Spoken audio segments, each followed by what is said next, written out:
My name is Wang Ming, an orphan surviving by scavenging trash. The fate-determining Soul Master College entrance exam arrives in 3 days. At Linjiang High School Class 12, homeroom teacher Ningxue was collecting soul coins, mandatory for exam participation. Who else could it be besides Wang Ming the trash picker? The classmates' taunts and the Trash King's jingle rang out again. Class monitor Ningxue stood up to defend me. She had always been kind to me.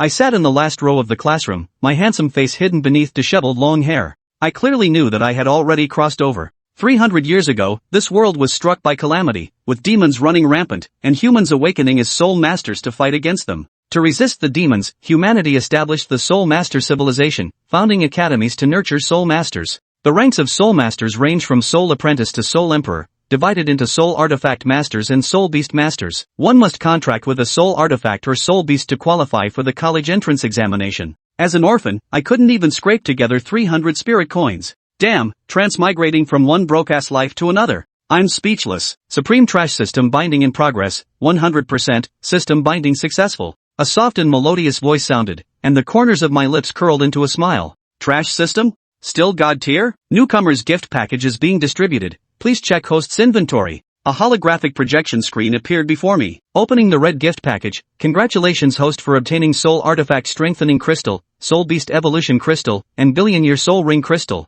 My eyes widened in disbelief. Billion-Year Soul Ring Crystal can upgrade any soul ring's age limit to 1 billion years. This is just too insane. At this moment, homeroom teacher Ningxue interrupted my thoughts and asked if I wasn't submitting soul coins because I didn't want to take the college entrance exam. I took a deep breath, stood up, and said, "Teacher, is there a way for me to take the Soul Master College entrance exam without paying soul coins?" The entire class burst into laughter. Ningxue frowned and said she could help me gather 200 soul coins. I understand the teacher's kindness, but with the system, I didn't want to trouble her further, so I said, "Thank you for your kindness, teacher. I'll participate in the Soul Master exam myself, and as for soul coins, I'll figure it out on my own." With that, I walked out of the classroom door. Where else could I go? To pick up trash, of course. I made my way with practiced ease toward the largest abandoned waste dump in Linjiang City, surrounded by soul artifact forge shops perfect for discarding broken soul tools. Just as I reached the entrance, I heard heart-wrenching wails. It was Wang the Forge Master. He clutched a bundle of scrap metal, weeping bitterly as he told me he ruined a noble guest's premium soul-forged steel while smelting, losing all his family possessions along with his wife and children.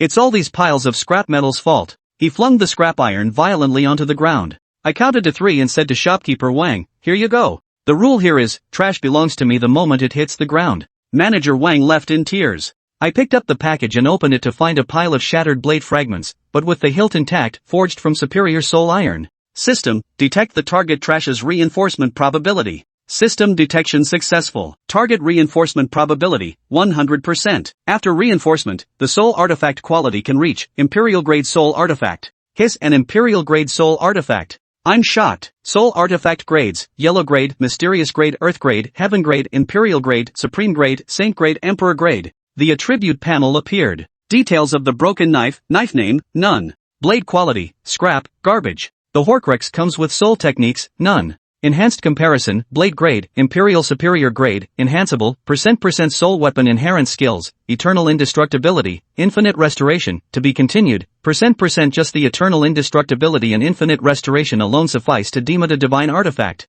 I bit my finger and dripped blood onto the hilt, completing the soul weapon contract. From this moment on, you are my soul weapon, Wang Ming. System detection. Host has successfully contracted a soul weapon. Soul Beast contract mode activated. Host is advised to complete a Soul Beast contract promptly. I've contracted a soul weapon, and now I can contract a Soul Beast too? Humans face no limits on the number of contracts, which depends solely on soul power levels. Normally, humans can only form one contract. Who in their right mind would time travel? I accepted this setting. At this moment, class monitor Ningxue and her pursuer Li Yolu walked over. Li Yolu mocked me for contracting a pile of useless trash. And Ningxue looked at the scrap metal on the table with a disappointed expression, saying she and teacher Ning had originally planned to help me raise money to buy soul tools or soul beasts. Li Yolu was hurling insults on the side, while Ningxue disdainfully scolded him before turning to me in disappointment and saying, "Wang Ming, I never imagined you'd stoop so low. I misjudged you." She turned away in disappointment. I watched her retreating figure and silently vowed, rest assured, Wang Ming would never willingly succumb to degradation. With a thought, I commanded, "System, use Soul Artifact Enhancement Crystals to strengthen this blade." Soul Artifact Enhancement Crystal in use. Purple light strikes the scrap metal, enveloping it in energy. Enhancement in progress. The next morning, I returned to the campus of Linjiang High School. The students were discussing contracts and filling out their college applications, and Rushui saw me come in and asked me which institution I planned to apply to. She bowed her head and said she had applied to Kyoto Academy, one of the 4 major institutions in Dragon Country. Without hesitation, I replied, then I'll also apply to Kyoto University. And Rushui was delighted, but the light in her eyes quickly faded as she told me not to joke around, saying she had already chosen a decent university for me. Without waiting for her to finish speaking, I picked up the pen and wrote 4 words on the application form, Kyoto University. The other 4 voluntary options were directly checked as abandoned. I submitted the application form with a single remark, I'll be waiting for you at Kyoto College. And Rushui froze momentarily, her eyes instantly reddening as memories flooded her mind of the heroic youth who had risked his life diving into raging floodwaters to save her 2 years ago. 2 days later, the national college entrance exams began, starting with the Soul Power test. Soul Power levels were graded as follows: Ordinary White, Advanced Green, Genius Blue, Monster Red, Legendary Gold. Those with Advanced Green could enter second-tier colleges, Genius Blue qualified for first-tier institutions, and only Monster Red talents could gain admission to the 4 elite academies. Today, I'm wearing the clean, brand new clothes that Enruru secretly left at the door, looking masculine and handsome. The surrounding examinees sneered at me with biting sarcasm, mocking me for daring to apply to Kyoto Academy with a contract for scrap iron, and for being foolish enough not to choose other academies. I shook my head slightly with a light smile. Ignorance makes you think you're right, but I'll soon show you who the real trash is. Chapter 003, The Demon Contestant. Please, Manjusri Bodhisattva, grant me success in the imperial examinations. Bless me, bless me. Hey! Manjusri Bodhisattva watches over civil officials, but we're taking the military exam. You should ask Lord Guan to bless you. Right. Lord Guan, please bless me. I beg Lord Guan to bless me. Master Confucius, please have a smoke and bless me to get into university. The exam was about to begin, and everyone's face bore traces of tension, excitement, and unease. Then the announcement came over the loudspeaker. The National College Entrance Examination is now commencing. All examinees are requested to proceed to the designated examination stations in an orderly manner according to your registration numbers. No cutting in line, no arguing, no fighting. Violators will be disqualified from the examination. It started. As the main entrance opened, students surged into the examination hall. The exam halls were divided according to the 40 universities nationwide. After entering, candidates located the proctor assigned to their respective institution for the examination. Soon, a peculiar scene unfolded in the examination hall. Hundreds of candidates formed massive queues at the entrance for lesser-tier Soul Master academies like Lingjiang Academy, Canaan Academy, and Shrek Academy.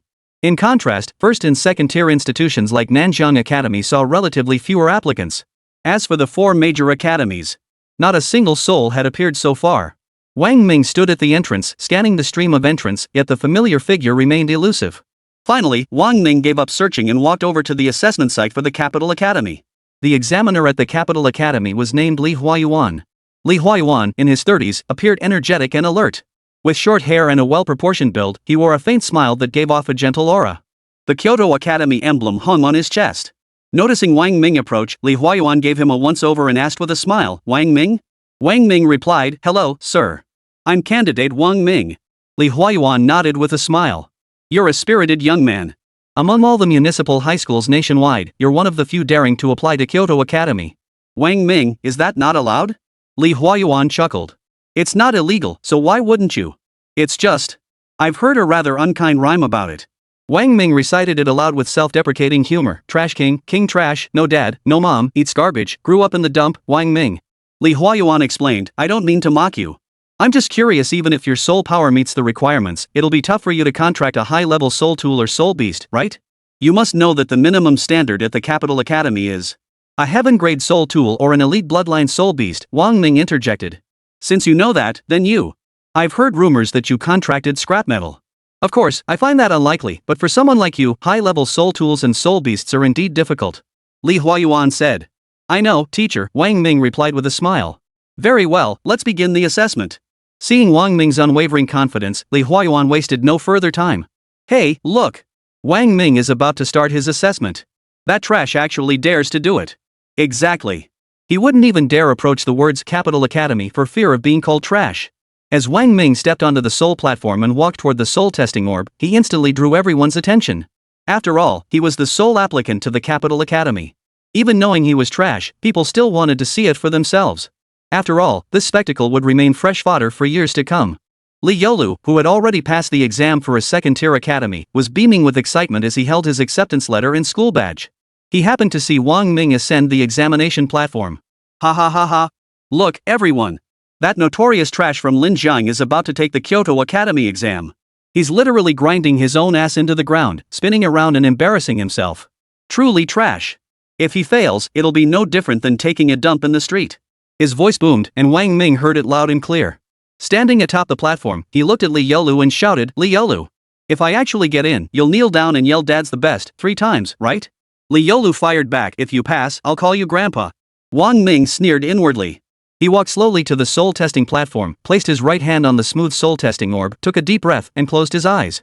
Instantly, the soul testing orb flared with a blinding white light. Pff, just plain white light. How ordinary. Holy crap, it turned green.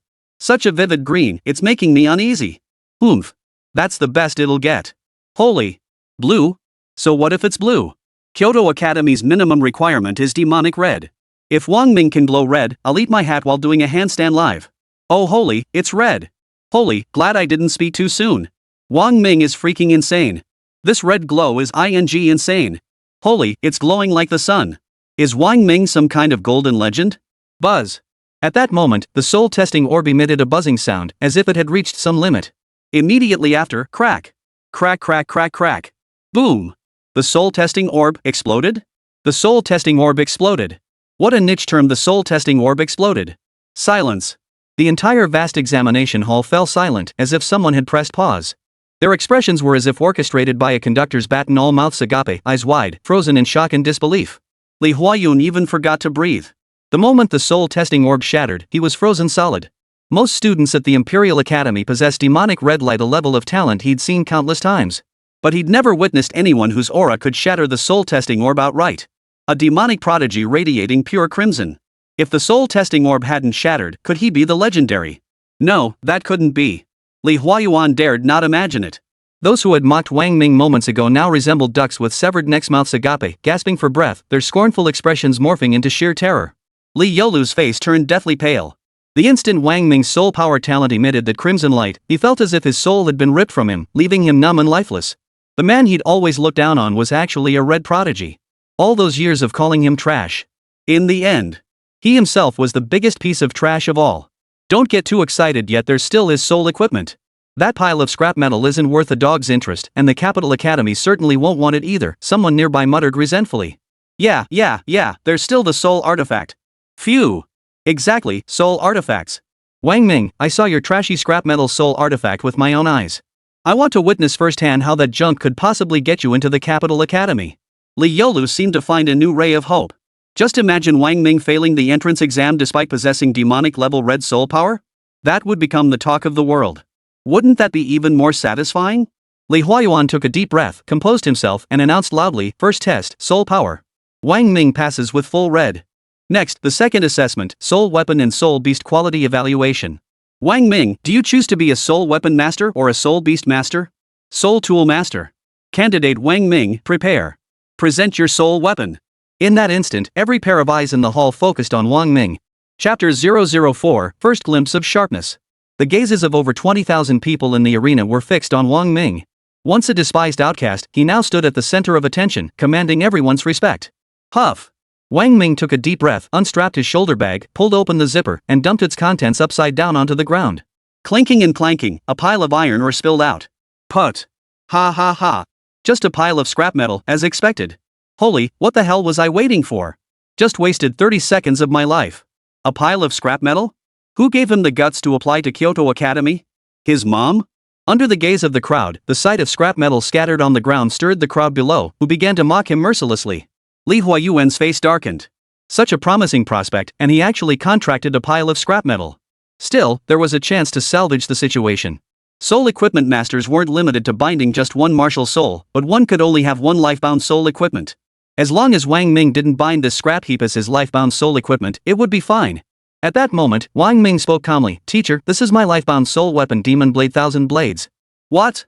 Not only Li Huayuan, but the entire audience below the stage collectively gasped in shock.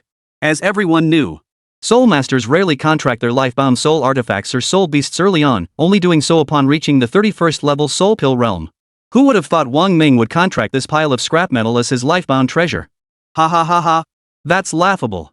This pile of scrap metal is actually his lifebound soul artifact? It's laughable. Ah! What a waste of that demonic red talent. He's as dumb as a pig or a cow. The entire assessment field erupted with a cacophony of voices. Mockery, regret, and insults rose and fell in waves.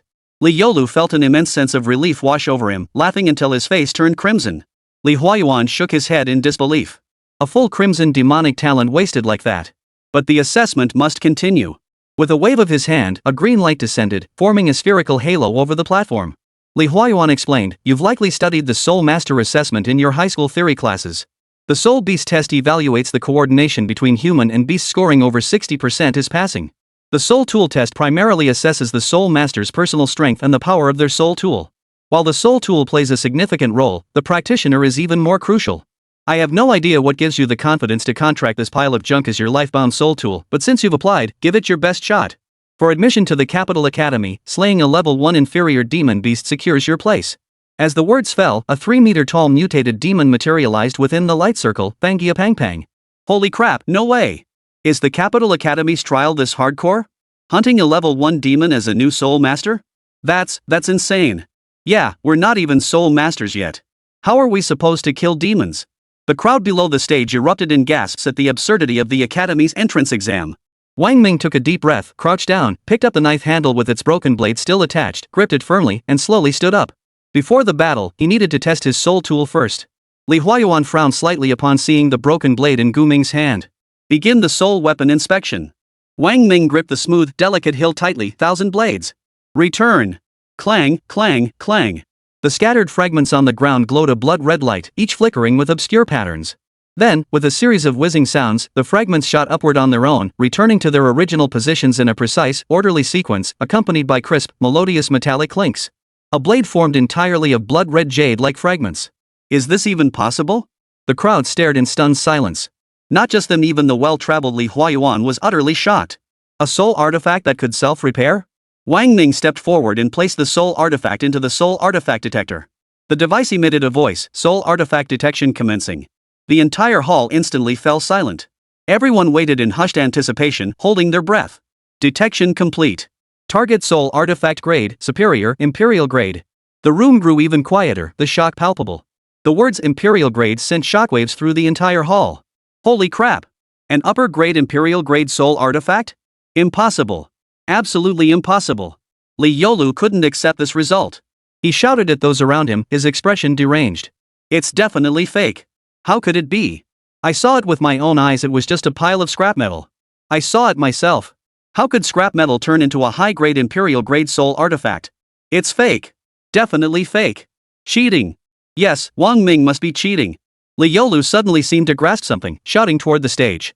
"Teacher, I'm reporting him. I'm reporting him for cheating." Wang Ming gave a cold laugh and turned to Li Huayuan. "Teacher, may I continue?" Li Huayuan recovered from his shock and smiled. "You truly are full of surprises. Continue the assessment. Don't let the trash outside distract you." Wang Ming nodded with a smile, extending his hand as the 1,000 blades returned to his palm.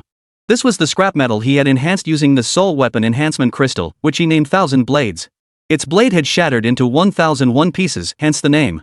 The blade glowed a jade-like crimson, while the hilt was a deep purple black.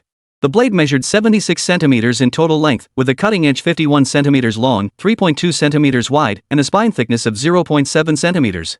Its design was exquisite, and its edge was razor-sharp. Wang Ming gripped 1,000 blades and advanced steadily toward the light circle, silently commanding, "System, detect target." Target detection. 50%. 100% detection successful. Target scientific name, Fanged Puffball, level 1 demon.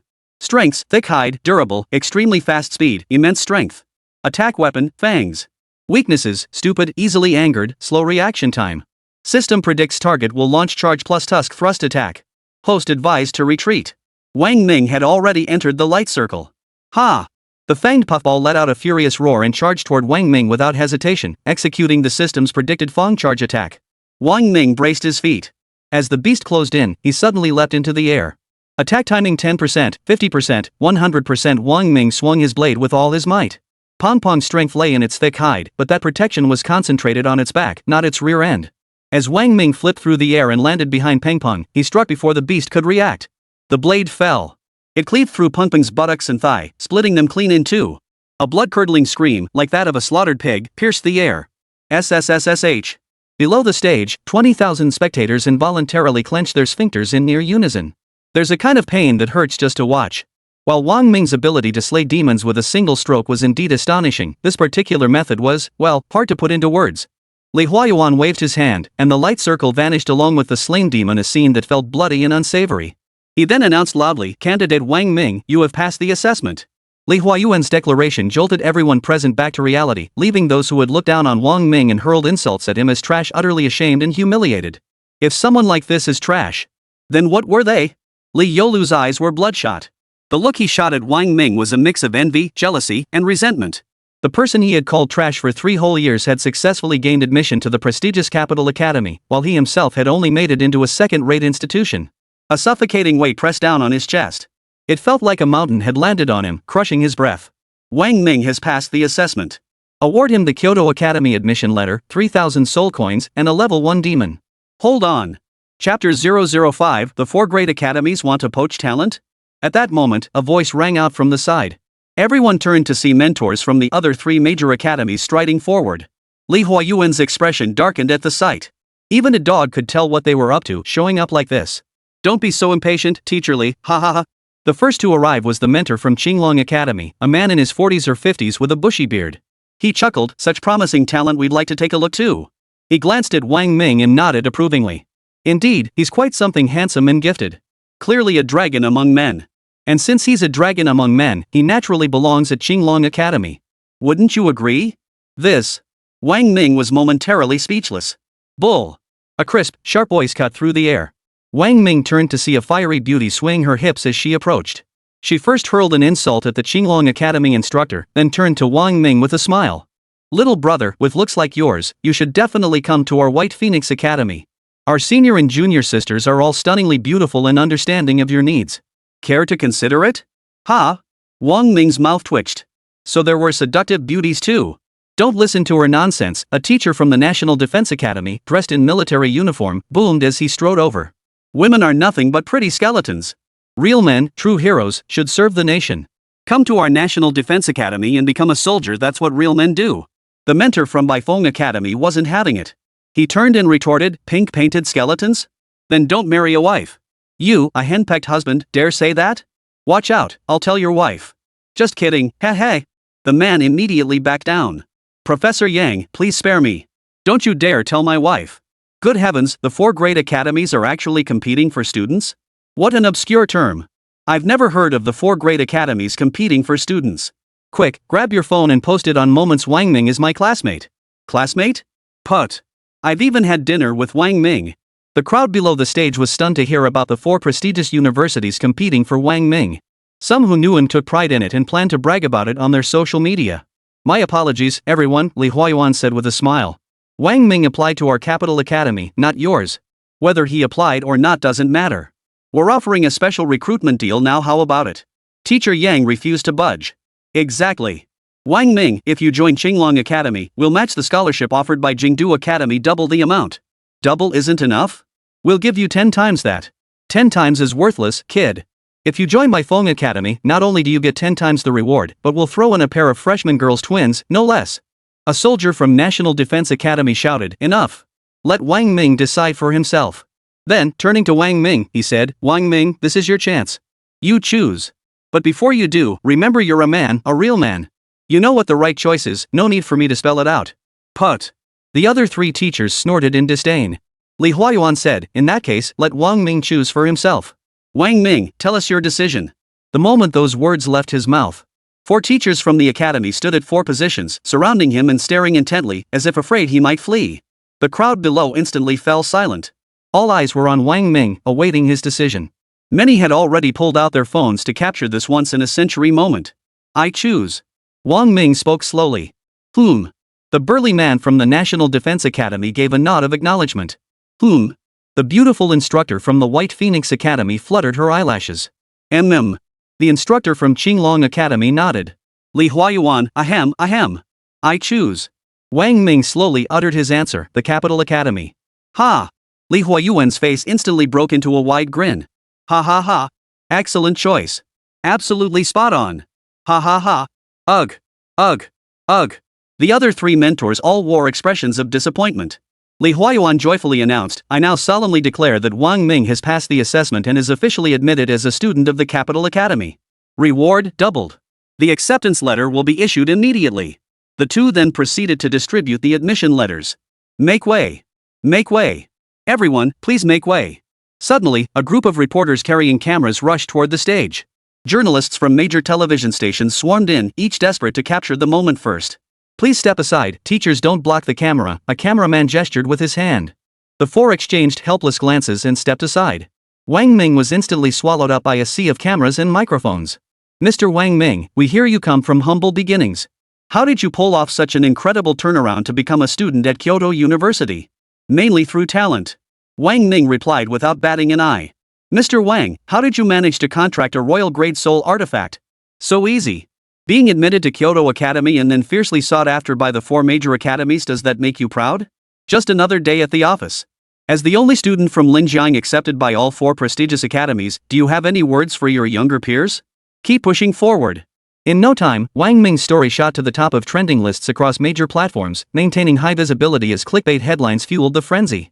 Shocking news, Linjiang trash-picking student pulls off underdog success, gets into top Beijing University. Linjiang trash-picking student takes college entrance exam for elite universities. Response after assessment stuns the internet. Inside story of Wang Ming's application to Capital University revealed netizens, utterly unbelievable. The interview finally concluded. Li Huayuan informed Wang Ming that enrollment would begin in 3 months and he must register on time, or he would be treated as having withdrawn. Then, the mentors from the four prestigious universities departed. Wang Ming pushed through the crowded crowd and spotted Li Yolu standing not far away. His expression was desolate, like Dayu drinking poison or Zhang Ben losing a match. Wang Ming walked toward him. People parted swiftly, creating a path that led to Li Yolu standing impassively at the end. Standing a head taller than him, Wang Ming looked down at Li Yolu. "Li Yolu, remember our bet?" Li Yolu felt utterly defeated, his eyes devoid of light. The once despised trash he had looked down upon now stood as an unreachable figure. The blinding light radiating from him stung his eyes shut. The crushing disparity was unbearable, shattering his mental defenses.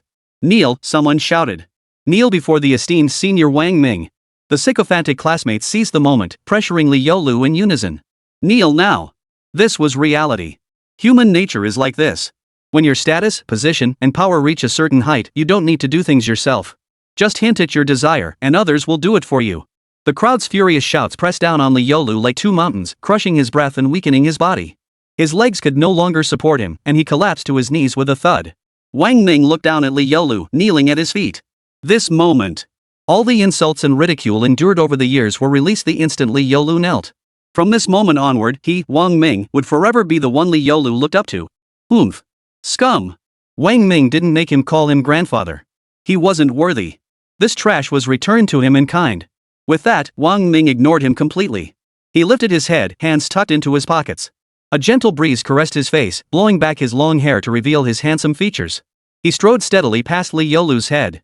The crowd on both sides watched him with eyes filled with deep reverence, their faces wearing humble smiles.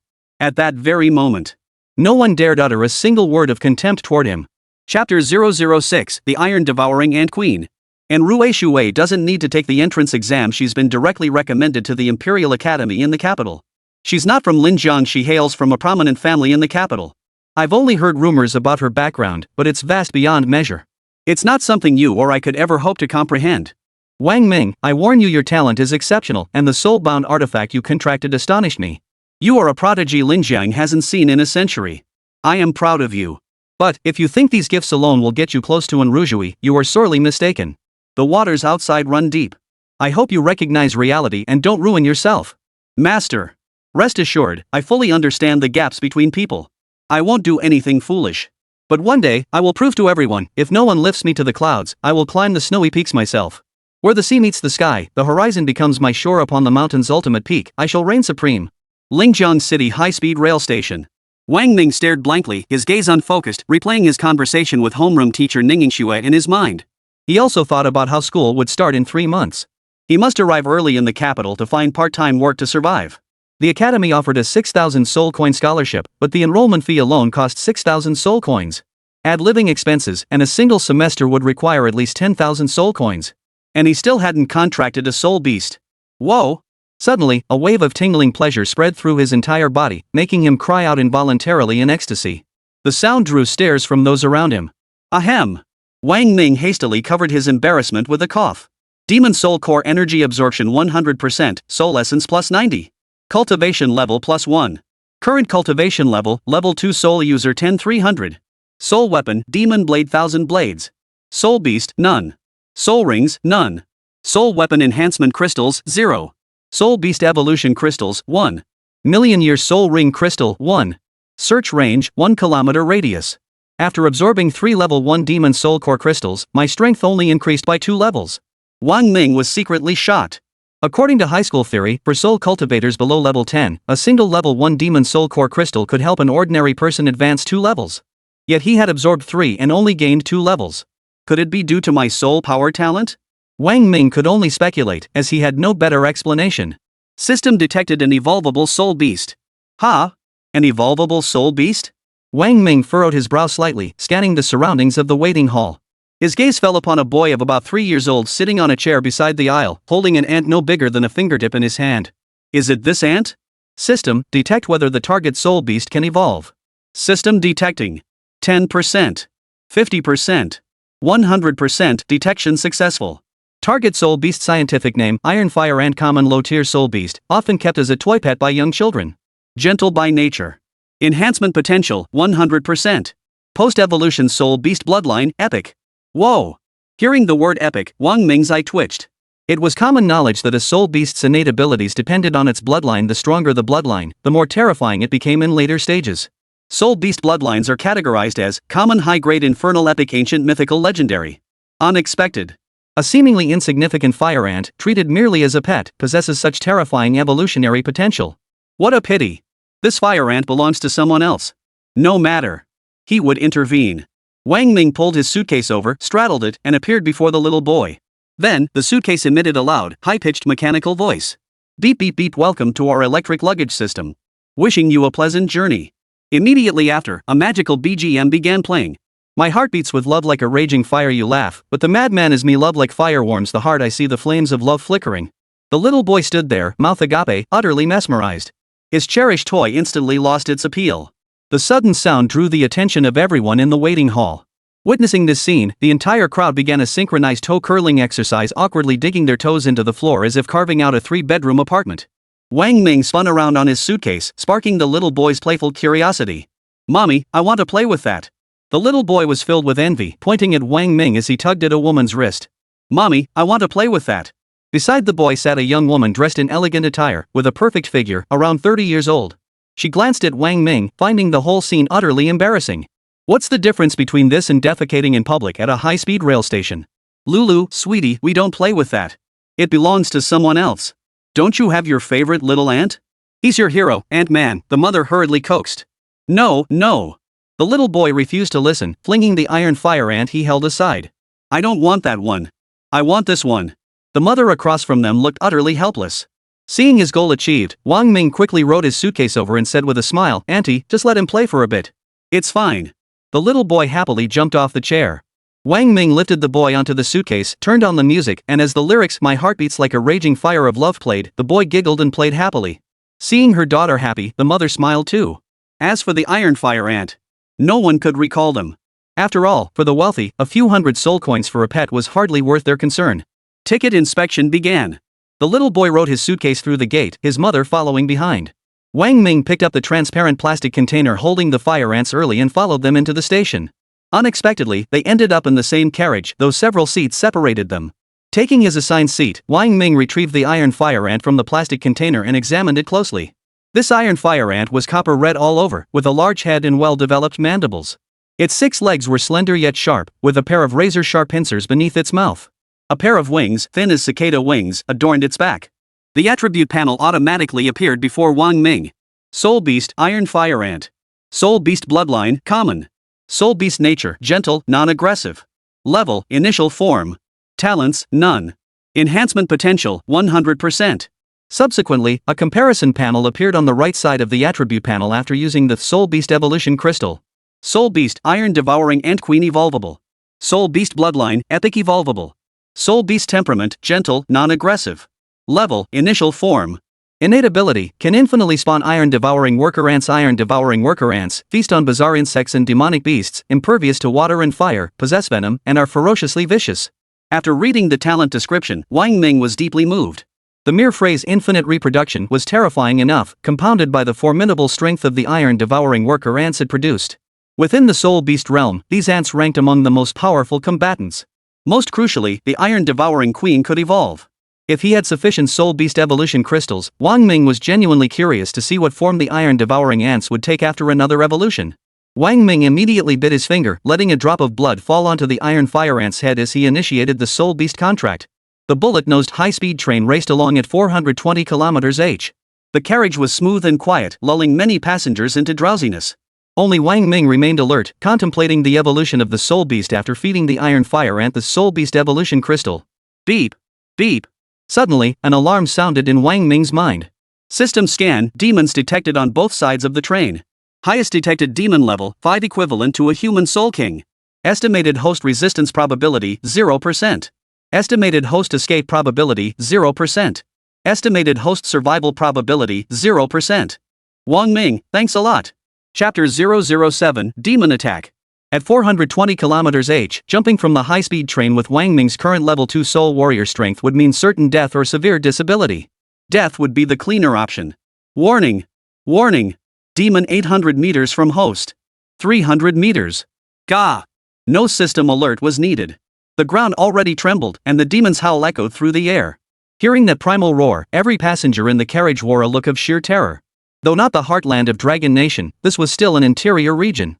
The borders were guarded by Dragon Nation's Soul Master armies, and the interior hadn't seen demonic creature incursions in ages. Who would have thought they'd appear here today? Attention! Attention! The train's loudspeaker blared an urgent alert. This train is under attack by demonic beasts. All passengers must immediately fasten their seatbelts. The train will perform an emergency brake maneuver. Please remain calm. The train conductor and all onboard Soul Masters are ensuring your safety. Fasten your seatbelts, crouch down, cover your heads, and prepare to brace for impact. 3, 2, 1. Squay. The train abruptly began decelerating, emitting a shrill screech of friction. Everyone was thrown forward by inertia, but the seatbelts held them firmly in place. Wang Ming hunched over, clutching his head. He felt a momentary weightlessness before the lap belt pulled tight across his waist, preventing his head from slamming into the seat in front. In the era of Universal Soul Masters, everyone aboard possessed soul power, so such an impact wouldn't cause excessive harm. Boom! A massive rumble echoed from outside, causing the entire train to tremble. Whatever had happened ahead was unknown, but the rumble was followed by piercing screams and agonized cries. Warning! Warning! Demon beast less than 200 meters from host. Wang Ming knew that most high-speed train conductors in Longwa were at the Soul Pill realm. He didn't know the rank of this train's conductor, but regardless of level, they were no match for a level 5 demon beast. 1,000 blades. Release. Without hesitation, Wang Ming drew the knife from his bag and sprinted toward the rear of the train. The others remained stunned and waiting. Wang Ming reached the last carriage at top speed. Warning! Warning! Demon less than 100 meters from host. Inside the final carriage, passengers gripped soul weapons or summoned soul beasts, preparing to defend themselves. Some even began smashing windows, preparing to flee the train. But the train's windows were made of high-grade impact-resistant, soul force-resistant material, offering formidable protection. Unless struck by a mature hell-grade soul beast or a soul tool of earth grade or higher, they couldn't be shattered. Clearly, those who could afford to ride the high-speed rail were precisely those who couldn't afford high-grade soul beasts or soul tools. How could they possibly shatter the train's glass? Could you all please stop wasting your energy? A woman shouted in exasperation. Have some self-awareness, will you? Do you really think your trash soul tools and useless soul beasts could shatter this glass? You're all just a bunch of penniless losers. If only my boyfriend were here. With his adult stage hell-grade soul beast, he could smash through this glass in an instant and carry me to safety. Unlike you useless bunch. Her words instantly ignited the passengers in the carriage. Accusations flew from every corner. Wang Ming frowned, feeling disgusted by this arrogant woman. He quickly moved to the window and barked at them, "Move aside. I'll handle this." The others glanced at Wang Ming, their expressions filled with contempt. The woman, seeing Wang Ming's plain attire, not even a single designer label in sight, snorted derisively. Ha! Just another penniless beggar. You're worth less than 50 soul coins from head to toe. And that rusty knife in your hand? You seriously think that's a Earth-grade soul weapon? Huh, this guy looks familiar. Someone felt a sense of recognition. Then someone exclaimed in realization, "Ah, It's Wang Ming, our city's prodigy, the one with the full red talent. Wang Ming. What? It's actually him. The soul weapon in his hand is the noble imperial-grade soul weapon. The crowd's expressions instantly shifted from contempt to reverence and humility. The woman stared at Wang Ming in utter shock, her disbelief palpable. Move aside. Wang Ming barked coldly. The crowd quickly squeezed aside, forming a passage. Warning! Warning! Demon beast within 50 meters of host. Boom! A deafening roar erupted from the front carriage. The entire compartment was violently smashed open by a brutal force. The demon beast's shrieks were ear-splitting, the sound waves reverberating through the carriage, causing a stabbing pain in everyone's eardrums. Ah! Young man, break the window! The woman's face drained of color in terror, her earlier arrogance completely vanishing. Wang Ming dared not delay for even a moment. He gathered the scarce soul energy within his body and channeled it into the soul artifact. Instantly, the 1,000 blades glowed with a blood-red light. Break! He swung the blade down with all his might. Crack! A cracking sound echoed as the car window shattered inward, sending shards flying. In the instant the glass broke, Wang Ming shot out at lightning speed. Warning, warning, demon is less than, from host. Boom! A deafening roar erupted behind him. A colossal force descended from the sky, carrying immense energy fluctuations as it crashed down. The car body shattered instantly, and the massive shockwave hurled Wang Ming, who had just launched himself into the air, 3 or 4 meters away. Wang Ming scrambled to regain his balance, rolling once to land safely. He turned to look back. The carriage lay shattered, its occupants nearly all perishing under that terrifying force. Brother, save me! Outside the train. The woman from earlier lay sprawled on the ground, her eyes pleading as she looked at Wang Ming. Save me! Please save me! If you can save me, I'll do anything you ask. Without hesitation, Wang Ming turned his head and sprinted forward to escape. Behind him, the woman's desperate, hate-filled screams echoed. Wang Ming! I hate you! The demon beast attack occurred at the border between Xishan province and Beha province, within the vast Qingtai mountains, a range stretching hundreds of miles long and over 100 miles wide. This sparsely populated region teemed with demon beasts and monsters. After escaping the carriage, Wang Ming had no time to discern his direction. He simply sprinted away from the wreckage. Propelled by his soul power, he ran non-stop for about 3 hours. Only after confirming no demons pursued him did he find a large tree to sit against. He gasped for breath, his chest heaving violently. His lips were parched, and his throat felt like it was on fire. The scorching September sun, combined with 3 hours of frantic running, had left Wang Ming on the verge of dehydration. System, initiate maximum range scan. System automatically initiating scan. Detection range, 1 kilometer. No threatening demons within 1 kilometer of host. Using soul essence to restore soul power. Soul essence value, 90. Restoring soul power. 10%. 50%. 90%. Soul power restored to 90%. Soul essence value, 0. A warm energy surged through his body, rapidly replenishing depleted reserves. Like drinking an energy drink, it swept away fatigue, restoring him to his true self. He looked up at the sky. It was morning, the sun still hanging low in the eastern sky. Fixing his bearings, Wang Ming relied on his knowledge of the Dragon Nation's map. He knew heading east would lead him out of the Qingtai Mountains. Once beyond those mountains, safety awaited. At that moment, a soft, feminine voice rang out mercilessly in his mind. Warning! Warning! Large numbers of demons rapidly approaching. Chapter 008. Need me to repeat? Kyoto, inside a luxurious villa. A stunning figure sat on the plush sofa by the floor-to-ceiling windows. The warm midday sun refracted through the glass, bathing her hair, skin, and dress in a clean, beautiful halo of intense light. Her hands cradled her delicate cheeks as her gaze drifted out the window. A sunlit, handsome face appeared in her mind, eyes crinkled in a smile revealing a row of perfectly aligned white teeth. He actually possessed the full red demonic talent. His soul artifact was of imperial grade. Despite tempting offers from the 4 great academies, he resolutely chose the Imperial Capital Academy. Wang Ming. You came for me, didn't you? As this thought crossed her mind, those words echoed in her ears once more. I'll be waiting for you at the Imperial Academy. Sweetness filled in Rue Shui's heart, overflowing from within and lighting up her face. It felt as though the entire world had turned sweet. Breaking news alert. Suddenly, the 120-inch TV in the living room broadcast an urgent news bulletin. 3 hours ago, a train traveling from Linjiang City to Kyoto was attacked by demons. All passengers aboard perished. It is estimated that the demons involved reached level 5, the highest known grade. This marks the first demonic assault of such scale within our nation's borders. And Rujui stiffened. She mechanically turned her head toward the television. The news anchor detailed the accident scene, while the camera behind him captured the horrific aftermath. Linjiang to Kyoto? As the horrific images filled the screen, her heart lurched violently. For some inexplicable reason, she felt certain that Wang Ming was on that train. She frantically pulled out her phone to call Wang Ming, but the moment she unlocked it, she remembered, Wang Ming couldn't even afford 300 soul coins. How could he possibly have money for a phone? When rescue teams arrived at the scene, the level 5 demon had already been slain. It is speculated that the slayer is likely Zhao Qingshi, the level 68 Soul Emperor and Dean of Baifeng Academy. However, Dean Zhao was nowhere to be found at the scene. And Ruzhui couldn't bear to listen any longer. She needed to confirm right now, immediately, whether Wang Ming was on this train. Beep. Beep. Hello? Teacher Ning, it's Ruzhui. Her voice trembled noticeably. Oh, it's you, N. Ningxue, recognizing the distress in her voice, immediately asked, what's wrong? Forcing herself to steady her nerves, Ruzhui asked, Teacher Ning, do you know where Wang Ming is right now? Ningxue was surprised she hadn't expected Ruzhui to care so much about Wang Ming. She smiled and said, oh, him? He got into the prestigious university in the capital. He took this morning's high-speed train to Beijing. He should have arrived by now. And Ruzhui's mind exploded with a thunderous crash. Her body and mind felt electrified, numb and tingling. The voice on the other end kept talking, but she didn't hear a single word. It was as if her mind had been covered with oil paper, and the outside world's sounds couldn't penetrate like raindrops. She stood frozen in despair, tears welling in her eyes. She swallowed her sorrow, her nose stinging, her heart aching relentlessly. Suddenly, she leapt from the sofa, sprinted to the landline by the door, grabbed the receiver, and barked an order that brooked no argument. Butler Nyo! I command you as the future heir of the Yin family. Now, immediately, gather every soul master above the Soul Pill realm. Mobilize every resource of the Yin family. Head to the Xingtai Mountains to find them.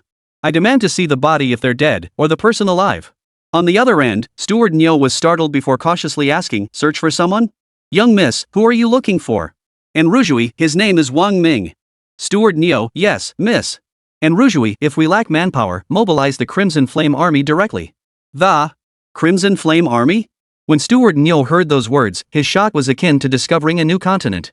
What kind of person could possibly compel the young miss of the Yin family to mobilize even the military forces of the Yin clan?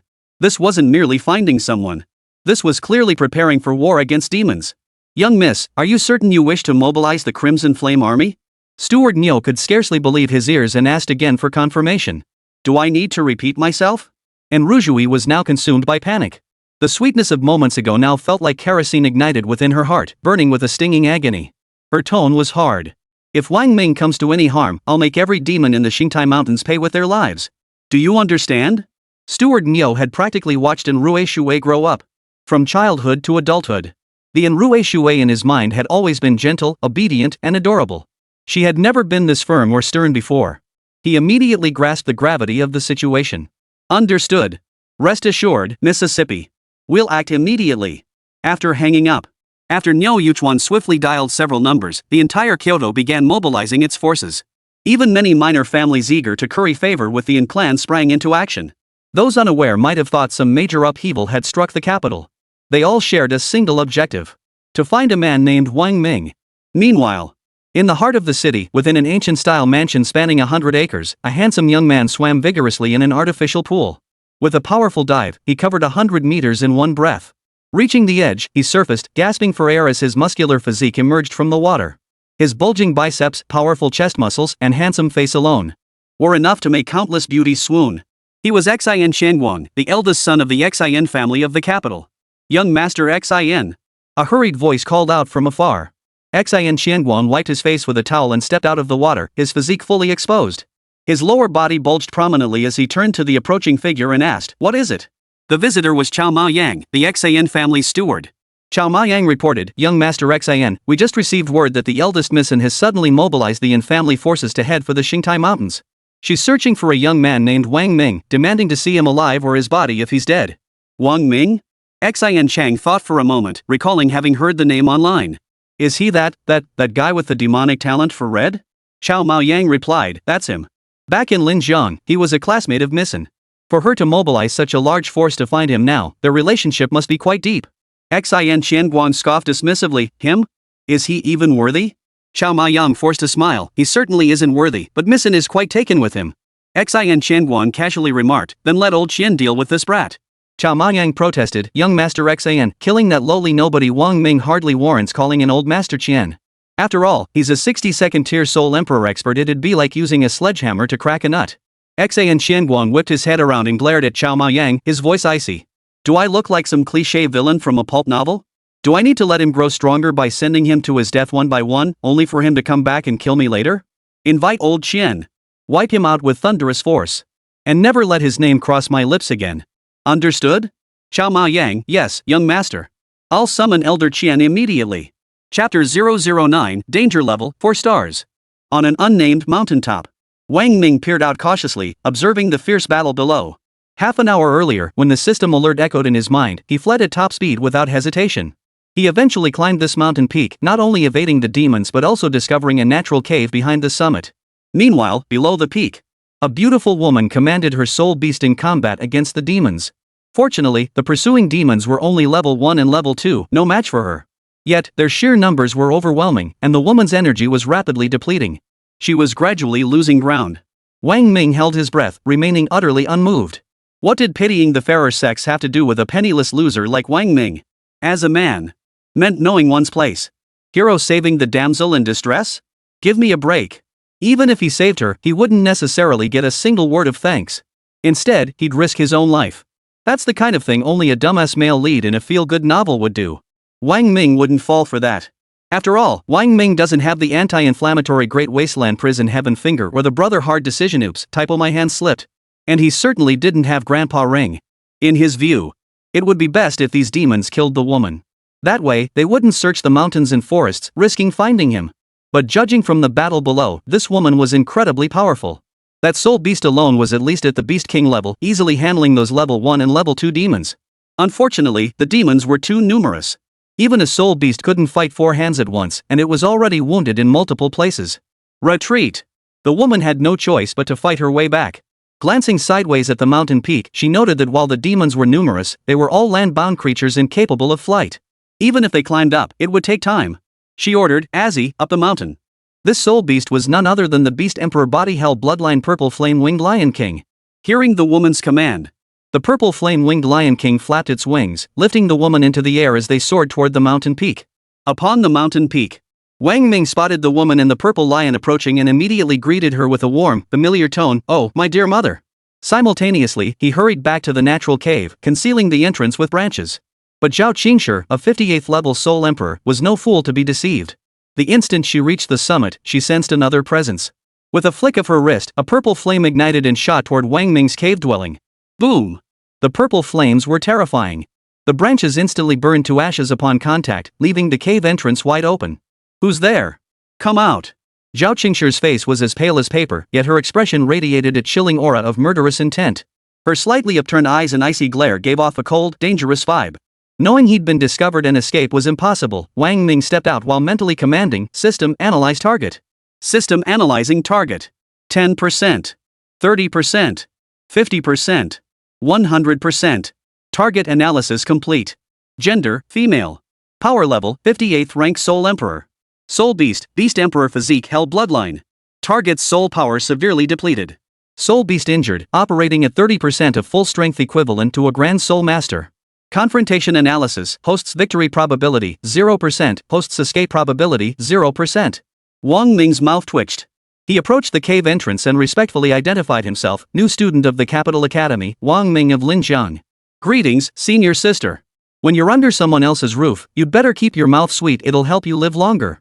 Hearing he was from the Capital Academy, Zhao Qingshi's expression softened slightly.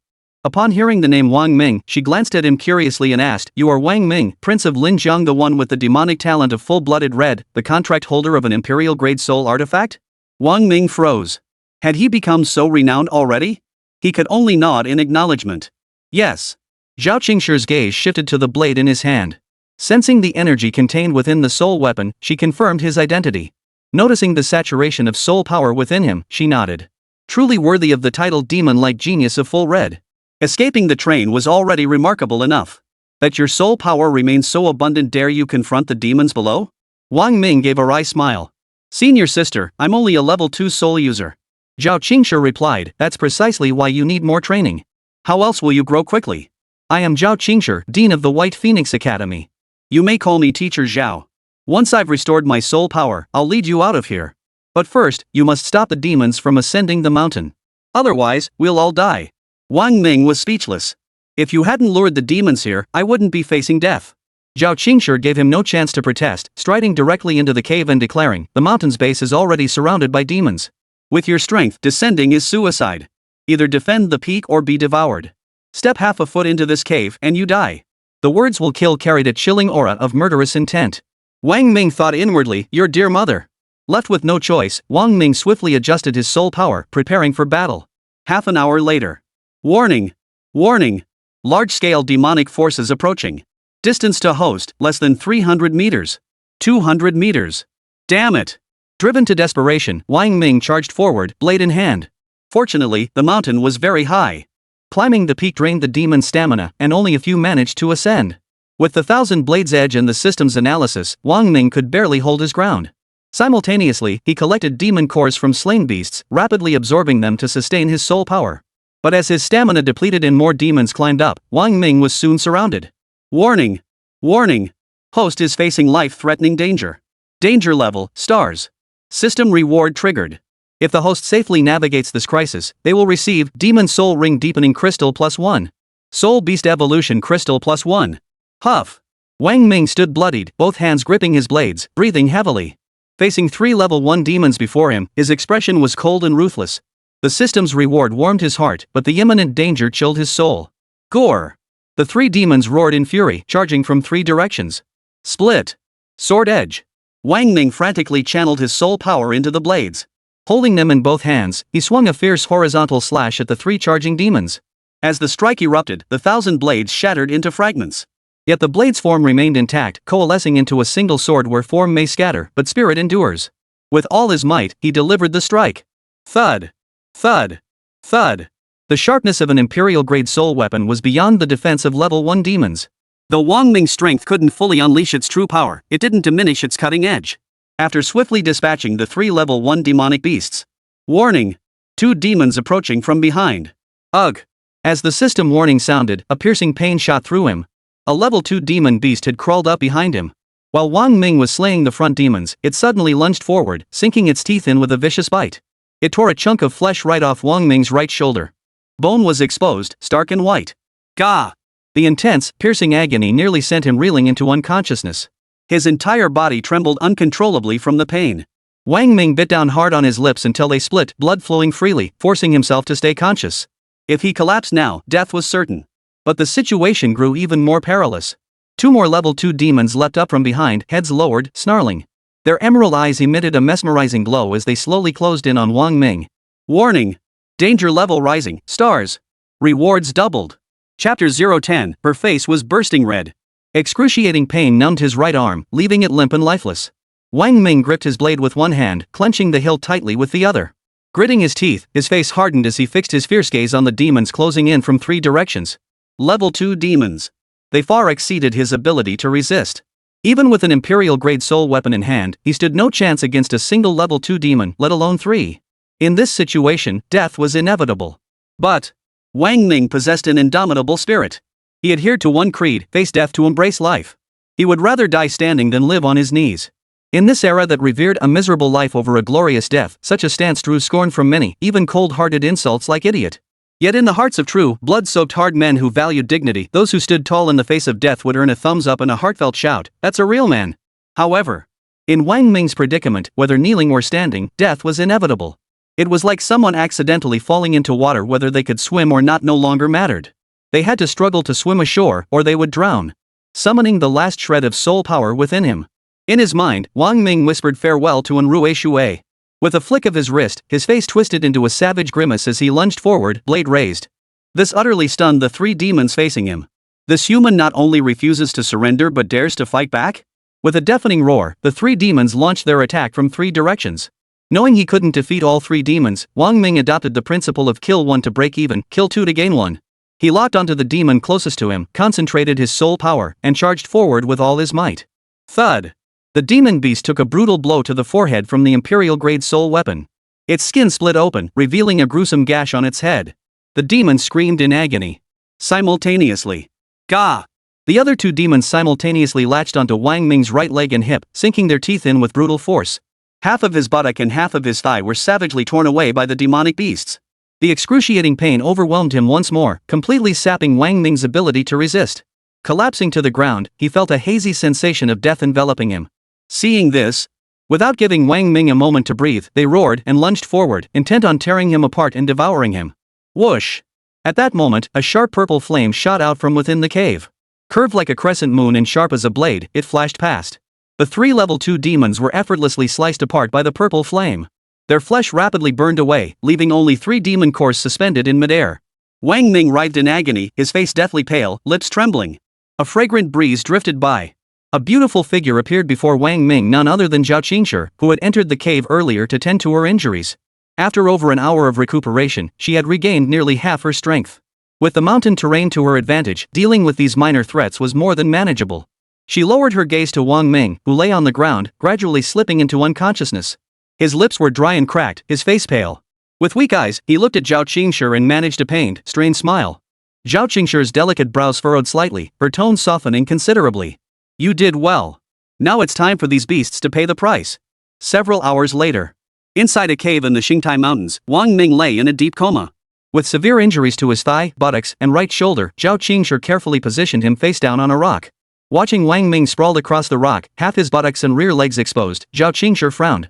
If this guy weren't a student of the Capital Academy and one with a talent so extraordinary that even that old man took notice, she wouldn't have bothered with his life or death. And now she had to tend to his injuries. As the esteemed dean of the White Phoenix Academy and a 68th level Soul Emperor, when had she ever served others? And for a young man who hadn't even fully matured yet. Oomph. For the sake of intercepting those demons outside the cave earlier and for that old man's sake, I'll spare your life this once. Zhao Qingshi found herself a reason before finally pulling a jade vial from her soul ring. She uncorked it and carefully poured the contents onto Wang Ming's right shoulder. Ugh! The unconscious Wang Ming seemed to sense the pain, letting out a groan. The medicine on his right shoulder was applied, but the wounds on his groin and buttocks posed a dilemma. The locations were far too awkward to treat them, she'd have to remove his tattered pants first. Undressing a man. She had never even imagined such a thing. Zhao Qingshi wrestled with her conscience several times before finally reaching out. The moment her hand neared Wang Ming's trousers, it jerked back instantly. Her cheeks flushed hot, she'd never done anything so shameful. Damn you, you rotten man. Just wait and die. Zhao Qingshi decisively stood up and turned toward the cave entrance, intending to leave Wang Ming here to fend for himself. But just as she reached the opening, she stamped her foot and turned back. She muttered to herself, what's there to be shy about? He's just a little brat who hasn't even grown any hair yet. What haven't I seen? It's just applying medicine to his butt. I'm doing this to save him. Saving a life is better than building 7 tiers of a pagoda. With that, she crouched beside the rock again and reached out her hand. This time she steeled herself, but the moment her hand touched the trouser leg, her heart lurched. Gritting her teeth, she summoned her courage with the resolve, no hesitation. When you act, act decisively. She pulled down with all her might. Rip! But she pulled too hard. What had been covered by underwear was now exposed. 2 plump, white buttocks bounced before her eyes. Zhao Qingshi's face flushed crimson like a ripe apple. Ugh! Zhao Qingshi's movements were too forceful, and the sharp pain made Wang Ming whimper involuntarily, showing signs of waking up. This terrified Zhao Qingshi. She frantically grabbed the medicine bottle, forcing herself to ignore her embarrassment as she quickly sprinkled the powder over Wang Ming's buttocks and thighs. Then, with trembling hands, she grabbed his underwear and yanked it upward, trying to pull it over his buttocks and put it on him. Halfway up, the underwear seemed to catch on something below, refusing to budge. In an instant, Zhao Qingshi instantly understood what was blocking the underwear. Her face flushed bright red. SSSSHHHHH. Under the series of rough actions, pants down, ointment applied, pants back up, Wang Ming finally jolted awake from unconsciousness and pain. He grimaced and turned his head to look, his eyes locking with Zhao Qingshi's. Several of Zhao Qingshi's fingers were still holding the corner of Wang Ming's underwear. Both froze for a moment. Then, their eyes simultaneously darted downward. Ah! In an instant, 2 deafening screams echoed through the cave, lingering long after. Chapter 011. Oh. Is that so? Cough. After the screams subsided, Wang Ming hurriedly pulled up his underwear and attempted to break the awkward silence. Teacher Zhao, thank you for applying the medicine. Zhao Qingshi's face flushed crimson, as red as a heated iron, the intense heat lingering stubbornly. Hearing Wang Ming's words, the shameful image from moments ago flashed back into her mind. Indeed. That fleeting glimpse had been the most startling. That image was etched into her mind like a brand, refusing to fade. Zhao Qingshi dared not dwell on it further and quickly said, it's nothing. As your teacher, treating your injuries is only natural. I hope you won't misunderstand, understand? Misunderstanding? Wang Ming certainly didn't want any misunderstandings with her. Since ancient times, beautiful women have been seen as trouble. A stunningly beautiful yet aloof woman like Teacher Zhao must have countless wealthy young men chasing after her. If he dared harbor any misunderstandings, wouldn't that be tantamount to courting death? He hastily replied, No. I'm only 18 this year. How could there be any misunderstanding with a teacher? Zhao Qingshi furrowed her delicate brows. What? Are you implying I'm too old? Wang Ming nearly swallowed his tongue in fright, scrambling to offer a forced smile. No. What I meant was, I'm not worthy of causing any misunderstanding with you, teacher. Zhao Qingshi snorted coldly. Good for you for knowing your place. Then, with a wave of her delicate hand, over 100 demon cores appeared before Wang Ming. These are the demon cores from those monsters. I only collected level 2 cores, which should aid your current cultivation. Wang Ming beamed with delight. Thank you, teacher. Zhao Qingshi continued, my injuries aren't fully healed yet. This cave is fairly secluded. We'll rest here for a while. Once my injuries have recovered sufficiently, I'll take you to the capital. Wang Ming was, of course, profoundly grateful. Afterward, Zhao Qingshi entered the innermost chamber to cultivate. Wang Ming sat outside. With a thought, the system interface appeared before his eyes. Host successfully navigated 4-star danger. System rewards, Soul Beast Evolution Crystal +1, Soul Weapon Enhancement Crystal +1. Current cultivation level, level 3 Soul User 5300. Soul Essence, 0. Soul Weapon, Demon Blade 1000 Blades. Soul Beast, Iron Devouring Ant Queen Iron Devouring Worker Ants Incubating. Soul Rings, none. Soul Weapon Enhancement Crystal, +1. Soul Beast Evolution Crystal, +1. Million Year Soul Ring Crystal, 1. Search range, 1 km radius. 168 level 2 demon cores detected. Host, shall you absorb their energy? Absorb. As soon as Wang Ming spoke, the demon cores before him immediately emitted a crystalline glow. Strange energy flowed out from the cores, coalescing into several streams of colorful energy that slowly flowed into Wang Ming's body. Absorbing demon core energy. 5%. 10%. 15%. Due to the sheer number of cores, the system absorbed energy at a painfully slow pace. Wang Ming sat cross-legged on a stone, eyes closed, feeling the warm energy flow into his body. Of course. If outsiders witnessed this scene, they'd be utterly stunned. No one had ever seen anyone absorb the energy from over 100 demon cores at once. Weren't they afraid the sheer power would cause their bodies to explode? While Zhao Qingshi and Wang Ming were immersed in their cultivation, the entire Xingtai Mountains were bustling with activity. It was utter chaos. The skies were filled with helicopters and high-level soul masters conducting patrols, while the ground was swarming with low-level soul masters conducting searches. Despite the vastness of the Xingtai Mountains, within a 100-mile radius of the accident site, no demon or mortal could hide. Niu Yuchuan personally commanded the operation, conducting a thorough search of every peak within a 100-mile radius centered on the train accident site. Given Wang Ming's soul master prowess, within a single day, he would never have been able to escape beyond a 100-mile radius. However, they could not have anticipated that Zhao Qingshi had already fled the area with Wang Ming. At the same time, Qian Zhengkang had also arrived silently at the Xingtai Mountains. Perched atop a male eagle with a wingspan of dozens of meters, he spread his wings and soared, his sharp eyes scanning the peaks below. After searching for an entire day, he hadn't seen a single person, let alone a demon. What's that? Just as Qian Zhengkang was about to give up, he spotted a vast expanse of demon corpses below. He immediately descended, searched the area, and concluded that Wang Ming was most likely nearby. He immediately began his search. Half a month later. 95%, 100% demon core energy fully absorbed. Cultivation +6. Current cultivation level, level 9 Soul User 65900.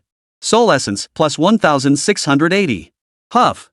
Exhaling slowly, Wang Ming opened his eyes. The 100 demon cores, drained of energy, had turned to ash and scattered in the wind. In exchange, Wang Ming's strength had surged dramatically. He clenched his fist lightly. A surge of soul power subtly emerged, enveloping his fist. A torrent of heat coursed through his body, his blood boiling, as if an inexhaustible force demanded release. Go! He struck out with a fist. The fist, solidified from soul energy, shot forward, crashing into the cave wall nearby. As the dust settled, it left a 3-inch deep imprint on the rock. That punch carried at least 100 gene of force. Wang Ming estimated. If he encountered the previous demon beasts now, without being surrounded, he could kill every single one with his Imperial-grade soul weapon. Turning his attention back to the Iron-devouring Ant Queen. After half a month of incubation, the Iron-devouring Ant Queen had hatched over 100 worker ants. The plastic box was nearly overflowing, yet he had no better container for the soul beast. His gaze fell upon the silver-white ring adorning Zhao Qingshi's left ring finger, undoubtedly the legendary soul ring.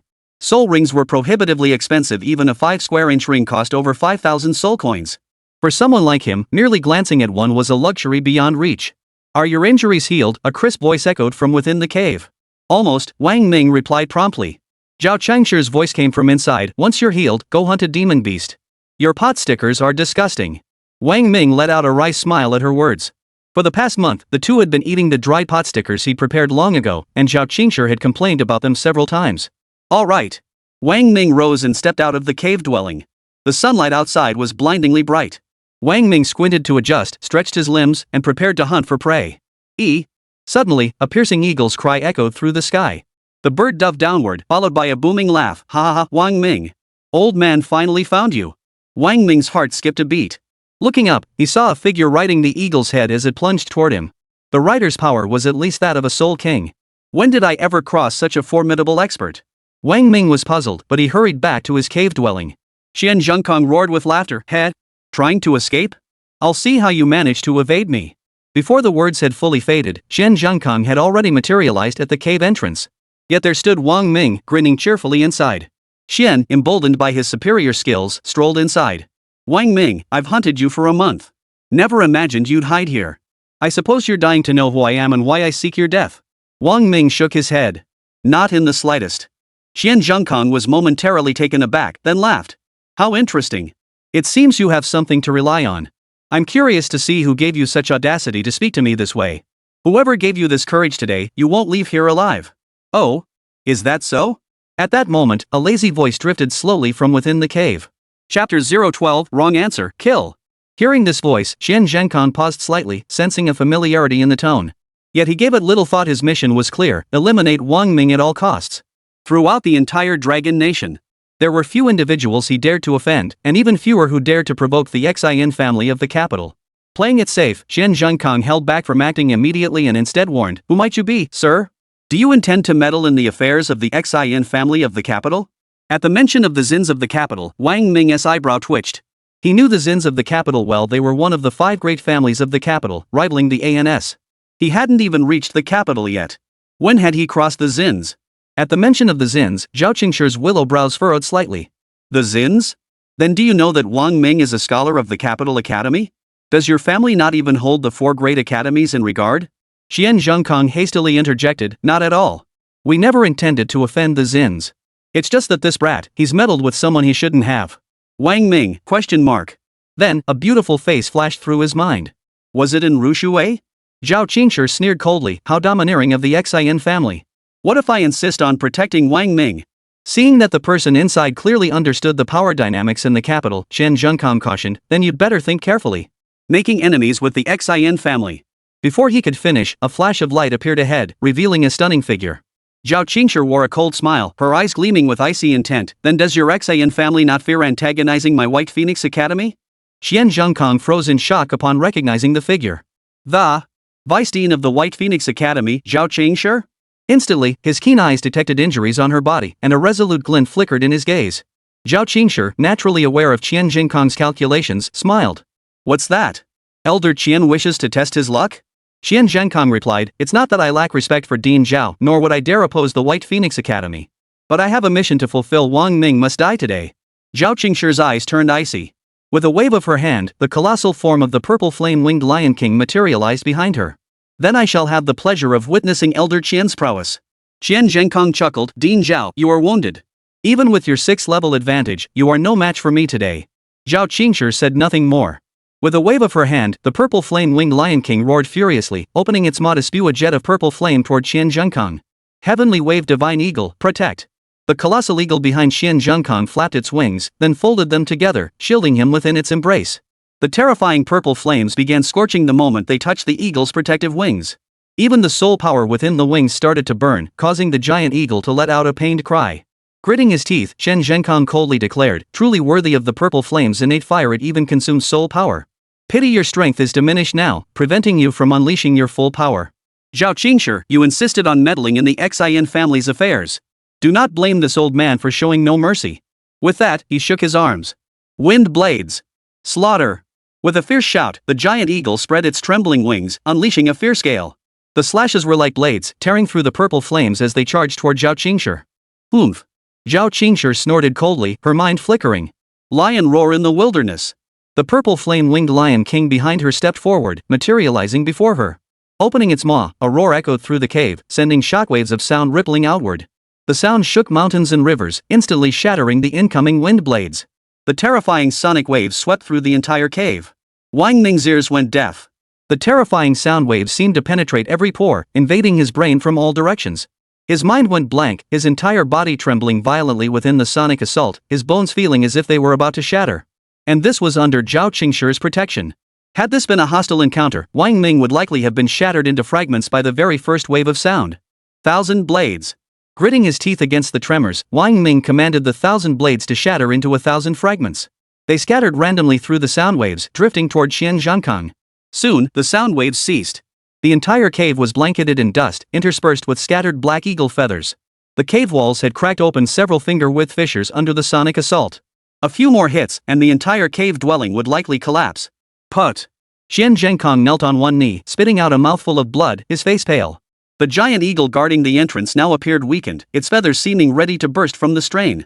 Had the sonic waves persisted much longer, the bird would likely have been reduced to a bald eagle. Originally, Zhao Qingshi's current strength would never have allowed her to unleash such power. But this enclosed cave amplified the sonic attack, causing it to reverberate and inflict multiple waves of damage. Her displayed power had surpassed her original capabilities. An attack surpassing that of a 68th level Soul Emperor, how could a mere 62nd level Qian Zhangkang possibly withstand it? A single wave of the assault nearly finished him off. Roar! Seizing the momentum, Zhao Qingshi pressed her advantage. The purple flame-winged Lion King strode forward, appearing before Qian Zhangkang. It opened its maw, soul power gathering and brewing within its jaws. Din Zhao, spare me. Facing the threat of death, Qian Zhangkang immediately softened his stance. If you kill me, you will inevitably antagonize the Xin family. Please, Din Zhao, think carefully. Zhao Qingshi's expression remained cold. When you attacked earlier, did you consider the consequences of antagonizing my White Phoenix Academy? Qian Zhangkang replied, I am willing to pay the price for that. I beg you, Din Zhao, to show mercy. Zhao Qingshi weighed his words swiftly, then snorted coldly. Get out. Once I return, I shall pay the Zins a visit. For today's events, I will make the Zins pay the price. Amidst the rampaging whirlwind, shards of blades and sonic waves scattered wildly. A cluster of broken blades, like scrap metal, silently materialized at Qian Zhangkang's feet. They lay less than a foot from the throat of Qian Zhangkang, who knelt on one knee. Qian Zhangkang finally exhaled in relief, slowly retracting the giant eagle soul beast from his back as he prepared to rise. Wait! Wang Ming stepped forward, standing 7 or 8 paces away from Qian Zhangkang. His face remained cold as he asked, I have a matter I wish to consult with this elder Qian. Qian Zhangkang already anticipated the question, likely something like who are you, or why did you try to kill me? He sneered coldly, his tone dripping with contempt. Wang Ming, do you even deserve to know? And even if you did, what difference would it make? Zhao Qingshi's expression darkened. Qian Zhangkang chuckled lightly. Very well. What do you wish to know? A faint, cold smile touched Wang Ming's lips as he asked softly, Elder Qian, my question is, under what circumstances does 1 + 1 equal 3? Qian Zhangkang blurted out, I am of the Xin family. Zhao Qingshi. Wang Ming's cold smile deepened. With a flick of his wrist, shards of 1,000 blades shot forth. In the split second of Qian Zhangkang's stunned disbelief, they pierced through his throat with a sharp thud. Simultaneously, Wang Ming's indifferent voice rang out. Wrong answer. Kill. Chapter 013, half a move ahead of heaven. You. Caught completely off guard by the sudden attack, Qian Zhangkang was utterly horrified. He straightened his back, both hands clutching his blood-spurting throat, his eyes locked on Wang Ming's. 2 blazing beams of light suddenly flashed within his gaze. Wang Ming coldly stared back at those 2 beams. The 2 beams gradually dimmed until they vanished. Qian Zhangkang's body slumped backward limply as blood gurgled from his throat. Zhao Qingshi stood frozen in place, stunned by Wang Ming's ruthless act. She never imagined that the esteemed guest elder of the Xin family, a 62nd level Soul Emperor, would meet his end at the hands of Wang Ming, who had only recently stepped into the ranks of Soul Masters. Even more unimaginable was the thought that a mere soul user would dare harbor murderous intent toward a Soul Emperor and carry it out. But that wasn't what unsettled her most. What truly sent shivers down her spine was the realization that Wang Ming's assassination had been meticulously planned. His soul tool had been primed the moment the purple flame-winged Lion King unleashed its sonic attack. Which meant, at that moment, or perhaps from the very beginning, he had concluded she would not kill Qian Zhangkang. That level of calculation, that level of resolve, that level of skill. That was what truly sent shivers down her spine. In that moment, she gained a profound new understanding of Wang Ming. This youth was far from the simple figure he appeared to be. A soul cultivator defeating a soul emperor, such a feat was unparalleled anywhere in the world. Her injuries had not yet healed, and forcing her soul power earlier had only worsened them. As her taut nerves finally relaxed, a wave of dizziness washed over her, leaving her too weak to stand. She stumbled and fell. But she didn't fall. Instead, she leaned against Wang Ming's chest, her ear pressed against his heart. She heard the powerful thump-thump of his heartbeat. Listening to that steady rhythm, Zhao Qingshi drifted peacefully into unconsciousness. Wang Ming carried her into the inner chamber of the cave dwelling, laying her gently upon a smooth stone slab. He placed his fingers on her wrist to feel her pulse, sensing that she had suffered severe injuries, perhaps old wounds from the past. But whether fresh or old, he was powerless to help. He stepped out of the chamber. Wang Ming approached Qian Zhengkong's corpse. He first removed the soul ring from his finger, then conducted a thorough search. Finding nothing else of value, he dragged the body out of the cave and buried it in a hastily dug pit. Truly befitting an elder of the Xin family of the capital, a soul emperor-level figure. What a treasure trove! Inside the cave, Wang Ming opened Qian Zhengkong's soul ring and stared wide-eyed at its contents. First were the demon cores, 10 level 5 demon cores and 32 level 4 demon cores. Demon cores below level 3 were useless to a soul emperor, so naturally none were present. Next were the soul beasts. Qian Zhengkong had contracted 3 soul beasts in total. His lifebound soul beast was the Tianlan divine eagle, while the other 2 were an iron armor beetle and a soul-sniffing rat. Then there were the beast nurturing pills. As a soul beast tamer, his most abundant possession was naturally these pills. These pellets were exorbitantly priced, beyond the means of ordinary people.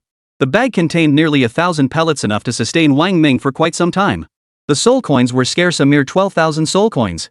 Damn it, a soul emperor level expert with only this much soul coin? That's truly eye-opening. Wang Ming couldn't help but mutter under his breath. Finally, his eyes lit up upon seeing a silver-white soft inner armor. Made from an unknown material, it resembled a vest in shape. Smooth and soft to the touch, it felt almost like silk. Something treasured by a soul emperor level expert must be extraordinary. Wang Ming pulled it out and slipped it on. Since it was free anyway, he wouldn't mind if it got ruined. After finishing these tasks, Wang Ming cautiously stepped out of the cave dwelling once more. He hunted down a level 1 demon beast nearby, swiftly returned to the cave, prepared it simply, and roasted it over a fire to eat. Then he began his cultivation in earnest. His greatest anticipation lay in that million-year soul ring crystal. He could scarcely imagine the terrifying combat power he would wield once he reached level 10 and absorbed the soul ring imbued with 1,000,000 years of demonic essence. 3 days later, Zhao Qingshi awoke from her unconscious state. Her first action upon waking wasn't to drink water, but to urgently ask Wang Ming, "How did you dare kill the soul emperor?" She'd wanted to ask this question before fainting and had held it in until now. Wang Ming chuckled softly and countered, "Why wouldn't I dare?" Zhao Qingshi retorted, to the soul emperor, "You're like an ant, do you understand? He could crush you with one hand. As an ant, what kind of mindset made you think you could kill the soul emperor?" Wang Ming tilted his head slightly, gazing at Zhao Qingshi. "It's simple. Because he intended to kill me. I will never allow my enemy to live in this world. Even if it means shattering my body to pieces, I will triumph over heaven itself." Zhao Qingshi's heart trembled violently. She had to admit it. In this moment, she found herself profoundly captivated by the charisma radiating from the small man before her. She couldn't help but ask again, "Then how did you determine I wouldn't kill Qian Zhengkong?" Wang Ming curved his lips into the familiar smile she knew. "Because you're the dean of Baifeng Academy. As the head of one of the 4 great academies, your first consideration is the academy's dignity and interests. Taking action against Qian Zhengkong upholds the dignity of the White Phoenix Academy. Whether to kill him or not depends on the consequences that killing him would bring to the academy. Enmity with the 5 great families would bring more harm than good. Therefore, I concluded you wouldn't kill him. But I must kill him. Because I am too weak now. Certain opportunities cannot be missed. Missing them would exact a price too high for me, Wang Ming, to bear. Therefore, I must act decisively." After speaking, Wang Ming lowered his head, a faint smile still lingering at the corners of his mouth, as if discussing something utterly unrelated to himself. Zhao Qingshi gazed at Wang Ming, and inexplicably, a pang of heartache welled up within her. A desire to pull his head tightly into her embrace welled up. Ahem! Zhao Qingshi quickly snapped out of this impractical daydream, clearing her throat. "My injuries are severe. It will likely take 2 months to regain half my strength. Once I'm recovered, I'll take you to the capital academy. Stay in the cave and train diligently. Aim to break through to level 10 and become a soul master as soon as possible. With the exception of a few prodigies, the students at the capital academy are either wealthy or noble. Even among the freshmen, many have already obtained soul rings with their family's help. You must train intensively. Teacher Zhao, what was the highest level of a soul master among past freshmen at the capital academy?" Zhao Qingshi replied without hesitation, "Historically, the strongest freshman was the current. I can't say. Suffice it to say she was a level 19 soul master at the time, possessing a 100,000-year demon soul ring. Demon souls refer to the demonic essence that, after the cosmic upheaval, could only invade the bodies of demons and monsters. This essence granted them immense power while simultaneously nurturing demon souls within their minds. These souls endowed the creatures with sentience. Some advanced demons even surpassed humans in intelligence and could speak human language. The potency of a demonic soul depends on the age of the demonic essence when it invades the beast. Similarly, humans gradually discovered through cultivation that each time their power reached a critical threshold, they needed to absorb demonic souls to form soul rings in order to break through. Over time, both demons and humans developed a grading system for demonic souls. These include 10-year soul ring demon soul, 100-year soul ring demon soul, 1,000-year soul ring demon soul, 10,000-year soul ring demon soul, 100,000-year soul ring demon soul, and million-year soul ring demon soul. 100,000-year soul ring? Wang Ming murmured to himself twice, then a faint smile slowly curved his lips. It seems my 100,000,000-year soul ring is bound to astonish the entire universe. Chapter 014, A Figure in the Starry Sky. 15 days later. Damn it, this huge Xingtai mountain range, and not a single demon in sight? After searching for half a day without spotting a single demon, Wang Ming was speechless. He began to doubt whether this was truly the famously treacherous Xingtai mountains of legend. Little did he know. 10 days prior. And Rui Shui, unable to find Wang Ming's whereabouts, flew into a rage and ordered a brutal massacre of all demons within the Xingtai Mountains. Every demon in sight was slaughtered. Those with any sense hid in caves, too afraid to emerge. This nearly starved Wang Ming to death as he struggled to survive in the mountains. System detection, level 2 demonic creature concealed within cave 900 ahead. Just then, the all-around search system beeped with an alert. A faint smile curved Wang Ming's lips. After searching for so long, he'd finally found a demon. A level 2 demon. With his current level 10 soul user strength and imperial grade soul weapon, he could handle it easily. But after a moment's thought, he decided against using the soul weapon. Instead, with a flick of his mind, over 200 iron-devouring worker ants flapped their wings and flew out. He'd never used his soul beast contract before, so this demon would serve as good practice. Go! Under Wang Ming's command, the 200 iron-devouring worker ants coalesced midair into a black torrent. Swirling and dancing, they surged through the cave entrance, charging straight at the demonic beast within. Roar! The demon beast inside, hearing the commotion, began thrashing wildly. Unfortunately, the cramped space of its lair left it nowhere to hide. The tiny iron-devouring worker ants swarmed relentlessly, tearing into it from all sides. The cave echoed with the demon beast's piercing screams. Before long, the screams gradually faded until they vanished. Hundreds of iron-devouring worker ants swarmed out in groups.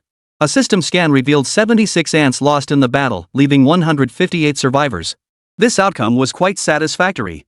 The cave entrance stood waist-high. Bending low to crawl inside, a foul stench assaulted the nostrils.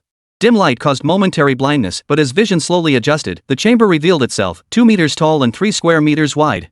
Within lurked a demon, a mutated wild boar. 3 faint beams of light filtered into the cavern. Ha! A cunning rabbit has 3 burrows? Wang Ming was surprised. He hadn't expected this boar to be so cunning and clever. Of course, pigs were known to be intelligent creatures, as documented. However, for a demonic beast to possess such intelligence could only mean one thing: this boar had already developed a demonic soul. Only by nurturing a demonic soul within its mind could it develop sentience, even beginning to speak human language. Legend held that level 10 demons could even transform into human form.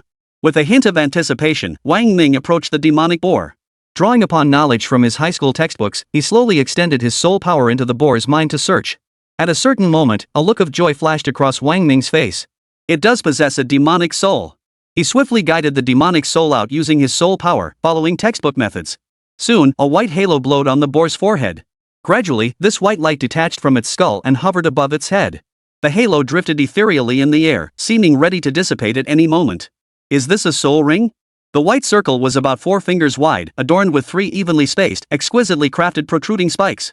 These 3 spikes signified 30 years, meaning the demonic essence had invaded this beast for 30 years. The demonic soul was white in color. According to 3 centuries of Soul Master lore, a 10-year soul ring is white, a 100-year soul ring is brown, a 1,000-year soul ring is purple, a 10,000-year soul ring is black, a 100,000-year soul ring is red, and a million-year soul ring is gold. As for those exceeding 1,000,000 years, none have ever been seen. I wonder what color a 100,000,000-year soul ring would be, Wang Ming murmured, licking his lips with eager anticipation. Ever since obtaining the billion-year soul ring crystal, he'd been fixated on this day. Now, it had finally arrived. Billion-year soul ring, here I come. System, detect whether the soul ring can utilize the million-year soul ring crystal. All soul rings, regardless of age, can utilize the million-year soul ring crystal. Note: the million-year soul ring crystal must be used simultaneously with the host absorbing the soul ring. Note: The soul power of a million-year soul ring exceeds the host's capacity. Should the soul power seal function be activated during absorption? Activate. Soul power sealing function activated. Wang Ming took a deep breath, crossed his legs, and sat down. With a thought, the million-year soul ring crystal appeared before his chest. Then, guided by his soul power, the white soul ring slowly drifted down to rest in the palm of his right hand. As it descended, the soul ring rapidly contracted, transforming into a solid, ring-shaped orb the size of a bracelet. The million-year soul ring crystal settled slightly above the center of the soul ring. Huff! Taking another deep breath, he closed his eyes, relaxing his body and mind.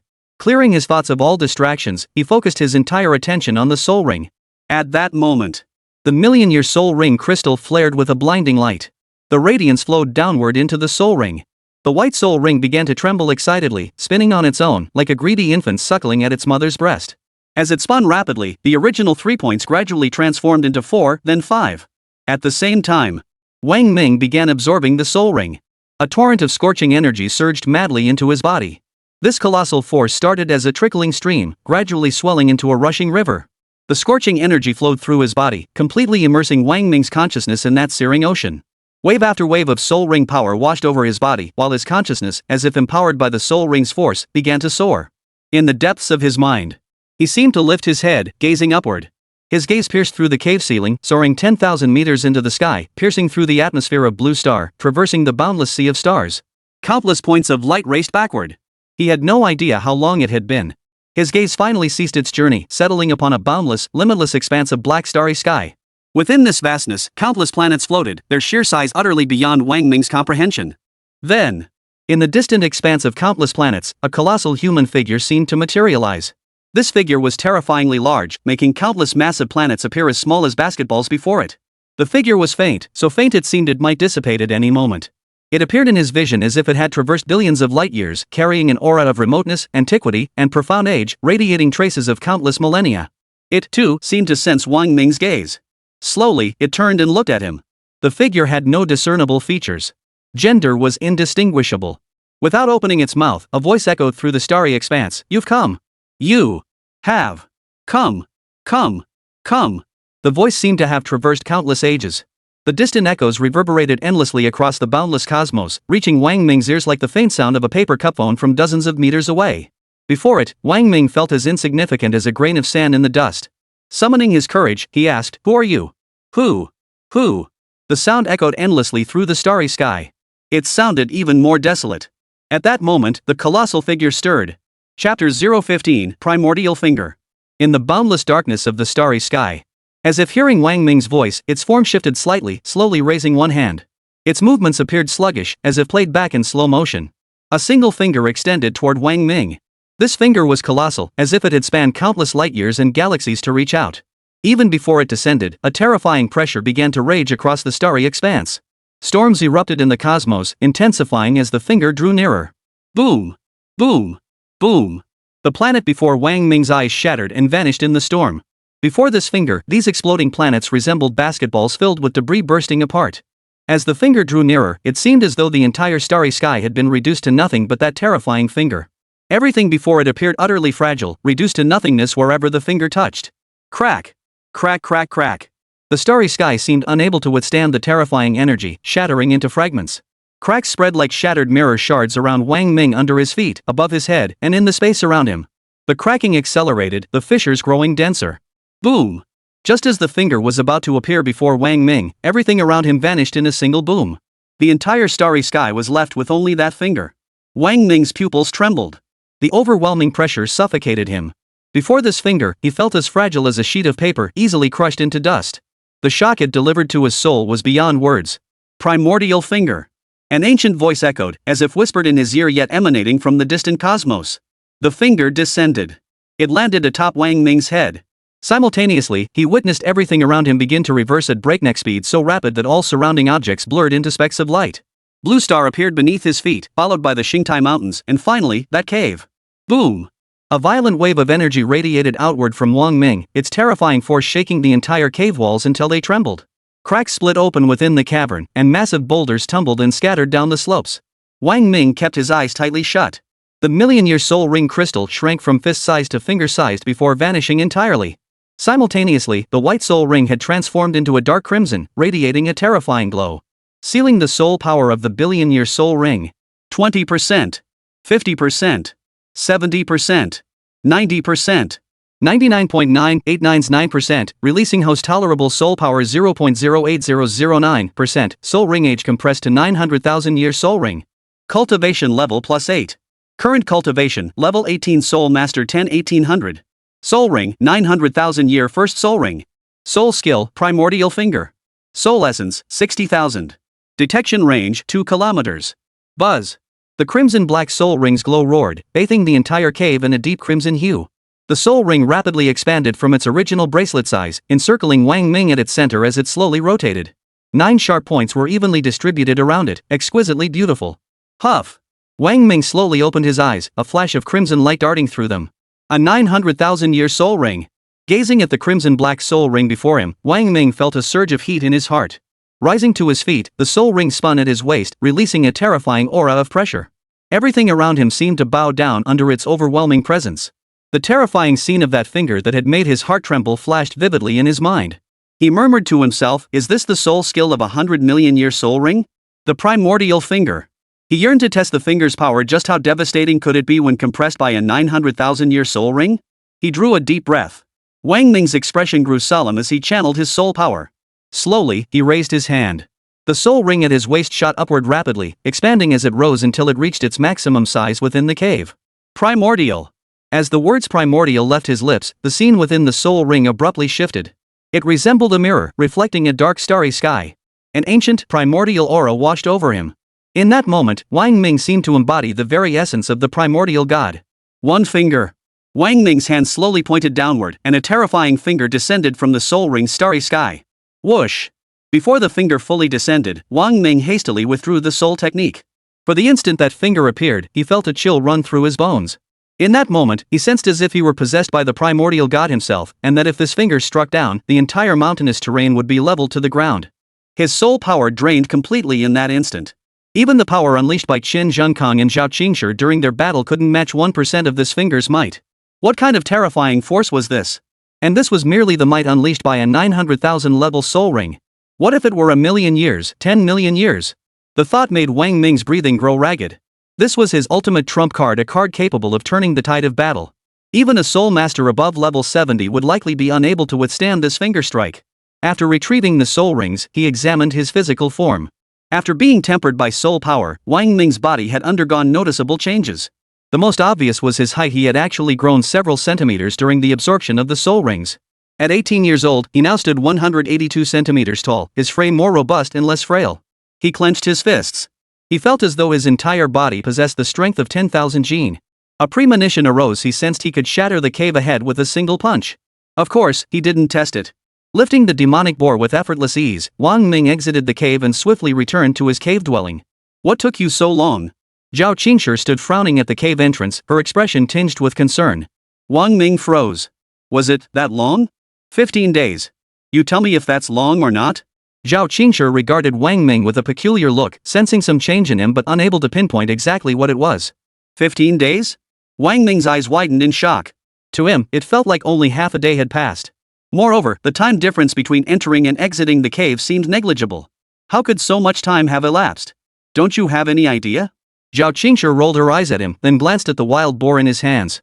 What are you going to do with this rotten pork? I roasted some inside. Let's eat and hurry back. If we don't leave now, you'll miss the new student assessment at the Capital Academy. Oh.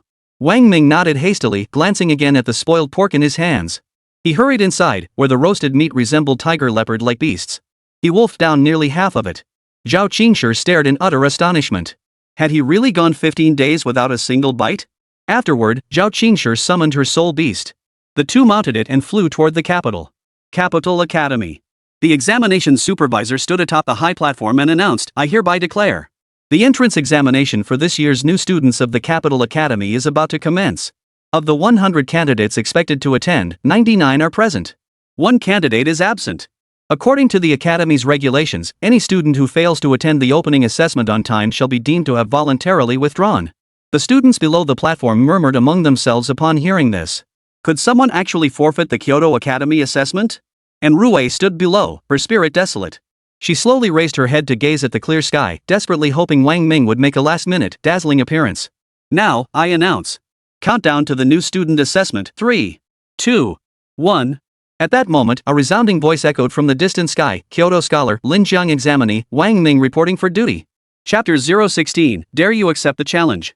The resounding voice echoed from above, causing everyone to crane their necks upward.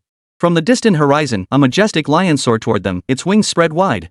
Standing atop the lion's head was none other than Wang Ming, the new student from Linjiang, representing the capital academy. Mentor Li Huayuan on the platform sprang to his feet with a sharp movement, his face radiant with surprise. And Rui Shuwei's despairing face instantly blossomed into a breathtaking smile. As that familiar face reappeared before her eyes, her vision blurred and her nose stung. 3 months of utter despondency vanished the moment Wang Ming appeared, like clouds parting to reveal the sun. Warm sunlight flooded her heart once more. Holy crap, is this Wang Ming, the legendary prodigy with the crimson talent? What a stunning entrance. He's got major swagger. Now that's what I call handsome. Look. That's the purple flame-winged Lion King. Holy crap, Dean Zhao personally escorted him here. Amidst the envious, jealous, and admiring gazes of the crowd, the purple flame-winged Lion King landed smoothly on the elevated platform. Zhao Qingshi glided down with Wang Ming, touching down steadily. Instructors from all the capital's academies rose to their feet. The Dean of Education had already rushed over with a smile, addressing Zhao Qingshi. My apologies for not greeting you properly, Dean Zhao. It's an honor to have you here. Zhao Qingshi resumed her demeanor as dean, offering a slight nod before speaking in a cold, detached tone. I came to deliver someone. Your academy's new student, Wang Ming, has been delivered. I take my leave. With that, she turned and flew away on her beast without looking back. Wang Ming was taken aback. He'd expected a proper exchange of pleasantries, but this awkwardness was unexpected. Ahem. Li Huayuan cleared his throat to break the awkwardness, quickly introducing Wang Ming. Wang Ming, this is our academy's director of education, Zhao Shueren. Director Chao, this is Wang Ming, the Linjiang Manhong talent. Zhao Shueren's baby-faced cheeks stretched into a broad smile. Ah, Wang Ming. Welcome to the Capital Academy. We heard your train was attacked by demons. The academy was terribly worried. Just glad you're back. Get back to your squad immediately, the assessments are about to begin. Li Huayuan led Wang Ming down from the platform. All the students' eyes turned to Wang Ming, eager to witness the legendary talent of the Crimson Demon. Of course. Some looked at Wang Ming with utter contempt. Take Xin Shenguan, for instance. Xin Shenguan hadn't expected Wang Ming to return alive. The man he'd sent out, Chen Zhengkong, had lost contact. Could it be? Wang Ming, the academy has randomly assigned you to Group 3. Your teammates are in Rui Shui, Bai Yishan, and Lu Feifei. By the time he finished speaking, they had already reached the third group. 4 students stood in a row, with one spot still empty. And Rui Shui wiped away her tears, beaming at Wang Ming as she extended her delicate hand. Wang Ming, my classmate. We meet again. Wang Ming's heart fluttered slightly as he gently grasped her jade-like hand, cool and delicate. And Rui Shui, we meet again. Oh my goodness. What is this? Princess An actually initiated a handshake with Wang Ming? Good heavens, what's their relationship? No way, no way. The crowd began to gossip and speculate. Many male classmates shot envious glances at Wang Ming, seething with jealousy and wishing they could take his place. But the one seething with hatred was undoubtedly Xin Shenguan. He'd been fawning over Enrujui for so long, yet hadn't even gotten close enough to hold hands, let alone touch the hem of her clothes. And now the stinking peasant Wang Ming had actually held her hand. It was infuriating. Mr. Wang Ming, it's a pleasure to finally meet you. Bai Yishan smiled as he extended his hand. Heh, Wang Ming sure is clout, even getting Dean Zhao to escort him personally, Lu Feifei said with a sly grin. Wang Ming greeted each of them in turn. Ahem. Zhao Shueren cleared his throat. Now that everyone is present, I hereby announce the commencement of the new student assessment. The evaluation consists of 2 parts, soul power assessment and combat strength assessment. The top-ranked candidate will be awarded the title of the newcomer king of the Capital Academy. The top 30 students will gain entry to the trial grounds to participate in the 4 grade academies trial. All students have already undergone soul power assessments during the entrance examinations. The rankings are as follows. First place, Wang Ming of Linjiang, full red talent. All eyes once again turned to Wang Ming. He lifted his head confidently, meeting their gazes. Second place, Xing Xianguang of the capital, high-grade red talent. The crowd's gaze shifted to Xing Xianguang once more, while inside, Xing Xianguang's heart roared, first place should have been mine. Mine. Wang Ming glanced over as well, his gaze locking with the other's resentful stare. Wang Ming, ? What did I ever do to him? Just then, Lu Feifei whispered in his ear, Xin Shenguang is the eldest son of the Xin family from the capital. I heard he's been pursuing in Ruisue. Wang Ming suddenly understood. So it was all because of a woman. Third place, and Rue Shui from Kyoto, with top-tier full red talent. The crowd's gaze shifted once more.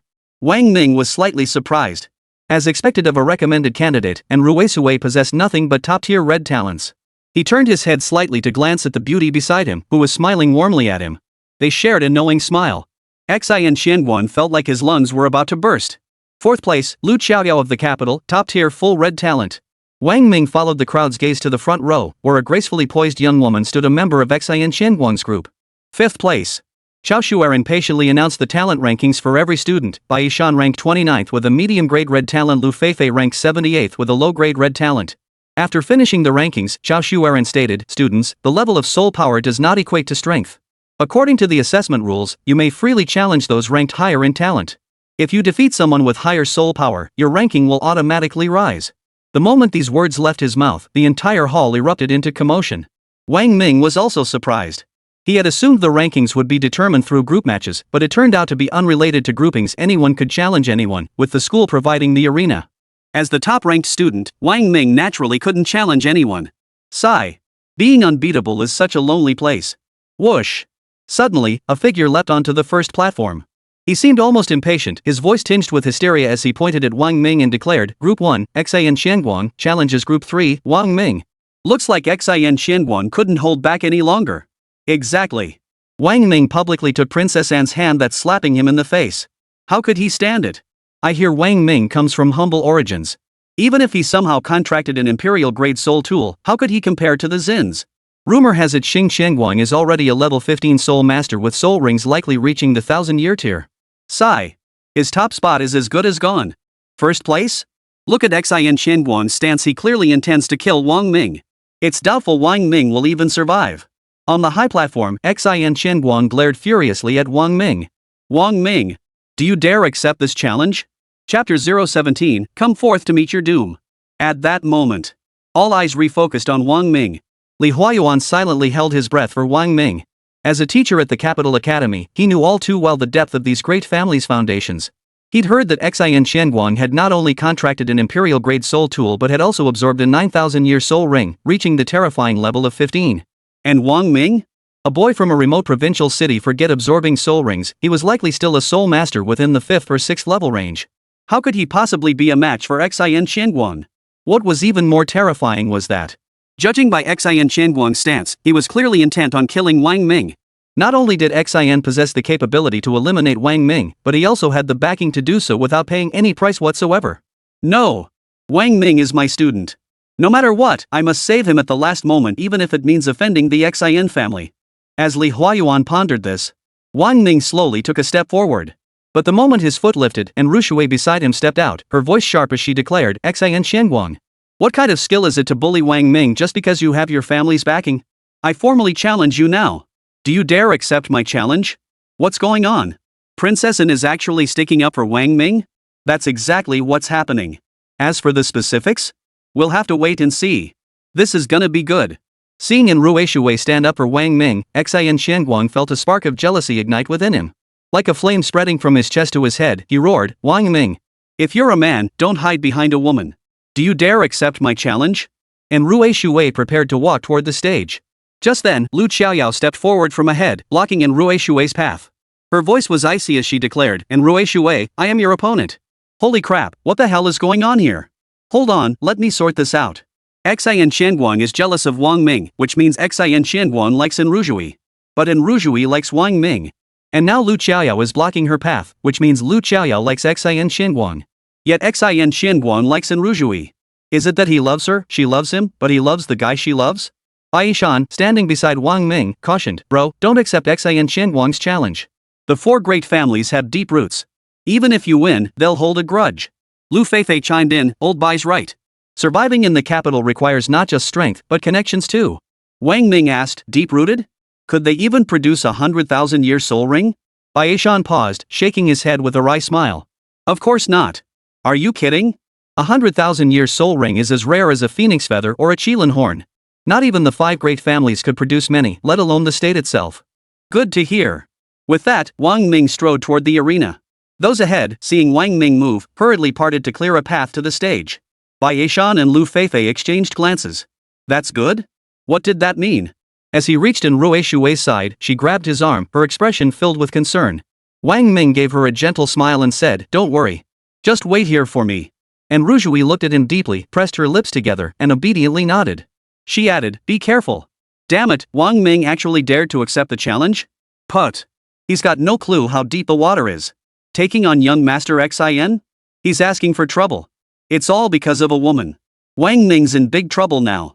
What a waste of Man Han's talent.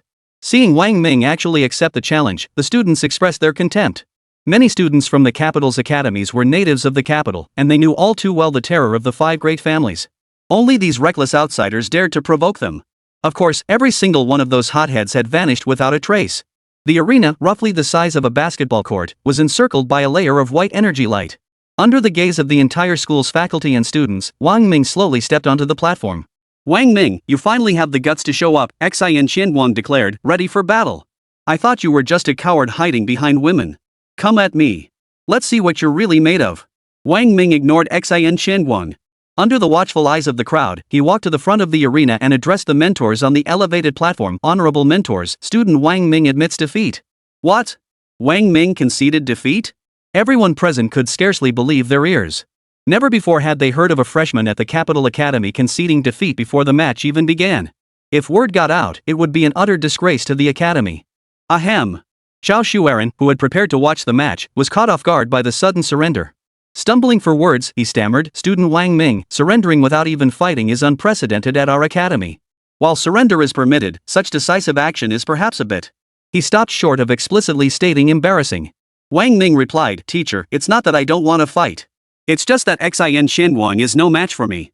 If I were to strike him and cause injury, disability, or even death, it would be impossible to resolve. For the sake of Xin Qianguang's safety, I choose to concede voluntarily." Zhao Shuaren. Xin Qianguang felt deeply insulted and erupted in fury. "Wang Ming, you arrogant fool." He then declared to Zhao Shuaren, "Teacher, I'll sign a life or death wager. Let's see just how capable he is of killing me." Zhao Shuaren also found Wang Ming's arrogance excessive, but he tried to reason with him. "Let's skip the life or death wager. Wang Ming, accidental injuries can happen during the assessment. But don't let your pride get the better of you. Go ahead and face Xing Qianguang first." Wang Ming replied earnestly, "Teacher, I truly am not arrogant. I'm telling the truth. If I strike, he'll die for sure. I still believe in sparing others when possible. I'll concede first place to him." You're arrogant." Xin Qianguang seethed with rage. "Today I'll see just how skilled you are. Afraid I'll kill you? Fine. With all students as witnesses, I'm willing to sign a life or death contract with Wang Ming. During the assessment, survival rests solely on individual skill." Wang Ming turned to Zhao Shuaren, "Teacher, is this acceptable?" Li Huayuan quickly interjected, "Wang Ming, don't act impulsively. A life and death wager is no joke. Our academy had such incidents before, and after that, we strictly prohibited them. You absolutely must not sign this." "No. He must sign today." Xing Qianguang roared. Wang Ming shrugged helplessly at Li Huayuan. "Teacher, you see, it's not that I want to sign. He's forcing me to. Signing it is better. If I do end up killing him, at least it absolves me of responsibility." Zhao Shuaren cited Wang Ming's reckless ignorance, saying, "Very well. Since you insist on signing a life and death agreement, the academy and I will serve as impartial witnesses to your assessment. The assessment begins now." At that moment, a cold smile curled at the corner of Wang Ming's lips. Xin Qianguang, eager to showcase his strength, declared defiantly to Wang Ming, "Wang Ming, watch closely." Instantly, a deep purple soul ring glowed above his head. A terrifying energy radiated outward as Xin Qianguang proclaimed proudly, "Level 15 Equipment Soul Master, 50-100-year Soul Ring. I challenge you." Oomph. Wang Ming smiled indifferently and spoke slowly, "Level 18 Equipment Soul Master. 900,000-year Soul Ring. I invite you to meet your end." Chapter 018, "Well, I guess I'll have to kill you." Level 18 Equipment Soul Master. 900,000-year Soul Ring. Prepare to meet your end. Wang Ming's voice was flat, yet it sent a deafening shockwave through the entire crowd of teachers and students, leaving them unable to believe their ears. Level 18? 900,000-year Soul Ring? Wang Ming gave them no chance to question. A crimson-black soul ring materialized from thin air above his head. The instant the 900,000-year soul ring appeared, the heavens and earth abruptly shifted color, as if dyed by the soul ring itself, transforming into an eerie crimson black. Terrifying energy surged forth from the soul ring, unleashing an energy storm upon the arena that lashed out with icy ferocity. The soul ring rapidly expanded, its crimson black glow growing ever more unsettling. Beneath the crimson-black soul rings, Wang Ming stood as tall and unyielding as Mount Tai itself, commanding the very heavens and earth as if he were their sovereign, master of all. Wang Ming did nothing. He merely released his 900,000-year soul ring. This overwhelming pressure emanated entirely from the ring itself. Everyone present felt the crushing weight of the 900,000-year soul ring, as if something immense had descended upon the academy, making breathing feel difficult. Then, Wang Ming moved. With a flick of his right hand, clang! Clang! Clang! Countless shards shot out from his soul ring, rapidly coalescing into a blade as crimson as blood-red jade. The demon blade, 1,000 blades appeared in his right hand. Holding it with one hand, he pointed it at Xian Xianguang across from him. Are you ready to die? 900,000-year soul ring? At that moment, every pair of eyes in the arena widened, fixated on the black soul ring on the stage. They held their breath, paralyzed by the soul ring's oppressive aura, unable to breathe. Li Huayuan was utterly dumbfounded. His mind felt overwhelmed. The shock Wang Ming delivered was like reading a web novel, one jolt followed by 3 more. Chao Shuaren leapt from his chair in shock, leaning forward. He couldn't believe the soul ring before him was real. A 900,000-year soul ring? Even a 100,000-year soul ring was extremely rare. And Rushui pressed her delicate hands over her gaping mouth, her wide, lively eyes staring in awe. Standing beneath the soul ring, sword in hand, Wang Ming radiated an overwhelming aura of valor, like the incarnation of a soul ring deity. This image would be forever etched into the minds of every teacher and student present, never to be forgotten. Under the crushing pressure of the 900,000-year soul ring, Xian Qianguang trembled violently. It wasn't fear of death. This quivering stemmed from a bone-deep dread, the psychological shock delivered by the 900,000-year soul ring and the despair of his own soul rings being utterly suppressed. No. Xian Qianguang's pride shattered the instant the 900,000-year soul ring appeared. He screamed in despair, unable to believe or accept this reality. He clung to the hope that it was an illusion, a trick. Summoning immense courage, he roared at Wang Ming, "Wang Ming! I refuse to believe this is real. You're nothing but trash picked up from the riverbank. How could you possess a 900,000-year soul ring? This is fake. I'll shatter your illusion and kill you." With a hoarse roar, Xian Xianguang forcibly unleashed his suppressed soul ring. Wielding his soul-forged sword, he bellowed, "I'll kill you." Before the words faded, he charged forward at breakneck speed. A cold smile curled at the corner of Wang Ming's lips. Xian Xianguang swung his sword at him, his face twisted into a vicious grimace, the muscles on his face twitching as he adopted a desperate, all-out fighting stance. Alas! The gap between them was simply too vast. A difference in rank could be bridged, but the gap between a 1,000-year soul ring and a 900,000-year soul ring was like heaven and earth. They existed on entirely different planes. Unless the opponent's strength far surpassed Wang Ming's, they would inevitably fall victim to soul ring suppression. Foolish! Wang Ming sneered. Before him, Xian Qianguang's speed and attack power were utterly feeble, riddled with flaws. As Xian Qianguang closed in, Wang Ming's figure flickered. Like a ghost, he materialized beside Xian Qianguang, his face twisted in mockery as he stared at the horrified man. With a single, ruthless thrust, his blade pierced straight through Xian Qianguang's heart. Block! Xian Qianguang instantly arched like a shrimp, his entire body recoiling backward under the force of the strike. Armor? Even a full power strike from an imperial-grade soul weapon couldn't breach this armor. Its grade must be exceptionally high. Put. Though the blow hadn't killed Xian Qianguang, it had shattered his internal organs. His face drained of color as he watched Wang Ming advance toward him, blade raised. Then, he suddenly grinned, revealing bloodied teeth, and laughed, "Ha ha ha." Wang Ming stepped before him, the blade's tip pointing directly at his forehead. "You want to kill me?" Xian Qianguang paid no heed to the cold blade before his brow, instead sneering, "Do you dare? Look at Chao Shuaren and the others, would they let you kill me? Ha ha ha ha. Signing that life and death contract? Foolish. That contract was tailor-made for trash like you poor, lowly scum. Ha ha ha ha. Wang Ming, don't act rashly." Chao Shuaren appeared swiftly on the stage, his expression tense. Xian Qianguang is the legitimate eldest son of the Xian family. His status is unique. Nothing must happen to him within the academy. Wang Ming, you're still young. Your potential is limitless. Your future path stretches far ahead. Don't do something foolish. Li Huayuan also reached the platform, pleading, "Wang Ming, listen to your teacher. Put down that blade. We only want what's best for you. You can't afford to offend the Zins. If you kill him, how will you ever establish yourself in the capital?" Ha ha ha ha. Xian Qianguang watched Wang Ming's unrestrained laughter, filled with scorn, mockery, and utter confidence. Wang Ming turned his face, his gaze icy as he fixed it on Chao Shuaren and the others. If I can't kill him, then why did I sign that life and death contract? Was it specifically for me? If I were the one losing now, would you step in to stop him from killing me? His life matters. But mine doesn't? Are you afraid I'll kill him? Wang Ming clenched his perfectly aligned white teeth, crouched down, and violently grabbed Xian Qianguan's hair, yanking him off the ground. A cold blade pressed against his throat as Wang Ming glared ruthlessly at Chao Shuaren and the others. Don't act rashly. Don't act rashly. Chao Shuaren's forehead was drenched in sweat, his trembling hands pressing downward as he pleaded with Wang Ming. Wang Ming, you absolutely must not act rashly. I know the life and death pledge is unfair, but where in this world is there absolute fairness? We can only strive our utmost to maintain fairness. Is this the fairness you uphold? Wang Ming sneered coldly. Who dares lay a hand on my Xian family? A booming, aged voice boomed from within the academy. A flash of light streaked across the sky, and a figure materialized above the arena. It's the academy's vice dean, Xian Jitian. He's even alarmed Xian Jitian? Those who recognized Xian Jitian murmured in shock. Xian Jitian first surveyed Chao Shuaren and Li Huayuan on the stage, then glanced at Xian Qianguan, finally fixing his gaze on Wang Ming. Their eyes locked for a moment. Wang Ming's gaze was firm and sharp, showing no trace of fear. He nodded. A promising prospect. A 900,000-year soul ring, a rare sight indeed. Wang Ming, Chao Shuaren, and the others are right. There's no such thing as absolute fairness in this world. You cannot kill Xian Qianguan. Put down your blade. My Xian family will drop this matter. I hope you don't ruin yourself. You're new to the capital and don't understand the situation yet. Don't underestimate the Xian family. Ha ha ha ha. Xian Qianguan forced his eyes to roll toward Wang Ming behind him. Let me tell you this, you only get one chance to kill me. If you fail, I guarantee I'll hunt you down and finish you off later. Ha ha ha ha. Wang Ming's icy voice rang in his ear. Is that so? Then I'll reluctantly have to kill you. Chapter 019, Let's Get Married.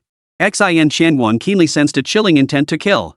Instantly, the hairs on his body stood on end, and a wave of coldness shot up his spine to the crown of his head. But it was too late. The blade pressed heavily against his windpipe. Wang Ming's eyes fixed on them as his arm drew back like a violin bow. Slowly, the blade sliced through flesh, deepening its path into his throat. Blood squeezed out from the gap between the blade and skin. Gurgle. Gurgle. The icy blade sliced through his throat, bringing a cold, stinging pain. At that moment, Xian Qianguan truly felt fear, the threat of death. He was terrified, filled with regret. He desperately tried to open his mouth to cry for help, to beg for mercy, but the blood churning in his throat surged back into his mouth. His trembling voice rolled in his blood-filled throat like boiling water. No! Xian Jitian, Chao Shuaren, and the others watched the scene in shock. Wang Ming's knife moved from slow to fast, finally slicing through the throat with a wet thud. The blade, trailing a streak of blood, flew back onto the stage. Xian Qianguan's mouth gaped open. His arms and hands stretched out straight toward Xian Jitian, his eyes filled with a desperate yearning for life. As Wang Ming's blade sliced through, the light in his eyes rapidly faded. His body went limp, sliding down to kneel and collapse onto the floor of the stage, blood slowly staining the floorboards. At that moment, the entire world fell into a deathly silence. Everyone believed that after his teacher's warning, Wang Ming would lower his blade and spare Xian Qianguan. Everyone believed Wang Ming wouldn't dare kill. Yet no one expected Wang Ming to actually dare kill a member of the Xian family and to kill Xian Qianguan right in front of Vice Dean Xian Jitian. Wang Ming, you're asking for death. Xian Jitian was furious. He had once seen Wang Ming as a promising talent, a raw gem waiting to be polished. But now, this arrogant fool had dared to kill a member of the Xian family. This was courting death. Even a prodigy of heaven's own making would meet an untimely end for such audacity. With a wave of his hand, Xian Jitian commanded. A massive green python materialized beside him. As thick as an adult's waist and stretching dozens of meters long, it opened its gaping maw and roared at Wang Ming, its long fangs bared. Kill! At the command, the serpent's coiled body whipped forward like a thunderbolt. With a deafening hiss, it opened its gaping maw, poised to swallow Wang Ming whole. Whoosh! Wang Ming drew a deep breath, raised his arm, and pointed the blade toward the heavens. A dark crimson soul ring rapidly climbed from his waist, scaling up the blade's edge. Soul power surged wildly from his body into the ascending ring. With a buzzing vibration, the soul ring expanded rapidly, forming a terrifying dark crimson halo above Wang Ming's head. The center of the black soul ring resembled a black hole, pitch black as ink. An ancient, world-weary aura emanated from the bottomless void, an intangible pressure permeating the entire landscape. This presence felt like it belonged to a primordial god, stirring an urge to worship. At that moment, Xian Jitian felt his heart skip a beat. Enough! Suddenly, a voice boomed from the depths of the academy. The resounding sound formed concentric waves in the air above, instantly shattering Xing Jitian and Wang Ming's soul techniques. Wang Ming's face paled, his heart racing in silent shock. Without even seeing the person, a single voice could effortlessly shatter both their soul techniques. It was clear just how terrifying this individual's strength was. Xian Jitian snorted coldly, beckoning with a hand gesture. The python coiled back behind him. Since both parties have signed a life and death pledge, this matter ends here. Vice Principal Xin, how your Xin family chooses to handle this is none of my concern. But within the academy, you will not be allowed to run amok. Xin Tian bowed respectfully, though reluctance lingered in his posture. Yes, Dean. He then turned to Wang Ming. Wang Ming, for killing a member of my Xin family, you will pay the price. With that, he flashed onto the stage, scooped up Xin Qianguang's body, shot Wang Ming a cold glance, and vanished. Chao Shuaren shook his head helplessly. Li Huayuan sighed and said to Wang Ming, you were far too impulsive. Now you've completely alienated the Xin family. Wang Ming's expression returned to normal as he said, Teacher, if I don't kill Wang Ming, will Xin Qianguang spare me? Li Huayuan understood Wang Ming's meaning and sighed helplessly. Let's leave it at that for now. Stay within the academy for the time being to avoid retaliation from the Xin family. He then addressed Chao Shuaren, Director Chao, please resume the assessment. Chao Shuaren returned to the high platform and announced the resumption of the assessment. But no one dared challenge Wang Ming again. As for Lu Qiaoyao, when Wang Ming killed Xin Qianguang, her face turned as pale as paper. She dared not challenge Wang Ming, nor did she have the heart to challenge Enru Shui. She stood frozen in place like a wooden statue, unable to believe what had just happened for a long time. Bro Ming. You're freaking awesome. Lu Feifei was utterly in awe of Wang Ming. You even killed Xin Qianguang? You're practically my living dad. Brother Ming, you're the man. Bai Shan gave him a thumbs up. And Ruzhui voiced her concern, Brother Ming, you've made enemies of the Xin family. You must be extremely careful from now on. Wang Ming knew full well the consequences of killing Xin Qianguang would be severe. But he stood by his principle, he would never allow his enemies to live in this world. As for the consequences? He'd deal with them later. If need be, I'll go to them myself. With all his billion-year soul rings activated, he'd gladly go down in a blaze of glory with the Xin family. The subsequent assessment proceeded swiftly without a single error. Wang Ming emerged as the newcomer king, receiving the Academy's rewards, 3 level 3 demon cores, 3,000 soul coins, and a piece of soul nurturing wood. While the soul nurturing wood was the most precious, the other 2 rewards felt rather stingy. After the assessment concluded, Enru Shui led Wang Ming to the dormitory. The dormitories at the Capital Academy were co-ed, as each student had their own room. 4 rooms shared a floor, forming a group. The single rooms were spacious, featuring a bedroom, living room, and bathroom nearly 50 square meters in total. They were fully equipped with computers, televisions, and wireless internet. Bai Shan and Lu Feifei tactfully excused themselves, leaving only Wang Ming and Enru Shui behind. This was their first time alone together. Enru Shui sat quietly on the living room sofa, occasionally tucking a strand of hair behind her ear. Her cheeks flushed slightly as she felt her heart pounding wildly. Wang Ming sat beside her, his palms sweating with nervousness. Though their feelings were clear, neither had ever explicitly confirmed their relationship. That final barrier remained unbroken, preventing their connection from deepening. Wang Ming tried to break the awkward silence, but stumbled over his words. Ha. And Ruzhui had been tense, but when she turned her head slightly and saw Wang Ming drenched in sweat, she couldn't help but burst out laughing. It was hard to imagine that the ruthless man who had killed Xin Qianguang without batting an eye was now sweating profusely. Wang Ming laughed along with her. The air thickened with dopamine, and sweet words crawled at the tip of his tongue, urging him to speak. But having lived 2 lifetimes, Wang Ming was a 1,000-year-old iron tree, a 10,000-year-old virgin. How could he possibly confess? Images of TV marriage proposals flashed through his mind. Overcome with emotion, Wang Ming grabbed Enru Shui's hand and stammered. Let's get married. Chapter 020, we're moving in together. To propose. Kyoto Academy, Dean's office. Hong Kajin sat in his comfortable chair, his face stern as he stared at the 2 men standing before him, Chao Shuaren and Li Huayuan. Who authorized you to agree to sign that life and death contract? Hong Kajin's voice was furious. I explicitly forbade such an arrangement. Yet it still happened, and with even graver consequences. Xin Qianguang has been killed. Chao Shuaren replied, Dean, this is my fault. I underestimated Wang Ming's capabilities. Oomph. Hong Kajin sneered coldly. Underestimated? Are you implying that it was acceptable for Xin Qianguang to kill Wang Ming, but unacceptable for Wang Ming to kill Xin Qianguang? Director Chao, the purpose of state-founded institutions is to cultivate talent, not to engage in reckless competition. And certainly not to foster factional power struggles. You bear primary responsibility for this incident. Chao Shuaren, yes, Dean. I accept responsibility for this matter. Can you truly bear it? Hong Kajin's anger flared, slamming his fist on the table before turning to Li Huayuan. Li Huayuan, Wang Ming is your student. Why didn't you stop him when he signed that life or death pledge? He played you all like a fool with his playing the fool to catch the wise trick. Li Huayuan protested, Dean, you're wronging me. Wang Ming never played dumb to catch the wise. Hong Kajin snapped, what do you mean? Chao Shuaren interjected. Wang Ming chose to concede defeat the moment he stepped onto the stage. He never intended to fight Xin Qianguang. It was Xin Qianguang who forced Wang Ming to sign that life or death agreement. Ha! Hong Kajin was genuinely surprised. After a moment's thought, he asked, he conceded defeat from the very start? That's peculiar. If he intended to lose, why did Xin Qianguang keep pressing Wang Ming? Li Huayuan replied awkwardly, perhaps it has something to do with that girl from the Yin family. Chao Shuaren added, what Wang Ming said was pretty damning. Hong Kajin keenly picked up on Chao Shuaren's implication and pressed, what exactly did Wang Ming say? Chao Shuaren explained, after stepping onto the stage, Wang Ming declared that Xin Qianguang was no match for him.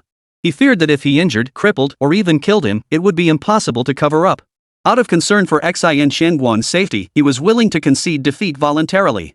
He also said he'd show mercy where possible, effectively conceding the Rookie of the Year title to Xin Qianguang. Hong Kajin pondered this for a moment. Something didn't add up.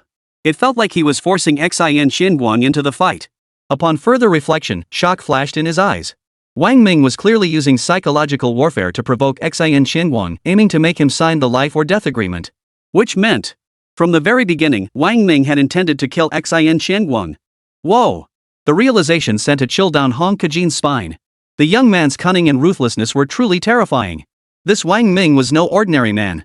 That was Hong Kajin's initial assessment of Wang Ming.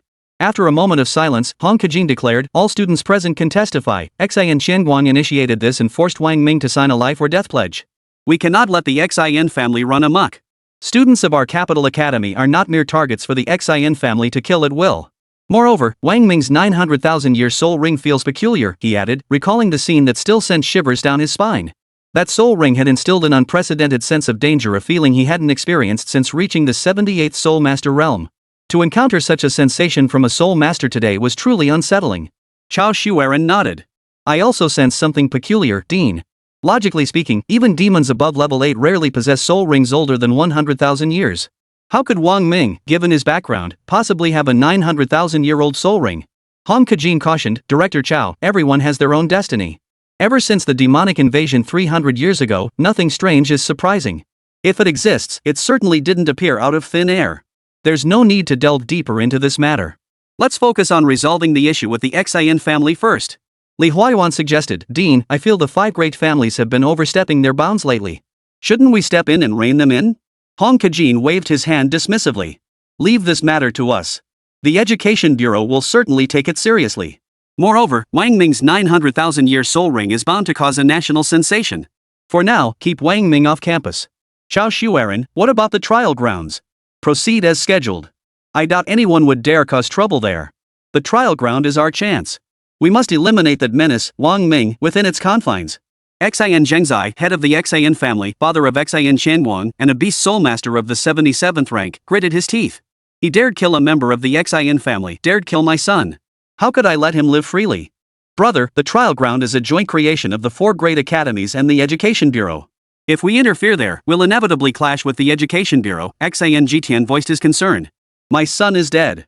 Xin Zhengzai roared, his voice thick with fury. Do they not fear our Xin family turning against them?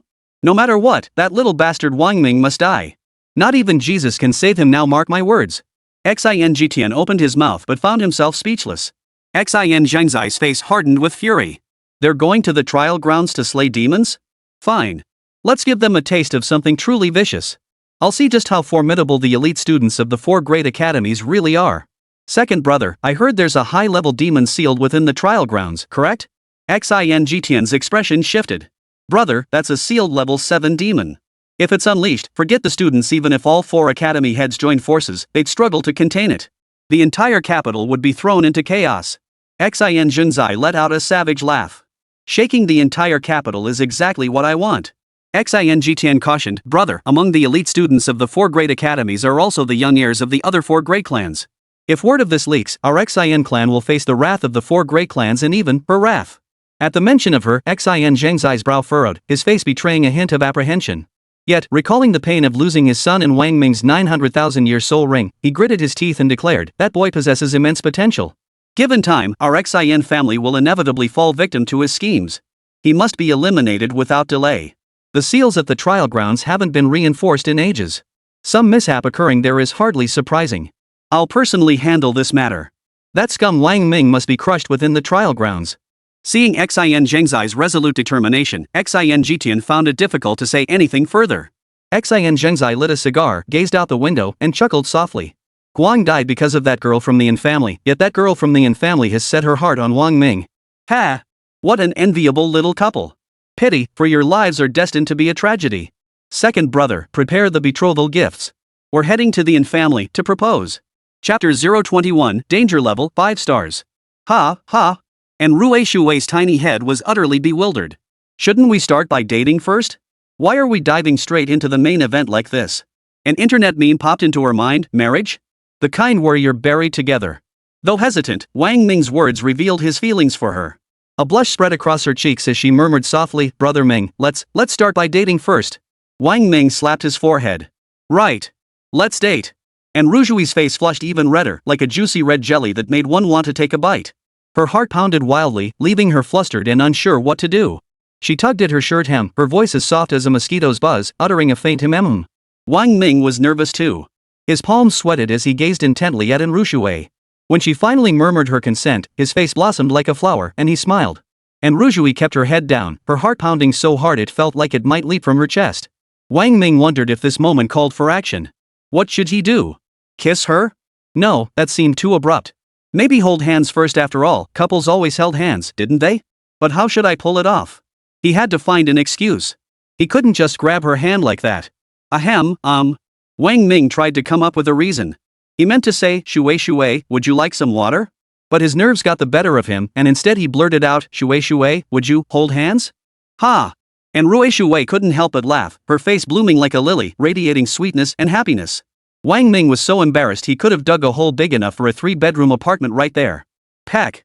And Rue Shui tilted her snow-white neck slightly forward, puckering her rosy lips to plant a butterfly-like kiss on Wang Ming's forehead. A wave of fragrance washed over him. He felt her soft, sticky rice-like lips press against his forehead. Though his forehead had no taste buds, his entire body felt sweet, warm, and fragrant. So this was love. After the kiss, and Rue Shui leaned gently against Wang Ming's shoulder, her face radiant with contentment. Wang Ming dared not move, as if paralyzed by an acupoint strike, terrified that the slightest shift might make Enrushui leave. He lifted his arm ever so gently, wrapping it cautiously around her waist, which was so slender it could barely be grasped. Knock, knock. At that moment, a knock sounded at the door. And Rujui hurriedly pulled away from Wang Ming's embrace and sat up straight, the blush still lingering on her cheeks. Who the hell is so inconsiderate? Wang Ming cursed inwardly with resentment, rising to open the door. His face instantly broke into a broad smile. Oh, it's Teacher Li. Li Huayuan? And Rue Shui also stood up quickly, head bowed. Teacher Li. Li Huayuan looked at them in confusion, then said to Wang Ming, here's the thing, since you just arrived today, you haven't paid your tuition yet. The dean's office just called me. You also haven't picked up your school uniform or ID card. Go get them now. Got it. Also, you should eat at the school cafeteria from now on. Don't go out anymore. Just get a cafeteria card. Do you have enough soul coins? Wang Ming's heart sank. Teacher, how much do I need for the meal card? And how much for the uniforms? What about boarding fees? Li Huayuan calculated, the meal card is 3,000 soul coins per semester, that's the minimum. The uniforms total 6 sets, 2 spring-fall sets, 2 summer sets, and a winter coat 1,800 soul coins total. Boarding fees are 4,000 soul coins per semester. Add the 6,000 tuition fee, and it comes to 13,000 soul coins total. Wang Ming silently calculated in his mind. He received 6,000 from the entrance exam, Qian Zhangkang gave him 12,000, and he got another 3,000 as a semester bonus. Subtracting those, he still had 8,000 left. Thanks to my top-ranked big brother. Wang Ming silently thanked Qian Zhangkang. Qian Zhangkang approached from behind, pulled a gold card from his pocket, slipped it into Wang Ming's jacket pocket, and whispered urgently, this is my supplementary gold card. Use it if you're short. Then he quickly slipped away. Li Huayuan turned his head away. Hey, look! Something just flew across the sky. Wang Ming's forehead creased with exasperation. Seriously, this is indoors, okay? How could you possibly see something flying in the sky? Alright then, let's go. Li Huayuan turned back, acting as if nothing had happened. Alright. Wang Ming nodded. Guided by Li Huayuan, they paid tuition, loaded their cafeteria cards, and collected their uniforms. Kyoto Academy's uniforms featured a neoclassical design, modeled after traditional robes and also known as Soul Master robes. The freshman uniform was primarily silver-white with purple accents on the top, exquisitely crafted. Bidding farewell to Li Huayuan, Wang Ming walked alone through the campus of Kyoto Academy. The 4 o'clock sunlight was warm, the scenery pleasant, and the air moist and fresh, creating an involuntary sense of relaxation and comfort. Since his journey began, this moment was the most delightful. He casually sat down on a sunlit bench, his gaze taking in the campus scenery and the vibrant students. A wave of emotion washed over him. College days are truly the most memorable. System: detect cultivation level. Host's current cultivation level: 1810-1800. 10-1800. Requires 1790 more energy points to break through to level 19. Based on his recent absorption of demon cores, Wang Ming gradually discovered the following patterns. Level 1 demon cores provided 100 energy points, level 2 cores provided 500 points, level 3 cores provided 1000 points, level 4 cores provided 3000 points, and level 5 cores provided 8000 points. Currently, his highest grade demon core was only level 5. From Chen Zhengkong, he obtained 2 level 5 demon cores and 12 level 4 demon cores. When breaking through to level 10, he used 3 level 4 cores, leaving 9 remaining. He used 1 level 5 core, leaving 1 remaining. The total energy points amounted to 26,000 points. Each time energy is absorbed, any excess that cannot be fully absorbed is stored as soul essence value.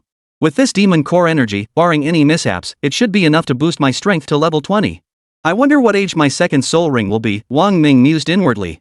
Then, with a flick of his thoughts, he commanded, detect soul essence.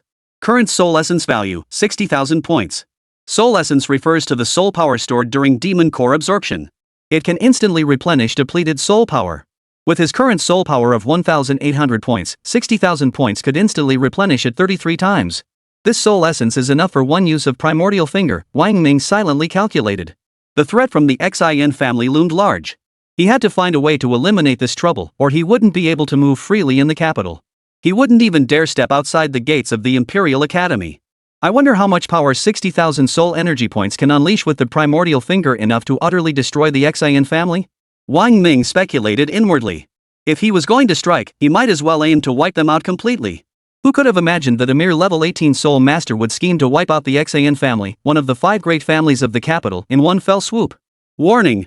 Warning! Host faces imminent life-threatening danger. Danger level, stars. System activation triggered. Host may receive rewards upon overcoming crisis: Soul Weapon Enhancement Crystal +1, Soul Beast Evolution Crystal +1, 1 Lightning Soul Bone, and 1 Teleportation use. 5-star danger? Wang Ming was utterly shocked.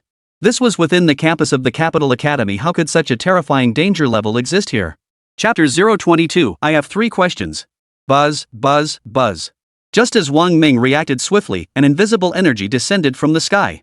Before he could respond, it had already enveloped him. The instant this energy descended, Wang Ming felt as if he were drowning. An oppressive force locked him in place from all directions, immobilizing him completely. He couldn't even move a finger. The space around Wang Ming was instantly sealed. He struggled desperately, but this terrifying energy far exceeded his imagination. No matter how hard he fought, it was futile. Who is it? Wang Ming's mind raced. Such terrifying power was definitely beyond the level of a Soul Emperor. In the capital, aside from the Xin family, he seemed to have no other enemies. Could it be that a master from the Xin family had attacked him? System. Present. Detecting target. System detecting target.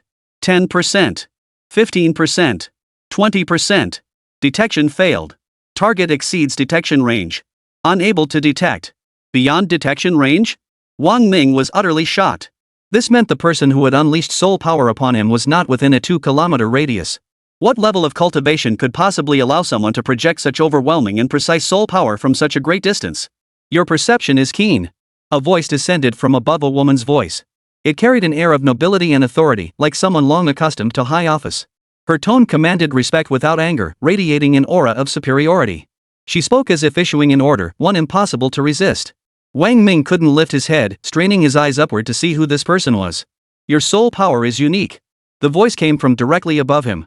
Under its power, Wang Ming felt exposed, as if stripped bare for inspection.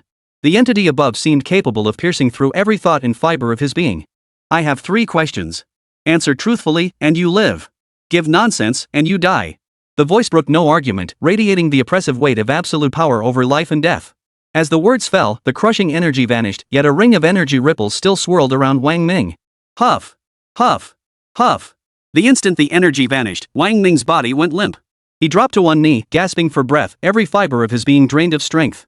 First, how did you sense the danger? Wang Ming's heart skipped a beat. This woman's question was deadly, striking directly at the core. Yet he dared not hesitate. His mind reacted instantly, because my soul power is unique. It allows me to keenly detect changes in surrounding soul energy. Her earlier remark, "your soul power is unique," had given him an opening. After uttering those words, Wang Ming's heart leapt into his throat as he waited in silence. A moment of silence followed from above, as if accepting his answer. She continued, "Second question, why is your soul power unique?" Wang Ming had anticipated this question, and he also anticipated the next one. After all, what else could possibly warrant such a figure appearing in person if not a 900,000-year soul ring? He replied, "Because my soul ring is a 900,000-year soul ring. Such a powerful soul ring makes my soul power unique." In an antique-style room within the capital city, a woman sat with dignified aloofness upon a chair intricately carved with dragons and phoenixes. A golden crown adorned her head, and her lavish attire accentuated her curvaceous figure. An intangible aura of awe-inspiring pressure emanated from her. Hearing Wang Ming's reply, a hint of amused interest flickered at the corner of her lips. He had managed to swiftly pinpoint the flaws in her own words within 3 questions, turning the tables and steering the conversation. This made her feel as if she were being led by the nose. An interesting little fellow. A smile touched her lips as she continued her questioning. "Third, where did you obtain a 900,000-year soul ring?" Wang Ming had anticipated this question and answered directly, "As you've likely observed, my soul rings are black-red in color. 100-year soul ring should be red, so mine must be a heaven-bestowed million-year soul ring." "Heaven-bestowed, million-year soul ring?" On the seat, the woman's brow furrowed slightly. This explanation makes sense, since soul rings don't originate solely from demonic spirits. Yet it doesn't hold up, for the concept of heaven-bestowed soul rings remains mere legend. No one can prove it true, nor can anyone prove it false. To her 3 questions, Wang Ming appeared to answer honestly, yet in truth, he revealed nothing, neither truth nor falsehood. This answer did not satisfy her. "Senior, I have addressed each of your 3 questions." Wang Ming anticipated her dissatisfaction and, fearing she might press further, preemptively silenced her. "Given your esteemed status and position, surely you have a 4th question?" Her expression faltered slightly. She hadn't expected him to turn the tables on her. Having made her point, she could say no more. She merely remarked, "Your name is Wang Ming." "Very well. I remember you." With that, the energy vanished as if it had never been there. After it disappeared, he remained seated on the campus bench, the sunlight still bright and warm. Students chatted and laughed around him, completely unaware of the shift in Wang Ming's world. But only he knew how perilous that experience had been. Had he not possessed quick wit, exceptional intelligence, and unwavering composure, anyone else would likely have perished. 3 question marks popped into Wang Ming's mind. Who was she? Where was she? How powerful was she? This woman gave him only one impression: danger. If she wanted to kill him, he wouldn't even have a chance to react. She wouldn't even need to come near him, she could easily take him out from a distance. Host safely navigated the peril of Star, acquiring 1 Thunderbolt soul bone in 1 instance of shapeshifting. Thunderbolt soul bone, the leg bone of the Thunderbolt beast. Attached to the leg, it increases attack speed. No level cap. The more soul power input, the stronger the boost. Teleportation 1 use, host may select any marked location. Upon casting, instantly teleports the host to the designated site, unrestricted by time, space, geography, or distance. Whoa! Reading the descriptions of the 2 prizes, Wang Ming sucked in a sharp breath. The Thunder Beast leg soul bone's unlimited usage was already insane, but this teleportation ability was even more terrifying. For instance, he could mark his dorm room, dash out to steal another family's prized treasure, taunt the assembled experts while unleashing devastating attacks, then teleport back to his dorm. Wouldn't that drive them mad? The thought made Wang Ming lick his lips. He'd heard that each of the 5 great families possessed a treasured artifact. But remembering that woman's existence, Wang Ming felt he should proceed with caution. It seemed the waters of the capital were truly deep, not something ordinary people could navigate. After finishing his meal at the cafeteria, Wang Ming received a school notice: the 4 great academies' trial grounds would open in 3 days. The top 30 elites from each academy would participate, promising fierce competition. Chapter 023, Are You Ready to Die? 3 days later, Wang Ming and Rui Shui, by Yi Shan, Lu Feifei, and others boarded the Kyoto Academy bus bound for the trial grounds. This marked Wang Ming's first time leaving the campus of the capital academy since his arrival. Though confined to the bus, it was at least a step outside the campus grounds. The group was led by Chao Shueren and Li Huayuan. Chao Shueren repeatedly stressed on the bus, "Students, our purpose in going to the trial grounds is to hunt demons and monsters, to temper ourselves in real combat. Entering the trial grounds means entering a life and death arena. You must be cautious. Cautious. And then cautious again. Do you understand?" When he said, "Do you understand?" his gaze was fixed on Wang Ming. It was obvious. Chao Shueren feared Wang Ming might be targeted by students from other academies. After all, Wang Ming's reputation was simply too formidable. He was already a household name throughout the capital and the entire Dragon Nation. Were it not for the Academy's strict regulations, reporters would have long since swarmed the gates to interview him. Meanwhile, the rising stars from other academies were itching for a chance to prove themselves. After all, young people are naturally competitive. And some of these rivals were genuinely formidable, like Chao Yaojun, the rising star from the National Defense Academy. Rumor had it his soul rings were 10,000-year rings hunted down on the front lines, making him a powerhouse. The rising stars from Baifeng Academy and Qinglong Academy were no slouches either. If all three academies joined forces against Wang Ming, things would get messy. Got it, the other students replied in unison. Brother Ming, Qinglong, and Baifeng Academies have several members from the Xin family. We need to be careful. Bai Shan, seated in the back row, leaned forward and whispered to Wang Ming in the front. Bai Shan came from a distinguished background and held significant influence in the capital, so his information was naturally reliable. I've been asking around too, Lu Feifei chimed in. My mom told me to be careful and stay away from you. Bai Shan glared at Lu Feifei. So you plan to hide far away? Lu Feifei chuckled. I have to listen to my mom, but I won't abandon Minga when he's in trouble. Once we're inside the trial base, I'll follow Minga from a distance. That way, I won't disobey my mom's wishes and I won't stand idly by either. Pretty smart, huh? Bai Shan scoffed, humph. Wang Ming asked them, have you hunted demons before? Bai Shan, of course. We started hunting demons back in high school. Wang Ming, high school? But you hadn't contracted soul tools or soul beasts back then. How did you hunt demons? And Rue Shui explained, in major clans, we contract soul tools and soul beasts early on. By the time we enroll in academy, our soul power ranks are already above level 10, reaching the soul master realm. That's why students from provincial cities get lost in the crowd at the four great academies. Bai Shan, of course, Ming is the exception. Wang Ming finally understood they hadn't even started from the same starting line. 30 minutes. The train arrived at the renowned Kyoto landmark, White Ridge Mountain. The front slopes of White Ridge Mountain served as a tourist attraction, welcoming tens of thousands of visitors daily. The rear slopes, however, were a trial ground established by the four great academies and the Joint Education Bureau. This vast training area featured towering peaks, dense forests, and teemed with demons and monsters. Their assessment required successfully traversing by Liang Mountain, with victory determined by the number of demon cores hunted and the time taken to cross the mountain. Four buses pull up in orderly fashion at the rear entrance of Mount Hakurio, the gateway to the examination grounds. The doors opened. Students wearing uniforms representing their respective institutions stepped out one by one. I trust you are all well aware of the rules, so I won't repeat them here. The assessment begins now and will last for 5 days. Each of you carries a red tracking button. Pressing it signifies your withdrawal from the assessment. You may then leave the trial grounds at your own discretion. Now, the assessment begins. The representative dispatched by the Education Bureau declared the start of the assessment. Under the gaze of the crowd, the glass doors at the front slowly slid open. Wang Ming. Suddenly, someone shouted his name. Wang Ming, just about to turn around, instantly realized someone was confirming his identity. As he processed this, he slowly turned his head and replied, "Who called me?" No one answered, but every pair of eyes in the room was fixed on Wang Ming. At that moment, everyone knew he was Wang Ming. Chao Shueren stomped his foot in frustration. It's over, it's over. This is the end. The dean even praised him for being clever, but how is this clever? He's just a complete fool. Oh dear. This time, there's no way out. Li Huayuan whispered in his ear, Director Chao, do you think it's possible he did this on purpose? Chao Shueren, what do you mean? Li Huayuan, think about it. If someone suddenly called your name in public, would your first reaction be to turn around or to respond vocally? Chao Shueren suddenly understood. Wang Ming had called out first before turning around, meaning he deliberately exposed himself. But then doubt crept in. Why would he expose himself?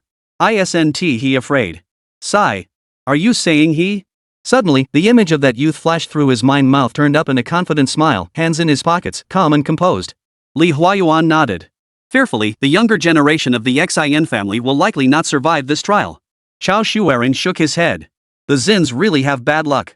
Why did they have to offend this killing machine? Inside the trial grounds. The trial grounds were essentially a relatively pristine mountain forest.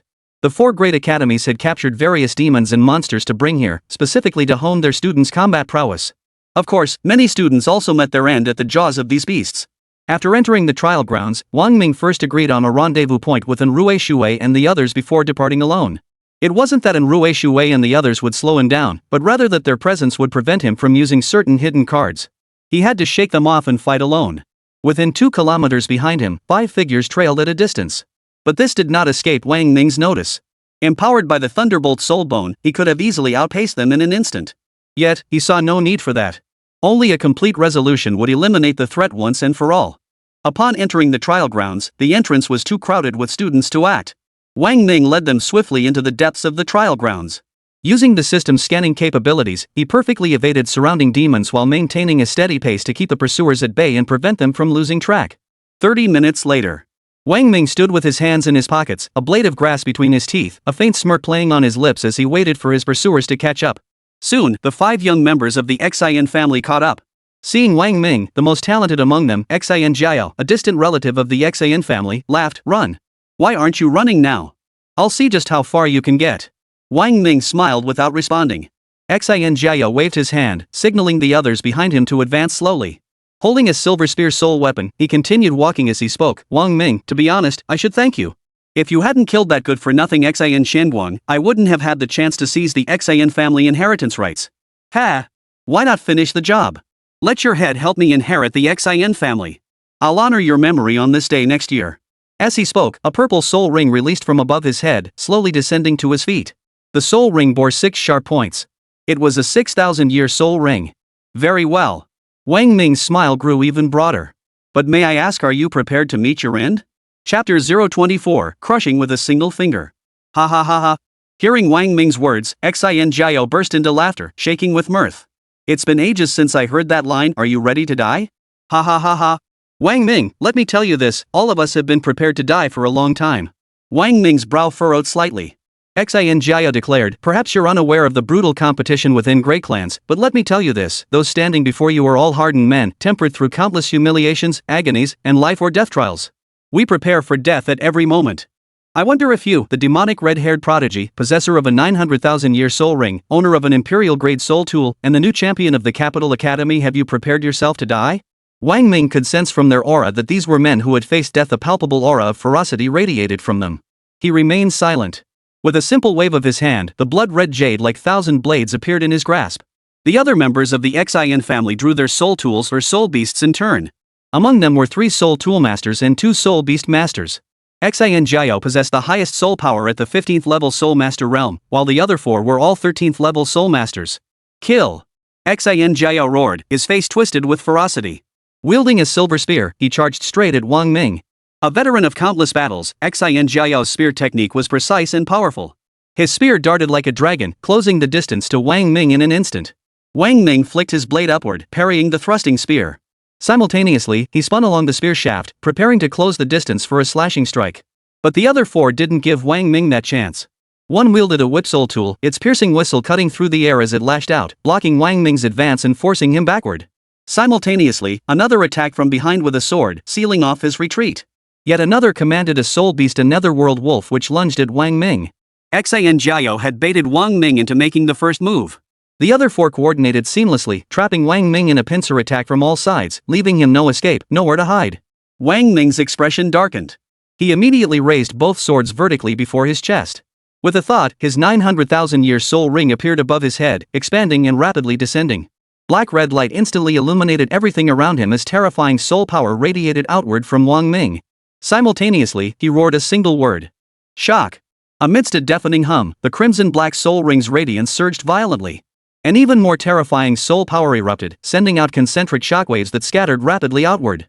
The soul rings of Xin Jiao and the other 4 paled in comparison to the 900,000-year soul ring. The powerful soul force waves directly sent them flying backward. The gap created by soul rings alone was an unbridgeable chasm for them to cross. How could they possibly be his match when they were several tiers below Wang Ming? But, since they were sent by the Xin family to kill him, and had long known of his 900,000-year soul ring, they must have come prepared. The question was what they were relying on, what hidden cards they held to resist his 900,000-year soul ring. Cough. Xin Jiao rose to his feet, his gaze fixed on the dark crimson soul ring beneath Wang Ming's feet. A flicker of greed crossed his eyes. So this is a 900,000-year soul ring? Truly formidable. It makes me feel a bit uneasy, ha? The others rose as well. Xin Jiao remarked, looks like we'll have to use it after all. One man's expression darkened. Let's hope we can walk out of here alive after using it. A resolute expression hardened Xin Jiao's face. He growled, we're doomed either way. Might as well go down fighting. With that, he unleashed his soul ring, which rapidly expanded overhead. Seeing this, the others released their soul rings without hesitation. After the other 4 released theirs, they did not use them themselves. Instead, they commanded their soul rings to fly to Xin Jiao's head. The 5 soul rings spun on their own, releasing terrifying energy. Xin Jiao's face drained of color, his entire body beginning to tremble. The overwhelming soul power pressed down on him, nearly bursting him apart. His voice trembled as he commanded, "Sacred beast, emerge." A milky white, translucent orb drifted out from his soul ring. Under Xin Jiao's control, it soared upward, finally settling between the 5 soul rings. The soul power from the 5 rings rapidly surged into the white orb. Clang! The orb emitted a strange cry, followed by a blinding burst of white light. Immediately after, the 5 soul rings rapidly released their energy. As they did so, the white light within each soul ring grew even more intense. A silver-white flying beast, its tail adorned with 9 beautiful feathers, materialized within the soul rings. This was the Xin family's treasured clan artifact, the sacred beast, the 9-tailed white phoenix. However, what they had summoned was merely a phantom form of the 9-tailed white phoenix. The true 9-tailed white phoenix was beyond their reach. Even the most skilled masters of the Xin family found it difficult to fully unleash its complete power. Xin Jiao's face drained of color.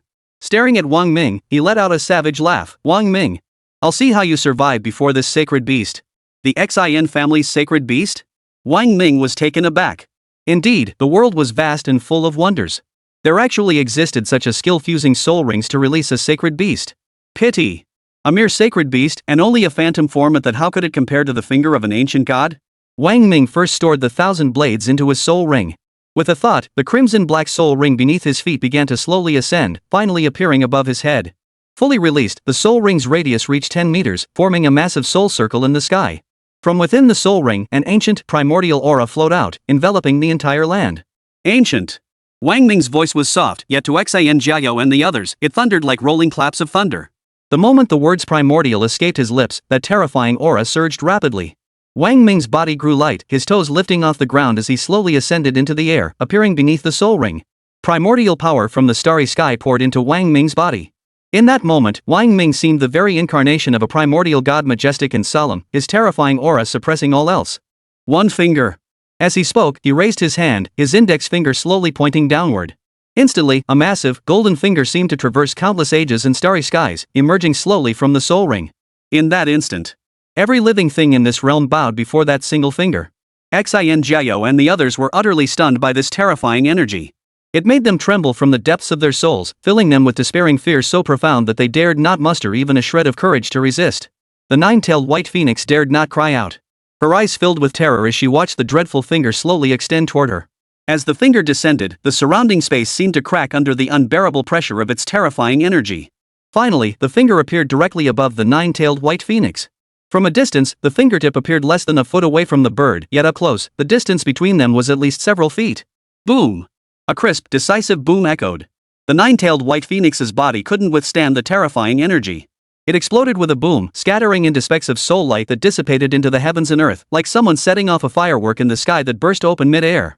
Alongside the phoenix, 5 soul rings also exploded. Put! Xin Jiao and the others simultaneously spat out mouthfuls of blood, their expressions instantly withering as if death could claim them at any moment. Ring shattered, man perished. Wang Ming slowly gathered the soul rings, his body landing steadily on the ground as he regarded the 5 of them. Xin Jiao could barely lift his eyelids, struggling to focus on Wang Ming. Standing before them, Wang Ming's face was slightly pale.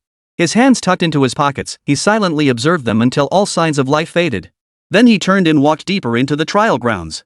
Chapter 025, Demon Marrowflower. Wang Ming stood on a boulder, hands in his pockets, a faint smile playing on his lips. Not far away, a level 2 demon screamed in agony, surrounded by a swarm of iron-devouring worker ants. The ants swarmed relentlessly, tearing at the demon's flesh. Soon, the demon's cries grew fainter and fainter until they faded away entirely. After being fed beast-nurturing pills for some time, the iron-devouring ant queen had grown rapidly, accelerating her reproduction rate. Now, the iron-devouring worker ants numbered in the thousands. Though each individual's attack power was extremely limited, their sheer numbers made them formidable.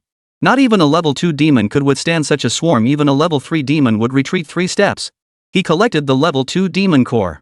Wang Ming turned and continued deeper into the trial grounds. This area seemed to harbor only level 3 demons at most, and even those were scarce. Using the system's scan, he found it difficult to encounter any demon above level 2 within a 2-kilometer radius. Level 1 demons? Wang Ming couldn't be bothered to bother with them.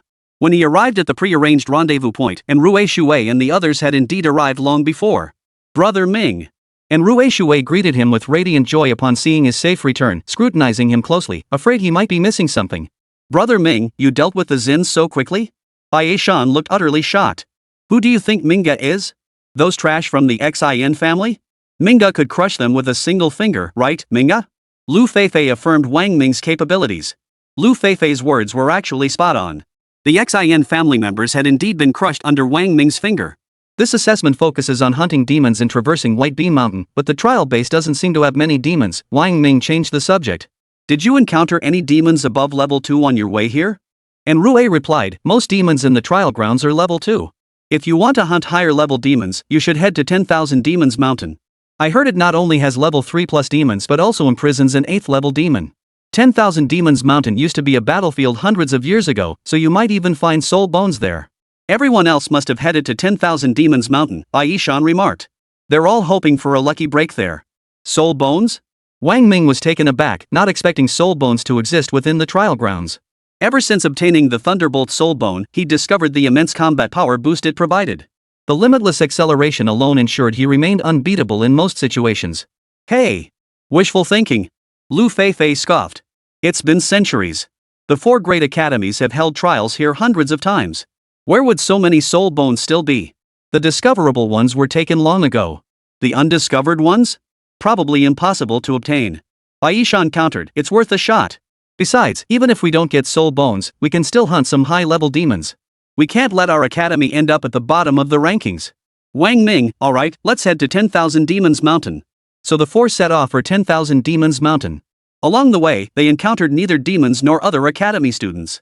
Only as they neared 10,000 Demons Mountain did they spot members of other academies also heading toward it. Wanma Mountain. The highest peak in the rear mountains of Bailiang, soaring over 2,000 meters above sea level. When Wang Ming beheld the mountain, he was profoundly shaken by the sight before him. The 2,000-meter peak had been cleaved in two by some sharp instrument, the gaping fissure in its center a harrowing sight as if a mountain had been split into two. The entire mountain had turned pitch black. Even the grass and trees on its slopes were black, as if drenched in dark pigment. Wang Ming asked in astonishment, why is Demon Mountain black? White Robe Mountain explained, it's due to demonic corruption. Buried beneath Demon Mountain lies an 8th-level demonic beast, sealed here 300 years ago. At that time, we gathered our most powerful soul masters to jointly imprison it here.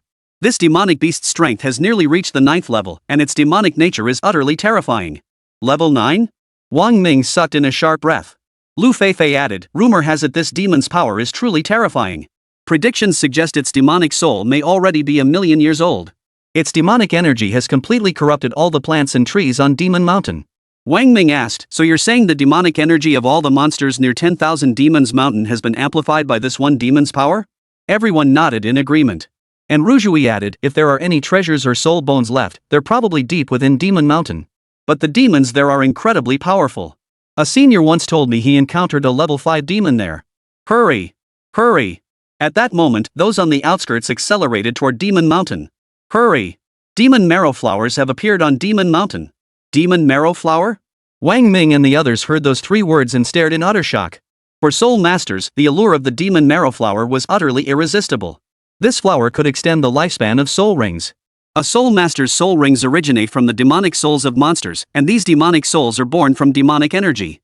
Where demonic energy is most concentrated, demon marrow flowers sprout. Refining these flowers can enhance a soul master's soul rings. Likewise, demon marrow flowers held a similarly deadly allure for demons themselves. Holy! Lu Feifei gasped in utter shock. No wonder it's an 8th-level demon. It actually grows demon marrow flowers. My soul ring is 3,000 years old. If I could get a demon marrow flower, I could at least upgrade it to 5,000 years. A hint of fervor flickered in Bai Shan's eyes. And Rujui felt a stir of desire too. Let's go check it out. Wang Ming had no interest in the demon marrow flower, as his soul ring's age required no improvement. But seeing their eagerness, he decided to accompany them, adding a warning, the demon marrow flower is indeed valuable, but it will inevitably draw bloodshed. If we have a plan, we strike. If there's no opportunity, we retreat. No matter how precious the item, we can only enjoy it with our lives intact. Don't worry, Ming. We know what we're doing, Bai Shan assured him. Thus, the 4 swiftly set off toward Demon Mountain. The closer they got to the 10,000 Demons Mountain, the stronger the demonic energy became. This energy wasn't tangible, it was a peculiar black gas, odorless. Since it could only invade demons and monsters, it posed no threat to humans. Upon reaching the mountain's edge, the demonic energy in the air was sparse, and visibility remained clear. As they ventured deeper, the demonic energy gradually thickened, blurring their vision like a black fog. More people began appearing around them, including several classmates from the Imperial Academy. Spotting Wang Ming and Rui Shui and the others, they all drifted toward Wang Ming's group. After all, Wang Ming was the new champion of the Imperial Academy. His strength was undeniable. If they were to compete for the demon marrow flowers, following Wang Ming would at least guarantee them a share of the spoils. Upon reaching the rumored location of the demon marrow flowers, Wang Ming saw that students from nearly all 4 great academies had gathered here. The 3 rookie kings each led their respective academies' members, standing atop a high, protruding earthen mound. The eyes of the Capital Academy students turned toward Wang Ming. The rookie kings from the other 3 academies, sensing Wang Ming's arrival, all turned their gazes toward him, their eyes brimming with warning. Chapter 026, Ming, can you save her? Wang Ming ignored their stares and walked forward unperturbed. Blocking his path were members of the Qinglong Academy. As Wang Ming approached, all eyes within the Qinglong Academy turned to their rookie king, Chen Tianyi. Chen Tianyi frowned at Wang Ming's approach but remained silent. Now was not the time for confrontation. Wang Ming possessed a 900,000-year soul ring, making him a formidable opponent. There was no need to provoke conflict at this moment. Seeing Chen Tianyi's silence, the other Qinglong Academy members silently parted to make way. Wang Ming led the Capital Academy group up the dirt slope. When they saw the scene before them, they were all taken aback. Before the slope lay a colossal pit. The pit plunged 100 meters deep, its dense demonic energy obscuring the view and evoking a sense of bottomless, unknown peril. Below, the demonic energy was exceptionally thick, and at the very bottom of the pit, the demon marrow flowers grew. The demon marrow flowers' growth pattern was peculiar. While the demonic energy itself was black, the flowers' leaves were a bright white, resembling a gracefully upright lotus blossom. A faint glow emanated from the pit steps, revealing the flower's presence. Guarding it were 2 level 4 demons, the reason other academies hesitated to act. System, assess threat level. Scan for nearby demons. The demon marrow flower thrives only under exacting conditions, making it exceptionally rare. This site had lain undiscovered for centuries. Had it been found earlier, seniors from other academies would have seized it long ago. Why should it fall to them now? Besides, such a precious demon marrow flower couldn't possibly be guarded by only 2 level 4 demons. There should be others lurking nearby. System scanning. 10%. 30%. 50%. 80%. 100%. No danger detected. 5 demons within 2 kilometers of host, 1 level 6 demon, 2 level 3 demons, 2 level 4 demons. A level 6 demon beast too. Wang Ming's expression shifted slightly. A level 6 demon was equivalent to a soul emperor level existence. 2 demons, they could handle together. But a level 6 demon? They'd barely stand a chance of escaping. Yet why hadn't this demon revealed itself? Everyone. Chao Yaojun from the National Defense Academy suddenly spoke up. If we want the demon marrow flower, we must work together. Let's deal with these 2 demons first, then discuss how to divide the demon marrow flower. How does that sound? The newcomer champion of the White Phoenix Academy was a beautiful woman named Zhang Tianjing. She replied, agreed. Chen Tianyi crossed his arms over his chest and nodded. Only Wang Ming remained silent. The group's gaze shifted once more to the newcomer champion of the Capital Academy. The champions from the other 3 academies were all natives of the capital, familiar with one another. Wang Ming, however, was a dark horse, a complete stranger to them.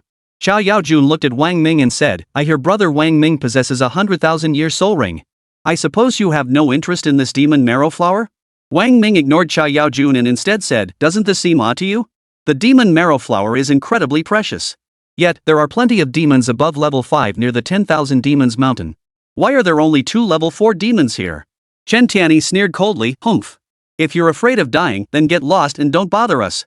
Fine. Wang Ming suddenly laughed. Since you're all so eager, go ahead and fight over it. We from the Capital Academy will leave immediately and stay completely out of it. All the students from the Capital Academy stared at Wang Ming in astonishment. Such a golden opportunity, such a precious demon marrow flower, and their rookie king wasn't stepping up to fight for it? Lu Qiaoyao frowned, sneering, humph. Such cowardice and fear of death, does he even deserve to be our rookie king? What a disgrace. Fellow students, those willing to fight for the demon marrow flower to enhance their soul rings, stay with me. Those afraid of death, follow Wang Ming. The students began murmuring among themselves. Wang Ming saw no point in explaining further. He addressed the Capital Academy students, those who trust me, follow me. Those who wish to stay, I won't stop you. With that, he turned and walked down the hillside without looking back. And Ruzhui followed without hesitation. Bai Shan and Lu Feifei gritted their teeth and followed Wang Ming out. Over 30 students from the Capital Academy lingered, some hesitantly choosing to stay, others following Wang Ming away. Typical trash from Linjiang. Trash is trash, useless wherever they go. Who knows where he got that 900,000-year soul ring? He lucked into being the newcomer champion of the Capital Academy and actually thinks he's someone important now. He probably doesn't even know what a demon marrowflower is. As Wang Ming led a group of Capital Academy students down the hillside, they heard the mocking voices echoing from above. Brother Ming. Lu Feifei felt a pang of resentment. Shut up and hurry. Wang Ming quickened his pace away from the area. The others didn't know what was going on. But they followed Wang Ming's lead and sped up their departure. Go! From the earthen slope, the command echoed. Led by 3 new kings, the entire group charged frantically toward the demon marrowflowers below. Instantly, the bottomless pit erupted with the blaze of diverse soul artifacts and soul beasts. Roar! An enraged roar echoed from the demons below. Warning! Warning! Host is about to face life-threatening danger. Danger level, stars. Triggering system reward. Run! Upon hearing the 5-star danger rating, Wang Ming bellowed and accelerated toward escape. The others, utterly bewildered, saw Wang Ming leading the frantic retreat and began sprinting for their lives. Roar! A demonic voice echoed from the depths, its deep resonance creating deafening waves of sound that reverberated through the air. It's a level 6 demon. Run for your lives. Hearing the roar, those in the deep pit paled. All thoughts of competing for the demon marrowflower vanished instantly. They turned and fled without looking back, but it was already too late. The terrifying power of a level 6 demon was something even a soul emperor wouldn't dare confront lightly, let alone this group of soul masters. And Rujui and the others trembled at the sound of that roar. They turned to Wang Ming, who was leading the escape, and were even more shocked. How did he know a level 6 demon lurked here? Ah! Shrieks of agony echoed behind them as numerous souls fell victim to the demonic beast's attack. Whoosh! At that moment, a streak of light shot forward from behind, overtaking Wang Ming and the others before crashing heavily ahead. The figure somersaulted several times upon landing, coming to rest on one knee. To everyone's surprise, it was Wang Chaoyaojun, the new recruit from the National Defense Academy. At the same moment, Chen Tianyi from Qinglong Academy and Zhang Tianjing from Baifeng Academy both displayed their skills, swiftly escaping the deep pit and desperately fleeing toward Wang Ming's direction. Wang Ming, save me, came Lu Chaoyao's shrill cry from behind. Wang Ming ignored her completely. Shui Shui, save me. Lu Chaoyao cried out to Enrui Shui. Though she viewed Enrui Shui as a romantic rival, they had grown up together since childhood and shared some bond. Hearing Lu Chaoyao's desperate plea, Enrui Shui's heart softened momentarily, and she turned to look at her. Wang Ming grabbed Enrui Shui's arm, his expression stern as he fixed her with a serious gaze. Tears welled in Enrui Shui's eyes as she looked at Wang Ming, her voice pleading, "Brother Ming, can you save her?" Chapter 027, Not Impossible. A heavy weight settled in Wang Ming's heart. He turned his gaze toward Lu Chaoyao. She had managed to escape from the deep pit and was now clinging precariously to its edge. The agonized screams still echoing from below indicated that the demons were still slaughtering the others. There was a chance, but it was perilous. Thunderbolt Soul Bone. After a moment's hesitation, Wang Ming channeled all his soul power into the soul bone in his leg. With a crackling sound, his entire body transformed into a flash of lightning, vanishing instantly from his original position. The lightning bolt streaked along the ground, covering thousands of meters in mere seconds before appearing before Lu Chaoyao. This scene stunned the entire crowd. Even Chaoyaojun, Chen Tianyi, and the others fleeing nearby saw their expressions shift. That speed was indistinguishable from flight. Soul power restored to 100%. Host utilizes soul essence, restoring 100% soul power. Soul essence value, 58,200. Wang Ming wrapped one arm around Lu Chaoyao's thigh and the other around her back, then thrust off with his feet, propelling them backward at lightning speed. Simultaneously, the enormous head of the level 6 demonic beast abruptly emerged from the deep pit. Its eyes were as large as balls, blood red and utterly terrifying. It let out a deafening roar toward the two figures in midair. Roar! Terrifying sonic waves rippled through the air, creating concentric shockwaves. Shockwave! Wang Ming's heart skipped a beat. Instantly, he focused his mind midair, and the 900,000-year soul ring appeared at his waist. The black-red soul ring emitted an intimidating glow, generating a powerful soul force shockwave to counter the demon's roar. Lu Chaoyao lay quietly in Wang Ming's arms, looking up.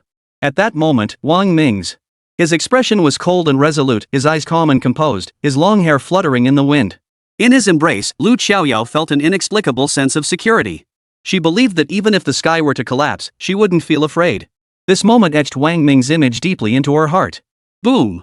The soul force struggled to resist the terrifying howl, but Wang Ming used its momentum to propel himself backward.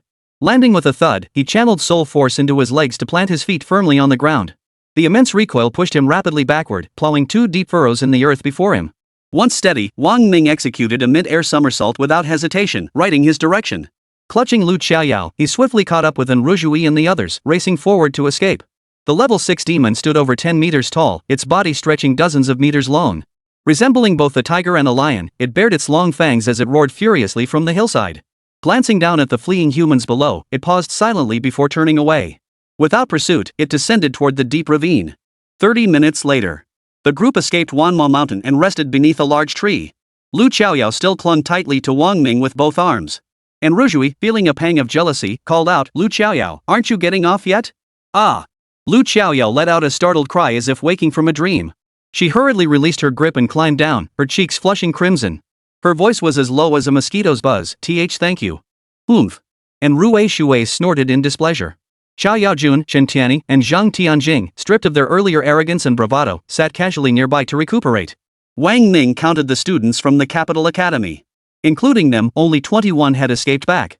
The rest had all fallen prey to the demons. That was still the better outcome. The White Phoenix Academy had only 15 survivors left, the National Defense Academy had 13, and the Clear Dragon Academy had 12.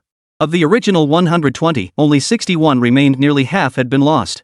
"Wang Ming, did you know all along there was a level 6 demon there?" Zhang Tianjing finished counting his academy's survivors, his mood souring as he turned to confront Wang Ming. "Why didn't you say anything earlier?" "Wang Ming?" The sudden accusation left Wang Ming momentarily stunned. What kind of twisted logic was this woman thinking? Before Wang Ming could respond, and Rui Shui snapped, "What do you mean by that? You're the one who didn't think, yet you blame others for not warning you?" Lu Feifei chimed in, "Exactly. Like blaming Earth's gravity for your own inability to take a. You, shameless." Zhang Tianjing's face flushed crimson at Lu Feifei's crude insult. Unable to think of a dirtier retort, he lashed out furiously, bellowing, "You shameless fat pig, I'll kill you." No one expected Zhang Tianjing to strike at that moment. Wang Ming's expression darkened instantly. His dark red soul ring descended from the sky as he simultaneously activated the Thunderbolt Soul Bone, blinking in front of Zhang Tianjing. The thousand-blade sword materialized in his hand, pressing directly against Zhang Tianjing's throat. The entire sequence unfolded in an instant. Before anyone could react, the blade was pressed heavily against Zhang Tianjing's pale, delicate neck. A thin line of blood instantly appeared on her white skin. Wang Ming's icy voice rang in her ear, "Dare to move again, and I'll kill you." The single word kill sent a chill through Zhang Tianjing's heart. In that moment, she finally witnessed the terrifying power of Wang Ming. "Don't act rashly. Don't act rashly." Xiao Yaojun, startled himself, immediately stepped in to mediate. Zhang's mind was clouded by the loss of too many classmates. "Wang Ming, please calm down. Don't do anything reckless." Wang Ming shot Zhang Tianjing a cold glance, sheathed his blade, and addressed them, "Since you all refuse to stand with us, we shall part ways. But mark my words, anyone who dares lay a finger on another from our capital academy shall die." The members of the capital academy rose to their feet, preparing to follow Wang Ming out. Lu Qiaoyao obediently stood up as well. "Wang Ming." Xiao Yaojun stepped forward. "You may not know this, but to leave the trial grounds, we must pass through 10,000 Demons Mountain. Now that a level 6 demon has appeared there, if we split up, none of us will make it through." Wang Ming looked at Rui Shui. And Rui Shui nodded. "Brother Ming, if we want to get out, we have to go through 10,000 Demons Mountain." "A level 6 demon in 10,000 Demons Mountain? Surely the 4 great academies know about this?" Wang Ming was puzzled. How could they allow a level 6 demon to appear within the trial grounds? Xiao Yaojun gave a bitter smile. Even if they knew, what could they do? These demons rely on the presence of that level 8 demon. Even if the Deans went in to hunt them down, the demons would just hide deep within the level 8 demon's lair. The Deans wouldn't dare go in. Wang Ming frowned. "So the seal on that level 8 demon hasn't been reinforced in a long time?" Chen Tianyi interjected, "That's not a concern. The original seal is incredibly robust, the demon beast can't possibly break free. Our immediate threat is this level 6 demon beast." Zhang Tianjing sneered coldly, "A level 6 demon is equivalent to a Soul Emperor level expert.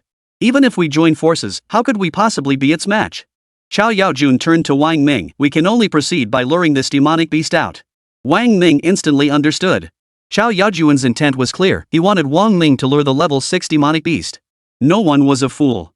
And Rushui immediately caught on, her cold gaze fixed on Xiao Yaojun. "What do you mean, Xiao Yaojun? You want Wang Ming to lure the level 6 demon so you can escape?" Xiao Yaojun gave a bitter smile. Only Wang Ming possesses the means to escape a level 6 demon. Anyone else going would be suicide. No way. Lu Qiaoyao stood up. "You're probably hoping Wang Ming lures the demon so you can fight over the demon marrow flower. You're just playing a dirty game." Students from the Capital Academy voiced their objections one after another. Wang Ming fell silent for a moment before saying, "It's not impossible." Chapter 028, Picking Flowers, Provoking Demons. "Ha? Hearing Wang Ming's words, everyone turned to look at him. Chao Yaojun had expected a lengthy persuasion, yet Wang Ming agreed after only brief consideration. Was this confidence in his own abilities, or did he have ulterior motives? Chen Tianyi, Chao Yaojun, and Zhang Tianjing exchanged quick glances, each seeing a hint of confusion, shock, and apprehension in the other's eyes. Wang Ming continued, I can distract the level 6 demon, but don't forget this assessment prioritizes demon cores in time to traverse by Liang Mountain. Since you've gained a speed advantage by starting first, I must secure an advantage in demon cores. Then I'll need you all to hand over every demon core in your possession. All demon cores? Zhang Tianjing's beautiful eyes widened. Wang Ming, you're being way too greedy. There are people from your capital academy among those who went out with me. Don't they count? If you take all our demon cores, how are we supposed to submit our assignments to the academy? Wang Ming shrugged. Sorry, that's not my problem. Hand over the demon cores. I'll distract the demons. Otherwise, you figure it out yourselves. I'm leaving with my people. You? Zhang Tianjing shot Wang Ming a look of utter disgust, convinced he was nothing but a greedy and scrupulous rogue. Chao Yaojun lowered his eyes in thought before addressing Chen Tianyi and Zhang Tianjing, comrades Chun and Zhang, beyond Demon Mountain lie more demons. We can hunt them anew. Comrade Wang risked his life to draw them away. His demand for demon cores is reasonable. Oomph. Zhang Tianjing snorted coldly in displeasure. Finally, Chao Yaojun collected the demon cores from the 3 academies and handed them to Wang Ming. In total, there were 363 demon cores, only 3 were level 4, 18 were level 3, and the rest were all level 2. With sufficient demon cores secured, Wang Ming nodded. Alright, rest today. We'll move tonight. Oh, and regarding the demon marrow flowers you obtained, we don't need the other parts. Only the roots must be handed over to Enrushui. The roots? Everyone looked at Wang Ming with surprise. The most valuable part of the demon marrow flower is its petals. The roots are of little use. What does Wang Ming need the roots for? But without much hesitation, the others readily agreed. As long as he didn't want the petals and one person's share was deducted, why not? Brother Ming. And Rui Shui's delicate eyes brimmed with worry. That's a level 6 demon. Can you handle it alone? Chao Yaojun and his crew are pretty crafty. They're getting off too easy, Bai Shan remarked. Wang Ming had his own plans. He reassured them, Shui, tonight you just lead our academy's people. Don't worry about anything else. Trust me, I wouldn't do anything without being sure. Brother Ming, you must be careful. Lu Qiaodao's voice came softly from nearby, her address shifting to a more formal tone. Wang Ming gave a simple nod in response. The group began to meditate and recuperate. 10:35 p.m. The moonless night shrouded the forest in darkness, lending it an eerie, terrifying atmosphere. The group advanced toward 10,000 Demons Mountain. The mountain was pitch black at night, so dark you couldn't see your hand in front of your face. Scattered sounds of birds and insects echoed from the forest steps. Feeling their way in the darkness, they reached the mountain's outskirts. Chao Yaojun whispered, Wang Ming, it's up to you now. Chen Tianyi and Zhang Tianjing also turned their gaze toward Wang Ming. Wang Ming said nothing. He turned to nod at Rui Shui, instructing them to be cautious, then accelerated alone, leaping deep into the heart of 10,000 Demons Mountain. He vanished from sight in moments. Phew! Once out of sight of the others, Wang Ming took a deep breath. First, he drew the 1,000 blades for defense, then activated the system to scan for demons within a 2-kilometer radius. Only then did he cautiously approach the earthen slope. As he crept near the mound from earlier that day, the system detected 2 level 4 demons in the deep pit but no level 6 demon. Only when he carefully climbed the slope did the system register the presence of a level 6 demon. This level 6 demon's intelligence isn't low, it's hiding so far away. Wang Ming silently speculated. This demon's soul was at least 10,000 years old. To lure off the level 6 demon, he needed to create some commotion starting with the 2 level 4 demons below. Of course, with his current strength, killing 2 level 4 demons required activating his first soul skill. Taking a deep breath, Wang Ming silently gathered his strength. The system had already pinpointed the 2 demons, guarding the demon marrow flower on either side. Thunderbolt Soul Bone, go! Crack! As Wang Ming channeled all his prepared soul power into the Thunderbolt Soul Bone, a blue lightning bolt erupted across the night sky, streaking low over the ground. Simultaneously, a dark crimson soul ring flared brightly against the pitch-black heavens. The blinding light illuminated the deep pit, casting a crimson-black glow. Roar! The 2 level 4 demons, sensing the attack, roared furiously, leaping to their feet and charging at Wang Ming. Primordial Finger. Beneath the black-red soul ring, Wang Ming stood solemn, like an untouchable statue, as if a primordial god had descended. He slowly pointed his finger downward. From within the black-red soul ring, a yellow finger extended downward, its terrifying pressure descending with it. The enclosed pit could not release the terrifying pressure, which compressed within the confines of the crater. Roar! Under this crushing pressure, the 2 demons at the pit's bottom were pinned down as if mountains weighed upon their backs. Their 5 sharp legs sank deep into the earth. They struggled and roared, yet couldn't free their legs or shift their bodies. This was the first complete unleashing of the primordial finger. Boom! As the finger descended, the pit itself cracked under the immense energy, unable to withstand the terror. The entire earthen slope began to tremble, the soil and rocks upon it pulsing violently. When the finger finally came crashing down, the entire pit erupted with a thunderous explosion. As if someone had planted a precise quantity of TNT beneath it, the explosion tore the earth apart, sending dust dozens of meters high into the air. Directly above the crater, Wang Ming stood suspended beneath the dark red soul ring, his expression slightly pale yet solemn and dignified, not a speck of dirt on his body. Below, a massive finger imprint was shockingly visible. Beneath it, 2 level 4 demonic beasts had been crushed into pulp by the finger's weight. Their 2 crystal-clear demon cores hung suspended in midair, yet the nearby demon marrow flowers remained unscathed amidst the terrifying energy. This left Wang Ming inwardly amazed. He first retrieved the demon cores, then activated his thunderbolt soul bone, transforming into a streak of lightning that shot downward, landing beside the demon marrow flower. A faint, ethereal fragrance drifted into his nostrils, filling his lungs. Instantly, his body felt light and his mind clear, an indescribable sense of comfort washing over him. Roar! At that moment, the level 6 demon finally snapped out of its stupor. With a furious roar, it lunged toward the deep pit at breakneck speed. Almost simultaneously with its bellow, it covered the 2-kilometer distance in a single stride. Wang Ming's expression darkened. A level 6 demonic beast was no match for him unless he risked his life by unleashing his soul ring's full power. Wang Ming had no intention of fighting this demon to the death.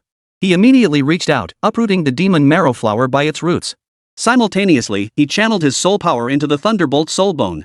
With a crackling sound, his entire body transformed into a streak of lightning and vanished. The level 6 demon beast, sensing the demon marrow flower's theft, erupted in fury.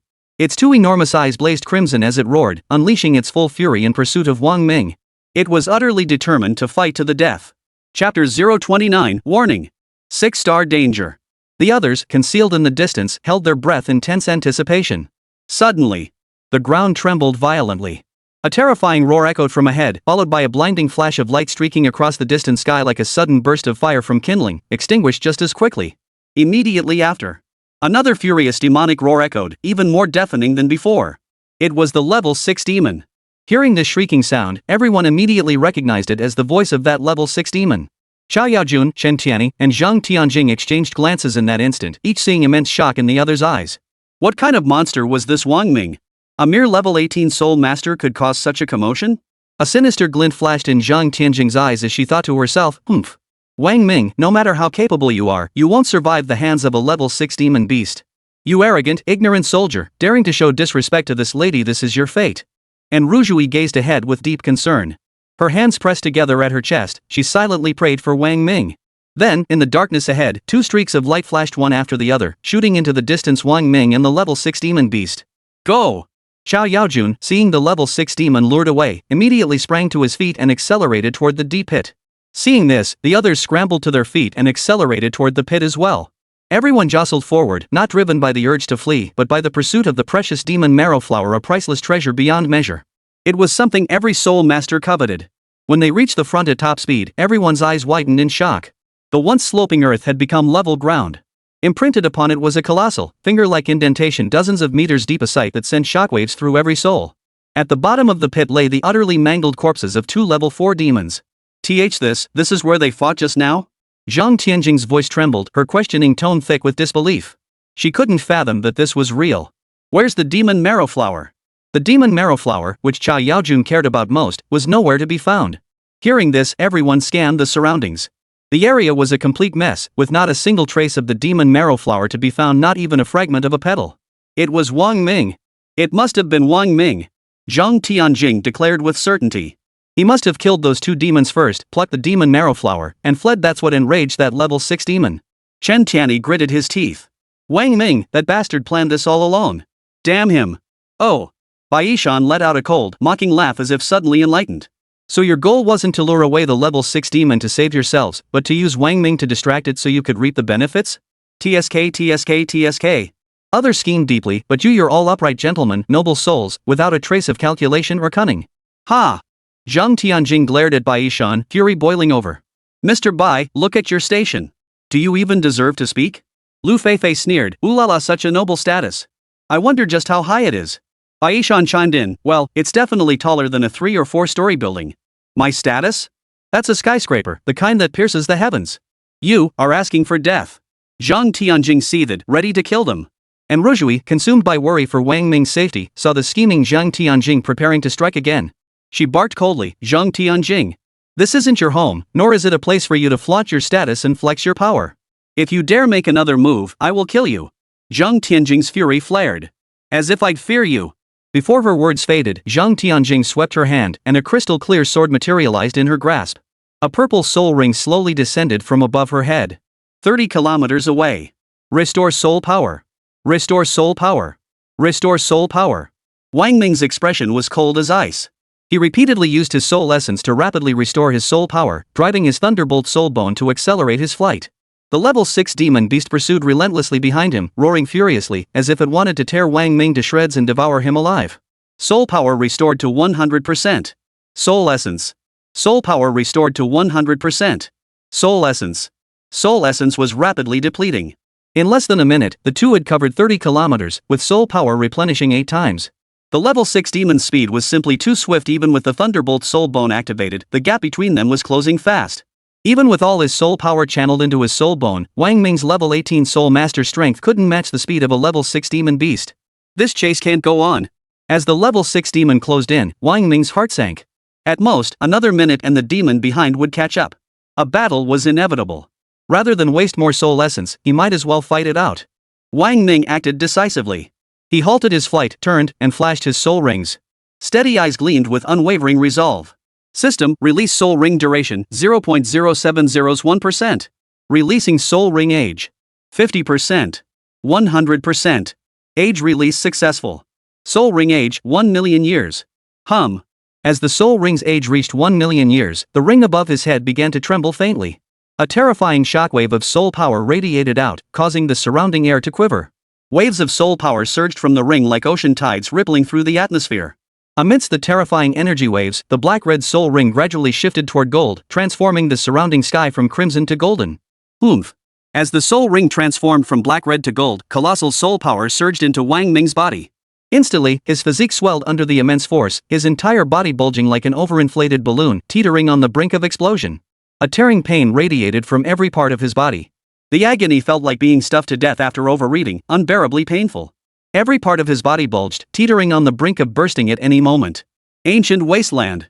Wang Ming gritted his teeth against the agony and activated his first soul skill. Vast soul power surged from within him into the golden soul ring above. The swelling sensation eased slightly as the dazzlingly golden soul ring trembled and began to expand. Primordial energy poured forth from the soul ring, unleashing a terrifying aura that descended upon the land. Within the golden soul ring, the original pitch-black void gave way to a boundless starry sky. A colossal figure materialized amidst the distant stars. One finger. Wang Ming's expression turned solemn and grave. His finger pointed downward lightly. At the same moment, the figure within the soul ring stirred. Slowly raising a hand, it casually extended a single finger and pointed downward. This sequence unfolded in an instant. As the level 6 demonic beast charged forward, it sensed a threat that made its heart race. This threat filled it with dread, causing it to feel an overwhelming reluctance to resist. Yet, as a level 6 demonic beast, it felt ashamed of its own fear when facing Wang Ming, a mere junior soul master. Roar! With a blood-curdling roar, the demon suppressed its inner dread. Channeling all its demonic power into its mouth, it confronted that single finger head-on. A sneer spread across Wang Ming's face. Suddenly, the system's alert sounded in his mind. Warning! Warning! Host faces imminent life-threatening danger. Danger level, stars. System reward triggered. If host safely navigates this crisis, rewards granted: Soul Equipment Enhancement Crystal +1, Soul Beast Evolution Crystal +1, Eon Old Soul Ring Crystal +1. Chapter 030, Don't degrade yourself. Enough! A voice boomed from above, its terrifying energy rippling outward in concentric waves that expanded from small to large. The voice radiated an overwhelming aura of terror, pinning Wang Ming and the level 6 demonic beast to the spot.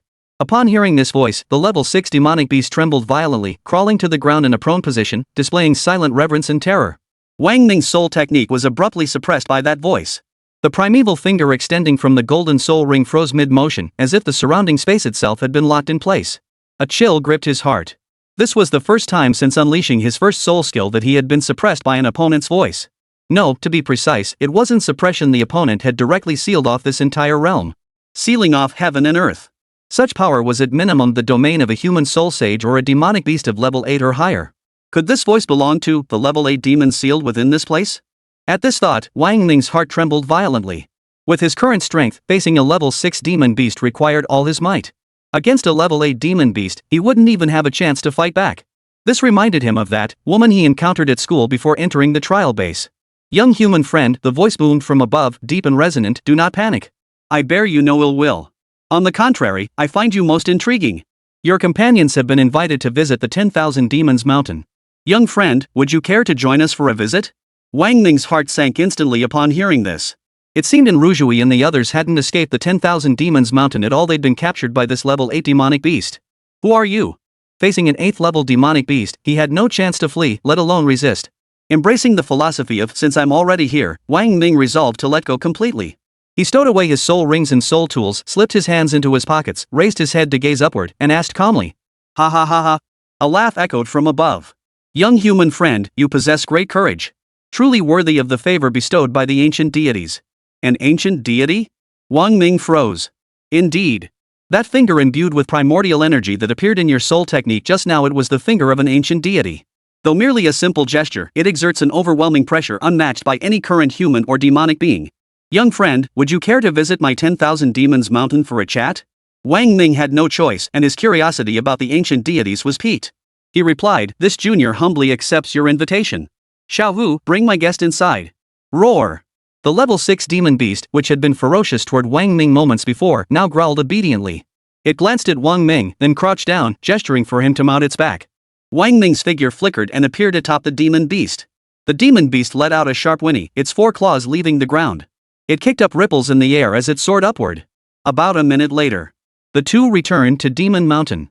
From afar, Wang Ming spotted Rui Shui and the others immobilized within the crater created by the earlier explosion. Their bodies were pinned down as if acupoints had been sealed, leaving only their eyes able to move. Xiao Yaojun and the others stared in disbelief as Wang Ming returned, his foot planted firmly on the head of a level 6 demon. Had their bodies not been immobilized, they would have pinched themselves hard to confirm they weren't hallucinating. The level 6 demon landed with a thud, growled low at Wang Ming, then turned and strode deeper into the mountain. Wang Ming remained still, clasping his fists toward the heavens above Demon Mountain. Elder, these are my friends. Might you release them first? All of them? The voice echoed from above once more. Wang Ming clasped his fists again. Elder, those wearing the same attire as me are my fellow students. As the new champion of the Capital Academy, I am responsible for their safety. I humbly request your understanding. Very well. Since they are your classmates, they may be released. As the words faded, the surrounding space seemed to shift imperceptibly. Instantly, Rui Shui, Bai Yishan, and the others collapsed as if released from bonds, clutching their chests and gasping for breath. Wang Ming flashed to Rui Shui's side, supporting her. Are you all right? Enrujui shook her head. I'm fine. I was just worried about you. Was that an 8th level demonic beast speaking earlier? Wang Ming nodded. Take them away. I'll be fine. He then addressed Bai Yishan and the others, you all go ahead. Don't worry about me. This elder shouldn't cause me trouble. As he spoke, his fingertip touched the back of Enrushui's clothes. Faced with an 8th level demon, they had no choice but to obey. Bai Yishan and Lu Feifei said nothing, only watching Wang Ming with worried expressions, unable to offer any help. Wang Ming patted their shoulders. Go now. Rui Shui's voice cracked with tears. Brother Ming, I want to stay with you. Wang Ming shook his head. Don't worry too much about me. If that elder intended to kill me, we would have been dead already. Since we're still alive, it means he has no immediate plans to kill me. You two go ahead. The students of the Capital Academy gazed at Wang Ming with reluctance, their steps slowing as they moved forward. Wah! Zhang Tianjing, trapped ahead, immediately began whimpering desperately as they prepared to leave. His brow furrowed, his eyes filled with pleading, presenting a pitifully helpless appearance. Lu Feifei curled her lip. Wah, what's with all the whining? Thinking Brother Ming will save you? Don't even think about it. You're far too noble. People like us aren't worthy of your rescue. Don't lower yourself like that.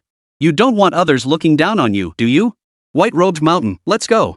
Wah. Zhang Tianjing was so distraught tears streamed down his face as he looked at Wang Ming with heart-wrenching sorrow. Oh my. Lu Feifei sneered sarcastically, let me translate what you're trying to say, shall I? You're begging my brother Ming to save your life, aren't you? Wah. Zhang Tianjing blinked. So how will you repay my Ming? Lu Feifei grinned. Will you be my slave, my servant? Will you do anything I ask? Zhang Tianjing. Lu Feifei, ooh, look at that unwilling expression. Makes sense someone as noble as you wouldn't dream of serving Brother Ming as a slave. Best you just die here in all your glory. With that, they turned to leave. Zhang Tianjing panicked. Wah! Lu Feifei translated precisely, you're willing? Zhang Tianjing blinked tearfully, signaling his consent. Lu Feifei turned to Wang Ming. Brother Ming, we've got someone here eager to be your maid. Care to take her on? Wang Ming was speechless. He hadn't expected Lu Feifei to be so full of tricks. He then clasped his fists and addressed Wang Ming. Senior, might you consider releasing these people? Ha! Since this girl wishes to be your maid and is so lovely, I'll gladly grant her wish. As he spoke, a faint ripple rippled through the air, releasing Zhang Tianjing and everyone else. Zhang Tianjing and the others were released, all feeling a wave of exhaustion wash over them. Wang Ming, brother Ming. Zhang Tianjing's face turned pale, his tone suddenly submissive. Xiao Yaojun and Chen Tianyi respectfully addressed Wang Ming. Thank you for saving our lives, Ming. We are at your service. Wang Ming gave a slight nod. You may go first. The group dared not linger further and quickly followed in Rui Shui out. Watching them disappear into the distance, Wang Ming finally followed the level 6 demon deeper inside. Next, he would have to face this level 8 demon. Chapter 031, Level 9 Demon, Tuasan. As he ventured deeper into Demon Mountain, the surroundings grew increasingly dark. The thick demonic energy corroded everything, turning even the stones pitch black. Following the level 6 demon deeper, they reached the entrance of a cave. The level 6 demon stood at the opening, gesturing for Wang Ming to enter. The cavern extended downward into pitch darkness, visibility limited to less than a meter. The air hung heavy with dampness. Silence reigned, broken only by the echoing tap-tap of Wang Ming's footsteps. The passage seemed endless, devoid of any light, like being locked in a pitch-black room. Nothing but darkness surrounded him. Wang Ming kept ascending along the cave wall. After an unknown amount of time, a faint greenish light appeared ahead. As he approached the light source, Wang Ming felt his eyes struggling to adjust. It was as described. At first, the passage was narrow, barely wide enough for a person.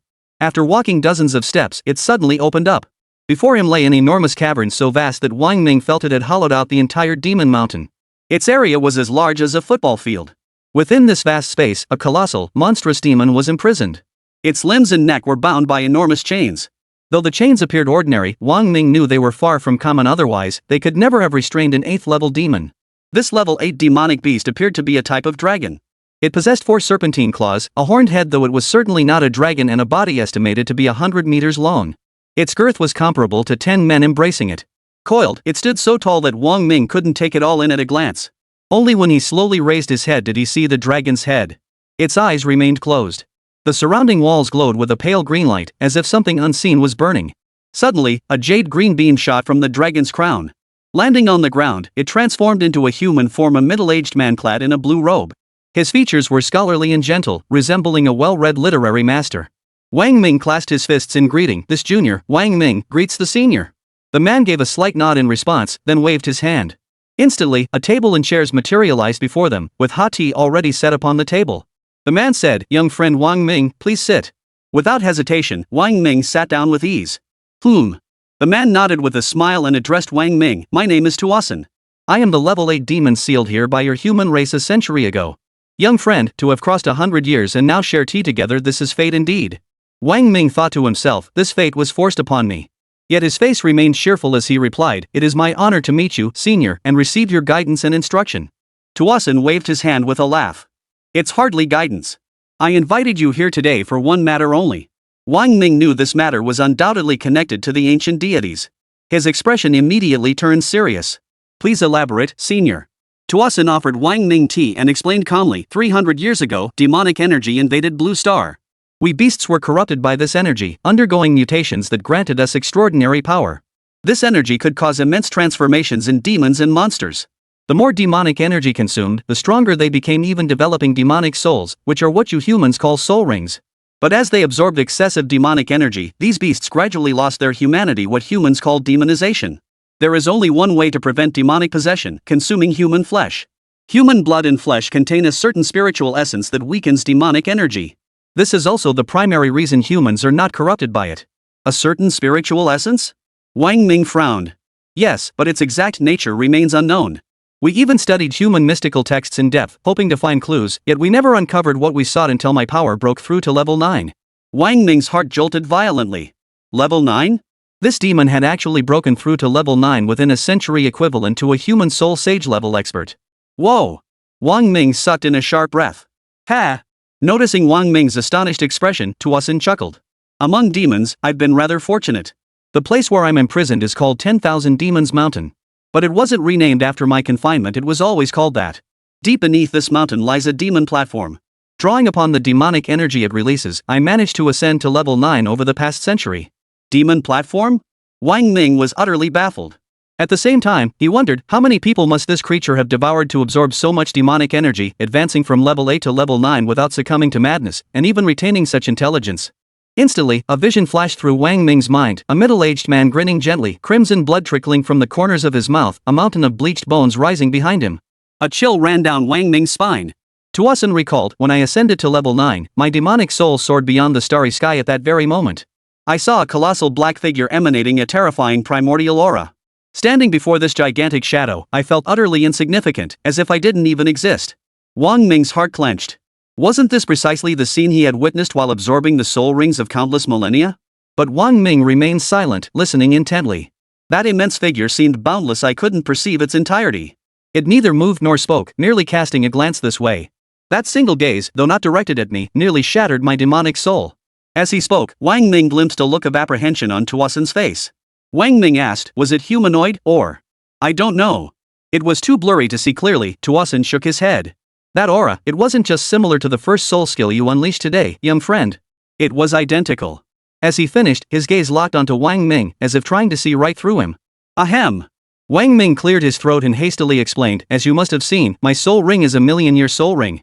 No, Tuasen corrected, his gaze locked on Wang Ming's eyes as if seeking answers within them. Your soul ring should have been a 900,000-year soul ring. Yet during your battle with Xiaohu, it suddenly transformed into a million-year soul ring. Yes, because my soul ring is a heaven-bestowed soul ring. Wang Ming stated truthfully. A heaven-bestowed soul ring? Tuasen froze for a moment before pressing further. Heaven bestowed this soul ring upon you? What did you see? How did you comprehend this soul skill? Wang Ming could only speak the truth. You might not believe me, senior, but it's the truth. When I reached level 10, I had a dream. In it, I appeared amidst the starry sky and saw a figure. This figure extended a finger toward me. As that finger descended, it obliterated the starry sky around me, and I vanished along with it. Then I jolted awake. Upon waking, I possessed the soul ring and had mastered that finger technique. Tuasen stared intently at Wang Ming for a long moment, sizing up the truthfulness of his words. Wang Ming returned Tuasen's gaze. The underground chamber fell into an eerie silence. Ha! Tuasen suddenly laughed. Truth or lies, it doesn't matter. Because if you want to leave here alive, you must allow me to implant my divine soul control. Otherwise, death is your only fate. Chapter 032, Me? I still don't want the senior to implant his soul control. At the mention of soul control, Wang Ming's expression darkened slightly. Sure enough, Tuasen was no pushover. He intended to control Wang Ming to explore the unknowns of the starry sky. Truly worthy of a 6-star danger rating, this was no easy ordeal to overcome. The so-called soul control involved implanting a strand of the opponent's soul essence into one's own spirit. This strand could manipulate the spirit, and if the opponent grew dissatisfied, they could detonate it, causing the victim's soul to vanish completely. This wasn't some profound soul technique. Anyone who had cultivated to level 10 or above could implant a soul fragment into another person or demon. Facing this level 9 demonic being, Wang Ming had no chance of escape. Yet allowing him to implant that soul fragment meant handing over his very life to this demonic entity, a prospect he deeply disliked, loathing the feeling of being controlled. You needn't worry so much, Tuasen said with an air of refined elegance. At least for now, you have little to fear. You hold no value to me in your current state. When your strength reaches the Soul Emperor realm, I shall seek you out myself. Senior, Wang Ming asked, are you seeking to explore the people of the starry sky by controlling me? No. To be precise. Tuasen hesitated, then pondered before asking, do you know the origin of demonic energy? Why do beasts gain such power when possessed by it? Wang Ming shook his head. Tuasen stroked his beard and shook his head. Discussing this is premature for you at present, but I can summarize it for you. Whether demonic beings or humans, we are all, to use your human expression, miserable wage slaves. Working stiffs? Wang Ming was utterly baffled. How could cultivating soul power possibly be connected to working? Tuasen elaborated further, it's like two major corporations fighting each other, offering massive incentives to attract consumers. Whoever draws in more people, whoever gets the bigger traffic flow, that's the winner. Demons and gods are like these two merchants. Cultivation for demons and humans is the benefit they offer us. As more demons and humans cultivate, they absorb the energy of a level 10 demon or a level 100 human soul emperor to determine the final outcome. Wang Ming furrowed his brow. Tuasen, true to his reputation as a scholar of human texts, had crafted a perfectly apt metaphor. Wang Ming grasped its meaning instantly. They were training so desperately, striving to strengthen themselves, only to end up as mere fodder for the gods and demonic forces to harvest. They were being exploited by demons and humans. Like, capital. So, senior, you sense this crisis after witnessing that colossal shadow in the starry sky? Wang Ming countered once he grasped the meaning. Tuasin replied without hesitation, yes. That shadow has already set its sights on me. Wang Ming frowned. But you just said it hadn't noticed your existence. How could it have targeted you? Tuasin gave a wry, bitter smile. He rolled up his sleeve to reveal a black mark on his wrist, more like a birthmark, oddly twisted and curled into an indecipherable shape. This is the mark left after that starlit encounter. As far as I know, whether demon or human, once one reaches level 9 or soul sage rank, this mark appears. Once one reaches level 10 or soul emperor, the gods begin their harvest. You might think demons and humans have never produced a level 10 demon or a level 100 soul emperor, but no. Over the past 300 years, countless prodigies and geniuses have vanished the instant they reach that threshold. This is humanity and the demon's conclusion after 3 centuries of observation. We've determined that these individuals were reaped by the gods and the demonic essence. Wang Ming's heart lurched violently. If that were true, then the colossal shadow he'd glimpsed in the starry sky, was that a god? And what exactly was that system? Could it be that capital is a cage forged by the gods specifically for me, designed to accelerate my growth only to harvest me once I ascend to Soul Emperor, thereby defeating the demonic nature? No! Wang Ming swiftly dismissed this notion. Because when he saw him in the starry sky, he had also seen him. He had spoken, "You've come," and then unleashed the primordial finger upon himself. What Tuasin described might not be the same as what he saw. Simultaneously, another thought surfaced in Wang Ming's mind. Could it be that the deity or the demonic essence wasn't singular, but many? If deities were not human, why did he see a human form? If the deity was human, then where did this human come from? Wang Ming fell deep in thought. Today's revelations were overwhelming, exceeding his comprehension and leaving him momentarily unable to process it all. He needed time to digest it properly. If Tuasin's words were true, then their current predicament was no different from that of ordinary wage earners. Damn it! Wang Ming couldn't help but curse under his breath. Not only was he a innate poverty saint body, but he was also a damn innate labor saint body. Thankfully, this place didn't offer soul power loans, or else he'd have to be a innate lone saint body too. He thought deeper. Of all Tuasin's claims, only the giant shadow was something he'd witnessed firsthand. The rest were mere speculations without concrete evidence. Yet, their theories were equally impossible to disprove. Shaking his head slightly, Wang Ming dismissed these thoughts and turned his earnest gaze back to Tuasin. Senior, by planting your soul essence within my spirit, what benefit do I gain? Wang Ming sipped his tea, a gentle smile on his face. You know well that without my consent, forcing this upon me would mean my death. Surely you don't wish for me to die so easily? After all, one doesn't often encounter a heaven-bestowed soul ring. Ha ha ha! Tuasin roared with laughter. Amusing. Utterly amusing. In my centuries of life, I've never encountered anyone who dared to threaten another with their own life. Wang Ming grinned, revealing a row of perfectly aligned white teeth, his smile utterly harmless. Since the senior needs the junior, and the junior has nothing else to offer but this worthless life, naturally I require the senior's generous support. Young friend Wang Ming, your audacity is truly astonishing. Very well, then tell me what you desire. Whatever this old man possesses, I shall not withhold. Tuasin remained as refined as ever, his face still smiling. Wang Ming pondered for a moment before saying, Senior, I need demon cores, the more, the better. Without hesitation, Tuasin waved his hand, and the table instantly filled with an array of demon cores. These are from some disobedient, ill-fated demons I've slain. They're useless to us. If you want them, they're yours. Wang Ming, do you happen to have any demon marrow flowers? Without hesitation, Tuasin waved his hand again, and 3 more demon marrow flowers appeared on the table. Here you go. Wang Ming, Senior, you know my life is tied to your needs. If something were to happen to me... Tuasin smiled, just state your needs. Wang Ming made an even bolder request, your scales look quite fine. Might you craft a scaled armor for this junior?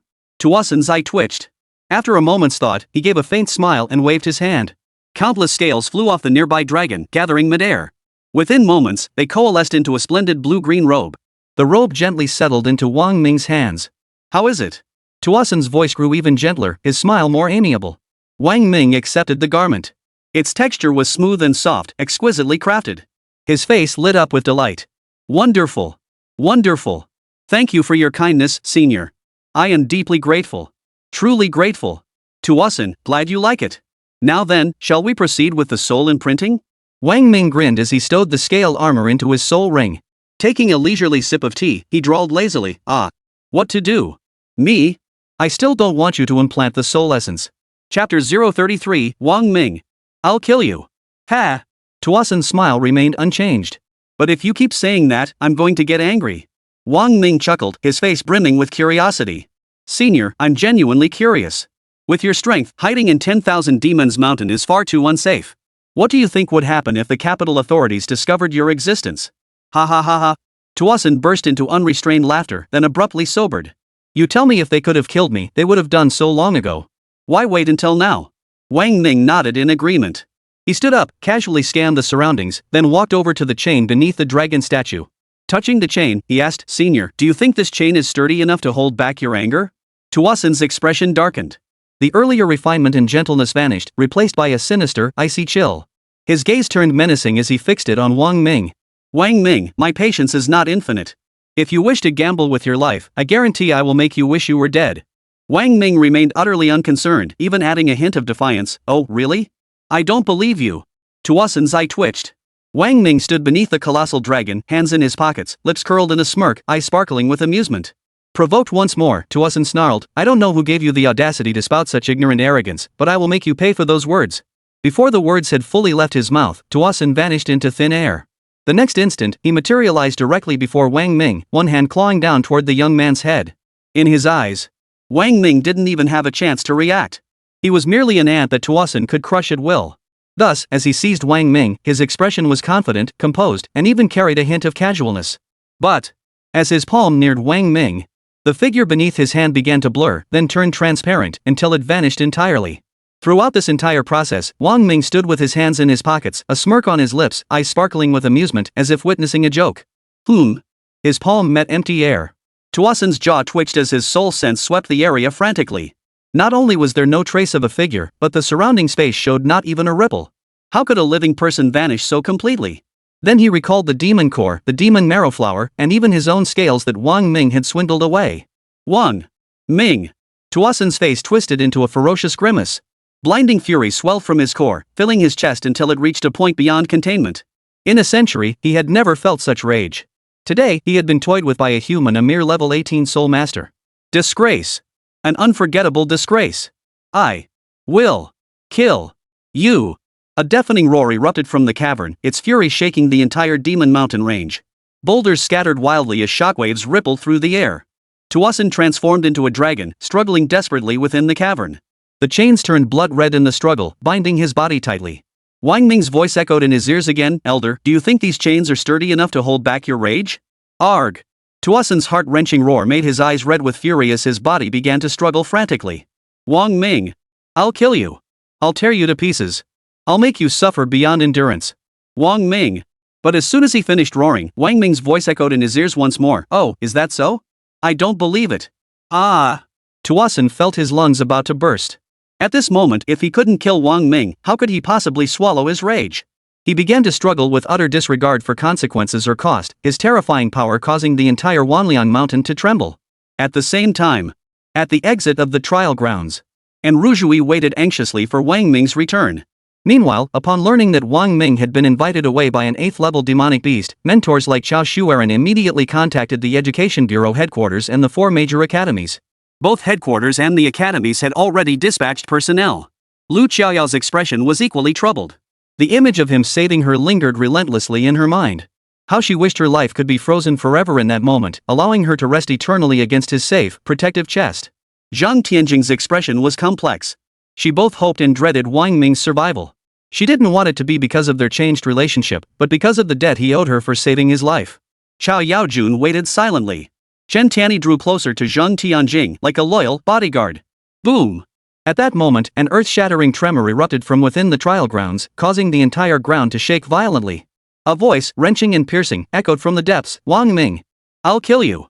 Everyone was startled, rising to their feet and gazing toward the trial base. Yet no one was visible. Chao Shuaren and the other instructors exchanged bewildered glances.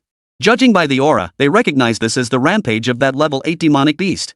What puzzled them was how a mere level 18 soul master could provoke such fury from the beast, driving it to utter such a threat. Where's Ming?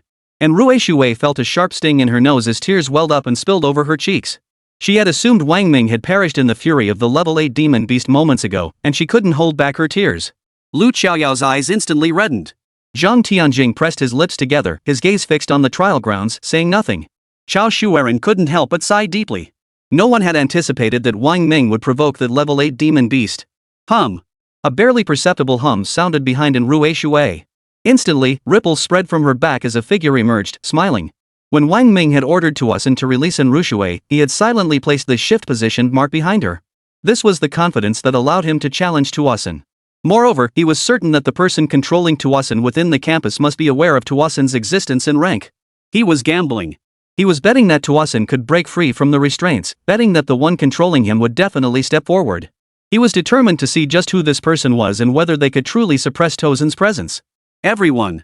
If everyone present weren't soul masters, they'd be screaming bloody hell. And Rue Shui turned her head. The moment she saw Wang Ming, tears welled in her eyes, sparkling with joy, then tinged with disbelief. She turned, wrapped her arms around his waist, and pressed her ear tightly against his chest. Hearing that familiar, strong heartbeat, her heart finally settled. Wang Ming inhaled a faint, sweet fragrance, his heart warming. Ahem. Bai Shan. Ahem. Lu Fei Fei. Lu Chaoyao wore an anti-like smile, her heart tinged with envy though she dared not feel jealousy. Zhang Tianjing clenched her fists, pursing her lips as she watched Wang Ming. Her gaze deliberately ignored Enrue Shui in his arms, seeing only Wang Ming. Boom! At that moment, a tremendous roar echoed through the trial grounds once more. From afar, it seemed as though Demon Mountain itself had collapsed. A terrifying, furious bellow erupted from the depths of the trial grounds, reverberating endlessly through the air above. Wang Ming! I'll kill you! Those outside the trial grounds heard the roar clearly. Everyone turned to Wang Ming in astonishment. What on earth had Wang Ming done to enrage an 8th-level demonic beast to such an extent? At that very moment, another thunderous roar erupted from within the trial grounds. A dragon-like creature burst forth from the depths of the earth, unleashing a massive shockwave that spread like a tidal wave. The protective barrier surrounding the trial grounds trembled violently, nearly shattering under the force. Wang Ming! Tuasen's eyes turned bloodshot as he locked onto Wang Ming outside the base. Chapter 034, You can see me? Tuasen's voice carried the resonance of a dragon's roar, echoing through the trial base with earth-shaking force and overwhelming momentum. His gaze fixed relentlessly on Wang Ming beyond the base's light barrier as uncontrollable fury swelled within his chest, threatening to explode. Wang Ming! I'll kill you! With a furious roar, Tuasen's body spun midair before hurtling toward his target. Standing outside the light barrier, Wang Ming showed not a trace of panic. Hands tucked into his pockets, a faint smile playing at the corners of his mouth, he calmly watched Tuasen charge toward him, consumed by fury. Ah! The sight of that familiar, infuriating gesture ignited Tuasen's rage within his chest, burning him with agony. His fury only intensified as he charged forward. Boom! The terrifying force collided with the protective light barrier of the trial base.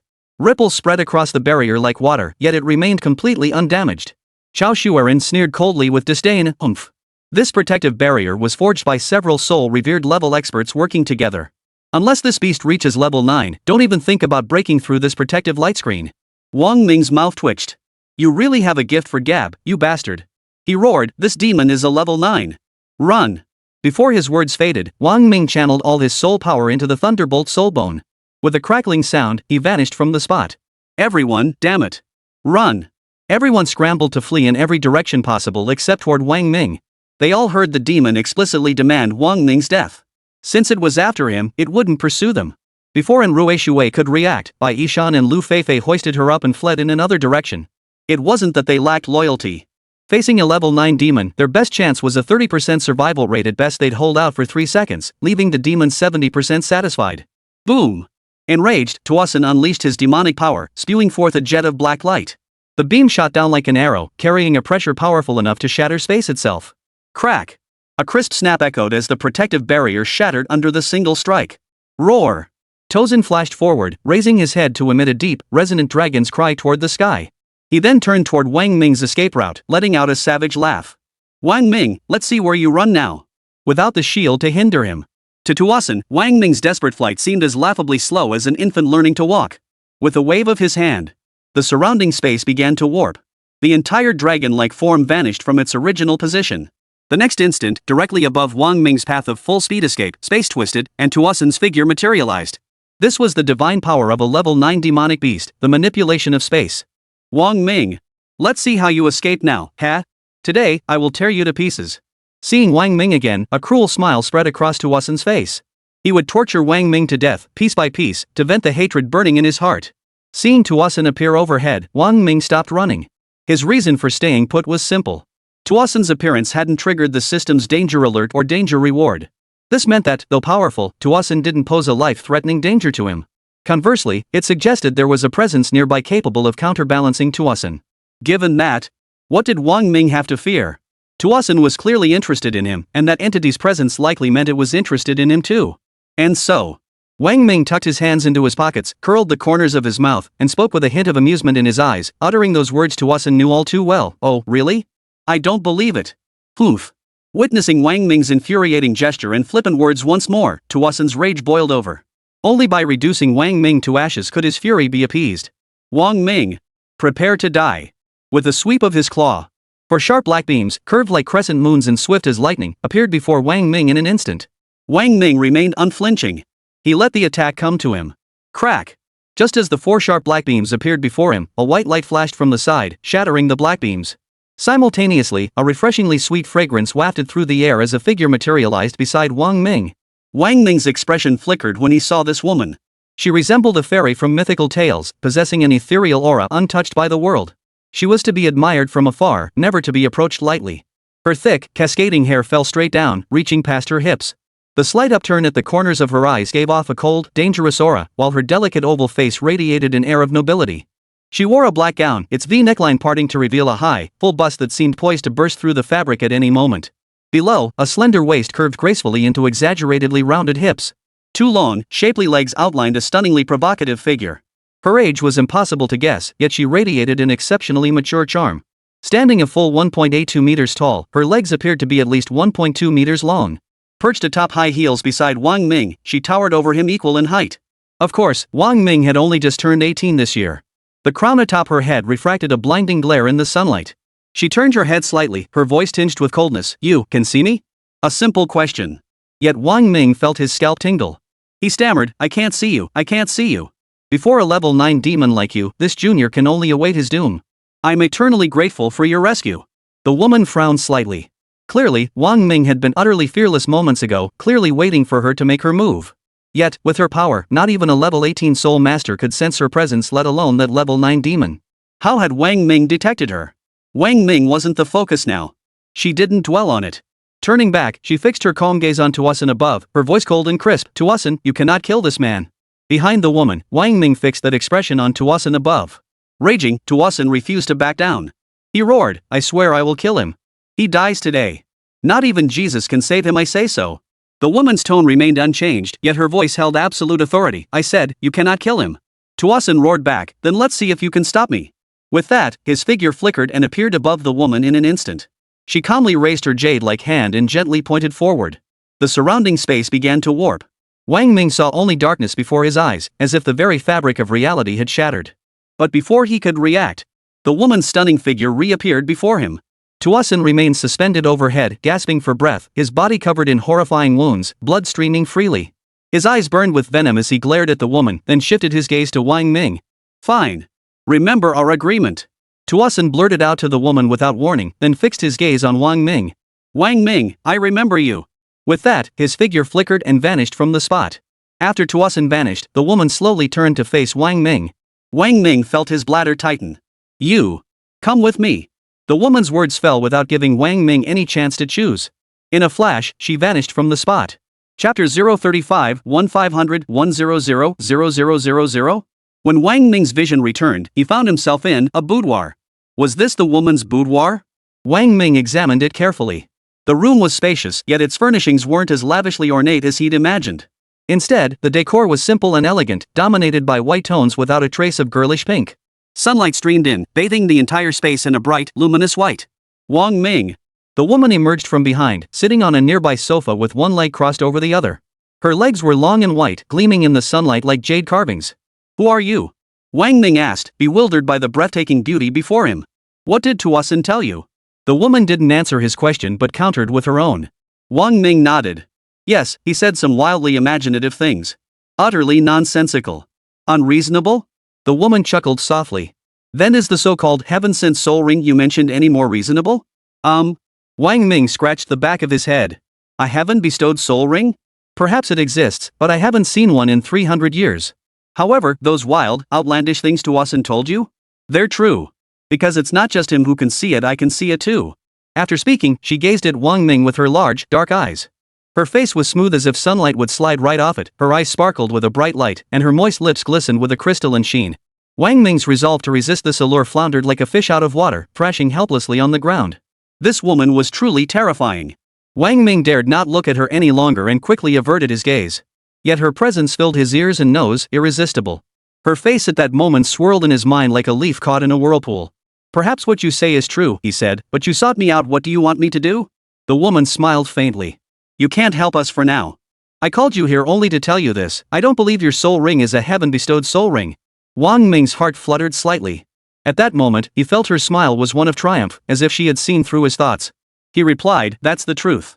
If you don't believe me, there's nothing I can do about it, because I can't show you the process again." The woman extended her jade-like hand, revealing a hexagonal crystal snowflake in her palm.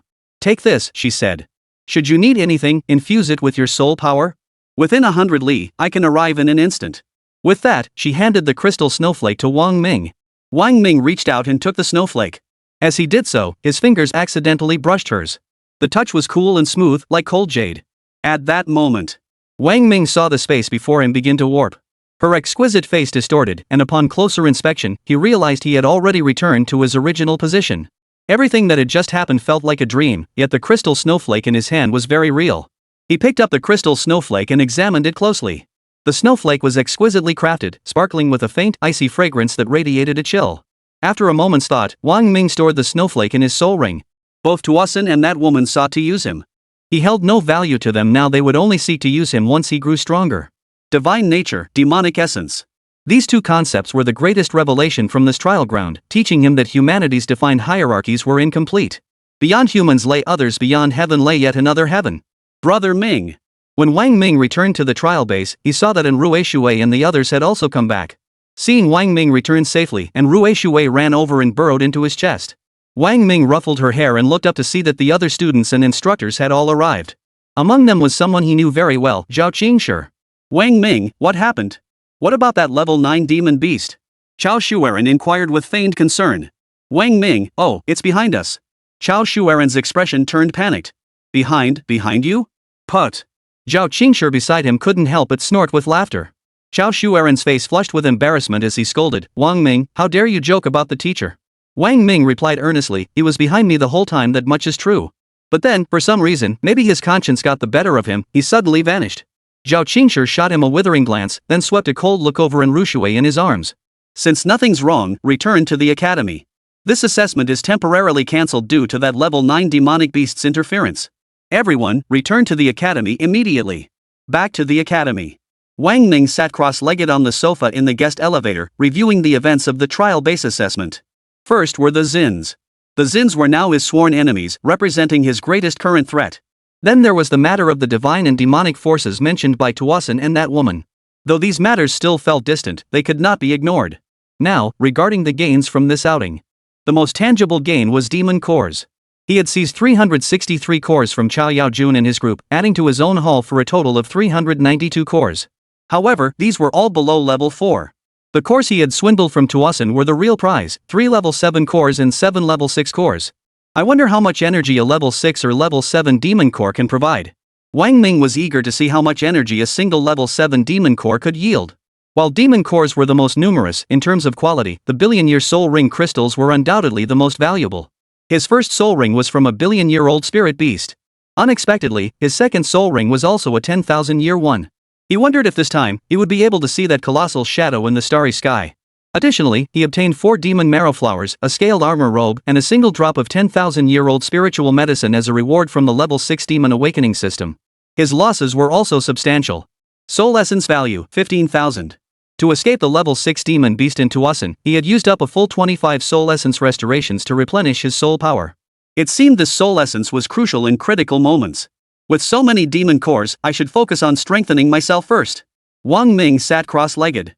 With a thought, the system began scanning the demon cores, starting with the absorption of those below level 4. The higher level cores could wait. Absorbing demon cores. 5%. 10%. 15%, the demon core energies began to be absorbed. The demon cores scattered across the sofa began to float upward.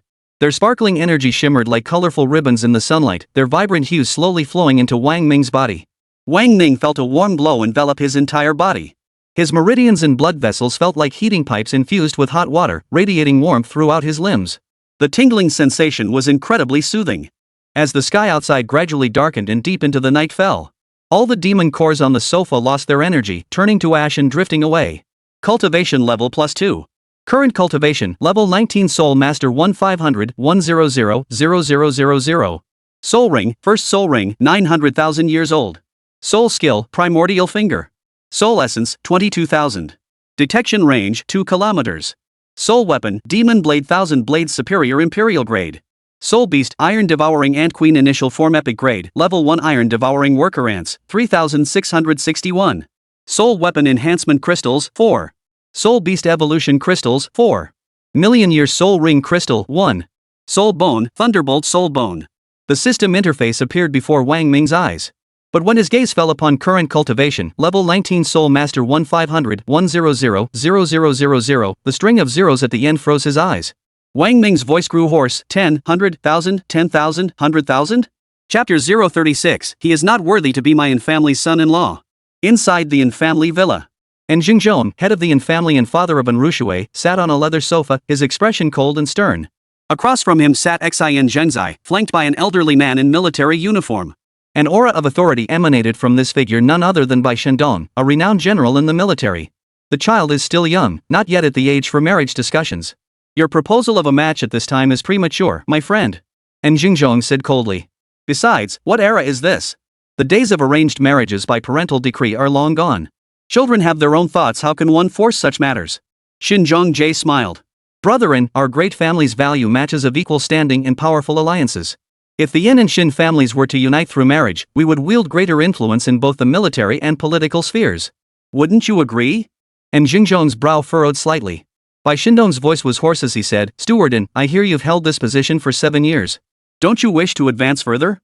Also, your son commands the Crimson Flame Army within the military. This is the elite force of our dragon nation. Being elite, it's not so easily controlled. Bai Shindong's voice was low, but his words carried weight, a stark mix of overt benefit and implicit threat. Xinjiang Jie chuckled. Old Bai, you exaggerate. Brethren has keen instincts, how could he not grasp the stakes involved? And Jingzhong's brow furrowed even deeper. All 5 great families stood on the shoulders of their ancestors' military achievements to reach their current positions. Yet the differing levels of power each family commanded led to rivalries among them, maintaining a delicate balance of checks and counterbalances. And Jingzhong weighed his words carefully. Brother Xian, Elder Bai, if we were to arrange a marriage alliance, she would likely refuse. Xin Zhenzai smiled. As Brethren just said, young love isn't something we can control. If they're willing, then, even if she isn't, how could we force them apart? And Jingzhong replied, at the very least, we must ask the children's wishes. Xinjiang Jie nodded emphatically. Of course. This is a life-changing event for them, so their consent is essential. However, among the descendants of our 5 great families, there is no precedent for a marriage of unequal status. Could it be, brethren, that you wish to marry your precious daughter to a penniless young man with nothing to his name? And Jingzhong knew exactly who he was referring to. The man's name was all over the news, how could he not know? What he hadn't anticipated was that sending his daughter down to gain experience would lead her to fall for a wild child with no background whatsoever. This truly needed proper discipline. Though that boy was currently riding high with boundless potential, the capabilities he displayed still fell far short of the 5 great families' strength and heritage. Unless he could reach the level of a future Soul Emperor. But, would the Xin family ever let him grow unimpeded? More likely, he would be cut down in his prime. After all, how could his mere years of cultivation compare to the accumulated strength of generations within the 5 great families? Bai Shendong spoke up, I've heard about this matter. A wild child from outside the city dares to lay a hand on one of the 5 great families? He's practically begging for death. If he weren't hiding his head in the Imperial Academy, then, humph. The implication was clear. And Jingzhong sighed helplessly. Very well. I shall give this matter careful consideration and provide you both with an answer. Bai Shindong nodded slowly. Xin Zhenzai smiled. Brethren certainly won't make the wrong choice. I trust you're all aware of yesterday's events. After discussing the marriage arrangements, Bai Shindong shifted the topic. A level 9 demonic beast appeared in the trial grounds. Yet the 4 great academies sent their students there, clearly intending to use that level 9 beast to eliminate the young heirs of our 5 great families. And Jingzhong, unsure of Bai Shindong's sudden intent, refrained from responding rashly. He merely said, I've heard about this matter too. It's kept me on edge for several days. Xinjiang Jie followed up, I suspect this is a deliberate act. What do you think, brethren? And Jingzhong's heart skipped a beat. Could they be pointing the finger at the current education bureau? After a moment of rapid thought, he smiled and said, the presence of an 8th level demon beast within the trial grounds is no secret. Who could have foreseen it advancing to 9th level? Truly unexpected. Ha! Shin Zhong-jae chuckled lightly. Brother-in, you really are unperturbed. Your precious daughter just had a brush with death, and all you can muster is unexpected? But 5 of my Shin family's young ones died. Only 2 parties should be held accountable for this: the Education Bureau headquarters and Wang Ming. And Xingzhong froze. Wang Ming? I can understand you holding the Education Bureau accountable. After all, it's a prime opportunity to crack down. But what does this have to do with Wang Ming? Xin Jingzai continued, the Education Bureau's culpability is undeniable. Wang Ming's crime lies in provoking a level 9 demon, framing students from the 4 major universities, and causing over half of our nation's elite scholars to perish. Therefore, I hold him accountable for the crime of murdering his classmates, a crime punishable by death. And Zhengzhong? Isn't it normal for casualties to occur in the trial grounds? How could that warrant the death penalty? But he remains silent. Wang Ming's life held no weight in his eyes. There was no need to argue with Xin Zhengzai over this matter. Xin Zhengzai was using this opportunity to avenge Xin Shengguang. He saw no reason to invite trouble. Bai Shendong declared, the 5 major families have jointly pressured the Supreme Soul Master Court nationwide. They must either hold the Education Bureau accountable or hold Wang Ming accountable. Bai Shendong's target was unmistakable Wang Ming, as Xin Shengguang's maternal grandfather. Besides, the Education Bureau General Administration was no pushover. As for Wang Ming, after a moment's thought, and Xingzhong nodded. Agreed. Having achieved their objective, Bai Shendong and Xin Zhengzai exchanged a few casual words before taking their leave. And Xingzhong silently lit a cigar, staring intently at the burning tip as his mind raced with thoughts on how to handle this matter. Are you really going to marry Shui off to the Xin family? A familiar voice sounded from behind him, his wife, and Ruisui's mother, Qin Shiwan, a renowned beauty in the capital. Did you hear our earlier conversation? And Xingzhong asked. Qin Shiwan nodded and sat beside her husband. Xin Shengguang is dead. Shui is marrying a collateral branch of the Xin family. Is this what you call a match made in heaven? Inviting Bai Shendong to exert pressure, he really has thought of everything. And Xingzhong replied, Bai Shendong is Xin Xian's maternal grandfather. His involvement is hardly surprising. Qin Shiwang snorted coldly. Reasonable? With them acting so brazenly, she won't stand idly by. And Xingzhong shook his head with a smile. They wouldn't dare act this way without backing. Some matters aren't as simple as they appear on the surface. Qin Shiwan pressed, so you've agreed? And Xingzhong shook his head. No rush. Let's bring our daughter back first. I'll ask her opinion. If she agrees, I won't stand in her way. If she refuses, even if the Xin family piles on the pressure, I won't consent. But that Wang Ming fellow? I absolutely refuse to approve him. He's not worthy of becoming a son-in-law of the Yin family. Chapter 037, then you can kneel and become my disciple right now. To break through from level 20 to Grand Soul Master, I need a whopping 1 million energy points? This is absurd. Seeing that string of zeros, Wang Ming felt a wave of headache wash over him. How many demon cores would it take to fill this terrifying bottomless pit? Looking at it this way, the demon cores in his possession were utterly insignificant. He had once thought possessing so many demon cores would make him wealthy. At the very least, he wouldn't have to scavenge trash like he did back in high school in Linjiang. But upon seeing that string of zeros, he felt instantly transported back to square one. I heard there's an unbridgeable gap between level 5 and level 6 demons. Wonder how much energy a level 6 demon core could provide. Resigned to reality, Wang Ming turned his gaze toward the level 6 demon core. He checked the time, 2:36 a.m. With several hours left before dawn, he decided to absorb one level 6 demon core first to calculate its energy yield. Immediately, Wang Ming focused his mind and began absorbing the level 6 demon core. Level 6 demon core energy absorption. 5%. 10%. 15%. Wang Ming sat cross-legged on the sofa, his eyes naturally closed. The level 6 demon core shimmered with a crystalline light, casting a kaleidoscope of colors across the room's walls. Early morning, 7:42 a.m. 95%, 100%, level 6 demon core energy fully absorbed. Current cultivation level, level 19 Soul Master 16,501 million. Wang Ming did a quick calculation. A level 6 demon core provided 15,000 energy points, barely a fraction of the 1 million needed. Sigh. Looks like I'll have to return to my old trade for a while.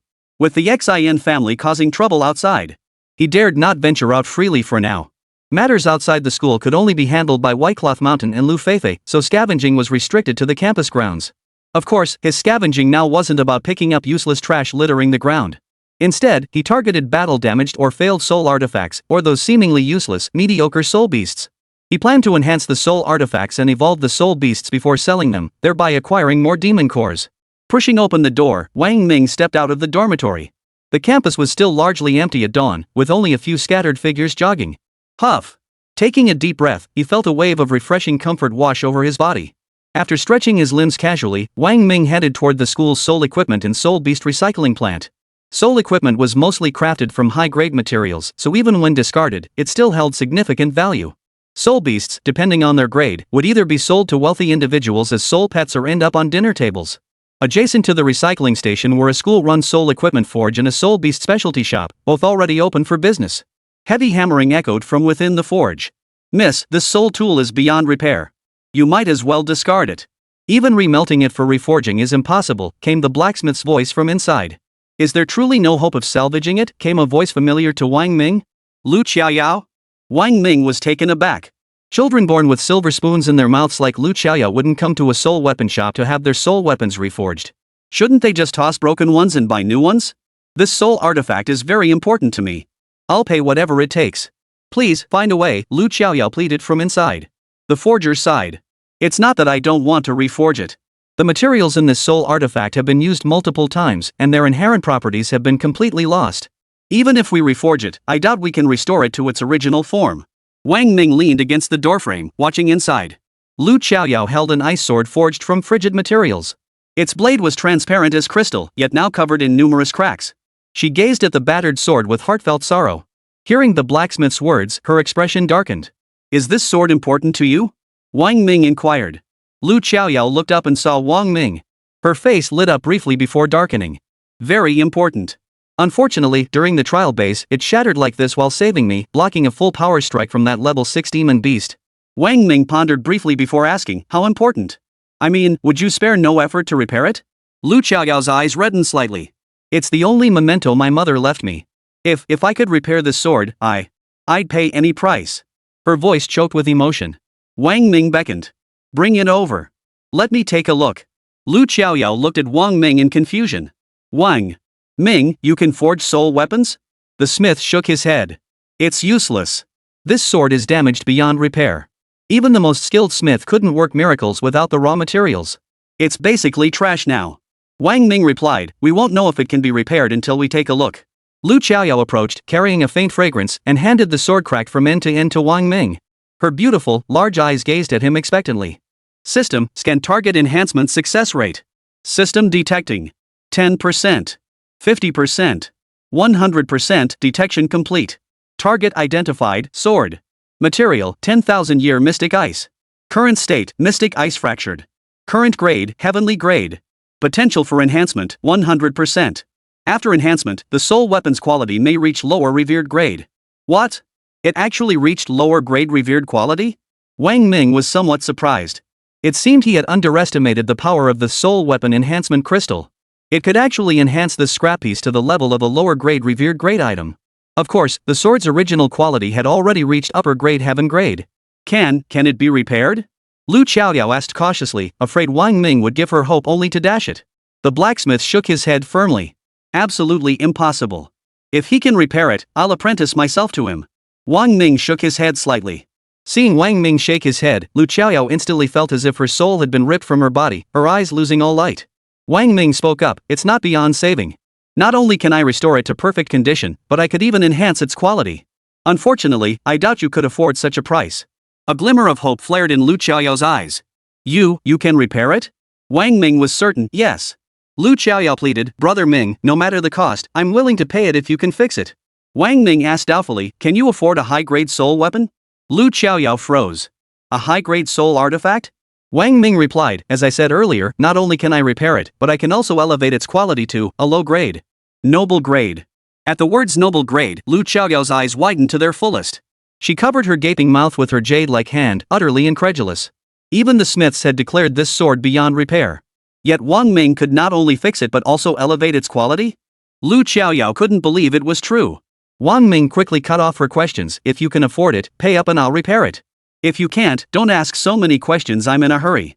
The blacksmith addressed Wang Ming, "Young man, you look so young. Why are you engaging in such deceitful schemes? I've been forging soul weapons for at least 40 years, and even I couldn't fix this one. How old are you?" How many soul weapons have you forged that you dare make such bold claims? I'll be damned if I believe you. If you can fix it, I'll stick to my word. I'll take you as my master. Wang Ming chuckled lightly. Then you can kneel and take me as your master right now. Chapter 038, I need your help selling some stolen goods. The blacksmith's face darkened at this. If you're truly capable, show me what you can do. If not, stop spouting empty boasts. Wang Ming turned to Lu Qiaoyao. Can you afford a high-grade soul artifact? Lu Qiaoyao lowered her head and murmured softly, I have saved up 1,000,000 soul coins, but even a low-grade supreme-grade soul weapon costs tens of millions. I'm afraid I can't afford that much. Wang Ming, I don't want soul coins. I only want demon cores. The more, the better. Demon cores? Lu Qiaoyao was taken aback. Yes, the more the better. There's no limit. Provide as many as you can, to the best of your ability. Agreed. As long as you can repair my Xianbing sword, I will do everything in my power to provide you with sufficient demon cores, Lu Qiaoyao said earnestly.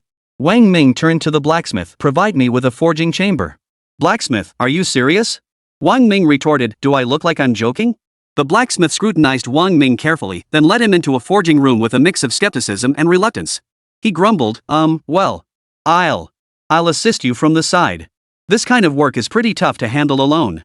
Wang Ming stared at the blacksmith. Trying to steal my secrets? The blacksmith instantly broke out in a cold sweat. And no way. You go ahead.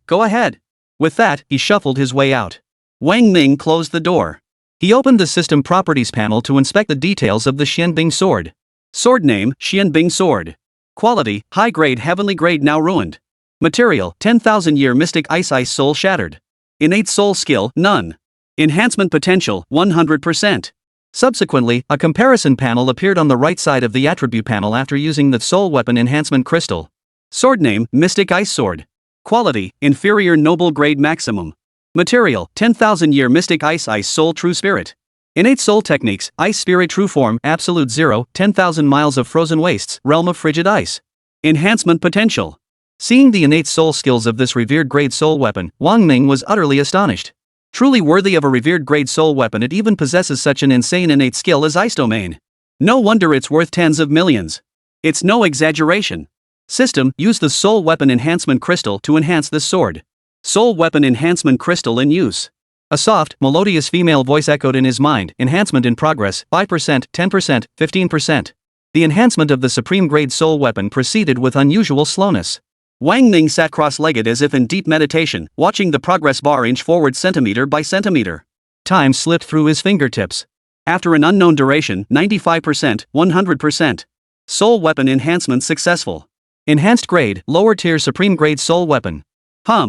As the triumphant sound echoed in his mind, the sword body outside trembled slightly, emitting a resonant ring. The Xianbing sword, once covered in cracks, now gleamed smooth as a mirror, crystal clear and radiant. Exquisite ice and snow patterns adorned its surface, emanating waves of icy chill. The entire forging chamber was enveloped in frigid air, the temperature plummeting below freezing. Thick layers of ice formed on the walls, ceiling, and floor, creating a bone-chilling atmosphere. Wang Ming picked up the Xianbing sword. The hilt felt surprisingly warm to the touch, not the chillingly hard armor he had imagined. His finger lightly tapped the blade, sending a resonant ring through it. What a fine sword! Wang Ming found himself reluctant to put it down. The enhancement capabilities of the soul weapon enhancement crystal were no exaggeration. True to its reputation as a trash system, it certainly knew how to enhance trash. He stepped out of the forging room. The moment he opened the door, he was met face to face with Lu Qiaoyao and the blacksmith standing guard at the entrance. Ming! Lu Qiaoyao's expression was urgent. How did it go? The blacksmith also looked at Wang Ming with curiosity. Wang Ming handed the enhanced Xianbing sword to Lu Qiaoyao. I told you, all you needed to do was prepare the demon cores I required. Lu Qiaoyao took the sword, her pupils trembling. The once shattered Xianbing sword now stood flawless. Worse still, the bone-chilling aura radiating from its core sent shivers down her spine, undoubtedly a supreme-grade soul weapon. This is nothing short of a miracle in the forging world. The blacksmith's eyes widened, his voice failing him. Wang Ming glanced at the blacksmith. Ready to become my apprentice?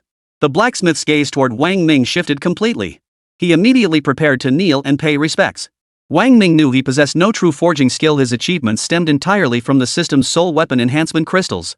He stopped the kneeling blacksmith and said with inscrutable depth, forget about apprenticeship. At your current level, you don't even meet the requirements to be my nominal disciple. The blacksmith pleaded earnestly, Master, I know my abilities are meager and unworthy of your attention, but I beg you to guide me out of my confusion. For the grace of rebirth, your disciple would be eternally grateful. Wang Ming scratched his nose and said, I have more pressing matters to attend to now. Go about your business. I'll seek you out when the time is right. With that, he turned his gaze to Lu Xiaoyao, who stood nearby, her eyes sparkling with delight as she admired the sword. The blacksmith dared not press further, bowing repeatedly in gratitude. Lu Xiaoyao examined the Shenbing sword meticulously, her face radiant with unhidden joy. Not only had her mother's only heirloom been preserved, but its quality had been elevated to new heights. Ever since Wang Ming saved her at the trial grounds, she had been deeply devoted to him. Now he had also restored her most cherished soul weapon. This only deepened her infatuation. Feeling Wang Ming's gaze upon her, Lu Xiaoyao's cheeks flushed crimson. Her heart pounded wildly as she stammered nervously, Thank you, Brother Ming. I don't even know how to thank you. Wang Ming, no need for thanks. I told you, I need demon cores, the more, the better. Though Lu Xiaoyao had no idea what Wang Ming needed so many demon cores for, she dared not pry. She only wanted to fulfill his request. Lifting her head, she said earnestly, Brother Ming, rest assured. By tomorrow morning, I will give you a satisfactory answer. Wang Ming nodded. That's best. Tomorrow morning? What time is it now? Lu Xiaoyao smiled sweetly. It's already 7:51 p.m. Wang Ming froze, his stomach growling loudly. He hadn't eaten all day, and only when Lu Xiaoyao mentioned the time did he realize how hungry he was. Lu Xiaoyao naturally heard the protesting sounds from his stomach. She smiled and said, Brother Ming, you've helped me so much. Let me treat you to dinner. Wang Ming waved it off. He didn't want to waste time. Forget it. I'll just grab something quick at the cafeteria. Lu Xiaoyao insisted, then I'll treat you at the cafeteria. Seeing her enthusiasm, Wang Ming didn't refuse. Alright, let's go to the cafeteria. Blacksmith, take your time, master. By the time they reached the cafeteria, it was already 8 in the evening, and there weren't many people around. Wang Ming found a random seat and turned to watch Lu Xiaoyao's tall, graceful figure standing by the window. Her long hair fell naturally down her back, and her white, form-fitting dress accentuated her perfect figure. Combined with her exquisite face, she truly lived up to her reputation as one of the 3 most beautiful girls in the capital. Soon, the campus beauty approached carrying 2 bowls of noodles. Had any other students from the prestigious academy witnessed this scene, their jaws would have dropped. The renowned Miss Lu, the campus beauty, actually serving food to a man. Setting the bowls down, Lu Xiaoyao said somewhat bashfully, I can't finish this all. Could I share some with you? Wang Ming hummed in acknowledgement, scooping noodles from her bowl into his own before asking, Miss Lu, could you do me a favor? Lu Xiaoyao was more than willing to serve Wang Ming and nodded with a smile. Wang Ming said, this is a bit tricky, because I need you to help me sell some stolen goods. Chapter 039, Ming, my parents want me to come home. Stolen goods? Lu Xiaoyao looked at Wang Ming curiously. Wang Ming hesitated, unsure whether to trust Lu Xiaoyao. But then he decided there was no need to hide anything. He had even killed Xian Xianguang, let alone the Qian Zhengkang. He said, it belongs to a guest elder of the Xian family. Lu Xiaoyao's eyes widened in shock. You really killed Qian Zhengkang? Wang Ming looked surprised. How did you know I was talking about Qian Zhengkang? Lu Xiaoyao explained, there are only a handful of guest elders among our 5 great families. Everyone knows them. When one suddenly dies, it's bound to cause a stir. When you mentioned the Xian family and said it was stolen goods, I knew immediately who it was. Wang Ming nodded. I see. Qian Zhengkang was essentially ambushed by me. His belongings are useless to me now. I intend to sell them to acquire some demon cores. Lu Xiaoyao grew curious, all of it for demon cores? Yes, all for demon cores. Alright, as long as Mingga needs it, I'll figure out a way to replace them all with demon cores. Lu Xiaoyao suppressed her curiosity, not daring to ask further. She feared her questions might touch upon Wang Ming's privacy, causing him to grow resentful or guarded toward her. After finishing their meal, Wang Ming handed over Qian Zhengkang's belongings from the soul ring to Lu Xiaoyao, then returned to the dormitory and summoned in Ruzhui, Baishan, and Lu Feifei. Brother Ming, where did you go today? We tried to get you to join us for lunch, but we didn't see you all day, Lu Feifei said as soon as she entered. Why don't you just buy a phone? Otherwise, we have no way to contact you. Baishan chuckled, you know Ming's pockets are as thin as a girl's face, shy as anything. Where'd he get money for a phone? It's for you. And Rui Shui entered and handed Wang Ming a box adorned with the latest phone model on its cover. The SIM card is registered under my ID. Use this number from now on, no switching. Ooh la la, Baishan and Lu Feifei teased in unison. Wang Ming took the phone, gave Rui Shui a gentle smile, and pulled her hand as they walked inside. The 3 sat in the living room while Lu Feifei brewed coffee for them. Brother Ming, did you call us over for something?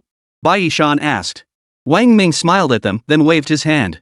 3 magic marrow flowers flew out from his soul ring, landing on the living room coffee table. They emitted a faint, ethereal fragrance, their bright white petals illuminating the room so vividly that the artificial light seemed dim in comparison. And Rushui and the others stared wide-eyed, utterly astonished at the demon marrow flowers on the coffee table. Demon marrow flowers? Lu Feifei's small eyes widened. Three of them? Bai Yishan looked at Wang Ming in astonishment. Brother Ming, where did you get these 3 demon marrow flowers? Wang Ming smiled. They were gifted by that kind-hearted level 9 demon. That level 9 demon, Tuasan? Bai Yishan was stunned. He's kind-hearted? Lu Feifei couldn't believe it. He gave them to you? And Rui Shui was surprised. Wang Ming nodded earnestly and replied honestly, heaven knows it's true. He handed them to me cheerfully and happily. Lu Feifei was utterly perplexed. That doesn't make sense. Even though level 9 demons possess considerable demonic nature, they wouldn't just casually give away a demon marrow flower. How could that be? Bai Yishan was equally perplexed. He looked like he wanted to tear your heart out. Why would he give you such a precious treasure? And Rujui's large, bright eyes looked questioningly at Wang Ming. Wang Ming didn't elaborate further after all. The shape-shifting technique defied explanation and simply said, whether it was a gift or I snatched it, it doesn't matter. The flowers are here now. You 3, take 1 each. For us? Lu Feifei was taken aback at first, then felt a surge of warmth in her heart. The preciousness of the demon marrow flower needed no elaboration. That Wang Ming would give them such a precious gift showed just how deeply he cared for them. Wang Ming, why else would I bring it out? Of course it's for you. I, Wang Ming, never shortchange my friends. You've helped me countless times, I won't let you leave empty-handed. White Robe Mountain said, Brother Ming, we helped you because we consider you family, no strings attached. If you repay us, it means you don't see me and Lu Feifei as brothers. Sister-in is your wife, so that's a different story. Lu Feifei nodded. Old Bai's right. And Rujui's cheeks flushed slightly. Wang Ming countered, that's wrong. I'm giving you these demon marrow flowers precisely because I consider you brothers. I want my brothers to live better lives and grow stronger. These flowers are useless to me, but they can help you. Don't refuse them. Take them, that's what brothers do. Bai Yishan and Lu Feifei were deeply moved. At that moment, the bond between the 3 of them truly became one heart, one mind. Bai Yishan and Lu Feifei accepted the demon marrow flowers without further refusal. Wang Ming added, one more thing, help me find buyers for soul-bound artifacts and soul beasts. I've imperial-grade artifacts and hell bloodline soul beasts for sale. Do you have any connections? Imperial-grade soul artifacts? Lu Feifei gasped in shock. Brother Ming, are you robbing a bank? Hell-grade bloodline soul beasts? Bai Yishan was equally stunned. Brother Ming, did you just wipe out the entire soul beast mountains? Wang Ming pressed, can you find buyers? And Ru Shui replied, yes. Imperial-grade soul artifacts and hell-grade bloodline soul beasts are hot commodities. Essentially, as long as they're offered, there are buyers. They'll sell easily.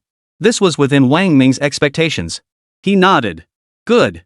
For the sale of soul artifacts and soul beasts, I won't accept soul coins. I only want demon cores equivalent demon cores in exchange.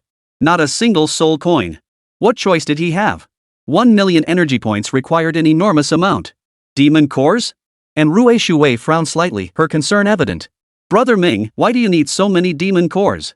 Cultivation must never be rushed for quick gains. Otherwise, you'll inevitably suffer backlash. Wang Ming replied, don't worry. I know what I'm doing. There are some things I can't explain to you, but please trust me, I absolutely won't act recklessly. Having gotten to know Wang Ming over this period, they replied, alright, leave the sales channels to me and Lu Feifei. We'll have news within a day or 2 at the latest. Ming, you need to get the soul artifacts and soul beasts ready on your end. Wang Ming nodded. Once the sales channels are open, I'll provide you with the soul artifacts and soul beasts immediately. They chatted for a while longer. Bai Yishan and Lu Feifei excused themselves, giving An Rujui and Wang Ming some privacy. The room was left with just the 2 of them. Shui, is something bothering you?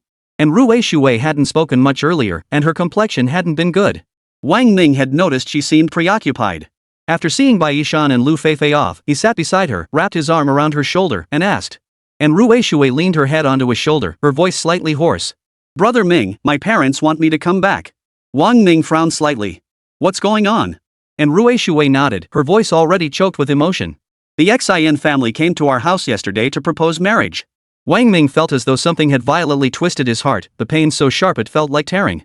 He forced himself to ask carefully, did your parents agree? And Ru Shui shook her head slightly. They asked my opinion. I refused. The knot in Wang Ming's chest seemed to loosen. And Rui Shui continued, my father asked about you. I told him. He got very angry, saying he doesn't approve of you.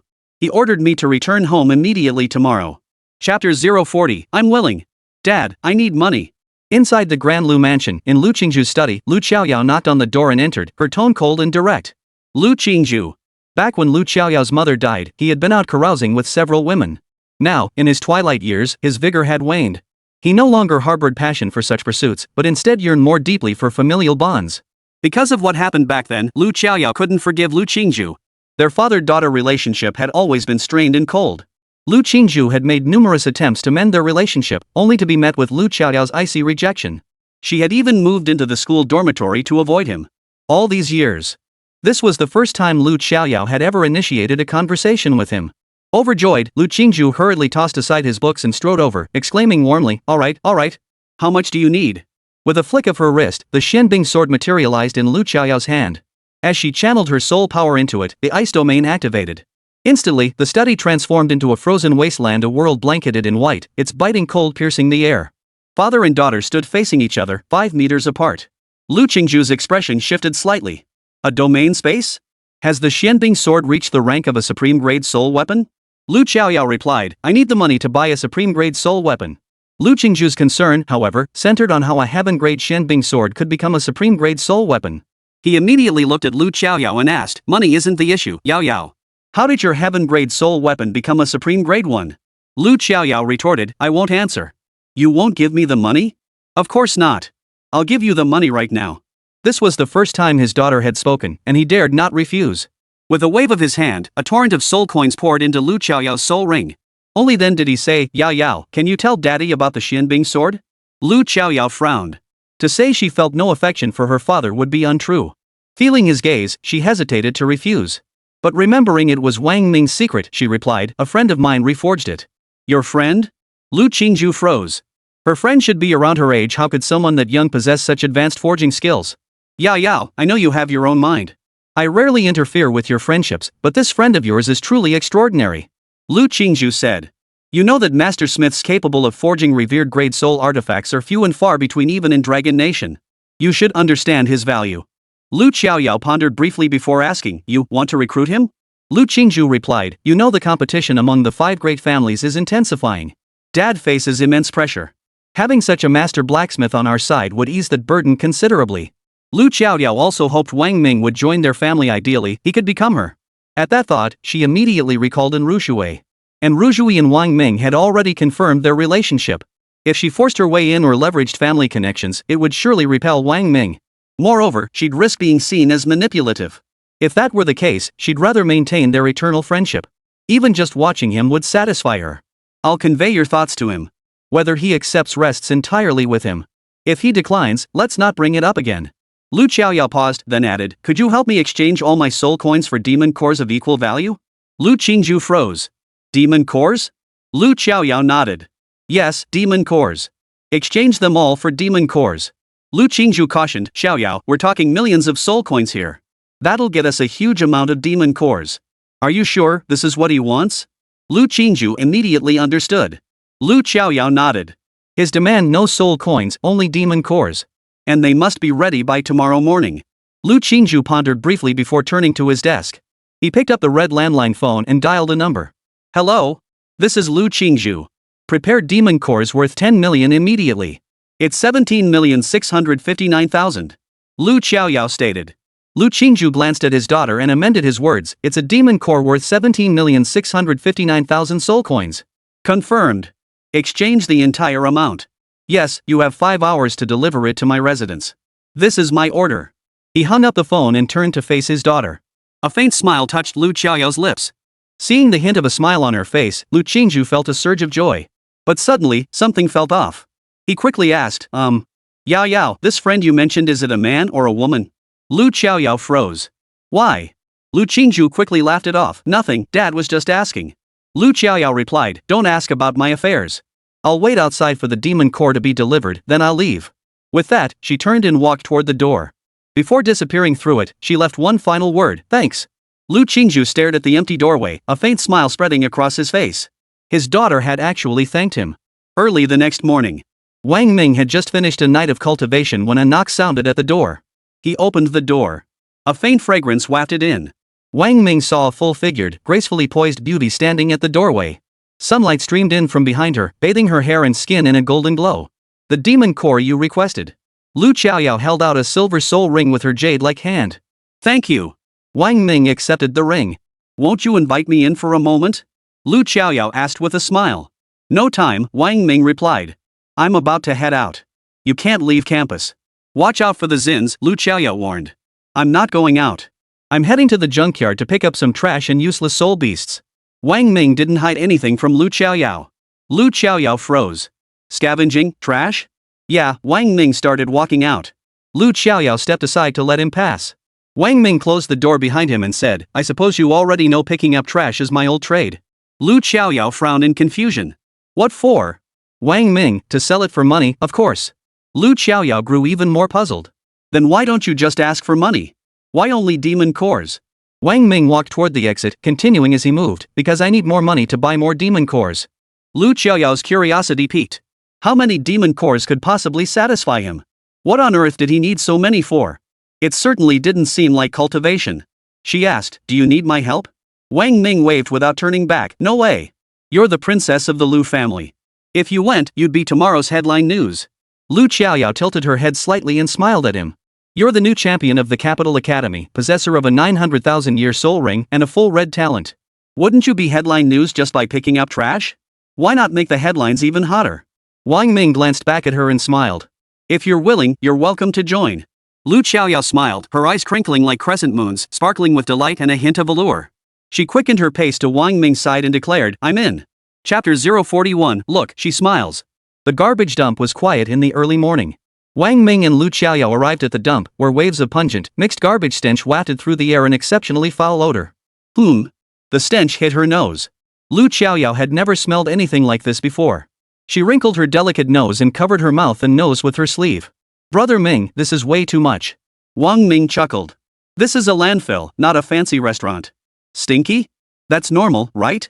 He pulled a mask from his pocket and handed it to her. It'll help if you wear this. If you can't stand it, let's head back. No need to suffer through this with me. Fearing she might offend Wang Ming, Lu Xiaoyao cautiously asked, Brother Ming, I heard that back when you were in Linjiang, you spent your days at the landfill? Wang Ming shrugged it off with a laugh. Didn't you hear that rhyme when you were digging into my past? Trash king, king trash, no dad, no mom, eating garbage, growing up in the dump. Wang Ming? I grew up in the trash heap. Nothing to be ashamed of or hide. As the saying goes, humble origins are no disgrace.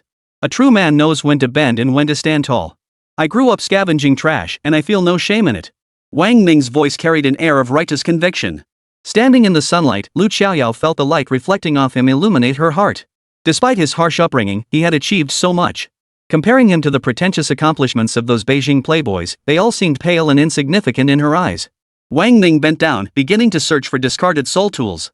Lu Xiaoyao, unaware, asked, Brother Ming, what kind of trash can be exchanged for money? Wang Ming replied, discarded soul tools and those that failed during forging, those are what we're here to collect. Oh.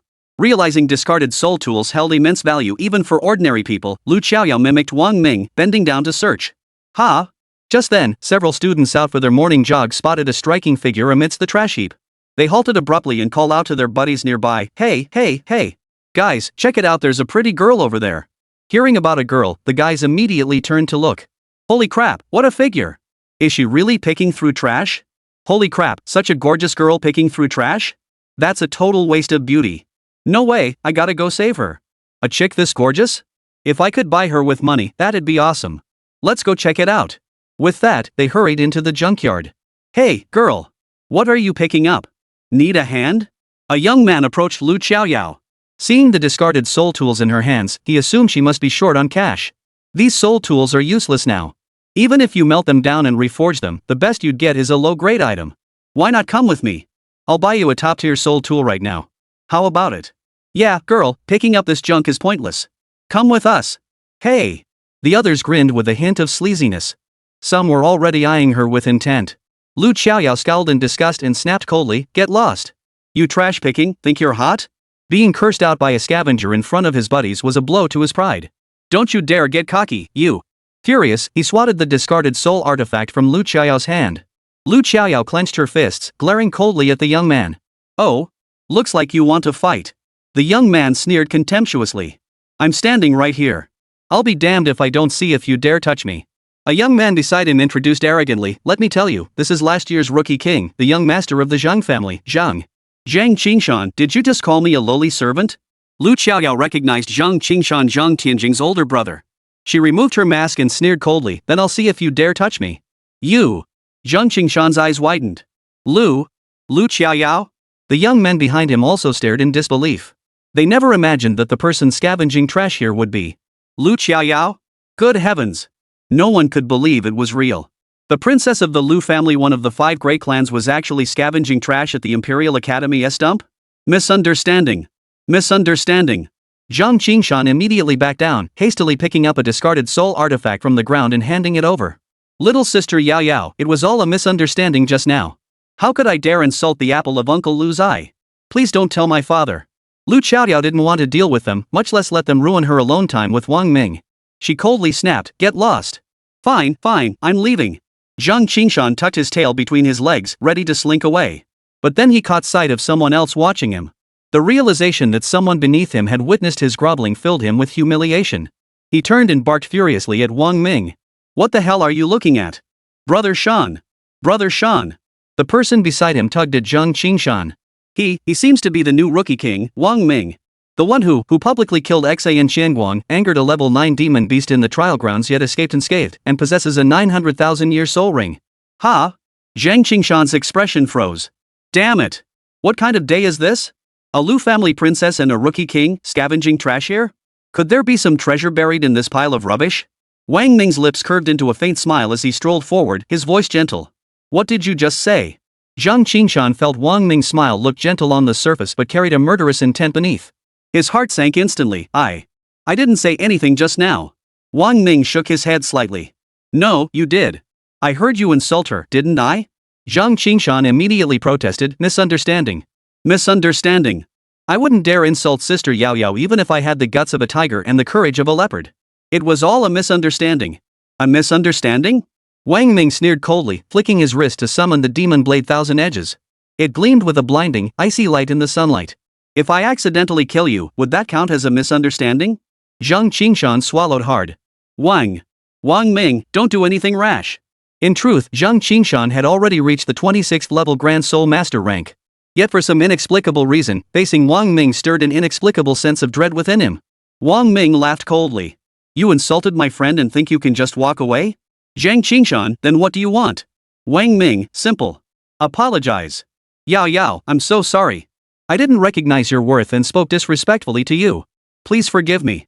And please, don't tell my dad he'd beat me to death if he found out." Zhang Qingshan's apology was swift and decisive, even bowing deeply. Lu Xiaoyao looked at Wang Ming and smiled. Wang Ming's words, my friend, sent a wave of warmth through her heart. Since her mother's death, this was the first time she'd felt that sense of being protected by a man. Zhang Qingshan pointed at Lu Xiaoyao and said to Wang Ming, "See? She's smiling." Wang Ming looked at Lu Xiaoyao.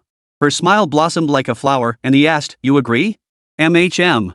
Lu Xiaoyao nodded with a smile. "Ha! Yao Yao agreed." Wang Ming, "No, never again." Zhang Qingshan laughed with a sigh of relief, then turned and fled the dump with his buddies as if escaping. Chapter 042, That brat, I'll teach him a lesson. Wang Ming was surprised by Zhang Qingshan's behavior. "Lu, aren't spoiled brats supposed to be arrogant and domineering? Why did Zhang Qingshan apologize so easily?" Lu Xiaoyao replied, "Just call me Yao Yao. Truth is, kids from big families aren't as high and mighty as you imagine. They go soft when they hit a tough nut, because if they mess with the wrong people, it'll drag their whole family down." Wang Ming nodded in sudden understanding. "Oh, so you're the tough one." "Ha!" Lu Xiaoyao laughed. "What do you mean I'm tough? Aren't you tough?" Wang Ming thought for a moment and said, "Tough." The two exchanged glances, as if both had realized something, and burst into laughter. Next, they immersed themselves in scavenging trash. After Wang Ming used the system to identify items, they kept only soul artifacts capable of upgrading to Imperial grade. They also picked up several weak soul beasts, all abandoned pet soul beasts. Among them was a cat that the system detected could reach epic grade. Little did they know. Their trash-picking escapade had become common knowledge thanks to Zhang Qingshan's publicity. Numerous photos of them scavenging were snapped and uploaded online. The eye-catching headline, "Shocking. Princess Lu of the Lu clan scavenging with the capital's newcomer king. Insider, they might be dating," drew massive attention. In an instant, the pair swiftly dominated trending news, even overshadowing the level 9 demon that had appeared days prior. Zhang Tianjing lay in the bathtub. A sea of white foam obscured the blood-pumping view beneath.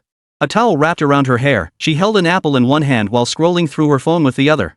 Suddenly, an ad popped up on her screen. Just as she was about to swipe it away, her finger froze at the headline.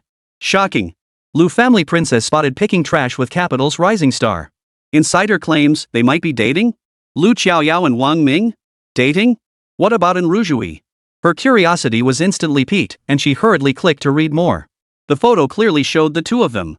Lu Xiaoyao wore a mask, but Zhang Tianjing recognized her instantly.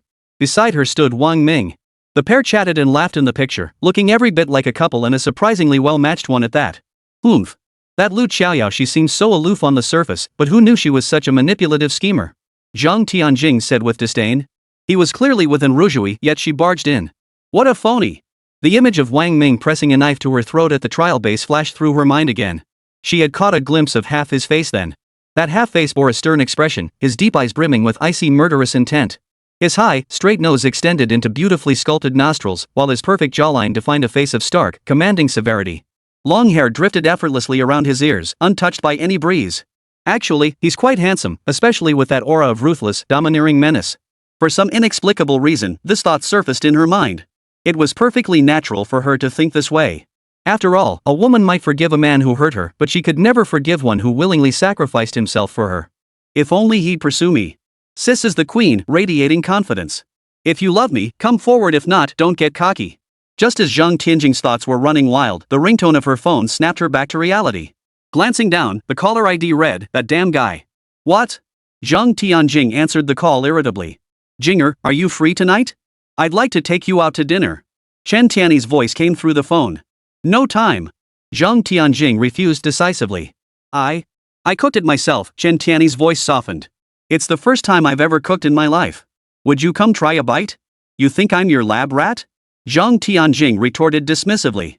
No, I mean, I made this dinner for you. If you don't come, it'll go to waste. With all that love, why don't you go be an orphanage director? I'm busy, and also, please stop calling me Jinger. Not even my parents call me that, it's too cheesy. Bye." With that, he hung up decisively.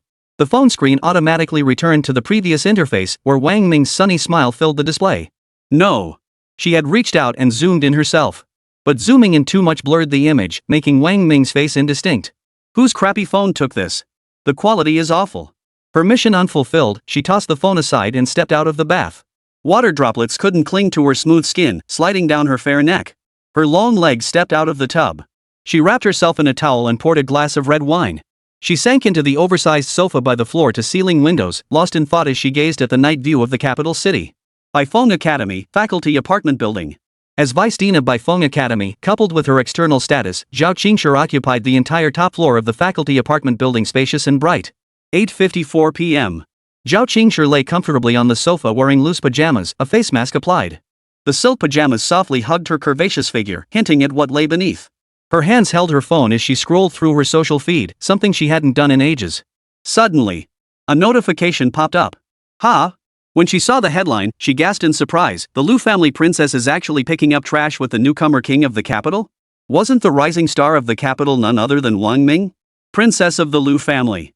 Could it be that girl, Lu Xiaoyao? Curiosity piqued, she tapped the notification. When the photo appeared, her eyes widened in shock. It was indeed Wang Ming and Lu Xiaoyao. Can picking up trash be this sweet? Seeing the laughing couple in the photo, an image popped into her mind, a picture of a heart-shaped toilet with the caption, "Want to date? The kind where we take a dump together. I'll just watch, and you can listen to the poop." Wait, isn't Wang Ming with that girl from the Yin family? Zhao Qingshi shifted her position, clutching the big bear pillow between her legs. Could he be seeing this Lu family girl too? That little bastard. He's got his cake and eats it too. This won't do. I need to teach him a lesson. Zhao Qingshi couldn't let him run wild like this. There were only 5 major families in the capital. This kid had barely been here a month, already offending one family and flirting with 2 others. It was utterly outrageous. Wait. Zhao Qingshi suddenly snapped out of it. Why should I care about him? She felt inexplicably baffled by her own thoughts. As long as he had the skills, he could date as many as he wanted. She wasn't his relative, nor his teacher, nor even part of his academy. Why should she care? Right. I don't care about him at all. Zhao Qingshi tried to convince herself, immediately double-tapped to exit, and reopened her social feed. Seeing her yoga instructor had posted several new updates, she clicked right in to check them out. But as she scrolled, her thoughts drifted back to Wang Ming. She closed the yoga instructor's videos and went straight to the website to find their photos.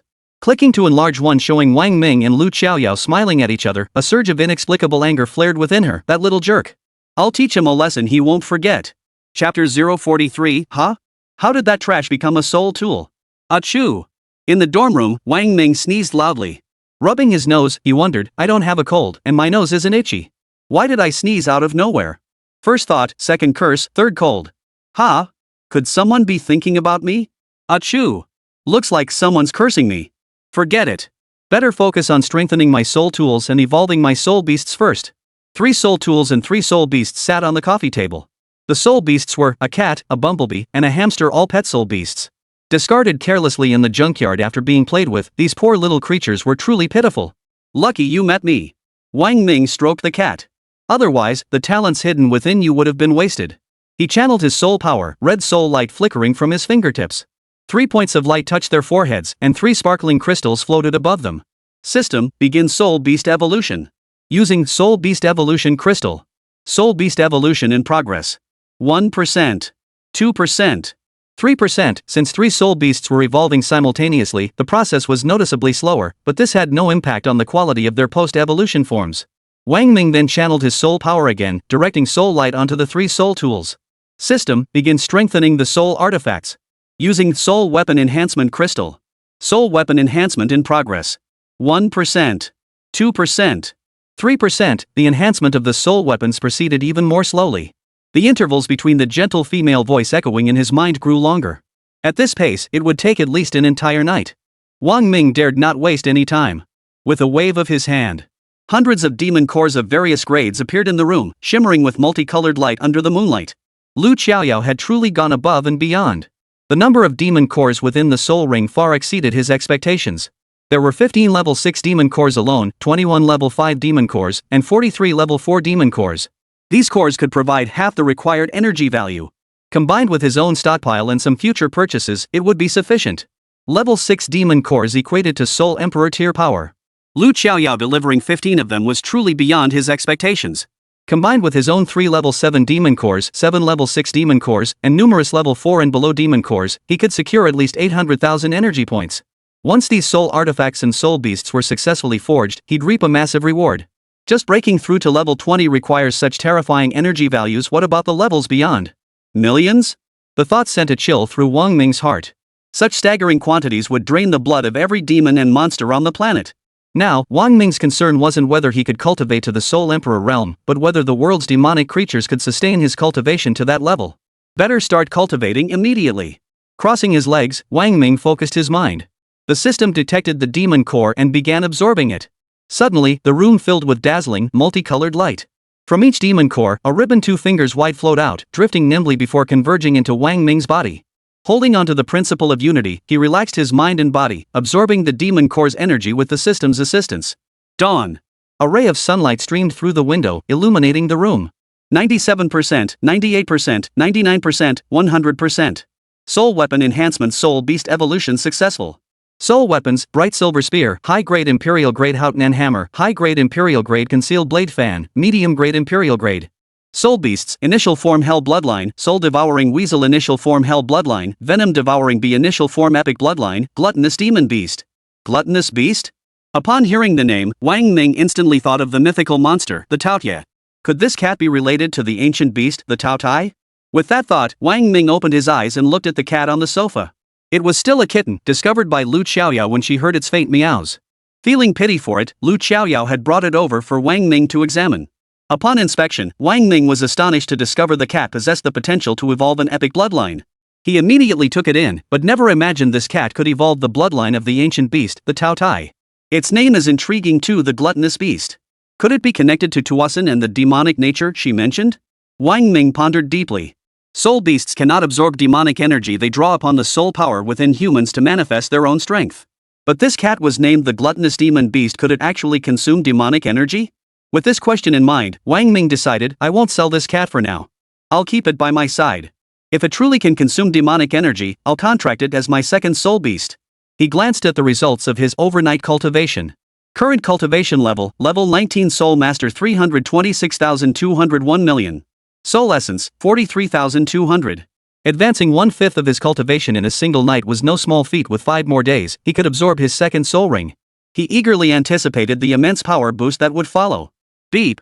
A sound came from beneath his buttocks. Wang Ming reached down and felt his phone vibrate. Opening it, he saw a message from Lu Xiaoyao. Bro Ming, have you seen today's Hot Topic smiley? Haven't seen it yet. What's up? It's about us. The internet is terrifying, they're actually saying we're a couple blushing. Oh, let them talk. Wang Ming couldn't care less about the matter. He then dialed Bai Yishan's number. Hey, old Bai, I've got everything ready on my end. Have you secured the sales channels over there? Bai Yishan, don't worry, Ming. It's all set. Old Lu and I will come pick up the stuff soon. The matter with the Education Bureau has been settled with the Seoul Master Court. In the reception hall of the Xin family residence, the heads of the 5 major clans and several high-ranking officials sat in the spacious, well-lit room. Premium hot tea was laid out on the table, and the air was thick with cigarette smoke. Xin Junzai declared. Based on detailed investigations by the Seoul Master Court and Enforcement Squad, it has been confirmed that Wang Ming, a new student at the Capital Academy, is suspected of murdering a classmate. The charges stand. And Jinzhong took a deep drag on his cigar, saying nothing as his gaze shifted to the large television in the room. The television broadcast the live auction scene. Old Xin, are you really going to let the Education Bureau off so easily just because of your personal grudge? Asked Chen Zili, head of the Chen family. Wang Ming is nothing but a nobody. Don't lose sight of the bigger picture over something so trivial. Lu Qingju nodded.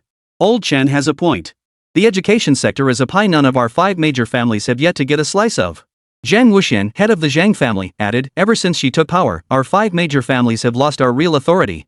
Both education and military strength are being eroded. We can't let such a golden opportunity slip away so easily. The others nodded in agreement.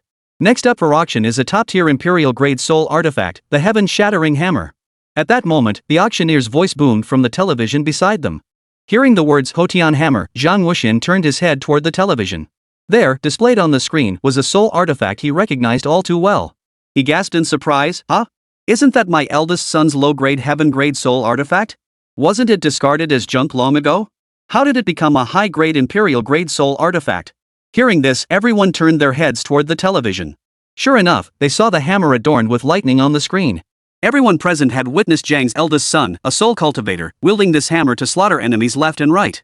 Though a low-grade heaven-grade artifact, it was crafted by the renowned 7th-grade forging master Tang Hao, making it extremely valuable. Unfortunately, it had been shattered by demons during the trial grounds and discarded as scrap. Who would have thought it would reappear at the auction house? Chapter 044, thanks for the heads up, Brother Lu. I'll be heading out now. It probably isn't the same one. Xin Zhengzai's mind was elsewhere, casually remarking, perhaps someone is merely trying to ride on Master Tang's fame. We should continue discussing the trial-based matters. No, that must be the Houtian hammer. Zhang Wuyan focused intently as the camera zoomed in for a close-up, revealing the hammer's flawless form to all. Beneath the handle, the characters Tang Hao were clearly engraved. The crowd instantly grew restless. THTH, that's impossible. Zhang Wuyan's eyes widened in shock. This soul artifact was truly ruined. I specifically took it to consult Master Tang, who said it was beyond repair. How could it reappear as a top-tier imperial-grade soul artifact at an auction and the capital's auction house, no less? Could someone have turned trash into treasure? And Xingzhong stared at the Houtian hammer. The world is vast and full of wonders. If someone truly could restore a discarded soul artifact and even enhance its quality beyond its original state, then that person's worth could be described as priceless. Chen Zili remarked. Lu Qingju watched the auction heavenly hammer on TV with an unreadable expression, his mind drifting back to his daughter's mystic ice sword. Surely, both the Houtian hammer and the Xianbing sword were forged by the same hand. Someone his daughter knew. Who exactly was this person? Lu Qingju intended to recruit this person to his family, so naturally he wouldn't voice any opinions here. And Zheng Zhong turned to Zhang Wuxian. Old Zhang, you know the people at this auction house, right? Should we give them a call? Xin Jingzai interjected with a smile, perhaps it's just a misunderstanding. A single heavenly hammer isn't worth mobilizing our forces to make that call. Besides, if such a figure were to appear in the capital, how could we possibly? Next up, Lot 2, a top-tier imperial-grade soul artifact, the bright silver spear. Xin Zhengzai turned his head in disbelief at the announcement.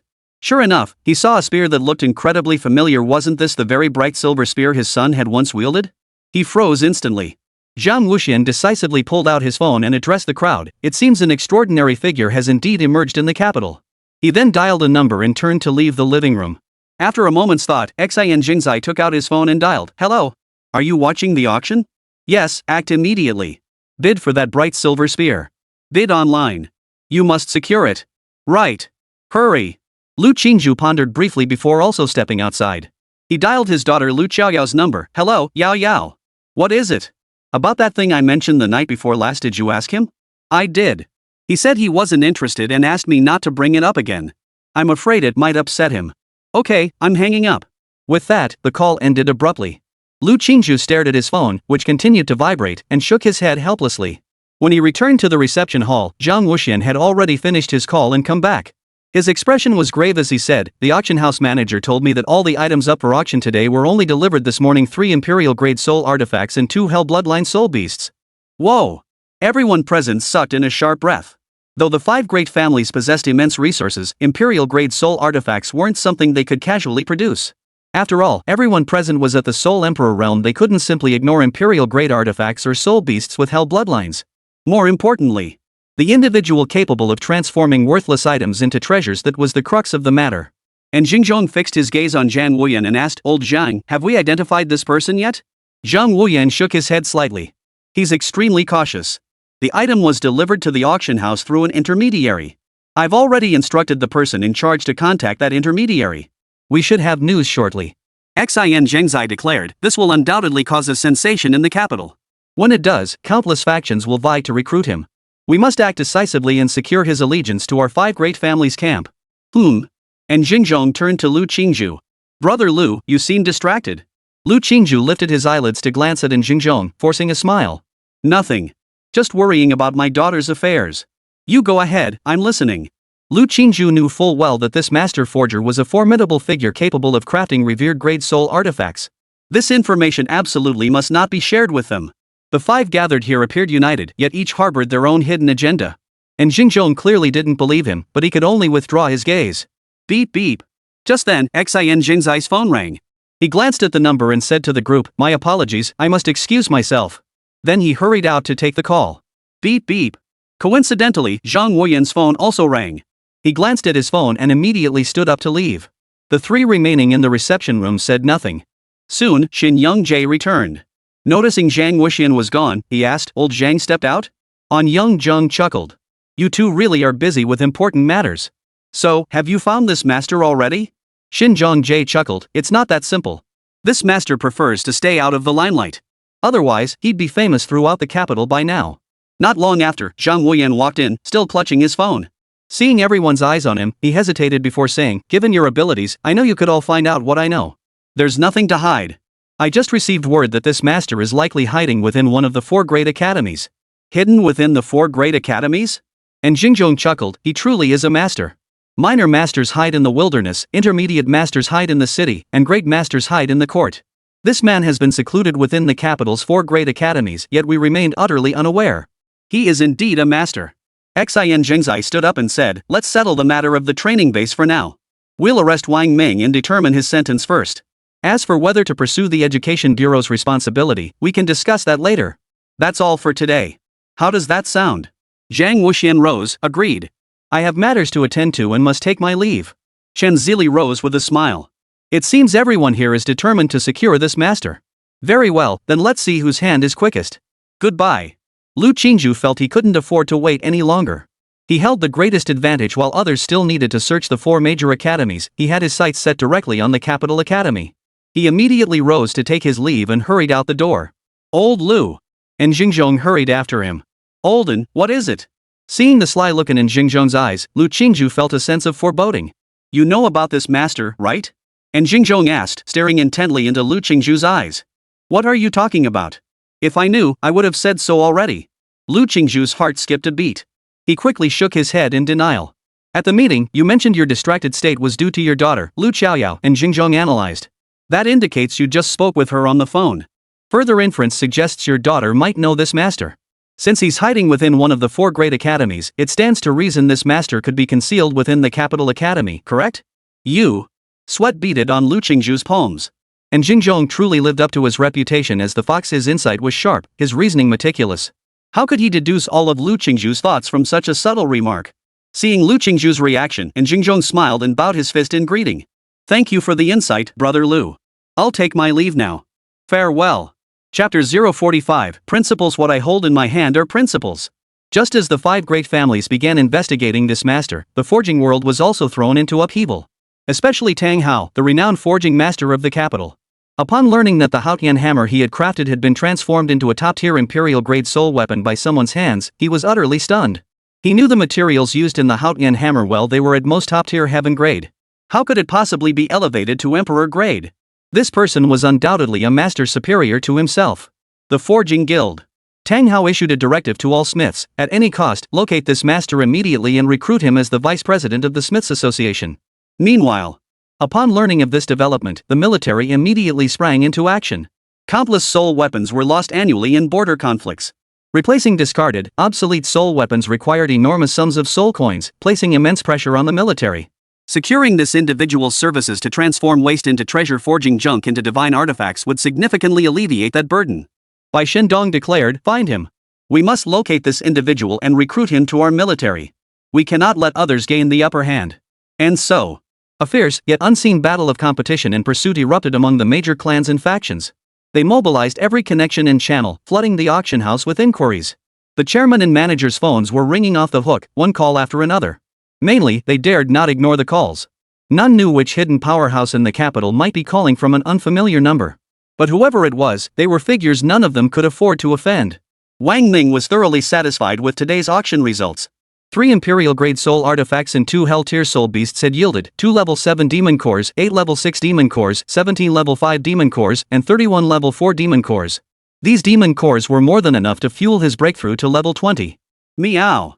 On the sofa, the gluttonous demon beast stretched comfortably, shifted its position, and glanced at Wang Ming with half-open eyes before closing them again. Its belly rumbled contentedly as it slept soundly. Being a soul beast sure was comfortable. No worries, no thoughts, just crash out. Wang Ming shot an envious glance at the gluttonous beast before standing up to stretch his legs. Another night of cultivation had left his knees and calves numb from pressure. He opened a window to let in some fresh air, then headed for the door to buy lunch. Turning back to the beast, he said, "Little glutton," the gluttonous beast's name, "stay put and wait for me to return." Meow. The glutton beast responded lazily without even opening its eyes. It was lunchtime, and the cafeteria was crowded. Wang Ming grabbed a takeout meal and had just reached the door when he saw Lu Qiaoyao rushing in, seemingly searching for something. Wang Ming. Lu Qiaoyao scanned the crowd. When her eyes landed on Wang Ming, they lit up with surprise. She hurried over, grabbed his wrist, and exclaimed, "Come with me now. Someone's coming to arrest you." Arrest me? Completely bewildered, Wang Ming was dragged out of the cafeteria by Lu Qiaoyao and back to the dormitory. "Xiaoyao, what did you just say? Who's arresting me?" Wang Ming was still completely bewildered. "The Supreme Soul Master Court is coming for you.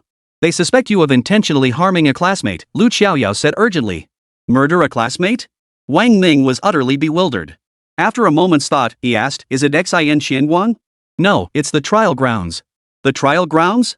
Wang Ming was even more confused. Isn't it normal for casualties to happen there? Besides, Director Chow said survival in the trial grounds depends entirely on oneself. How can they pin this on me?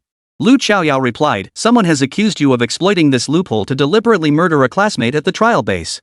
Wang Ming frowned and asked, "Who's accusing me?" Lu Qiaoyao replied, "They've gathered students who participated in the trial grounds.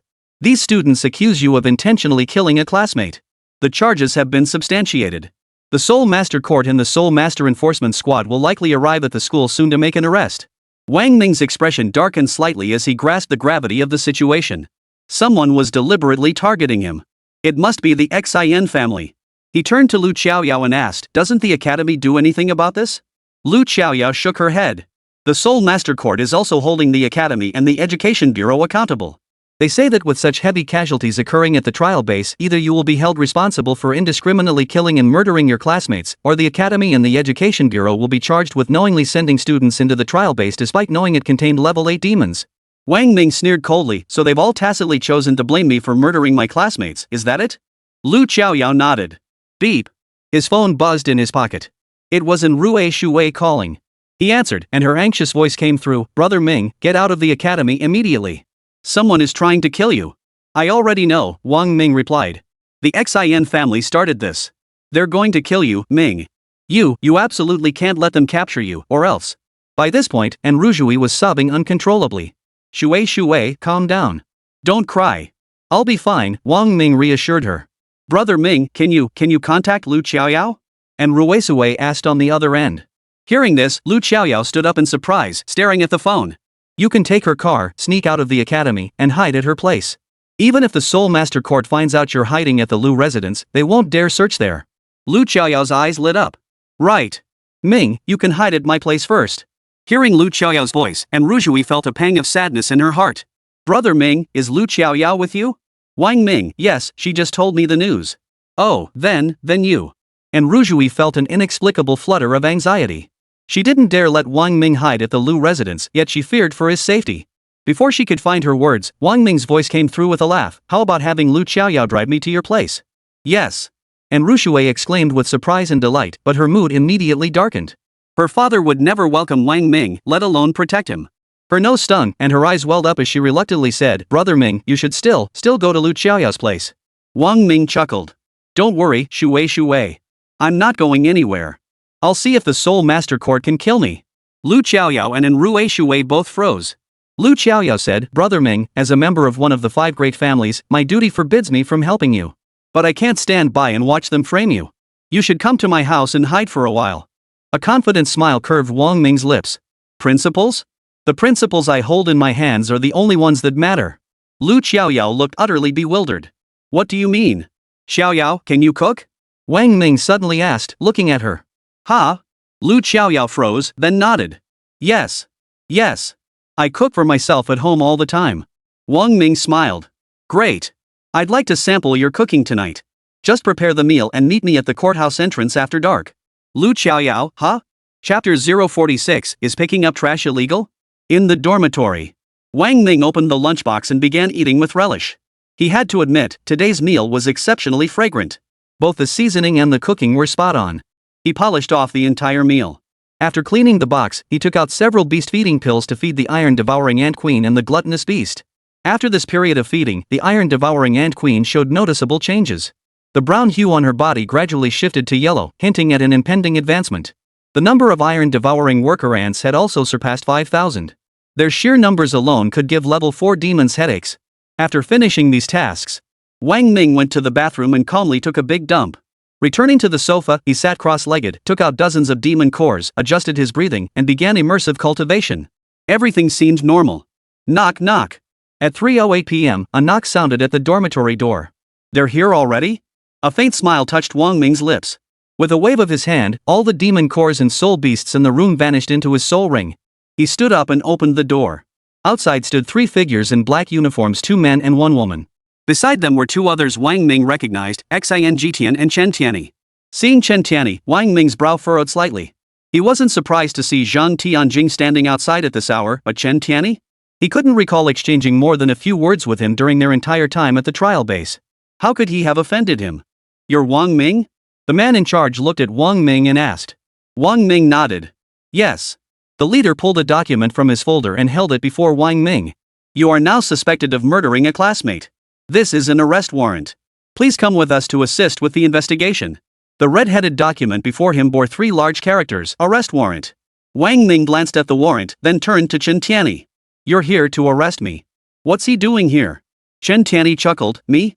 I'm here to accuse you, of course. Wang Ming frowned slightly. You're accusing me? Wang Ming, you've shown utter contempt for our 5 great clans. You publicly executed Xin Qianguang and forced us to become your slaves at the trial grounds. Did you really think hiding at the Capital Academy would let us off your trail? Chen Tianyi raised his eyebrows and glared. Wang Ming sneered coldly. So this is what this is about. When that level 9 demonic beast had you under its control, you weren't acting like this. What? Do you feel ashamed now that you've risen up, after showing the most humble demeanor before me at the brink of life and death? If you had any real guts, you wouldn't have begged me back then. Since you weren't brave enough to die standing, you had to learn to live on your knees. Now that the threat's gone, you feel disgraced? Ha! You lot are nothing but hypocrites standing before a brothel's gate, trying to uphold virtue. Wang Ming. Wang Ming's words struck Chen Tianyi right in the gut, enraging him completely. You're still arguing at the brink of death? Once you're inside, I'll make you beg me on your knees. Oh, really? I don't believe you. Wang Ming's lips curled upward, his eyes sparkling with amusement as he stared at Chen Tianyi. Seeing this expression, Chen Tianyi seethed with rage, grinding his teeth. You don't believe me? Fine. I'll make you believe it soon enough. He then waved his hand. Take him away. Wang Ming calmly got into the court vehicle and drove out of the academy grounds. The court's daylight abduction of the capital's rising star instantly drew the attention of all students. Many filmed videos and snapped photos, posting them online as curiosity swirled about what had transpired. The recent buzz surrounding Wang Ming and Lu Xiaoyao had yet to die down. When netizens posted videos and photos of Wang Ming being taken away by the court online, it immediately drew widespread attention. Wang Ming's name shot back to the top of the trending searches. Ding ding! Lu Xiaoyao was frantically brainstorming solutions in her dorm room when her phone rang. Picking it up, she was surprised to see it was Zhang Tianjing. Why is she calling me, she wondered, answering the call. Hey, Yao Yao. Zhang Tianjing's voice came through the phone. What is it? Lu Xiaoyao's tone was icy. Well, I heard this morning. I heard someone was targeting Wang Ming. Zhang Tianjing didn't know how to start. After hesitating for a long time, she finally called Lu Xiaoyao. She only had Lu Xiaoyao's phone number, and her words came out haltingly. You're too late. Wang Ming was just taken away by the court. Lu Xiaoyao snapped angrily. That fast? Zhang Tianjing sounded shocked. Quick? Oomph. They probably expedited the case. Lu Xiaoyao sneered. Our 5 major families are truly formidable. To kill someone, they'd resort to such a flimsy excuse. How laughable. Zhang Tianjing fell silent on the other end. I gotta go, bye. Lu Xiaoyao was in a hurry and had no time to waste. Though Wang Ming had seemed confident, she couldn't fathom where that confidence came from when facing the court. No, I can't just sit here and wait for disaster. I have to go to the courthouse.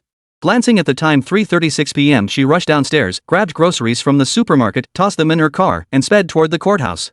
After being hung up on, Zhang Tianjing's mind raced with thoughts. She pulled out her phone and found her father's number, but hesitated just as she was about to dial. Wang Ming's arrest was surely approved by all 5 major families. Even if she got through to her father, it wouldn't matter. This matter involved the 4 prestigious universities. After a moment's thought, she swiped her finger across the screen, switching from her father's number to her advisor, Zhao Qingshi, and dialed. Hello, Professor Zhao, it's Zhang Tianjing, she said after the call connected. Tianjing, what's wrong? Zhao Qingshi was in the midst of cultivation. Behind her, the purple flame-winged Lion King roared so deafeningly that she covered her ears with one hand while holding the phone with the other. Teacher, Wang Ming was taken away by the court officials, Zhang Tianjing reported. The court? Zhao Qingshi froze. Is picking up trash illegal? It's not about the trash. The 5 great families sued Wang Ming for murdering a classmate at the training ground. They also sued the 4 great academies and the Education Bureau for deliberately harming the offspring of the 5 great families. Wang Ming is already facing conviction. Zhang Tianjing spoke rapidly. Where is Wang Ming now? Zhao Qingshi frowned. I just called Lu Xiaoyao. She said Wang Ming has already been taken away by the court, Zhang Tianjing replied. Zhao Qingshi's expression turned icy. She hadn't expected the 5 great families to move so swiftly, securing Wang Ming's conviction first. This clearly bore the mark of the Xin family. She said, don't panic yet. This also involves the 4 great academies. Where are you? We're heading to the court now. Zhang Tianjing, I'm in the dorm. Zhao Qingshi, alright, come downstairs. I'll meet you there immediately. She hung up, her expression icy as she pondered for a moment. Then, with a flick of her wrist, she summoned the roaring purple flame-winged Lion King into her soul ring. Grabbing her clothes, she dashed out the door. Chapter 047, Judgment. Wang Ming, you don't get to decide. Inside the court. They seated Wang Ming in the defendant's chair, flanked by 2 Grand Soul Master-level enforcement officers standing behind him. 3 meters ahead, tables formed a semicircle arranged in 2 tiers. The higher tier held the presiding judge seated centrally, flanked by 2 associate judges. The lower tier contained 5 sets of tables and chairs. Representatives from the 5 major clans were present. The entire room contained only the 3 judges, 2 enforcement officers, and representatives from the 5 major families. No one else was present. This appeared to be an internal trial, where Wang Ming's crimes would be neither publicly announced nor debated. Instead, his guilt would be determined, his sentence passed, and his punishment carried out directly here. The emphasis was on efficiency through special treatment for exceptional cases. Just as Ruisue had said. Once he entered, there was no coming out alive. Neither the 5 major families nor the Soul Master Court intended for him to survive. Wang Ming sat calmly in his chair, legs crossed, leaning back with an air of utter ease. He looked less like someone facing trial in a court and more like someone lounging on his own living room sofa. The emphasis was on casualness. And Xingzhong frowned, studying Wang Ming. This young man gave him an unreadable feeling. To remain so unruffled in such dire straits meant either he had hidden cards and feared nothing, or he was truly ignorant of his own limitations. But judging by Wang Ming's demeanor, he wasn't the reckless type. That left one possibility: he had a trump card. What could that ace be? And Xingzhong frowned, puzzled. Lu Qingzhu also studied him intently. The man who could make his daughter willingly and happily accompany him to pick up trash piqued his curiosity. He wanted to know what kind of charm this person possessed that could make his daughter so devoted. Xinjiang Jie also stared at Wang Ming. But his gaze held more hatred. This arrogant little bastard had killed his son. Zhang Wuyan paid little attention to Wang Ming's review. The master blacksmith he sought remained elusive, his trail leading to the Imperial Academy. Though the man himself was yet to be found, Zhang's focus remained firmly fixed on that master craftsman. Chen Zili wore a smile. His son had told him Wang Ming was arrogant at the trial grounds. Today, he intended to see how this Wang Ming could possibly walk out of the courthouse gates. Very well. Since the suspect has been brought forth, let the trial commence. The presiding judge tapped his gavel, pressed his fingers against his glasses sliding down his nose, and addressed Wang Ming below. Wang Ming, you stand accused of indiscriminately slaughtering academy students and murdering classmates at the trial grounds. Do you plead guilty? A faint smile played on Wang Ming's lips. May I ask, Your Honor, is killing someone in the trial grounds against the law? The presiding judge retorted, is killing indiscriminately not a crime? Wang Ming's smile broadened. So you're implying that the trial grounds established by the 4 great academies and the Joint Education Bureau is an illegal facility? The presiding judge replied, the trial ground is not an illegal establishment. Wang Ming's smile remained unchanged. If it's not illegal, then it's legal. It exists in accordance with the Soul Master Law. The trial grounds are meant to train students. Casualties occurring there are normal phenomena. How can it be considered breaking the law? Your Honor, by asking this, are you questioning the authority of the Soul Master Law? Presiding Judge, Wang Ming. The purpose of the academies establishing the trial grounds is to allow you to hunt soul beasts and enhance your combat strength, not to slaughter one another. Your indiscriminate killing of innocents within the trial grounds is a violation of the law. Wang Ming shrugged, is that so? Your Honor, may I ask whom I killed? The presiding judge raised his voice, you knew a level 6 demonic beast was present yet failed to warn your fellow students, leading to their deaths. And you dare ask who you killed? Wang Ming laughed, a laugh that seemed to mock fools. Shaking his head, he said, Your Honor, may I ask was it my duty to warn them? If I saw an elderly woman crossing the street and a runaway truck barreling toward her, would I be guilty if I didn't save her? The presiding judge retorted, then why didn't you save her? Wang Ming smiled faintly at the judge. With the matter laid out so plainly, what more needed to be said? Xinjiang Jie addressed the presiding judge, Wang Ming deliberately murdered his classmate. The charges are proven, the evidence irrefutable. Why waste words? Proceed directly to sentencing. Wang Ming surmised that the 5 seated below must be representatives of the 5 major families, though he couldn't identify them individually. Seeing this man speak up so eagerly, he guessed he might be Xin Zhengzai, the father of Xin Xianguang. He asked, are you Xin Zhengzai? Xinjiang Jie snorted. You are not worthy to utter my name. Wang Ming smiled and nodded. True, I am unworthy. But your son was worthy. As he lay dying, he kept calling out your name. Calling for you to save him. What a pity. No one could save him. My blade sliced open his throat inch by inch. The blood spurting from his windpipe was still scalding hot. Wang Ming, you're asking for death. Xinjiang Jie erupted in fury, slamming the table and leaping to his feet, ready to strike. Ha ha ha ha. Wang Ming burst into unrestrained laughter. You. Today I will kill you. Xin Zhenzai gritted his teeth in fury. If looks could kill, Wang Ming would have died 100 times under his gaze. Excuse me, who here is Chen Zili? Wang Ming ignored him completely, his gaze sweeping over the other 4. Chen Zili's facial muscles twitched as he replied, that would be me. Do you know how your son begged me to save his life back at the trial grounds? Wang Ming smiled at him. Where were you when that level 9 demon sealed them in a spatial prison? If not for my intervention, they would have perished under its jaws. And now you dare sit here and pass judgment on me? Do you think you're worthy? Wang Ming's tone was calm, yet every word struck Chen Zili like a blow to the face. Chen Zili blushed at the accusation and retorted, then you should have used that as leverage to force them into servitude. You're making a mockery of the 4 great families' reputation. Wang Ming chuckled lightly. If you care so much about face, why did you kneel begging for help back then?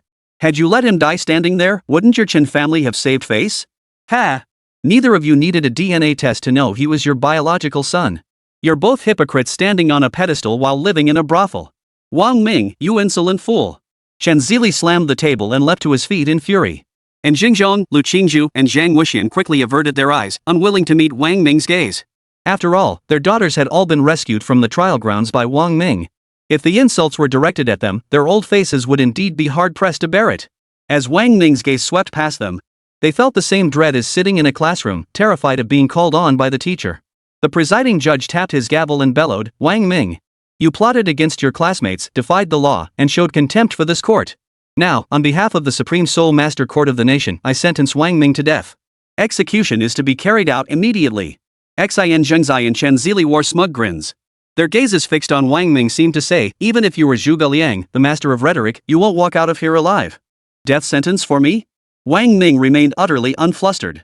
Are you sure you don't want to conduct a proper trial? Presiding judge, the evidence is irrefutable. No further review is necessary. A smile curved Wang Ming's lips. Is that so? What a pity. You don't get to decide how to judge me, Wang Ming. As he spoke, his clenched fist slowly opened, revealing a crystal-clear snowflake floating in his palm. Chapter 048, I hereby declare Wang Ming innocent and order his immediate release. Outside the courthouse. 2 sports cars and a luxury SUV pulled up almost simultaneously. The expensive vehicles immediately drew the attention of everyone at the courthouse. Under the gaze of the crowd, 4 stunningly beautiful women stepped out of their respective vehicles. The luxury SUV carried Zhao Qingshi and Zhang Tianjing. And Rui Shuwei emerged from the red sports car, while Lu Qiaoyao stepped out of the black one. None of them expected to encounter each other here. After getting out, they all looked at each other with surprise. Due to Wang Ming saving her life last time, Lu Qiaoyao and Enrujui had become much closer, so upon seeing Enrujui, she waved in greeting. Zhang Tianjing wasn't particularly close with them, but he didn't ignore them either. He nodded in greeting. As their teacher, Zhao Qingshi naturally carried herself with the poise of an elder. She addressed them, Shuwei, Yao, you're here to figure out how to save Wang Ming too, right? And Ruisui nodded, her gaze fixed on Zhang Tianjing, her tone sharp. What are you doing here? The court isn't your private property. If you can come here, why can't I? Zhang Tianjing lifted his chin and raised his eyebrows, his tone dripping with contempt. A cold glint flashed in Ruishui's eyes. It's all because of you two that Ming ended up in court. And you dare act so cocky in front of me? Are you looking for trouble? With that, she swept her jade-like hand, and a soul ring descended from above her head, gleaming with black light. The soul ring bore 7 sharp points. A 70,000-year soul ring. Zhang Tianjing and the others all wore expressions of shock. They all knew Enrujui's first soul ring was supposedly a 7,000-year-old one. How had it become 10,000 years old? It's the demon marrow flower. Zhang Tianjing was the first to react, a hint of envy flickering in his heart. Wang Ming gave you the demon marrow flower. Oomph. How biased. Lu Qiaoyao gazed enviously at her 10,000-year soul ring. Shuwei, don't act rashly. Quickly put your soul ring away. Tianjing and I came to the court to save Wang Ming too. Seeing the tension escalate, Zhao Qingshi hurriedly intervened. She's here to save Wang Ming too? And Rui Shuwei was taken aback. Wang Ming isn't your property. Why can't I come to save him? Zhang Tianjing snorted coldly. And don't try to say I'm the one responsible for Wang Ming's situation. Among the 5 major families in the court, is it your dad who's absent, or is it mine? She pointed first at Rui Shuwei, then at Lu Qiaoyao. Why blame me? If Wang Ming dies, all 3 of us are implicated. She then turned to Zhao Qingshi. Teacher Zhao, let's go inside. Zhao Qingshi smiled, trying to smooth things over. We're all here to save Wang Ming. Let's not argue. We need to get inside quickly and see what's happening. We absolutely cannot let the court issue the verdict. Wang Ming's case was urgent. They dared not linger and hurried into the courthouse. Inside the courthouse. When the snowflake appeared in Wang Ming's palm, the entire courtroom fell silent. An icy chill emanated from the formless snowflake, seeming to lower the room's temperature significantly. Xin Zhongjie and the others stared in disbelief, their eyes wide.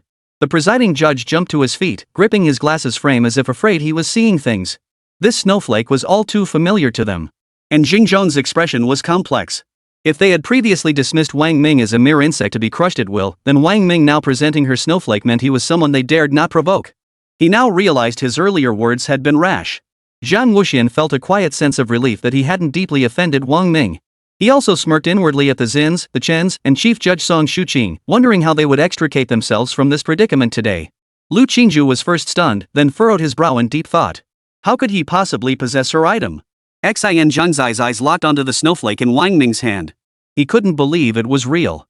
Wang Ming was just an orphan from Linjiang, a wild child who scavenged trash. How could he be worthy of her things? Chen Zili's face drained of color. He felt as if he were in a haze, everything seeming unreal. Wang Ming flipped his palm, stowed the snowflake, and rose slowly. The 2 enforcement officers behind him dared not intervene. If they dared to act, they wouldn't be stopping Wang Ming, they'd be ending their own futures. Stepping down from the judgment seat, Wang Ming tucked his hands into his pockets, a faint smile playing on his lips. His gaze swept over the 5 family heads one by one. Finally, his gaze settled on the presiding judge. I told you don't get to judge me, Wang Ming. Wang Ming spoke with a faint smile, then turned to look at Xian Zhengzai and Chen Zili beside him, placing the snowflakes back before them. Weren't you two pretty fired up just now? Here, vent it on this. Feeling the terrifying chill emanating from the snowflake, Xian Zhengzai and Chen Zili felt a sudden chill in their hearts. No one could have imagined that Wang Ming still held her token. With this token in his possession, anyone who dared to harm Wang Ming would be opposing her. Defy her? Not just the entire dragon nation, barely anyone in the world would dare. When she gave me this snowflake, she said that if I ever needed anything, I could infuse it with my soul power. Within 100 li, she'd know instantly, Wang Ming said, raising his other hand. Soul power flickered at his fingertips as he looked at them. So, what do you say? Should we invite her to help you judge today's events? No, no, no. The presiding judge was genuinely terrified, stammering, young friend Wang Ming, please don't act rashly. Don't act rashly. There's no need to discuss this further. We misunderstood you. I hereby declare you innocent and order your immediate release. Any objections? Wang Ming asked, smiling at them. Xin Zhengzai was filled with rage, resentment, and fear, unable to utter a word. Chen Zili's face flushed crimson, but he remained silent. Lu Qingzhu, however, smiled and said, since the presiding judge has spoken, we naturally have no objections. We wronged you. You know best whether I was wrongfully accused. Wang Ming tucked away the snowflakes, his lips curling upward in a defiant smile as he fixed his gaze on Xin Zhengzai and Chen Zili. You two know it best. Ha! With that, Wang Ming turned and strode toward the courthouse exit, calling back over his shoulder, Your Honor. Please read my verdict aloud 3 times. The presiding judge promptly recited, I hereby declare Wang Ming not guilty and order his immediate release. As the presiding judge's voice echoed through the courtroom, Wang Ming reached the doorway. He turned, spread his arms wide toward the courtroom and the 5 major families, lifted his chin, and flashed a defiant grin. I declare Wang Ming not guilty and release him immediately. That smile in the presiding judge's voice would forever be etched into their hearts. Creak! The courtroom door swung open. At that very moment, and Rue Shui, standing outside the doorway, was about to push her way in. Before her hand could touch the door, it swung open from the inside. The sudden loss of momentum from her forceful push sent her stumbling backward, her palm landing squarely against Wang Ming's chest. Startled, and Rue Shui looked up. Her gaze met Wang Ming's devilishly charming smile. Lu Qiaoyao and the others, who had pushed the door open at that very moment, saw Wang Ming's wicked grin and stared in disbelief, their eyes wide with astonishment. The presiding judge's voice rang out behind Wang Ming. I hereby declare Wang Ming not guilty and order his immediate release. Chapter 049, Your Honor, he fell on his own, right? From entering the courthouse to stepping outside, the entire process took less than an hour. They stared in disbelief at Wang Ming standing by the door. Hearing the presiding judge read the verdict, the 4 beauties' eyes widened to their limits, their gaping mouths unable to close for a long while. Their little heads simply couldn't wrap around it. The trap set for Wang Ming by the 5 major families united, had he casually defused it in just 1 hour? It gave them the illusion that even the combined might of the 5 major families was nothing special. Wang Ming reached out and captured the jade like hand pressed against his chest.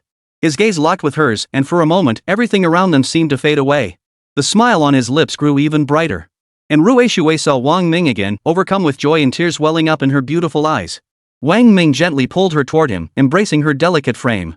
He ruffled her hair softly and said, There, don't cry. I'm safe and sound, aren't I? Zhao Qingshi's gaze shifted behind Wang Ming, toward the courtroom beyond the door. The presiding judge rose, holding the gavel in one hand as he read the verdict. He brought it down with a heavy thud on the circular bench, producing a loud thump. Beneath the bench, the representatives of the 5 major families exchanged complex glances, their worried expressions fixed on the doorway. The light of the setting sun streamed in through the doorway. Wang Ming's shadow stretched long across the courtroom, his immense figure completely obscuring both the presiding judge and the 5 major families. In that moment, the courtroom and the 5 major families became mere backdrops to Wang Ming. Brother Ming. Zhang Tianjing possessed a fiery temperament, never hesitating in her actions. Yet, upon seeing Wang Ming, her fiery nature seemed to shrink like a mouse encountering a cat, her voice softening into something docile. Releasing in Rue Shui, Wang Ming's gaze shifted. Zhang Tianjing, Lu Qiaoyao, Zhao Qingshi, and Baishan, Lu Feifei, and Chao Yaojun, who had just arrived at the doorway, panting from the rush, caught sight of them. Wang Ming broke into a wide grin. Though enemies lurked, so did many loyal friends. Let's go. Wang Ming stepped into the warm glow, his handsome face glowing golden in the setting sun. Seeing their trusted friend emerge unharmed, his companions all breathed sighs of relief. His smile was contagious, spreading across their own faces. Wang Ming. A sharp shout rang out from the side. Everyone turned to look. Chen Tianyi, unaware of the situation, stood there with an arrogant expression. Who gave you permission to come out? He then turned to Zhao Qingshi and the others. What's this? Mobilizing such a large force to rob the court? Robbing the court in broad daylight, Wang Ming, your crime is compounded. Spotting Zhang Tianjing present, he assumed he'd come to confront Wang Ming too. His face twisted into the standard sycophant's grin. Jinger, you're here too.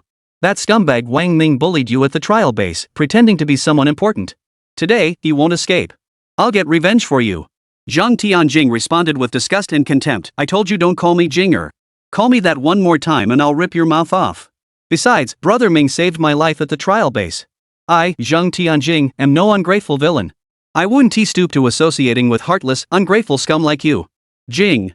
Tianjing, you. Chen Tianyi couldn't believe it. How could the arrogant, domineering Zheng Tianjing possibly spare Wang Ming, who had humiliated her? It's you! Wang Ming! Chen Tianyi shifted her fury, glaring viciously at Wang Ming. You deserted the court, plotted against your classmates, and now dare to spread lies to deceive Tianjing? I'll kill you! As she spoke, a deep purple soul ring reappeared above her head, expanding before slowly settling at her waist. Immediately after, another black soul ring appeared above his head.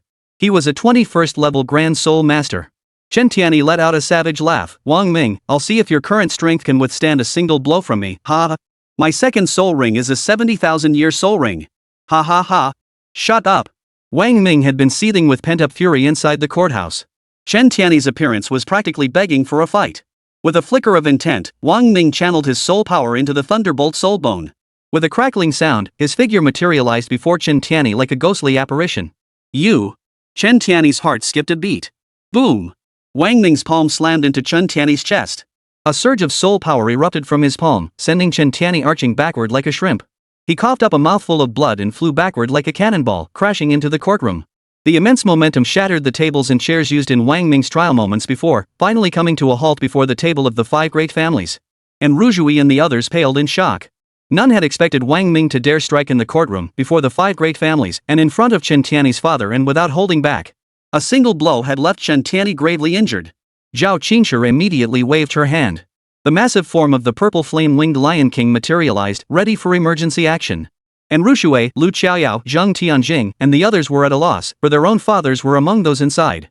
Chen Zili, witnessing this, clenched his fists in rage, fury churning within his chest. Just as he was about to rise and erupt, Xin Zhengzai pressed down on his leg. Chen Zili glanced at Xin Zhengzai, but Xin Zhengzai didn't meet his gaze, staring calmly toward the doorway. A sudden image of that snowflake flashed through his mind, sending a jolt through his heart. Lowering his gaze to his gravely injured son, he fought desperately to suppress the fire burning within. His face stung fiercely. Wang Ming's slap had landed hard across his cheek, in full view of everyone present. This grudge was etched into his bones. Wang Ming stood at the doorway, hands in his pockets, backlit so his face remained hidden. Yet, the image of that perpetually upturned mouth and that devilishly carefree smile automatically surfaced in his mind. Your Honor, he said, he fell on his own, correct? The presiding judge's forehead broke out in sweat. His eyes flickered uncertainly toward Chen Zili below before he nodded. Yes, he fell by accident. And Ruzhui and the others. Was the presiding judge blind, or were their ears malfunctioning? Wang Ming had severely injured Chen Tianyi in front of everyone, and now he claimed it was an accident? In that instant, the gaze in Rushui and the others directed at Wang Ming changed completely. They couldn't fathom just how much power Wang Ming wielded to intimidate the five great families and the Soul Master Court. Even after severely injuring Chen Zili's son in front of him, a single sentence could resolve it. Even more shocking, Chen Zili hadn't uttered a single word. Wang Ming nodded with satisfaction, turning to ruffle and Rushui's hair. Spotting Zhang Tianjing beside him, he asked, "May I call you Jinger?" Zhang Tianjing's cheeks flushed slightly as he murmured, "Why yes." Put. Chen Tianyi, sprawled on the floor, jerked violently and spat out a mouthful of blood. Wang Ming chuckled, then turned to Lu Qiaoyao. "Yao Yao, you're here so early. Is dinner ready yet?" Lu Qiaoyao stammered, I bought the ingredients, but I was so flustered I haven't cooked yet." Zhang Tianjing blushed shyly. "Brother Ming, my place is closest. Why don't we go to my house? I can cook too." Put. Chen Tianyi's body twitched again, blood spurting from his mouth. "Alright, let's head to Jinger's place for dinner. Let's go." Led by Wang Ming, the group followed him down the tall steps of the courthouse, walking toward the setting sun. Chapter 050, You Can Call Me Sister Shishir. Brother Zhang, I expect a reasonable explanation. What's going on here? After Wang Ming and the others left, Xin Jingzai glared at Zhang Wuyan with a dark expression. They'd all heard it clearly. Zhang Wuyan's precious daughter had invited Wang Ming to their home for dinner and offered to cook herself. What do you mean, what's going on? Didn't you see it? Zhang Wuxian muttered irritably. His own precious daughter, whom he'd raised for over a decade, had never cooked a single meal for him personally, yet she'd gone and cooked for another man. Daughters really do grow up and leave home. What did I see? Xin Youngjie forced himself to stay calm. My daughter's in love. Zhang Wuyan's heart sank like lead. Xin Youngjie shot Zhang Wuyan a vicious glare before turning to Lu Qingzhu. Brother Lu, what's the situation on your end? Lu Qingzhu spread his hands helplessly. What situation? Haven't you noticed? My daughter's in love too. Xin Zhengzai's jaw clenched in fury. He wanted to leap up and devour Zhang Wuyan and Lu Qingzhu whole. He turned to Jingzhong, brother-in, we have a betrothal agreement. What's going on with your precious daughter? Are you trying to break the engagement? I heard you say yourself that Wang Ming isn't worthy of being your and family's son-in-law. Did I ever agree to that? And Jingzhong shrugged. I haven't even gotten my daughter's consent yet. How could I be breaking the engagement? As for this Wang Ming you mentioned, there are countless people named Wang Ming in this world. I never gave his ID number. You too. Xin Zhengzai felt like his lungs were about to explode. Damn it! Is that all? And Jingzhong stood up, addressing presiding Judge Song Shuqing behind him. If there's nothing else, let's adjourn. Wasting an entire afternoon like this, we'd be better off focusing on our cultivation. Let's go, let's go. Lu Qingzhu stood up and started walking. Hey! Wait for me. Zhang Wuxian hurried after them, chuckling. Where are you two headed? Lu Qingzhu, it's already dark. Where else could we go? Home to cuddle with our wives and sleep, of course. And Jingzhong nodded. Zhang Wuyan chuckled awkwardly. How about, we find a place to hang out? And Jingzhong chuckled inwardly, shaking his head. No way, no way. I'm heading home to sleep. My wife's got dinner ready. Zhang Wuyan had no choice but to grit his teeth and say, you're both going home? What am I supposed to do? Lu Qingzhu, you should go home too. Zhang Wuyan replied awkwardly, you know perfectly well that Wang Ming went home with my daughter. If I show up now and run into them, where would I put my old face? Lu Qingzhu and Jingzhong couldn't help but chuckle. Hey! What are you laughing at? Zhang Wuyan snapped, a bit annoyed. Don't forget, your precious daughters are both at my place. How about I go back and record a video for you too? No, no, no. Lu Qingzhu pulled Zhang Wuyan. Don't get angry. Come on, I know this new upscale massage parlor opened. Their techniques are incredibly satisfying, and they even serve meals. The three of us will just spend the night there tonight. Old Zhang's treating. And Jingzhong declared. Absolutely. Inside the Zhang family's luxurious villa. And Rushui, Lu Qiaoyao, and Zhang Tianjing bustled about in the kitchen, each with a clear role. Zhang Tianjing's mother took charge of the main cooking, while the others could only assist with minor tasks. Their culinary skills were frankly questionable. Spoiled young ladies like them had rarely cooked before. Wang Ming, you sure have a way with the ladies. Zhao Qingshi's tone carried a hint of sarcasm. You've managed to charm the renowned three golden ladies of the capital into falling head over heels. Feeling pretty proud of yourself? Lu Feifei chuckled beside them, you bet. My Minga has both the skills and the looks. Just eat your food. Wang Ming couldn't let him keep talking like that. He quickly stuffed a pastry from the table into Lu Feifei's mouth, then turned to Zhao Qingshi. Teacher Zhao, please don't tease me like this. Zhao Qingshi tucked a stray strand of hair behind her ear and said, outside the academy, when there are no outsiders around, you can call me Sis Shirshir. Wang Ming. Baishan, Lu Feifei, Cha Yaojun. Lu Feifei cleared her throat and said to Wang Ming, Brother Ming, calling her Sis Shir is fine, but you still have to call her sister. Baishan and Cha Yaojun covered their mouths to stifle their laughter. Wang Ming shot Baishan a look, wishing he could kick him out. What are you all laughing about? Zhang Tianjing's mother emerged carrying dishes. Seeing their beaming faces, she announced, dinner's ready. Let's get started. I'll do it, auntie. Baishan hurriedly stood up and took the dishes to place them on the dining table. Lu Feifei and Cha Yaojun scrambled to get up and serve the rice. Only Wang Ming and Zhao Qingshi remained on the sofa. Sure. Sure, how are your injuries healing? Wang Ming sensed the awkward silence and quickly spoke up to break it. I've been fine for ages, Zhao Qingshi said with a smile, her eyes turning curiously toward Wang Ming. Wang Ming, could you tell me where you got that 900,000-year soul ring? We were together the whole time back then. Oh, right, did you get it during those 15 days you were gone? Wang Ming nodded. Yes, I haven't bestowed soul ring. I haven't bestowed soul ring? Surprise flashed across Zhao Qingshi's exquisite features. Wang Ming explained truthfully, how else could I have gotten it? I was only a level 10 soul user back then. A 900,000-year soul ring can only come from demons or monsters above level 7.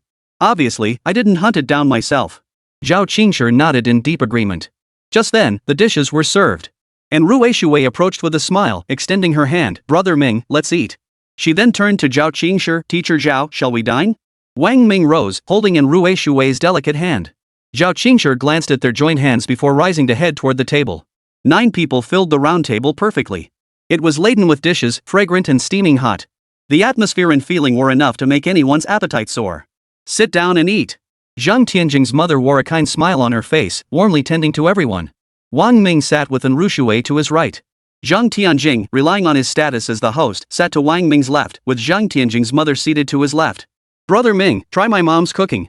Zhang Tianjing, acting like the host, served Wang Ming food with a twinkle in his eyes, eagerly watching him eat. Wang Ming took a bite. The rich, savory sauce spread across his palate, satisfying his taste buds. His eyes lit up as he exclaimed, delicious. Auntie, your cooking is truly amazing. You're so talented, a triple threat of skill, beauty, and artistry. Zhang Tianjing's mother was no stranger to such situations. She instantly saw through her daughter's little scheme and, noticing the relationship between Enruzhui and Wang Ming, couldn't help but worry for her daughter. Hearing Wang Ming's words, she smiled and said, if you like it, eat more. Come, everyone, eat up. Enruzhui showed no jealousy, smiling as she helped Wang Ming serve himself. Under their attentive care, Wang Ming devoured numerous dishes. Fortunately, being in his growth spurt, he had a hearty appetite and ate until his belly was full. Chapter 051, Embrace Moi. After the meal, everyone rested and chatted for a while before taking their leave. Zhang Tianjing reluctantly saw Wang Ming downstairs. She wanted to keep him but dared not, so she could only watch as he climbed into Enruzhui's sports car and roared away from the villa. Zhao Qingshi and the others drove their cars out of the Zhang family villa in an orderly fashion. In the car, Enruzhui gripped the steering wheel, her lips curled in a smirk.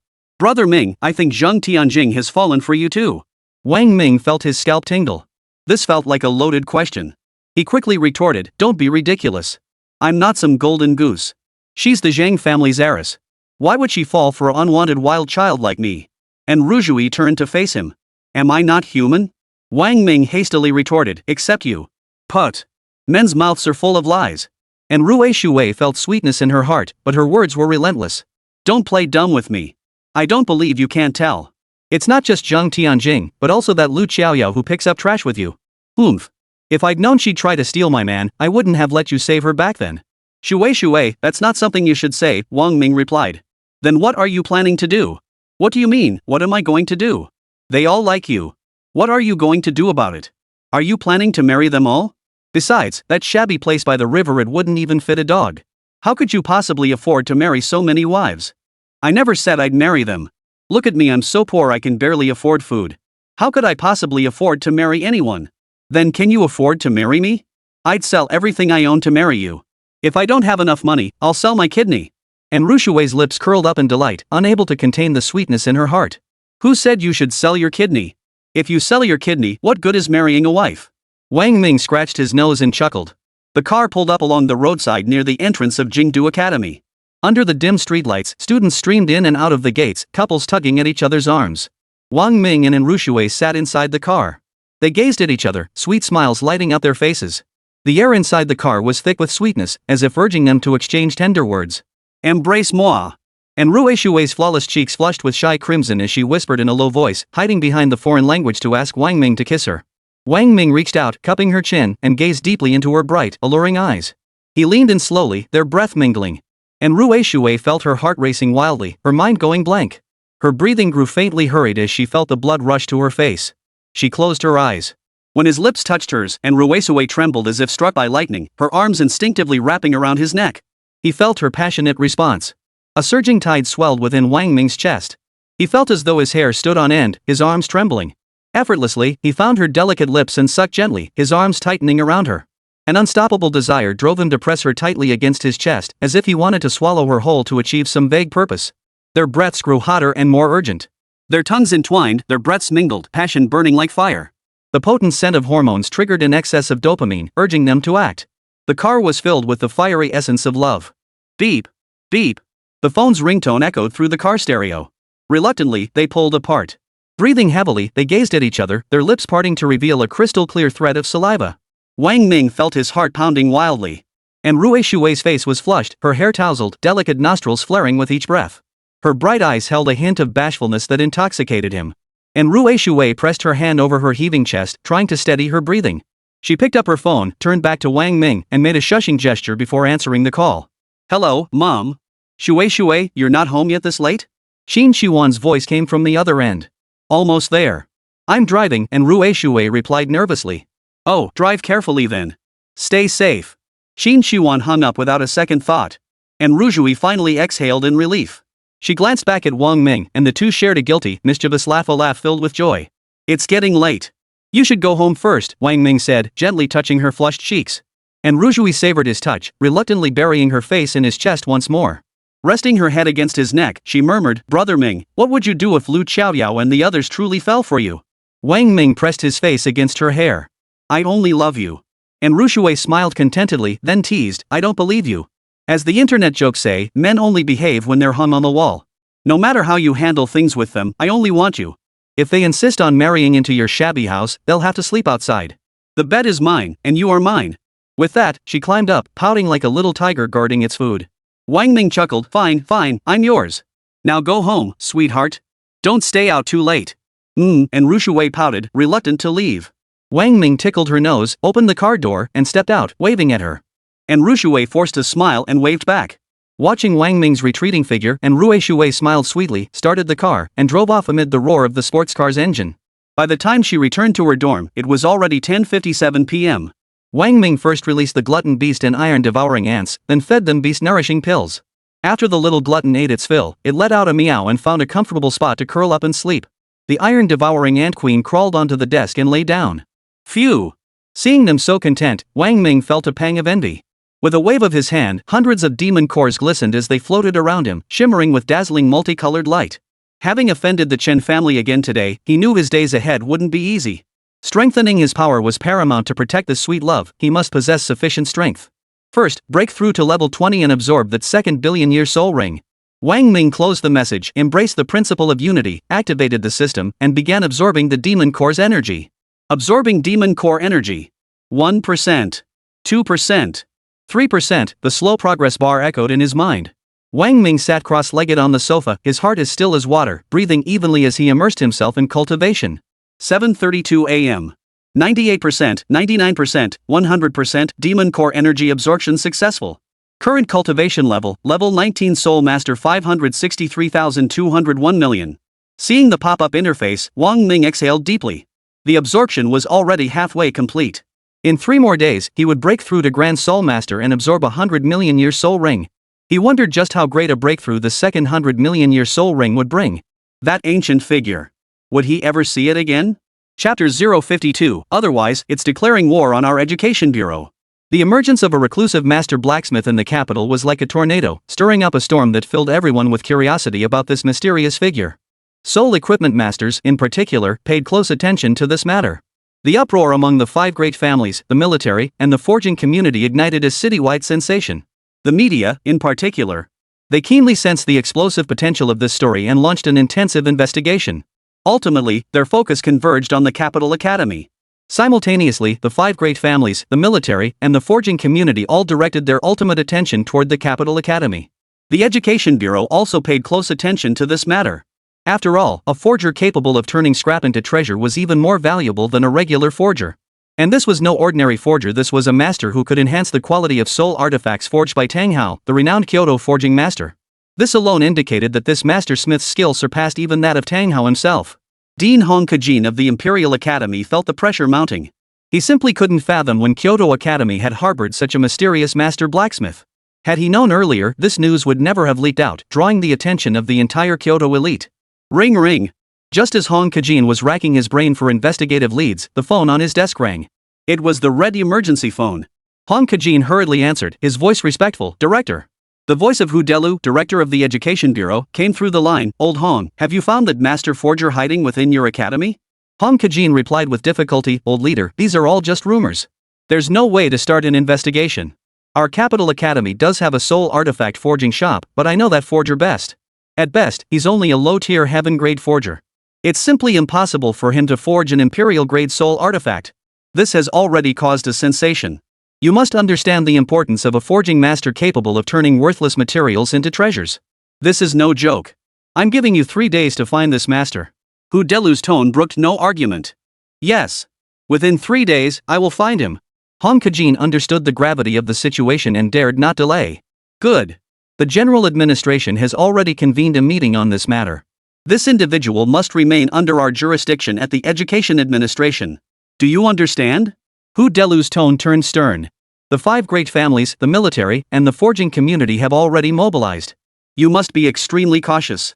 They absolutely cannot find him first. Hong Kajin stood tall and pledged, rest assured, Old Leader. Their people won't set foot inside the gates of my Capital Academy. Good. You have 3 days. Make it count. With that, the call ended. Hong Kajin exhaled and set the phone down.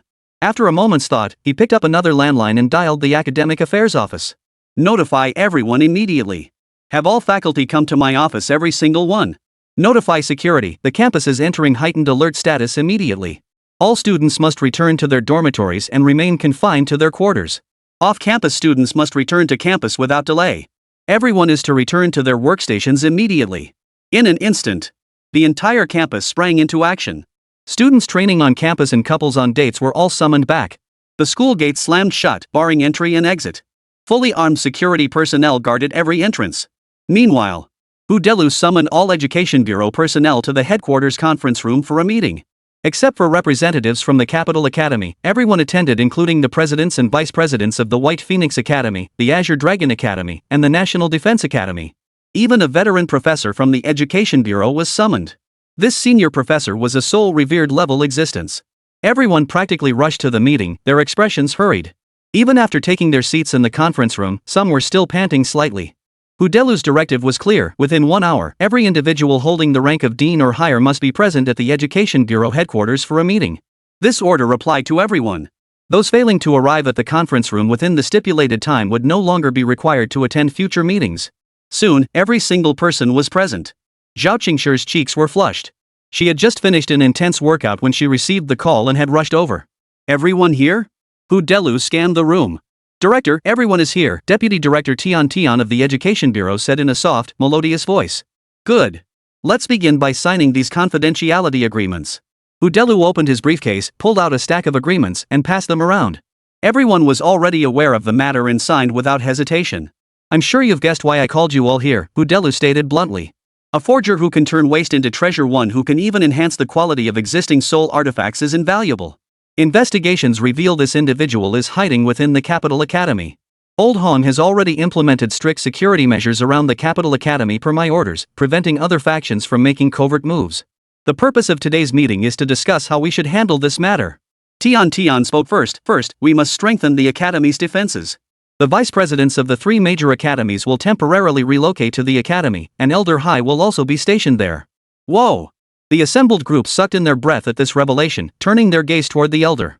They hadn't expected Elder High to attend today's meeting specifically to enter Kyoto Academy, a clear indication of how seriously the Education Bureau viewed this matter. Director, this individual's forging prowess likely surpasses even Master Tang's. He's been secluded within the Kyoto Academy.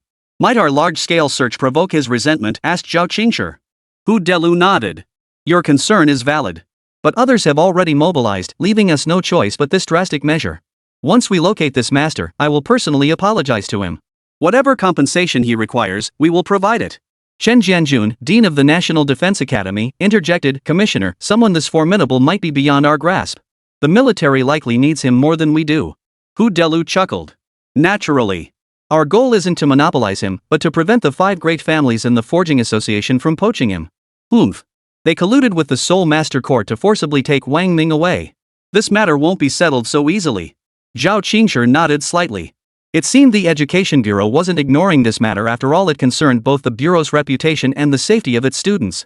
Udelu declared solemnly. Fortunately, Vice President Zhao arrived in time yesterday to rescue Wang Ming, thwarting the 5 families scheme. This incident gives us grounds to seal off the Capital Academy. They dare not take Wang Ming away under any pretext, nor dare they set foot on campus. Otherwise, it will be a declaration of war against our Education Bureau. I'll be damned if I don't see whether the power of those 5 major families outweighs the strength of our National Academy. Chapter 053, Seeking a Master Together. Zhao Qingshi heard this and secretly breathed a sigh of relief. It seemed the Education Bureau wasn't ignoring this matter, but had reservations about openly confronting the 5 great families. No wonder they were so eager to execute Wang Ming. They feared the Bureau might make the decision to sever ties. Yet she still couldn't fathom it. If the 5 great families were so desperate to execute Wang Ming, how had he walked out of the courthouse unscathed? Strange. What kind of means did he possess that could make both the 5 great families and the Soul Master Court wary of him? Today's agenda is to discuss arrangements for this master. Udelu's voice snapped Zhao Qingshi back to the present. I propose granting him the status and treatment of a professor, appointing him as the forging professor at the Capital Academy. Any objections? Professor? Surprised expressions spread across the faces of the assembled. Only masters above the rank of Soul Venerable, who had made significant contributions to the Academy or the nation, were granted the title of professor. While this man was exceptionally skilled, he hardly merited the title of professor. Director, appointing him as a professor seems rather exaggerated, remarked Su Jiangtao, Dean of Qinglong Academy. If his strength reached the soul pill realm, then appointing him as an associate professor would be appropriate. But if it's below that, I don't think it's warranted. For a forger, strength is secondary. What matters most is his forging ability, said Su Qingchan, Dean of the White Phoenix Academy. If he can forge a sovereign-grade soul artifact, then he has reached the level of a professor and naturally deserves the title. The others nodded in agreement. Seeing everyone's agreement, Udelu declared, "Very well, it's settled then."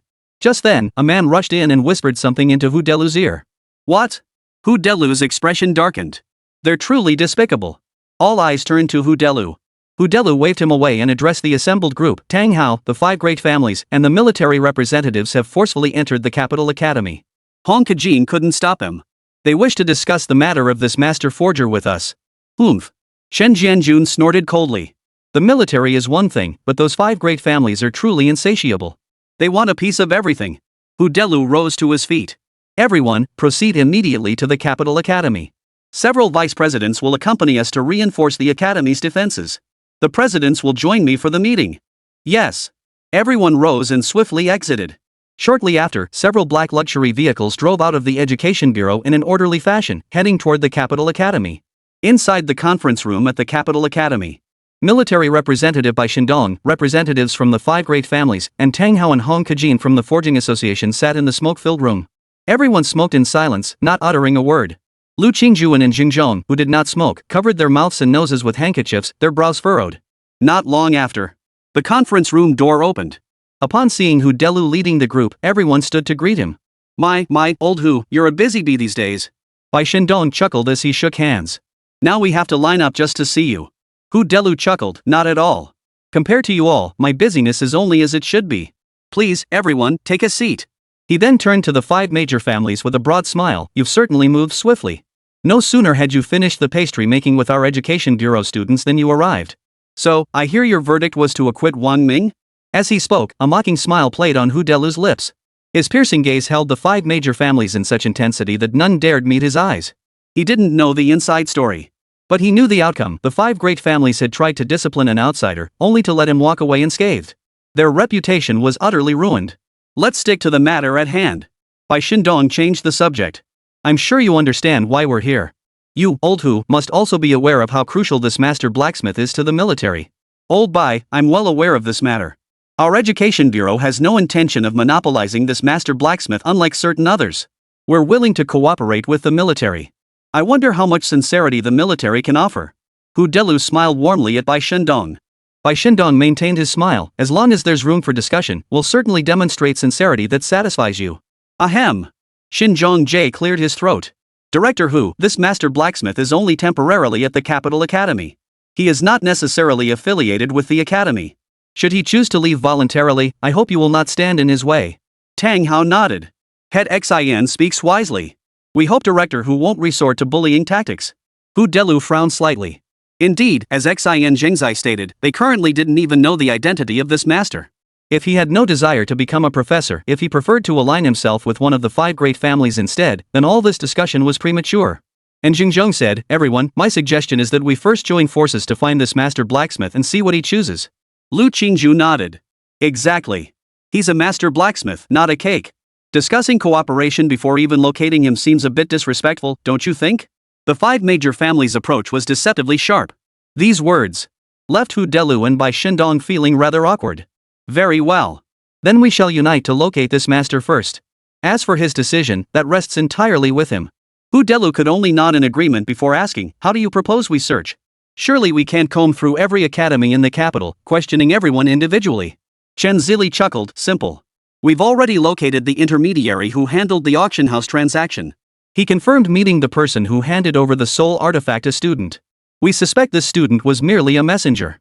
Find that student, and we can follow the trail to the forging master. Hong Kajin asked, does this student have any distinguishing features? Could we sketch a portrait? There are thousands at the Capital Academy, we can't possibly search every single one. Xing Tian chimed in from the side. The intermediary mentioned that the person didn't want to reveal their identity, so they wore a mask during the meeting. A sketch isn't possible, but he assured us that if he saw them again, he'd recognize them instantly. He said that such a young child displaying such soul tools and soul beasts left an incredibly deep impression on him. Hong Kajin frowned, feeling this was making a mountain out of a molehill. He turned to look at Hu Delu. After a moment's thought, Hu Delu said, "We'll go group by group, starting with the upperclassmen. We'll use the pretext of a strength assessment claiming it's a military-led screening of Education Bureau students. After the assessment, each student can receive a level 4 demon core. Of course, procuring the demon cores will be up to you 5 brothers." Shin Zhongjie sneered coldly, "Fine. The demon cores are on us, the 5 major families." Hu Delu turned to Hong Kajin, "Old Hong, have the Academic Affairs Office issue a notice to the students. Testing begins tomorrow morning, starting with the upper grades." Hong Kajin nodded. Lu Qingzhu frowned slightly. His mind involuntarily drifted to his daughter's Xianbing sword. This was a master capable of forging revered great artifacts, someone one absolutely must not provoke lightly.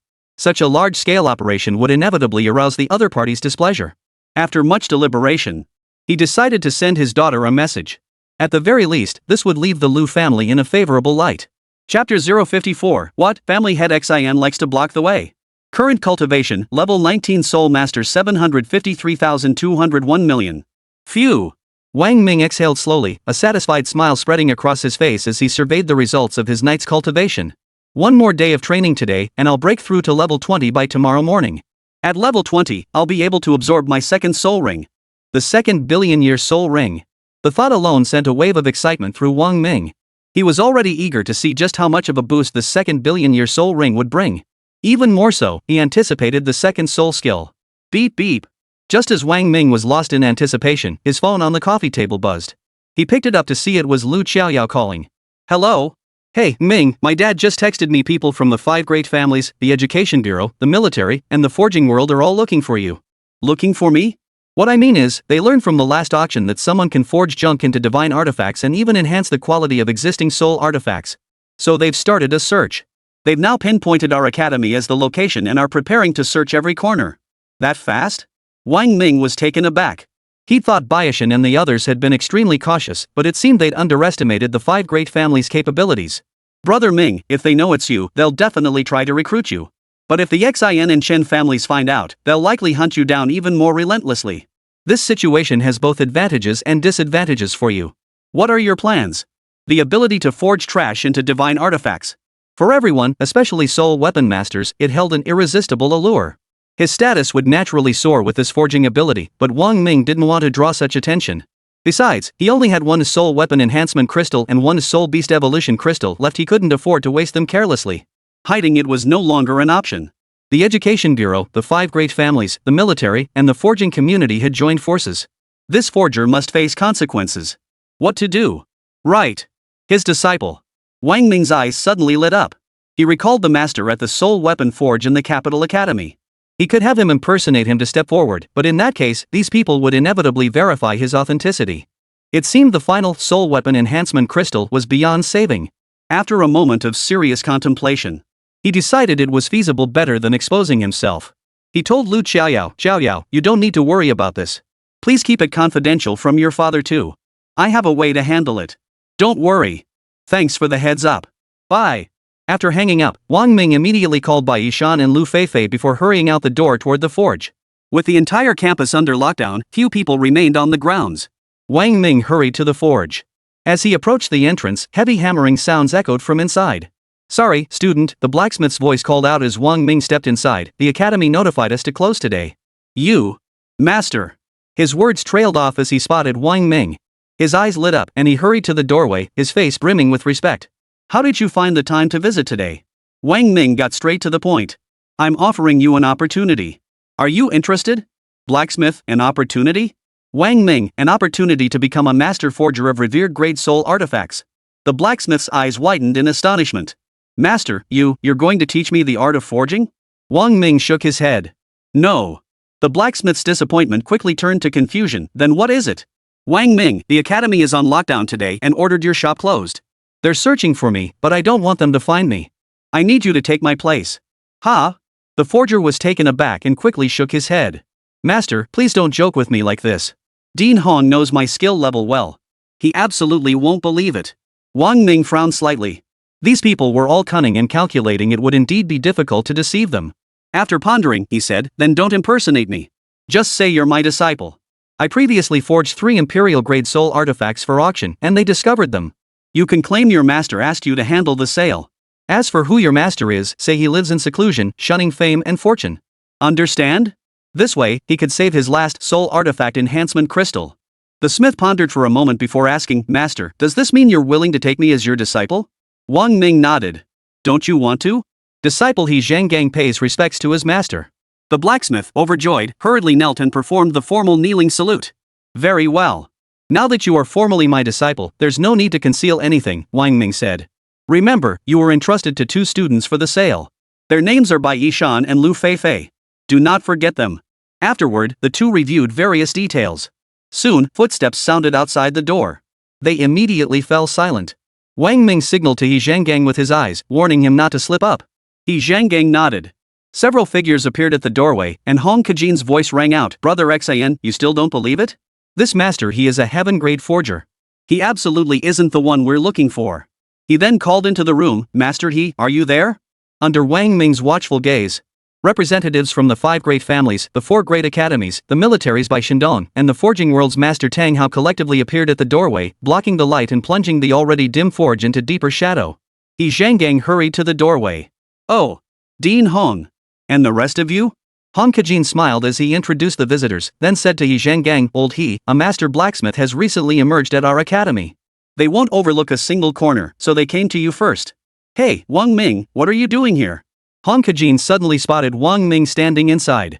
At the mention of Wang Ming, everyone's gaze instantly fixed on Wang Ming. That name was practically a household name to everyone present. He was now an internet sensation who had never even shown his face online. Oh, I came to see Master He this morning to commission him to forge a soul weapon for me, Wang Ming stated truthfully. The school just issued a notice prohibiting all students from leaving campus, Hong Kajin said. We have matters to discuss with Master He. It seems unlikely we'll be able to forge anything today. Why don't you wait a few more days? All right. Wang Ming nodded, glancing first at He Zhanggang. He Zhanggang happened to be looking at him. Wang Ming immediately averted his gaze and walked toward Xinjiang Jie. Xinjiang Jie stared at Wang Ming with a cold expression. Wang Ming walked straight toward him. Xinjiang Jie didn't step aside, and their faces were almost touching as they locked eyes coldly. Standing at 182 centimeters, Wang Ming towered a full half head above Xinjiang Jie. To meet Wang Ming's eyes, Xinjiang Jie had to tilt his head upward, creating an uncomfortable sensation of looking up to someone. Wang Ming's lips curved into a slight smile as he lowered his gaze. What's the matter, Mr. Xin? Do you enjoy blocking the way? The implication was clear, good dogs don't block the path. The remark made Xinjiang Jie's eye twitch. The anger in his heart flared up again, but with so many people watching, he couldn't afford to lose his temper. Yet he found himself in a bind neither moving nor staying put felt like an option. Chapter 055, How about I make a call and ask? Who among those present didn't know about the feud between the Xin family and Wang Ming? But most had only heard rumors and never laid eyes on this Wang Ming before. Seeing him today was truly an eye-opener. This Wang Ming was no pushover. Young scholar. Bai Shindong raised his head, gazing ahead as he spoke. Did your teachers never teach you to respect elders and care for the young? Blocking an elder's path like this without yielding, where are your manners? Where is your decency? Wang Ming's lips curled upward. His eyes remained fixed on Xin Zhengzai, neither turning his head nor responding. In his eyes, it was as if the speaker didn't even exist. The others, seeing this, remained silent too, watching them with the detached curiosity of bystanders. Ignored in front of so many people, Bai Shindong's face flushed with embarrassment. His anger boiling over, he barked, How dare you? You're clearly a wild child raised without manners. You don't even know basic respect. Today, I'll teach you a lesson you won't forget. With that, he lunged forward. Wang Ming remained unmoved.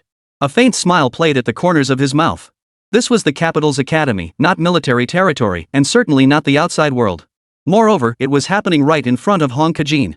Wang Ming held the title of newcomer king at the capital academy. For Bai Shindong to strike Wang Ming here would be slapping Hong Kajin in the face, a blatant act of contempt toward both the academy and the education bureau. Therefore, just as he was about to strike, Hong Kajin's face turned ashen as he coldly warned, Old Bai, please restrain yourself. This is my territory. The words were utterly devoid of courtesy. It made crystal clear to Bai Shindong, this is my turf, my people. If you dare lay a finger on him, I won't hesitate to take action. Bai Shindong's jaw clenched in fury. His eyes blazing, he glared at Wang Ming as if he could kill him with his gaze alone. Yet, in front of Hong Kajin, he dared not act recklessly. Whether he could win or not was one thing, but the consequences were something he simply couldn't afford to bear. And Xinjiang, however, observed intently. Shock surged through his heart, this young man is no ordinary talent. Facing a military heavyweight and a 79th level soul master, he not only remained unflappable but practically ignored him. He then skillfully diffused his own crisis by leveraging the relationships among those present, simultaneously leaving Xin Zhengzai with no face to save. His meticulous thinking and bold actions are truly one in a million. And Xingzhong's evaluation and admiration for Wang Ming's sword. Now he felt more strongly than ever. He had indeed underestimated this Wang Ming before. He silently resolved to no longer interfere in his daughter's relationship with Wang Ming. Han Kejin then turned to Xin Zhongjie and said, "Brother Xin, kindly make way for our students to pass. Let us not delay our important business." Wang Ming's lips curved upward in a faint smile. Xin Zhongjie gritted his teeth in fury, his eyes fixed on Wang Ming with venom. Yet he knew standing here was no solution. Swallowing his anger, he said, "Humph. This old man won't stoop to quarreling with an impudent youth like you." With that, he stepped aside to make way. A faint curve lifted at the corners of Wang Ming's lips. His gaze, thick with provocation, swept briefly over Xin Zhengzai, then over by Shindong, before he strode away. Everyone watched Wang Ming's retreating figure. Han Kejin shook his head helplessly. This guy really was a handful. After watching Wang Ming disappear, Han Kejin quickly turned to He Zhangang. "Old He, have you heard about the forging master who's appeared at the academy recently? The one who can reforge discarded soul weapons into new ones and even enhance their quality?" Having asked, Han Kejin already anticipated no answer, his expression relaxing. The others, however, kept their eyes fixed on He Zhangang. "He Zhangang, I know." Without hesitation, Han Kejin interjected, "See? I knew it." "What? You know?" He froze for a moment, then stared at He Zhangang with utter disbelief, as if seeing him for the first time. "Are you certain you know?" Han Kejin fixed an intense gaze on He Zhangang, his tone growing heavy.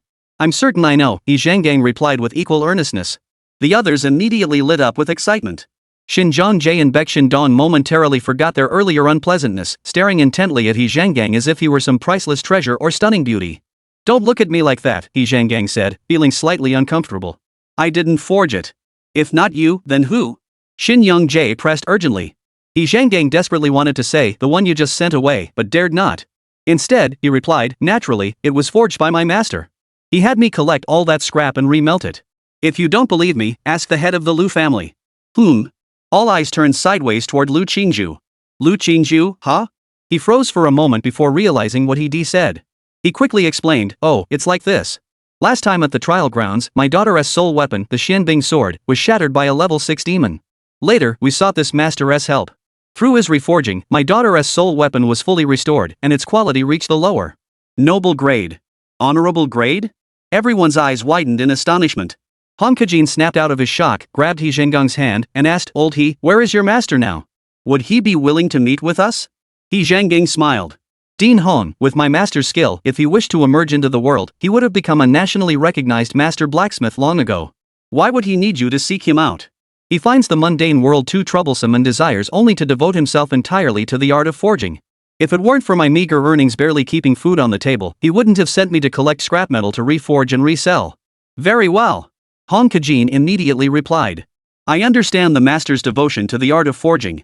From this moment on, we formally appoint your master as a forging professor. He need not appear publicly, nor will we impose unduly upon him. We only hope that in his spare time, he might assist us with some forging work. Your living arrangements and meals will be treated at the professor level. What do you think?" "Oomph. That's the best you can offer?" Xin Zhongjie sneered coldly before turning to He Zhangang. "Master He, consider this, our 5 major families are willing to pay 300 million soul coins annually to hire your master as a guest advisor. We'll build him a secluded residence where he can devote himself entirely to the art of forging. What do you say?" "Master He."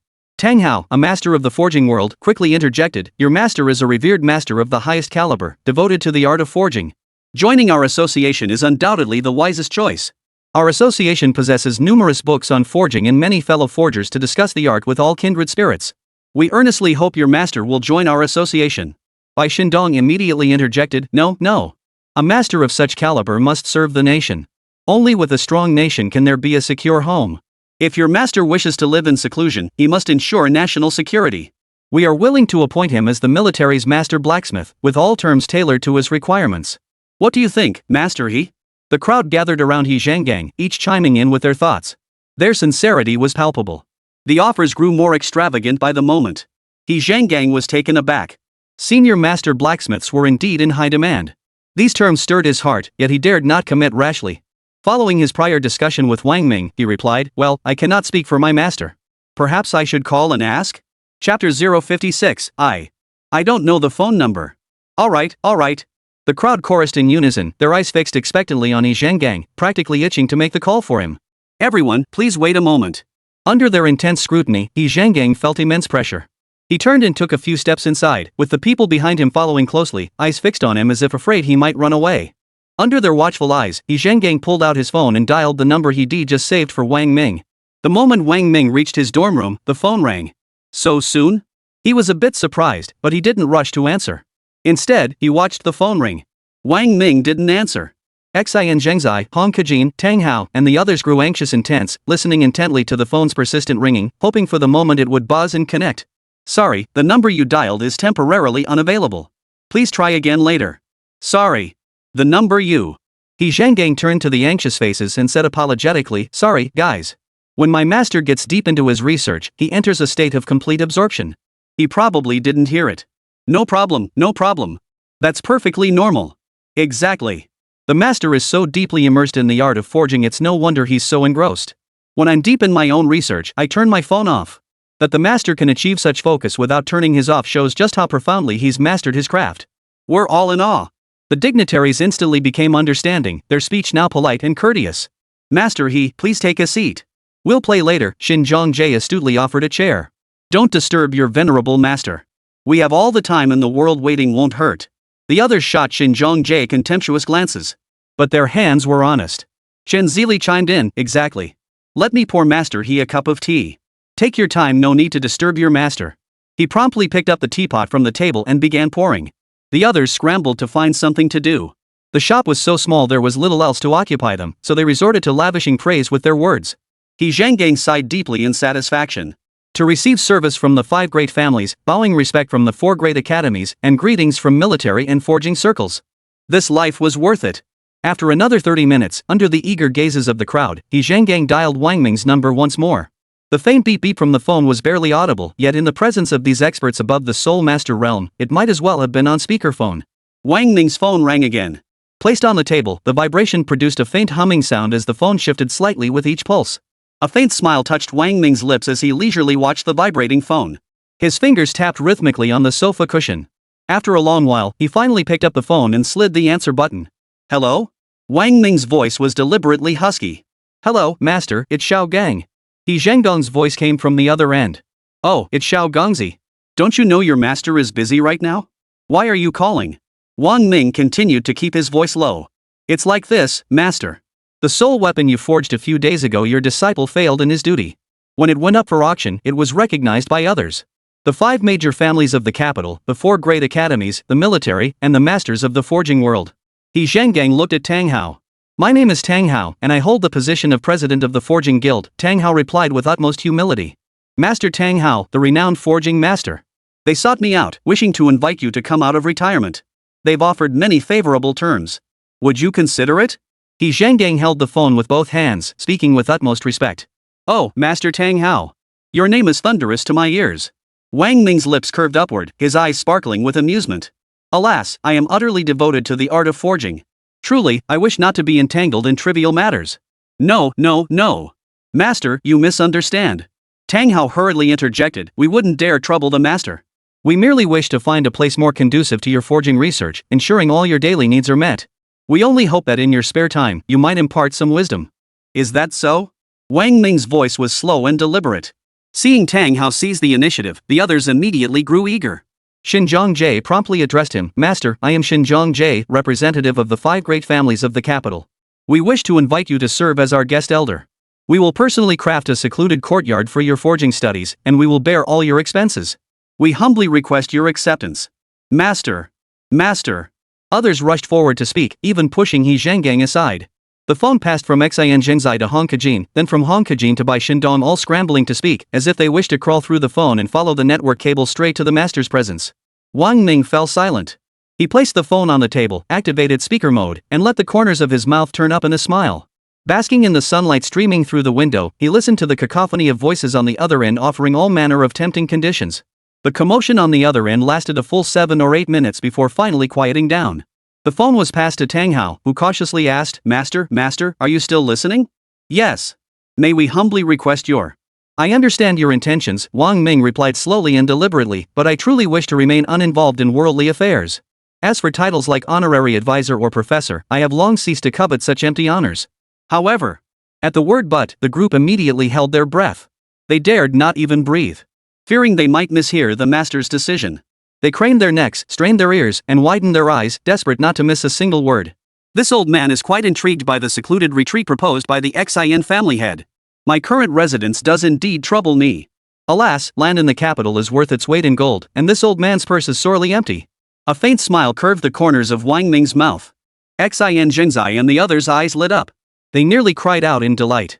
What had moved the master was simply a quiet courtyard. Others chimed in, "Master, securing such a courtyard is no problem. Should you choose to come, we can offer one larger and more secluded than those of the 5 great families." Hearing this, Xin Zhengzai panicked.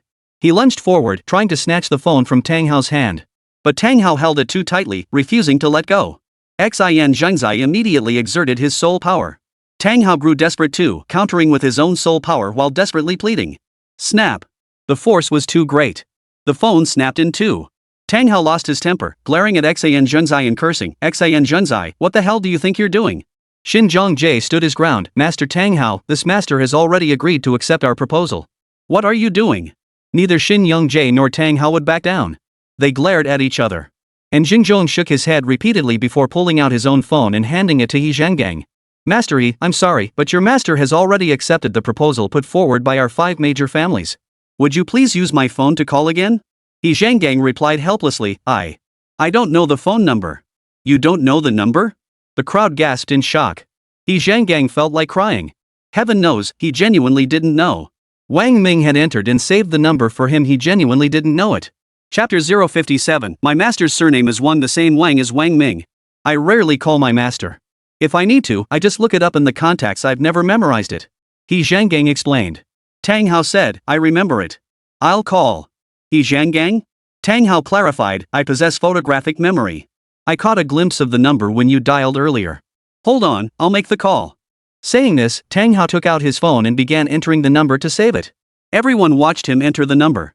Then they all took out their own phones and entered the number to save it. Tang Hao. Beep, beep. Hello? This time, Wang Ming answered directly. "Hello, master. This is Tang Hao, who called you earlier." Tang Hao clutched his phone cautiously as he spoke, his eyes darting warningly at Xin Zhengzai, signaling, "This is my phone." "Oh, hello, Master Tang. Well, master, regarding the courtyard proposed by the 5 great families, our blacksmith's guild can also provide one even more luxurious and secluded than theirs." "What do you say? Why don't you come over? The Forgers Guild is too much trouble. I don't need luxury either. Here, hand the phone to Xin. Xin. Xin Zhengzai's face lit up with delight. He hurriedly leaned in, his hand already reaching for the phone, when he remembered it belonged to Tang Hao. He quickly withdrew his hand, craning his neck to say, "Master, hello. My name is Xin Zhengzai. I am currently the head of the Xin family." "Ah, head of the Xin family. Truth be told, I've already set my sights on a certain location. I wonder if you might be willing to part with it." Wang Ming's smile deepened as he waited quietly for Xin Zhengzai's response. Xin Zhongjie immediately replied, "If it is to your liking, master, I will certainly comply." And Jingzhong and the others crowded closer. Wang Ming smiled and said, "Several years ago, I passed by your residence. I was struck by its antique charm. Though situated in the bustling city center, it radiated a serene and elegant tranquility. I was deeply moved. Unfortunately, at that time, I preferred to avoid public attention and did not wish to invite trouble upon myself. If the head of the Xin family is willing to part with the residence, I would be most willing to acquire it." Xin Zhenzai. The house had been stolen. And Jingzhong and Lu Qingzhu were first taken aback, then quietly amused. The Xin residence was indeed antique and elegant, resembling an ancient nobleman's mansion. Located in the heart of the capital, it enjoyed a tranquil setting away from the main roads, complete with a large rock garden perfect for retirement. This. Xin Zhengzai was at a loss for words. Lu Qingzhu suppressed a laugh and said, "Brother Xin, we could pool our resources and help you find another peaceful place to settle down." And Jingzhong chimed in, "Exactly. The master comes first." Zhang Wuyan chimed in, "Exactly. Agree to the master first." Chen Zili, "Brother Xin, I think we should agree to the master's request. If it means gaining his support, a place to live is a small price to pay." Xin Zhengzai wanted to curse under his breath. "It's not like it's your house. You guys just blurted out like it's nothing. If the Xin family head agrees, I'm willing to provide the Xin family with a high grade, or even a sacred grade soul artifact." Wang Ming's lips curved upward as he spoke with a hint of amusement. Sacred grade? Every mouth in the room gaped in astonishment. Wang Ming's smile remained unchanged as his fingers tapped rhythmically on the sofa. Take that girl from the Lu family's mystic ice sword. Its materials could only be refined to a low-grade noble-grade artifact. But if you could provide superior materials, this old man is confident I could forge a sacred-grade soul artifact. Master craftsmen of the revered grade are already extremely rare. A holy grade forging master? Across the entire Dragon Nation, it seemed there was only one such master, and that one had long since retired from the world. The crowd's minds were once again turned upside down. And their envy grew even more intense. Tang Hao could no longer contain himself. Master, I implore you to reconsider. The Xin family possesses more than one residence in the capital. Our forging guild is willing to offer everything we have to secure you an identical Xin family mansion. No. Xin Zhengzai's gaze was unwavering, as if he had made a resolute decision. His breath came in heavy gasps as he declared, Master, my Xin family is willing to offer up our residence for you. And Jingzhong, Lu Qingzhu, and the others all breathed sighs of relief. Wang Ming's already curled lips turned up even higher. He then spoke slowly, Then I thank the Xin family head. I have two requests I hope you will agree to. First, I do not wish to be seen in public, lest I attract unwanted attention. Simply keep the courtyard clean and leave it as is. Second, I require demon cores. The quantity is unlimited, the more the better. I will deliver 2 high-grade soul artifacts to you each year as compensation. How does that sound? Every year. 2 supreme-grade soul artifacts. The crowd collectively gasped in shock. Even if the 5 great families pooled all their accumulated resources over the years, they likely couldn't produce 3 supreme-grade soul artifacts. Yet this person was offering 2 every single year. For supreme-grade soul artifacts were priceless and virtually impossible to obtain. Even Tang Hao and his team would need to collaborate to forge a supreme-grade soul artifact, yet the failure rate would still reach 78%. Of course, you must supply the materials. If you can provide ingredients for a sacred-grade soul artifact, that might be possible too. But crafting a sacred-grade artifact would require far more from this old man, Wang Ming said, his voice deep and his lips curling upward. Fine. Xin Zhengzai felt they'd struck gold, his smile stretching wide. Master, rest assured we'll fulfill every demand. Wang Ming nodded with satisfaction. Very well. My skill speaks for itself. If you doubt it, ask the Lu family girl to inspect the soul weapons I've forged. If you need them urgently, leave the materials at the manor. Come back in 6 months to collect them. But the demon cores, I need you to get them ready well in advance. I'll save Master Tang's number. With that, Wang Ming hung up the phone. Xin Zhengzai and the others felt their hearts race and their hands tremble. Who would have thought such unimaginable fortune would descend upon their family? What an unexpected blessing. Hong Kajin and the others sighed helplessly. Chen Zili turned to Lu Qingzhu, Brother Lu, you've been keeping this too well hidden. Why didn't you mention your daughter's high-grade soul artifact sooner? She's at the academy now, right? Call her over so we can see the master's masterpiece. All eyes turned to Lu Qingzhu. After all, they'd only heard about it, they'd never seen the master's work. An imperial-grade soul tool couldn't compare to a noble-grade one. The difference was like heaven and earth. With no other choice, Lu Qingzhu called Lu Xiaoyao. Knowing Wang Ming's plan, Lu Xiaoyao went over. Xiaoyao, take out your soul tool and let these uncles have a look, Lu Qingzhu said gently to his daughter. Okay.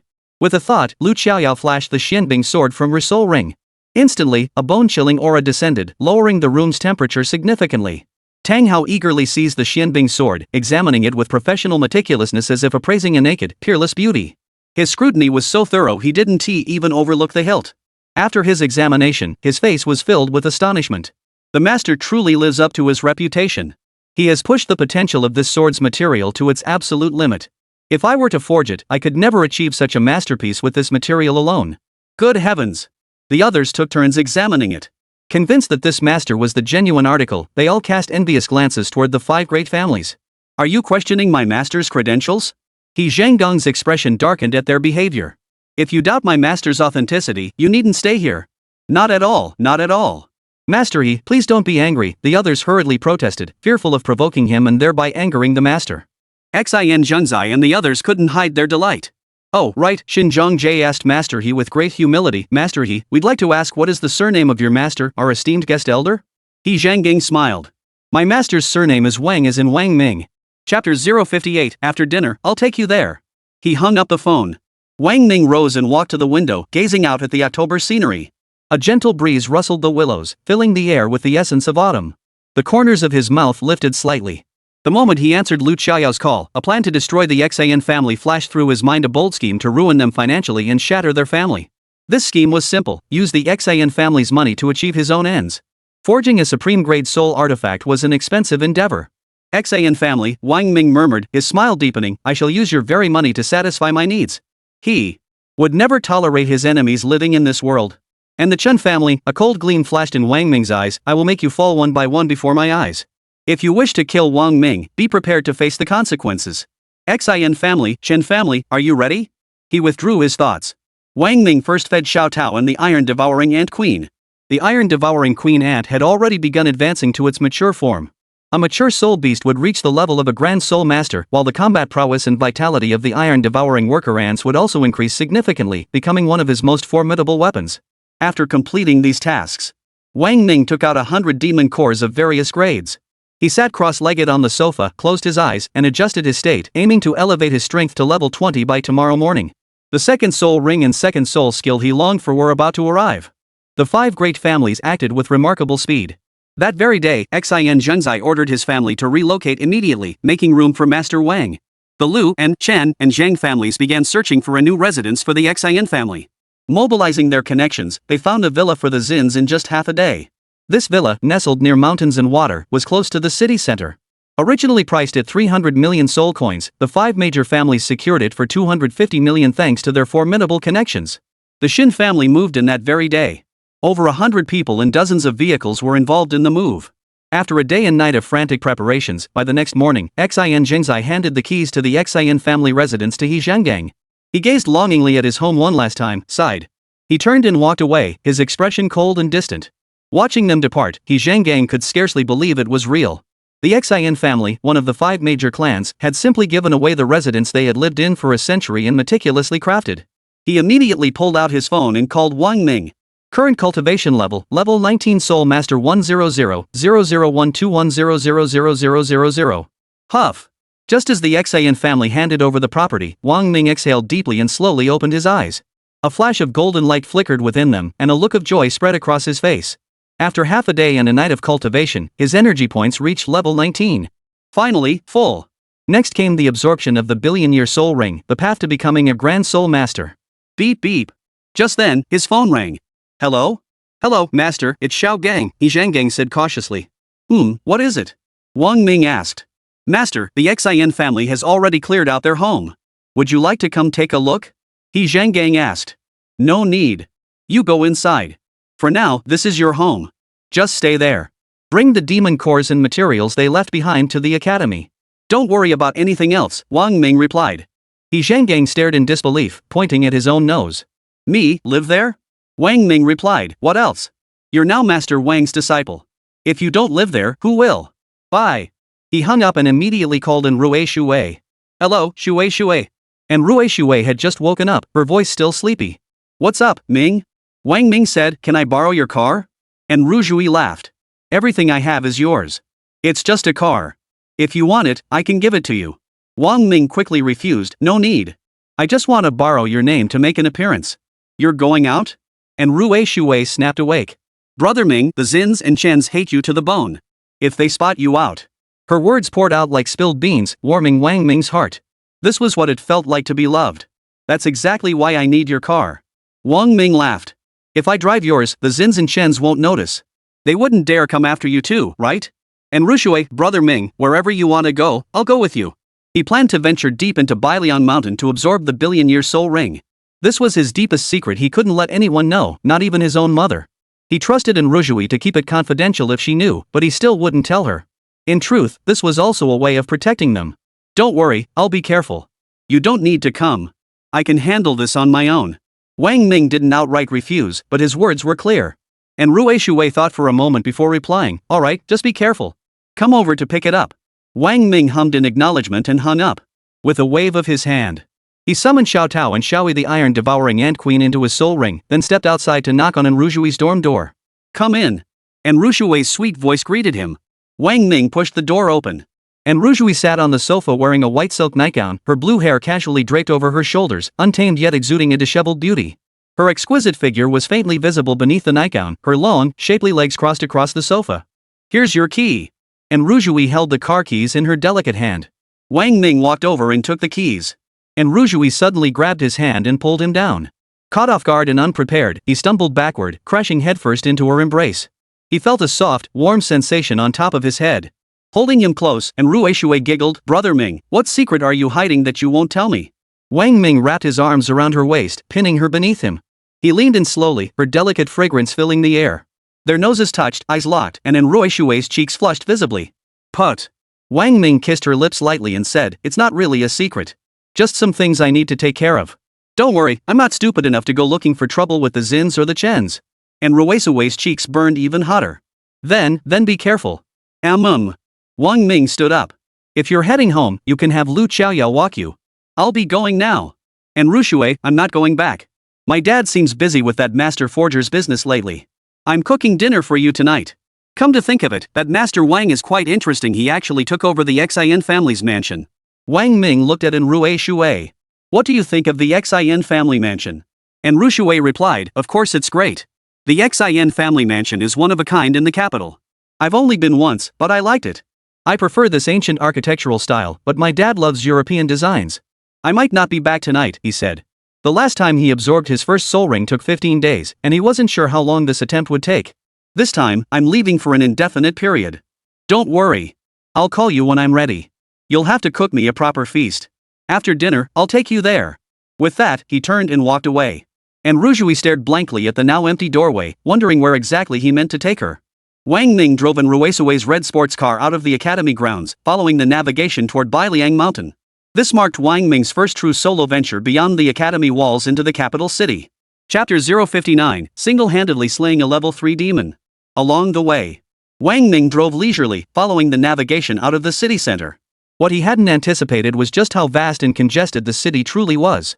Everywhere he looked were all kinds of sports cars he'd never seen before. A single traffic jam lasted half an hour. What should have been a 3-hour journey ended up taking 3 hours just to get out of the city. He savored the sight of the metropolis's towering skyscrapers while cruising at a leisurely pace. By the time he reached Bailiang Mountain, it was already noon. He bypassed the front scenic area and drove straight into the rear mountains of Bailiang Mountain, the location of the trial base. The base had been temporarily disabled after a level 9 demonic beast had breached its protective light membrane during the previous incident. The 4 great academies had hired several Soul Pill realm experts to guard the area, preventing any demons from escaping. Parking his car beside the mountain road at the rear of Bailiang Mountain, Wang Ming locked it, slung his backpack over his shoulder, and channeled his soul power to accelerate toward the trial base. As he neared the facility, he carefully surveyed the surroundings. The trial base was vast. The 4 major academies had only dispatched a limited number of temporary personnel. Seizing an opening, Wang Ming channeled all his soul power into the Thunderbolt Soul Bone. With a crackling sound, a bolt of lightning streaked along the ground. In the next instant, he materialized inside the trial grounds. He first pulled out the meal he'd prepared earlier from his backpack to fill his stomach. Only then did he leisurely make his way deeper into the trial grounds. His first task was to find demons with sufficient demonic energy to cultivate a demonic soul. Demons possessing such souls were likely only found near Demon Mountain. System detecting demons within a 2-kilometer radius. With Wang Ming's current strength, he could hold his own against a level 5 demonic beast when using his first soul skill. Without deploying soul skills, he couldn't gauge his true combat prowess. Bolstered by the Imperial-grade soul weapon, 1000 Blades, he should be able to fight a level 3 demonic beast. I'd become overly reliant on the system and my soul power, lacking sufficient combat experience. This is the perfect opportunity to train my innate strength without using soul power. With this thought, Wang Ming accelerated deeper into the trial grounds. System detects level 3 demonic beast within 2 kilometers of host. As he neared the perimeter of 10,000 Demons Mountain, the system swiftly detected the presence of a level 3 demon. Wang Ming immediately accelerated toward it, leaping onto a tree trunk and crouching down. His gaze fixed on the demon 300 meters ahead. Wang Ming deactivated the system's analysis function. Simply by its appearance, he could tell this was a wild boar demon that had mutated after absorbing demonic energy. It stood over 2 meters tall, measured about 4 meters in length, and possessed tusks half a foot long. Currently, the demon had its head lowered, gnawing on fodder on the ground. The system scanned the surroundings and detected no other demons. Wang Ming leapt down from the tree. Since the goal was to hone his combat skills, he would engage head-on. As he landed, the 1000 Blades sword materialized in his right hand. His expression remained composed as he fixed his gaze on the demon beast. Gore! Gore! The demon beast sensed Wang Ming and startled at first. Upon gauging his strength, it let out 2 furious roars. It lowered its head slightly, baring its fangs toward Wang Ming, its blood-red eyes fixed intently on him. Whoosh!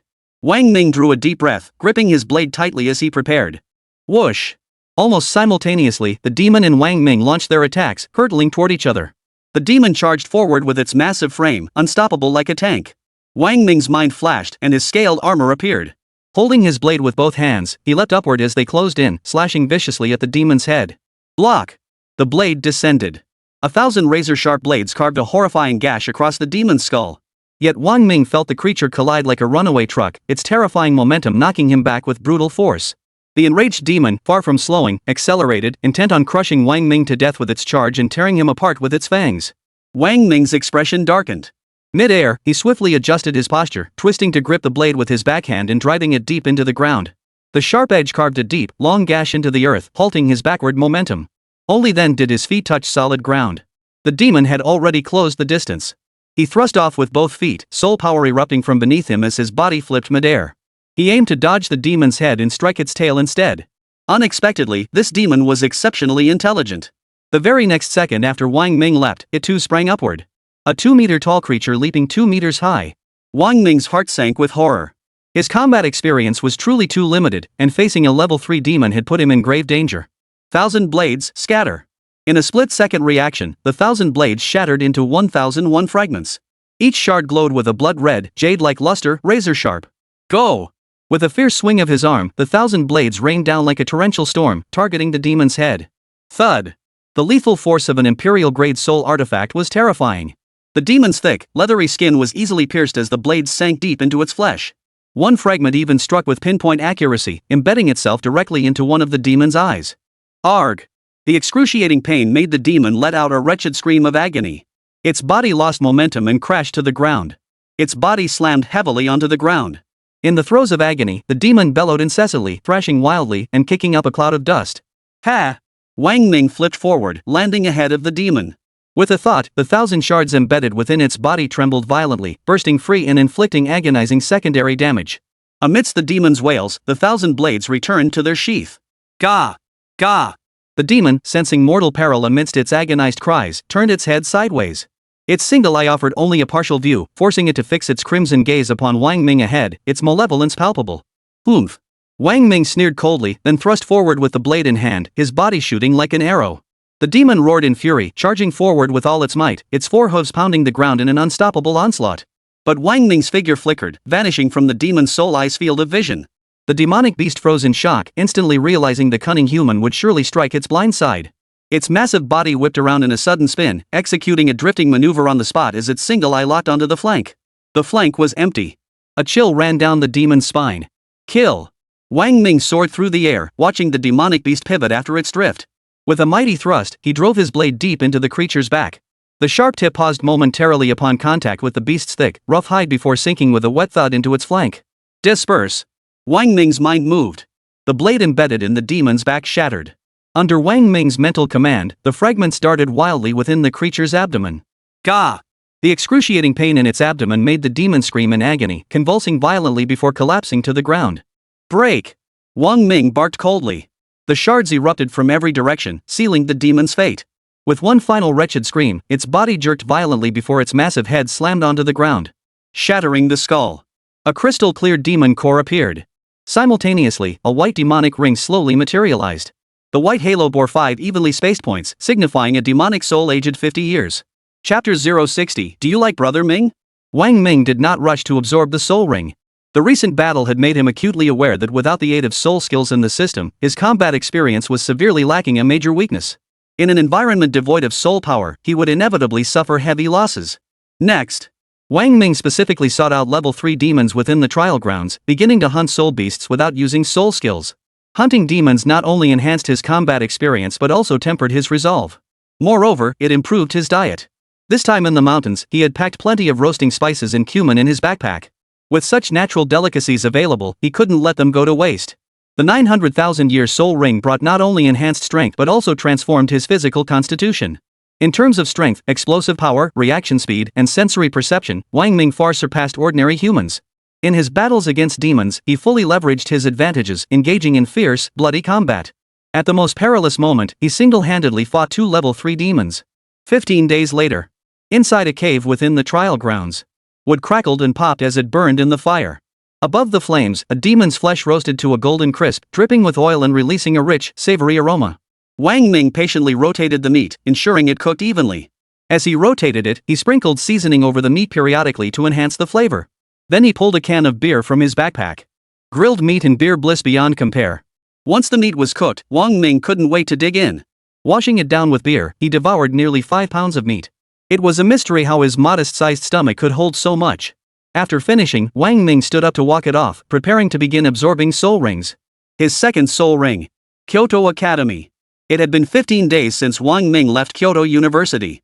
And Rujui had originally planned to wait for him to return before cooking, but seeing him delay and failing to reach him by phone, her mother Qin Shiwan called repeatedly urging her to come back. After much deliberation, she decided to borrow Lu Qiaoyao's car to make a trip home first. She arrived at Lu Qiaoyao's dormitory. Just as she reached the door to knock, she noticed Lu Qiaoyao's door was wide open. She walked straight in, greeted by the aroma of instant noodles. The scent reminded her that she hadn't eaten instant noodles in ages. The aroma instantly whetted her appetite. Following the scent to the dining table, she saw a packet of noodles soaking in an aluminum alloy basin. The plastic bag had been torn open and placed over the noodles, held down with chopsticks. It's not the bucket kind. And Rujui was surprised. A bag of instant noodles only cost 1 soul coin, while a cup noodle cost 5. Given Lu Qiaoyao's status, even if she was just craving instant noodles, she wouldn't settle for the cheap-bagged kind. Curiosity piqued, she peered into the kitchen. What she saw stunned her. 3 neatly stacked boxes of bagged instant noodles filled the kitchen. What does she need so many instant noodles for? And Rue Shui grew even more puzzled. Just then, the sound of a flushing toilet echoed from the master bathroom, followed by the clatter of a running faucet. Lu Qiaoyao emerged, drying her hands with a tissue. Spotting in Rujui, she gave a surprised look before smiling. Sis Shui, what brings you here? Oh, well, Ming took my car, and my mom asked me to come back. I was wondering if I could borrow yours for a bit, and Rue Shui quickly explained her reason for coming. Sure thing. Without hesitation, Lu Qiaoyao walked to the coat rack by the door, pulled the car keys from her pocket, and handed them to Rue Shui. She gave a slightly embarrassed smile and added, Sis Shui, you can use my car, but I'd appreciate it if you could swing by the gas station to fill it up. Is it out of gas? And Rue Shui asked, puzzled. About half left. I'm a bit strapped for cash right now and probably won't have money for gas, Lu Qiaoyao replied with an embarrassed smile. You? Broke? And Rujui was utterly shocked. She simply couldn't believe it. The princess of the prestigious Lu family, one of the 5 great clans, the heiress of the Lu household, and she couldn't afford gas? If she told anyone, they wouldn't believe it. Then it hit her.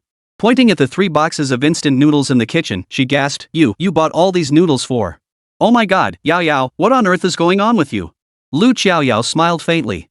Brother Ming helped me out tremendously recently. I promised to do everything in my power to help him get demon cores, so I'm a bit strapped for cash this month. And Rujui frowned. So you spent all your money buying demon cores for Ming? Lu Qiaoyao lowered her head, looking somewhat embarrassed. I feel a bit guilty toward Minggu. I didn't give it my all. I kept 100 soul coins for myself to buy instant noodles. You? And Rujui felt a surge of anger, tinged with jealousy.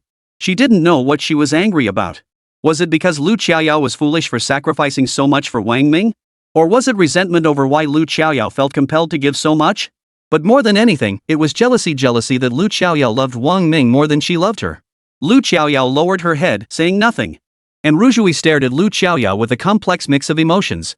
After a long moment, she stepped in front of her and demanded, Xiaoyao, I have one question for you. Answer me honestly, or else we're done.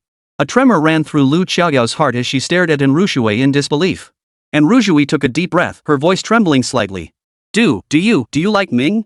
Lu Qiaoyao couldn't bring herself to speak. Answer me honestly. We're both women, you can't fool me. And Rujui's tone was firm, yet beneath that strength lay a trembling heart. I'm sorry. Lu Qiaoyao lowered her head, her eyes reddening. Tears streamed down her cheeks, falling drop by drop onto the floor. Her answer left Rue Shui feeling suffocated. It felt like a boulder had crushed her chest, suffocating her. Inside, it was as if someone had taken a knife and savagely, repeatedly sliced her heart apart. Now she regretted bringing this matter to light. The crushing pain that followed was almost unbearable. She had long suspected this outcome, yet hearing Lu Qiaoyao admit it herself made it all the more unbearable. Huff! And Rue Shui took 2 deep breaths, trying to steady herself. She pulled out her phone, found Lu Qiaoyao, and quickly transferred 50,000 soul coins to her. Xiaoyao, she typed, this 50,000 is my gift to you as a good friend, a bestie. If you don't take it, it means you don't consider me a good friend, a bestie. I'm borrowing your car for now. Bye. After saying that, fearing she might break down crying, she dashed out. Lu Qiaoyao had already braced herself for the worst. She never imagined that even after exposing the truth, Rue Shui would still treat her as a good friend and confidant. This left her feeling bewildered, overwhelmed, and utterly at a loss. She picked up her phone. Seeing the transfer notification on her screen, her nose stung and her eyes stung. Covering her mouth, she let out a wail.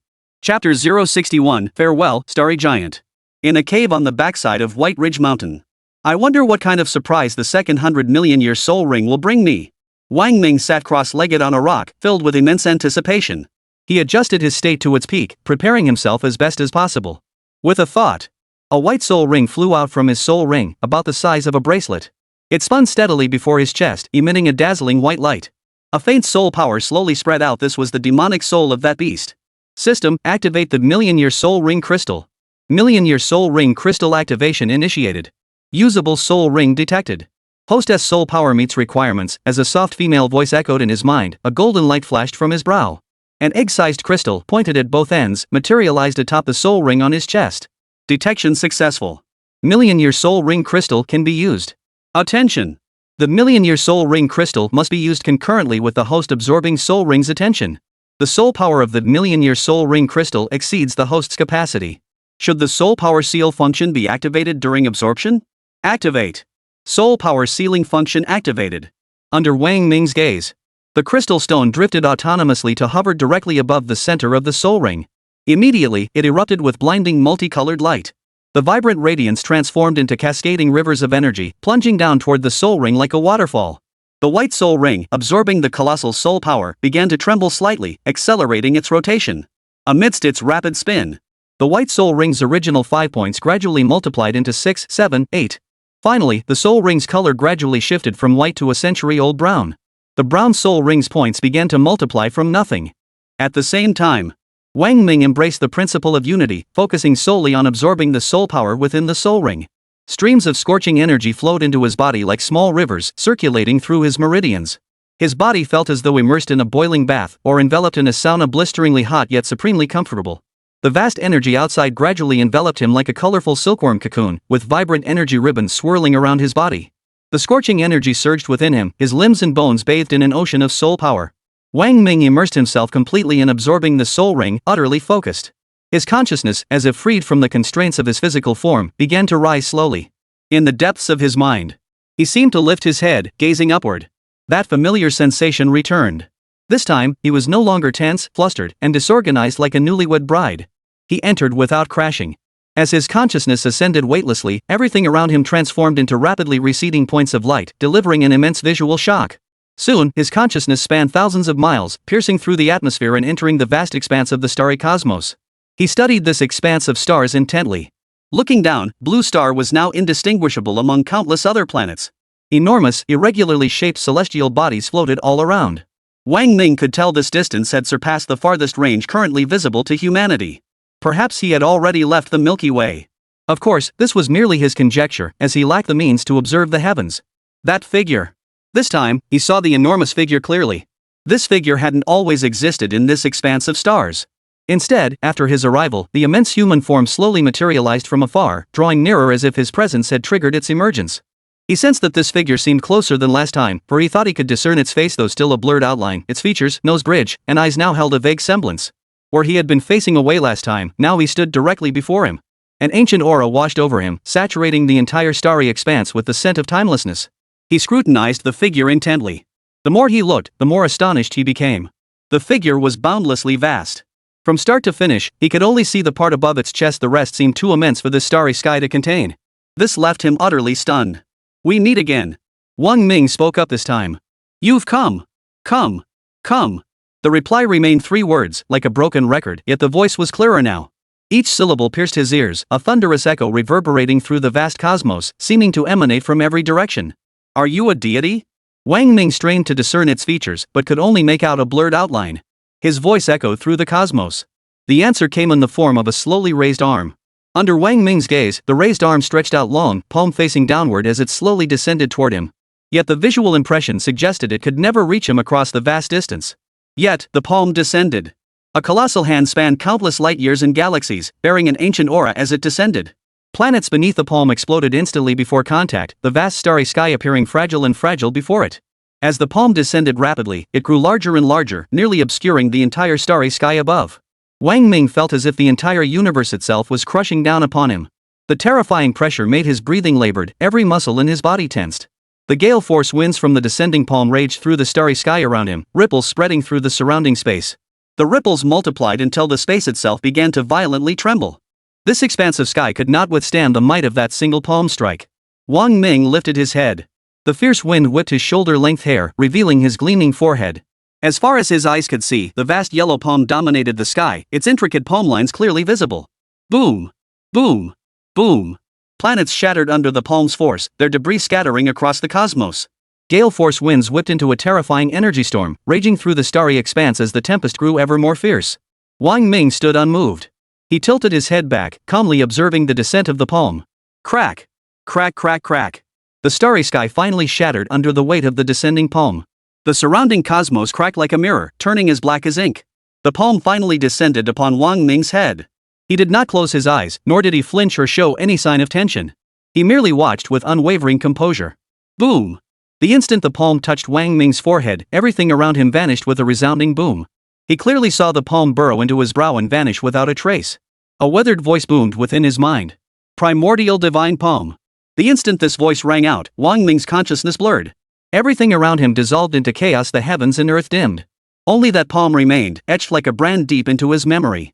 In his final moments of consciousness, he felt himself tumbling into an abyss without bottom. Surrounded by pitch-black darkness, his blurred vision could discern nothing. A constant buzzing filled his ears as his body, heavy as a lead ball, plummeted straight downward, deeper and deeper, sinking ever further. Chapter 062, The Million-Year Spirit Ring. This sensation lasted for an unknown duration. At some point, Wang Ming in the cave suddenly snapped his eyes open. Boom! The instant his eyes snapped open, a surge of energy erupted from within him. A colossal shockwave of power slammed into the cave wall, shattering it with a thunderous boom as fragments of rock flew everywhere. Simultaneously, golden light flashed in his eyes. His entire body seemed coated in gold, resembling a statue forged from pure gold. The blazing golden radiance illuminated the entire cave in a golden glow. Before him, the soul ring, no larger than a bracelet, emitted a golden glow. Solid as a golden bracelet, the million-year soul ring crystal directly above it had vanished into nothingness. The golden energy within the soul ring surged into Wang Ming's body like the raging yellow river, transforming his entire form into a golden hue. Before long, the soul ring trembled slightly, slowly rising while gradually expanding. Finally, it hovered above Wang Ming's head. As it spun, 3 sharp protrusions emerged from the soul ring. Terrifying energy waves radiated outward in concentric circles, rippling through the air, sealing the soul power of a billion-year soul ring. 20%, 50%, 70%, 90%, 99.9%. Releasing host tolerable soul power, 0.0703%. Soul ring age compressed to a 3 million-year soul ring. Cultivation +9.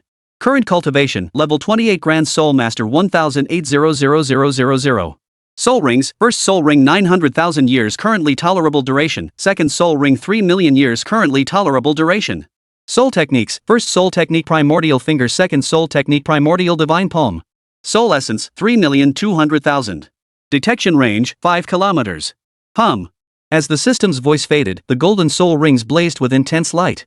A terrifying surge of soul power erupted, its powerful shockwave crashing heavily against the cave walls. The entire cave trembled violently. Instantly, a beam of light shot skyward, instantly shattering the cave ceiling. A golden pillar of light pierced the clouds, vanishing in a flash. The light came swiftly and departed just as quickly. Everyone around the capital seemed to sense an unusual flash in the sky. By the time they looked up, it had vanished without a trace. Throughout this process, the golden soul ring rapidly shrank, shrinking smaller and smaller until it became a tiny golden speck. It then vanished into Wang Ming's brow, disappearing without a trace. The absorption of the 3 million-year soul ring was complete. Phew! Inside the cave, Wang Ming exhaled deeply and slowly opened his eyes. With a thought, golden light flared across his body. The fully absorbed golden soul ring materialized at his waist, its 3 protruding horns exquisitely crafted. The moment the 3 million-year soul ring materialized, the surrounding air visibly compressed. The normally flowing atmosphere seemed to fracture, suppressed within a 30-meter radius by the soul ring's unfinished release.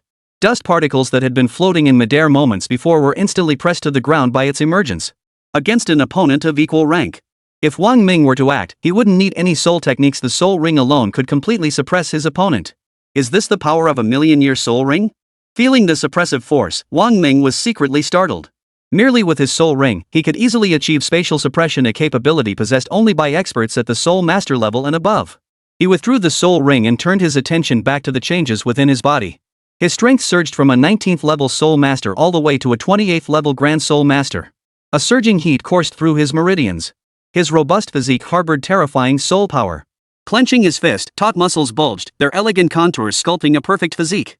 Beneath his fair skin, golden threads flowed through his meridians, the soul power circulating within. His height had suddenly reached 1.88 meters, his long legs straight and powerful. After over 10 days of hunting and training, Wang Ming's gaze grew sharper. His face became more angular, with sword-like brows and starry eyes, appearing tougher and more mature, exuding a sense of reliability. Shoulder-length hair flows freely, untouched by wind, radiating an air of effortless grace. 1,000 blades, fourth. With a thought, the 1,000 blades flashed out from his soul ring, hovering before him. A surge of soul energy poured into the blade. The blade rapidly enlarged. Wang Ming stood steadily on the blade, extending his sword finger before his brow. Golden soul energy flickered at his fingertip as he controlled the blade. His eyebrows furrowed slightly, and his high, straight nose appeared even more handsome beneath his serious, focused expression. Rise! The 1,000 blades trembled slightly beneath him, lifting Wang Ming upward. Flying by controlling objects or beasts.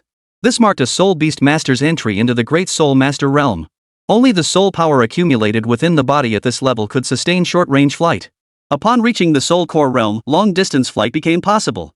Wang Ming's expression was focused as he concentrated on controlling the flying blade, gliding just 1 zhang above the ground. His first attempt at blade flight revealed his lack of skill. Standing on the blade's spine, Wang Ming concentrated intensely to prevent the knife from tilting sideways. At first, it wobbled unsteadily, either surging forward from too much soul power or plummeting from too little. Yet this wasn't particularly difficult with practice, it would soon become second nature. Wang Ming's million-year soul ring granted him soul power dozens of times greater than that of an ordinary grand soul master. This immense power allowed him to sustain flight, nearly matching the capabilities of a soul core realm cultivator. After half a day of practice, Wang Ming quickly mastered the art of flying with his dagger, even executing sharp turns mid-air. Standing atop the flying blade, Wang Ming commanded it to climb rapidly, soon soaring to 100 meters above the ground. A gentle breeze caressed his face, bringing a refreshing sense of ease. Flying high above offered a thrilling sensation of utter freedom, as if soaring through the heavens. Why not seize this chance to test the power of the primordial divine poem? Glancing around at the empty surroundings, Wang Ming felt an itch in his heart and decided to try out the might of his second soul skill. With a thought, he slowly raised his arm. A golden 300-year soul ring appeared on his wrist like a golden bracelet, radiating a terrifying aura. Soul power surged through his body, gathering in his palm. His entire hand turned golden, and the soul ring's light intensified. Primordial divine palm. Go! The golden palm shot forth from his hand. The moment it left his grasp, it instantly expanded to over 10 feet in size, crashing down violently toward the ground. Even before it struck, the immense energy pressure below had already formed a colossal storm, causing the surrounding vegetation to sway violently in the gale. Boom! The palm struck the ground. The trembling earth revealed a massive palm print several meters deep. Beneath it, vegetation and rocks were crushed into dust, and even a few level 2 demons were flattened into meat patties. And this was merely Wang Ming casually unleashing his soul skill. Truly worthy of a century-old soul ring soul skill. Truly terrifying. Wang Ming couldn't help but marvel inwardly. Retracting his soul ring, Wang Ming surveyed the palm print below with satisfaction. He summoned his sword back to the cave, opened his backpack, and pulled out his phone to check the time, November 13, 2325, 1437. 40 days. The calculation sent a slight shock through Wang Ming's heart. Subtracting the 15 days spent hunting demons earlier, absorbing the million-year soul ring took 25 days. Judging by this, the older the soul ring, the harder it was to absorb. Now look below. Numerous missed calls and messages awaited him from Shui, Yao Yao, Baishan, and others. Wang Ming first replied to their messages, then prepared to return. Suddenly, the gluttonous beast within his soul ring began to stir restlessly, sending a jolt of alarm through him. He immediately released the gluttonous beast. The gluttonous beast let out a meow, rubbed its head against Wang Ming's ankle, then lowered its head, its nose pressed to the ground as it sniffed carefully. Meow. Suddenly, it seemed to detect something and sprinted madly toward the direction of 10,000 Demons Mountain. Chapter 063 The Gluttonous Beast Devours Demonic Essence. The gluttonous beast accelerated toward 10,000 Demons Mountain. Wang Ming's heart skipped a beat. The level 9 demon from years ago had long since departed Demon Mountain. He didn't know if that level 6 demon still lingered there. If it did, barging in now would be extremely dangerous. Even with his strength as a level 28 Grand Soul Master, facing a level 6 demon would mean nothing but a desperate fight to the death. Little glutton, come back! As they drew closer to the 10,000 Demons Mountain, Wang Ming feared it might alert the level 6 demon beast and immediately ordered the gluttonous beast to return. Though not yet bound by contract, the gluttonous beast obeyed his commands without question. Upon receiving the order, it reluctantly circled in place before returning to his feet, its eyes filled with eager anticipation. "Don't worry, I'll take you in." Wang Ming would never disappoint the glutton beast. With the system's advantages and his own greatly enhanced soul power, he might not defeat a level 6 demon beast, but escaping with his limitless thunderbolt soul bone was entirely possible. System, scan for demons within a 5-kilometer radius. System scanning. 50%. 80%. 100%, scan complete. Host, there are 7 demons within a 5-kilometer radius, 4 level 3 demons, 2 level 4 demons, and 1 level 6 demon. Just as expected. That level 6 demon was still in 10,000 Demons Mountain. But judging by the location provided by the system, this demon had grown more cautious, hiding deep within the cave where that level 9 demon had once been sealed. It seemed that after the level 9 demon went berserk back then, it had been intimidated by her, and that had also affected this level 6 demon. Judging by this level 6 demon's demonic soul must be exceptionally potent, likely already reaching 10,000 years. Because Tuasen mentioned that his sealing site contained an object called the demon platform. This artifact could greatly amplify a demon's demonic nature and enhance its demonic soul.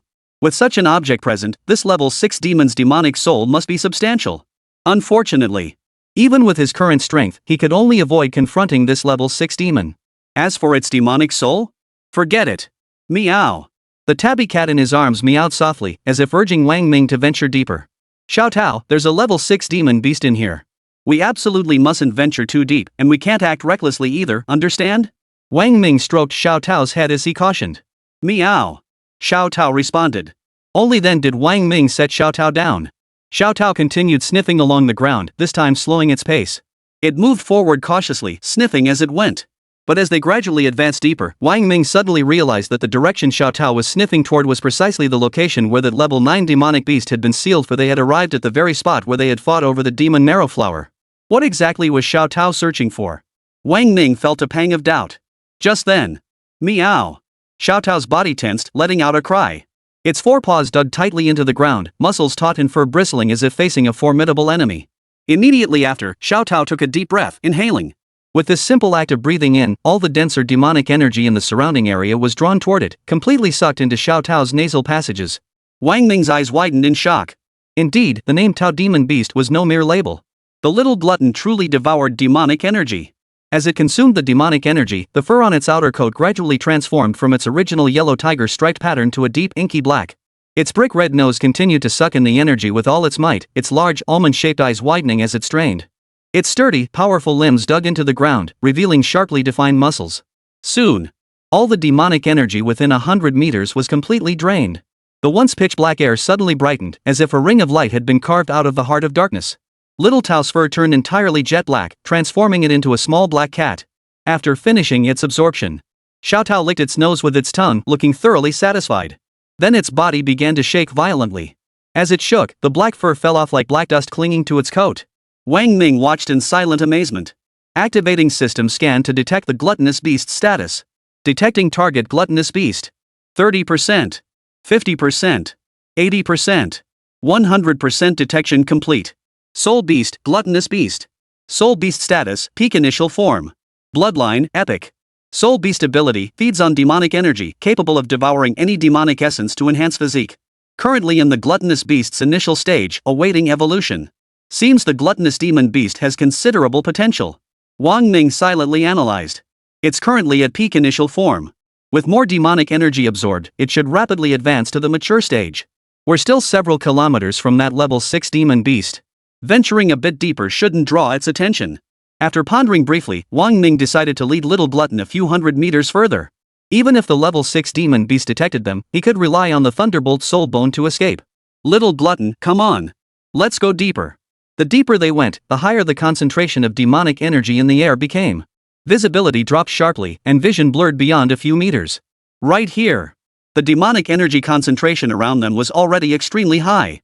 Xiao Tao, once we finish absorbing here, we're out of here.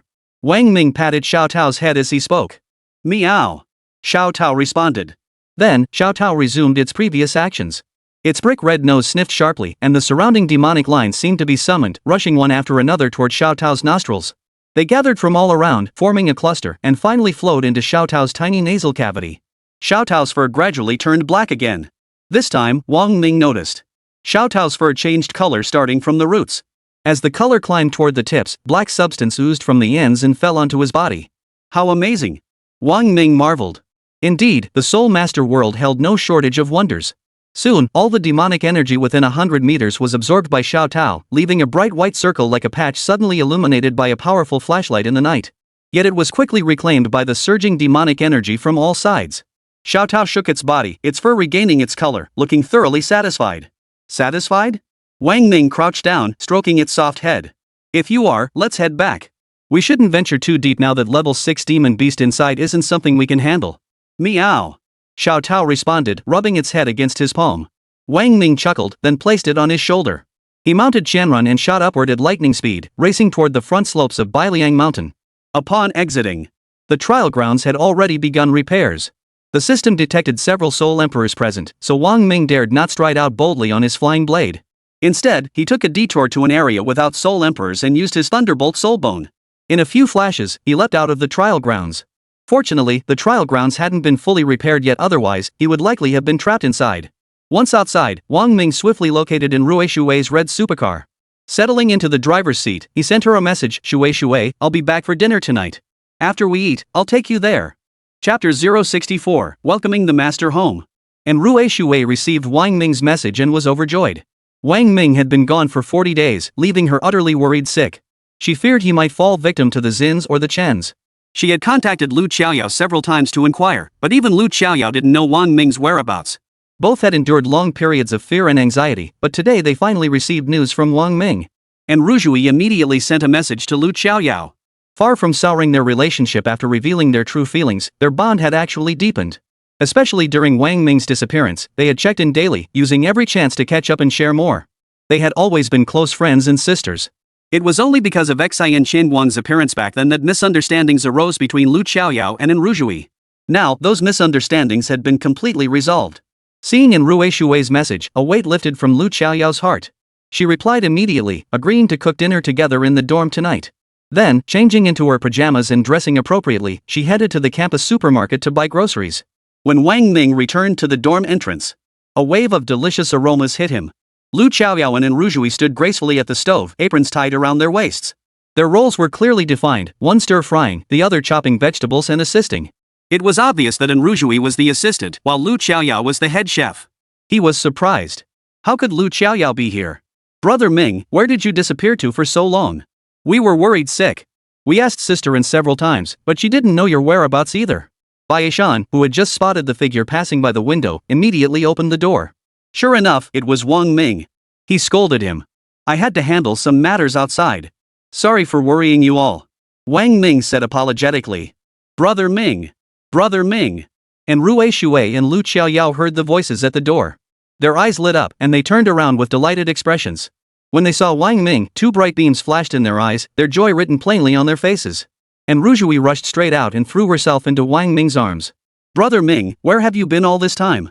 We've been so worried. You're not allowed to go out like that again. And Rui Shui said, tears of concern already streaming down her face. Wang Ming ruffled her hair. It won't happen again, Shui, good girl. I'm back now, aren't I? He looked up to see Lu Xiaoyao running out after them, her face beaming with joy. But unlike Rui Shui, she didn't dare give him a big hug. Instead, she stood behind Rui Shui, her hands nervously clutching a spatula, her eyes filled with concern. Ming. Ming, you're back. MHM. Wang Ming gave a nod with a smile. Come on, let's go inside, he whispered to Rui Shui before turning to Bai Shan. Old Bai, go get old Lu. He's having dinner here tonight. Got it.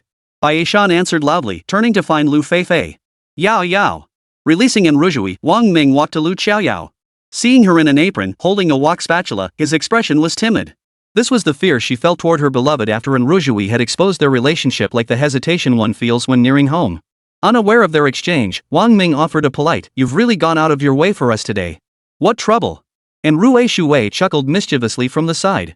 She was cooking for the one she loves, how could it be trouble? Shui. Before Rui Shui could finish, Lu Xiaoyao flushed crimson with embarrassment and snapped, "If you keep saying that, I won't talk to you anymore." And Ruzhui covered her mouth and giggled. Wang Ming instantly saw that their relationship seemed different now. He wasn't some blockhead like Gui Jing. He'd long sensed Lu Xiaoyao's feelings for him, but since he and Ruzhui were already committed, he couldn't possibly accept her advances. Yet upon returning this time, he noticed they seemed to be coexisting peacefully. Could it be? Had he been accepted by both of them? Lu Xiaoyao's cooking was truly exceptional. Though the dorm dining table wasn't large, it was laden with delicacies. Baishan, Lu Feifei, Lu Xiaoyao, and Ruisui, and Wang Ming, 5 closest friends, ate and chatted, thoroughly enjoying themselves. After dinner, they played for a while longer. By the time they wrapped up, it was already 10:32 p.m. After Baishan and Lu Feifei left, only the 3 of them remained in the dorm. Wang Ming said mysteriously, "Come on, I'll take you two to a secret place." And Ruisui recalled his earlier promise and asked curiously, "Is this the place you promised to take me to? Where exactly is it?" Lu Xiaoyao, who had long known Wang Ming's other identity, vaguely guessed he might be taking them to the Xian residence. "No, now it should be the Wang residence. You'll see when we get there." Wang Ming teased, playfully rubbing her nose before turning to Lu Xiaoyao. "Let's go. You know?" And Rushui, sensing the exchange between Lu Xiaoyao and Wang Ming, turned to ask Lu Xiaoyao. I guess I should know." Lu Xiaoyao replied timidly. "So you two have been keeping secrets from me too?" And Rushui felt a slight pang of displeasure. "We're about to tell you. Don't ask questions now. You'll find out when we get there." Wang Ming ruffled her hair, took her hand, and led her out of the dorm. Lu Xiaoyao locked the door and followed them downstairs. Wang Ming and Ruishui sat in the backseat while Lu Xiaoyao drove. Wang Ming wasn't familiar with the streets of Beijing yet. Kyoto glowed even more vibrantly at night, its lights illuminating nearly the entire city. The streets teemed with shuttling vehicles and flowing crowds, especially young women dressed in cool, breezy outfits, some even in shorts, strolling along the avenues, drawing countless admiring glances. "Where exactly are we going?" And Rushui asked curiously, watching the route as they headed toward the heart of Kyoto's city center. "Don't ask. You'll see when we get there," Wang Ming said mysteriously. And Rushui pouted, her curiosity only heightened. As the car slowly entered the city and turned right onto the exclusive street of the Xian family, and Rushui's eyes widened. "This is the Xian family. Master Wang's residence. Ming, Yao, are we actually going to see Master Wang? Brother Ming. You know Master Wang too?" And Rushui looked utterly shocked. She knew Lu Xiaoyao knew this Master Wang, but she never imagined Wang Ming would know him as well. Lu Xiaoyao smiled. "Sis Shui, you'll find out soon enough. Not only do I know him, but you do too." "I know him too?" And Ruishui pointed at her own nose. "Yep." Lu Xiaoyao nodded firmly. Lu Xiaoyao's car smoothly entered the antique-style courtyard. After parking in the garage, the 3 got out. And Ruishui stared at them blankly, murmuring, "Are you sure we should just walk in like this? Won't the master blame us?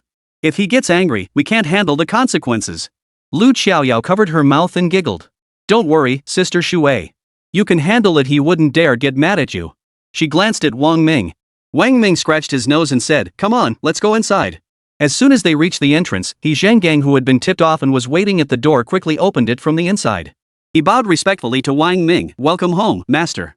Just as Ruisui was about to exchange polite greetings with He Zhanggang, she was stunned by the scene before her. He Zhanggang's master? That mysterious master blacksmith? It was Wang Ming? Chapter 065, Wang Ming's hands like a navigation system. You. And Rushui stared at Wang Ming with wide, disbelieving eyes, her voice breaking. "Your master Wang?" Wang Ming smiled at Rushui and said softly, "What, doesn't it seem like it?" Lu Xiaoyao chimed in from the side, "Sishui, it's hard to believe, but Ming really is that mysterious master the 5 great families, for great academies, the military, and the forging world are desperately trying to recruit." And Rushui still found it hard to believe. "That revered soul artifact of yours, was that forged by Ming too?" Lu Xiaoyao nodded. "When I mentioned Ming helped me tremendously earlier, this was it." Good heavens! And Ruishui even doubted if she was dreaming. Wang Ming, her beloved boyfriend, the trash king of Linjiang, was not only a full red talent with a 900,000-year soul ring, but also a mysterious forging master. Even Tang Hao, the renowned master of the capital, was captivated by him. "Brother Ming, when did you learn forging?" And Rushui asked incredulously. Wang Ming replied honestly, "Don't you remember the soul tool I contracted back in Linjiang? My imperial-grade soul tool was forged from discarded trash. That's when I first became obsessed with the art of forging. Brother Ming, you're incredible." And Rushui gazed at him with stars in her eyes, filled with admiration. Though she harbored doubts about his story, she understood that in cultivation, everyone had their secrets. She trusted her Ming-gu and chose not to press further. As long as he possessed such abilities, the stronger, the better. "Come on, let's go inside and take a proper tour of this blacksmith's residence." Wang Ming spread his arms wide, speaking with unrestrained generosity. The 2 women exchanged a knowing smile and followed close behind. This place truly lived up to its reputation as the capital's premier estate. Spanning 16 mu, approximately 2.6 acres, its sheer size was remarkable considering its prime downtown location. Such a vast plot in the city center was a clear testament to the owner's immense power and privilege.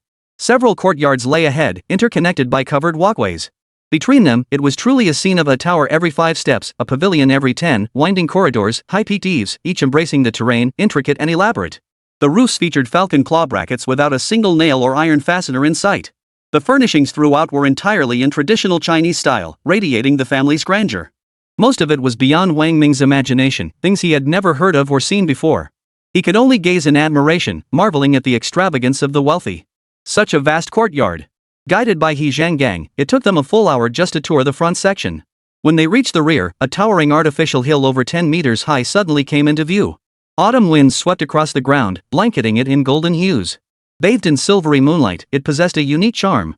The artificial lake rippled gently, its crystal-clear waters revealing fish swimming freely, truly a tranquil and elegant oasis within the city.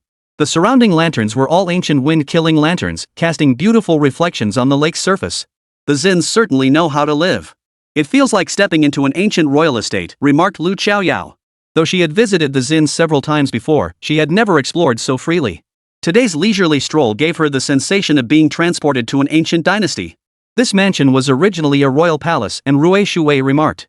Now, it's our residence. Wang Ming chuckled beside her. Soon, we'll be its masters. Who are we? And Rui Shui grinned mischievously. Now you definitely won't need that shabby house by the river for your brides. With all these courtyards here, I just checked there's enough space for you to take 7 or 8 wives. Then she turned to Lu Qiaoyao. Xiaoyao, when I was looking around earlier, which one did you like?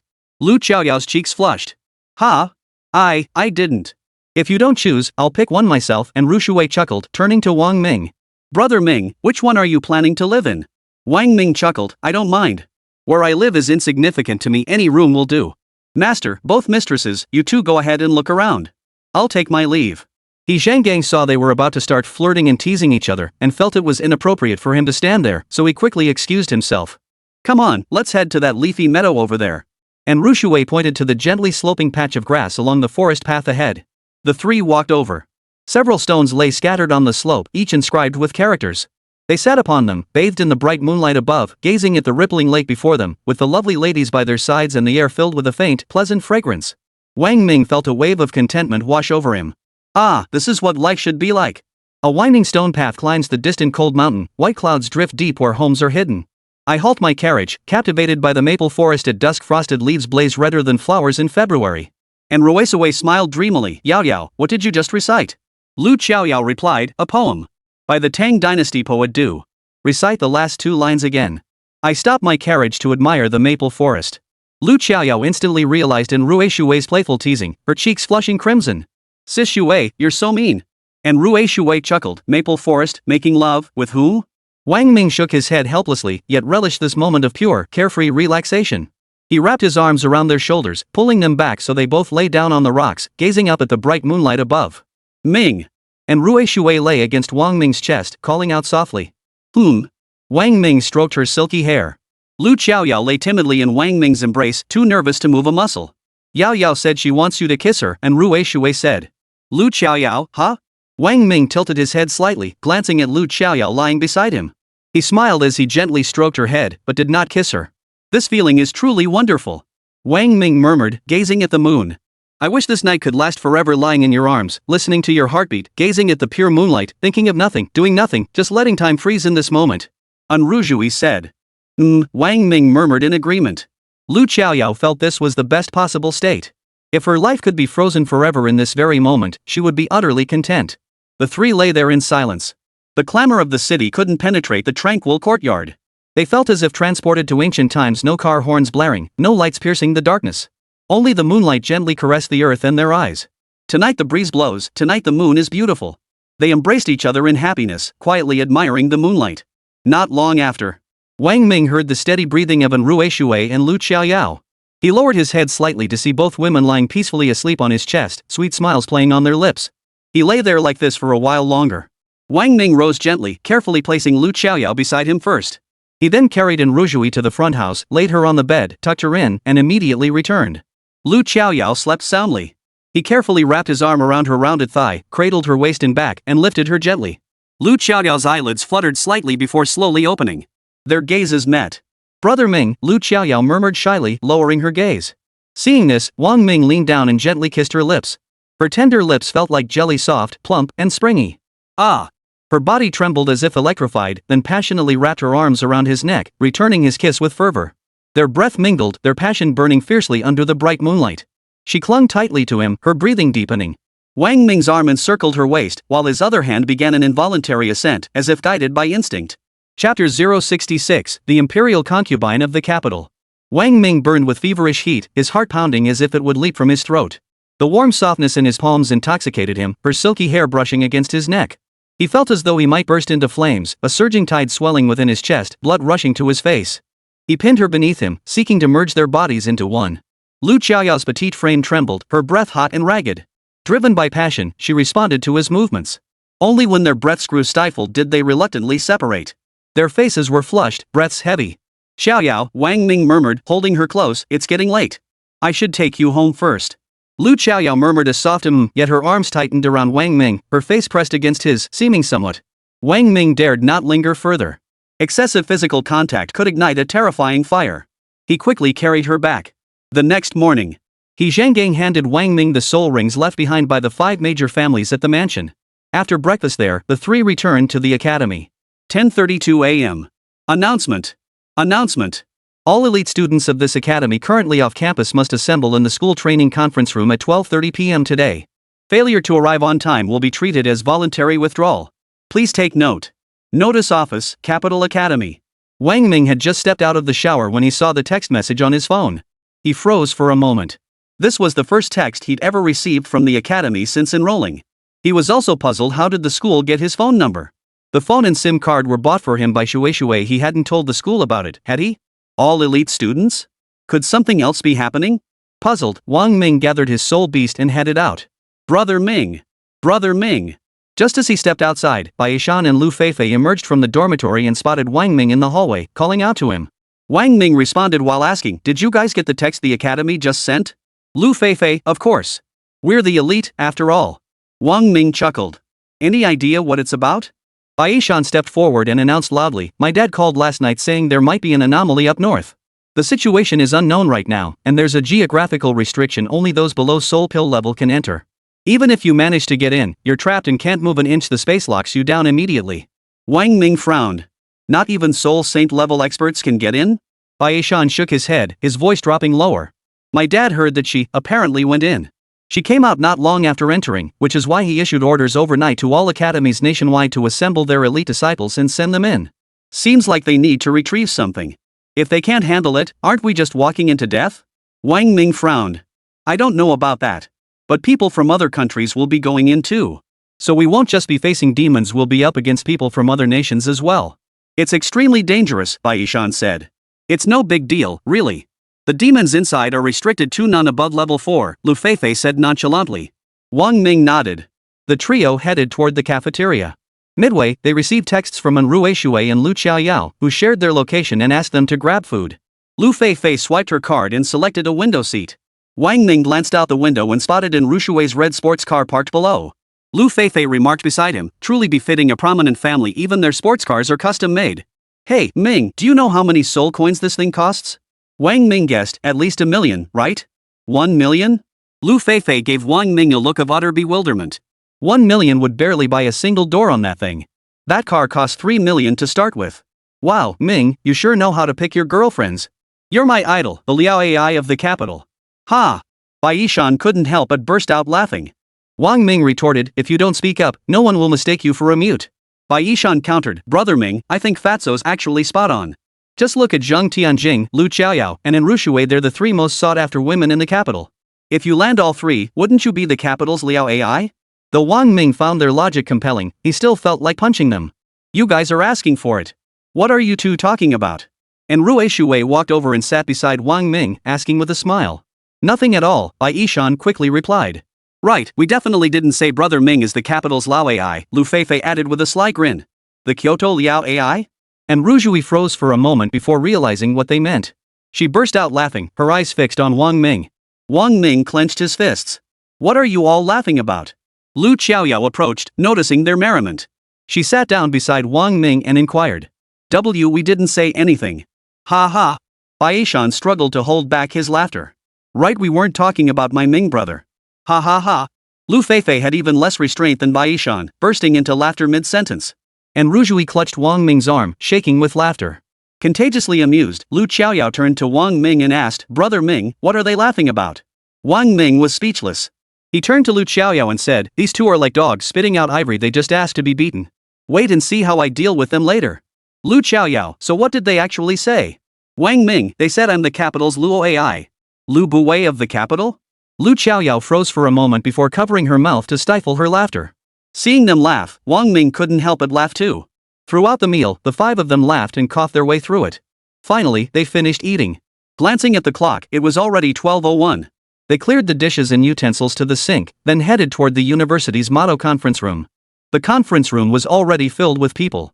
All the students made way as Wang Ming and his group entered. Wang Ming walked down the aisle to the front row, where the first seats were clearly marked with their 5 names, with Wang Ming seated in the center. Such was the treatment reserved for the rookie king. Shortly after Wang Ming sat down, footsteps echoed from the front. Dean Hong Kajin, Vice Dean Xan Jitian, Director Chao Shuaren, and the newcomer king's mentor Li Huayuan entered and took their seats at the head of the table. "Is everyone here?" Hong Kajin asked Li Huayuan. Li Huayuan had already scanned the room upon entering and saw every seat filled. "Everyone's here, Dean," he replied. "I've gathered you all here today to share some news," Hong Kajin announced. "Last night, a massive demonic energy suddenly appeared north of our academy. This energy is exceptionally potent and carries a powerful suppressing force even experts above the soul core realm cannot enter. The nation issued an urgent notice last night, instructing all major academies to assemble their elite students. We must travel to that region, find an egg, and bring it back." "An egg?" The assembly was taken aback. The exact nature of the egg remains unknown. Only by entering can you discover its secrets. The conditions within are entirely unpredictable, and the danger is immense. Yet this concerns the nation itself. As scholars of our dragon nation, you must shoulder this responsibility. Since this area borders 3 other nations, their elite scholars will also be dispatched. You must retrieve the egg safely before they do. Ahem. Xin Jitian continued, "This mission is perilous. The team size must be kept small. The nation has allocated limited slots to other institutions. Each of our 4 major universities receives 5 spots. These 5 positions will be selected from among you. Per national directive, all elite scholars must participate in the selection process. No one may withdraw.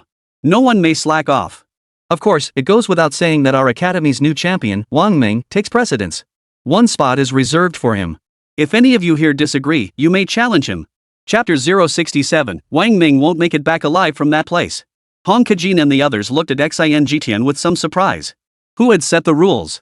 But with so many teachers and students present, and Wang Ming's status as rookie king undeniable, no one dared to speak up. All eyes turned to Wang Ming, yet no one dared to issue a challenge. Are you kidding? Everyone present had been rescued from the trial grounds by Wang Ming. Who didn't know his strength? Since there are no objections, the remaining 4 spots will be selected from among you. The selection process will take place this afternoon. Tomorrow morning, a special vehicle will transport you to that region. With only a handful of candidates, the selection process concluded within an hour. The final roster was confirmed: Wang Ming and Ruo Ishui, Lu Qiaoyao, Bai Yishan, and Lu Feifei. Originally, Bai Yishan and Lu Feifei's strength had been difficult to distinguish among the elite students. However, after consuming the demon marrow flowers gifted by Wang Ming, both their soul rings reached 10,000 year levels. Combined with their second soul rings also being 10,000 year grade, their soul power surged dramatically. They defeated several disgruntled students and successfully secured their spots. It was only during this selection process that Wang Ming realized. And Ruo Shui and the others had all reached the rank of Grand Soul Master. It seemed that while he had been training relentlessly during this period, everyone else had also been diligently cultivating. And Ruo Shui, level 23 Grand Soul Master, first soul ring 70,000 years old, second soul ring 90,000 years old. Lu Qiaoyao, 23rd level Grand Soul Master, first soul ring 7,000 years old, second soul ring 50,000 years old. Bai Yishan, 22nd level Grand Soul Master, first soul ring 20,000 years old, second soul ring 40,000 years old. Lu Feifei, level 21 Grand Soul Master, first soul ring 10,000 years old, second soul ring 30,000 years old. As for Wang Ming, his terrifying reputation alone was enough to intimidate others into not challenging him. At the same time, he noticed that although Rushui and the others had reached levels above 20, their soul power was nowhere near his. His level 20 prowess was simply too monstrous. The selection concluded. Hong Kajin summoned the 5 of them to his office. He specifically cautioned them to exercise extreme caution, provided each with emergency healing potions and demon cores, and admonished Wang Ming, as the new champion of the Capital Academy, you represent the academy wherever you go. Do not act recklessly, understand? Remember, with great power comes great responsibility. You must bring them back safely. Wang Ming, Dean, rest assured. I will bring them back safely. The next morning, Wang Ming and the others arrived at the school gate at the agreed time, all dressed in the stylish robes of the capital academy. A luxury MPV was parked at the entrance. Opening the door revealed Chao Shueran seated inside, with Li Huayuan at the wheel. Get in! Chao Shueran ordered. No way, Director Chao, Teacher Li, we're actually taking a car? Lu Feifei complained. It's so far away, but we'll turn to iron. That's right, we're driving, Li Huayuan explained. There is a high-speed rail line north from Kyoto, but it doesn't reach the final destination. Plus, even after arriving at the terminal, there's still a long way to go on foot. Driving is essential. This vehicle has been specially modified. We should reach our destination in 2 days at most. Director Chao and I will take turns driving, so you can rest. Wang Ming felt helpless too. Be grateful. Chao Shueran said. At least we have a dedicated vehicle. You can recline your seats and rest. People from other universities are all riding buses. Well, a private car is definitely better. Let's take the private car. Lu Feifei immediately felt no complaints after the comparison. 2 days' journey? Wang Ming asked. To be precise, 2 days and 2 nights, Chao Shueran replied. Wang Ming, everyone has high hopes for you in this mission. You must do your best. No matter what, you absolutely cannot let the demons or foreigners get their hands on that egg. Got it. Wang Ming nodded. Lu Feifei reclined her seat flat and lay down for a nap. Baishan took out a demon core, placed it in his palm, and began cultivating. Lu Qiaoyao also retrieved a demon core and started her practice. And Ruzhui sat beside him, her fragrance wafting through the air. She leaned against Wang Ming's shoulder, closing her eyes contentedly. Wang Ming inhaled the sweet scent of her hair, took out a demon core, and began his silent cultivation. The entire carriage fell silent, only the hum of the engine accompanying the journey. Suburban villa, Xin family residence. Xin Zhengzai sat on the sofa, a cigar clamped between his teeth, a cold smile playing on his lips. The 5 chosen from the capital academy this time are excellent. Wang Ming and Rui Shui, Lu Qiaoyao, Baishan, Lu Feifei. Ha! All friends and brothers of Wang Ming. How interesting. Chen Zili, seated opposite him, remarked, the journey to the northern frontier holds more peril than promise. Wang Ming and his crew won't make it back alive. Xin Zhengzai continued, originally, during their trial, I intervened secretly. Using the demon marrow flower as bait, I intended for them to lure out that level 6 demon beast to kill Wang Ming. I never expected they'd have the luck to escape. So the demon marrow flower was your doing? Chen Zili asked, stunned. Xin Zhengzai sneered coldly, otherwise, how do you think a demon marrow flower, which thrives under such harsh conditions, could be exposed to the open air? My original plan was to lure out that level 8 demon beast. But when I discovered the demon marrow flower, I used it as bait instead. Sure enough, it drew out a level 6 demon beast. I figured that level 6 demon would be enough to finish them off. But no, they still managed to escape alive. Oomph. This time in the northern frontier, I'll see if Wang Ming has the luck to survive and return. Chen Zili shot Xin Zhengzai a startled glance before musing, Brother Xin, you should have mentioned this sooner. My son nearly died in there because of it. Xin Zhengzai apologized, my apologies. Time was too tight back then, I didn't have a chance to mention it. So how do you plan to deal with Wang Ming and his group on this northern frontier expedition? We won't need to lift a finger. The dangers lurking on the northern frontier's outskirts are beyond our reach. Besides, she will be keeping a close watch. We can't intervene, but if they want to come out alive, they'll likely have to pay a heavy price. Xinjiang Jie declared confidently. Chen Zili lifted his eyelids to look at Xin Zhengzai. Brother Xin, you seem so certain. Do you have some inside information? Xinjiang Jie shifted his posture, sinking deeper into the sofa as he smiled. To be honest, the demons inside are only level 4, but their power is extraordinary. Though they can only appear within a certain range, the egg they seek lies within these demons. Of course, there are also many treasures and secrets unknown to us inside. Sending these grand soul masters to search for secrets is tantamount to suicide. Chen Zili nodded, then remembered his son was also inside. No, I have to send Tianyi a message. Tell him to be careful and avoid any accidents. Xin Zhengzai nodded, his gaze drifting out the window. This time, Wang Ming absolutely won't make it back alive from that place. Chapter 068, Entering the Unknown. 2 days and 2 nights later. The vehicle came to a halt at the base of a desolate hillside. As Wang Ming and the others stepped out, a dry, icy wind swept over them, its chill seeping into their necks. Instinctively, they pulled their clothes tighter around themselves before disembarking. Snow had already fallen here. The weather was clear today, with bright sunshine overhead. Yet the winter sun felt like a refrigerator, light bright but utterly devoid of warmth, unable to melt the snow clinging to the hillside. Wearing his winter school uniform, Wang Ming circulated his soul power through his body, effectively blocking out the chill. Lu Xiaoyao and the others got off the bus, frowning as they surveyed their surroundings. Looking down the slope into the distance, the far horizon was a solid ink-black expanse. It seemed as if a black rain from the heavens had merged the sky and earth there. That must be the destination they were exploring on this trip. Chao Shueran stepped out of the vehicle and addressed Wang Ming, "Let's go. Everyone else will arrive today. Once the group is complete, you'll proceed together." "Brother Ming." Just as they began descending the slope, a familiar voice called out from nearby.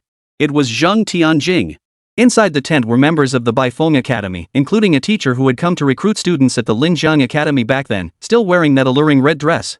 "Mr. Wang Ming, do you remember me?" The female teacher approached the tent entrance and smiled at Wang Ming. "Hello, teacher. Of course I remember you. I was honored by your recognition back in Linjiang," Wang Ming replied with a smile. "I never realized back then how much potential you had. Otherwise, I absolutely wouldn't have let Li Huayuan snatch you away," the red-clad teacher said with a smile. "And then our new star recruit at Baifeng Academy, the campus beauty, wouldn't be tormented by such heartache." Teacher Yang Zheng Tianjing murmured, her cheeks flushing slightly. All right, I won't say more." She then turned to Lu Xiaoyao and Enrushui beside Wang Ming, grinning broadly. "This kid really has his charms. You've managed to win over all three of the capital's golden flowers. TSK, you're practically the Qin State's Lu Bue." Put. At this remark, Bai Yishan and Lu Feifei beside them couldn't help but burst into laughter. Lu Xiaoyao and Enrushui, maintaining their ladylike composure, also covered their mouths to stifle their laughter. Wang Ming's forehead was covered in black lines. The label of Lu Bue of the capital was probably going to stick to his forehead for the rest of his life. "Teacher Yang, how could you joke with the students like that?" Chao Shueran walked over, smiling broadly at Teacher Yang. "You guys got here so fast. Old Li and I took turns driving and we're just arriving now." Teacher Yang rolled his eyes. "At your pace, you two move like turtles." Just then, a bus pulled up beside the mountain road. A group of people, roughly the same age as them, disembarked, apparently top students from other academies. Behind the bus, the vehicles from Qinglong Academy and National Defense Academy pulled over to the roadside. "They're all here. Let's prepare ourselves." Li Huayuan walked over slowly, his gaze fixed on the students disembarking. 12 Tier 1 academies, 2 spots each. 24 Tier 2 academies, 1 spot each. That makes 48 people total. Add the 20 from the 4 great academies and you have 68 participants for this journey. The group nodded in unison. Chao Yaojun from the National Defense Academy spotted Wang Ming and his group from afar. He led his academy's delegation down the steps with a smile, coming over to greet them. Chen Zili from Qinglong Academy, who harbored deep hatred for Wang Ming, naturally refused to walk with them. Meanwhile, students from other academies felt a sense of inferiority when encountering those from the 4 great academies. They dared not approach or greet them, instead clustering near the buses. Those who knew each other chatted, while strangers remained silent. Yet their eyes kept drifting toward the 4 major academies. Everyone, assemble before the dragon banner. At that moment, a streak of light flared and a figure materialized mid-air, towering over the crowd below. A resonant voice, infused with soul power, echoed through the sky. It was none other than a soul master-level expert. "Let's go down," Chao Shueran said to them after glancing at the figure. The crowd descended toward the dragon banner, followed by members of other academies. Soon they reached the base beneath the fluttering banner, where the figure above slowly descended and stood upon the platform beneath it. "The purpose of your gathering here today is surely clear to all. Your destination lies ahead," he declared, pointing behind him. Everyone followed his gesture to gaze upon a distant expanse of darkness. "Entering this place is fraught with peril, but as the elite of the Dragon Nation, you bear no less responsibility. I shall wait here for your safe return. Once inside, there are no distinctions between academies, only comrades in arms. Remove your school insignia and replace them with the Dragon Nation emblem. Within these walls, you will face not only demons but also soul masters from other nations. Enough talk. Once you've changed your armbands, you depart." With a wave of his hand, countless armbands were delivered precisely to each student below. The rectangular insignia matched the size of their academy patches, bearing the Dragon Nation flag as its emblem. Wang Ming tore off the academy armband from his shoulder and affixed the Dragon Nation armband. "All right, everyone, depart," commanded the figure above. "Let's go," Wang Ming said to Enrushui and the others beside him. Instantly, he unleashed 1,000 blades, riding the flying knives as they shot forward first. Enrushui and the others each unleashed their soul power, some riding soul beasts, others wielding soul tools, advancing toward the front. Wang Ming glanced back. Only then did he notice that Enrushui stood atop a 3-tailed white fox. The fox was adorable and agile, soaring through the air. The biting cold wind howled. As they drew closer to this black expanse, Wang Ming sensed an intangible pressure. The pitch-black unknown stirred an inexplicable unease within him. Looking up, he saw the blackness soaring straight into the heavens, resembling a sudden precipice that had appeared between heaven and earth. The demonic energy within did not spill outward, as if restrained by some force. As he drew nearer, Wang Ming could see more clearly that an invisible membrane seemed to exist between the ravaged interior and the outside world, preventing the malevolence from escaping. Standing before this membrane and gazing upward intensified the visual shock. The membrane seemed to extend beyond the planet itself, stretching endlessly into the distance. Such intense demonic energy. And Rujui stared inward, her eyes wide with awe. A thick, viscous demonic gas had dyed the entire world within pitch black, a complete, absolute darkness where visibility didn't exceed half a meter, instilling an unknown dread. Seeing this, anxious expressions spread across their faces.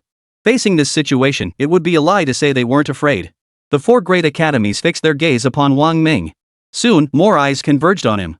Those from other academies behind them spotted Wang Ming and began whispering among themselves. Many recognized this man, the long-awaited hot topic who drew attention wherever he went, Wang Ming. Wang Ming slowly extended his hand toward the membrane. To his surprise, this membrane seemed non-existent. His fingers slipped into the pitch-black, demonic space ahead without any resistance, sensing nothing unusual. Wang Ming furrowed his brow. The more this happened, the more he felt this place was extraordinary. Shui, yao yao, lao bai, lao lu, stay close to me, don't fall behind. Wang Ming instructed them before calling out to the others behind. Everyone, visibility inside is extremely low. If you don't want to get separated, stay right with me. With that, Wang Ming took a deep breath, tensing every muscle as he silently channeled his soul power. Slowly, he stepped forward, crossing the threshold into the demonic void. Chapter 069, One Finger to Slay Demons. Hum. The moment Wang Ming stepped into the demonic space, a humming sound echoed in his ears. The world before him inverted, causing dizziness and vertigo. Simultaneously, his body felt weightless. His mind registered that his sword had flown away, its soul power control lost beneath his feet. He immediately closed his eyes to block the dizziness, reacting instantly to the sudden change. His high, straight nose made his already composed face appear even more stern. His right hand formed a sword finger before his brow, channeling soul power to control the 1,000 blades. The moment his feet regained firm footing on the blades, the sensation of weightlessness vanished. With a single flick of his wrist, the golden soul ring transformed into a golden bracelet, spinning around his left wrist, always ready to strike. After completing these actions, Wang Ming slowly opened his eyes, deep and star-like. Before him lay a desolate landscape, not the pitch black he had imagined, but a world shrouded in dark gray. Visibility was akin to a night with a half moon, yet it was daytime. His gaze stretched endlessly, encountering no horizon. He turned to look behind him, but there was no sign of Shui or the others. Nor could he see the membrane that had been there when he entered. Could this be a self-contained space? Wang Ming flicked his right hand lightly. The 1,000 blades beneath his feet spun in a curve and flew toward the direction he had come from. After about 10 minutes of flying with the blades, he still couldn't see the path he had taken. Perhaps the dizziness just now disoriented me, Wang Ming speculated. Using his previous direction as a reference, Wang Ming tried flying in other directions. Yet he saw no trace of that membrane and encountered none of the other students who had entered here. It felt as if he were the only one in this entire world. Search within a 5-kilometer radius for all humans and demons. Wang Ming activated the system. System scanning. 50%. 80%. 100%, scan complete. No targets detected within 5 kilometers. The system's soft, feminine voice echoed in his mind, causing Wang Ming's heart to sink. Could this space truly be empty except for him? Strange. Lowering his gaze in thought for a moment, Wang Ming manipulated his fingers, guiding the flying knife toward a specific direction. The system continuously scanned the surroundings. Finally, after about half an hour of flight, the system detected level 2 and level 3 demons appearing nearby. This eased the tension in his heart considerably. The presence of demons meant he wasn't alone in this space. Perhaps it was vast, and upon entering, everyone had been transported to different locations. Boom! Suddenly, a tremendous explosion echoed, sounding like a battle was underway. Wang Ming rejoiced, finally spotting others. He immediately accelerated his flying knife, covering the 10+ kilometer distance in mere breaths to reach the battle's periphery. When he saw the level 3 demon beast facing off against them, he froze in shock. The demonic beast resembled an ox, with 2 horns protruding from its head and a tail as long as a whip, yet terrifyingly massive. From a distance, the beast stood 8 or 9 meters tall, as high as a 3-story building, and stretched over 10 meters in length. Its colossal frame and terrifying strength far surpassed those of ordinary level 3 demons, likely rivaling level 4 or even higher tier demons. His gaze shifted to the combatants facing this demon. 7 unidentified students, their armbands clearly marked with the Dragon Nation emblem. It seemed everyone around him now was from the Dragon Nation. They weren't very far apart. No matter the scale of the demonic beast, if Rujui and the others were alone, they would undoubtedly be in danger. At this thought, concern flashed across Wang Ming's face. Fellow students, something's amiss with these demons. We've been locked in a bitter struggle and can't break through. Could you lend us your strength? The struggling group spotted Wang Ming and immediately appealed for his aid. They were all top students from various Dragon Nation academies. How could he refuse to help? Wang Ming flicked his wrist, sending a flying knife whistling toward the demon. A flash of crimson light streaked through the air, and in the next instant, it struck the demon squarely on its forehead. Clang! The demonic beast instinctively sensed the blade's power. It violently raised its front hoof, charging forward like a goat locking horns. It slammed into the incoming knife with a sharp crack. The 1,000 blades were knocked aside by the impact, plunging heavily into a nearby dead tree trunk. Ha! Wang Ming was taken aback.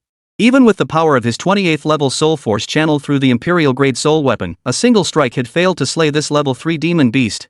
Upon closer inspection, a deep gash appeared between the demon beast's horns, yet it remained non-fatal. This alone demonstrated the creature's formidable defense and robust vitality. Classmate, don't underestimate it. This demon's combat strength can easily handle a level 4 demon outside. The classmate fighting ahead was startled by Wang Ming's strike and quickly explained. Moo! The demon roared furiously, its eyes red with rage, charging headlong at the frontline fighters. Everyone scrambled to dodge its attack by leaping into the air with their swords, then engaged it using their soul power. The strongest among them was a soul beast master whose spirit beast was a poisonous scorpion. It managed to hold the demon beast off for a moment but couldn't inflict any significant damage. Wang Ming had no intention of wasting time with this demon. First soul skill. He raised his hand, his piercing gaze fixed on the demon before him. A crimson-black light flared from above his head, its blinding radiance instantly illuminating the surroundings. The soul ring slowly ascended and expanded, resembling a demonic eye suspended in the air. Primordial. With a light downward flick of his finger, a primordial aura surged from the crimson-black soul ring. Terrifying soul power rapidly condensed within it, an ancient, weathered presence descending. This aura carried an irresistible pressure, making everything around seem to freeze solid. One finger. Soul power rapidly coalesced into a yellow finger within the soul ring. As Wang Ming pressed his finger downward, the colossal finger within the soul ring appeared to slowly extend, pointing toward the demonic beast below. Ripples of air undulated around the finger's periphery. The students who had witnessed this scene gasped in stunned silence. Both possessed soul rings. Why was his soul ring so terrifying? It's a 900,000-year soul ring. He's Wang Ming, the newcomer king of the Capital Academy, someone gasped. What? He's Wang Ming? Holy crap, this is the first time I've seen a living legend in my life. The others gasped in shock upon hearing this. The demonic beast sensed the life-threatening danger from that finger. Enraged, it pawed at the ground with its hind hooves, its crimson eyes fixed on the unsettling finger as it snorted through its nostrils. Moo! With a deep, thunderous roar, the demonic beast surged forward with all its might, charging straight toward that finger. As the finger descended, the demonic beast leapt violently from the ground, front hooves braced, neck stiffened, and head thrust forward as it slammed into the finger with all its might. Boom! A thunderous roar erupted at the point of impact between the finger and the demon's skull. A terrifying shockwave of energy rapidly dispersed, forming gusts of whirlwind. The demon stiffened completely the instant it made contact with the finger. Boom! Another thunderous explosion followed. The colossal finger unleashed terrifying force, sending the demonic beast hurtling backward like a cannonball.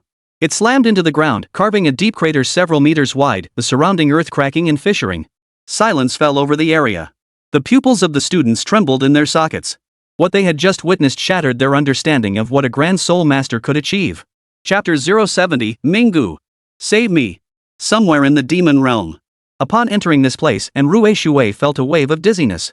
Her body felt like a leaf in a whirlpool, spinning out of control. The world spun and spun until she was dazed and confused. When she came to, she found herself in an unfamiliar place. Pain radiated throughout her body, likely from the fall from a great height. Fortunately, her soul bone had protected her from fatal injury. Looking around, she saw no one else. Wang Ming, Lu Qiaoyao, and the others who had entered with her were nowhere to be found. I wonder how Brother Ming and the others are doing. And Rujui felt a wave of worry wash over her. Her gaze swept the gray haze surrounding her, unable to discern any direction.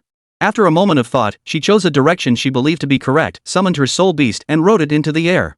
I hope they're safe. Blindly wandering like this, it'll be hard to find them anytime soon. I can't even pinpoint my own location. This place is truly bizarre. Her gaze swept the landscape below as she stayed alert, her mind racing with thoughts. Roar! A demonic roar echoed from ahead. The roar was deep and powerful, terrifying sound waves rippling through the air in concentric circles. It sounded like a show of force, but more like a warning. Arg! Before the first roar faded, another cry echoed, two waves of sound colliding midair with a buzzing hum. The air around them rippled like the surface of water. And Rujui's heart skipped a beat. What level of demonic beast possessed such formidable power in its roar alone? With a flick of her jade-like hand, the three-tailed white fox swiftly shrank to the size of a domestic cat and darted into her embrace. Her feet touched the ground swiftly. Hiding behind a rock, she cautiously peered out. 100 meters ahead, two monstrous creatures, each dozens of meters tall, loomed like Jurassic dinosaurs. Their colossal bodies emitted deafening roars, each fixated on the other in hostile warning. What kind of demons are these? And Rue Shui was utterly shocked. She had never seen demons like these before. Moreover, these two seemed to be only level 4 in power, yet possessed such terrifying strength? This place was truly strange. Demons fighting each other, it's either over treasures or territory, and Rujui mused inwardly. She then cautiously probed the surroundings with her divine soul. As a level 24 Grand Soul Master, her maximum detection range was 400 meters. And Rujui held her sword finger poised before her brow, eyes slightly closed. An invisible force spread from her brow like a membrane of light, gliding low over the ground. Everything nearby was reflected in her mind through this unfurling power. Soon, her divine sense detected an entrance to an underground cavern. The entrance was large, likely the lair of one of the two demons. Her divine soul slowly probed into the lair. As it penetrated deeper, shock spread across Enrushue's face. This is a demonic platform? It seemed these two demons were fighting over possession of the demonic platform. The demon platform held little use for humans. After all, it was saturated with demonic energy, which humans couldn't absorb. Of course, there was a certain type of human who could manipulate demons to wield objects imbued with demonic energy. They referred to such objects as demonic artifacts. Uninterested in the demonic platform, Enrujui prepared to leave. Roar! Suddenly, the two demons sensed her divine soul. They roared in unison, their eyes snapping toward Enrushui with furious intensity. Oh no! Enrujui's expression changed. Daring no longer to conceal herself, she flicked her jade-like hand, channeling a surge of soul energy into the white fox. Little fox, she urged. Hurry! The three-tailed white fox let out a soft cry, its body rapidly expanding as it lifted Enrushui into the sky at breakneck speed. Roar! The two demons' eyes gleamed at the sight of the human. Faced with such a delicious target delivered right to them, they wouldn't let it slip away. Instantly, they opened their mouths, channeling soul energy within to form demonic orbs brimming with malevolence, which they hurled toward Enrujui. Speed up! Enrujui pressed her sword finger to her brow. The soul light at her fingertip glowed brighter. Empowered by her soul power, the white fox accelerated, its agile body dodging the incoming demonic orbs. Roar! At that moment, the demon below roared in fury. Boom! Boom! Boom! The demonic sphere Enrujui had just dodged exploded violently. The terrifying blast force shook the surrounding air violently, unleashing the sphere's demonic energy with devastating destructive power, engulfing an area 10 meters in diameter. Little fox! Protect! Enrujui's expression darkened. As the demonic sphere detonated, she channeled her soul power. The white fox beneath her trembled slightly, and a spherical membrane of soul energy shielded them both. Yet the terrifying shockwave caused the air to tremble incessantly. The white fox struggled to maintain balance, its body quivering within the blast. Countless tiny cracks appeared in the protective membrane under the assault of the exploding demonic energy, emitting a dense series of crackling sounds. Facing the two demons below, Enrushui knew she was no match for them. She had no choice but to steel herself and charge out of the blast zone. She frantically channeled her soul power, repairing the damaged protective membrane while simultaneously urging the white fox to accelerate its escape. But those two fiends weren't about to let her escape. Their muscles tensed, their claws dug deep into the ground, and countless threads of demonic energy surged beneath their skin, converging toward their mouths. Put! Simultaneously, two streams of black light erupted from the demons' mouths, streaking toward Enrushui. The beams flashed forward, piercing through the bursting demonic energy and shooting straight at her. Are these really level 4 demons? Faced with such an assault, Enrushui's heart filled with dread. The power these two demons displayed far exceeded his understanding of level 4 demons. With nowhere to dodge the hurtling black beams, Enrujui could only desperately channel more soul power to resist. Boom! Enrujui felt an irresistible force instantly shatter her protective barrier. The two beams pierced through her soul force shield with undiminished power, heading straight for her chest. At that moment, a layer of light flared up on her chest, blocking the strike. Put! The immense impact shook her internal organs. Blood surged up her throat, filling her mouth until she couldn't help but spit it out, her face turning as pale as paper.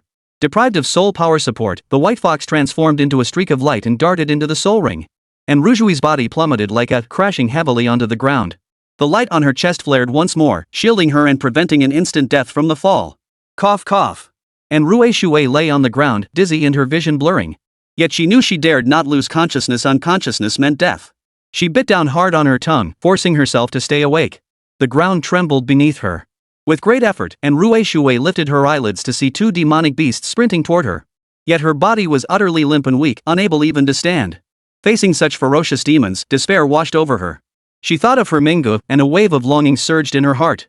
How she wished her Mingu could appear at this very moment. Ming! Her feeble cry was faint and weak. The tremors intensified as the two demons closed in.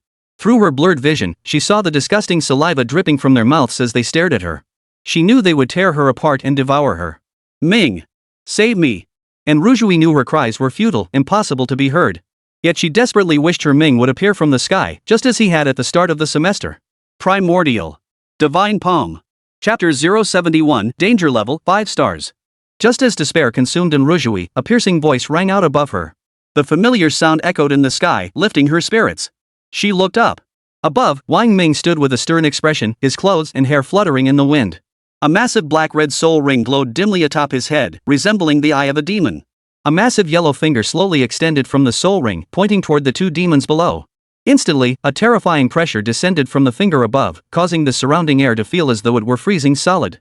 The finger descended steadily. The two demonic beasts felt as if a mountain had been placed upon them. Their claws dug deep into the ground, their limbs stretched taut and rigid, leaving them utterly immobilized. They strained to lift their heads, unleashing two black beams of light that shot toward the descending finger. Boom! The moment the finger met the beams, a deafening roar erupted across the land. The shockwave from the collision rippled outward in concentric waves. The finger paused briefly before continuing its descent. Beneath it, the two beams of light contracted steadily as the finger pressed down, while the two demons below spewed demonic energy even more desperately to resist the descending finger.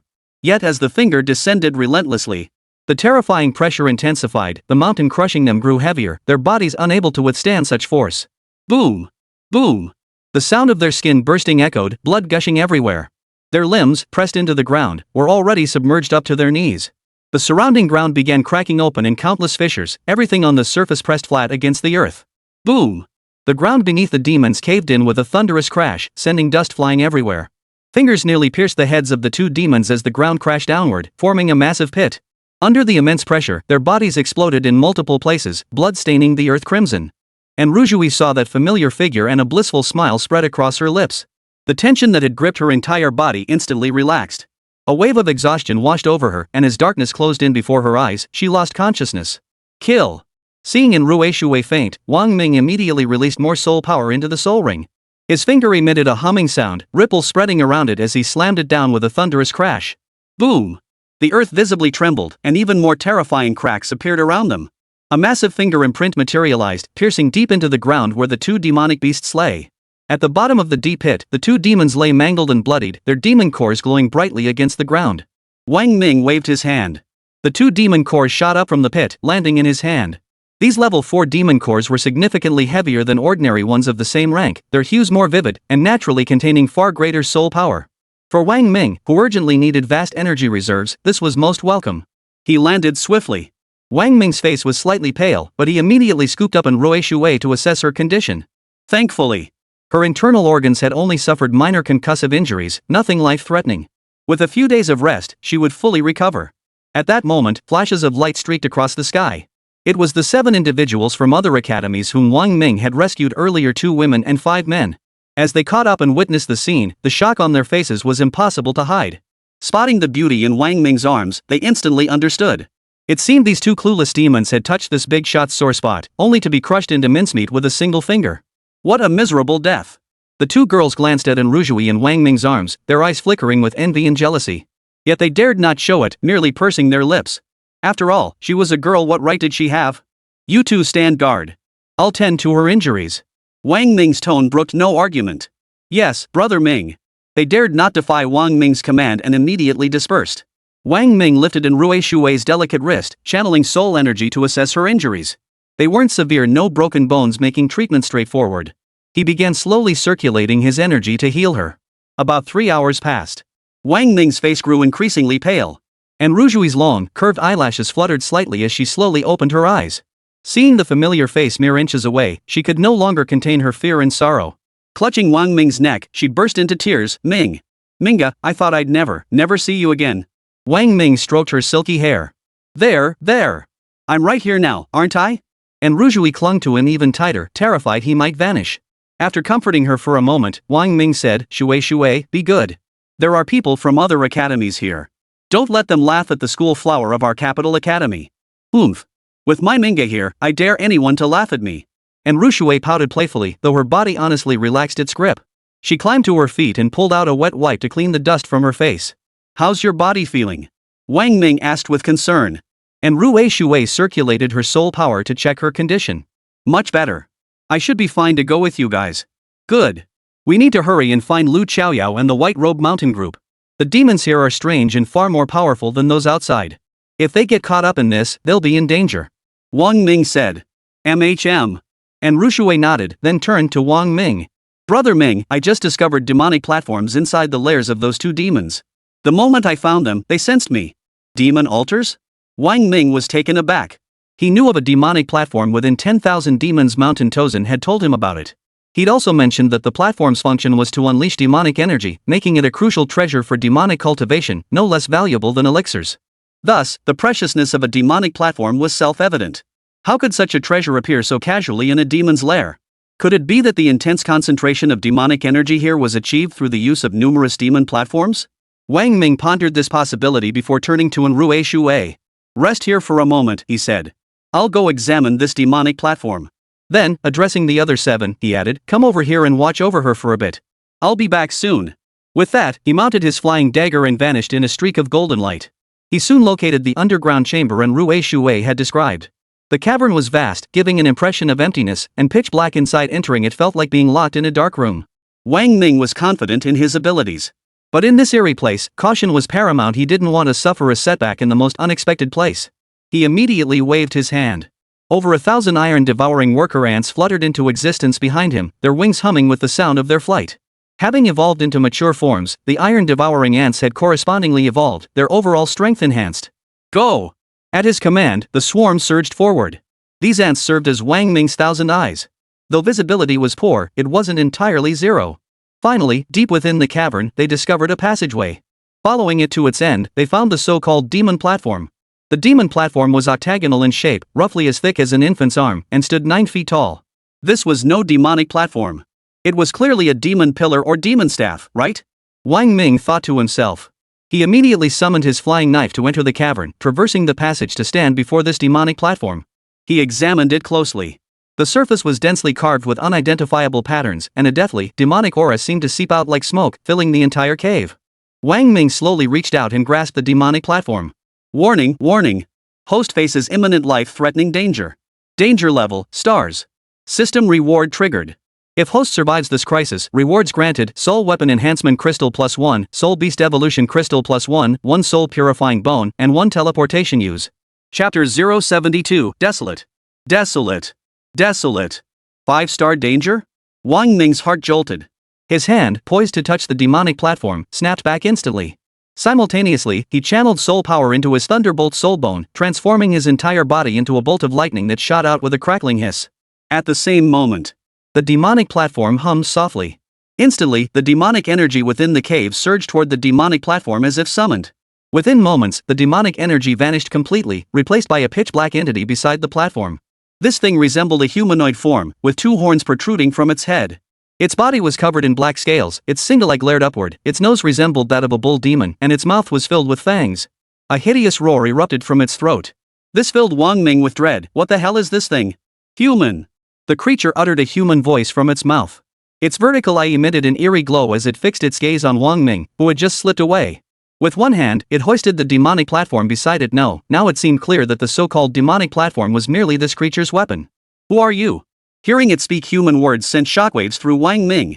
This utterly defied his understanding. He'd never heard of such a creature lurking within the demonic platform. Divine Remnant. The thing stared at Wang Ming with an expression that seemed to regard him as a delicacy, sending a chill down Wang Ming's spine and making his hair stand on end. Yet, upon hearing the words Divine Remnant, his heart lurched once more.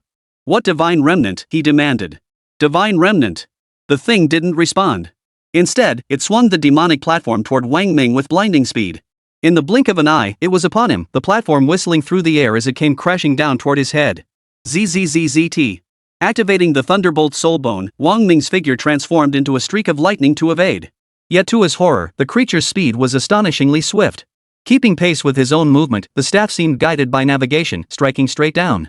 Left with no choice, Wang Ming stomped his foot, causing 2 soul rings to flare beneath him. Empowered by the soul rings, he raised his 1,000-blade sword to block the attack. Boom! The moment the demon platform staff struck the 1,000-blade sword, Wang Ming's arms instantly went numb. A terrifying force surged through them. Without the protection of his soul power, his arms would have been shattered.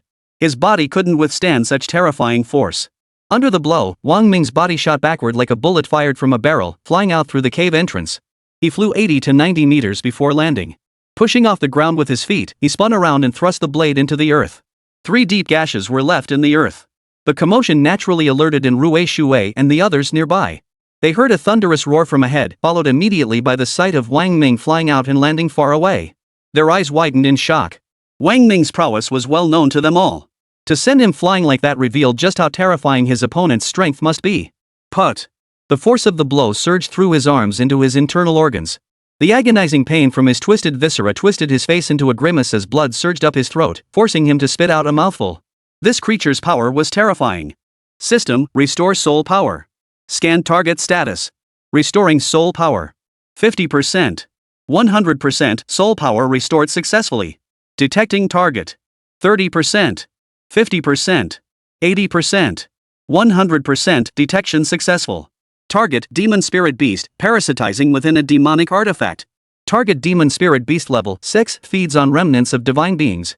Capable of invading human bodies to control hosts. Possesses corrosive properties. Hearing the system's analysis, Wang Ming's heart sank. This demonic land had likely been created specifically for these demonic spirit beasts. They could actually corrupt humans. Detecting target: Charging attack. Predicted attack: Slashing staff. Force exceeds host's tolerance threshold. First soul skill may be activated for defense. Target predicted to initiate attack. 30%. 50%. First soul skill. Wang Ming hesitated not a moment, releasing his first soul ring. With a raised finger, the soul ring shot skyward and expanded rapidly. A crimson-black light illuminated half the heavens, emanating a primordial aura that filled the air with an ancient, weathered essence. Ancient. Wang Ming's voice was deep and solemn, as if possessed by an ancient deity. His entire body was enveloped in golden light, resembling a solemn and majestic statue.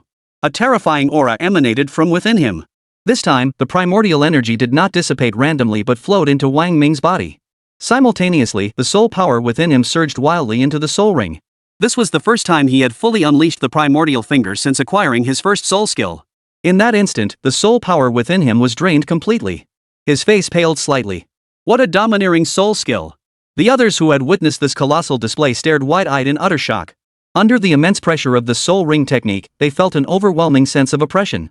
Is this the true worth of the capital's newcomer king? A girl murmured, her gaze fixed on Wang Ming with pure admiration. A 900,000-year soul ring? Wow! Wang Ming, I want to bear your children, another girl declared, her eyes sparkling. And Rui Shui, who had been worrying about Wang Ming, suddenly heard the girl's words beside her. Her expression darkened as she glared coldly at him. Looks like you're asking for a new life. The girl felt in Rujui's murderous intent and instinctively ducked her head in fear. And Rujui ignored her, her gaze fixed intently on Wang Ming above. She had no idea how terrifying his opponent's strength was, forcing Wang Ming to unleash such a powerful attack. 80%, 100%, target initiating attack. One finger. The system's voice echoed in sync with Wang Ming's. Within the soul ring, a finger slowly extended toward the cavern below. The weathered yellow digit descended steadily, rippling the surrounding air. Beneath it, the entire space was crushed under its domineering pressure, the air itself frozen. Roar!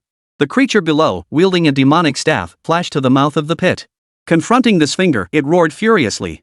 Its muscles bulged with a series of thuds, its body swelling and growing larger. The raised muscles became solid and hard, and the demonic staff in its hand enlarged accordingly. Its enormous eyes turned blood red.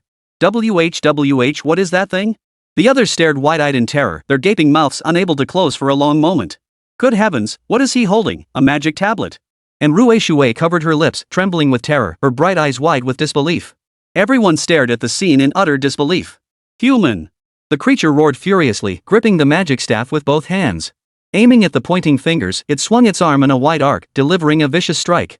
The terrifying force of the blow shattered the suppressed air, and the surrounding space itself cracked under the dual pressure. Two terrifying forces rapidly converged. The finger remained calm and steady, pointing downward without haste. The rod's force was explosive and relentless, tearing through space as it struck toward the finger. The two forces collided violently, causing the surrounding space to tremble. Boom! The two forces finally collided. A blinding flash of light illuminated the heavens and earth. Time itself seemed to freeze in that instant. A deathly silence fell, all sounds seemingly blocked. The moment flickered and vanished. Immediately following, a terrifying roar erupted, sending shockwaves rippling outward at speeds invisible to the naked eye. Crack! The primordial finger cracked under the single blow. Cracks spread across its entire surface, densely packed until the finger seemed poised to shatter at any moment. Simultaneously, the demon platform staff was violently flung aside by the terrifying force of the finger strike. The creature's body, struck by that single finger, erupted with countless fissures. Blood gushed forth, its vital energy rapidly waning. The massive form swayed precariously, on the verge of collapse. Ancient. The creature's voice was filled with disbelief. It tried to speak, but the blood surging up from within choked its throat, preventing it from forming a complete sentence. But its hand pointed at Wang Ming. Huan. Huan. Huan. Chapter 073, Very bad encounter with several sticky bandage Manchus. Ugh. Wang Ming's face turned pale, his body trembling slightly. As the primordial ruin's finger shattered, its backlash surged into his body. His soul power reversed, his meridians severely damaged. A mouthful of blood rose, but he forced himself not to spit it out. Instead, the blood overflowed from the corners of his mouth. Detecting target status. Scanning target status. 50%. 80%. 100%. Target scan complete. Target vital signs fading.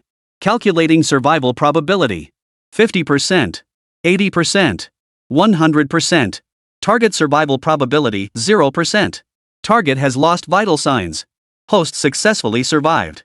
System rewards acquired: Soul Weapon Enhancement Crystal +1, Soul Beast Evolution Crystal +1, Soul Purifying Bone X1, Teleportation X1. As the system voice faded, the colossal figure ahead disintegrated into countless scattered points of light, drifting apart in the air like dazzling fireworks blooming across the dim expanse, a spectacle of vibrant colors. Detecting Demon Spirit Beast Life Seed. Host, please collect. As the scattered points of light dispersed, a tiny object the size of a melon seed floated in place. The small thing wasn't black, but rather a silvery white, gleaming brightly. Demon Spirit Beast Life Seed? Wang Ming clutched his chest, regulating the surging chi and blood within him, asking in confusion. Demon beasts manifest through demonic seeds, which are nurtured by demonic essence and housed within demonic platforms. These platforms are essentially demonic wombs, the nurseries for demon beasts, akin to the human female uterus. The shapes of these wombs vary, and the strength and appearance of the demon beasts they nurture differ accordingly. Demon spirit beasts can invade humans by spreading their demonic seeds. Upon reaching maturity, each demonic spirit beast possesses a minimum strength of demon level 5 or higher. They can control demons one rank below themselves. The demonic essence will begin invading Blue Star in the form of these demonic spirit beasts. So this demonic land exists solely to transport these demonic beasts? Wang Ming's expression darkened. If that were true, humanity's situation would become even more perilous. System cannot provide an answer. Then what use is this demonic seed to me? Wang Ming beckoned, and the seed shot into his hand.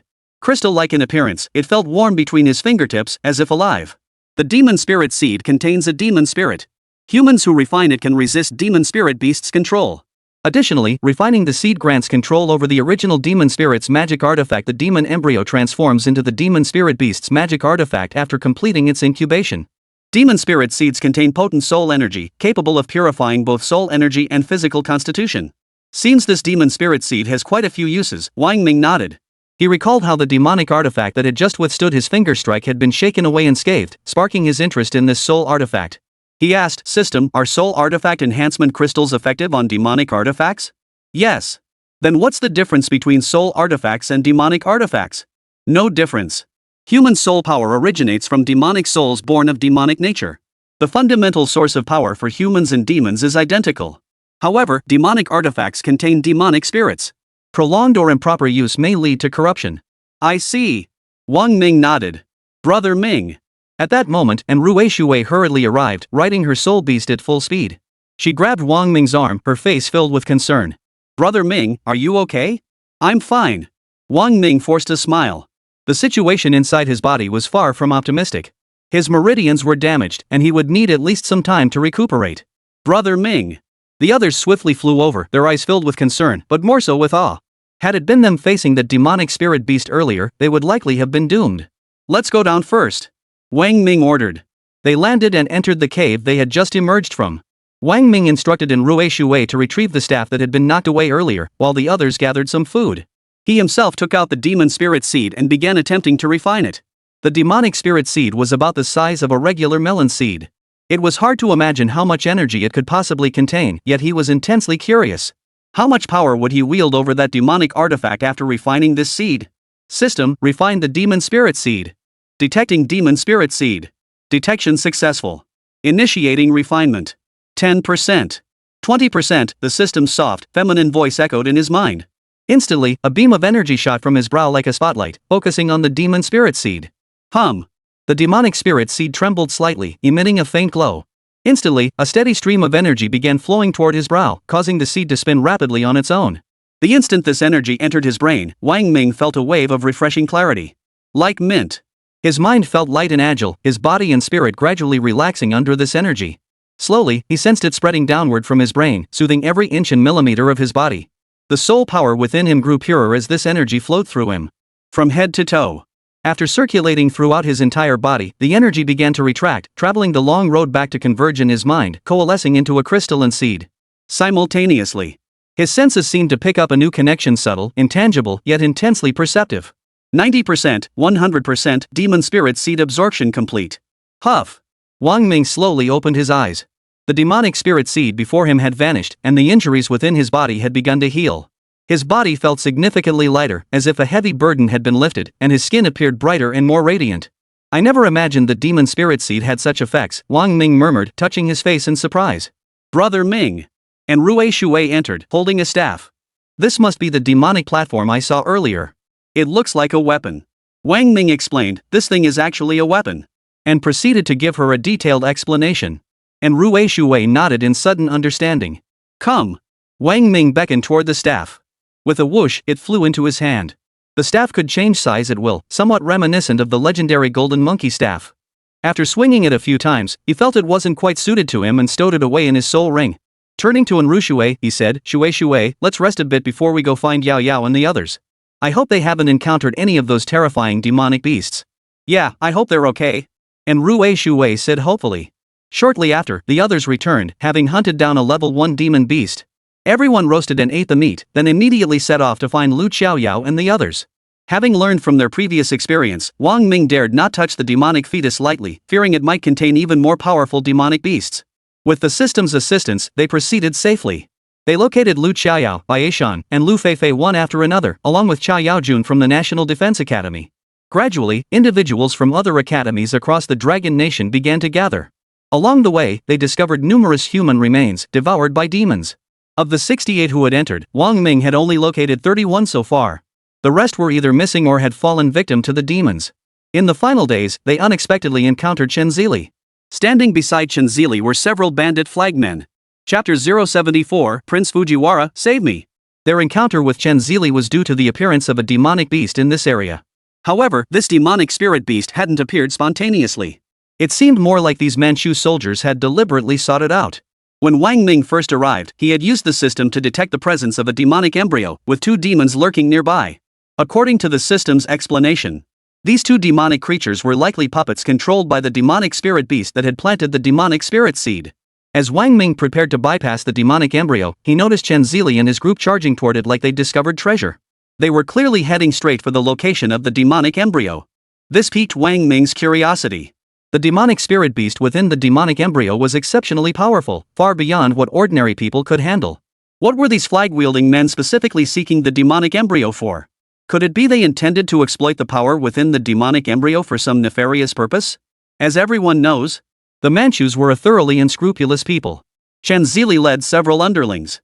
Though dressed in Long Nation attire, they were clearly not from Qinglong Academy. Wang Ming recognized all the academy's elite students.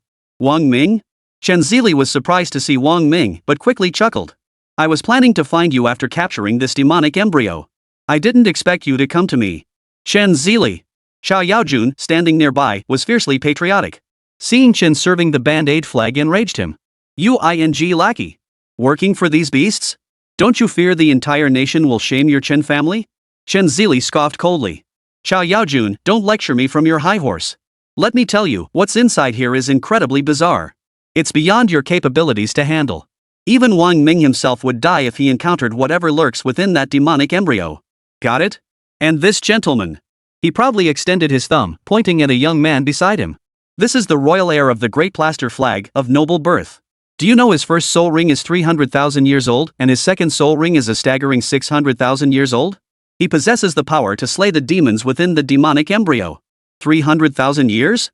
600,000 years? Hearing Chen Zili's words, the crowd gasped in shock. Seeing their stunned expressions, Chen Zili laughed haughtily, as if he himself possessed such ancient soul rings. He pointed at Wang Ming and the others with an air of superiority. Not only that, but this prince is also a prodigy with a full crimson demonic talent. His soul tool is of the highest grade, surpassing Wang Ming's in every way. Whoa! The crowd sucked in their breath at his words. If that were true, this person's strength would far surpass Wang Ming's. Although Wang Ming's first soul ring was 900,000 years old, wielding a 900,000-year soul ring was like a child holding a knife. It couldn't unleash the full power of such an ancient soul ring. In contrast, the 300,000-year soul ring could be utilized to its fullest potential. And to top it off, his second soul ring was 600,000 years old. With the same talent as Wang Ming, his soul tool was even of the supreme grade. When compared like this, the opponent's strength was truly terrifying. "Brothers of the Dragon Nation," he shouted. "Don't blame me for not warning you earlier. Once the thing inside the demonic embryo emerges, Wang Ming won't be able to protect you. If you want to live, come follow me. Don't feel ashamed. Staying alive matters more than anything else. Let me be blunt, Wang Ming is as good as dead today. Following him is courting death. Those who want to live, come with me. I won't make things difficult for you. Don't make a mistake. Those who recognize the situation are the wise ones." Wang Ming's lips curled slightly as he fixed Chen Zili with a cold stare. And Ruzhui glared at Chen Zili with disgust. Qiao Yaojuan's eyes blazed with murderous intent, ready to eliminate the traitor. The youth beneath the plaster flag locked eyes with Wang Ming. Their gazes met without flinching, as if immense opposing forces raged within their stares. After a moment of locked gazes, the youth with the plaster flag turned to ask Chen Zili, babbling a string of incomprehensible words. Wang Ming, disdainful of learning the flag's language, naturally couldn't understand. Chen Zili clearly understood. After listening to the youth's words, Chen Zili bowed his head and nodded. He then took a step forward, straightening his previously bent posture before Wang Ming and the others. He declared in a loud voice, "Wang Ming, Fujiwara Ryushin just told me that if you're willing to submit to him, he can guarantee your safety. Chen Zili, you're asking for death." Qiao Yaojun couldn't stand this traitor any longer. He immediately struck out, a thunderous tiger's roar echoing as a mighty beast materialized and lunged toward Chen Zili. "Oomph!" Chen Zili snorted coldly, "As if I'd fear you." With a wave of his hand, a gray-haired giant ape materialized before him. The ape pounded its chest with both fists, roared, then swung its arms wide to meet the charging tiger, swinging its massive fist with devastating force. Qiao Yaojun held his sword finger before his brow, its tip glowing with soul light, empowering his soul beast. The tiger leapt higher than the ape, baring its fangs as it lunged for the ape's head with a fierce roar. "Oomph!" Chen Zili snorted coldly, forming a seal with his hands as he commanded, "First soul skill, Thunder Fist." A soul ring flared beneath the giant ape's feet. Instantly, its aura surged as it clenched its fists and unleashed a devastating punch toward the charging tiger. Ripples of shockwaves erupted from the fist's path, causing the surrounding air to tremble violently under the terrifying vibrations. Within the shockwave, the tiger's body began to tremble violently, its flesh and bones shaking as if about to shatter. First soul skill. Qiao Yaojun snorted coldly, swiftly unleashing his soul skill, Tiger Roar in the Wilderness. A purple soul ring glowed beneath the tiger's claws, slowly rising to spin at its waist. The beast shook its head and let out a thunderous roar, then stepped forward, unleashing another tiger's cry directly at the giant ape's fist. The roar was deafening, like a tidal wave crashing down, its sound waves layering upon each other. The two were evenly matched in strength. But facing the traitor Chen Zili, Qiao Yaojun displayed a defiant spirit. His face twisted with fury as he changed his hand seals and roared, "Second soul skill, Fierce Tiger Vajra Transformation." Instantly, a fierce tiger roared before him. Its fur bristled, its body shimmering with golden light, its aura growing even more ferocious. With another roar, it lunged toward the giant ape at blinding speed. Chen Zili hurriedly unleashed his second soul skill, "Qiao Yaojun, you're asking for death." Second soul skill, Titan's Wrath. In response, the giant ape's second soul ring ignited. Its eyes blazing crimson, it rose to its feet, raised its fists to its chest, and bellowed defiantly. Its massive frame bulged with exaggerated muscle, its clenched fists like boulders as it charged head-on toward the tiger. Roar! The tiger lunged forward, but the giant ape smashed a fist toward its head, sending gale-force winds surging. To everyone's surprise, Qiao Yaojun didn't dodge. Instead, he took the blow head-on. The tiger's body shook violently as a howl erupted from its throat, but it managed to withstand the impact through the power of the fierce tiger Vajra transformation. The tiger's jaws snapped viciously toward the giant ape's throat. Chen Zili gasped in shock. He never imagined Qiao Yaojun would resort to such a reckless, life-threatening move. He frantically turned his head to dodge. But it was too late. The tiger's jaws snapped shut, its fangs sinking deep into the giant ape's neck as it pinned it to the ground. Chen Zili's face drained of color as he desperately pleaded for help in his native tongue to the master behind him. Prince Fujiwara, save me. Wang Ming. This time, his expression was stern, his gaze cold as he stared at the other man. Chapter 075. But there are always things more important than life itself. Fujiwara Ryushin did not move to act himself, instead signaling to the person beside him with a glance. The man bowed low, groveling, yes. With a swift hand gesture, he vanished like a gust of wind. The next instant, he reappeared directly above the tiger, dual blades in hand, thrusting them viciously toward its throat. Lu Feifei moved the instant the attacker struck. Just as the treacherous Manchu flag-bearer prepared to strike, Lu Feifei's insolent voice rang out behind him, "You bastard! Turn and look at your master's father." The Manchu soldier startled, whirling around abruptly. "Good dog." Lu Feifei chuckled, holding up a gold-rimmed mirror to reflect the man's face. "You bastard! Look! There's a hideous dog inside. And it's got an underbite." The moment the Manchu turned, he saw the mirror. Reflected within was a hideous dog, its lower teeth protruding in a true underbite. The sight froze him in place, as if his body had sunk into quicksand. "Puppy, look straight at your father." Lu Feifei bellowed, his piercing voice startling the Manchu man. The mirror's reflection shifted, revealing a pair of eyes. Two piercing beams of light shot from the eyes in the mirror, striking the Manchu man's own eyes. He jolted awake, staring blankly at the reflection as his face relaxed. Lu Feifei barked from the side, "Listen, you bastard. You are my son, I am your father. You call me father, I call you son. Recognize your father by his voice, see your true father with your eyes. Acknowledge your father." The man trembled violently and gasped, "Father. Ha ha! What a good son indeed. Go kill him for your father." Lu Feifei pointed at Chen Zili. "Hey!"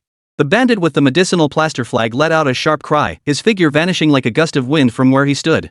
The next instant, he materialized behind Chen Zili, his curved blade flashing as it aimed straight for the man's throat.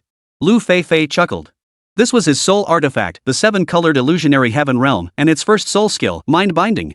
Of course, these sneaky, prank-inducing lines were all his own clever concoctions. Combined with his soul skill, they worked like a charm. Anyone caught in its trap would enter a 15-second mind-binding state, completely impervious to external interference until the time ran out. In other words, once affected, the victim could only regain consciousness after 15 seconds. Once the mind binding took hold, no external force could awaken them unless Lu Feifei was killed or the victim was slain. Chen Zili gasped in shock, frantically shouting, "Prince Fujiwara, save me! This man has fallen victim to Lu Feifei's soul skill and become his mind binder. Quick, rescue me!" Fujiwara Ryushin frowned.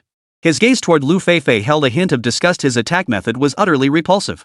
With a flick of his wrist, a streak of soul light shot forth, manifesting as a rope that bound the flag-bearer, sending him crashing to the ground. Bound and struggling like a fish out of water, the man screamed, "Kill him for my father! Kill him for my father!" Lu Feifei roared with laughter, "Good son! Truly a good son to his father! The Manchu man, good son! I am my father's good son!"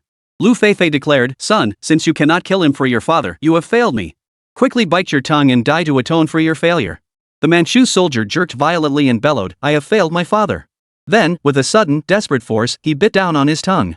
Instantly, blood spurted from his mouth. 15 seconds. Time's up. Whoa whoa whoa. The Manchu soldier came to his senses in agony, instantly realizing what he'd done. Terrified, he whimpered, trying to speak but finding his tongue gone. Blood choked his throat, forcing out sounds like a dog whimpering in distress. But the man wasn't dead yet, and the bleeding from his mouth wasn't excessive. Lu Feifei returned using the mirror's light and, seeing the Manchu soldier still alive, said in puzzlement, "Huh? Why isn't he dead yet? Didn't I see on TV that it happens really fast?" Lu Qiaoyao explained, "The tongue is the strongest and most flexible muscle in the human body. It has a rich network of blood vessels, but only the front part extends beyond the teeth and can be bitten. Most of those vessels are capillaries, so even if bitten through, there wouldn't be significant bleeding. Only biting the lingual artery or vein is fatal, but those are hidden at the root of the tongue. The odds of biting them are practically zero. You should watch less TV and read more books." Lu Feifei sighed disappointedly, I should have just made him commit seppuku right then and there. At that moment, Chao Yaojuan's tiger clamped down fiercely on the giant ape's throat. No matter how Chen Zili struggled, he couldn't break free. The ape's breathing grew increasingly faint. Fujiwara Ryushin frowned.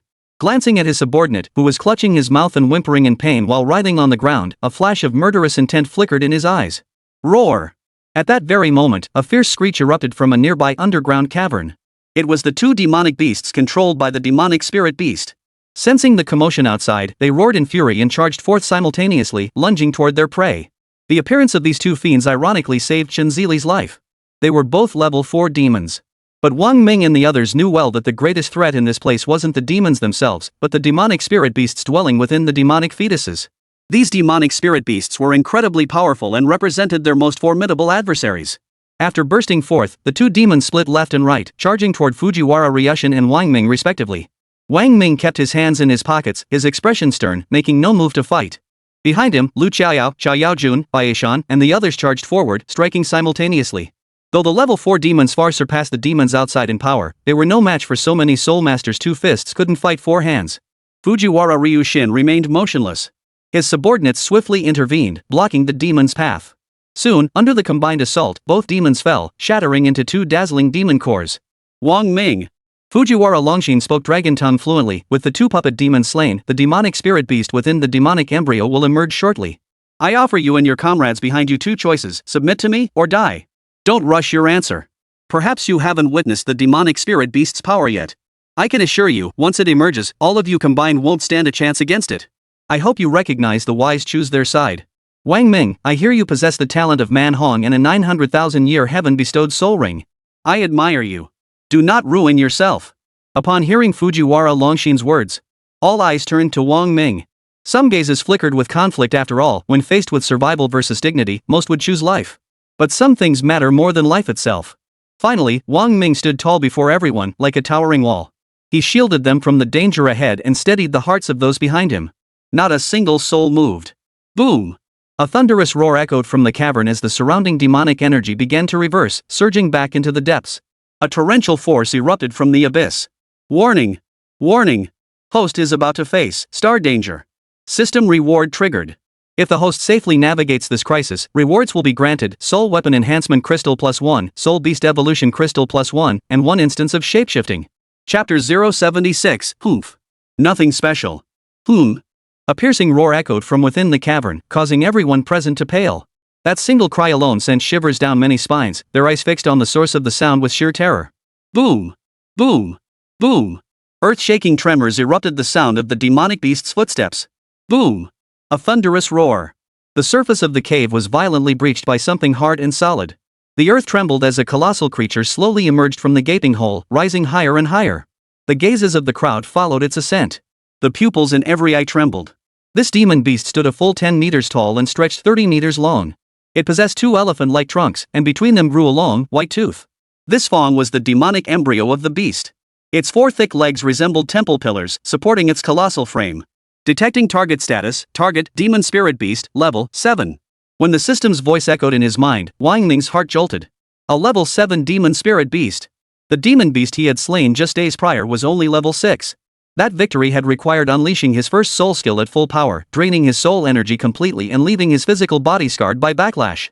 Facing a level 7 demon spirit beast, Wang Ming would likely need to unleash his second soul skill to a full extent to have any chance of defeating it.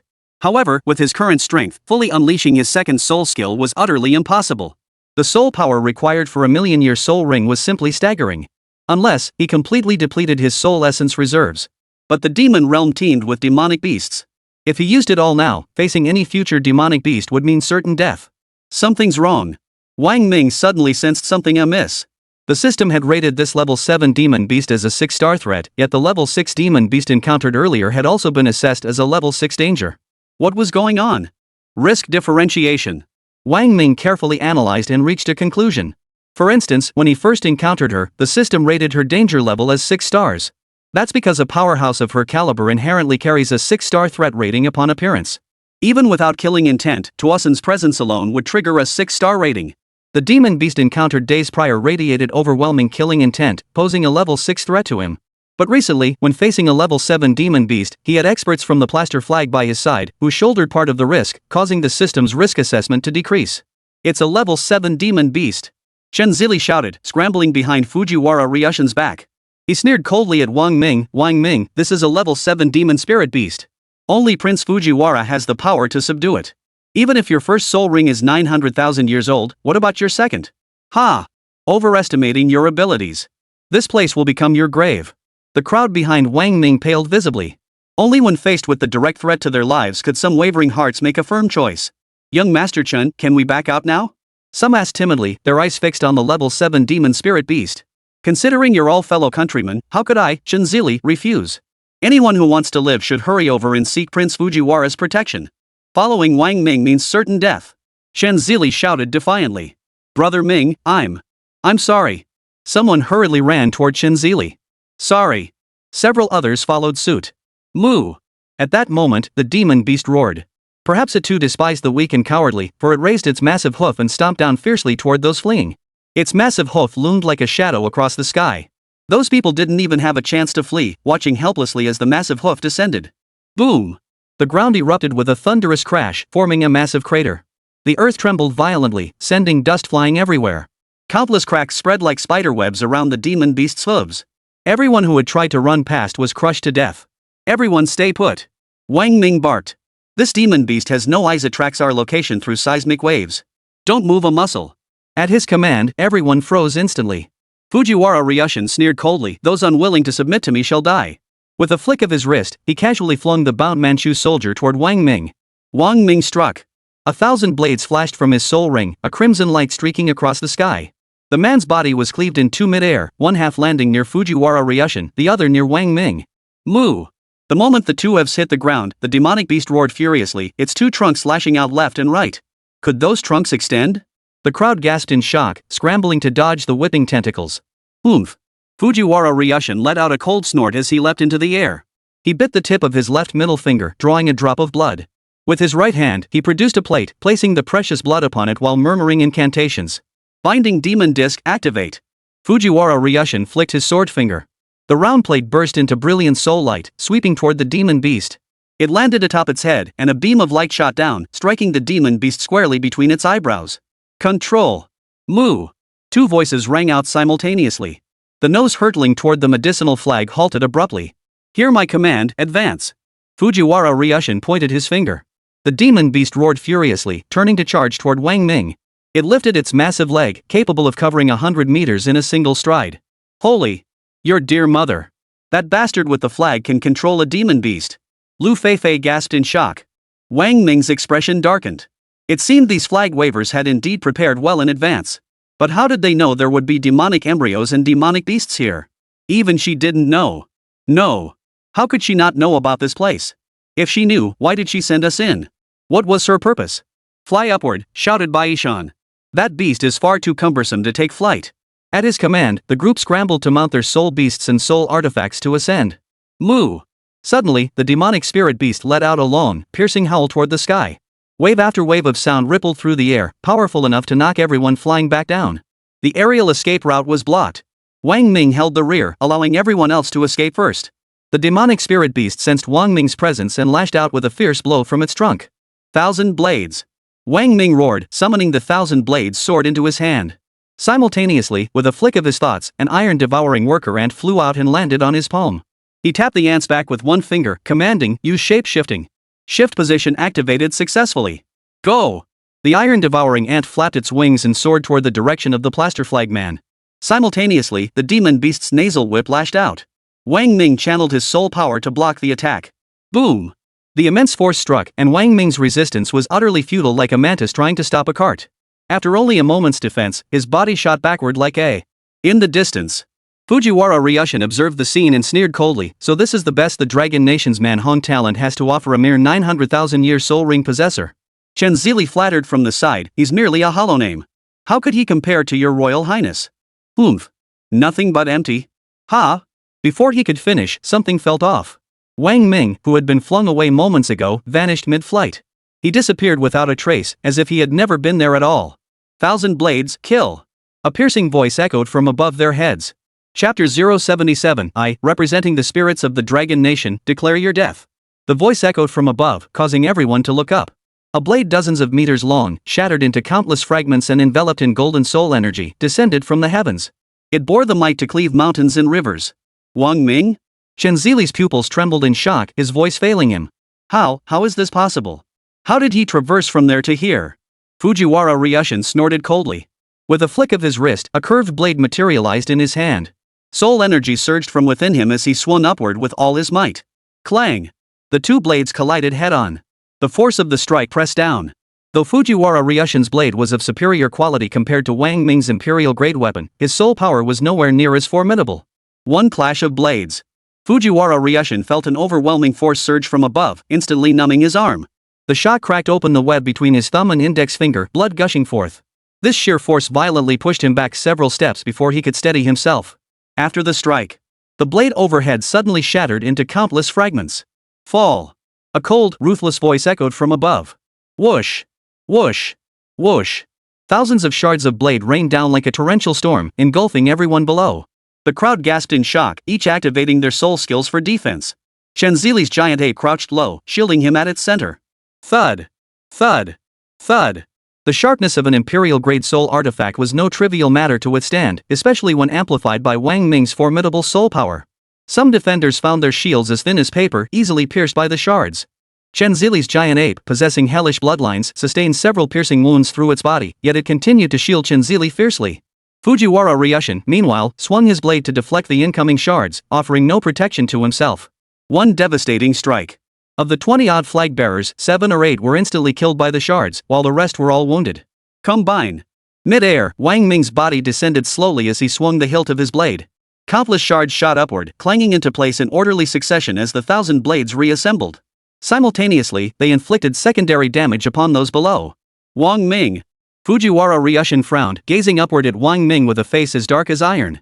Seeing his kin receive such special treatment, none spared, the rage in his heart boiled over. If you refuse to submit to me, then death is your only path. First soul skill. As the words fell, crimson light flared above his head. A 300,000-year soul ring slowly released its power, unleashing a terrifying aura that pressed down upon Fujiwara Ryushin.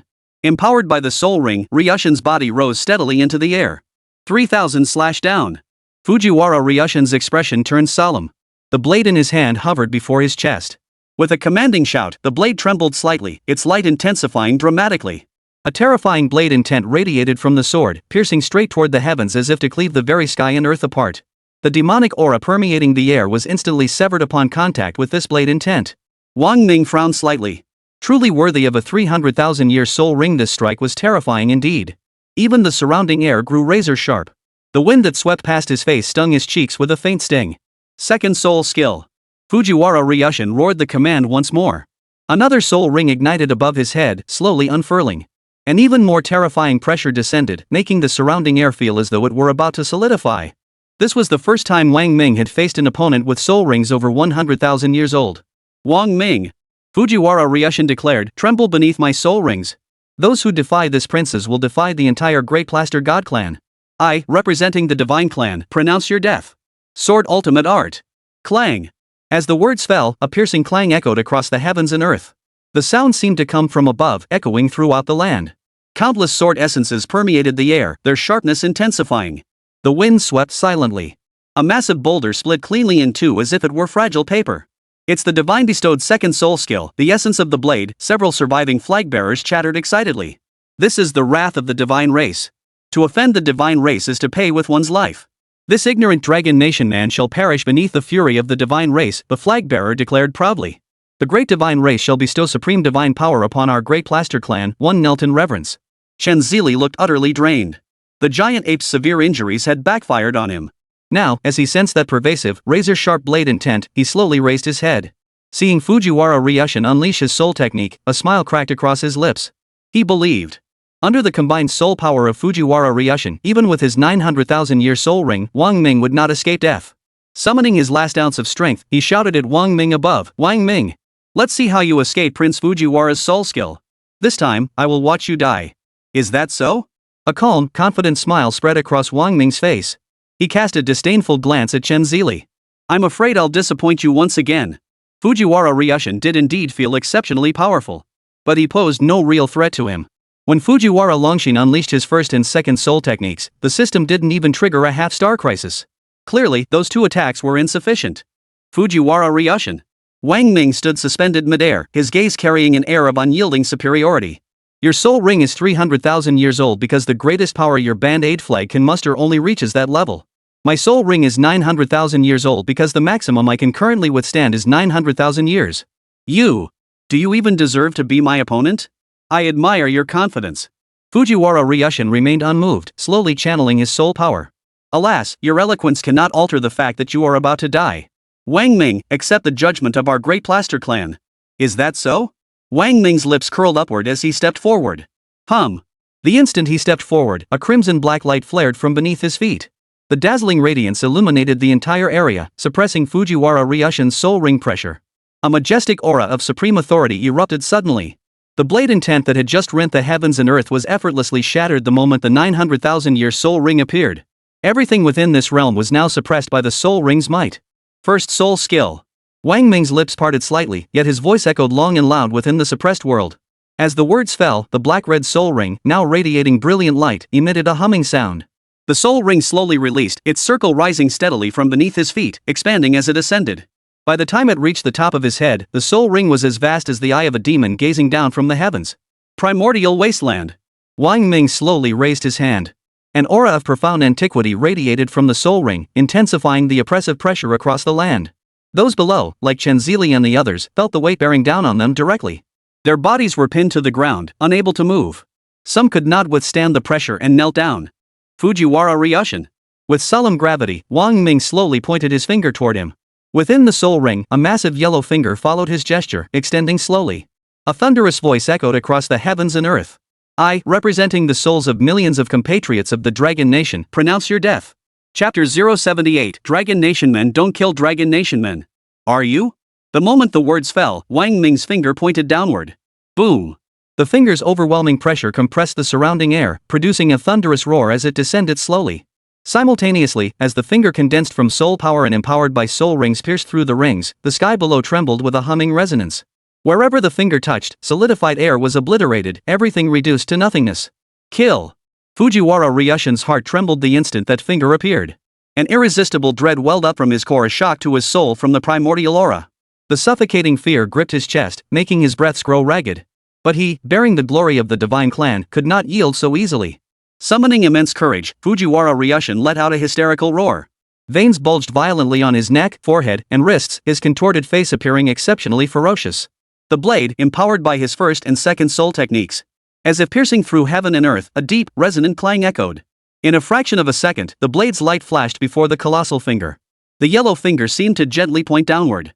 In that instant, everyone's hearts leapt into their throats. Their mouths went dry as they stared fixedly upward, awaiting the climactic showdown. The Manchu bannerman's reverence and confidence in the divine clan vanished after Wang Ming fully unleashed his first soul skill. The oppressive pressure and visceral dread Wang Ming instilled in them was unlike anything Fujiwara Ryushin possessed. Ryushin's pressure stemmed from outward strength, while Wang Ming's evoked fear from the depths of their souls. Snap! Under everyone's gaze, the blade piercing heaven and earth shattered into countless fragments before it could touch the finger, its dense crackling echoing like firecrackers across the sky. Yet that finger continued its slow descent. At this sight, the Manchus gaped, eyes wide, breath forgotten, frozen in disbelief. They had believed the royal family of the divine clan to be invincible, yet here they were, unable to withstand even a single strike from this man of the Dragon Nation. It was utterly unbelievable. Chen Zili froze. Put. As the combined soul technique of his first and second soul skills shattered, Fujiwara Ryushin suffered backlash. He spat out a mouthful of blood, his face turning pale and haggard.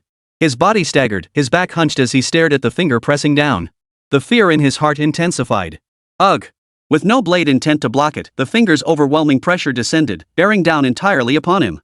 His face twisted in agony as he let out a muffled groan. In that instant, he felt as though a mountain of weight had been placed upon him. His body was crushed, suffocating him, as if he had sunk to the bottomless depths of the ocean, his chest compressed so tightly he couldn't draw a single breath.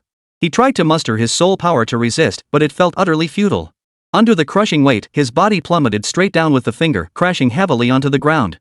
A massive crater erupted beneath him, the outline of a finger etched into the earth. The 10,000 pounds of pressure instantly felt like 100,000, pinning Fujiwara Ryushin to the ground with his face pressed flush against the earth. As the finger above descended, the crushing weight intensified. He felt his body was about to be crushed into dust. Wang Ming! He screamed with his last ounce of strength, even if you kill me, you won't be able to subdue that demon beast. I can control and tame it, make it serve me. The crushing weight above abruptly halted. Wang Ming's cold, ruthless voice echoed from above, leaving no room for argument. Die, or plant the soul seed. Implant the soul essence. Fujiwara Ryushin, unwilling to die, immediately chose to comply. Hovering high above, Wang Ming gazed down at Fujiwara Ryushin, who lay flat on the ground. A faint smile touched his lips as he stepped forward. The 1,000-blade sword materialized beneath his feet, and he descended slowly before Ryushin. Release your soul. Wang Ming commanded. Fujiwara Ryushin dared not disobey in the slightest. He raised his head and released his soul. Wang Ming flicked his finger. A flash of soul light shot in, entering Fujiwara Ryushin's heart and soul, planting a strand of Wang Ming's soul essence within. This strand would grant complete control over Fujiwara Ryushin. Immediately, Wang Ming waved his hand. The finger in the sky and the crimson-black 900,000-year soul ring vanished in a flash. The air between heaven and earth began to flow anew. The abrupt disturbance in this realm caused a rupture in the air currents, unleashing a violent gale. Go! Subdue that demonic spirit beast, Wang Ming commanded. Yes. Fujiwara Ryushin, gritting his teeth against the pain in his body, dared not hesitate for a moment. He scrambled to his feet, picked up the plate from before, and began to control the demonic spirit beast. Wang Ming walked slowly toward Chen Zili. Still reeling in shock, Chen Zili suddenly felt a chill at his neck. His eyes darted upward to meet that familiar, terrifying face, the upturned corners of the mouth, the eyes smiling. To Chen Zili, that face resembled the grim reapers of death. W. Wang. Chen Zili stammered, his trembling lips unable to form coherent words. What do you want? Don't you know? Wang Ming's thousand-blade sword glinted coldly in his hand. Brother Ming, have you forgotten what the deputy director told us when we came in? Chen Zili desperately tried to remind Wang Ming of the vice president's words. We are all people of the Dragon Nation. Dragon Nation people don't kill Dragon Nation people. Dragon Nation people don't kill Dragon Nation people. Too bad, are you still a Dragon Nation person now?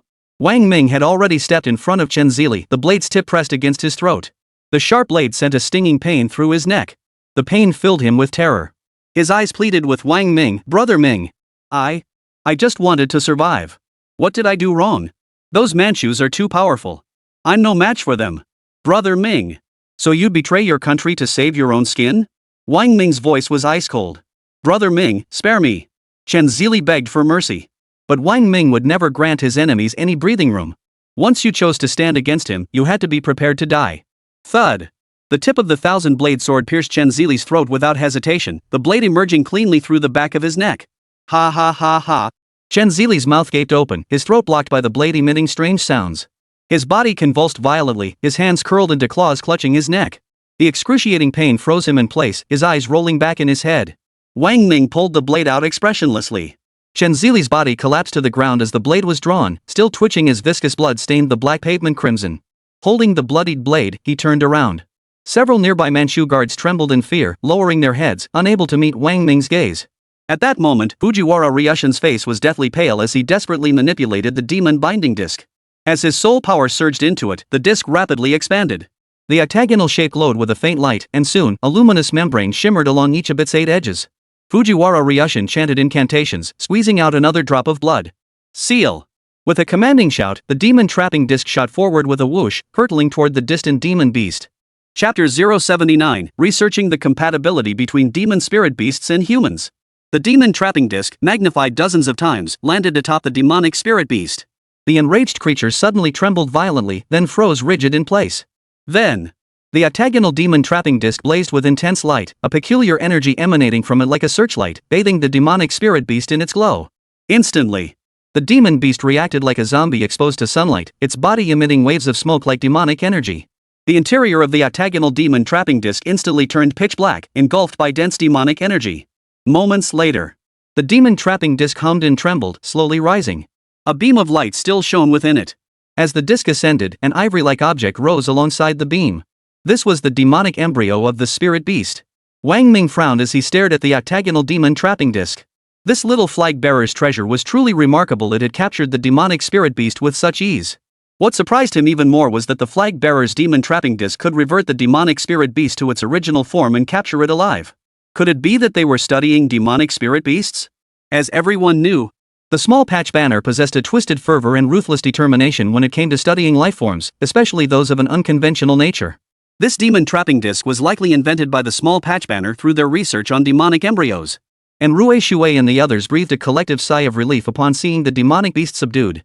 Ming, are you okay? And Rujui swiftly rode her white fox to Wang Ming's side, her concerned gaze fixed on him, fearing he might be missing a limb. I'm fine. What's the casualty count? The battle against Fujiwara Ryushin lasted less than a minute, but this level 7 demon beast's combat prowess was terrifying enough to inflict casualties within that brief time frame. Bai Yishan lowered his head. 3 dead, 8 shaken. The rest are holding up. Counting those lackeys from earlier, that makes 9 dead. We started with 31 men, leaving us with 22 now. Chao Yajuan's face paled slightly. The losses were significant. Wang Ming nodded. All eyes turned to Fujiwara Ryushin and the other Manchus. The flag bearers had lost their earlier arrogance. Sensing the gazes of the Longwa people, everyone felt a sudden tightening in their stomachs. Those following Chen Zili were especially tense. Wang Ming pointed at everyone in front and ordered Fujiwara Ryushin, kill them. Everyone present gasped in shock. Fujiwara Ryushin looked incredulous. Brother Ming, you've already implanted your soul essence within me. Why must you exterminate us so completely? Wang Ming's expression turned cold. Did you ever have a choice? #@. Seeing the murderous intent in Wang Ming's eyes, the other Manchus immediately understood. They knelt before Fujiwara Ryushin, babbling frantically for mercy. A few with backbone chose to commit seppuku. The Japanese men were also shocked, demanding, Wang Ming. You're going to kill us too? Chao Yaojun and the others were taken aback. Wang Ming said expressionlessly, since you chose to stand against us, in my eyes, you ceased to be Dragon Country's citizens long ago. Fujiwara Ryushin, strike. Fujiwara Ryushin gritted his teeth, drew his sword, and swiftly dispatched them all. Let's go. From start to finish, Wang Ming's face remained as cold as ice. Chao Yaojun and the others wanted to plead for mercy for those men, but seeing Wang Ming's expression, they dared not speak. Only after Fujiwara Ryushin had finished them did Wang Ming speak. Each person mounted their own treasure and followed Wang Ming as they ascended into the sky, flying deeper into the abyss. Fujiwara Ryushin, Wang Ming asked, fingering the demon binding disc as they traveled, did you already know what was inside here? Yes. Then your purpose in entering was to capture the demonic spirit beast? Yes. And what is the purpose of capturing the demonic spirit beasts? Research. Research what? To study the demonic spirit beasts. Oomph. Wang Ming let out a cold laugh, his thoughts racing. Ugh, Fujiwara Ryushin's face instantly turned as pale as paper. A searing headache contorted his features into a grotesque grimace as he toppled backward from the flying dagger beneath his feet. Wang Ming descended with his blade. Everyone followed Wang Ming's rapid descent.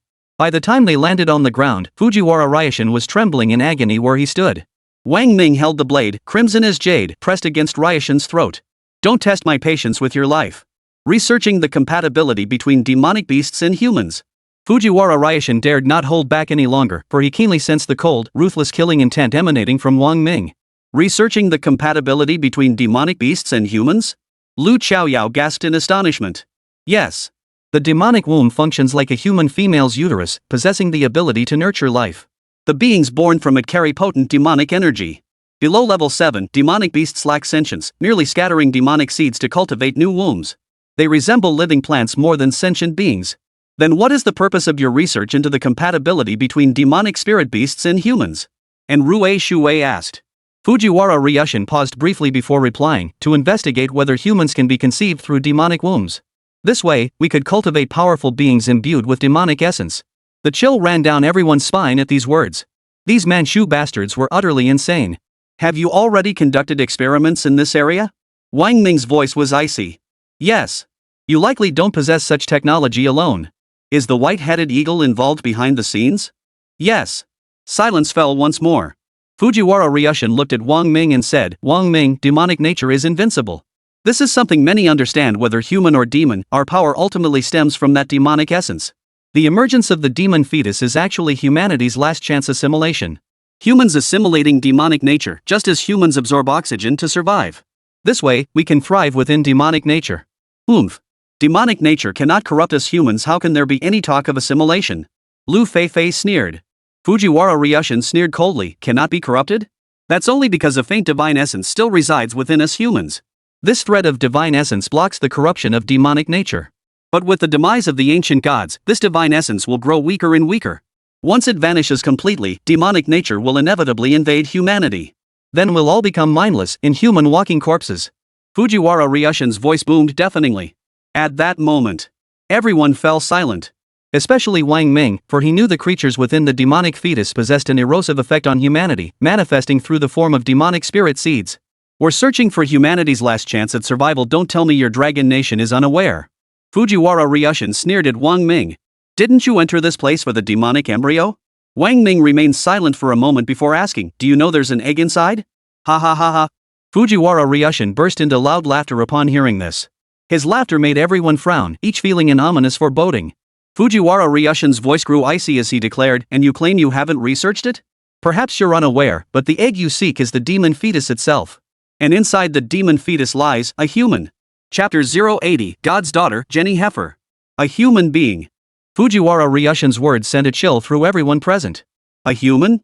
How could a human be inside an egg? Wang Ming furrowed his brow. His instincts told him Fujiwara Ryushin was likely telling the truth. If so, it meant the Dragon Nation had conducted research on this matter, research that was being carried out in secret. The expressions on the others' faces varied. Perhaps the members of the 5 great families knew something about these secrets, but their knowledge was likely limited. After all, this touched upon state secrets. Yet Wang Ming could tell from the expressions of Enrue Shui, Lu Chaoyao, and Chaoyao Jun that they too were unaware. Regardless of what's inside, our mission is to bring this egg back. Wang Ming pondered for a moment, concluding that no matter the truth, since the nation placed such importance on it, they absolutely had to retrieve it. Bring it back? Fujiwara Ryushin sneered coldly. With your capabilities, it's utterly impossible. Wang Ming fixed him with a cold stare. Fujiwara Ryushin continued, don't glare at me like that. I'm telling the truth. Both our great Band-Aid flag and the white-feathered eagle want this egg. Wang Ming, your abilities are formidable, but against the white-feathered eagle's forces this time, you're no match for them. Oh, really? Wang Ming sneered coldly. Oomph. Seeing Wang Ming's confidence, Fujiwara Ryushin stated bluntly, because among those who entered the white-feathered eagle this time, one is the daughter of God. Her first soul ring is 600,000 years old, and her second soul ring is 1,000,000 years old. What? And Rujui and the others stared in disbelief, their eyes wide with shock. How is that possible? Lu Chaoyao couldn't believe it either. 1,000,000-year soul ring wasn't exactly commonplace. How could a grand soul master possess such an outrageous soul ring? Don't doubt it, I saw it with my own eyes. Fujiwara Ryushin declared. Wang Ming, unless your second soul ring is also 1,000,000 years old, you're finished. Ha ha ha. All eyes turned to Wang Ming. Wang Ming remained silent. Fujiwara Longshin's laughter grew even more maniacal. Your first soul ring being 900,000 years old did surprise me. But your second soul ring? It's probably only a few 100,000 years at most. With that kind of power, you're no match for the white-feathered eagle's 1,000,000-year soul ring. And don't forget, this egg contains over 100 demon seeds, all level 4 demons. Hearing this, the crowd sucked in their breath in unison. Wang Ming pondered briefly before asking, Fujiwara Ryushin, can the demon trapping disc capture the demon beast spirit within that egg? Fujiwara Longshin shook his head. This egg hasn't fully matured yet. Right now, it's merely a so-called demonic platform, not even a demonic embryo. Taking it out would be easy, but first, you'd have to get close to the egg. Wang Ming replied, alright, you needn't worry about the rest. He then addressed Enrue Shui and the others, Zhang Tianjing and the others haven't been found yet. Let's continue forward while searching for them. Right. The group nodded in agreement. Wang Ming stowed the demon trapping disc and piloted his flying dagger, heading deeper into the demon-infested land. The others followed suit. Brother Ming. Enrue Shui and Lu Chaoyao walked side by side. Enrue Shui cautioned, if Fujiwara Longshin's words hold true, that white-feathered eagle's power is terrifying. Brother Ming, if you can't defeat it, you absolutely must not engage head-on. 1,000,000-year soul ring, even in our Dragon Nation, few possess such power. That goddess's daughter must be extraordinary. We can only do our best, Ming. We must be cautious, Lu Chaoyao added beside him. Wang Ming's lips curved upward. With a smile, he whispered to them, what do you think? Could my second soul ring also be 1,000,000-year one? A distinct flicker of shock passed through both their pupils. They exchanged glances. Both wore expressions of utter shock. The group pressed deeper into the depths. The further they ventured, the stronger the demonic aura grew. They encountered few others, with only a handful of Dragon Nation members joining their ranks. Yet, Zhang Tianjing and the others remained nowhere in sight. This began to worry Wang Ming. Could they have already been killed? Old Lu. Wang Ming addressed Lu Feifei. Use your 7-colored illusory heaven realm to scan the surroundings. See if you can find anyone else, any nationality will do. Got it, Ming. Lu Feifei agreed readily, immediately channeling his soul power. A beam of light shot from the mirror, and then both Lu Feifei and the mirror vanished from their spot. This was the innate soul skill of Lu Feifei's soul artifact, refractive illusion. The others followed Wang Ming as they accelerated forward. 3 days later, a mountain range appeared ahead. The peaks weren't exceptionally high, but they stretched endlessly into the black demonic energy, their outlines barely discernible in the distance. Thick demonic energy filled the air, turning everything pitch black. Brother Ming. Before they could approach the mountains, a voice rang out from ahead, followed by a beam of light, Lu Feifei's multicolored illusory heaven realm. The light settled, revealing Lu Feifei's figure. What's going on? Wang Ming asked. Lu Feifei spoke urgently, Brother Ming, there are several people up ahead. They look like white-haired eagles, and Zhang Tianjing and the others are with them. They've all been imprisoned by those white-haired eagle people. Captured? Wang Ming's expression turned grim. Yes. Zhang Tianjing and the others can't use their soul power. They're bound hand to back, forced to walk behind them, Lu Feifei explained. Let's go. A glint of murderous intent flashed in Wang Ming's eyes. Wang Ming. Fujiwara Ryushin warned, don't forget their leader is the daughter of God. You're no match for her. Going after them is suicide. The others turned to look at Wang Ming. Wang Ming sneered coldly. Who dies isn't decided yet.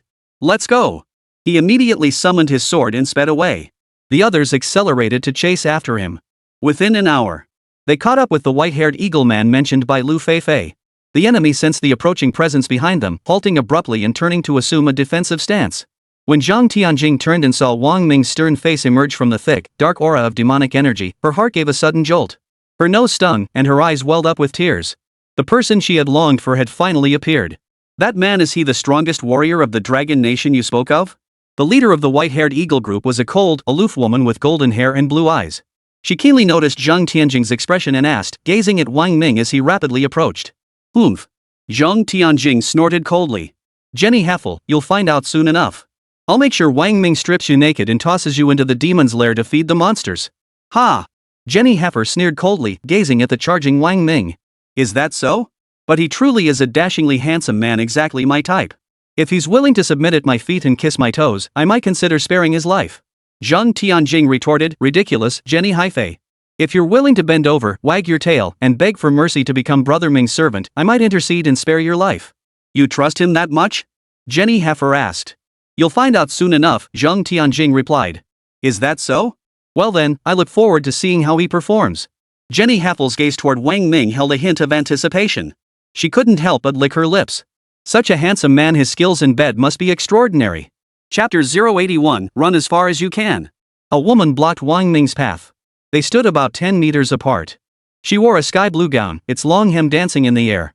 A beautiful sea blue shark hovered beneath her feet, gliding through the space as if swimming in the ocean. Man, are you here to rescue her? Jenny Heifer asked with a seductive smile, speaking fluent Mandarin. Wang Ming's gaze shifted toward Zhang Tianjing. Besides Zhang Tianjing, there were 4 others from the White Phoenix Academy and 2 from other academies. They looked haggard, as if they had suffered unfair treatment. Only Zhang Tianjing appeared to be in the best condition. Who are you?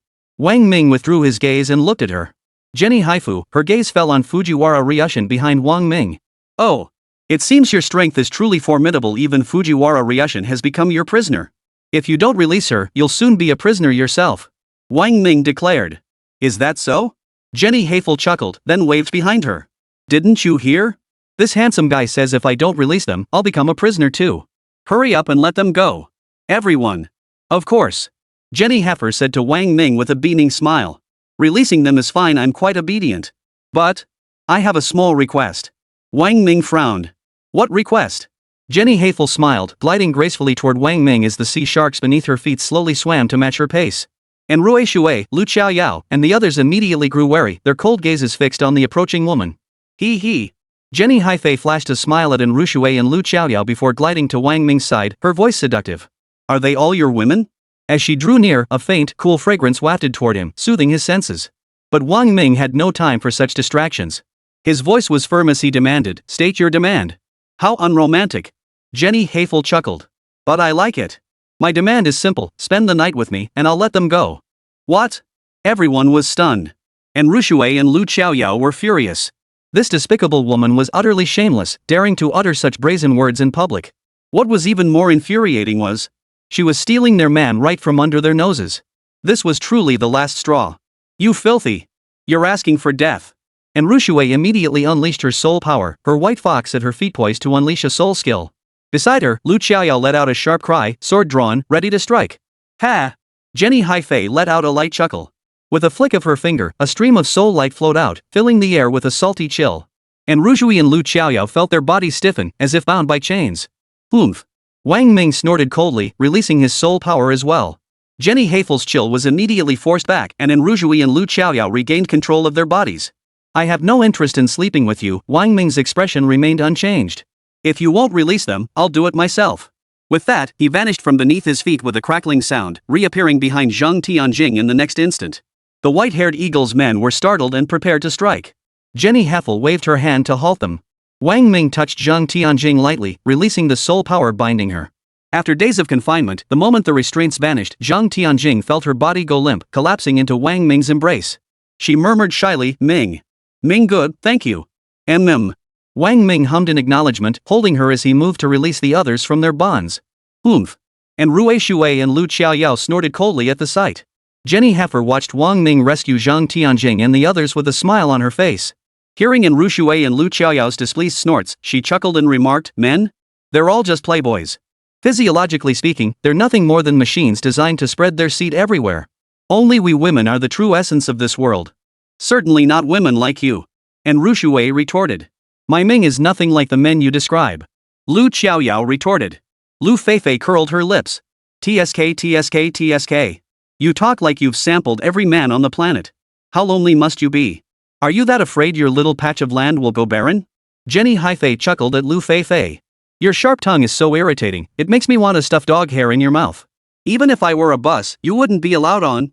Lu Feifei, hee, "Then I'd have to thank you, because I never ride buses." Just then, Wang Ming returned carrying Zhang Tianjing. "Wang Ming, I've released your man. Since you won't agree to sleep with me, how about I change my demand?" Jenny Haifel said with a smile. "Speak," Wang Ming demanded. "Our goal should be the same," Jenny Haifei said. "But there are many demons surrounding that egg. I can't handle them alone. How about we join forces?" "Agreed," Wang Ming replied without hesitation. "But I want every demon core we hunt inside." After all, he couldn't guarantee he could easily handle so many demons. Though having Jenny Heifer by his side was like a ticking time bomb, who knew who would end up detonating it? "Okay. No problem," Jenny Heifer replied with a smile. They had already ventured into the mountain range ahead, only to encounter far too many demons and demonic beasts within demonic embryos. Overwhelmed, they had no choice but to retreat temporarily. Now, with Wang Ming and his group joining them, their strength had significantly increased. When Wang Ming inquired about the egg, Jenny Heifer's answer astonished him. Demons infested the entire mountain range he'd seen, and the egg was hidden somewhere within it. Its exact location was impossible to pinpoint, they'd have to search for it. Wang Ming felt his head spin. Fortunately, the strongest demon here was only a level 4 demon, which would be at most a level 5 demon in the outside world. Moreover, their goal was to find the egg, not to engage in a decisive battle against such a vast number of demons. "Wang Ming, we must locate the egg first before deciding our next move. Otherwise, with so many mountains, how long will we be fighting?" Jenny Heifer said. Wang Ming nodded, pointing to the left. "I'll take the left flank, you take the right. We'll split up and locate the egg first."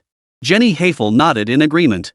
Returning to Rui Shui and the others, Wang Ming instructed, "Stay back and wait. Bai Maoing and I will split up to search for the egg. Keep your distance. If we disturb the demons inside, you'll have time to escape. Understand? Brother Ming, be careful."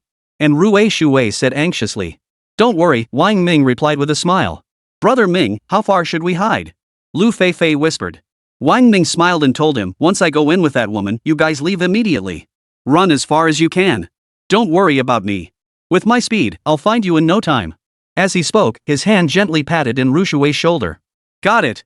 Lu Feifei nodded. "Brother Ming, be careful. That blonde woman looks like she wants to sleep with you. Wang Ming, get lost." Chapter 082, Oh, my God. After the brief exchange, Wang Ming approached Jenny Heifer. Her fragrance remained as intoxicating as ever. "Everything settled?" Jenny Heifer asked. "Yep." Wang Ming nodded. "Do you know how to get out of here?" Jenny Heifer suddenly turned to face Wang Ming, a faint smile playing on her lips. "You know?" Wang Ming frowned. "Since you're so handsome, I'll tell you," Jenny Heifer said with a smile. "The key to getting out is that egg.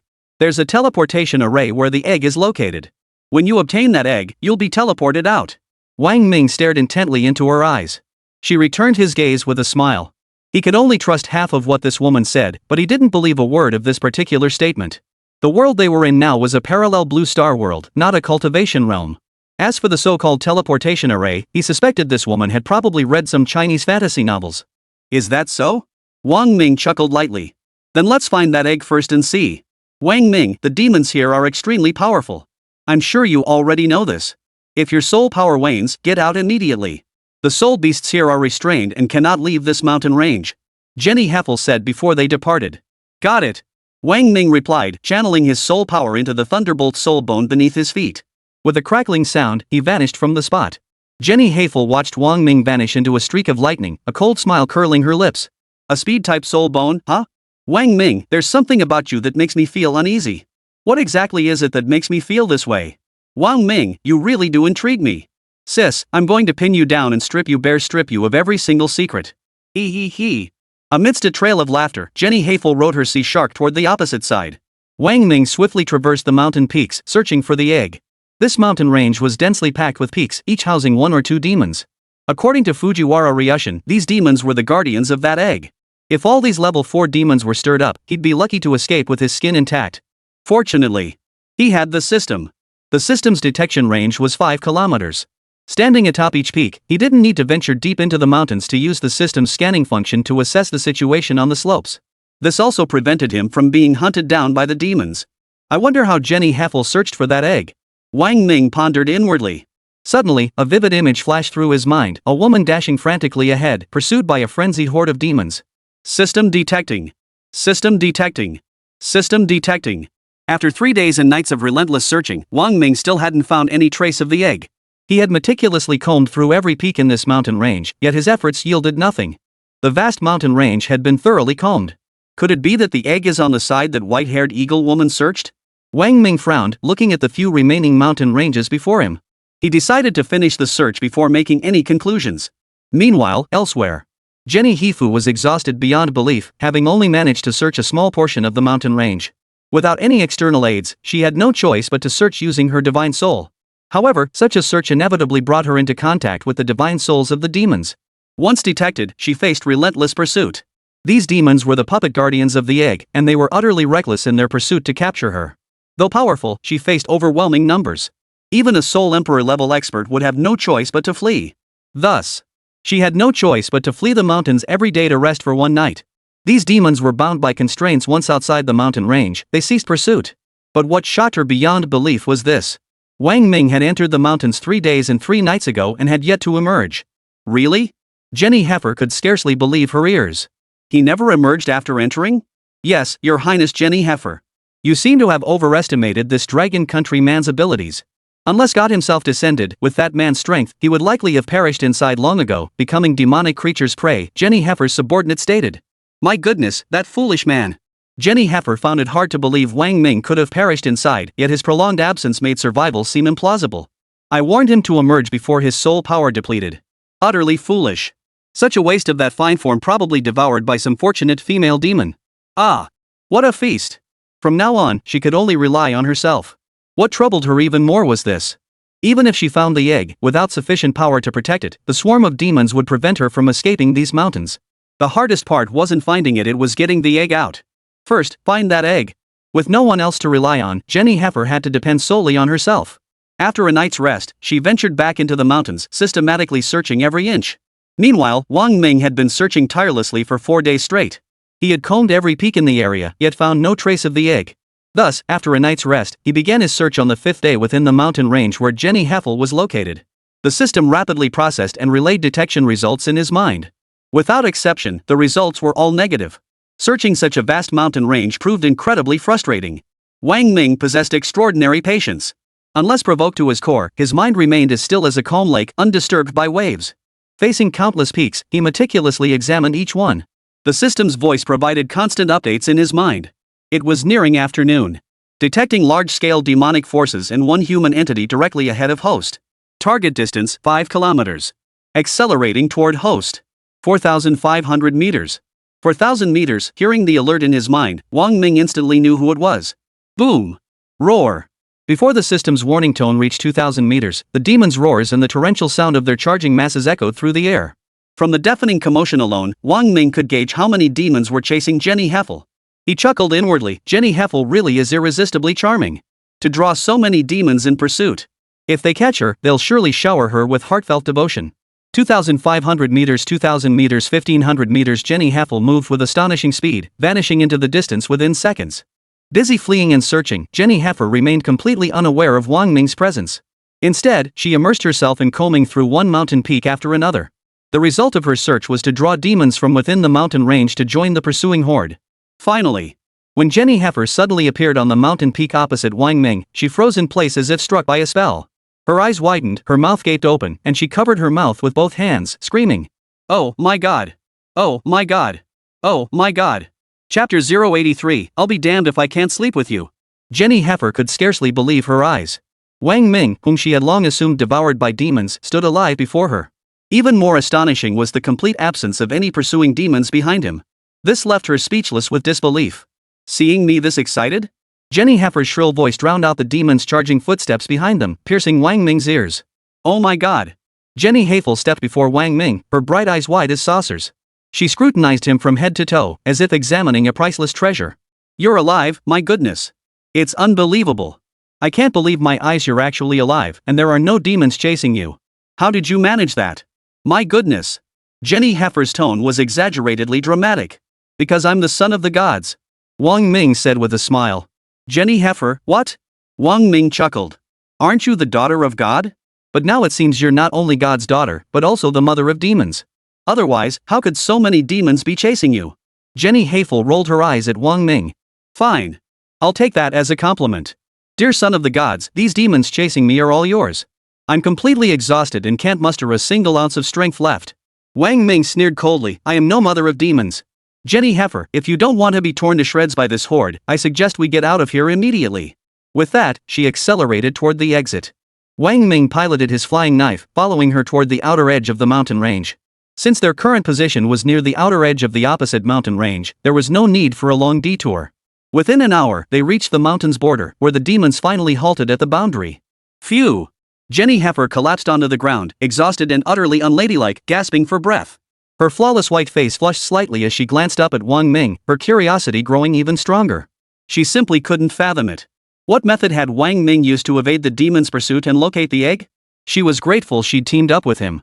Otherwise, given his speed, he would have found the egg before her. Dear Wang, haven't you found the egg yet? Jenny Heifer took 2 deep breaths before looking at Wang Ming, her words tinged with disbelief. If I had found it, you wouldn't have met me, Wang Ming replied. Alright, I believe you. Jenny Heifer shrugged and added, I'm genuinely curious, how exactly did you evade those demons? No comment. Wang Ming replied. What's for dinner tonight? Jenny Heifer asked. Figure it out yourself. With that, Wang Ming walked off toward the distance. Where are you going? Jenny Heifer's voice called from behind. Wang Ming didn't respond, quickly disappearing from Jenny Heifer's sight. About half an hour later, he reappeared, carrying a demon in his hands. He lit a fire, skinned the demon beast. The entire process flowed seamlessly. Soon, the demon meat sizzled over the flames, golden oil dripping down, filling the air with an enticing aroma. The steam rising from it made Jenny Heifer beside him swallow hard. The instant meal in her hands suddenly lost its appeal. She stared wide-eyed at Wang Ming, who didn't even turn his head, showing no intention of offering her any. Once the meat was cooked, he retrieved seasoning from his soul ring and sprinkled it over the grilled flesh, making the aroma even more irresistible. Oh, that smells amazing. Jenny Heifer couldn't resist any longer. She set down her self-heating meal and approached him. Dear Wang, as such a refined gentleman, wouldn't you like to invite me to share this dinner? Want some? Wang Ming asked without turning his head. Jenny Heifer nodded. Wang Ming held out his hand. You can have some hand over every demon core you've obtained since entering this place. Jenny Heifer's eyes widened. You're robbing me. Wang Ming withdrew his hand. You refuse the deal. With that, he waved his hand. A bottle of red wine and a stemmed glass flashed out from his soul ring. He popped the cork, and the rich aroma of wine filled the air. When Jenny Heifer saw the wine, she couldn't resist any longer. Anyone who knew her understood she was a wine enthusiast, but this time, her mission meant her stash had been confiscated. She'd been craving wine for ages without seeing a drop. Now, with the scent of wine in the air, she couldn't hold back any longer. Okay. I agree to the trade. I'll give you all the demon cores. Can you buy me dinner and drinks? Wang Ming, deal. The deal was sealed. Jenny Heifer relinquished the demon cores with relish, snatching the wine bottle from Wang Ming's hands and immediately, splurging. An entire 500 milliliters bottle of premium red wine vanished in an instant. Wang Ming was stunned. This woman's drinking capacity is insane. Gulping it down in one go, Jenny Heifer, still craving more, walked over to the barbecue, sliced off a piece of meat with a knife, and began devouring it with relish. Wang Ming pulled out another bottle and warned Jenny Heifer, this is the last one. If you blow it, we won't have any left. Use a glass. Jenny Heifer, fine. Since Wang Ming only had one glass, they had to share it. Jenny Heifer, with her cheerful and uninhibited personality, got a bit tipsy after showing off the bottle. She continued eating and drinking with Wang Ming, quickly getting quite drunk. She pulled Wang Ming close against her ample bosom, practically trying to nurse him, raising her glass with one hand. Dear Wang, come drink with me. Cheers to our delightful encounter tonight. Wang Ming felt lightheaded, his face pressed against her marshmallow soft skin, making him feel slightly suffocated. But it felt undeniably good. Struggling free from her embrace, Wang Ming felt his blood surge, a heat rising in his lower abdomen. His mouth went dry, his throat burned, and his chest felt tight. Snatching the wine cup from her hand, he downed it in one gulp. This woman was truly formidable. Wang Ming had never encountered such a situation before and nearly tented his pants. Jenny Heifu had long desired Wang Ming and now, fueled by the alcohol, sought a deeper exchange. But Wang Ming wasn't interested. "That's enough," he declared, rising to his feet. "Rest tonight. We'll head in tomorrow morning." With that, he turned and walked off into the distance, finding a spot to sit cross-legged. Oomph. Her desires unfulfilled, Jenny Heifer snorted in displeasure. She turned to look at Wang Ming, who sat cross-legged with his back straight. From the side, his high, straight nose and perfect jawline outlined a strikingly handsome face, radiating irresistible charm. Combined with that faintly unsettling sense of fear he commanded, it stirred something within her. She hadn't expected her bold move tonight to fail to seduce this man. The sense of defeat made her inwardly vow. "Fine, Wang Ming. I'll show you, I'll get you in bed." Chapter 084, Dear Wang. The next day, at dawn. This realm was perpetually shrouded in gloom, thick with demonic energy that blurred the distinction between day and night. Yet the time on his watch remained unaffected. Wang Ming glanced at the time on his wrist, 7:32 a.m. He took a deep breath. After a night of cultivation, his soul power had fully recovered to its peak. Turning his gaze to Jenny Heifer, he saw her lying nearby, sleeping while hugging her sea shark soul beast. The sea shark soul beast lay like a pillow in her arms. "Wake up!" Wang Ming snapped his fingers, sending a burst of soul power like a mental jolt. Ouch! Wang Ming had been a bit too forceful. A loud thud echoed as Jenny Heifer jolted awake. Clutching her smooth forehead, she squinted her eyes shut but still managed to curse, "Damn you, Wang! How dare you treat me like this? Time's up. Let's go!" Wang Ming said, showing no mercy. Jenny Heifer reluctantly climbed to her feet, rubbing her face and casually smoothing her golden hair. Taking a deep breath to clear her head, she lifted her face to Wang Ming. "Good morning, Wang. Let's go." Wang Ming didn't wait for her. He mounted the 1,000 blades, transforming into a streak of light as he sped toward the mountains. "Seriously? That insensitive, straight-laced guy will be single forever," Jenny Heifer muttered as she got up, kicking the still sleeping soul beast. "Wake up! Let's go!" The sea shark shook its head in annoyance, wriggling its body like Zhuangzhou's fish before finally carrying Jenny Heifer to chase after Wang Ming. Soon, the two arrived at the spot where they had met the previous day. "Let's begin." Jenny Heifer pointed at the mountain peak below. "You won't believe it, but 80% of these are those damnable demons. System, initiate scan. System scanning. 50%. 100%, scan complete. 2 level 4 demons detected within the mountain peak." Jenny Heifer saw Wang Ming wasn't speaking, pursed her lips, and was about to go down to investigate herself when Wang Ming said, "No need to go in. There are 2 demons inside." Jenny Heifer's eyes widened. "Really? Next peak." Without answering her, he guided the flying knife toward the next mountain peak. "Dear Wang, are you joking?" Jenny Heifer trailed behind him, firing off a barrage of questions. "How can you be sure there are demons in there? What if it's the egg? Who told you?" "Wang Ming, how about your god told me? Is that good enough?" Jenny Heifer looked utterly unconvinced. "There's a level 4 demon inside this peak. Let's go." Barely 3 seconds after landing, Wang Ming left a parting remark and turned to depart. Jenny Heifer. "I don't believe it." So she released her divine sense to probe the mountain, swiftly penetrating deep into its base. She located the demon's lair entrance and probed inside, where she indeed found a level 4 demon. Then, roar! An enraged roar echoed from within the lair. The demon, sensing Jenny Heifer's soul presence, charged out. Wang Ming heard the demon's roar, turned his head, and frowned at Jenny Heifer. Jenny Heifer timidly ducked her head. "Heh, just a little bit. Wang Ming, you go down and deal with it yourself. Bring me the demon core. Obey your command," Jenny Heifer declared, then patted her soul beast, the sea shark. "Buddy, go take it down."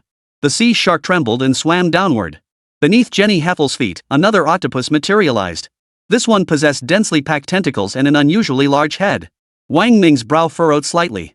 This octopus must be Jenny Heifer's second soul beast.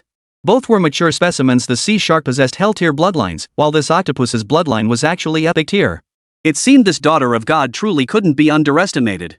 Putting his thoughts aside, Wang Ming turned and flew toward the next mountain peak, continuing his search with the system. Jenny Heifer soon caught up, trailing her 2 soul beasts. Grinning, she presented a sparkling demon core in both hands before Wang Ming. "My dear king, I fulfilled my mission."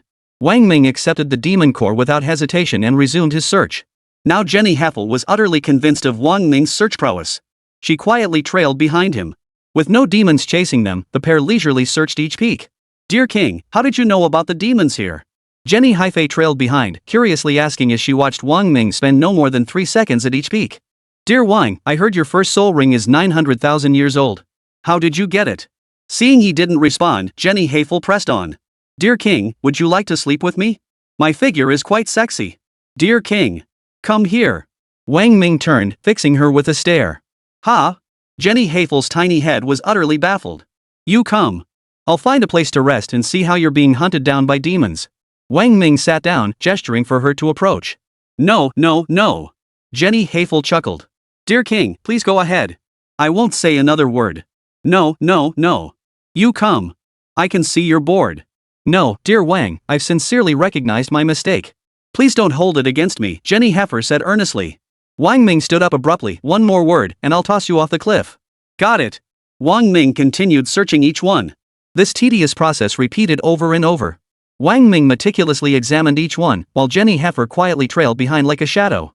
System detecting. 50%. 100% detection successful. A demonic platform has appeared within the mountain peak. Wang Ming, who had just mechanically walked away, suddenly froze in place. An egg-shaped demonic embryo flashed in his mind. It was that egg. Jenny Heffernan bumped into Wang Ming with a thud. She touched her forehead. Why did you suddenly stop? Before she could finish, her eyes lit up with greed. Down. Before the words had fully left his mouth, Wang Ming's body had already transformed into a streak of light, hurtling downward at breakneck speed. Jenny Heifer followed close behind. 2 flashes of light descended, appearing in a subterranean cavern. The cave was pitch black, thick with a potent demonic energy that lingered within, sealing itself off from the outside. Jenny Heifer released a sphere beside her. The orb emitted a white light, causing the dense demonic energy to scatter wildly beneath its glow.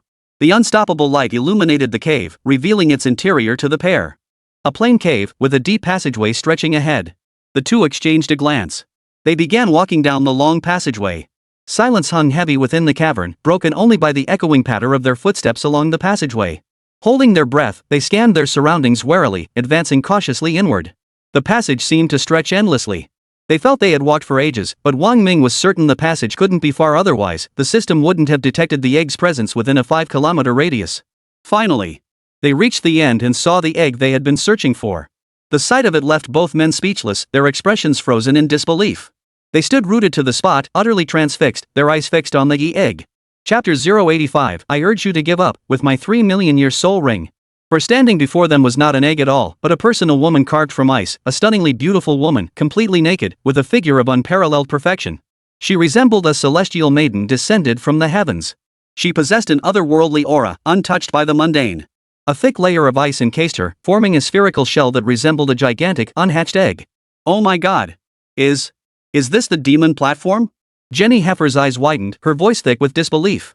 The shapes of the demon platforms were truly diverse, so much so that they could take on a completely human form. Even the triangle was perfectly shaped like a human woman. From exquisitely crafted faces to flawless skin, every limb of their bodies formed a near-perfect woman. Even faint downy hair was present. Long eyelashes curved slightly upward, and even with her eyes closed, one could sense their immense size. Within the egg-shaped ice sphere, slender silver-white tubular strands densely crisscrossed like human blood vessels. Standing before her, one truly felt nature's awe-inspiring craftsmanship, sending shivers down the spine. This was the egg they had been searching for. Though completely encased in ice, they detected no chill within the cave, nor did the temperature drop in the slightest. Yet the ice surrounding the egg showed no sign of melting. She stood completely naked, yet an aura of sacred purity radiated from her body. Wang Ming dared not desecrate it in the slightest. Not a trace of carnal desire. My God! She's absolutely stunning. Jenny Heifer stared at her, unable to look away, murmuring in awe, a perfect woman, she's an absolute work of art. She must be what we're looking for, Wang Ming said. Fujiwara Ryushin mentioned a person inside, but I never imagined she'd appear before us like this. Jenny Heifer, Wang Ming, thank you for finding her for me. She belongs to me now. Wang Ming smiled indifferently, no need to thank me, because what I found wasn't for you. From now on, she belongs to me. Jenny Heifer, you can't take her away. I admit you've surprised me, Jenny Heifer said. But I've said it before, this egg belongs only to us, for she is a gift from God. Did your God help you evade those demons? Wang Ming countered. What do you mean? Do you know why I found her without alerting the demons at all? Wang Ming's lips curved slightly, a smile playing on his face. Why? Because I am the son of the gods. There's an inexplicable connection between us. As long as we're within 5 kilometers of each other, I can sense her presence. So she belongs to me, not you. You only found her because of me. Wang Ming said honestly. Jenny Heifer wore an expression of half belief, half doubt. She couldn't explain why Wang Ming had been able to locate her so precisely without alerting the demons. If you dare to fight me for her, you'll be defying the divine will. When the god's punishment falls, it will be more than you can bear. I hope you don't ruin yourself. Wang Ming said with a smile. No. No, no, no, no, no. Jenny Heifer refused to believe it. Wang Ming, don't try to fool me with this nonsense. Do you know how Fujiwara Ryushin found out about this egg? We told them, or more accurately, I told them. Because when it appeared here, I had a strange dream. I dreamt someone descended from beyond the cosmos onto Blue Star. We searched the entire planet and found this place. Wang Ming was shocked inside, yet his smile remained unchanged. And then? Let me tell you, across the entire Blue Star, 7 such demonic sites appeared simultaneously. This is merely one of them. The other 6 remain undiscovered. They will surface one day. 7 locations? Wang Ming gasped. Each one contains something resembling a human? I don't know about that, but I can confirm there are 6 more such places. God appeared to me in a dream. She belongs to me, Wang Ming. You can't take her away. Jenny Heifer declared. Oh, really? I don't believe it. Wang Ming smiled. Looks like we'll have to resort to force, Jenny Heifer said, her expression hardening as she realized Wang Ming wouldn't back down. Dear Wang, it feels like you found her for me, but you'll never take her away unless you step over my dead body. With that, Jenny Heifer's hand slowly rose. Buzz. A faint hum filled the cave as a crimson soul ring glowed above her head, slowly descending. Immediately, another deep, resonant hum echoed through the air. The entire cavern trembled. A terrifying aura of pressure filled the entire cave. Even the demonic energy in the air seemed unable to flow under this pressure, as if the air within the cave had been compressed and solidified. A golden light slowly emerged from above Jenny Heifer's head. A million-year soul ring. The flawless soul ring radiated a dazzling golden light, illuminating the entire cave. Bathed in the golden radiance, Jenny Heifer appeared solemn and dignified, like a saintly maiden descended from the heavens, radiating an aura of noble grace. My dear king, I know your first soul ring is 900,000 years old. Yet under my million-year ring, you won't even have a chance to resist. Release your soul rings. I don't wish to fight you. Give her up, and we can be friends, even lovers. Jenny Heifer stood high above, her condescending gaze reminiscent of a queen. Indeed, a million-year soul ring. Wang Ming's heart skipped a beat upon seeing her second soul ring. Jenny Heifer, are you a full red prodigy? Wang Ming asked curiously. During his own test, his soul power sphere had exploded, leading to his classification as a full red prodigy. Yet he knew his soul power potential far exceeded that label. Yes. Jenny Heifer did not conceal it. Where did your million-year soul ring come from? Wang Ming was even more curious about her soul ring. I can tell you this, my soul rings were bestowed by God. That's why I'm known as the daughter of God. My second soul ring is also called the God soul ring. At this point, Jenny Heifer's expression turned haughty. So, can your God only bestow million-year soul rings? Wang Ming inquired. No, Jenny Heifer replied.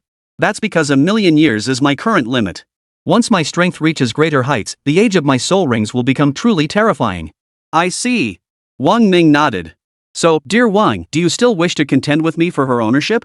Jenny Heifer inquired. Sorry. Wang Ming slowly stepped forward, taking a stride in midair. A hum filled the air as a crimson black light flared beneath his feet. A 900,000-year soul ring appeared, lifting his body. I won't give up on her. Oomph. With just your 900,000-year soul ring? Jenny Heifer sneered. Ha! Wang Ming smiled indifferently, the corners of his mouth lifting slightly. A boundless aura surged from within him. A blinding golden light flared from his feet as his voice echoed like that of a distant deity. Jenny Heifer, I urge you to give up with my 3 million-year soul ring. Chapter 086, Host shows no life signs, system shutting down. The moment the 3 million-year soul ring manifested, the overwhelming pressure emanating from Jenny Heifer's million-year soul ring was instantly shattered. The 2 million-year gap between them was like heaven and earth, utterly incomparable. Jenny Heifer's eyes widened in shock. Oh my god. She couldn't fathom how Wang Ming could possibly possess a million-year soul ring, let alone a 3 million-year one. Her full red talent could only withstand a million-year soul ring, yet he could endure 3 million years. Jenny Heifer, do you still intend to compete with me for her? Wang Ming's voice carried an overwhelming authority, as if he were a deity. No. Jenny Heifer shook her head. Taking a deep breath to steady her shock, she looked at Wang Ming. I admit your soul ring astonishes me, but I absolutely will not give her up. With that, she waved her hand. 3 colossal soul beasts materialized behind her, a sea shark, an octopus, and a giant turtle. Wang Ming, let me see just how powerful your 3 million-year soul ring truly is. Jenny Heifer roared, first soul skill, rage of the sea. At her command, soul rings appeared on the bodies of all 3 soul beasts. Among them, the sea shark's soul ring was genuine, while the others were illusory. Yet the power they unleashed was terrifying. The 3 soul beasts roared in unison. Endless waves surged before his eyes, engulfing Wang Ming as if he stood in the ocean itself. The briny scent of the sea washed over him. The three soul beasts leapt from the sea surface, charging toward Wang Ming. First soul skill. Wang Ming immediately unleashed his first soul skill. The black-red soul ring emitted a dazzling light, rapidly rising above his head. An aura of ancient grandeur surged forth as soul power swiftly gathered within the soul ring. Primordial. With a commanding shout, that ancient aura began flowing toward Wang Ming, the energy from the primordial era surging upward abruptly. One finger. A yellow finger slowly extended from the soul ring. The turbulent sea horizon grew still under its imposing pressure, while ripples spread through the air above. Facing a 900,000-year-old soul skill, Jenny Heifer's soul skill was utterly insignificant. The two were not even in the same league. Facing this finger, fear flashed in the eyes of the three soul beasts. This was the suppression brought by the soul ring's age, and it was also the fear Jenny Heifer felt. The massive yellow finger descended slowly, its terrifying pressure crushing the sea soul beasts below. The combat power unleashed by the three sea soul beasts was drastically diminished. Second soul skill. Feeling this oppressive force, Jenny Heifer had no choice but to activate her million-year soul ring to defend. Divine Spirit Pet, Raging Sea Tide. Boom! Like an explosion, waves surged dozens of meters high. From the erupting spray, a colossal sea shark leapt forth. Its body, towering as high as dozens of stories, blocked Wang Ming's view. Soul power surged through the shark's entire form, while golden soul rings spun relentlessly beneath it. With a gentle flick of its body, the finger's pressure shattered against the shockwaves unleashed by this soul beast. This was the power of a million-year soul ring. But this merely signified that both combatants had reached the threshold for a true battle. After all, Jenny Heifer could never have imagined that Wang Ming's first soul ring wasn't 900,000 years old. A soul ring absolutely compressed to 900,000 years. Even against a million-year soul ring, it held its own. The pressure dissipated. The massive yellow finger descended slowly, carrying an undeniable force. The sea shark let out a shrill screech, violently lashing its tail upward.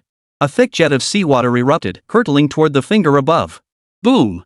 Two terrifying energies collided, unleashing a horrific shockwave. The collision echoed with a thunderous crash, causing the entire sea surface to churn violently. The surrounding space, unable to withstand such terrifying energy, began to crack. Crack! A dense crackling sound filled the air. The scene Wang Ming had witnessed vanished entirely, and the cave dwelling reappeared before his eyes. Jenny Heifer across from him stared at Wang Ming in utter shock. Her second soul skill had failed to secure victory against Wang Ming's first soul skill, and he hadn't even deployed his second soul skill yet. My goodness, just how much strength has this Wang Ming been hiding? A storm of shock surged within her heart. It seemed that to defeat Wang Ming, she would have to play her trump card. Otherwise, defeating him would be extremely difficult. My dear Wang, your strength surpasses my expectations. It seems today's outcome can only be a matter of life and death. Speaking with a grave expression, Jenny Heifer formed a complex seal with both hands before her chest. Wang Ming, I have told you I am the daughter of God. Now, I shall let you truly feel the power that comes from God.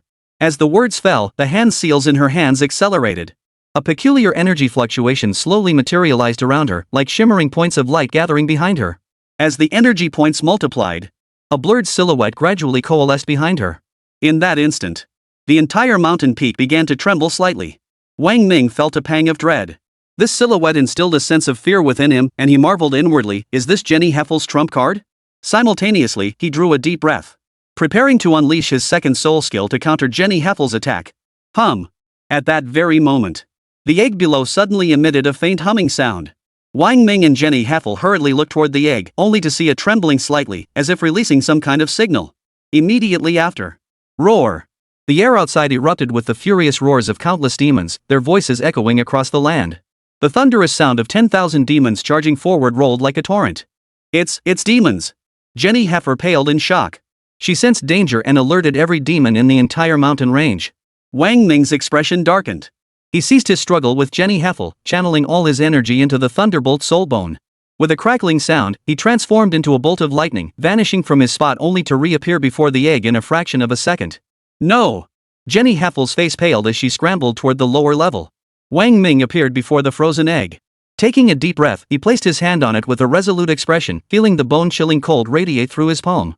The instant his hand touched the egg, that icy sensation spread through his entire body in a fraction of a second.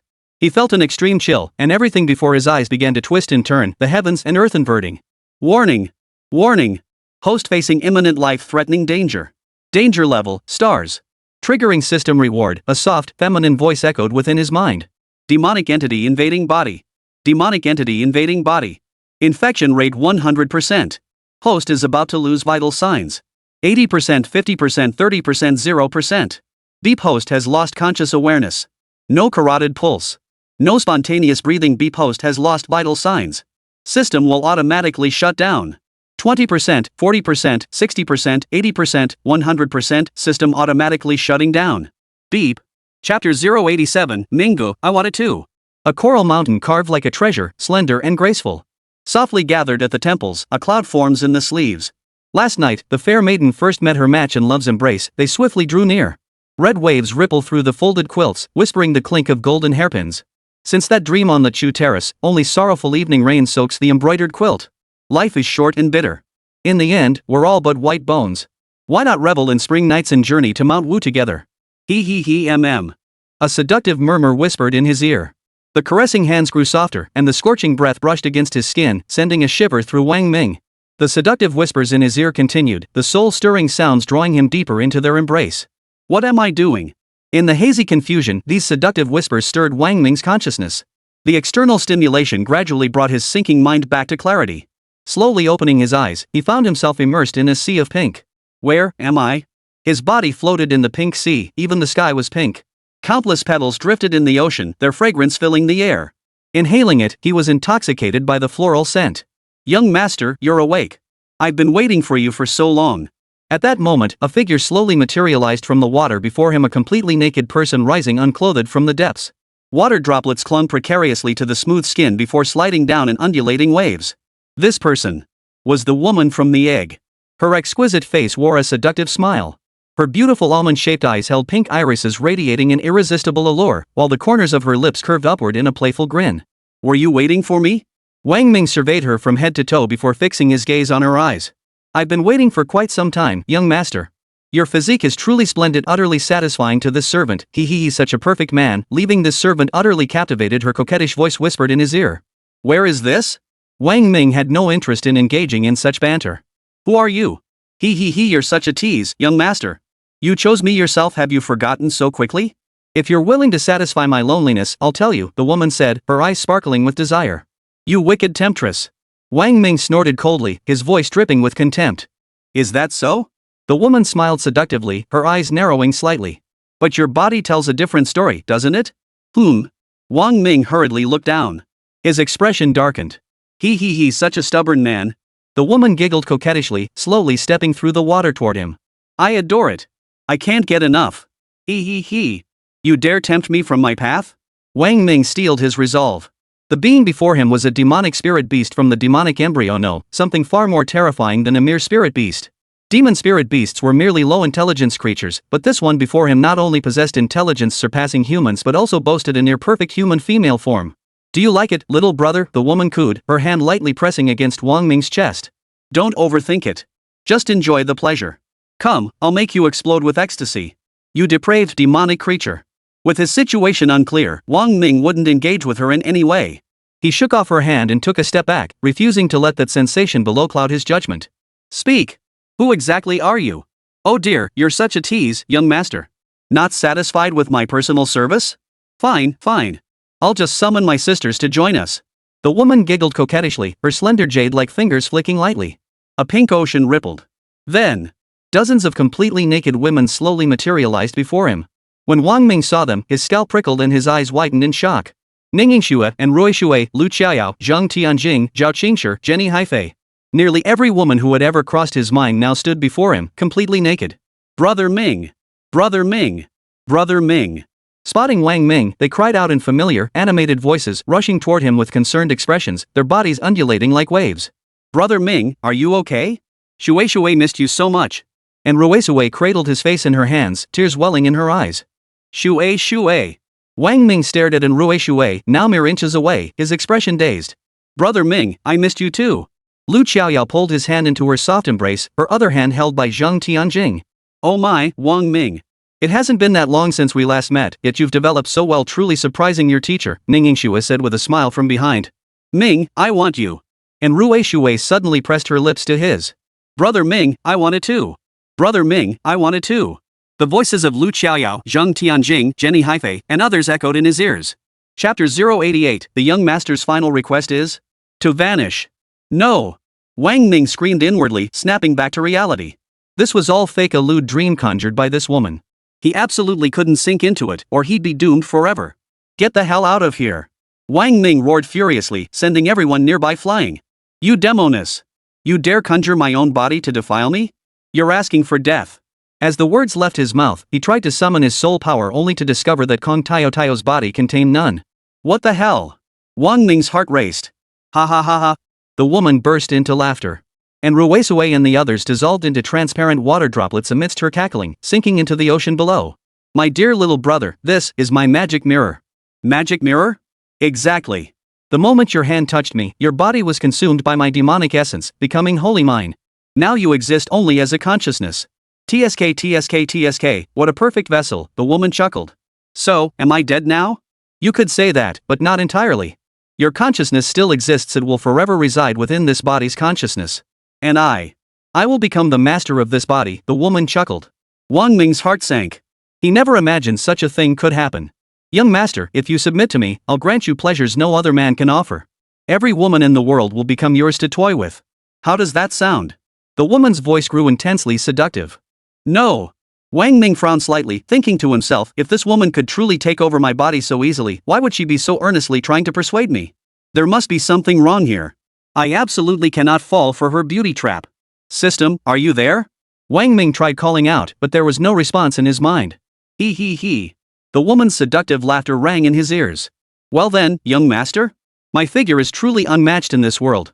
I am willing to serve you with my body, granting you an experience beyond compare. No. Wang Ming shook his head. Woman, I have no interest in your form. What? Shock flashed across her face. Not interested? Do you know I possess the ultimate seductive physique? What woman could possibly rival my perfection? No. Wang Ming shook his head, glancing at her voluptuous figure. Your body is indeed flawless, but it's nothing more than soulless flesh. Someone like you will never know love, just a useless shell. Without the desire for love, you're nothing but trash. Trash? The woman flew into a rage. Her body was her greatest source of pride, no man could resist its allure. How dare this man call her body trash? You dare call my body trash? Isn't it? Wang Ming sneered coldly. What else can this soulless body do besides satisfy a man's desires? Isn't that enough? The woman snapped. Aren't all men creatures who think with their lower halves? Besides, didn't your body just now prove its honesty? That's just a man's nature, not my conscious choice. Wang Ming retorted. The woman's expression darkened. Yes. Willingness. A rainbow flashed through Wang Ming's mind, as if he'd grasped something. A light ignited in his eyes. His own free will. This woman couldn't force him into physical union. It could only happen through his own choice. My own will. No. This isn't that woman's magic mirror at all, it's within my own consciousness. Everything she did just now was to lure me into her trap. Only when I took the initiative to attack could she enter my consciousness and fully possess my body. This proves she hadn't actually entered my consciousness at all. She had merely projected herself into my mind through a special method, altering the surrounding environment. Wang Ming's mind raced, rapidly forming conclusions. But these were all just theories. He needed a way to verify whether his deductions were correct. He, the woman's laughter echoed in his ears as a pair of hands gently settled on his shoulders. Her delicate, smooth fingers caressed Wang Ming's cheek. Young master, this humble servant merely wishes to enjoy some pleasure with you. Why be so cautious? I'm just a weak woman, could I possibly devour you? Wang Ming's mind raced for a countermeasure. Suddenly, he realized something and chuckled softly. You're right. A man should be carefree. Why dwell on all the right and wrong? If you can enjoy yourself, you should seize the moment. He, my dear brother speaks with such wisdom. The woman beamed at his words. Wang Ming, beautiful lady, this young master is quite skilled in the bedroom. I just wonder if your little sister can withstand my vigor. You're such a naughty boy, the woman giggled. I'm quite skilled myself, I've mastered every trick in the book. Now, what do you fancy? Do you prefer S or M? Wang Ming sneered coldly, humph. Of course I'm a dominant. This woman's figure was truly flawless, perfect in every way, long, straight, and shapely legs, smooth and fair-skinned, a waist slender enough to grasp, a perfectly curved buttock, 2 shallow dimples at her waist, and long, silky hair. Few could resist such temptation. Though Wang Ming was lustful, he would never risk his life for lust. If he had absolute certainty, taking her might be possible, but not now. The woman blinked, murmuring softly. Wang Ming curved his lips into a faint smile. My final request is to vanish. Chapter 089, Genius Wang Ming, now a class of most wanted criminal. The woman assumed Wang Ming had succumbed to her charms. Men, after all, possessed a strong desire to conquer. If she fulfilled his desires, she was certain she could tempt him into losing control. So when Wang Ming made his final request, she agreed without hesitation. The moment she agreed, she snapped back to her senses. Her eyes widened in fury as she glared at Wang Ming and screamed, "No!" As for Wang Ming, a faint smile played at the corners of his mouth. He watched silently as the woman before him dissolved into countless black specks, slowly dissipating. Everything around them began to undergo a cataclysmic transformation. The heavens and earth started spinning, the pink ocean, the petals upon it, and the pink sky rapidly vanished. System initializing. 10%. 30%. 50%. 80%. 100%. System reboot successful. Congratulations, host, on reactivating the God-tier trash system. Host has passed the critical phase and receives system rewards: Soul Equipment Enhancement Crystals +5, Soul Beast Evolution Crystals +5, Ian Old Soul Ring Crystals +1, God-tier Fusion Capsule +1. Detecting host's physical condition, 30%, 60%, 100%, detection complete. Host has suffered extreme demonic corruption, with demonic energy intertwined with soul power within. Current physical state is critical. Host is advised to use the God-tier Fusion Capsule. Detecting demonic soul consciousness within host. Scanning demonic soul consciousness. 30%. 50%. 70%. 100%, scan complete. Host's demonic soul consciousness belongs to the lust domain demon god, one of the 7 demon sons. Gender, hermaphrodite. Magic power, lustful mind. Oomph. Amidst a dizzying whirl, Wang Ming abruptly opened his eyes. He gazed upon a cloudless azure sky, the scorching sun beating down, its rays making his cheeks burn. Wang Ming scrambled to his feet. He found himself in a vast grassland stretching endlessly before him. In the distance, a herd of cattle and sheep grazed peacefully on a hillside. Where am I? He clearly remembered fighting Jenny Heifer for that egg in the cave of the demon realm. Yes, the very one known as Lust, one of the 7 demons. How did he end up here? Buzz. Suddenly, his vision began to flicker. A persistent hum filled his ears, and something felt like it was trying to force its way into his mind, leaving him dizzy and disoriented. Wang Ming! You shameless scoundrel! The woman's shrill scream echoed in his mind. I'll kill you! Kill you! Devour your heart! Warning! Warning! Demonic influence invading your soul. Activate the God-tier Fusion Capsule. Wang Ming commanded instantly. God-tier Fusion Capsule activation. 30%. 50%. Wang Ming felt a stinging pain spread throughout his body as the demonic energy within him began to surge wildly, convulsing within his soul. My magic power, the woman's voice screamed in his mind. Wang Ming, what are you doing? You dare devour my demonic essence? How is that possible? Wang Ming, you're courting death. Seeking death? I am seeking death. Wang Ming gritted his teeth. No! Stop this. If you die, I die too. Stop this at once. You foolish human. The screams in his mind grew even more heart-wrenching. Demon essence overriding soul power, warning. Demon essence overriding soul power. The system's soft female voice sounded in his mind. Demon essence coverage. 30%. 50%. 80%. 100%. Demon essence coverage, 100%. I won't let you succeed, the woman screamed. All manner of seductive voices filled Wang Ming's ears. This demonic power had manifested in reality, making him feel as though countless naked beauties were surrounding him, ready to serve him. Purify the soul bone. Purify. Previously unable to control his body, the soul purifying bone remained unused. Now, with control restored, this untapped power finally activated. Hum. The soul purifying bone emitted a chill that flowed like a watery membrane into his brain. The seductive voices dissipated within that coolness, and the images in his mind vanished. This soul-purifying bone is truly the perfect antidote for demonic corruption. It cures the disease at its root. Using it for the first time, Wang Ming felt his mind grow light and clear, an overwhelming sense of relief washing over him. 70%, 80%, 100%, fusion successful. Demon essence condensation 30%, 50%, 80%, 100%, demon essence condensation successful. Condensed demon essence into demon artifact, Ace of Spades. No. A woman's heart-wrenching scream echoed in his mind, fading away as the system fusion concluded. The dizzying sensation gradually dissipated. Far opened his eyes. His gaze meticulously scanned his body, finding no abnormalities, as if nothing had changed. Yet, unseen by others, a hint of sinister, feminine charm now lingered on his face. System, display the main interface screen. The command echoed, and a black light screen materialized before Wang Ming's eyes. Current cultivation, level 29 Grand Soul Master 5 million 10 million. Demon Rings, first Demon Ring 900,000 years currently sustainable for 1 million years, second Soul Ring 3 million years currently sustainable for 5 million years. Demon Essence, 50 million. Detection range, 5 kilometers. Demon artifacts, demon blade 1000 blades, demon platform staff, lustful heart ace of spades. Demon beasts, iron devouring ant queen mature form 1021 iron devouring worker ants, gluttonous demon beast mature form. Magic weapon enhancement crystal, +6. Demon beast evolution crystal, +6. Million-year demon ring crystal, +1. Soul bones, thunderbolt soul bone, purified soul bone. After viewing the light screen that appeared before him, Wang Ming stood frozen in place, his eyes wide and unblinking. Magic ring? Wasn't he a soul master? Why had everything transformed into demon rings, demon essences, and demon artifacts? Could it be because of the god-tier fusion capsule? He frantically checked his soul rings. When both soul rings fully released, his expression changed drastically. The 900,000-year soul ring remained blackish red, but the black had grown heavier, the red nearly fading away. As for the million-year soul ring, it had completely transformed into an ink black, as dark as soot. When releasing soul rings, the soul power coursing through his blood vessels and meridians had also turned entirely black, and the color of the soul power he unleashed had become black as well. He never imagined that the fusion of demonic energy and soul power would result in this. What exactly was that demonic artifact, the lustful heart ace of spades? Wang Ming's thoughts flickered. A playing card appeared in his hand, an ace of spades. The heart symbol on this ace of spades carried an alluring aura. Detecting demonic artifact. Detecting demonic artifact. 50%. 100% detection complete. Target artifact, lustful heart ace of spades. Grade, supreme. Soul-infused artifact with innate soul technique, infinite magic cards. This artifact was born from the demonic essence within its host and is one with its host.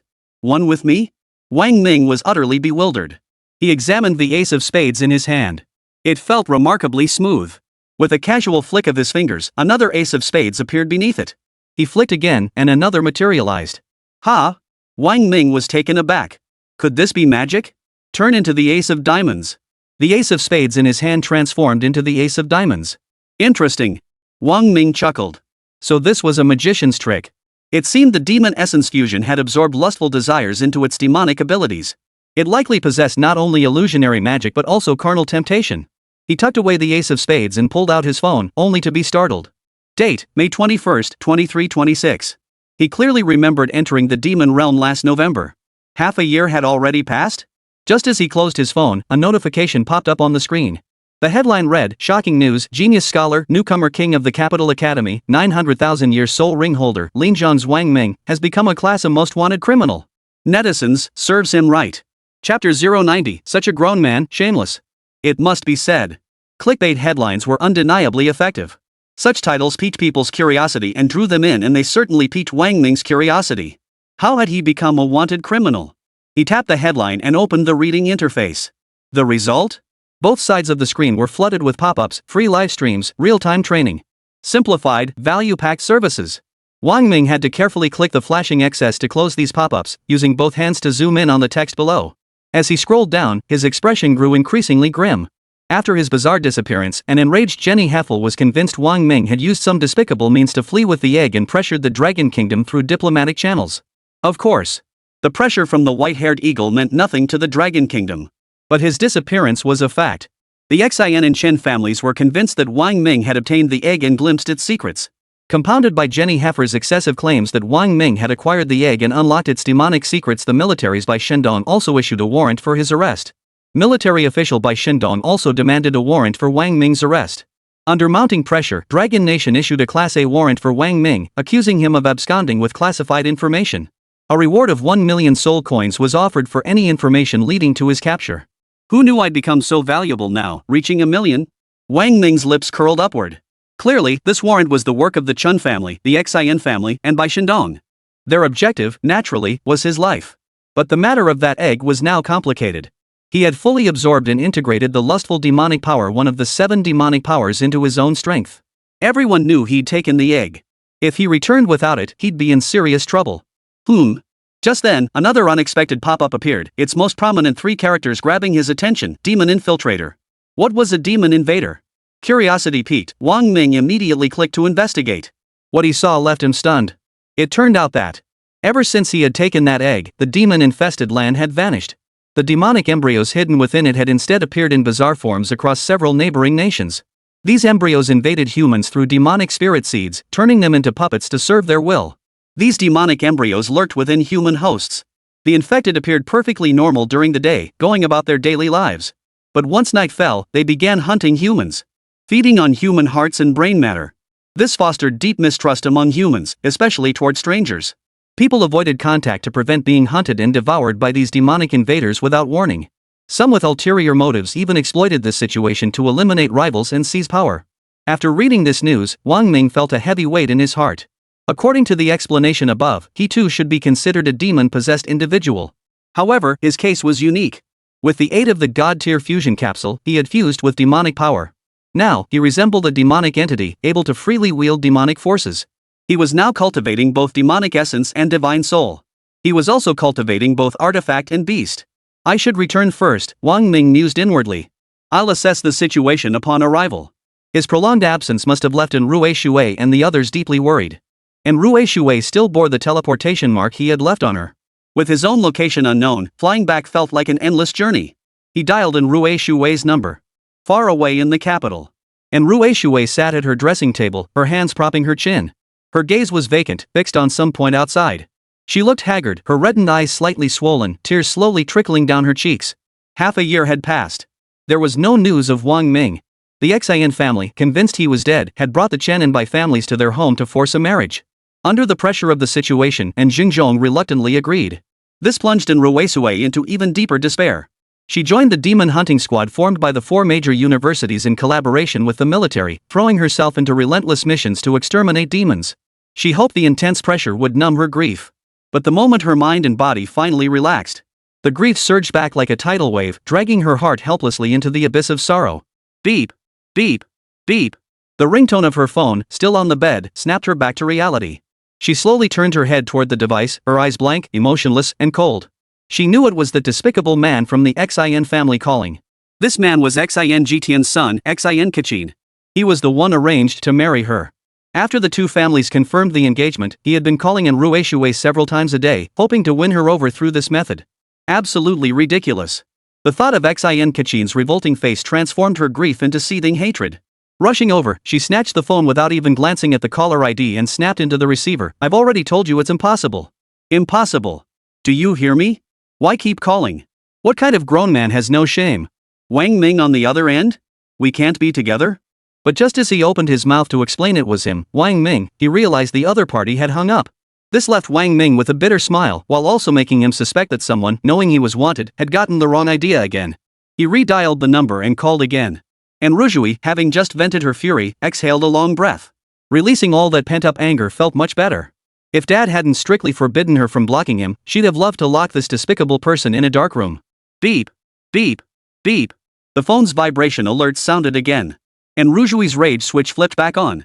Just as her hand moved to swipe the answer button, she suddenly saw the name on the caller ID, Minggu. The moment those 2 characters appeared, her nose stung. Tears welled up in her eyes, blurring her vision as they dripped onto the phone screen. Her trembling hand reached for the answer button. Hello? Is this Ming? And Rui Shui's voice choked with emotion. Shui. It's me.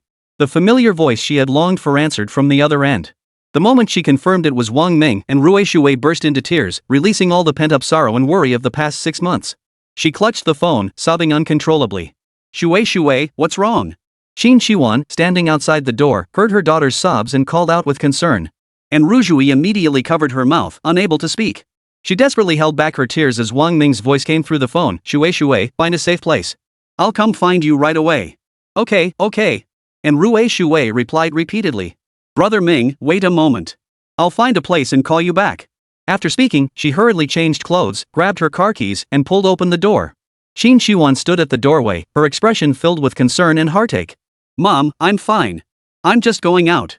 With that, she rushed downstairs, dashed to the garage, opened her phone, randomly searched for a nearby hotel, booked a room under her own name, and sped off in her sports car. Chapter 091, I'm not a good girl anymore, I'm tainted. Romantic Deluxe King Room. And Rui Shui's face flushed instantly as she entered the hotel. In her haste, she'd chosen the closest hotel without thinking, only to find it was a couple's hotel. All sorts of suggestive items were laid out openly, enough to make anyone blush. SM gear, all kinds of lingerie, even a hammock. She pulled out her phone and dialed Wang Ming. Hello, Ming, I'm here. Room number is Passionate Love 999. Got it. Wang Ming replied. He then activated his teleportation ability. The space before him began to blur, as if about to leap forward. His body felt a moment of weightlessness, and darkness enveloped his vision. In mere moments, dim light filled her vision. A potent perfume scent assaulted her nostrils. Before her eyes lay a heart-shaped bed. And Ruishui's tear-stained face froze in shock, her eyes wide, her small mouth gaping open. Ming, how did you? She had barely sat down after ending the call when Wang Ming materialized before her, leaving her utterly speechless. Shui, I'm back. Wang Ming caressed her cheek, his voice soft. Ming. Seeing the man she'd longed for day and night, and Ruishui could no longer contain her emotions. She threw her arms around his neck, pulling him tightly into her embrace. Ming. After embracing for a moment, and Ruishui remembered something. She pulled back, looked into his eyes, and asked, what about the egg? The entire Blue Star is searching for you now, saying you fled after obtaining it. I did indeed obtain that egg, but I can't retrieve it now. Wang Ming then recounted his experiences, omitting the details involving the system. After listening, and Ruishui frowned. So, Ming, you can't escape this manhunt. Especially the Xin and Chen families, they won't let you off the hook. Wang Ming nodded. I know. They won't believe me. And Ruishui asked anxiously, what should we do now? Wang Ming smiled faintly. Have you forgotten? Your brother here has another identity for now, I can only appear as the forging master. And Ruishui snapped out of her reverie, oh right. Ming is a legendary master forger. The famed trash-to-treasure expert, a master of supreme craftsmanship. Seeing her smile like a blossoming flower, Wang Ming felt a surge of tender affection. He gently stroked her head and asked, I saw reports about the demon invaders on my phone. What exactly is going on? It happened after you vanished, and Ruishui explained. After we returned to the capital, a series of shocking murders occurred nationwide. The killers' methods were brutal, all the victims had their hearts and brains removed. The Soul Enforcers immediately deployed extensive manpower to investigate. They later apprehended several eerie individuals. Research revealed these people had all been corrupted by demonic energy, their souls and hearts eroded. But so far, we haven't figured out how they were invaded by demonic forces. Wang Ming's expression darkened upon hearing this. He knew these individuals had been infected by demonic seeds planted by demonic embryos, corrupting their souls and turning them into puppets of the demonic entities. How common are such incidents? Wang Ming inquired. Numerous. And Ruishui replied. And the trend is escalating. The number of nightly murders is skyrocketing.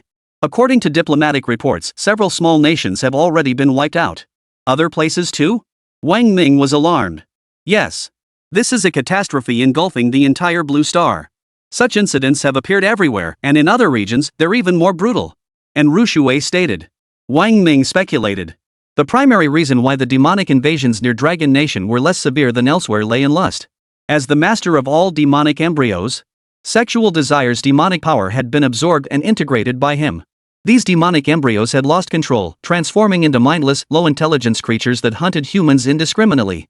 And Ruishui continued, the 4 great academies in the military have organized demon hunting squads. Yao, Tianjing, Baishan, Xiaojun, and Lu Feifei have all joined.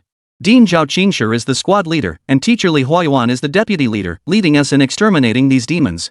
Wang Ming gave a slight nod. It seemed the situation was even worse than he had anticipated. The spread of demonic beasts exceeded his expectations. In just half a year, so many demonic invaders had appeared within the Dragon Nation. According to Jenny Heffel, there were 6 other locations elsewhere. If this continued for a few more years, the entire Blue Star would likely fall under the dominion of demonic invaders. The task of exterminating demons was urgent. The 7 demon-possessed. He had already absorbed and assimilated lust. 6 remained, scattered across the globe. He wondered if the others could hold out. Oh, right. I heard you cursing on the phone earlier. What's going on? Wang Ming asked. Hearing this, and Ruishui's expression darkened. It was someone from the Xin family. After you disappeared, the Chen and Xin families joined forces to pressure me into marrying Xin Kachin. My father has already agreed, and the wedding is set for August this year. The Zins again. Wang Ming's anger flared at the mention of the family. But I'm not afraid anymore, because you're back. And Ruishui gazed at Wang Ming with a smile. If my father knew you'd returned, he'd never agree to this. Don't worry. I'll make the Zins pay for this. Wang Ming declared. And Ruishui hummed in agreement, then leaned closer to sniff Wang Ming. Covering her nose, she frowned. Brother Ming, you smell awful. You need a bath. Wang Ming looked down and chuckled. Haven't bathed in half a year, of course I stink. And Ruishui said, you can wash inside. I'll wait for you outside watching TV, then I'll drive you to the mansion. We'll discuss the next steps later. Alright. Wang Ming began undressing. And Ruishui picked up the remote and turned on the hotel TV. The moment it turned on, a steamy scene appeared on the screen. Ah! And Rui Shui's face flushed crimson. She gasped in shock and frantically reached to turn off the TV, but in her panic, she accidentally pressed the volume up button instead. The sound grew even louder. Embarrassed beyond belief, and Rui Shui wished she could sink into a hole. Her hands fumbled wildly over the remote until she finally managed to turn off the TV. It truly lived up to its reputation as a couple's hotel. The content playing on the TV was truly scandalous. And Rui Shui lay face down on the bed, her ears burning bright red. She dared not lift her head, crying out, "Ah! I'm not a good girl anymore. I'm dirty." Wang Ming walked over with a smile, running his fingers through her hair. No. They're the dirty ones, not you. Calm down first. I'll take a shower, and we'll leave right after I get out. And Rui Shui remained too shy to lift her head. Wang Ming chuckled, turned, and entered the bathroom. He stripped off his clothes and turned on the shower. Steamy hot water poured out, filling the entire bathroom with warmth. Standing under the hot water, he felt a wave of comfort wash over his entire body. Warning! Warning! Host faces imminent life-threatening danger. Danger level, stars. Triggering system rewards. If the host survives this crisis, rewards include Magic Weapon Enhancement Crystal +1, Magical Beast Evolution Crystal +1. Chapter 092. Right now, what I want to figure out most is you. Wang Ming, ? Taking a shower could actually trigger a 6-star danger alert? Before he could react, an oppressive force descended from the bathroom ceiling. The air froze solid, and the misty vapors suspended in the air ceased its movement. Just this entrance alone. Wang Ming already knew who it was. She had arrived. But he was completely naked. This was way too timely. Parts of the bathroom mist began to slowly writhe, quickly coalescing into a perfectly curved figure. The woman appeared. Wang. She started to speak, only to freeze in shock at the sight of Wang Ming standing completely naked before her. Far away in a bedroom somewhere in the capital. She sensed her snowflake appear within 100 kilometers, detected Wang Ming's location, and was about to teleport over to confront him. Little did she expect to find him standing naked in the shower. Now she'd seen everything. Though she held high rank and noble status, she was still an inexperienced woman. Never having witnessed such a grand scene, her face flushed crimson instantly, and the words of reproach stuck in her throat, unable to be uttered. Wang Ming hadn't expected her to arrive at such an opportune moment either. Moreover, she was holding him down with such overwhelming pressure that he couldn't even move to shield his vital areas. How about I take a shower first? Wang Ming sensed the pressure ease slightly and quickly blurted out. 3 minutes. The woman's voice rang out, and the oppressive pressure vanished instantly. Outside the bathroom. With a wave of her hand, the bashful and Ruesue lying on the bed instantly fell into a deep sleep. Sitting on the bedside, her mind replayed the scene she'd just witnessed. Her ears, cheeks, and neck flushed crimson, like flawless red jade. Her full chest rose and fell as she tried to calm her racing heart. 3 minutes later. Wang Ming's voice echoed from the bathroom. Ruesue, could you hand me my clothes? Her gaze shifted outside, where she spotted a pile of clothes lying on the bathroom floor. Her frown deepened at the sight of the pile. Stinking man. Inside the dirty pants were his underwear, and tucked between the legs of the underwear were his socks. It looked like he'd taken off his pants, underwear, and socks all at once. Just looking at them made her reluctant to pick them up. Yet she also thought he'd be filthy wearing those clothes. After a moment's hesitation, she gritted her teeth, waved her hand, and a black tracksuit appeared in her grasp. She walked to the doorway. Open up. A pale, stick-like figure appeared behind the glass door, pulling it open a crack. She handed the clothes inside. Ha! These aren't my clothes. Wang Ming froze, staring at the black tracksuit that carried a faint, pleasant scent. A woman's voice called out from outside, yours are too dirty. I don't want them. These are mine. Put them on and get out here. Wang Ming had no choice but to put them on. The woman's height was about the same as his, and the clothes fit him perfectly. They carried a faint, uniquely feminine fragrance that was refreshingly pleasant. Not bad at all. Stepping outside, Wang Ming finally got a clear look. She wore a latte-colored strapless off-the-shoulder blouse today, her full figure almost spilling out. Tight jeans hugged her legs, revealing a pair of long, shapely legs. Her face was lightly made up, and her tall, straight posture put her almost at Wang Ming's height. A faint blush touched her cheeks. Do you know why I came to see you? The hotel curtains were drawn, and she stood at the window, her back to Wang Ming. I know, Wang Ming replied. Where is it? She turned, her beautiful eyes fixed on Wang Ming as she asked. Are you referring to the egg, or the person inside the egg? Wang Ming asked. The egg? Gone. And the person? Gone too. Show me your second soul ring. She paused for a moment upon hearing this, then curved her lips into a faint smile before speaking again. What? Wang Ming felt his heart tighten. For some reason, in her presence, he felt completely exposed though, of course, she had already seen everything. Did I not make myself clear, or are you afraid to reveal your second soul ring? She crossed her arms over her chest, a smile still playing at the corners of her mouth. Fine, but can I make a request? Wang Ming said. You may. Who are you? Wang Ming had been curious for a long time. Which me are you asking about? She asked with a faint smile. Question mark. Wang Ming froze for a moment before saying, the one standing before me now. The me you know now is called Su Lingyun, Su Lingyun replied. And the you after that? Still Su Lingyun, she laughed. Wang Ming was utterly speechless. Was this supposed to be funny? She raised her right hand. A soul ring, jet black like a bracelet, glowed on her wrist. An innate aura of authority radiated from it, filling the entire room with an invisible sense of oppression. A 3 million-year soul ring? Su Lingyun's beautiful eyes flashed with slight shock and confusion upon seeing it. Why is your soul ring black? Because of that egg. That egg? Yes. The being inside that egg was the ruler of that demonic land. She tried to corrupt me, but I ended up fusing with her. My soul rings and soul tools have all become demonic rings and demonic tools. Is that even possible? Su Lingyun exclaimed in astonishment. Yes. Wang Ming replied. Then explain where your 2 million-year soul ring came from, she pressed. A divine soul ring. Wang Ming could only tell the truth. Do you think I should believe you? She countered. I'm certain you should. Wang Ming declared. You learn some things from Tuasan, but his knowledge is limited. Mine isn't complete either. The demonic forces and the gods did indeed clash, but the gods lost, she stated. Is that why that demonic land appeared? Wang Ming inquired. I'm not sure, but one thing is certain, the emergence of the demonic realm is a catastrophic disaster for humanity. The arrival of the demonic land, or rather, the demonic womb, is meant to utterly eradicate mankind, she stated. What's the purpose? Wang Ming pressed. Because humans carry remnants of the gods that the demonic force cannot corrupt. These remnants might allow the gods to revive, she explained. If the gods couldn't defeat the demonic forces at their peak, how could they defeat them after revival? Wang Ming asked doubtfully. That I cannot say, she shook her head slightly, then fixed her gaze on Wang Ming's eyes. What I'm most eager to uncover right now is you. Wang Ming, you hold many secrets that interest me. Me? Wang Ming pointed at his own nose. Yes. Your soul rings and soul techniques intrigue me, she said. I want to know what your second soul technique is.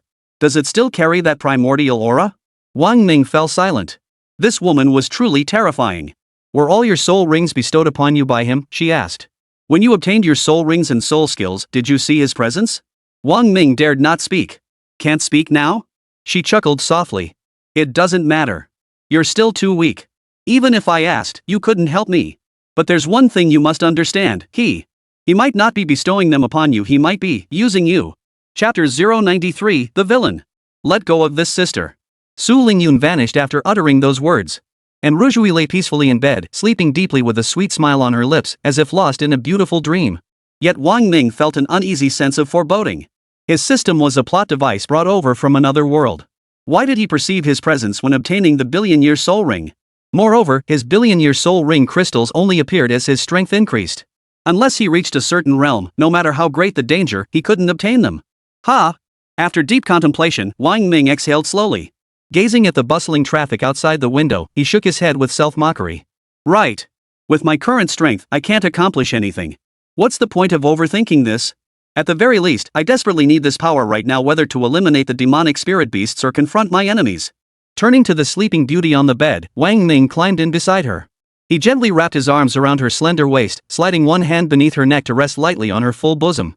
Holding her close, he breathed in her scent and drifted peacefully into sleep. Wang Ming hadn't slept in a very long time. Ever since he began his cultivation. Because advancing his cultivation required an absurdly massive amount of energy points, he could only train relentlessly day and night. Calculating the time, aside from the 6 months he spent unconscious, he hadn't slept a wink during the rest of that period. Today, he would finally rest properly. He closed his eyes. Before he could even dream, it felt like someone had struck him hard on the back of the head. It was a pure, abrupt awakening. If not for the beauty in his arms stirring, he likely would have slept for much longer. And Rue Shui pouted her delicate lips as she slowly opened her eyes, surveying her surroundings. Only then did her mind gradually recall being in the hotel with Mingu was taking a shower. Where was Ming? Startled, she snapped awake instantly. Then she felt someone holding her from behind, their deep breaths tickling her neck with a warm, tingly sensation. It was a familiar scent. Her heart skipped another beat. Could it be? Mingu had slept with her after his shower? The thought made her immediately look down at herself. Her clothes were still neatly in place, but Ming Ji's hand rested on her chest, moving slightly from time to time. Her cheeks flushed slightly. and Rue Shui's restless movements naturally woke Wang Ming. Slowly opening his eyes, he saw her little head turning slightly and couldn't help but kiss her forehead. Awake? I don't know how, but I accidentally fell asleep, and Rue Shui replied. Maybe you haven't been resting well lately. Wang Ming naturally couldn't say it was because she was here. Not just recently she hadn't slept well in half a year, her mind constantly on him. She rolled over, their noses brushing against each other, breath mingling as their eyes locked. This moment. Both felt a surge of dopamine-fueled longing filling the air. Perhaps it was the love that had been brewing for so long through longing. And Rujui couldn't help but suddenly wrap her arms around Wang Ming's neck and press her lips deeply against his. That little bud pushed straight in. You little minx. She doesn't know how to French kiss yet. Wang Ming chuckled inwardly, wrapping his arms around her back as he passionately returned her kiss, his hands wandering restlessly up and down her body. And Rujui's breath quickened, her body pressing closer to Wang Ming. Wang Ming suddenly flipped her over, pinning her beneath him. Their kiss grew fiercer as one hand slowly climbed toward her peak. Driven by the fervor of passion. They kissed for a long time, their clothes gradually shedding layer by layer as they kissed. Uncontrollable passion filled the entire room, along with their heated panting. Ah! Not long after. A pained cry, laced with breathlessness, echoed through the room. Next door at the hotel. A family of 3 had come to Kyoto for a vacation. After the 2 adults had lulled their child to sleep, they made love and fell asleep in each other's arms. The child gradually woke up, saw their parents sleeping in bed, and felt a bit bored. Suddenly, he heard a cry coming from the next room.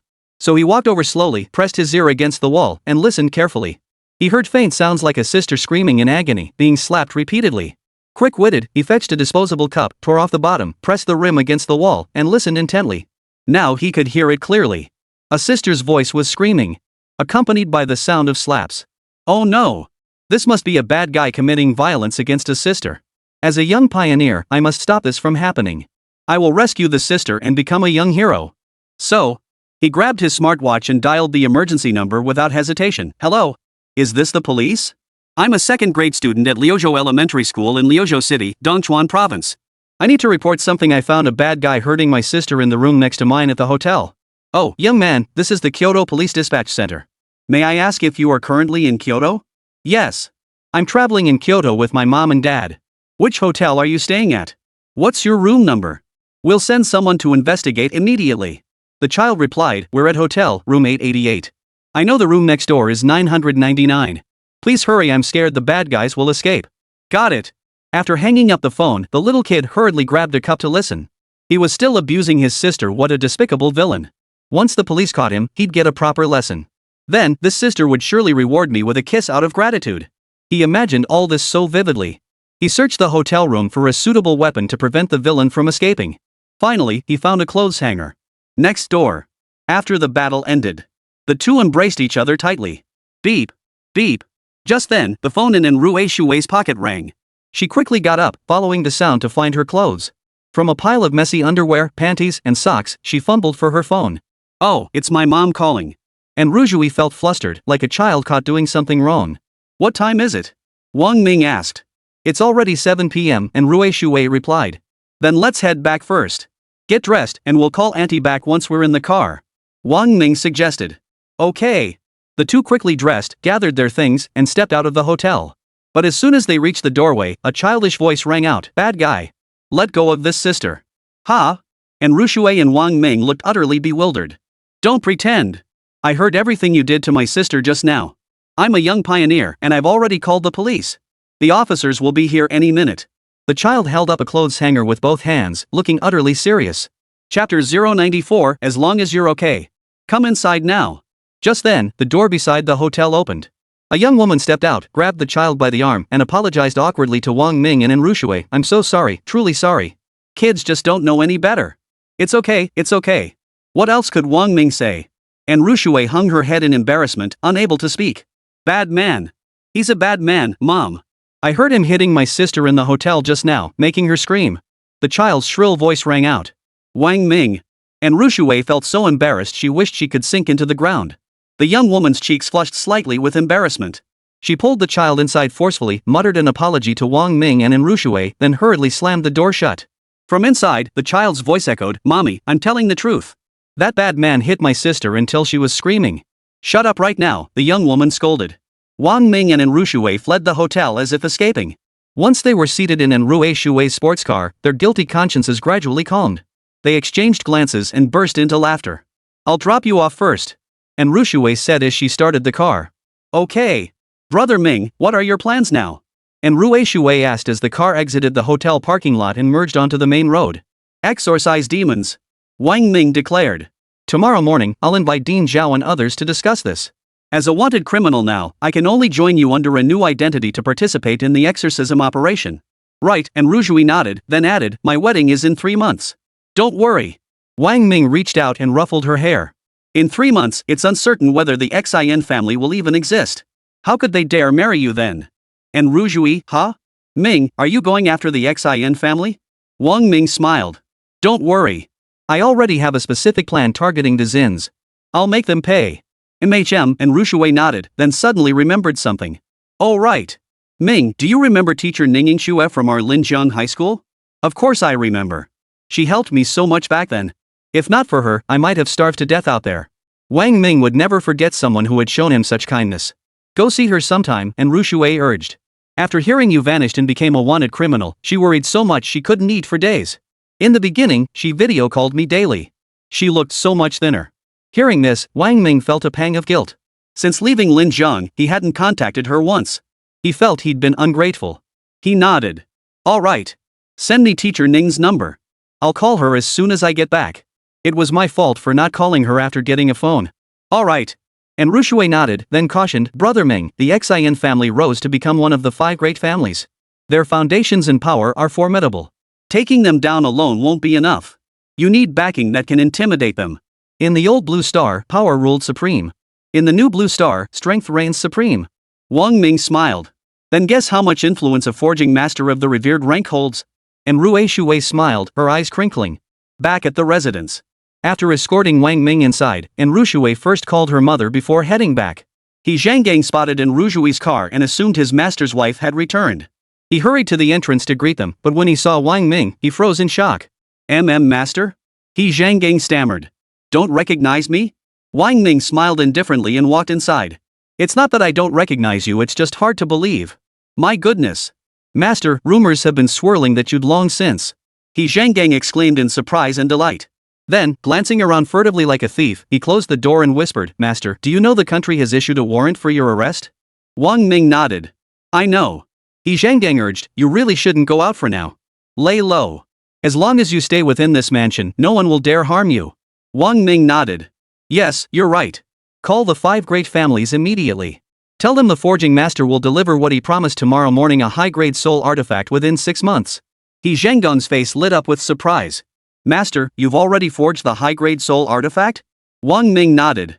"Yes. Go call them now." "Yes." He Zhanggang hurried off. Returning to his own room, Wang Ming first changed out of Su Lingyun's clothes, hanging them up neatly. He slipped into his own comfortable pajamas, settled into a recliner, and began contemplating his next moves. Regarding the Xin family. As Enrue Shui had said, the Xin family had deep roots and would be no easy foe to deal with. The most crucial task now was to recruit several Soul Emperor-level experts in the name of a prestige forging master, building his own faction to counter the Zins. Moreover, these individuals must be trustworthy. The only option was to approach the academies. The families of Baishan, Cha Yaojun, and Lu Feifei all possessed credibility. Though their clans couldn't match the 5 great families, they still held considerable strength. If enhanced by supreme-grade soul weapons boosting their combat power, the combined might of these families would be formidable. Confronting the Xin family requires not only military might but also soft power, namely, economic strength. As is widely known, the operation of a major family requires enormous economic support. The 5 great families are no exception. Their expenditures are extraordinary, though their daily income is equally staggering. Wang Ming intends to bleed the Xin family dry, extracting every last drop. "Oh! Call Teacher Ning."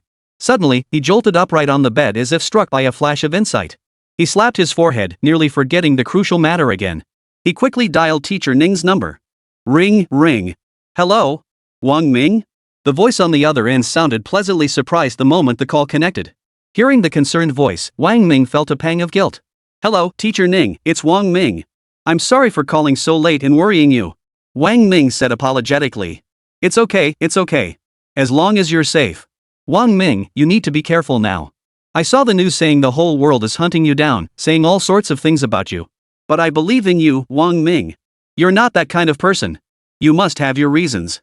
I'll stand firmly by your side and support you," Ning Shui assured him. Wang Ming felt a sudden pang of emotion. When he entered Linjiang High School, Ning Shui was his homeroom teacher. When everyone else mocked and insulted him, only she cared for him. She gave him soul coins, took him out to eat, bought him clothes.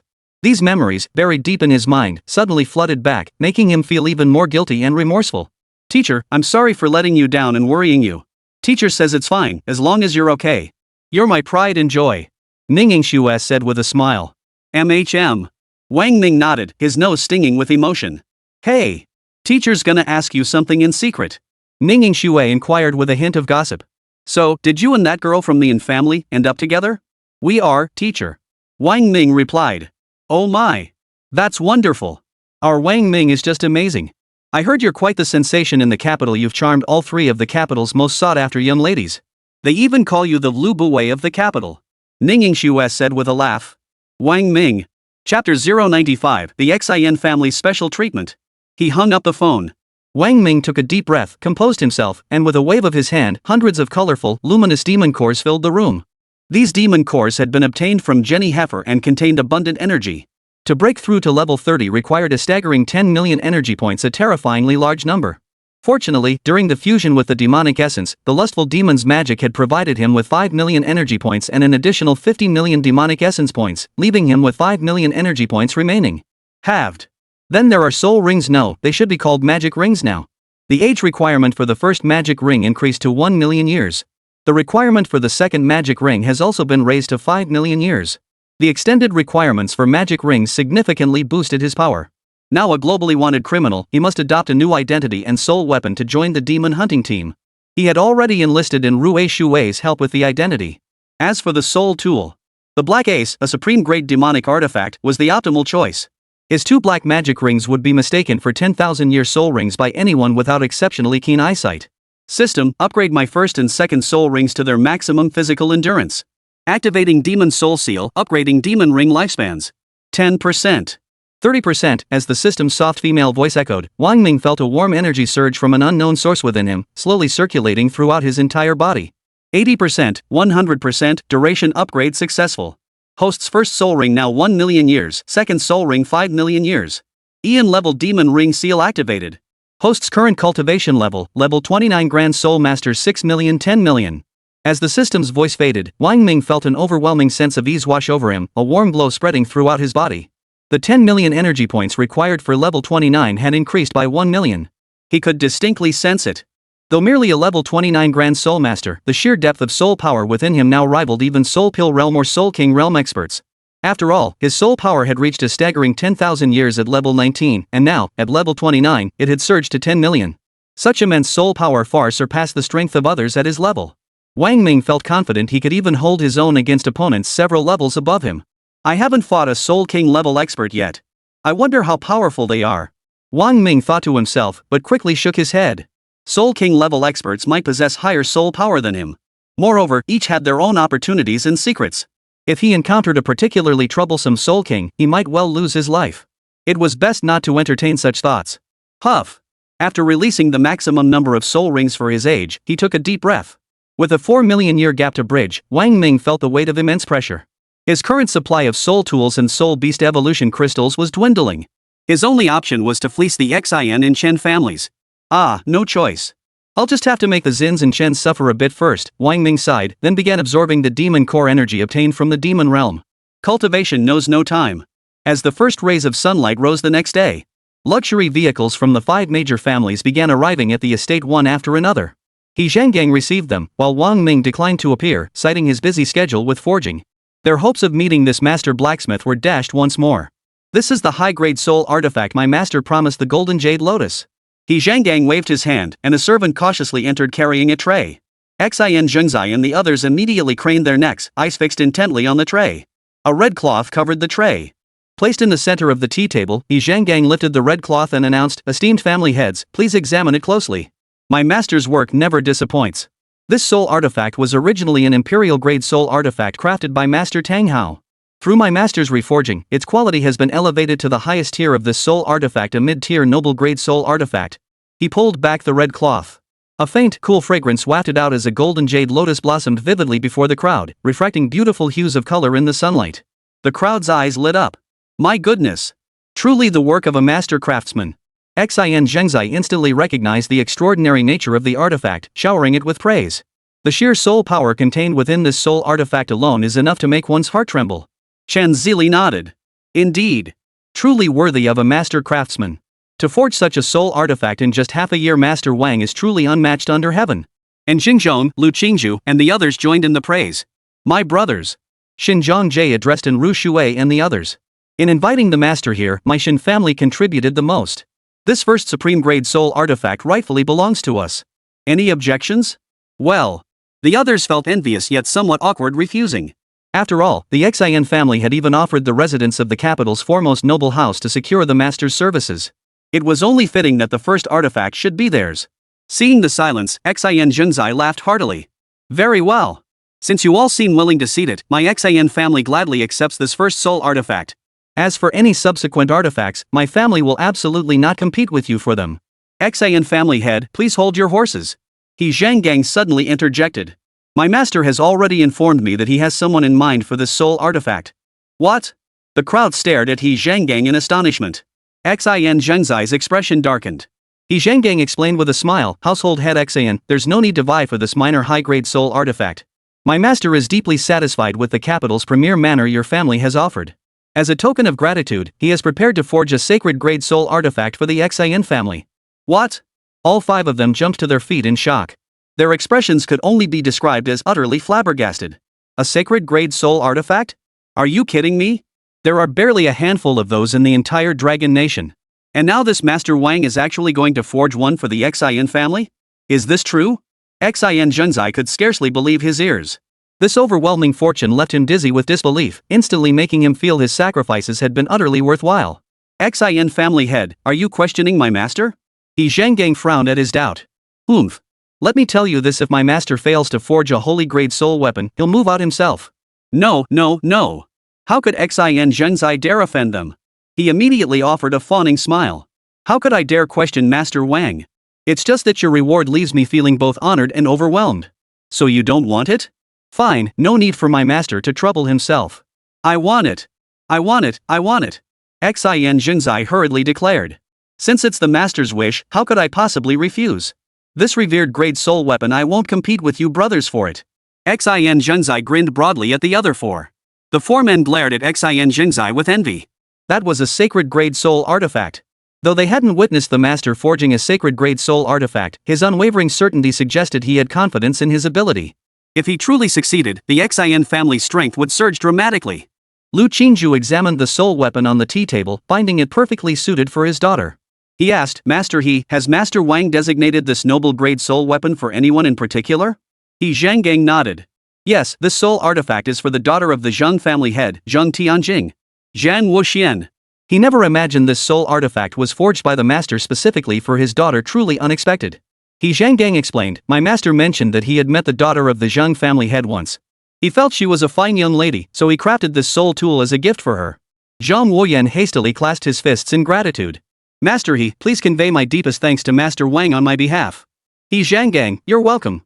Xin Zhengzai pressed urgently, Master He, when might this sacred grade soul artifact be ready? He Zhanggang chuckled, Master Xin, please be patient. My master says it should reach your hands within a year and a half at most. However, the materials, well, the Xin family will need to send them over promptly. Chapter 096, First Mission. Agreed.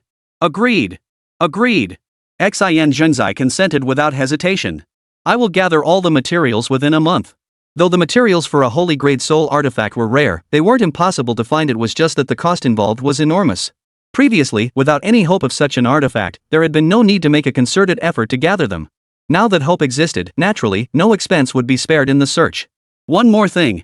He Zhanggang added.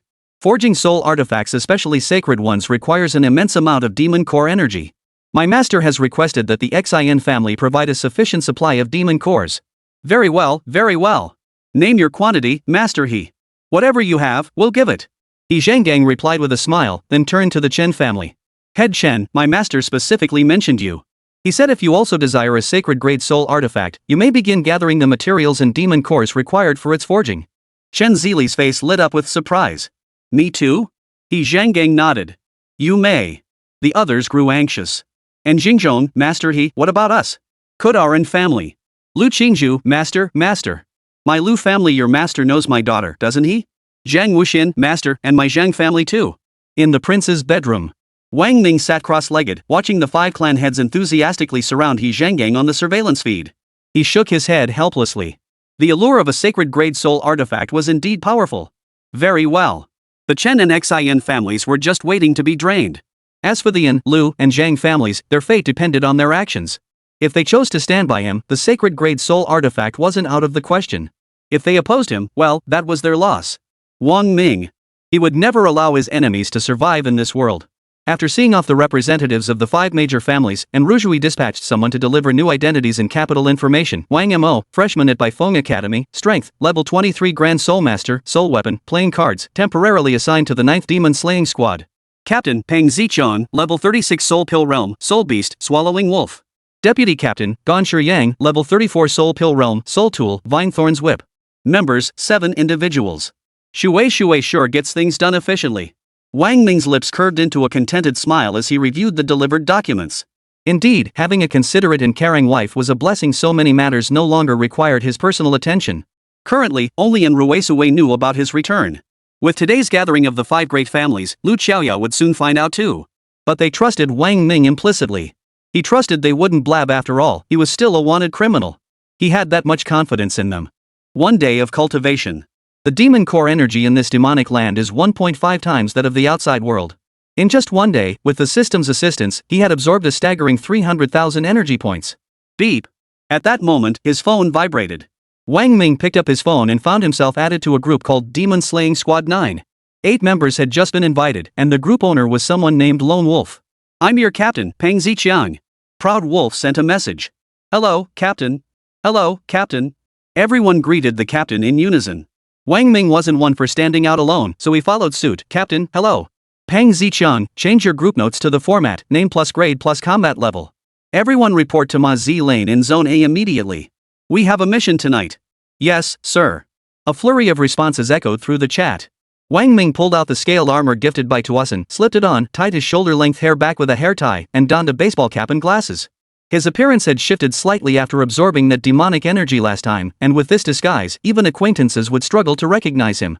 With that done, he descended into the basement, mounted a motorcycle, and headed toward the designated location.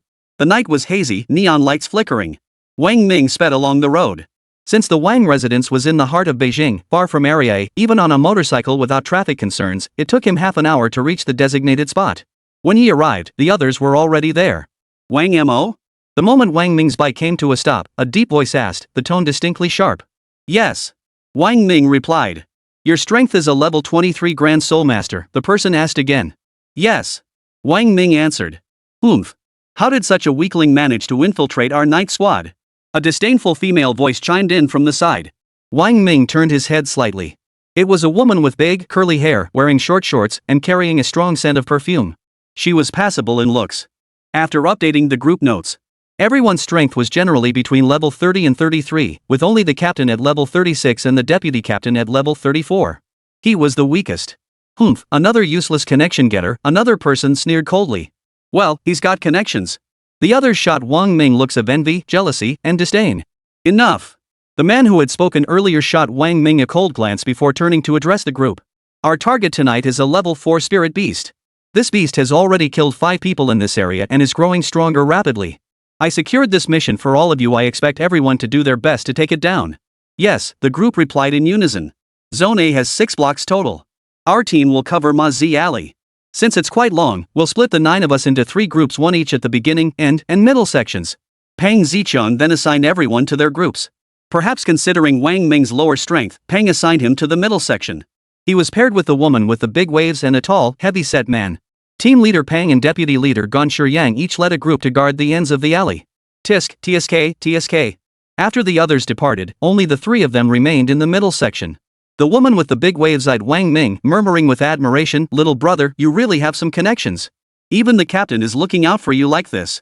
Wang Ming gave her a flat glance but said nothing. "Oh, such a big shot." The woman sneered with disdain. With skills like yours, you dare take on demon hunting missions? Is this some attempt to earn merit? I've never heard of any prominent Wang family in the capital. What connections do you have? Wang Ming frowned slightly. This woman really couldn't shut up, chattering on and on. Hey, sis, he's just dumb. Can't talk. Why not talk to me instead? The tall, fat guy narrowed his eyes and grinned. Unexpectedly, the woman with the big waves rolled her eyes at him. Why don't you take a good look at yourself? Think you can sleep with me? First, hand over 1,000,000 soul coins so I can verify your funds. Put. The tall, fat man sneered disdainfully. Think you're the school beauty Zhang Tianjing? 1,000,000 soul coins? Oomph. Fat pig, even if you had 1,000,000, I wouldn't want you. I'd rather sleep with this handsome guy for free than sleep with you, the big-haired girl declared indignantly. Wang Ming sat on the motorcycle seat, shuffling playing cards in his hands. System detection, demon spirit beast approaching. Level 4 peak. Distance from host, 5,000 meters. 4,500 meters. 4,000 meters. Chapter 097, 5-star danger. It's nearly a level 5 seed demon beast. Wang Ming's heart skipped a beat. He hadn't expected to encounter a peak level 4 demon beast so soon after starting his mission. A beast of this caliber would pose a significant challenge even for the Soul Core realm experts present. 2,000 meters, 1,500 meters. Guided by the system's prompts, the demon beast rapidly closed in. Oh no! The tall, heavy-set man was the first to notice the approaching spirit beast. With a startled cry, he swung his massive hand, summoning a 7 or 8 meter tall giant hound. The beast's body blazed with magma-like flames, its long fangs gleaming coldly as it barked furiously toward the spirit beast's direction. Oomph! The woman gave a cold snort, then turned to look at Wang Ming with a beaming smile. Little brother, the demon beast is here. Why don't you come hide behind big sister? I'm the gentlest and most considerate one around. I promise to protect you. Wang Ming remained silent. Little brother, you're quite the proud one. Wait till you see the demon beast, you won't be so proud then. Big Wave sneered twice before waving her hand. A green serpent appeared behind her, thick as an adult's waist and over 10 meters long. It coiled its body, and the woman plopped down on its back, eyes sparkling with amusement as she gazed ahead. Roar! A furious roar echoed from ahead. Wang Ming turned his head toward the source of the sound. It was a humanoid creature clad in human clothing, yet its head was horrifically split open. Inside the gaping wound, rows of tiny, razor-sharp teeth glinted. The roar emanated from the deepest recesses of its throat. The sight sent a chill down one's spine. The tall, fat man and the woman clearly weren't seeing it for the first time, yet their expressions grew grim. Damn! It's a level 4 demon beast. The fat man's expression darkened as he sensed the threat emanating from the spirit beast. Call for backup from the captain immediately. The three of us aren't its match. The captain should have sensed it already. Big Wave's expression also turned grim. We'll hold it off for now. Once the captain arrives, we'll join forces and take this beast down. The fat guy turned and barked at Wang Ming. Wang Mo, if you don't want to die, stay behind us. Gah! The demon beast roared furiously, swinging its arms violently. Its arms stretched infinitely like rubber, palms transforming into razor-sharp spearheads, lunging toward the tallest threat, the fat man and Big Waves. Oomph! The tall fat man roared, first soul skill, magma flow fire. A black soul ring flared beneath the magma hound's feet. Scorching waves of fire churned within its body as if it were splitting open. Molten lava slowly oozed out, pooling on the ground and bubbling with searing steam. Rise! As the arm lunged forward, the fat man roared in fury. From the pool of molten lava, several columns of scalding magma erupted, shooting rapidly toward the advancing arm. On the other side, Big Wave unleashed his first soul skill, a green beam erupting from his serpentine mouth, also streaking toward the arm. This level 4 demon spirit beast is nowhere near as powerful as those in the demon realm. Wang Ming assessed upon witnessing its attack. Back in the demon realm, a level 6 demon beast's explosive combat power had been comparable to that of a Soul Emperor level expert. Back then, to slay that level 6 spirit beast, he had fully unleashed his first soul skill and consumed 3 soul essence charges, suffering soul force backlash in the process. Yet this spirit beast before him, though a peak level 4 demon beast, its combat power fell far short of a true demon beast and it lacked a demonic artifact. It seemed the combat strength of seed demon beasts was correspondingly weakened. Put. But even a weakened demon beast remained a peak level 4 demon beast. Its sharp, black arm, brimming with demonic energy, effortlessly shattered the incoming magma fire column and charged straight at the magma hound. The tall, fat man roared in fury, unleashing his second and third soul techniques in rapid succession. Only then did he glance at the arm that had braced against the demon beast's attack. Big Waves beside him did the same, the pale expression on his face completely stripped of its earlier arrogance. Ha! The demon beast let out a fierce roar and swung its arm again. This time its speed was blindingly fast.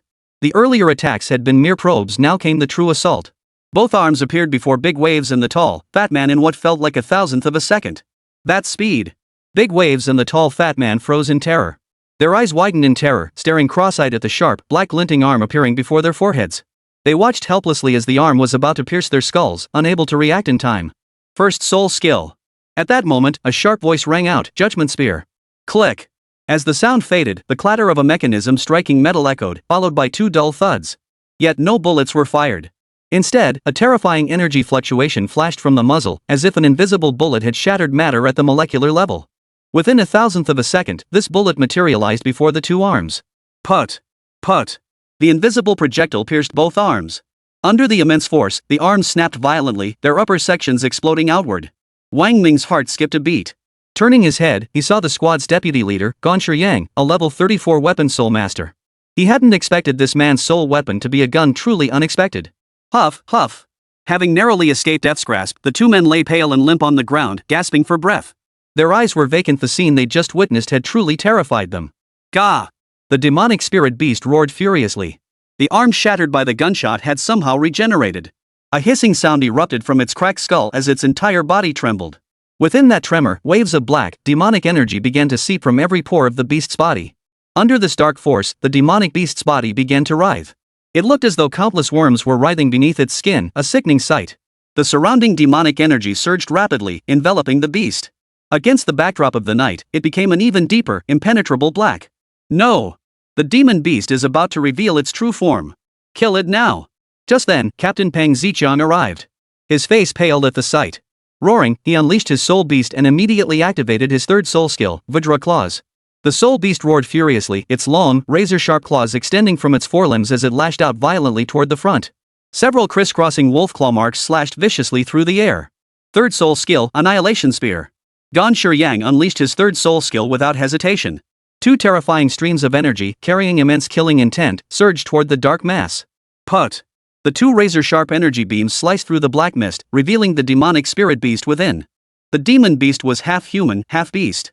Its legs remained human, but its upper body had completely transformed into a grotesque form, covered in tentacles, sticky, foul-smelling tentacles that looked as if they'd been dragged from thick crude oil. Facing the 2 terrifying attacks, the demonic beast flailed its tentacles, blocking the invisible bullets and the claws of the golden wolf. Clang! Clang! The tentacles proved as hard as iron, clanging like clashing metal against the dual attacks. Simultaneously, a voice echoed in Wang Ming's mind, Warning! Warning! Host is facing level danger. System reward activated. Host successfully navigated crisis. Rewards obtained, Soul Weapon Enhancement Crystal +1, Soul Beast Evolution Crystal +1. Chapter 098, I command you in my capacity as the Demon Spirit Lord. It actually reached 5-star danger. Hearing the system's danger alert, Wang Ming's heart skipped a beat. A 5-star danger level meant this demon spirit beast had broken through from peak level 4 to level 5, reaching the Soul King realm equivalent to a human. This is bad. Captain Peng Ziqiang also sensed the danger, his expression darkening. The 3rd soul skill he and the deputy captain had simultaneously unleashed moments ago had failed to inflict any substantial damage on this demonic spirit beast. Though activated hastily, it had still channeled 50% of their combined strength. We're in deep trouble now. Gan Shiyang's expression darkened. Old Peng, we've met our match tonight. Looks like we're going down here. Hee hee. At that moment, a human-like chuckle erupted from the demon beast's mouth ahead. That single laugh sent a chill down everyone's spine, making their skin crawl as if they'd fallen into an ice cave. Their eyes fixed on the demonic spirit beast, filled with terror. Human! With a sharp crack, a basketball-sized eye suddenly opened on the sticky, black upper torso of the demon beast. Tentacles covered its entire body like hair on a human head, utterly bizarre and terrifying beyond measure. WH, what kind of monster is this? The tall, fat man was already pale as a sheet, his voice trembling. It's a demon beast. Wang Ming declared. No. I know that. The fat man started to retort, but suddenly something occurred to him. The others realized it too. They exchanged horrified glances, staring first at the demonic spirit beast, then at Wang Ming, their voices filled with dread. A demonic embryo spirit beast? It must be. Wang Ming nodded. Impossible. Big Waves exclaimed in disbelief. Demon spirit beasts born from demonic embryos possess demonic artifacts. It doesn't have one. Wang Ming stared intently into the demon beast's eyes and said coldly, if I'm not mistaken, its eyes are the demon embryo, its demonic artifact. Its eyes?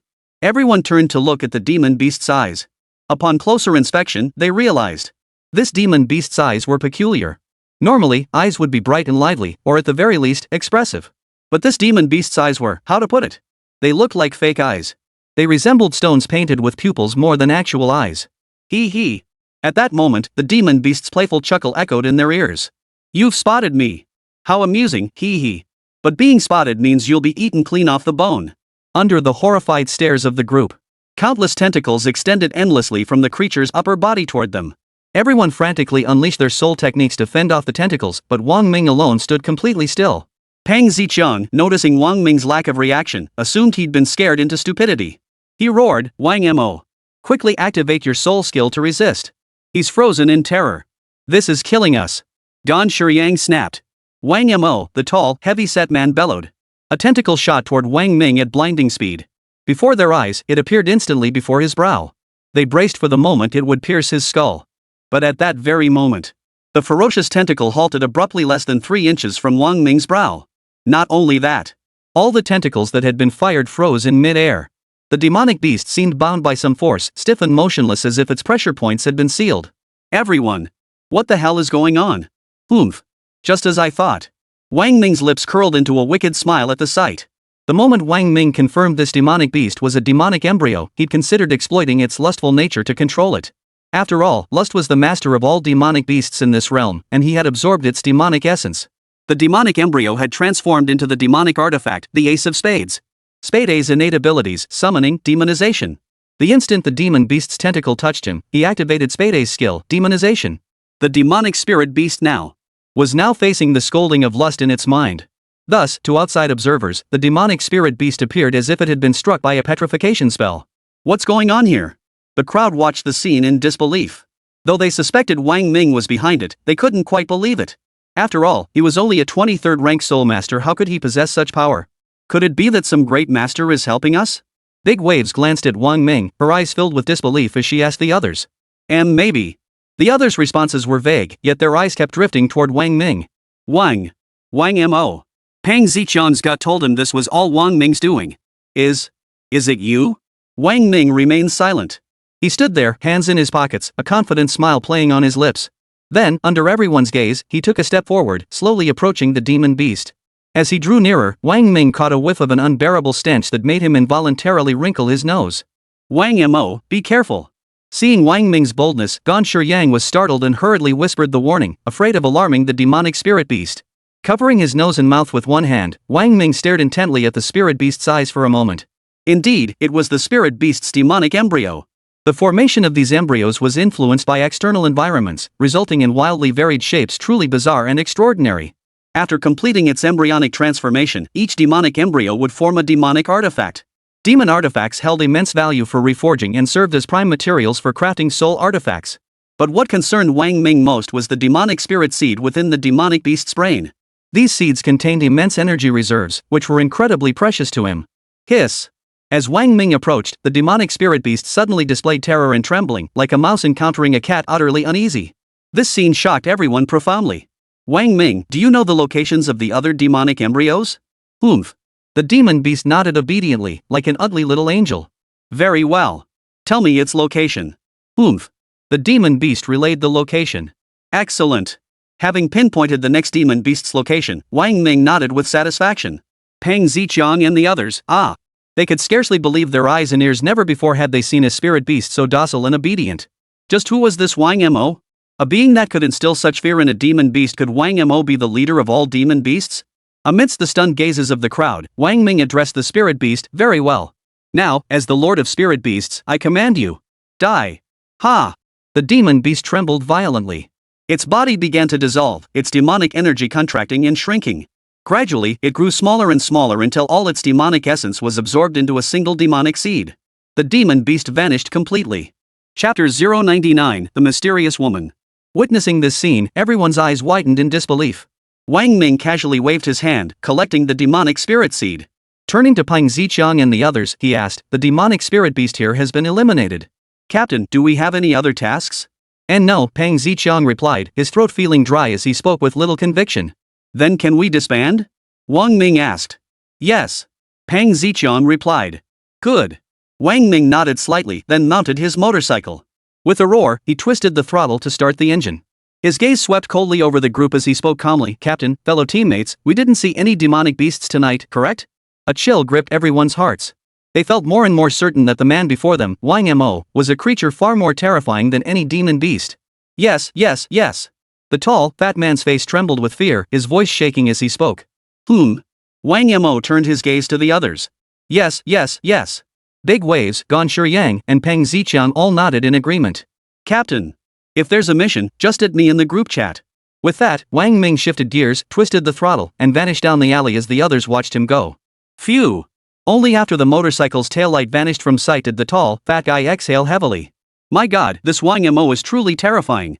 What a charming little brother. Big Waves couldn't help but feel a flutter of excitement as he recalled Wang Ming's devilishly charming image from earlier. Peng Ziqian turned to Gan Shiyang. What do you think?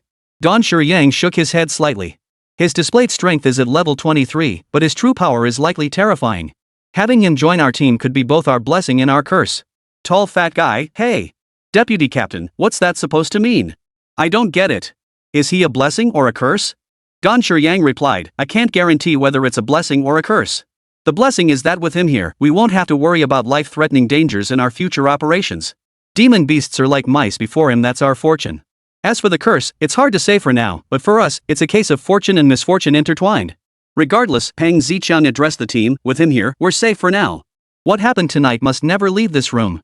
If it does, he'll slaughter us all to silence us. Understood. The group nodded in unison. Good. You may all stand down now. Tonight, we encountered no demonic beasts. Peng Ziqian waved his hand, signaling the end of the gathering. Host successfully navigated crisis. System reward granted, Soul Weapon Enhancement Crystal +1, Soul Beast Evolution Crystal +1. A gentle breeze brushed his face as the motorcycle sped down the road, the system's voice echoing in his mind. Indeed, the lustful power of darkness holds sufficient control over these demonic beasts. Wang Ming thought to himself. His understanding of the demonic energy within him was still too limited. Activating the Ace of Spades earlier had been more of an instinctive reaction. He had prepared two courses of action. First, he wanted to verify whether the skills of the Ace of Spades, forged from lust-driven demonic energy, could control demonic beasts. Second, he prepared defensively with the scaled armor. Crafted from the scales of a level 9 demon, its defensive capabilities were unparalleled. Following the guidance of the demon beast from earlier, Wang Ming arrived outside a courtyard. It was now midnight. Parking his motorcycle, Wang Ming flashed onto the courtyard wall and hid behind a large tree, observing the scene within. It appeared to be a specialized rental compound. Within the modestly sized courtyard, dozens of small rooms were neatly arranged. Roughly estimated, each room was less than 10 square meters in size. Yet, don't underestimate these tiny dwellings. The rent for each was several thousand yuan. Bathrooms were shared. Showers were charged separately. The residents were a motley crew of all kinds, white-collar workers, live streamers, delivery riders, restaurant servers, and more. At this late hour, dozens of lights were still on in the rooms. Walking along the row of rooms, he quickly zeroed in on one room, curtains drawn, light on. With Wang Ming's current spiritual perception, he could clearly hear the voice inside a beautiful female streamer. They've all been infected with demonic spirit seeds by those beasts, yet they still stream as if nothing's wrong. How amusing. Wang Ming's lips curved into a faint smile. These demonic beasts are truly formidable, hiding their influence so deeply. System detection, a Soul Pill Realm expert rapidly approaching the host within 2,000 meters. At that moment, the system's alert sounded in his mind. A Soul Core Realm expert? Startled, Wang Ming immediately held his breath and concealed himself, waiting silently for the figure's arrival. Whoosh! Soon, a figure landed silently on the courtyard wall beside Wang Ming. Judging by the silhouette, it was likely a woman. Less than 50 meters away, she wore sleek, form-fitting attire and carried a long sword, a weapon spiritist. Could her target also be this demonic spirit beast? Wang Ming watched as the woman approached the wall, then fixed her gaze on the same room he had been observing. Their objectives aligned. Strange. How did she know about this demon beast? Wang Ming felt a surge of curiosity and quietly observed her movements. Time ticked by, second by second. Both remained motionless atop the courtyard wall, statuesque in their stillness. The clock ticked past 2 a.m. Finally, the lights in dozens of rooms went out simultaneously. Whoosh! The woman moved, transforming into a streak of green light that flashed to the doorway of that house. Her movements were agile. Under Wang Ming's watchful gaze, she approached the door quietly. Using some unknown method, she effortlessly opened the door and stepped inside. Wang Ming dared not probe inside with his divine sense. Forced to wait silently. Soon, hardly a sound came from within, as if nothing had happened at all. The figure emerged cautiously, closed the door, and instantly vanished, soaring upward swiftly on a sword. So fast? Wang Ming felt a slight shock in his heart. He could control demonic beasts with his lust-based demonic power to eliminate demons silently, yet this woman could also take down a demonic beast with such ease. Strange. After the woman departed, Wang Ming flashed to the door and pushed it open with a gentle nudge. He cautiously stepped inside. The room was dimly lit. His divine sense swept over the scene. The woman inside lay naked, sleeping, her legs clutching the quilt. A large expanse of pale skin was exposed to the air, yet all signs of life had vanished. A faint wound marked her forehead. The woman from earlier had already extracted the demonic spirit seed from her body and departed. Wang Ming immediately exited the room, channeling his soul power into the thunderbolt soulbone. Transforming into a streak of light, he swiftly pursued the woman who had just been there. Using the system's search function, Wang Ming quickly pinpointed the woman's location and accelerated his pursuit. It's heading toward White Ridge Mountain. As he identified the pursuit's direction, a sense of foreboding washed over Wang Ming. He knew that a demonic embryo also existed in the direction of Bailiang Mountain. According to Tuasan's words, this demonic embryo had been present for a very long time. Why would this woman, having obtained the demonic spirit seed, come to this place? Wang Ming followed the woman from a distance, soon arriving at the fully restored trial base. The woman unexpectedly produced an object, cutting a hole in the protective membrane surrounding the base. In a flash, she slipped through and vanished inside. It's the control card for the trial base. Wang Ming's heart skipped a beat. Only individuals affiliated with the 4 great academies or the Education Bureau could possess such a control card. What were they doing here? Chapter 100 Go. Has anyone ever said you resemble someone? Without a control card, Wang Ming couldn't enter the trial base, so he decided to wait outside.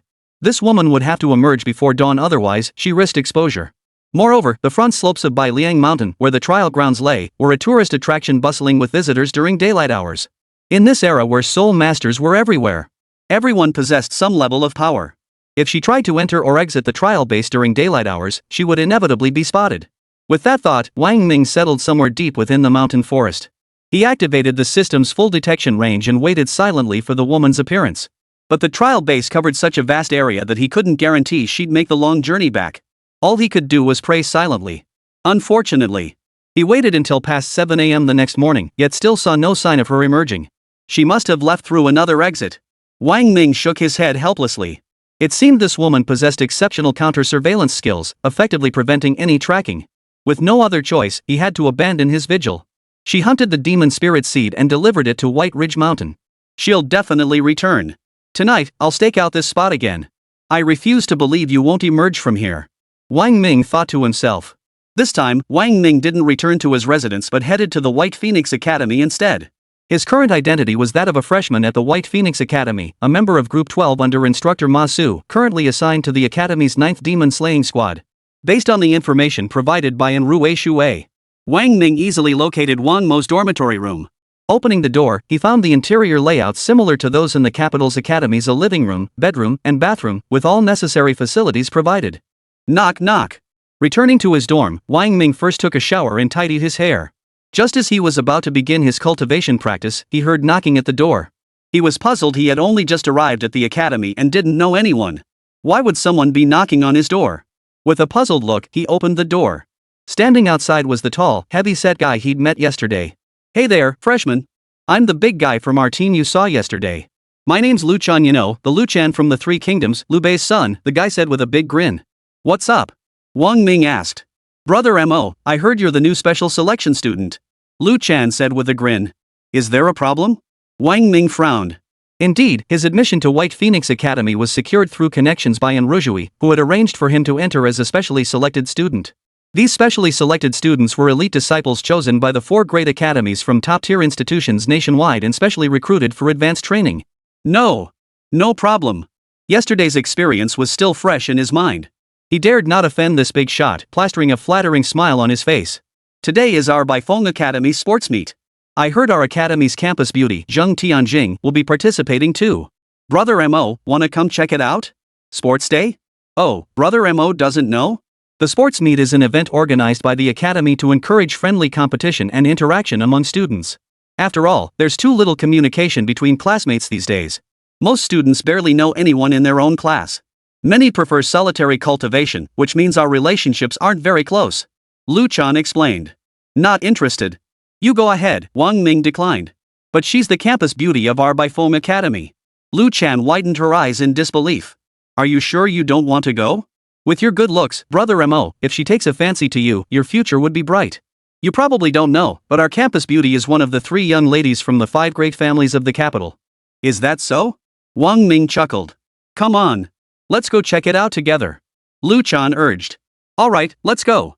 Wang Ming thought for a moment, deciding to take a stroll. It would help him familiarize himself with Baifeng Academy and adjust to his new identity. Alright. Lu Chan was thrilled, chatting as they walked. Brother Mo, you might not know this, but our school beauty, Zhang Tianjing, is absolutely stunning. Just one glance at her is enough to satisfy anyone. Really? Wang Ming smiled, recalling Zhang Tianjing's stunningly beautiful face. Hey! Don't doubt me, Mo Gu. I know a huge secret. Want to hear it? Lu Chan added mysteriously. What secret? Wang Ming asked. All 3 of our capital's most sought-after heiresses are chasing after one guy. Lu Chan emphasized. Really? Who's so lucky? Wang Ming asked. Who else could it be? He's incredibly famous throughout the capital and the entire country. I bet you can guess, Lu Chan said, fixing Wang Ming with a look that said, I don't believe you can't figure it out. No idea. Who is it? Wang Ming replied. Looks like brother Mo really doesn't know. He's none other than the renowned Luoai of the capital, the 900,000-year soul ring bearer, the demonic prodigy with full crimson talent, the capital's rookie king. Wang Ming! Lu Chan exclaimed excitedly. Oh, so it's him, Wang Ming said expressionlessly. You know him too? Oh my! He's the public enemy of every man in the 4 great academies. All 3,000 noble ladies of the capital are his women. What enviable luck with women! Lu Chan beamed with envy. Is that so? Wang Ming scratched his nose. Don't doubt it. I only saw him from afar once, but he's undeniably handsome and incredibly powerful. During the entrance exams, he single-handedly beheaded Xin Shanguang, the eldest son of the Xin family from the 5 great clans. He even survived a level 9 demon beast attack in the trial grounds, protecting the students of the 4 great academies unscathed. TSK, his exploits are practically legendary. Lu Chan rattled off the details, recounting Wang Ming's exploits as if they were her own. Really? That impressive? Wang Ming asked. Oh, don't doubt it. Ask anyone in the capital, everyone knows. What a pity. Lu Chan suddenly sighed and shook her head. When he entered the demon realm, he openly defied the state's orders, carried away treasures, and fled. Now he's a globally wanted criminal. Oh, brother Mo, such a legendary hero, and you only have 1 for him? Lu Chan's expression was agitated. What else could I say? Wang Ming shrugged. As they spoke, the 2 had already entered the playground of Baifeng Academy. The field was now teeming with people. Young boys and girls, radiating youthful energy, chatted, laughed, and played across the grounds as familiar melodies echoed throughout the space. The so-called sports meet was essentially a campus competition. There were no track events, long jumps, or the like. Still, competition remained central, featuring contests such as soul power control, soul beast races, and flying artifact duels. Anyone wishing to participate could sign up at any time. Hey! Little Mo, you're here too. Wang Ming had barely stepped onto the field when he spotted the girl with the big waves from last night approaching with a smile. Today, she wore short shorts that showed off her long legs, paired with an off-the-shoulder tank top that accentuated her proud figure. MHM. Wang Ming nodded in acknowledgement. Her name is, need I say it? Lu Chan started to introduce her, but Bai Jirua cut her off loudly. She then smiled at Wang Ming and said, Brother Mo, I'm Bai Jirua from Team 10. Pleased to meet you. Wang Ming nodded. Bai Jirua stared at Wang Ming's face for a moment before smiling and saying, Brother Mo, has anyone ever told you you resemble someone? Wang Ming's heart skipped a beat. He looked at her warily. Who? Chapter 101, Level 5 Seed Demon Beast. Like a celebrity. Bai Jirua said with a giggle. Wang Ming secretly breathed a sigh of relief and chuckled, Really? That's the first time I've heard that. Oh. Zhang Tianjing is here. The campus beauty Zhang is here. Lu Chan exclaimed excitedly nearby, her voice instantly drawing the attention of those around them. It really is Zhang Tianjing. Holy crap. Holy crap, my goddess has finally appeared. Wow. She's so beautiful. Look, Bai Xuechuan, our Baifeng Academy's second campus beauty, is here too. Amidst the crowd's gasps, Wang Ming followed the direction of the stadium entrance and spotted Zhang Tianjing. She wore sweatpants and a tracksuit top, her silky long hair cascading down her back, her delicate face fair and smooth. Her 5 feet 9 inches frame stood out prominently in the crowd. Walking beside her was another stunningly beautiful girl, likely the second school beauty they were talking about, Bai Xuechuan. Wow! She's absolutely stunning. Lu Chan practically drooled at the sight. Put. All girls are like that. Is it really that exaggerated? Bai Jirua beside her pursed her lips, her voice tinged with envy. Guys, what if Zhang Tianjing and Bai Xuechuan both came after me? What should I do? Someone nearby asked, his face full of fantasy. Someone nearby snorted coldly. If you relieve yourself on the ground and then crouch down to look, perhaps it might be resolved. Exactly. Ha ha ha. The crowd erupted in mocking laughter. Under everyone's gaze, Zhang Tianjing entered the field. She kept her eyes straight ahead, looking at no one. This scene was something she experienced every time she went out. She had long since grown accustomed to the crowd's adoration. Her only reason for attending today's sports meet was Zhao Qingshi's persuasion. She'd urged Zhang Tianjing not to wallow in the pain of Wang Ming's uncertain fate, but to get some fresh air and exercise during the event. Unable to refuse Zhao Qingshi's kindness, she had come out for a walk, bringing her good friend Bai Xuechuan along for company. Upon reaching the field, Zhang Tianjing made her way to the spectator stands and sat down. Her cold gaze drifted aimlessly over the sea of people below, while a cacophony of sounds filled her ears. But her mind felt heavy and foggy, as if shrouded by a membrane that kept the outside world from seeping in. What event do you want to join? Bai Xuechuan asked beside her. Anything. The word anything barely left her lips when she suddenly changed her mind. Come on, let's sign up for the combat competition. Bai Xuechuan chuckled. Looking for some unlucky souls to vent your frustration on? Holding it in isn't the answer. Zhang Tianjing declared. My period's been all over the place for months now, and I'm bursting with frustration. I need an outlet. Alright, let's sign up. With that, the two stood up and headed to the registration desk. Their movements had been under constant surveillance. When the boys saw Zhang Tianjing and Bai Xuechuan sign up, they swarmed forward, scrambling to register. To them, even getting beaten to a pulp by Zhang Tianjing would feel satisfying. Good, I want to sign up too. Lu Chan said excitedly. You? Zhang Tianjing is now at the 36th level soul pill realm, with a third soul ring that's 90,000 years old. Going up against him is just asking for a beating. Bai Zhirua said. I'm willing anyway. Lu Chan declared, then turned to encourage Wang Ming. Brother Mo, do you want to go? Wang Ming shook his head. You go ahead. I'll just watch from here.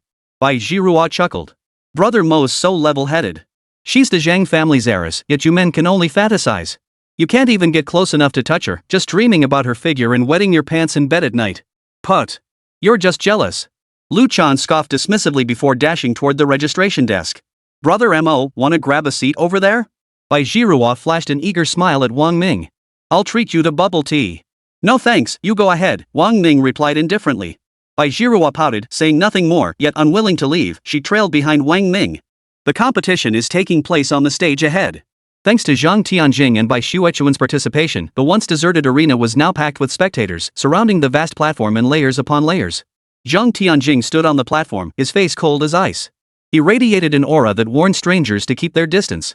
Those blinded by her beauty completely ignored her fury, grinning as they rushed onto the stage, ready to be beaten senseless by their goddess herself. Wang Ming stood not far from the stage, watching Zhang Tianjing. Half a year had passed, and Zhang Tianjing had grown noticeably thinner.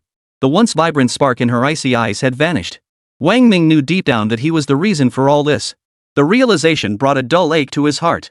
But he couldn't reveal himself to Zhang Tianjing yet. The later she knew, the better. The battle commenced on the stage. Zhang Tianjing wielded the premium soul weapon he had personally sent her, the Golden Jade Lotus. Golden Jade Lotus blazed with intense radiance, devastating all opponents who crossed her path on the arena. Every challenger she faced was knocked off the platform by the Lotus's overwhelming might. Had this not been a friendly sparring match where lethal force was forbidden, these opponents would likely have perished.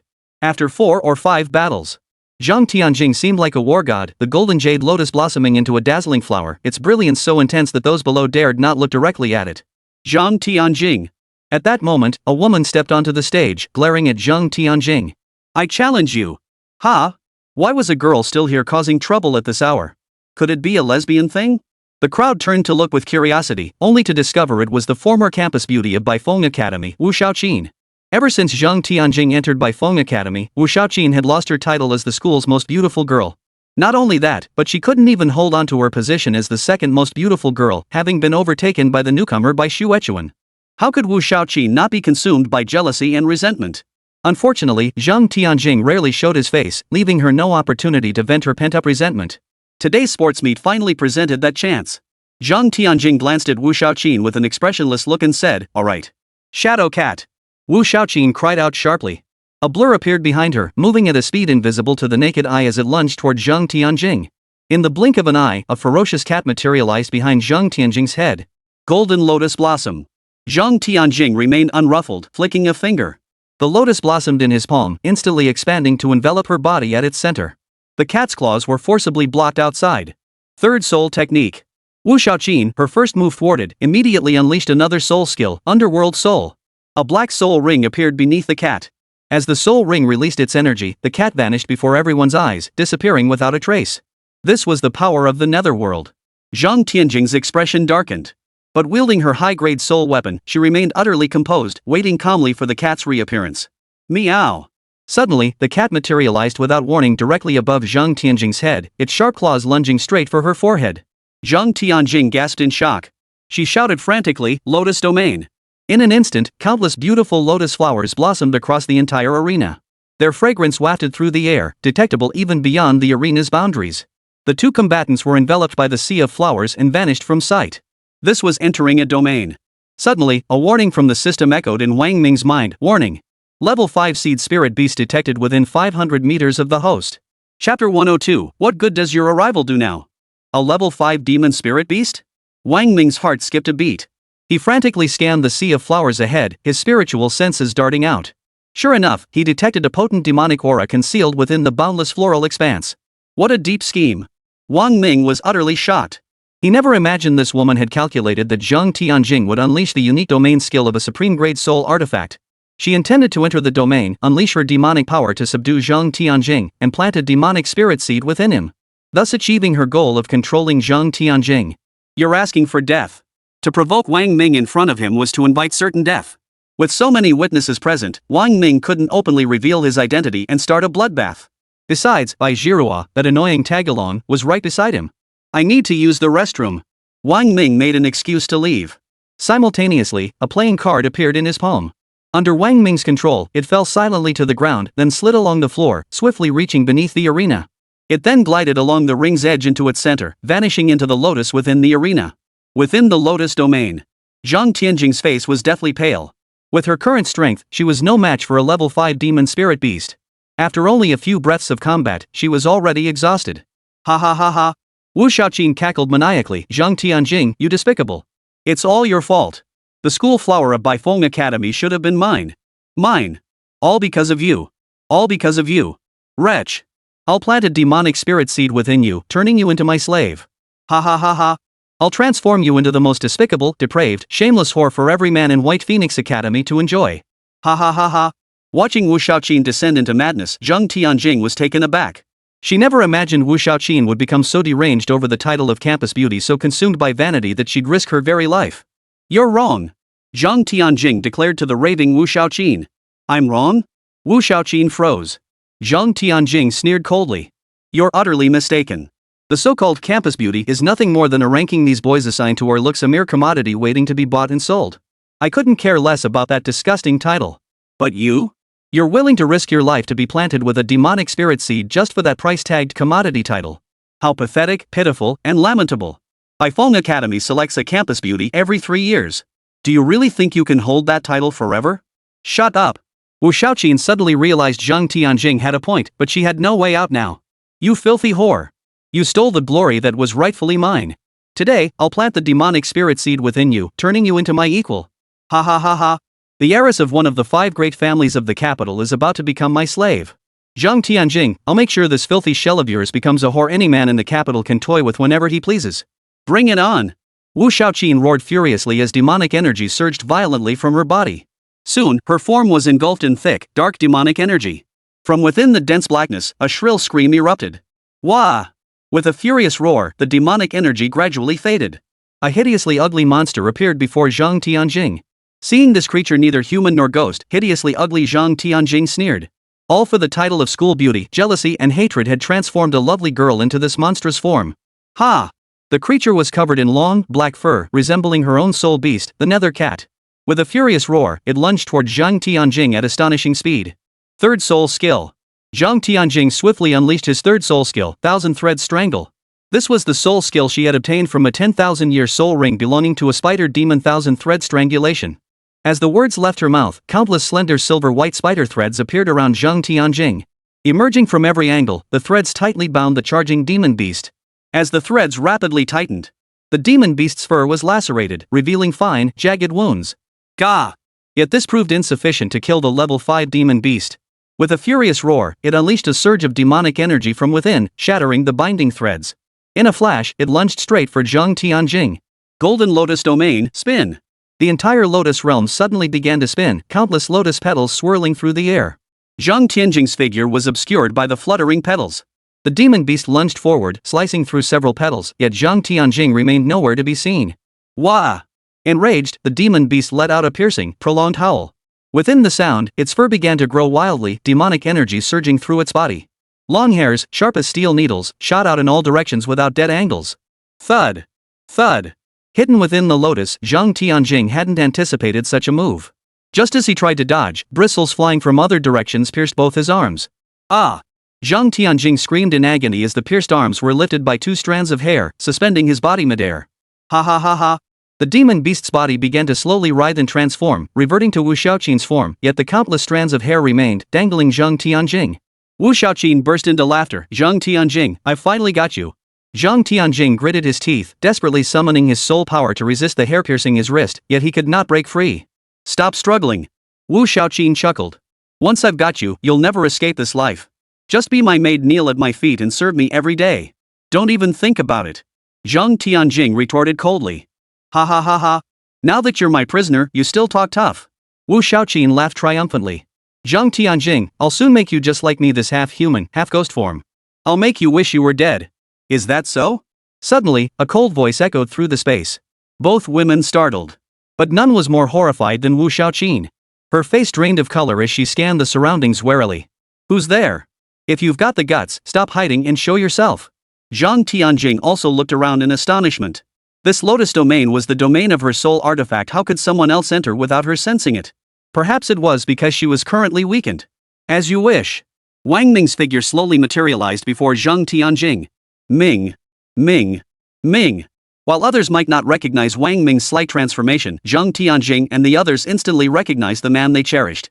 The moment Wang Ming's silhouette appeared, Zhang Tianjing's heart lurched violently, and her vision instantly blurred. Ming, is that you? Wang Ming turned his head, and 2 playing cards shot out.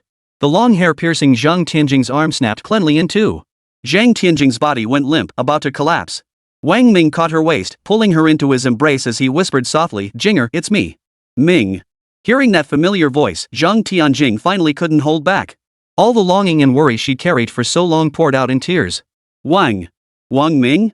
Wu Xiaoqin's expression shifted slightly upon recognizing Wang Ming. But then she remembered her current status as a level 5 demon spirit beast. Why would she fear a mere Wang Ming? She sneered coldly, so what if you're here? To me, you're nothing more than another servant.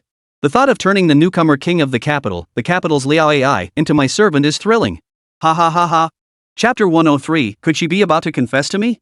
Brother Ming, be careful. She's transformed into a level 5 demon spirit beast. Zhang Tianjing warned Wang Ming with concern. Wang Ming examined the wound on her wrist, a pang of pain piercing his heart. His voice softened as he said, don't worry. With me here, no one can hurt you anymore. Zhang Tianjing nodded, her heart brimming with happiness. Damn it! Wu Xiaoqin, seeing them still showing off their affection, flew into a rage. How dare you ignore my existence? You're asking for death. I'll make you wish you were dead. Gah! A shrill roar erupted as Wu Xiaoqin transformed into a monstrous form. Her body was covered in black, misshapen hair, making her hideously ugly.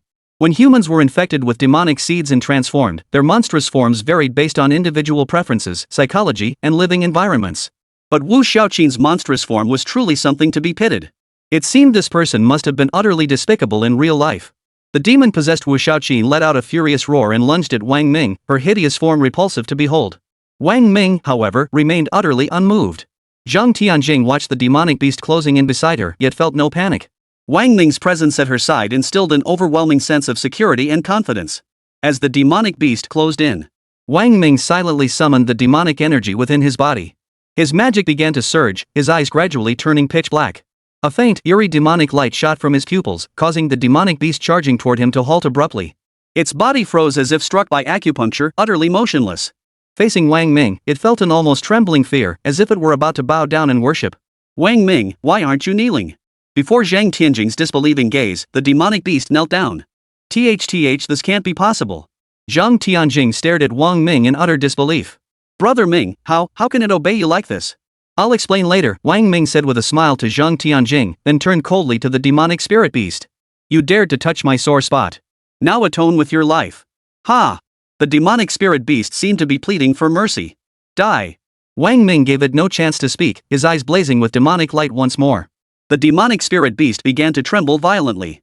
It mustered its last ounce of strength for a feeble resistance, struggling briefly before its entire body's magic power began to contract. Soon, it condensed into a tiny demonic spirit seed. Dare to struggle. Wang Ming's eyes narrowed slightly. It seemed that the stronger the demonic spirit beast, the harder it was to control. Though he possessed the power of lust, he wasn't lust itself. Once a creature surpassed a certain level of strength, he would likely struggle to control it effortlessly. Level 5 to level 6 marked a watershed. To control a spirit beast beyond level 6, one would need to further enhance the magical power within their own body. With a wave of his hand, Wang Ming retrieved the demonic spirit seed. Wu Xiaoqin's body, deprived of the demonic power's support, collapsed limply to the ground, her breath faint. This was happening on the grounds of Baifeng Academy. If someone died, it would be impossible to cover up. Jinger, I'll head out first. Once the sports meet here concludes, come find me. I'm now known as Wang Mo, a trainee in Group 12, assigned to the 9th Demon Slaying Squad. Wang Ming gently stroked her delicate cheek as he spoke. Seeing Wang Ming safe and sound filled Zhang Tianjing's heart with indescribable joy and profound happiness. Wang Ming transformed into a playing card and slipped out silently. Boom! At that very moment, a thunderous explosion erupted from the stage.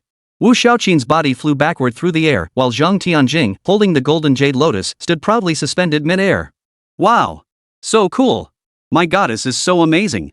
Truly worthy of being my dream lover, so incredible! Everyone gazed at Zhang Tianjing, who had emerged victorious from the battle, their eyes filled with admiration. Not a single person paid attention to Wu Xiaoqin's fate. Wang Ming emerged from the restroom. You missed quite the show just now. Bai Zhirua said with a smile. Zhang Tianjing truly lives up to being the Zhang family's heiress, even her soul artifact is of the highest grade. That Wu Xiaoqin was just asking for trouble. Wang Ming said nothing, merely nodding briefly. Ouch. Lu Chan hobbled over, clutching her hip and grimacing in pain. Ouch. That hurt like hell. Bai Zhirua sneered, pain? Your goddess hit you, shouldn't it be sweet? How could it hurt? Lu Chan retorted, what do you know? It's called pain in my body, sweetness in my heart. Put. Bai Zhirua rolled her eyes at her. After the fight ended, Zhang Tianjing's gaze swept swiftly across the entire playground, quickly locking onto Wang Ming's location. Her eyes briefly flicked over him, and the smile she'd been holding back couldn't help but spill onto her face. Holy cow, my goddess is smiling. So beautiful. Is she smiling at me? A crowd below the stage buzzed with whispers, each convinced the goddess was smiling at them. Mo gu. Lu Chan whispered beside him, Mo gu, just now. I felt like my goddess was smiling at me? Could it be that my performance caught her attention? Wang Ming. Bai Zhirua, you must be out of your mind. Holy crap. Lu Chan suddenly shrieked, her voice trembling. My goddess is walking straight toward me. Bai Zhirua looked over and indeed saw Zhang Tianjing leap down from the stage, striding straight toward them. Wang Ming's lips curved upward as he watched indifferently. No way, no way. My goddess is walking towards me? No way, no way. I can't breathe. She's not going to confess to me, is she? The boy standing in front of Wang Ming felt a suffocating surge of excitement as he watched the goddess approach them. Under everyone's watchful eyes, Zhang Tianjing naturally dared not acknowledge Wang Ming. She walked straight to his side, brushed past him, and walked away with a sweet smile. Sigh. She left behind a crowd of sighing boys. Evening. Knock knock knock. Wang Ming sat cross-legged, deep in meditation, when a knock sounded at the door. No need to guess who it was. He opened the door. A faint, delicate fragrance wafted through the air. Bathed in moonlight, Zhang Tianjing's graceful figure appeared even more enchanting. She wore a flowing gown, her face adorned with a radiant smile. Come in. Wang Ming invited her inside. Zhang Tianjing's delighted cheeks flushed slightly as she inquired about the events that unfolded after he vanished. Wang Ming omitted some details, giving her a general account. Upon hearing this, Zhang Tianjing exclaimed angrily, that white-haired eagle woman is truly despicable. She couldn't have it herself, so she tried to frame Brother Ming. Wang Ming replied, it's just a petty scheme, nothing more than the tricks of the incompetent. Zhang Tianjing wrapped her arms around Wang Ming and nestled into his embrace. As long as you're safe, that's all that matters. I've been so worried these past few days. Teacher Zhao has been inquiring about you several times. Zhao Qingshi? Wang Ming was surprised. Yes, Zhang Tianjing replied. Wang Ming held Zhang Tianjing as they talked for a while. Perhaps it had been too long since she'd had proper rest, for she soon drifted off into a peaceful sleep in his arms. He laid her on the bed and tucked her in. Wang Ming quietly slipped out of the room. Then he flew toward the trial grounds. He was determined to find out exactly who this woman was. Chapter 104, you call this a level 29 Grand Soul Master? Arriving at the outer perimeter of the trial grounds, the system automatically activated its 5-kilometer detection range. Wang Ming found a secluded tree hollow, sat cross-legged to cultivate, and kept watch for the mysterious woman while practicing. He waited from daylight until dawn. Not a trace of the woman was seen. Wang Ming returned to the dormitory at dawn. When he arrived, millet porridge was already set on the table. Zhang Tianjing bustled about in the kitchen. Brother Ming, where did you go? I woke up this morning and you were gone. Wang Ming offered a casual excuse and asked, where did this millet porridge come from? Bought it at the supermarket. Zhang Tianjing replied. Your dorm was completely empty. Since you're staying at Baifeng Academy for now, it needs some warmth in life, otherwise it feels too cold and lonely. I went downstairs to get some things. Don't worry, I wrapped up well. No one recognized me. Wang Ming nodded. After breakfast, Zhang Tianjing felt it was inappropriate to linger and left. Beep. Just as Wang Ming was about to begin his cultivation, his phone vibrated. Opening it, he saw a message in the 9th Squad group chat from Lu Chan. Captain, it's been quiet these past 2 days. Are there no more missions? Bai Zhiruo chimed in, yeah. I saw the news, seems like fewer demonic beasts have been appearing lately. A moment later, Peng Ziqiang replied, maybe our large-scale hunts have nearly wiped them out. If there were any more, the entire dragon nation would probably be doomed. Wang Ming frowned. That shouldn't be possible. Anyone who'd been inside the demon realm knew it was nothing but a nest of demonic beasts. The demonic embryos inside number at least tens of thousands, if not more. Moreover, these embryos can endlessly plant demonic seeds. Calculating over half a year, the demonic beasts in Dragon Nation must number at least 1 million. The capital certainly wouldn't be spared. How could they possibly be hunted down in just a few short months? In Wang Ming's view, the demonic beasts wouldn't be hunted to extinction. On the contrary, their numbers would only grow. The most likely scenario is that the demonic beasts have begun to hide. Perhaps it's connected to the trial grounds. Judging by the time Tuasen had been imprisoned, the demonic embryo within the trial base must be at least 1 million years old. An embryo that ancient would inevitably contain demonic beasts of extraordinary power. The woman entering and exiting the trial base at midnight was the key to his investigation. 1 day of cultivation passed. That evening, Wang Ming returned to his ambush spot in the tree hollow outside the trial grounds. To evade tracking, the woman entered and exited the base from random directions. With enough patience, Wang Ming could certainly wait for her to show up. However, to increase efficiency, he released the iron-devouring worker ants. The iron-devouring worker ants now numbered a staggering 50,000. They formed a perimeter encircling the entire base, spaced at intervals of 100 meters. 12:02 a.m. Wang Ming, sitting in the tree hollow, suddenly snapped his eyes open. Iron-devouring worker ants in the southeast detected the mysterious woman entering the trial base. Wang Ming instantly perked up, waiting silently. 2:31 p.m.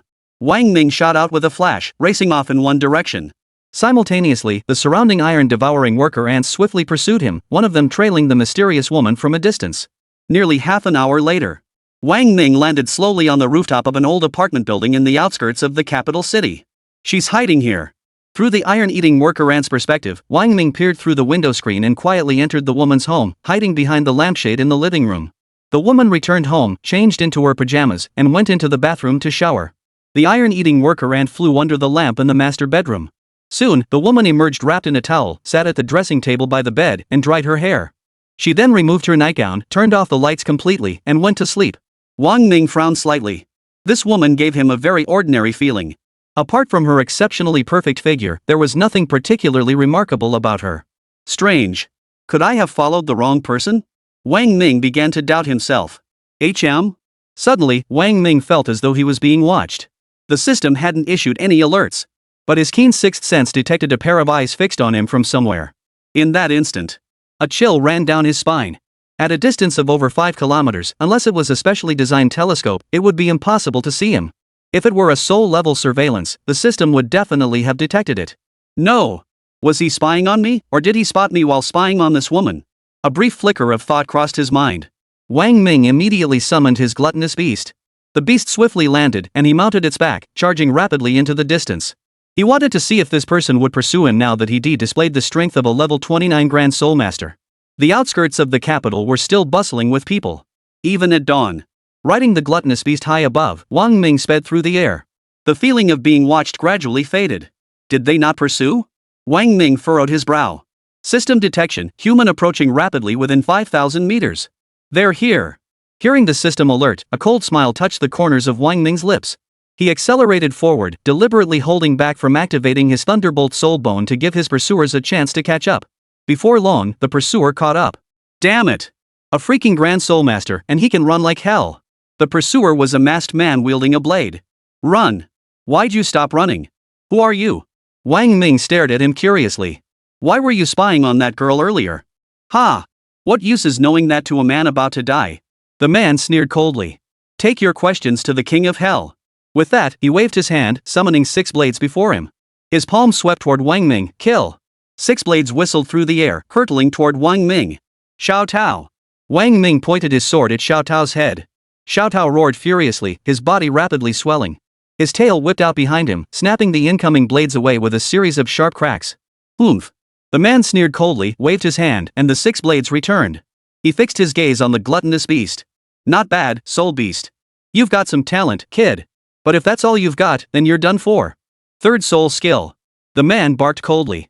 A blinding light erupted from beneath his feet, revealing a 30,000-year soul ring. Triple wave blade. Instantly.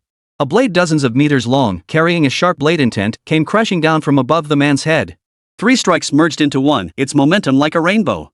The surrounding air seemed to be torn apart by this blade. Wang Ming slowly raised his right hand.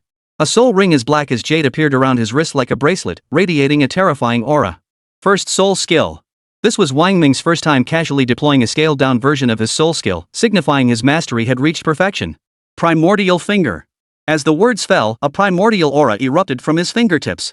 Wang Ming's entire hand turned jet black, and in an instant, a pitch-black finger imprint shot from his hand, pointing skyward. The moment the black imprint detached from his hand, it rapidly expanded several zhang in size, its might unstoppable. Boom! A thunderous roar erupted as an energy wave exploded from the point of impact. The immense shockwave combined with the crushing force of the finger strike overwhelmed the man. He coughed up a mouthful of blood and stumbled back several steps before steadying himself, staring at me with utter terror. At that moment, another figure shot forward, sneering contemptuously, useless. Just a level 29 Grand Soul Master, and you haven't finished him off after all this time. The man roared, Bull! You call this a level 29 Grand Soul Master? Chapter 105, enough playing around. Let's end this. If he's not 29th level, does that mean he's 39th level? The newcomer snorted coldly with disdain. Can't even handle such a trivial task? What a useless piece of trash. Move aside, let me handle this. Yeah. The man narrowed his eyes and nodded. You go ahead. Oomph. The newcomer snorted coldly, turning to Wang Ming with a cruel grin. Kid, come over here. Let me kill you nicely, and I might even leave you a whole corpse. Otherwise, I'll tear you limb from limb. Is that so? I don't believe it. Wang Ming's lips curled upward in a calm smile. A mere level 29 Grand Soul Master dares to act so brazenly before me? How arrogant. The man barked coldly, stomping his foot forward. A massive spider soul beast materialized behind him, its 8 legs long and razor-sharp, its appearance terrifying and ferocious. Kill! Without unleashing any soul techniques, he commanded the soul beast to charge directly. Oomph! Wang Ming snorted coldly, waving his hand. A series of buzzing sounds filled the air as countless iron-devouring worker ants swarmed from behind him. Little ones, you've likely never tasted a soul beast before. Today, I'll let you feast properly.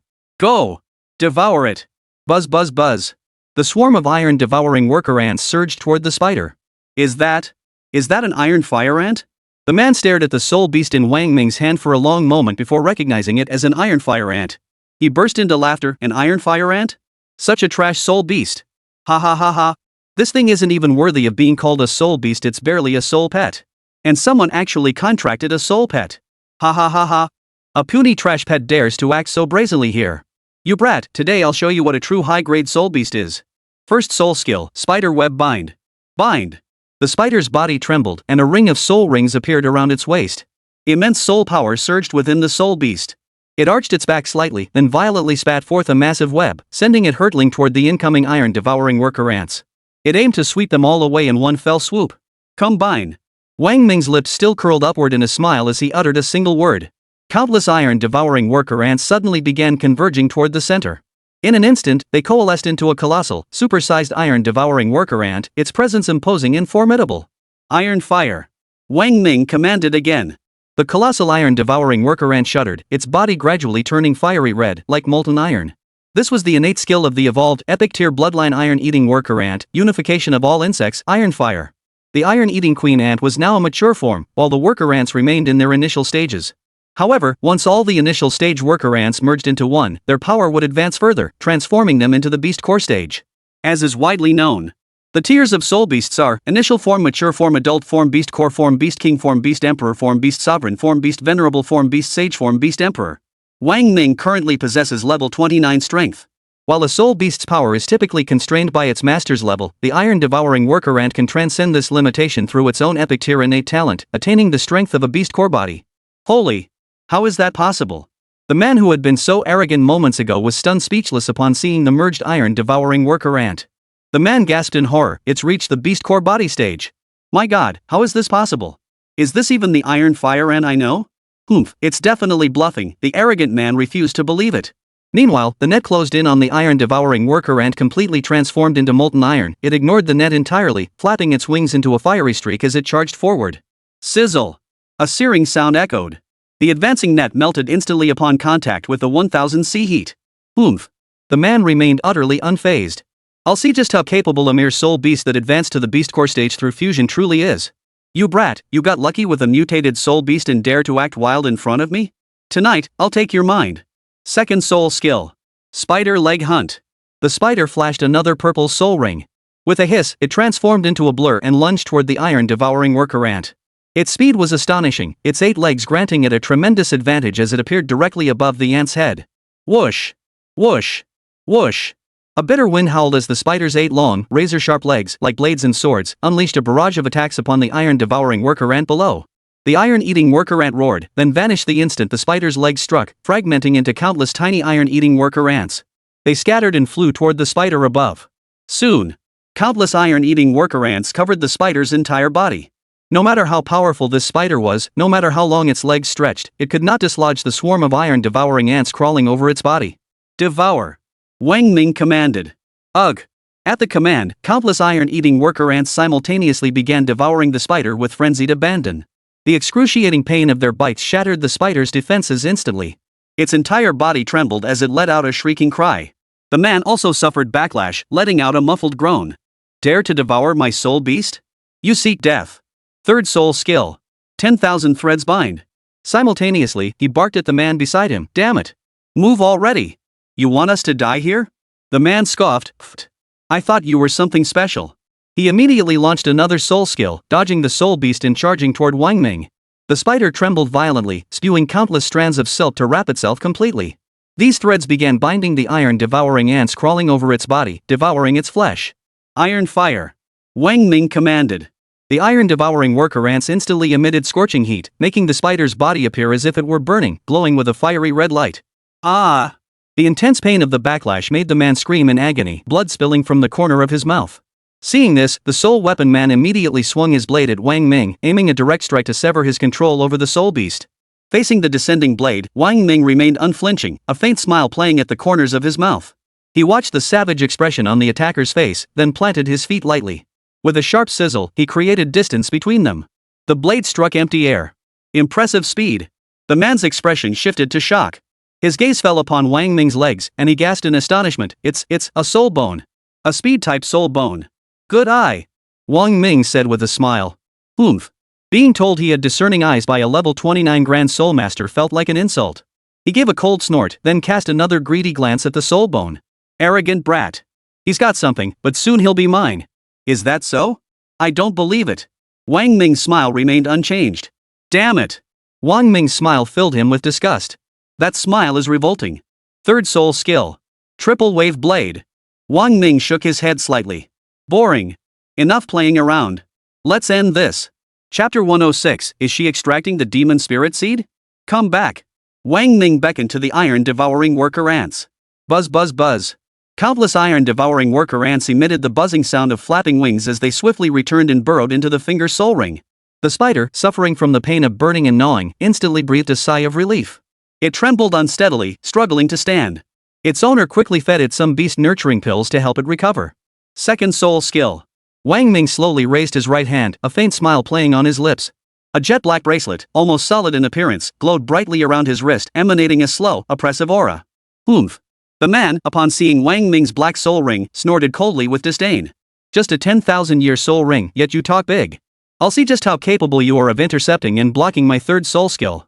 The words had barely left his mouth when the blade's glint met him head-on. Ancient wasteland.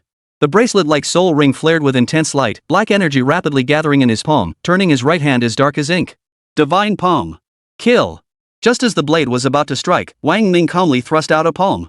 The solidified black palm rapidly expanded to the height of a man as it was thrust forward, sweeping horizontally toward his opponent.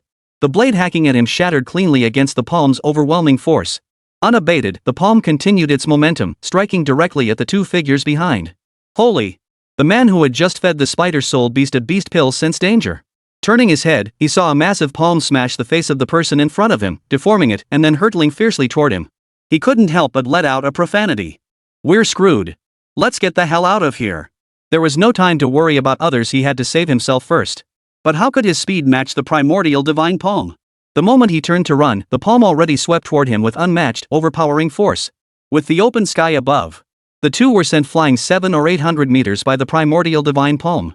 Only when the palm lost its soul power support and dissipated did their bodies plummet like projectiles, crashing heavily to the ground. Nearly every bone in their bodies shattered. Sizzle! Wang Ming stood before them, hands tucked into his pockets, a faint smile still playing on his lips as he looked down at them. If you want to live, answer my questions obediently. Of course, if you prefer death, I can gladly send you on your way. Who are you? The soul beast man struggled to lift his head, staring at Wang Ming. If you want to know, you won't live to find out, Wang Ming said with a smile. Ha! Blood trickled from the man's lips as he laughed. We won't answer any of your questions. Come on, if you want to kill us, just do it. Put. The moment his words left his mouth, a cold gleam flashed by. Instantly, that gleam returned to Wang Ming's hand. It was the thousand blades fragment that had taken this man's life.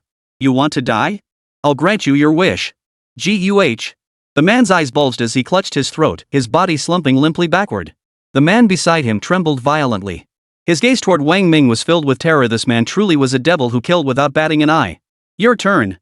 Wang Ming slowly turned his face, a smirk curling his lips. That single glance alone sent a chill through the man's sturdy frame. Spare me. Spare me. I'll talk. I'll tell you everything I know. Whoosh. Whoosh. Suddenly, two whistling projectiles tore through the air. Wang Ming's heart skipped a beat as he swiftly reacted, sending out a barrage of thousand blade shards. Mid-air, two sharp cracks echoed as the projectiles shattered upon contact with the shards. Yet no one was visible nearby, and the system offered no alerts. How could they evade the system's detection? Could they be over 5 kilometers away? Wang Ming pondered. Suddenly, he remembered something and turned to look behind him, his heart sinking in horror. The man was already dead. He stepped forward to inspect the body. The man's eyes were bloodshot, as if he had witnessed something horrifying. His fingers were curled as if grasping for something, his muscles rigid in a state of spasm, his deathly expression grotesque. There were no visible injuries on his body. What a peculiar way to kill someone! Wang Ming thought in astonishment. The killer hadn't even shown their face, yet they'd managed to kill this man right under his nose. Clearly, the killer was no pushover. But if they were so powerful, why not just come out and kill him directly?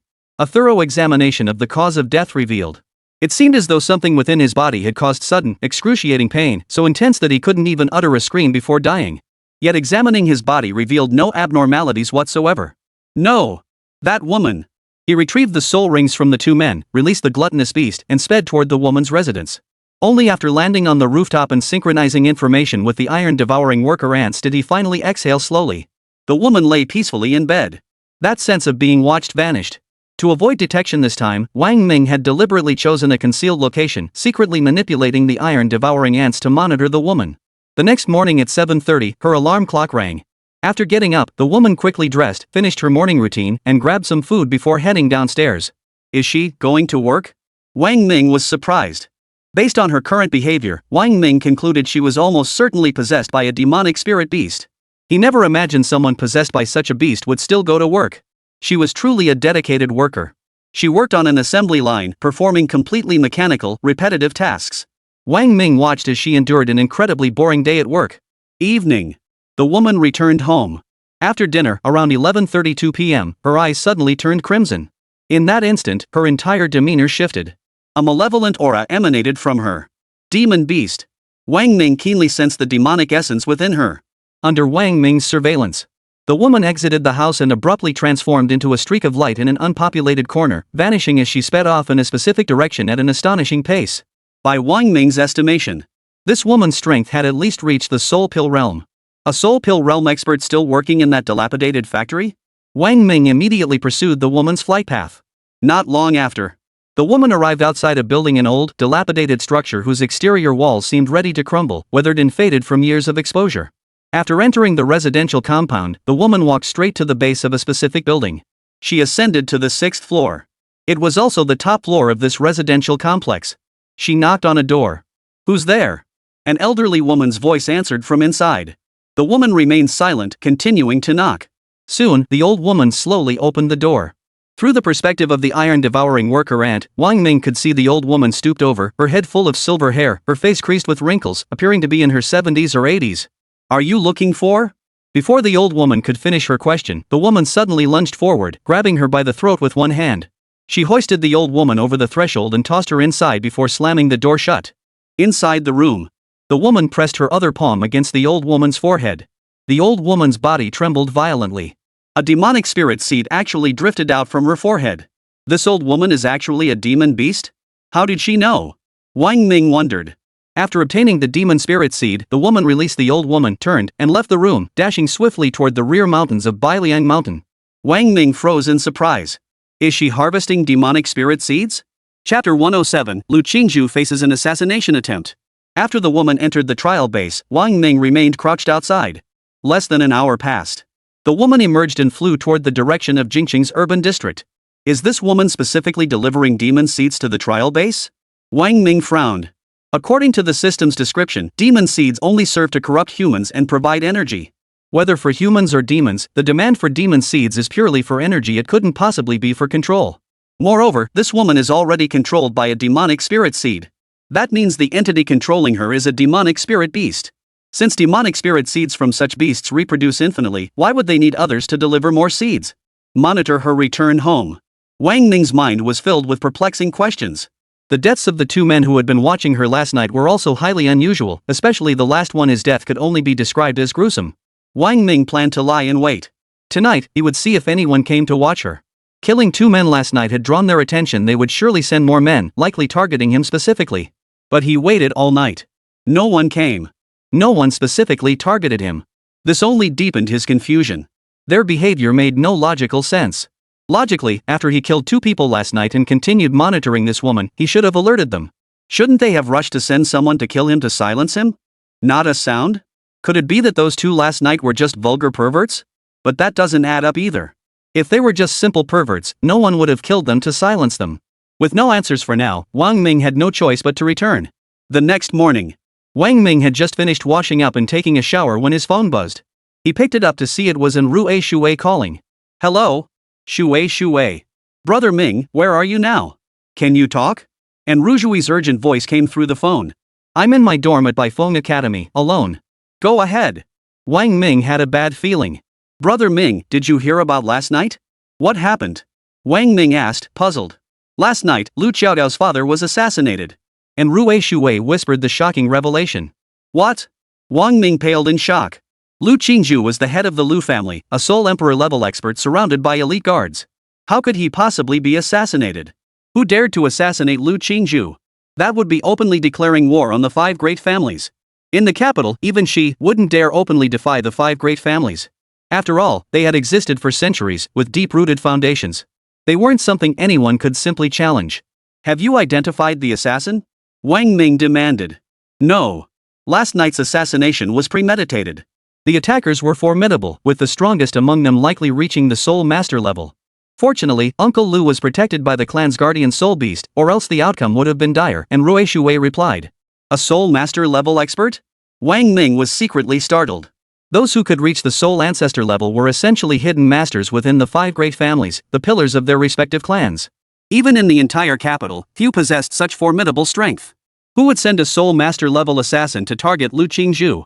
Actually, this person was originally targeting my father and Uncle Lu Qiaoyao's father, and Rushui continued. Last night, my father and Uncle Lu had planned to go out together. My father had to cancel at the last minute due to an urgent matter, so Uncle Lu went alone and ended up being attacked. So you're saying someone is targeting members of your five major families? Highly likely.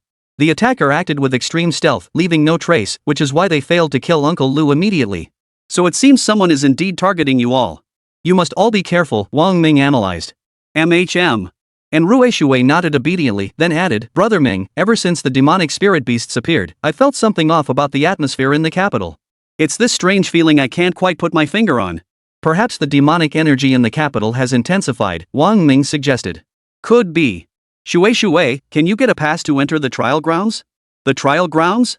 And Rueshui froze. Brother Ming, you want to enter the trial grounds? Wang Ming thought for a moment, then recounted his pursuit of that woman, including the gruesome deaths of the 2 men he'd been monitoring. If what you say is true, Ming, then this person was likely poisoned with insect venom, and Rueshui concluded. Insect poison? Wang Ming looked utterly bewildered. Yes. Only insect poison can remotely control someone's life or death. Victims suffer horribly, their deaths resemble inhuman torture, leaving them utterly grotesque, and Rujui explained. Do you know anyone who possesses insect poison? I don't know. I'm just analyzing based on what you've described. Insect poison is banned throughout Dragon Nation due to its extreme toxicity. If it exists at all, it would likely be in remote southern regions, where some people specialize as poison soul masters. Poison soul masters? Wang Ming heard the term for the first time. The world truly held endless wonders. I'll see if I can get my hands on the trial base badge. But my dad has grounded me right now. I'm not allowed out except for essentials. I'll have to figure out how to mail it to you. All right. Wang Ming nodded.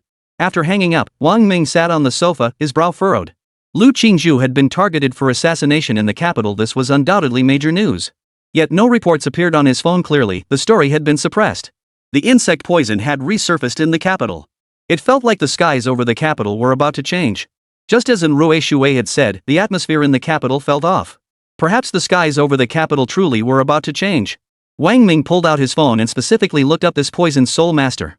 Only then did he learn that poison soul masters were actually quite common in the south. Some possessed venom so potent they could kill from a distance. He searched for insect poison again. However, he found no useful information. Only a basic introduction to the dangers of insect venom appeared, with no records of that prominent clan having cultivated insect venom in the past. Afternoon.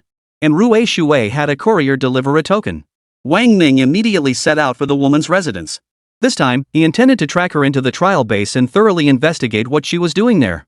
But what he never could have imagined was this. When he found her again, she lay dead in her bedroom, her death matching the man's to a T. Wang Ming was horrified and rushed inside to investigate. Her face contorted into a hideous grimace, eyes bulging and bloodshot, every joint in her body twisted into grotesque contortions. Her mouth gaped wide open, so wide that the corners of her lips had split. The sight made Wang Ming's scalp crawl. What kind of insect venom could cause such a gruesome death? Just from the state of the woman's body, one could infer the immense suffering she endured in her final moments. Suddenly, Wang Ming thought he saw something. He crouched down, his gaze fixed on the woman's gaping mouth. At that moment, the tongue inside the dead woman's mouth twitched. Chapter 108, How could a country bumpkin like you possibly understand? Holy! In broad daylight. Seeing such a gruesome corpse was terrifying enough, but then the body actually twitched. Even Wang Ming, with his nerves of steel, was so startled he stumbled backward, nearly losing his balance and falling flat on his face. Thankfully, no one was around to witness his embarrassment. Cupping his heaving chest, Wang Ming calmed his racing heart. He looked back at the woman's mouth. Her tongue was still twitching, as if something. He channeled a surge of soul power. A tiny creature was pulled from her mouth. It was an incredibly tiny white insect. At first glance, it resembled an ordinary caterpillar, its body a milky white like jade, even somewhat beautiful. No one who saw this creature would ever associate it with a venomous insect. Truly, one cannot judge a creature by its appearance. This is the poisonous insect? Wang Ming dared not touch it with his hands, instead enveloping the insect in soul energy for careful examination. It truly appeared indistinguishable from an ordinary insect. Suddenly, the insect's body rapidly turned red, with a faint aura of soul power swirling around it. Wang Ming immediately channeled more soul power to subdue the venomous insect, suppressing its venomous nature. Boom! At that moment, the poisonous insect exploded. Wang Ming's heart skipped a beat. The insect had self-detonated. Someone had remotely triggered its self-destruction. Wang Ming sprang to his feet, his gaze darting warily around the area as he simultaneously activated both the system's detection range and his soul's sensory scan. Within a 5-kilometer radius, no suspicious figures were detected. Hiding this deep? Wang Ming frowned, pondering for a moment before muttering, "Humph. I'll see what secrets you're hiding in this trial base." That evening, Wang Ming arrived at the trial base. Ha. Just as he was about to present his pass to enter the trial grounds, a jarring laugh echoed from the distance. The sound was hoarse and shrill, unbearably unpleasant. Merely hearing it made Wang Ming feel uneasy. Damn it, someone's actually laughing like that. Had he not heard it with his own ears, he wouldn't have believed anyone could produce such a sound. It seemed he'd simply never encountered it before, not that it didn't exist. Kid, you've got some nerve. The man's voice carried a hint of irritation at Wang Ming's words. The man last night and the woman today, you killed them both? Wang Ming slowly turned to face the figure. The man stood in the shadows beneath a tree, as if afraid to show himself. He resembled a venomous snake, forever lurking in the unseen, striking from the dark. Wang Ming couldn't make out his face, only the faint outline of his form. He appeared to be about 5 feet tall. Judging by his voice, he was likely in his 40s or 50s. That's right, I killed them, the man said. I didn't intend to show myself. Killing that man and that woman was meant as a warning. I didn't expect you to be so stubborn. Since that's the case, I'll have to step forward and send you to hell. Is that so? I don't believe it. Wang Ming's lips curved into a faint smile. Ha! I saw you fight them the night before last. You have some skills, but if that's all you've got, tonight you'll be left here to feed the worms. As the words fell, the figure slowly stepped forward. A blood-red glow flared from beneath his feet, a circle of crimson light illuminating the darkness and casting a blood-red hue over his face. 3 sharp horns, evenly spaced, rotated slowly, radiating a terrifying aura of power. A 300,000-year soul ring. Wang Ming's breath caught in his throat. It wasn't the opponent's strength that terrified him, but that unbelievable 300,000-year soul ring. This person's first soul ring is actually a 300,000-year soul ring. Across the entire Dragon Nation, those possessing soul rings over 100,000 years old can be counted on one hand. Who would have thought this individual soul ring has reached 300,000 years? Immediately after, as he took his second step, another brilliant red soul ring ignited. 5 sharp horns radiated an intimidating glow, and a palpable aura of power slowly spread out. Wang Ming was startled once more. A 500,000-year soul ring. If 300,000 years had been shocking, 500,000 years was beyond belief. When had soul rings over 100,000 years old become commonplace? How could this man possess such ancient soul rings? Even members of the prestigious 5 great families couldn't obtain a single 100,000-year soul ring, yet this man had 2. Under Wang Ming's gaze, the man stepped forward once more, and another circle of deep crimson light flared. A 700,000-year soul ring. Wang Ming sucked in a sharp breath. The gaze directed at this man shifted. 3 soul rings, each over 100,000 years old, glowed with a blinding crimson light that illuminated the surroundings and cast a flush across Wang Ming's face. A powerful aura pressed down on the air around them, making him feel as if he were suffocating. Apart from encountering Fujiwara Ryushin and Jenny Heifer in the demon realm last time, he had never seen another powerhouse with soul rings exceeding 100,000 years. He never imagined he would meet one today. What shocked him even more was the person. The man across from him appeared remarkably young, even younger than Wang Ming himself, perhaps 17 or 18 years old. Yet his voice carried an unnatural maturity. Well. Standing amidst 3 soul rings, the youth gazed down at Wang Ming with a haughty expression. With your 2 10,000-year soul rings beneath my 100,000-year soul ring, do you still have the nerve to speak? You. Who exactly are you? Wang Ming's expression grew grave. With 2 million-year soul rings as his foundation, he naturally held no fear of his opponent. What troubled him was the origin of those soul rings. Soul rings of such immense age rarely appeared on a single person unless the bearer also possessed some sort of cheat. You're probably wondering about my soul rings, aren't you? The man said with a smile. Yes. Unfortunately, I cannot answer your questions. You'll have to take your doubts to the underworld and ask the king of hell. The man slowly raised his hand, and countless insects appeared in his palm, coalescing into a blade. Wang Ming was startled once more. This man was a soul beast tamer, yet he could harness insects to become a soul weapon master, something utterly unheard of. Tonight, this man had delivered shock after shock. Interesting. Wang Ming smiled indifferently, the curve of his lips carrying a hint of devilish charm. With a flicker of his thoughts, a ring of soul rings as dark as ink hummed into existence beneath his feet, radiating an aura of overwhelming pressure. Oomph. A 10,000-year soul ring, the man chuckled lightly. Is it? Wang Ming smiled indifferently, slowly releasing the soul ring's pressure. Then feel it again. As the soul ring's pressure surged, it completely suppressed the oppressive aura emanating from the opponent's 100,000-year soul rings. Though the man possessed 3 such rings, they were all subdued by Wang Ming's single soul ring. How is this possible? His voice trembled with shock as he stared at Wang Ming's soul ring in disbelief. It's clearly a 10,000-year soul ring. How could it possess such terrifying pressure? Oomph. Ignorance. Wang Ming sneered coldly, putting on airs. My abilities are far beyond what a country bumpkin like you could ever comprehend. Fine. This old man shall see just how powerful your soul rings truly are. The man snorted coldly, his figure flickering like a ghost as he appeared behind Wang Ming. His blade struck straight for Wang Ming's head. Chapter 109, Beyond Abnormal. Without turning his head, Wang Ming blocked the attack with his back blade, parrying it with precision. Impressive reflexes. The man's eyes darkened with caution. Wang Ming's strength and combat experience demanded his full attention. Then shock replaced his wariness. Wasn't he supposed to be a soul beast tamer? Why had he turned into a soul weapon master tonight? Could it be that this wasn't one person? Regardless, this man before him was marked for death. A murderous intent flared in his eyes as he spat out a single word, disperse. Instantly, the blade formed from thousands of venomous insects shattered into countless fragments, surging toward Wang Ming with murderous intent. Wang Ming didn't know exactly how these poisonous insects inflicted their venom, but he dared not let them touch him. Fortunately, the opponent's attack suited his tastes perfectly. Thus, Wang Ming uttered a single word, shatter. The 1,000-blade sword instantly shattered into 1,001 shards, charging toward the poisonous insects. Holy! The man gasped in horror, utterly stunned that a blade could be wielded in such a manner. These poisonous insects were precious to him. How could he dare squander them so recklessly, letting the enemy's blades shred them? He immediately commanded, return. Oomph. Too late to recall them now. Wang Ming gripped the blade's hilt tightly, channeling potent soul energy into the flying shards, which exploded outward. A series of pop sounds echoed through the air. The poisonous insects fell in droves from the sky. My poisonous insects. The man let out a heart-wrenching scream of agony, looking more miserable than if his own father had died. Just that sight alone made Wang Ming feel a surge of satisfaction. I'll kill you. The man roared furiously, waving his hand to summon thousands more poisonous insects. First soul skill, Insect Devour.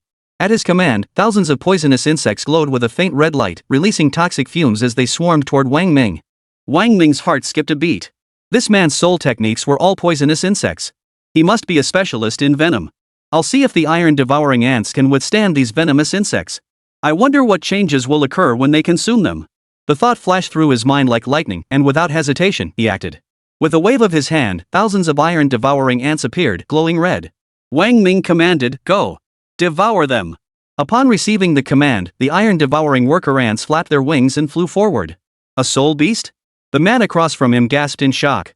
You've actually contracted a soul beast? How is that possible? How could you contract both a soul tool and a soul beast at the same time? Is that forbidden? Wang Ming's lips curled into a smirk. Instantly, his thunderbolt soul bone crackled with electricity. His entire body vanished from his original position, reappearing behind his opponent the next second. His 1,000-blade sword slashed viciously toward the man's head. Release! The man reacted swiftly, instantly summoning 1,000 venomous insects to form a blade of insects, blocking Wang Ming's strike. Clang! Clang! Clang! Their clash erupted with blinding speed. Flashes of blade light danced through the air as their weapons collided in a deafening clatter of clashing steel. Second soul skill. In a brief pause during the clash, the man deftly raised one hand. A soul ring, like a bracelet, glowed red at his wrist, exposed insect venom light. A blindingly intense beam, like a laser, shot toward Wang Ming in an instant. Oomph. Wang Ming was equally swift, reacting the instant the opponent raised his hand. First soul skill, Primordial Finger. Both unleashed their first soul skills instantly. Boom. The powerful soul energies collided, neither force yielding to the other. They shattered upon impact, sending a massive shockwave rippling outward. Wang Ming charged forward against the blast, leveraging the advantage of his Thunderbolt Soul Bone to deliver a slashing strike. Oomph. The opponent was startled by Wang Ming's strength but reacted swiftly, raising his insect blade to meet Wang Ming's attack. At the same moment, the iron-devouring worker ants clashed with the venomous insects. The iron-devouring worker ants, wielding terrifyingly high temperatures, vaporized the poisonous insects' toxic fumes. Seizing their prey, their pincer-like mouths began devouring them greedily, as if savoring the most exquisite delicacy. Soon, the man's 1,000 poisonous insects were devoured clean by the iron-eating worker ant. Put! As the poisonous insects were devoured, the man suffered backlash, coughing up a mouthful of blood. His gaze fixed on the nearby battlefield as he cried out in anguish, "My poisonous insects!" Wang Ming sneered coldly, "I suggest you stop worrying about your poisonous insects and start thinking about whether you'll even survive the night. You monster! I'll kill you!" Red-eyed with grief and rage, the man roared and lunged at Wang Ming. This man possessed the strength of a 39th-level Soul Pill Realm cultivator, a full 10 levels above Wang Ming. Yet Wang Ming's monstrous energy consumption and the age of his soul rings had forcibly elevated his power to an equally monstrous level. Facing a 39th-level Soul Pill Realm expert wielding a 100,000-year soul ring, Wang Ming remained utterly unfazed. But to this man, Wang Ming's performance could only be described as monstrous. Despite possessing only a 10,000-year soul ring, he managed to suppress the opponent's 100,000-year soul ring. Despite being only a 29th-level Grand Soul Master, he could hold his own against this 39th-level Soul Pill Realm expert. Despite being a weapon soul master, he could still contract soul beasts. Add to that his soul weapon that could shatter into fragments, his leg soul bone, and his instant cast soul skills. He was beyond abnormal. And he was still so young. Given time, he would undoubtedly become a terrifying force. He absolutely would not allow such a formidable enemy to grow unchecked. Third soul skill.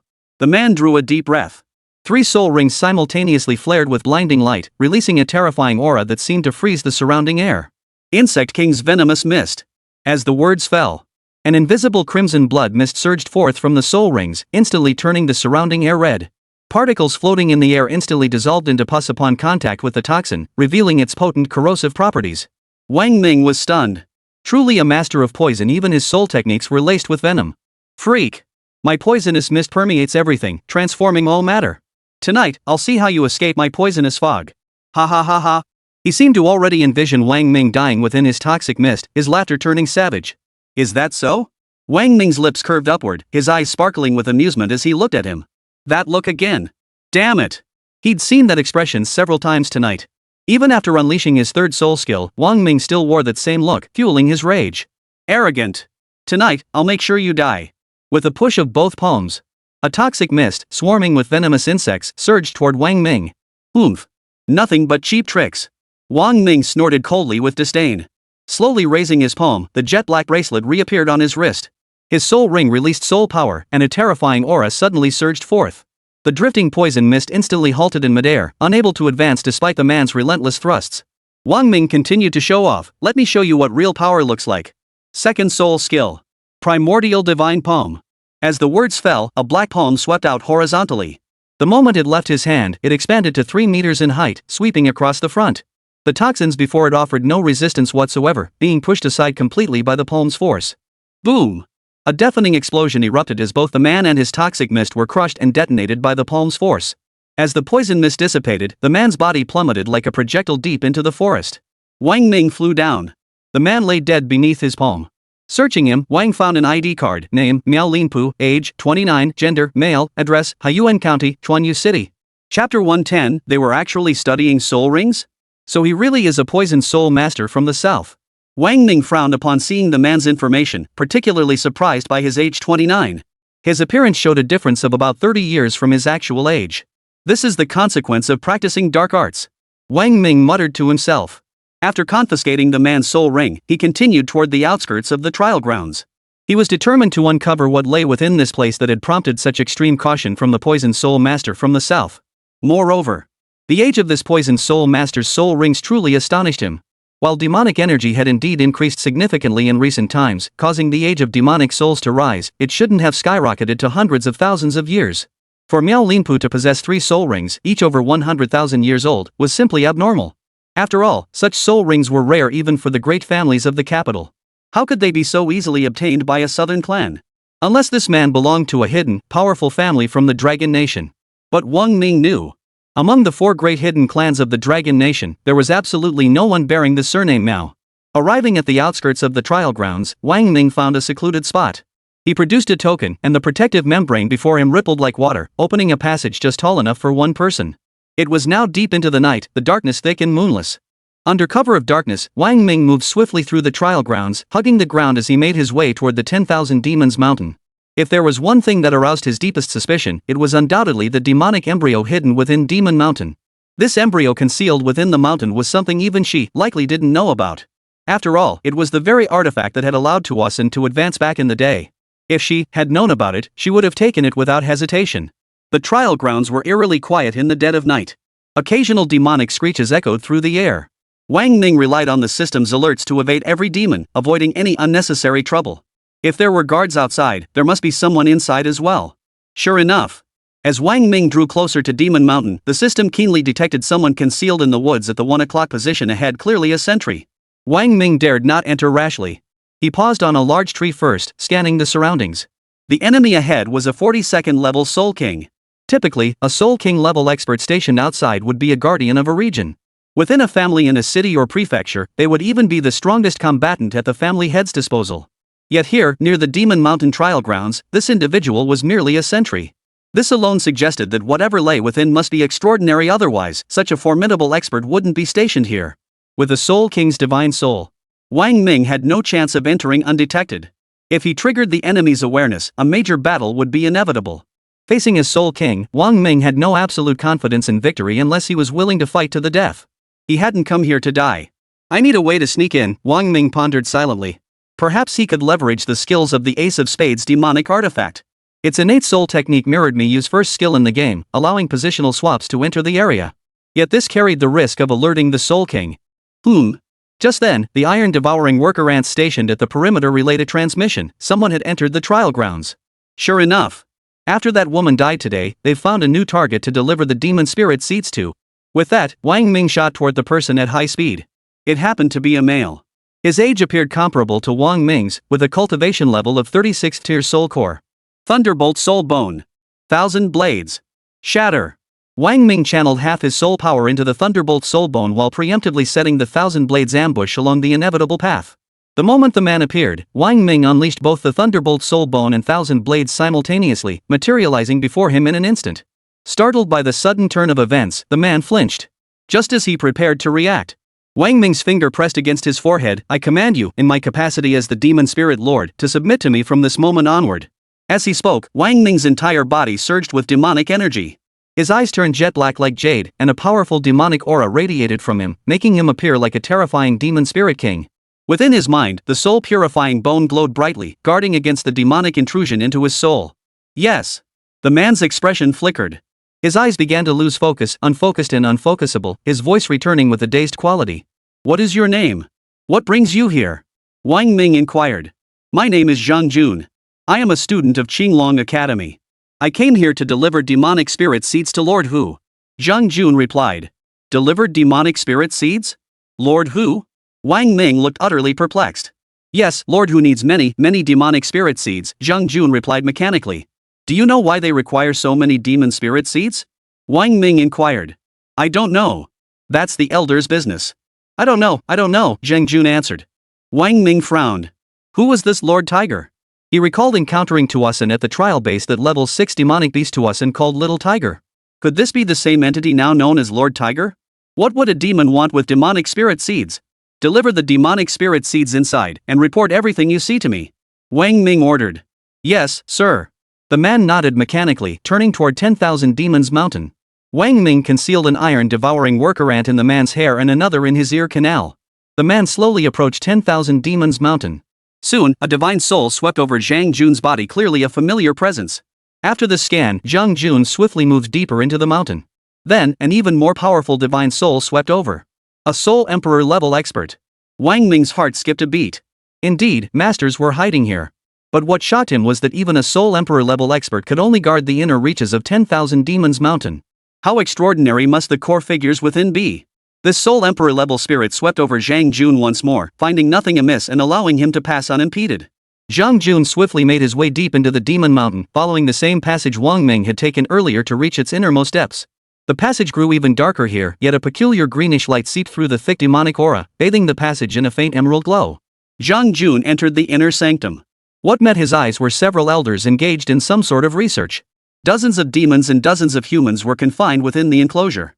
This scene caused Wang Ming's pupils to contract in shock. What are they studying? Suddenly, he saw several figures appear ahead. The glow of soul rings flickered dimly in the depths of the cavern, casting a faint red light. A demonic beast lay dead beside them, while a figure sat cross-legged within the soul ring. Is that a soul ring? Wang Ming's shock was beyond words. They're actually researching soul rings? Who? At that moment, a commanding voice echoed from the depths of the cavern. Instantly, Wang Ming saw a towering figure materialize before Zhang Jun. With a wave of the hand, the two iron-devouring worker ants were snatched away. Is that a Soul Master level expert? Wang Ming's heart trembled. Warning! Warning! Host is about to face life-threatening danger. Danger level, stars. System reward activated. If the host successfully survives this perilous period, they will receive the following system rewards: Soul Equipment Enhancement Crystal +1, Soul Beast Evolution Crystal +1, Teleportation Skill +1. Chapter 111, Bye-bye, Sun Trader. The moment this person sensed the iron-devouring worker ant, they locked onto Wang Ming's position. Two piercing beams shot from those cloudy, aged eyes. This light reflected back through the iron-devouring worker ant's eyes into Wang Ming's own. Wang Ming's entire body trembled. Truly worthy of a Soul Master level expert to detect the presence of iron-devouring worker ants with such acute perception. You brat! You're asking for death. The Soul Master snorted coldly, stepping forward. The space beneath his feet instantly contracted, and in a single stride, he materialized before Wang Ming. The surrounding air froze solid. Wang Ming felt as though his entire body had sunk into quicksand, utterly immobilized. Turning to face the man. A middle-aged man, roughly 30 or 40 years old, sporting a thick beard and dressed in peculiar attire. A large silver ornament hung around his neck. He was solidly built, standing about 1.8 meters tall, exuding a formidable presence. Wang Ming remained calm and composed.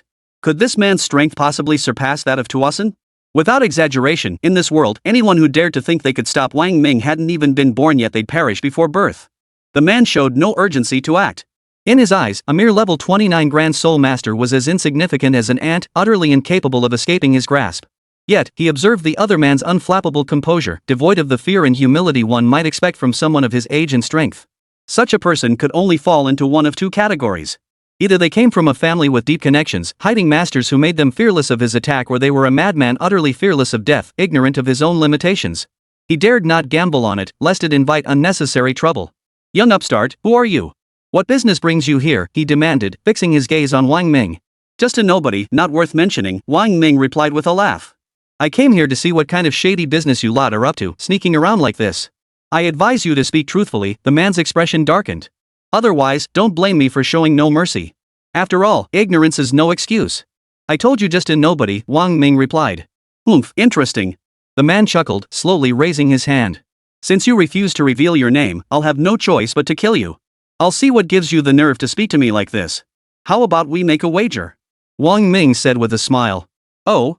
The man paused, his hands suspended mid-strike. He regarded Wang Ming with keen interest. "Very well. What wager do you propose?" Wang Ming chuckled. "I bet you can't kill me." The man paused, then burst into laughter. "Ha ha ha ha. Brilliant. Absolutely brilliant. It's been ages since I heard such audacious words, and from a mere level 29 Grand Soul Master at that." Wang Ming said, "If you lose, from now on, whenever you see me, you must address me as grandfather. How about it? And what if I do kill you?" "No, you won't be able to kill me." "Is that so?" "I wonder who gave you such confidence," the man said, his powerful soul sweeping the surroundings without detecting any hidden experts. "If I kill you, and you die, wouldn't this wager be terribly unfair to me?" Wang Ming shook his head again. "No. I said you can't kill me." "You're that confident?" "No, it's not confidence in myself. It's pure contempt for trash like you." "You!" The man's eyes widened in fury. "Very well. A sharp-tongued brat indeed. Tonight, I shall see who gave you the audacity to speak to me this way." As the words fell, the man thrust a finger fiercely toward Wang Ming. Without any soul techniques, just a single finger thrust, a powerful force tore through the surrounding air, instantly closing in on Wang Ming. This was the might of a soul master level practitioner. Facing this finger strike, Wang Ming felt the sheer terror of a soul master's power head-on. He had almost no ability to resist. Even unleashing his first and second soul skills simultaneously would barely be enough to block it. And even if he managed to block it, the force alone would shatter his internal organs, killing him instantly. Yet Wang Ming maintained that mocking expression, his lips curled upward, his eyes smiling. As the finger strike closed in on him, Wang Ming waved dismissively at the attacker. "I've got other business tonight, so I won't be playing with you. Bye-bye, son the traitor." As the words fell, his form rapidly dissipated. The finger's terrifying force, carrying a fierce killing intent, shot through the air, piercing into the deep night sky. "What?" The man's expression turned stunned, as if he'd discovered a new continent. He stared blankly at the spot where the figure had vanished, utterly incredulous. The other hadn't used any soul techniques, nor had there been any fluctuations of soul power. He'd simply vanished right before his eyes, as if he'd never been there. Without a single trace. Impossible. How could this be? He couldn't believe his eyes. He pushed his soul to its absolute limit, searching for any trace of the man, but found nothing. It was as if the man had never existed at all, leaving no trace whatsoever. How did he leave? This utterly defied his understanding. Even the most formidable soul sage level experts left spatial rifts when traversing dimensions. This man vanished without leaving a single thing behind. The words "bye-bye, son traitor" still echoed in his ears, a bitter humiliation. "You bastard," he roared, furious beyond control. "You bastard. I will hunt you down. I will tear you limb from limb and have you quartered." His helpless, furious shouts echoed through the empty night sky. By Phone Academy, Wang Ming's dormitory. Wang Ming materialized out of thin air on the dormitory sofa, the space around him showing no disturbance whatsoever. Teleportation is seriously awesome. Wang Ming touched his perfectly intact body and mused, how great it would be if this were my own divine power, coming without a trace, vanishing without a sound. If I annoyed someone, I could just vanish, driving them mad with frustration. That little bastard must be fuming right about now. Wang Ming chuckled. After drinking a glass of water, Wang Ming returned to the sofa. He first retrieved Miao Linpu's soul ring but didn't open it. It contained numerous venomous insects, and the ring itself was likely poisoned. He dared not tamper with it, lest he slip up and get caught in a trap. These people were hiding in the trial base researching soul rings. Recalling the scene he witnessed in the cave dwelling, Wang Ming couldn't help but grow solemn. This Miao Linpu's soul ring was most likely developed by these very people. And then there were those humans and demons imprisoned within the cave dwelling. All of them would become research subjects like lab rats, destined to be sacrificed. These people are utterly audacious, daring to secretly research such things right under the capital's nose. They're asking for death. Wang Ming exclaimed indignantly. Wait. Suddenly, a terrifying thought flashed through Wang Ming's mind. Did she know about this? Although they had been extremely discreet, he hadn't had to exert much effort to uncover this. He couldn't believe others hadn't noticed anything. Researching soul rings, this was something that could dramatically enhance one's power. Though it was morally reprehensible, few could resist such an overwhelming temptation of immense strength. Could she have tacitly approved this? No. For these people to research this very thing at the trial base in the capital, their audacity is simply too great. Chapter 112, Why Should I Tell You? Current cultivation, level 29 Grand Soul Master 6,920,000 10 million. Demon Essence, 51,200,000. The next morning, Wang Ming slowly opened his eyes. Seeing the endless string of zeros on the system panel, Wang Ming felt utterly speechless. His savings didn't even amount to a fraction of those zeros. After a night of cultivation, he'd only absorbed 200,000 magic points. Reaching 10 million still felt like a distant dream. This sucks. When will this miserable grind ever end? Wang Ming cried out to the heavens. A billion-year soul ring was great, but its demands were just ridiculously excessive. Sigh. With a helpless sigh, he rose, stretched lazily, and headed to the bathroom for a shower. After changing into his Bifeng Academy uniform, he made his way to the cafeteria for breakfast. Today marked his first full day at the academy. After breakfast, seeing it was still early, he stepped out for a stroll to unwind. But just as he rounded the corner of the athletic field, he encountered someone who looked incredibly familiar. Zhao Qingshi. He was now Wang Mo, not Wang Ming. How could he dare acknowledge her? Besides, she was accompanied by a man. He immediately turned around and headed back. But Zhao Qingshi had already spotted him. Sure, do you know him? The moment Zhao Qingshi saw Wang Mo, her eyes lit up. She was absolutely certain that this man was Wang Ming. The gleam in her eyes was sharply noticed by the man beside her. Jealousy and resentment surged within him. He had pursued Zhao Qingshi for 3 years, yet she had never given him the time of day. And now, this man before them had made Zhao Qingshi's eyes sparkle. No, I don't know him. Must be mistaken. She shook her head hastily. Wang Ming was now a globally wanted criminal. His appearance at Bifeng Academy must be under another identity. She absolutely couldn't acknowledge him. Is that so? The man cast a puzzled glance at Zhao Qingshi, then fixed his gaze intently on Wang Ming. Wang Ming's figure quickly vanished from their sight. Alright, Tang Yunfeng, Zhao Qingshi addressed the man beside her, is this the important matter you asked me to come out for? That master smith actually forged a Zune-grade soul artifact, isn't that a big deal? Tang Yunfeng retorted. My father already promised me that if we could visit this master this afternoon, he'd request I become his apprentice. If I study under him, I'll surely become the top smith in the capital someday. Then, uncle and aunt will surely agree to our marriage. Tang Yunfeng. Zhao Qingshi cut him off. This only makes me dislike you more. Our families are old friends. I don't want our relationship to ruin the bond between our parents, but don't try to blackmail me with this. I'll make my own decisions about my life. Please stop bringing this up with me. Is this because of that globally wanted Wang Ming? Tang Yunfeng raised his voice. Ever since you returned last time, your attitude toward me has changed drastically. He's nothing but a shameless traitor to the nation. He's probably already dead somewhere. Enough. Zhao Qingshi's face flushed with anger.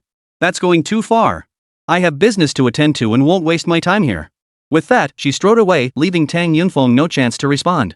Tang Yunfeng gritted his teeth in fury. His eyes fixed on Zhao Qingshi's graceful figure as she grew distant, he swore under his breath, damn it. You! I'll make you beg at my feet sooner or later. Wang Ming, humph. He's probably dead already. Wait, that kid earlier. Zhao Qingshi's gaze was off. Could he be Wang Ming? Tang Yunfeng's mind raced. Highly likely. Otherwise, Zhao Qingshi wouldn't have reacted like that. I need to investigate him thoroughly. He immediately sprinted toward the academic building. Using his status and connections, he quickly accessed the academy's surveillance footage and found Wang Mo's information. Wang Mo, a newly admitted special selection student this year. Both share the surname Wang, coincidentally arriving this year. His background is so clean? His sole weapon is also a blade. Oomph. There's definitely something fishy about him. First, let's probe this kid's background. He headed toward Wang Ming's dormitory. At that moment, Wang Ming had just returned to his dorm. He'd nearly been recognized by Zhao Qingshi earlier. What a close call. It seemed he really couldn't afford to have too many acquaintances around. He should have let Rui Shui arrange for him to attend Qinglong Academy. There were no acquaintances there. The familiar ones were all dead. Knock knock knock. Just as Wang Ming was about to begin his cultivation practice, a knock sounded at the door. This caught him off guard. Could it be Zhao Qingshi has already tracked me down? He opened the door, puzzled. Who are you looking for? Wang Ming's heart tightened inexplicably as he looked at the person outside. It was the very man who had been with Zhao Qingshi earlier. He hadn't expected them to find him so quickly. I knocked on your door, so naturally I'm here to see you. Tang Yunfeng stared at Wang Ming with a cold smile. Uncomfortable under his gaze, and fearing he was trying to identify him, Wang Ming turned his head and asked, "What do you want with me?" "Of course. I want to know your name," Tang Yunfeng replied. Wang Ming retorted, "Who's your dad?" Tang Yunfeng, huh? Wang Ming, didn't you hear me? I want to know your father's name. Tang Yunfeng sneered coldly, "Ha! Why should I tell you?" Wang Ming sneered back, "Exactly. Why should I tell you? You're asking for it." Tang Yunfeng, enraged and humiliated, swung a punch fiercely toward Wang Ming's face. Wang Ming swiftly raised his hand, catching the punch with steady precision. He clenched his fingers, tightening his grip to crush the fist, twisting it until it cracked and buckled. Ah! A piercing scream erupted from Tang Yunfeng's contorted mouth as his face drained of color. Oomph! A mere level 32 soul pill cultivator dares to act up in front of me? You're asking for death. Without hesitation, Wang Ming delivered a vicious kick to his chest. With a thunderous boom, Tang Yunfeng's body shot out like a cannonball, crashing into the outer corridor wall with a loud thud, leaving a deep dent in the masonry. Put! Tang Yunfeng spat out a mouthful of blood and collapsed limply onto the ground. The commotion drew the attention of nearby students, who peered out to investigate. Tang Yunfeng was a fairly prominent figure in the capital, and he was quickly recognized by those around him. Holy crap, isn't that Tang Yunfeng, the youngest son of Master Tang? Holy crap, he actually dared to hit Master Tang's youngest son? Wang Mo is seriously badass. Put.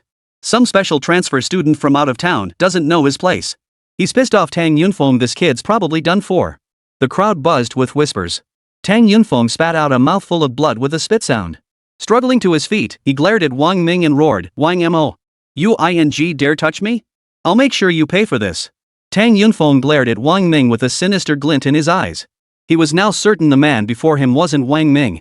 This person was only a 29th level Grand Soul Master, powerful, yes, but definitely not Wang Ming. In his view, everyone else was already in their 30s, and Wang Ming should have at least reached the Soul Pill realm. Yet Wang Ming dared to attack him, seeking to silence him forever. Chapter 113, Is He Your Little Lover? Everyone, stop. Just as Wang Ming was about to strike, a commanding voice rang out from the end of the corridor. Everyone turned to see Director Lan of Baifeng Academy. Director Lan looked at them and said, "Private duels and displays of brutality are strictly forbidden within the academy. What are you doing? Do you not respect the rules and regulations of this school?" Director Lan. Tang Yunfeng jumped to his feet, pointing at Wang Ming. "He started it. He tried to hit me." Director Lan looked at Wang Ming, then at Tang Yunfeng. Turning to Wang Ming, he asked, "What's your name?"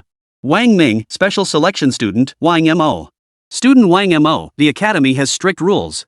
Unauthorized fighting and brawling can result in expulsion for severe cases. Considering this is your first offense, I won't pursue it further. Now, apologize to student Tang Yunfeng immediately. Director Lan declared, seemingly impartial. Tang Yunfeng curled his lips in a sneer, looking down on Wang Mo as he waited for the apology. Wang Ming remained unflappable, smiling calmly. Director Lan, he was at my dorm room door.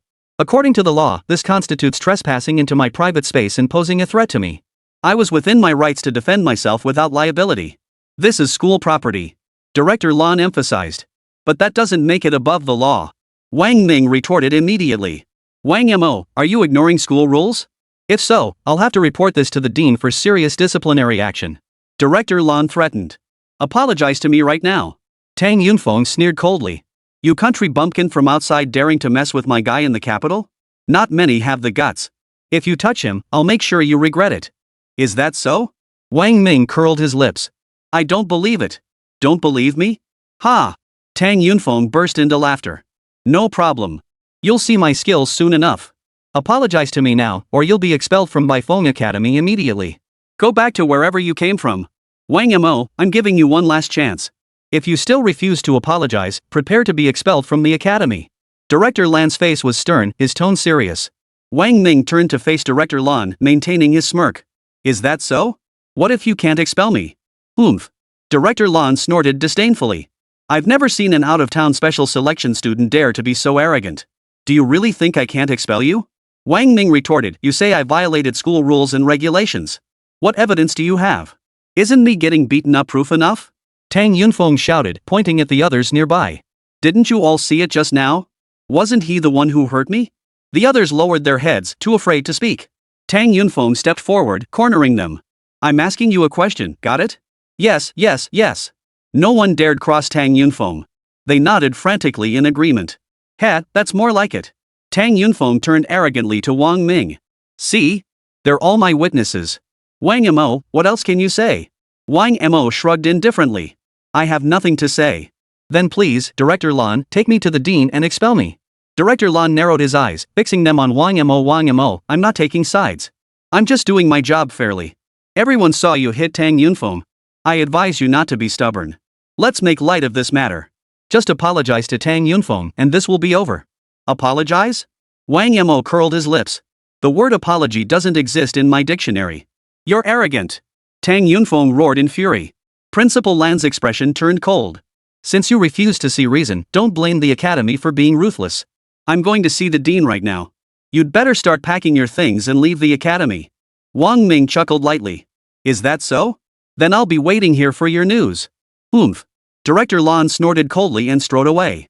Tang Yunfeng followed Director Lon out, shooting Wang Ming a vicious glare as he departed. Dean's office. Dean, that's the sequence of events. These students are utterly lawless. I recommend you impose the harshest punishment possible to make an example of him and warn the rest of the student body, Director Lon stated. Dean, this Wang Mo is utterly arrogant. He struck me in front of so many students he clearly holds no regard for our White Phoenix Academy. Tang Yunfeng added, exaggerating the situation. Tang Yunfeng, what were you doing outside Wang Mo's dorm room? Asked Su Qingchan, Dean of Baifeng Academy. I was.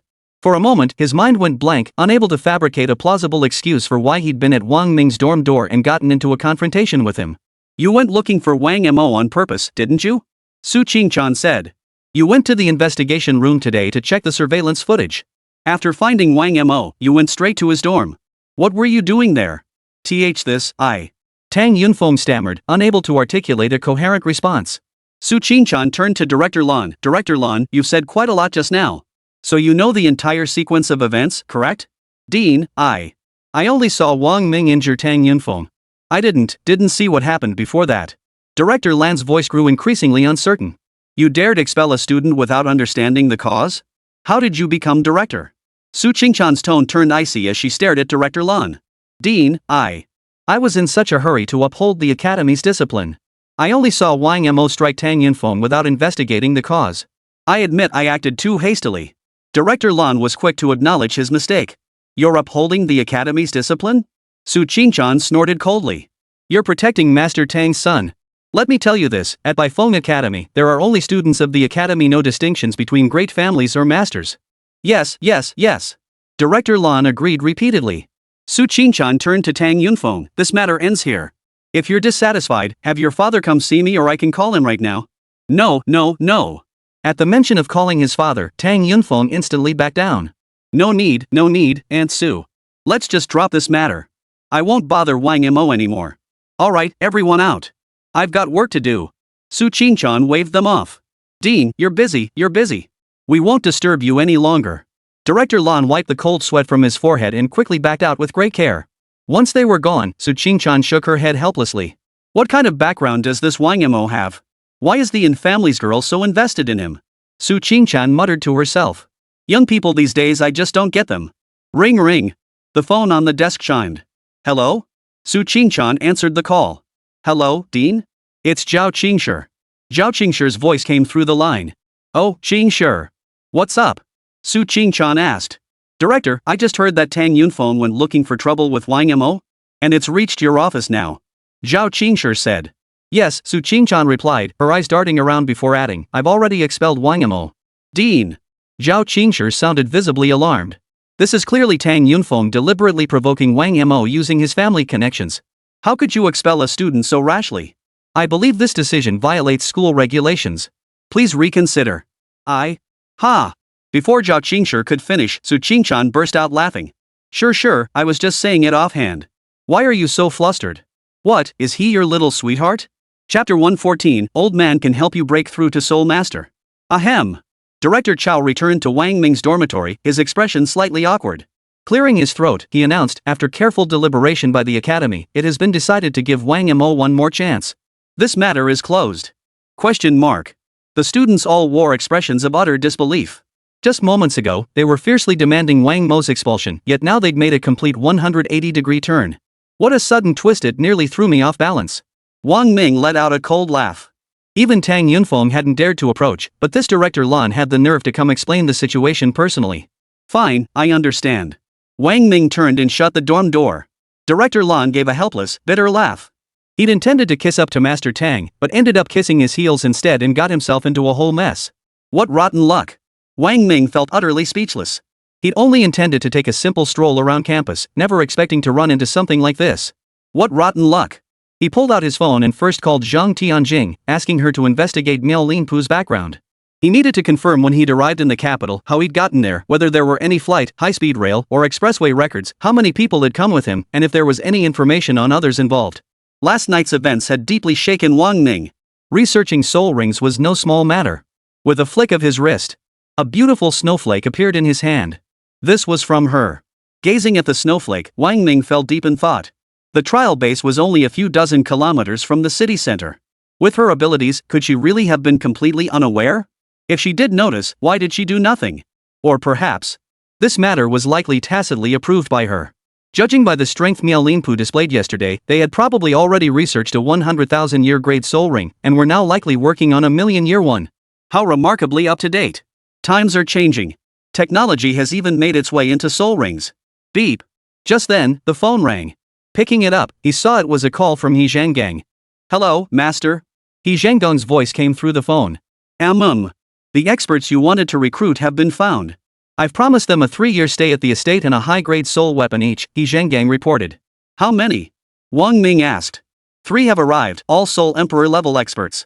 One of them has even reached the 69th level of Soul Emperor, just 1 level shy of becoming a Soul Ancestor. Good. I'll meet them tonight. Also, the Xin and Shen families have both sent materials for crafting sacred-grade soul artifacts. They asked me to tell you not to rush things, they can wait. They've also sent a large quantity of demon cores. Is that so? Wang Ming chuckled softly. They're worried I'll ruin their materials. Mainly because the sacred-grade materials are so expensive. I heard the Chen and Xin families nearly broke the capital chains of their affiliated companies trying to gather the materials for the sacred-grade soul artifacts. Alright, I understand. Master Tang wishes to see you about something. He'll wait whenever you're available. Tonight then. I'll be staying here tonight. Have Master Tang come to the residence at 7. I need to prepare, my appearance is too youthful. I must alter it. Wang Ming said. Yes, Master. After hanging up, Wang Ming sprang into action. First, he borrowed a car from Zhang Tianjing, a metallic black Mercedes G-Class, the backup vehicle Zhang kept at the university. It perfectly matched Zhang's generous and unpretentious personality. In the Soul Master realm, there existed an item called a face-changing patch. Applied to the face, these patches alter one's appearance. The more expensive the patch, the harder it is to recognize the wearer. Some transformation patches are so advanced that even Soul Emperor level experts struggle to discern the true identity beneath. Wang Ming sought out the highest grade one's money was no object. After purchasing the disguise sticker, Wang Ming headed straight for the mansion, arriving just after 3 p.m. Upon entering the estate, Wang Ming's face had completely transformed. He now appeared as a robust, energetic elderly man in his 70s or 80s, dressed in a Zhongshan suit. Ha! He Zhanggang stared at his master, struggling to recognize him. Don't recognize your master? Wang Ming asked, his voice deepened, a hint of amusement playing on his lips. I must admit I hardly recognize you, He Zhanggang chuckled. Not just me, even Sister Ren probably wouldn't recognize you. That's precisely the effect I wanted. Come, first take me to meet these 3 Soul Emperor level masters, Wang Ming said. After you, Master. He Zhanggang led Wang Ming to the side courtyard. The 3 had only just met and were chatting casually when they saw He Zhanggang respectfully escorting an elderly man inside. They hurriedly stood up, their expressions filled with reverence. Gentlemen, this is my master, Grandmaster Wang, He Zhanggang introduced. Master Wang, it's a pleasure. The 3 hurriedly greeted him. Very well, very well. Please, sit down, Wang Ming appeared exceptionally amiable. As they took their seats, He Zhanggang promptly poured tea. Wang Ming explained, the main reason I invited you all to the Wang residence is that my reputation outside has grown rather large. This old man is timid, I feared someone might abduct me, ha ha ha. The others laughed along. I never dared invite guests before, mainly because I was poor and disdained fame and fortune. Now I dare invite you all thanks to the financial backing of the 5 great families. If you wish to express gratitude, first thank the 5 great families for their sponsorship. Ha ha ha. The laughter filled the room, warming the atmosphere. Master Wang, my name is Chung Gang. I'm from the Northwest, a 65th level Soul Emperor. I've been striving in the capital for years and now serve you. Shang Gang declared. Master Wang, I'm Song Dejuan, from the South. A 67th level Soul Emperor, also here to make my fortune in the capital. I'll be troubling you from now on, Song Dejuan introduced himself. Master Wang, I am Guan Dachuan, a native of the capital city. I am a 69th level Soul Emperor here to commission your premium grade soul weapon, Guan Dachuan stated directly. Very well, very well. Xiao Gang has surely explained the terms to you all, Wang Ming said. In 3 years' time, the premium soul artifacts will undoubtedly be yours. On that point, you need not worry. But within these 3 years, I'm not a demanding or harsh old man. You'll see that in our future interactions. Besides, I'm often deep in research in the back courtyard, so I won't bother you too much. By the way, Guan Dachuan, how many years has your cultivation level been stuck at 69th rank? The system analyzed the 3. Guan Dachuan's cultivation had been permanently frozen at 69th rank, making further advancement nearly impossible. Guan Dachuan's face twisted with bitterness at the words. 5 years now. No hope of advancing further in this lifetime. Wang Ming said, I can help you break through to Soul Master. Really? Guan Dachuan abruptly stood up, his face lighting up with astonishment. Wang Ming smiled. While I can't guarantee it 100%, the odds are at least 70-80%. However, I have my own conditions. Guan Dachuan exclaimed excitedly, as long as you can help me break through to the Soul Master realm, I, Guan Dachuan, will climb mountains of knives and plunge into seas of fire for you. I'll die 10,000 times without regret. Wang Ming chuckled. It's not that serious. I won't make you climb mountains of blades or plunge into seas of fire. But your training period will extend from 3 years to 5. As for the honorable grade soul artifact, I'll still give it to you after 3 years. Chapter 115, Have him become my disciple's student. Guan Dachuan could scarcely believe his ears. This condition was almost too good to be true. But what he found even harder to fathom was how this master smith could possibly help him advance his cultivation, especially when his own strength had been stagnant at level 69 for 5 long years, making even the slightest progress nearly impossible. Master, what method are you referring to? How many years old is your 6th soul ring? The 6th soul ring is a 90,000-year soul ring. I expended tremendous effort to obtain it, and it is precisely because of this soul ring that my strength has reached level 69, Guan Dachuan stated. For ordinary people, a 10,000-year soul ring is already extremely rare. Unlike the 5 great families, whose deep pockets allow their disciples to possess soul rings over 10,000 years old. The power these soul rings grant is far beyond what ordinary family disciples can hope to match. Wang Ming nodded slightly. If I could enhance your 6th soul ring to 100,000 years, breaking through your soul ring bottleneck, how confident would you be in reaching level 70?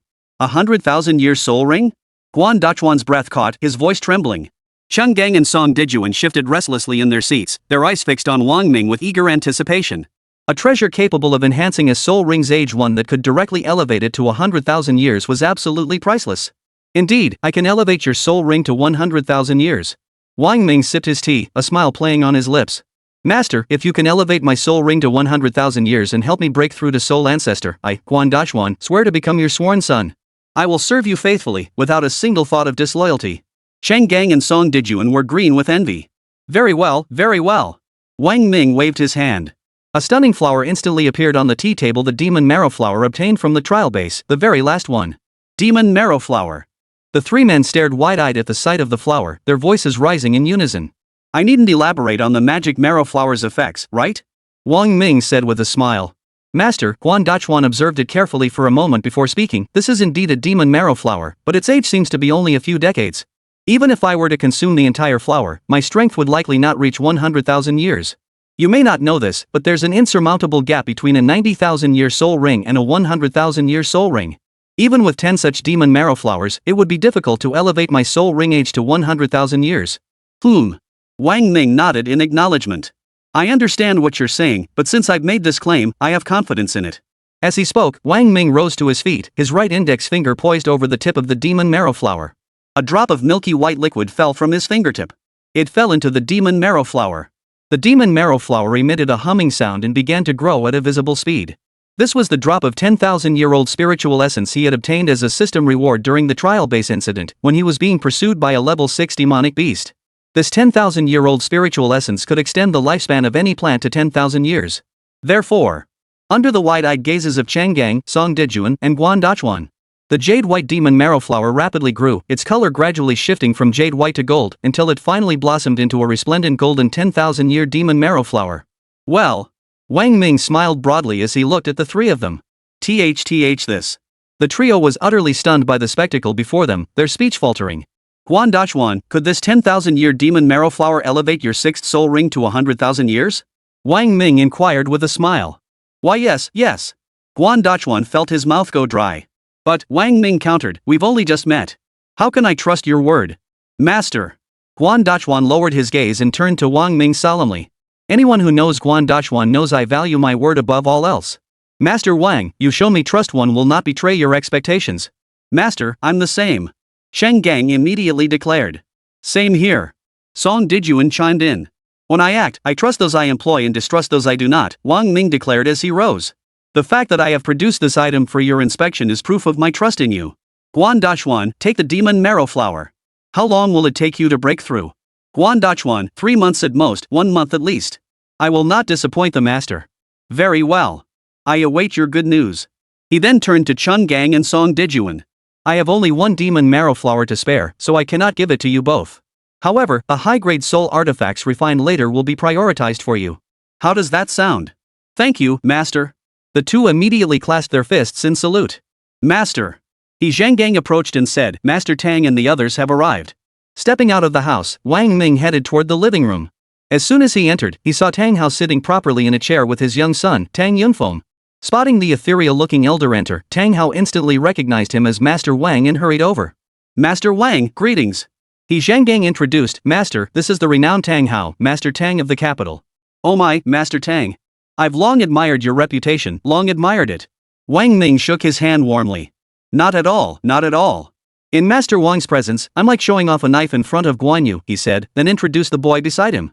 Master, this is my youngest son, Tang Yunfeng. Ha! So Tang Yunfeng was Tang Hao's son. Oh, so you're Master Tang's son. Excellent, excellent. You look every bit the part of a promising young man, Wang Ming nodded and smiled. Tang Yunfeng? What does he looks like a fine young man even mean? What about in reality? Tang Hao didn't dwell on the remark. He sat down and said, I apologize for disturbing you tonight, Master. I do have a matter to discuss. It's no bother at all. I've been feeling a bit worn out lately. Coming out to chat with someone is a form of rest, Wang Ming said with a smile. Master Tang, if you have something on your mind, please speak freely. It's like this. I have some questions regarding the art of forging. I humbly request the master's guidance. Oh dear, Wang Ming panicked inwardly. He was just a fraud, how could he possibly offer guidance to a true master? He quickly retorted, I just mentioned feeling tired and wanting to relax, yet here you are dragging me into discussing forging techniques. I'm afraid I've been too forward, Master Tang hastily apologized. Let's call it a night. I just stepped out. If we really got into it, we'd be talking all night. Wang Ming quickly declined. Very well. I have one more uninvited request. I wonder if the master would be available? With you putting it that way, how could it be about convenience? Master Tang, please speak. Well, I wish to request that you take my youngest son as your apprentice, Tang Hao said.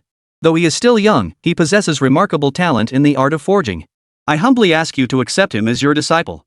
Tang Yunfeng immediately rose to his feet and bowed respectfully to Wang Ming. Wang Ming narrowed his eyes slightly, sizing up Tang Yunfeng. Oomph.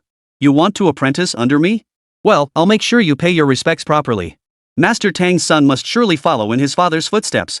Unfortunately, I have limited time now and fear I cannot take on any more disciples, lest I mislead the young. Not at all, not at all. It would be his good fortune to study under Master Wang, Tang Hao quickly interjected, sensing an opening. This is how it will be. Wang Ming said, let him apprentice under my disciple. He can seek guidance from him. My disciple can now forge imperial-grade soul artifacts. He should be a suitable mentor. When I have time, I can offer him some pointers. This outcome had not crossed Tang Hao's mind. He turned his gaze to He Zhanggang. In his 40s or 50s, he looked honest and straightforward, likely a genuine soul. He then turned to Tang Yunfeng and asked, Fomer, what do you think? Tang Yunfeng naturally wasn't keen after all. He Zhenggang's forging skills were inferior to his own father's. But with Master Wang backing the arrangement, he could only nod. I agree. Chapter 116, The Young Master of the Hidden Plan. Good, I'm glad you're willing. Tang Hao nodded. Whether apprenticing under He Zhanggang or Master Wang, one thing was undeniable, the Tang family's relationship with Master Wang had taken a significant step forward. This marked a qualitative leap and breakthrough. With this connection established, the two families could now engage in proper, formal interactions. Master Tang. Wang Ming waved his hand, and a golden soul ring appeared on the tea table. Inside are some top-grade materials for refining sacred soul artifacts. They were brought by the Chen and Xin families for me to craft sacred soul artifacts. Take these materials and forge them yourself. Ha! Tang Hao's eyes widened. No, master, you know my forging skill is only at the revered grade level at best, and even then, the success rate isn't high. How could I dare waste such precious holy grade soul artifact materials? Master, please don't joke with me. Of course I'm not joking, Wang Ming replied with feigned profundity. While holy grade soul artifacts are worlds apart from revered grade ones, they aren't beyond reach. After all, whether revered, holy, or even emperor grade, they're all crafted by humans, not conjured out of thin air. You speak wisely, master, Tang Hao nodded, glancing at the materials again before adding anxiously, master, a sacred grade soul artifact is utterly beyond my reach. I might have some chance at a noble grade artifact, but the Chen and Xin families demand a sacred grade. How could I dare? Don't worry about that. Even if you forge an imperial grade failure, I'll cover for you. Go ahead and forge with confidence. Wang Ming declared. Are you kidding me? How am I supposed to work with these materials if you don't turn them into finished soul artifacts? I only know how to turn trash into treasure. I can't create something out of nothing. Otherwise, why do you think I took you, a good-for-nothing son, as my disciple? What a joke. But he added, recently, I've been researching a soul artifact and don't have time to forge one from scratch. This will give you some practice. You must craft it to the standards of a holy grade soul artifact. If you mess it up, no worries, just bring it back to me. Yes, yes, yes. With Master Wang backing him up, Wang Ming had no worries about ruining the piece. Naturally, he wouldn't pass up such a golden opportunity. He nodded repeatedly, his expression shifting as he looked at the sacred grade soul tool materials on the tea table. Well, it's getting late. Come tomorrow and have him formally request apprenticeship. Wang Ming rose to his feet. Understood. I shan't disturb you further, master. Farewell. Tang Hao dared not linger and immediately took his leave. Tang Yunfeng also rose quickly, bowing respectfully, farewell, master. Farewell, teacher. Wang Ming, very well. He Zhenggang, very well. He. After seeing off Tang Hao and his son, Zhenggang asked puzzledly, master, why did you want to take Tang Yunfeng as a disciple? And why did you want me to do it? You know my abilities.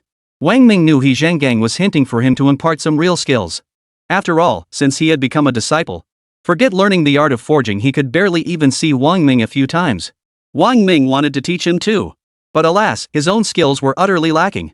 He'd only made it this far by relying on luck. Ahem. Wang Ming cleared his throat. Having Tang Yunfeng apprentice under you was purely to annoy him. You don't need to teach him anything, just have him run errands around the house. But how do I explain this to Master Tang Hao? Explain? As a revered holy grade soul artifact master, do I need to explain myself to him? Wang Ming snorted disdainfully, then strode toward the courtyard with his hands clasped behind his back, pacing with the dignified gait of a true master. Beep beep. Back in the room, the phone rang. It was Zheng Tianjing calling. She must have finished investigating the matter he'd asked her to look into. Hello, Jinger. Wang Ming answered the call. Brother Ming, I've found out. Miao Linpu and the others arrived half a year ago by plane. There was another person with them named Miao Hadong. Miao Hadong? How old is he? Records show he's 67 years old. We traced Miao Linpu and Miao Hadong's movements in the capital and uncovered some issues. What kind of issues? Despite spending so much time in Kyoto, Miao Linpu and Miao Hadong left no trace whatsoever. They never registered at any hotels and never appeared at any major events. I checked every surveillance camera accessible to my family at Kyoto's tourist attractions, but found no sign of them. It's as if they vanished the moment they stepped off the plane. Wang Ming nodded upon hearing this. Exactly. They did vanish after landing because their purpose in Kyoto wasn't tourism or social visits, it was something else entirely. What business? Zheng Tianjing asked curiously. I'm still investigating this matter. You shouldn't get involved. Once I've uncovered the truth, I'll tell you. The situation was dangerous, and Wang Ming didn't want to drag her into it. Oh, then be careful, Zheng Tianjing said, then added, Brother Ming, is there something you might not know about? What is it? In a few days, someone from a reclusive family is coming to the capital. My father has already received word. She has requested that the leaders of our 5 major families and the 4 great academies receive her. Who could warrant such high-level arrangements? Wang Ming was surprised. Apparently, it's a young prodigy from a secluded clan. I heard this person's soul rings. Zheng Tianjing lowered his voice. I heard that despite his young age, this prodigy has already reached the terrifying 42nd level Soul King realm, and his 4th soul ring is a monstrous million-year-old one. A million years? A million-year soul ring? Wang Ming felt a deep sense of astonishment. It seemed everyone had their own opportunities. Another genius with a million-year soul ring had emerged. There were 4 reclusive families in the Dragon Nation. If this one possesses a million-year soul ring, what about the soul rings of the other 3? They couldn't be too shabby. But where did this reclusive young master's soul ring come from? Could it be, like Jenny Haifei's, a divine gift? If it wasn't a divine gift, then where did his soul ring come from? Suddenly, images of the soul ring research facility at the trial base flashed through his mind. More importantly, his timing was rather convenient, arriving precisely when the trial base was researching soul rings. Could it be that the base's research into million-year soul rings had succeeded? I hope this guy isn't part of the same group as those people at the trial base. Wang Ming muttered to himself. What did you say, Ming? Zhang Tianjing hadn't caught it clearly. Oh, nothing. I understand everything you said. Jinger, lend me your car for a while. I don't have one, and it's inconvenient getting around. Wang Ming said. Then call me something nice, and I'll give it to you. Zhang Tianjing said in a teasing tone. You little brat. I think you're asking for a beating, trying to flirt with your Ming brother. Wang Ming laughed. Giggle giggle giggle. Zhang Tianjing's laughter echoed over the phone.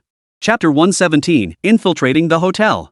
Before Guan Dachuan's cultivation broke through to the Soul Ancestor realm, he dared not enter the trial grounds again. He had only one more use of his shape-shifting ability left. He couldn't waste it carelessly. After a moment of serious contemplation, Wang Ming decided to wait until the young master of that reclusive clan arrived. He was determined to see. What business could this young master of a secluded clan possibly have in the capital? He was certain it wasn't trivial, otherwise they wouldn't have sent this prominent young man specifically. Over the next few days, Wang Ming first called Lu Qiaoyao to inquire about Lu Qingzhu's injuries. Fortunately, protected by the clan's treasured artifact, Lu Qingzhu had sustained injuries that were not life-threatening. After several days of recuperation, he had improved significantly but still required a period of quiet rest. Lu Qiaoyao had known Wang Ming had returned long ago. She had intended to call and offer her regards, but her father's sudden accident had consumed her attention. Today, upon receiving Wang Ming's call, she took the opportunity to ask about him properly. They talked for hours. Until the phone ran out of battery. Over the next few days, Wang Ming remained secluded within the estate, focusing solely on cultivation. His cultivation had stagnated at level 29 for far too long. He still needed millions of energy points to break through to level 30, a staggering figure. Wang Ming felt nothing but a massive headache. 7 days later. Current cultivation, level 29, Grand Soul Master 8,632,210 million. Huff. Wang Ming slowly opened his eyes, seeing that his relentless cultivation over the past 7 days had paid off. He exhaled deeply, finally catching a glimpse of the 10 million mark. What a huge pain in the ass. Wang Ming sighed. A Grand Soul Master already requires millions of energy points. Who knows how absurd it'll get later on. By the time I reach Soul Sage, will my energy points break the 100 million mark? Holy. Wang Ming couldn't help but curse under his breath. Come to think of it, that ING possibility is actually real. Beep beep. Just then, his phone rang. It was Rue Shui calling. Brother Ming, the young master of that reclusive family, is arriving today. Our clan and the Academy's dean planned to host them at the Tiandu International Hotel, and Ru Shui's voice came through the phone. I've already arranged everything for you. You can head to the Tiandu International Hotel first. You'll be working as a waiter. Got it, Wang Ming nodded. Brother Ming, I could have arranged a manager-level position for you. Isn't being a waiter a bit too low-key? And Rue Shui asked. No need. A higher position would draw too much attention. What I need to do must remain discreet, Wang Ming replied. All right. The reclusive family's room number is VIP 888, the presidential suite, and Ru Shui said. This is confidential, I secretly saw it on my dad's phone. Also, be extremely careful with your mission. That young master definitely has skilled bodyguards protecting him. Don't worry, I've got it covered. After that, Wang Ming drove to the Tiandu International Hotel first. The time was 3:29 p.m. Having heard that the young master of the reclusive family had already arrived at the hotel to rest, Wang Ming walked to the entrance and saw 2 men in suits standing at the door. They blocked his path. What are you doing here? I'm going into the hotel. What's the problem? Is this place yours? Wang Ming retorted irritably. Sorry, but this hotel has been reserved. We're not accepting guests. Please find another place, the security guard said. So what? Renting out the whole hotel is impressive? Wang Ming retorted, his neck stiffening. I advise you not to cause trouble. The person inside is someone you can't afford to offend. The security guard's voice turned cold. So what if he's important? Don't you need service staff for your private event? Wang Ming retorted defiantly. The 2 security guards looked at Wang Ming, utterly bewildered. What exactly are you implying? What do you mean? Wang Ming snorted coldly, flashing his badge. I'm a staff member of this hotel. If I don't go in, who's going to serve you? The two security guards stared wide-eyed. Holy crap, are all staff this tough? Oomph. Of course. When your pants are on fire, you'd better get moving. Wang Ming held up his badge and strode inside with an air of unapologetic confidence. And so, under the stares of the two security guards, Wang Ming strode arrogantly into the hotel. Since Wang Ming had been specially arranged to enter, many people were unfamiliar with him or didn't even know he existed.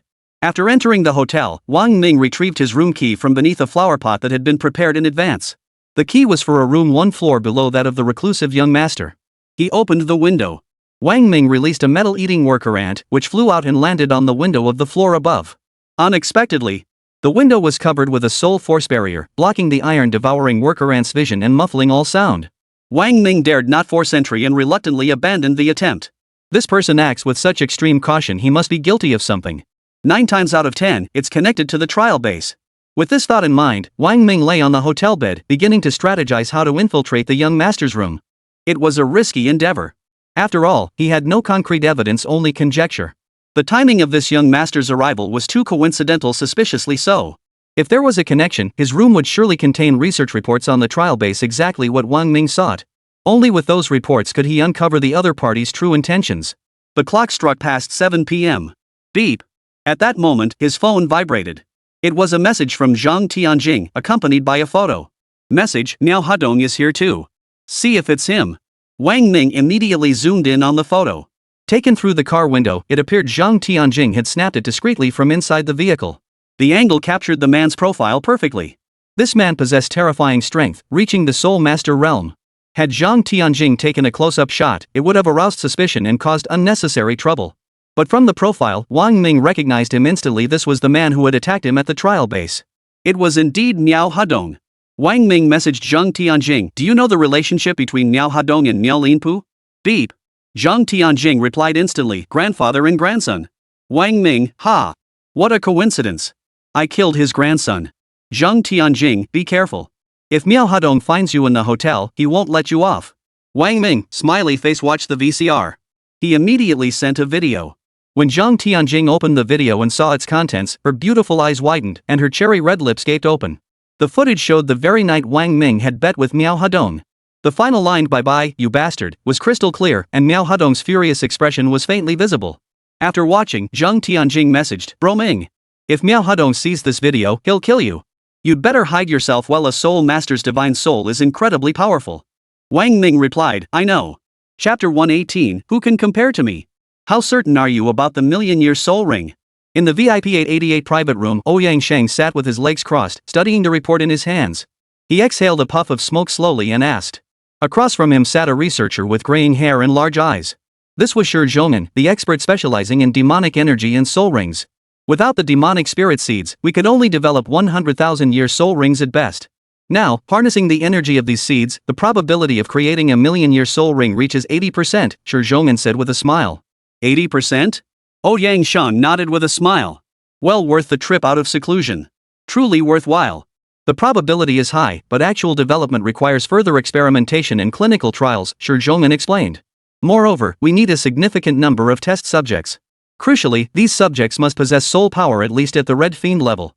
Otherwise, they won't be able to withstand the soul power unleashed by a million-year soul ring. You invited me out of retirement mainly for these subjects, right? Ouyang Sheng inquired. Exactly. Miao Hadong chimed in from the side. This is the capital. We can't act too recklessly here. Before, recruiting ordinary people wouldn't draw much attention, but to find individuals with red demon talent, we'd likely have to target the 4 great academies. As everyone knows, the 4 great academies are a paradise for red prodigy talents. Their students are more than enough for us to successfully research a million-year soul ring. This is troublesome. Ouyang Sheng shook his head. The students of these 4 great academies are the nation's talents. Most come from influential backgrounds. Targeting them would inevitably cause social unrest, especially when dealing with such a large number of people. Miao Hadong chuckled. If it were easy, we wouldn't have asked for your help. Ha! Ouyang Sheng chuckled. We don't necessarily have to target the 4 great academies. I've heard there are quite a few red demonic talents among the Manchu people in the East. I'll send men specifically to kidnap some back for your research. Consider it paying back our ancestors' debt. As for the rest, we'll gather them from the academies. The others nodded in agreement.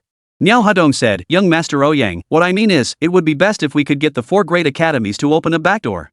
That way, we could work together from the inside and outside to quietly take some people away. You know, the security measures at the 4 great academies are extremely tight. Even I would find it difficult to force my way in.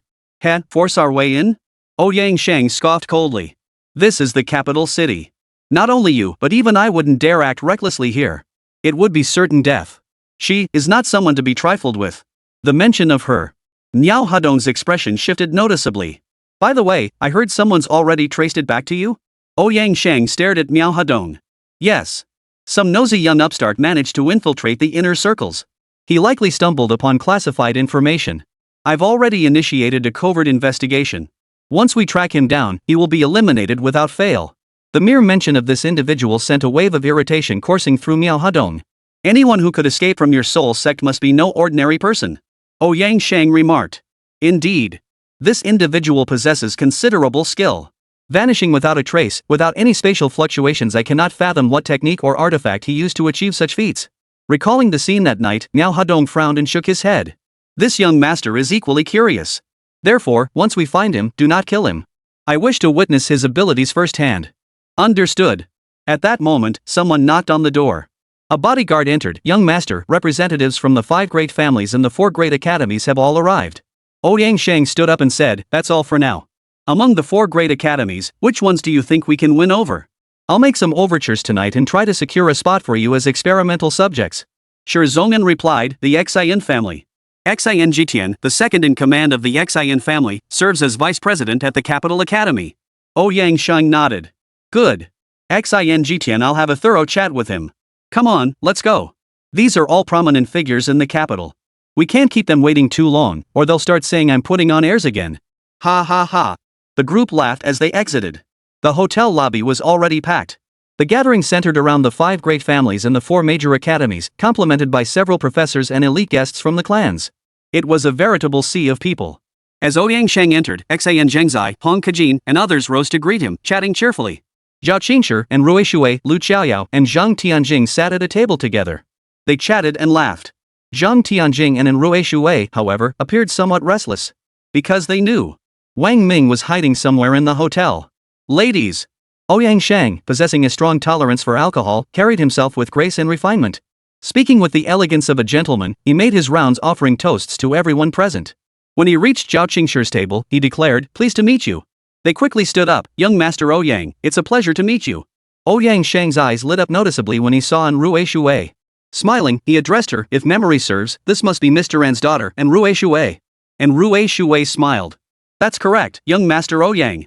I'm honored by your recognition. You've forgotten? We met once when we were children. Your grandfather brought you then, Ouyang Shang said with a smile. Really? I don't recall. And Rui Shui replied. You're 4 years younger than me. After so long apart, it's only natural you'd forget, Ouyang Shang chuckled. What's this? So engrossed in chatting with Shui you've forgotten to speak to us? Zhang Tianjing, sharp-eyed, clearly sensing Ouyang Shang's excessive warmth toward Rui Shui, immediately interjected, we're simply unworthy. If we're unworthy, young Master Ouyang, you should have said so earlier. We'd have left sooner and not disturbed your refined pastime. Ha ha ha. Ouyang Shang burst into laughter. Such fiery words, it must be little sister Jing. Just call me Tianjing. That kind of affectionate nickname is reserved for one person, only no one else gets it. Zhang Tianjing wasn't about to indulge his whims. Fine, Tianjing. Ouyang Shang chuckled unconcernedly. How could I not welcome you? Come, let me offer a toast to my sisters. And this must be Sister Yao Yao. Ouyang Shang's gaze fell upon Lu Xiaoyao. He silently admired her. Truly worthy of her reputation as one of the renowned 3,000 beauties of the capital. Each possessed a unique beauty beyond comparison with ordinary families. Ouyang Shang had seen countless women. As the young master of a prominent family, wherever he went, people would send him all sorts of beauties. He had long grown weary of such women. Today I met the 3 noble ladies of Kyoto. A strange urge to conquer surged within me. I am not the most pivotal figure within our family, and my brothers have been scheming relentlessly to secure the family inheritance. If I could secure the backing of the 5 major families of the capital, my standing within my own clan would undoubtedly rise significantly. The best approach? Was to marry 3 of them at once. In secluded noble families, taking multiple wives was quite common. As this thought crossed his mind, a faint smile curved Ouyang Shang's lips. In terms of looks, background, talent, or strength, who could possibly compare to him? Chapter 119, I must find a way to help Ming-gu. Inside the hotel. Wang Ming, disguised as a staff member, approached the floor where the reclusive young master resided. As he reached the hallway entrance, he spotted two figures standing motionless not far away, rigid as nails. Well trained. Wang Ming drew the ace of spades. With a thought, a playing card materialized in his hand. Manipulating it with his soul power, he made the card glide slowly along the floor. To avoid detection, the suit and color of the ace of spades matched the carpet, making it nearly impossible to spot. A faint thread of soul power guided the ace forward. But to Wang Ming's surprise, the two bodyguards at the hallway entrance possessed Soul King level strength. The soul power required to guide the ace of spades was extremely faint, yet even this subtle force was detected by them. Who's there? One bodyguard suddenly sensed the presence, letting out a sharp cry as his gaze swept like a knife toward the source of the soul power. Wang Ming's heart skipped a beat. He quickly controlled the card to stick to the floor, releasing his hold. The guard's shout immediately alerted the other four bodyguards in the hallway, who followed his gaze to search for the source. Because Wang Ming had severed the connection just in time, the faint soul power vanished and the small playing cards lay flat on the ground, nearly impossible to detect. The four searched for a moment but found nothing unusual. "Boss, did you sense something just now?" one of them asked. Replied the man with thick eyebrows and large eyes, who appeared rough and tumble but was actually sharp as a tack.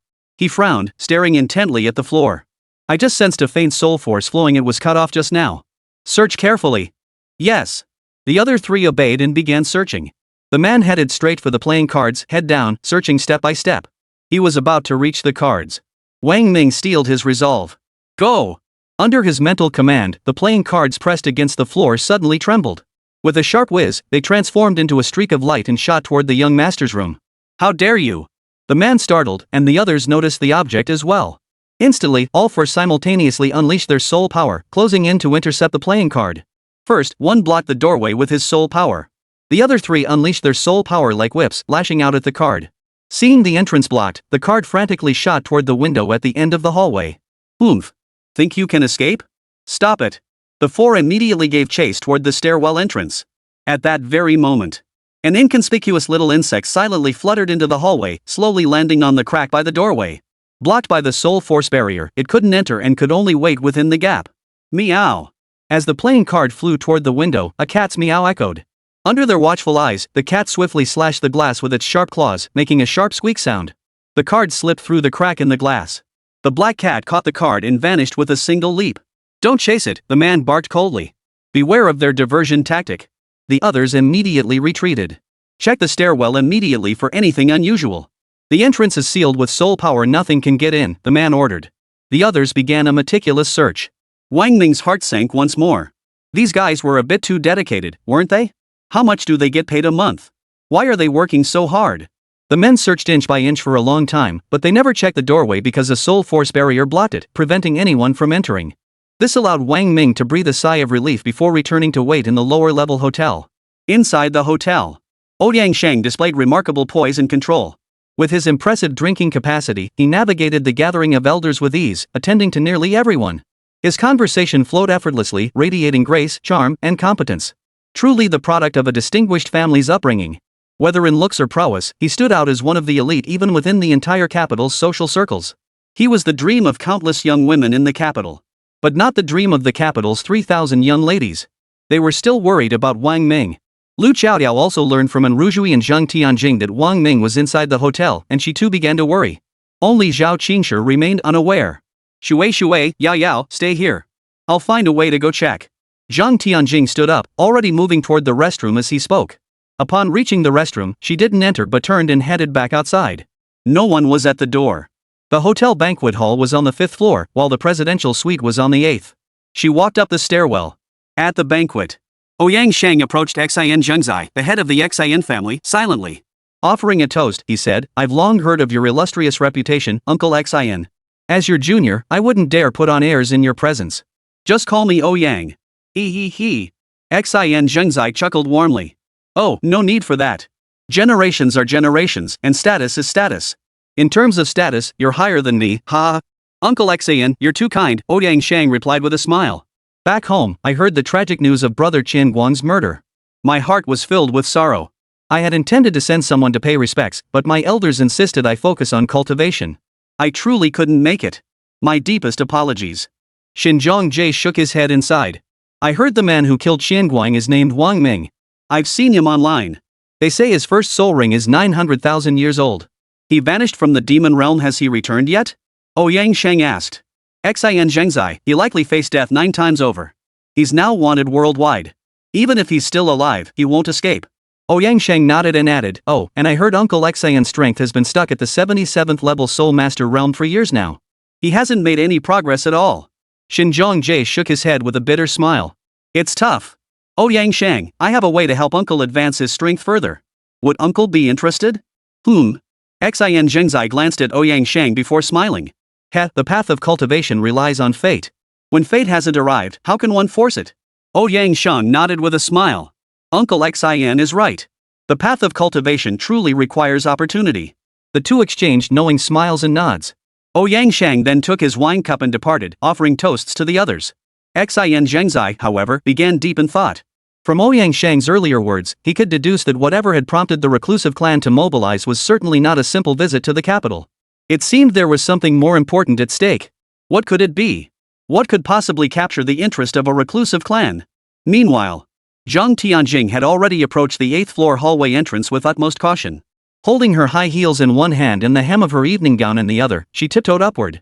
Out of the corner of her eye, she caught sight of a half-shadowed figure guarding the hallway entrance. Could it be that Brother Ming hasn't succeeded yet? Zhang Tianjing wondered inwardly. He hadn't seen Wang Ming when he came up earlier. Could he be hiding somewhere? No, I must find a way to help Ming.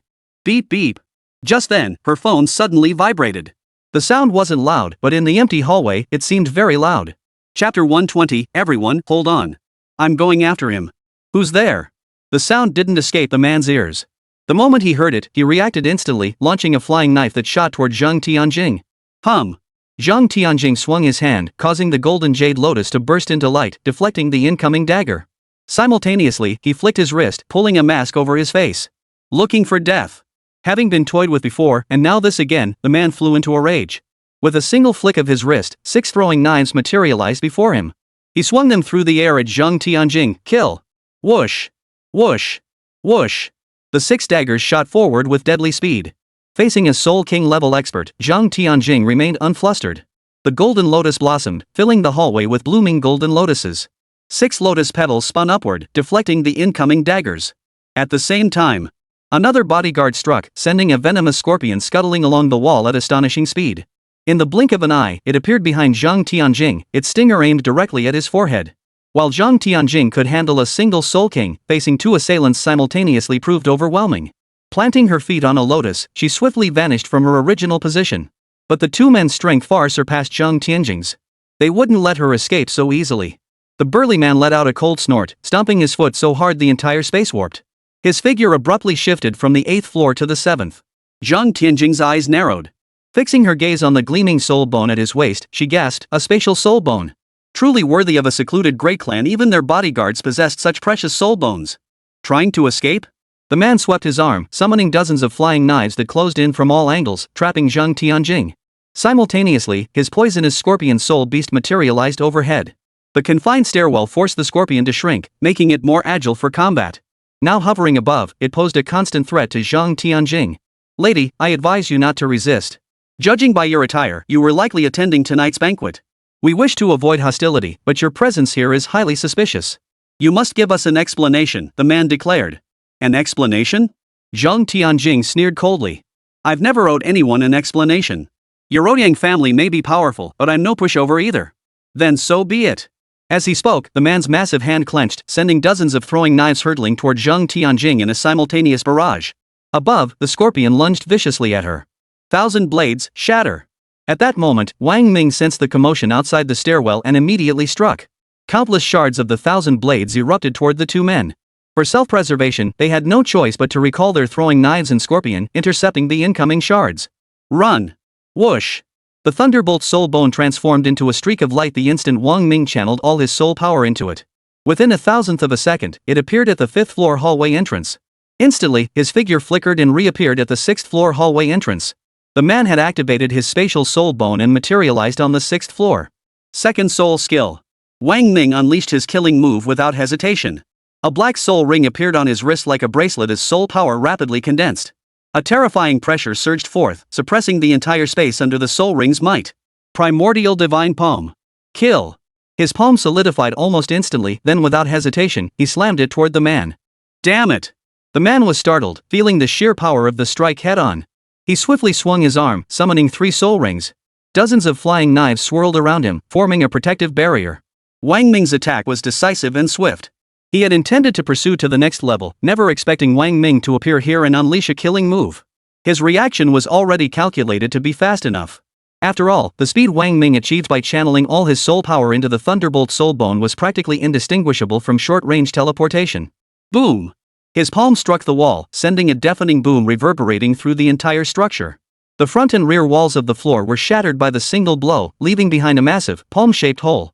Wang Ming leapt out through the stairwell window, transforming into a streak of light as he shot away. By then, Zhang Tianjing had already removed his mask, changed into regular clothes, and appeared at the banquet on the 5th floor. The thunderous explosion shook the entire gathering. Oh no! Miao Hedong recognized the sound coming from above and realized someone was investigating them. He instantly vanished and reappeared at the scene of the battle. Almost simultaneously, Hong Kajin, Xian Zhengzai, and Jingzhong and the others all materialized in the 6th floor hallway in an instant. They saw the handprint blasted into the wall and narrowed their eyes slightly. Then they looked inside. The man was injured, clearly indicating his formidable strength. He escaped through the window. Miao Hedong exclaimed, turning to the window. He prepared to rise and pursue, but Hong Kajin moved first. Hold on, everyone. I'll chase him. He then transformed into a streak of light and shot forward. Miao Hedong glanced at the scene and said nothing more. Ouyang Sheng slowly walked to the 6th floor, looked at the man, and asked, "Are you okay?" "I'm fine." "He moved too fast, I didn't have time to react before getting hit," the man replied. "We had an accomplice at the banquet, a woman. She wore a purple evening gown and purple high heels, about 5 feet 7 inches, with black hair." The man's keen eye had indeed picked up Zhang Tianjing's details at a glance. Zhang Tianjing felt a twinge of unease. He hurried up to take a look and was secretly startled. The man's strength was at least that of a 37th or 38th level Soul King, no pushover. Yet Wang Ming had managed to react and leave calmly in such a short time. Hearing the man's description, a faint shock rippled through his heart. He immediately turned to look at Enrui Shui and the others. Seeing that Enrui Shui and the others all had long black hair and were roughly the same height, he finally breathed a sigh of relief. There were many women present at the scene. Besides Zhang Tianjing and his group, there were dozens more, all either academy personnel or individuals brought by the families. "Are you implying we're suspects?" Enrui Shui asked jokingly. The man glanced at Enrui Shui. "Not at all. I'm merely describing what I saw." Ouyang Sheng's gaze darted quickly toward the banquet hall before he smiled. "Don't joke with me here. This gathering is specifically to entertain us. Where would thieves' accomplices be?" The man immediately caught himself and chuckled. "I was too hasty earlier. That was probably a mistake. Enough. With Dean Hong pursuing them, unless they're exceptionally powerful, they won't escape his grasp. Let's return and continue our discussion," Ouyang Sheng said cheerfully. Chapter 121, Pursuit. With Hong Kajin's soul master level speed. Even if Wang Ming possessed the strength of a Soul King coupled with the Thunderbolt Soul Bone, he couldn't escape Hong Kajin's grasp. Tracking the soul power fluctuations, Hong Kajin flashed behind Wang Ming in an instant. This was the rudimentary spatial ability of a soul master. Wang Ming's speed had already slowed considerably.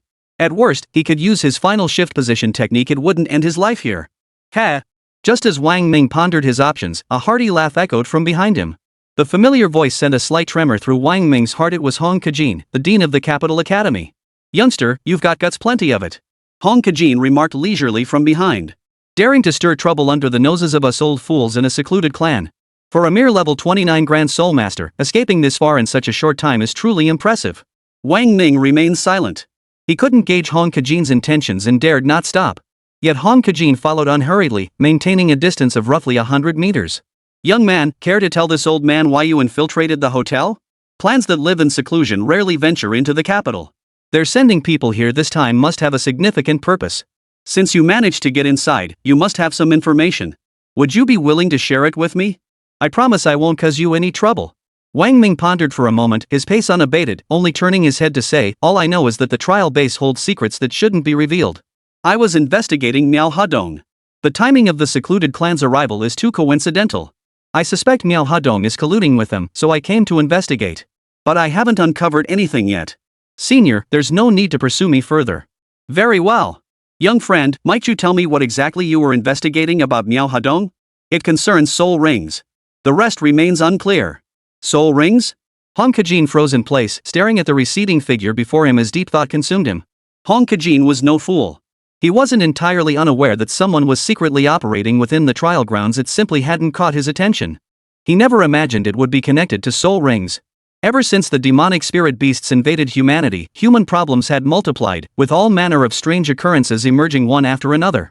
The powerful demonic spirit beasts caused them all great headaches. Particularly formidable ones, many were beyond even his capabilities.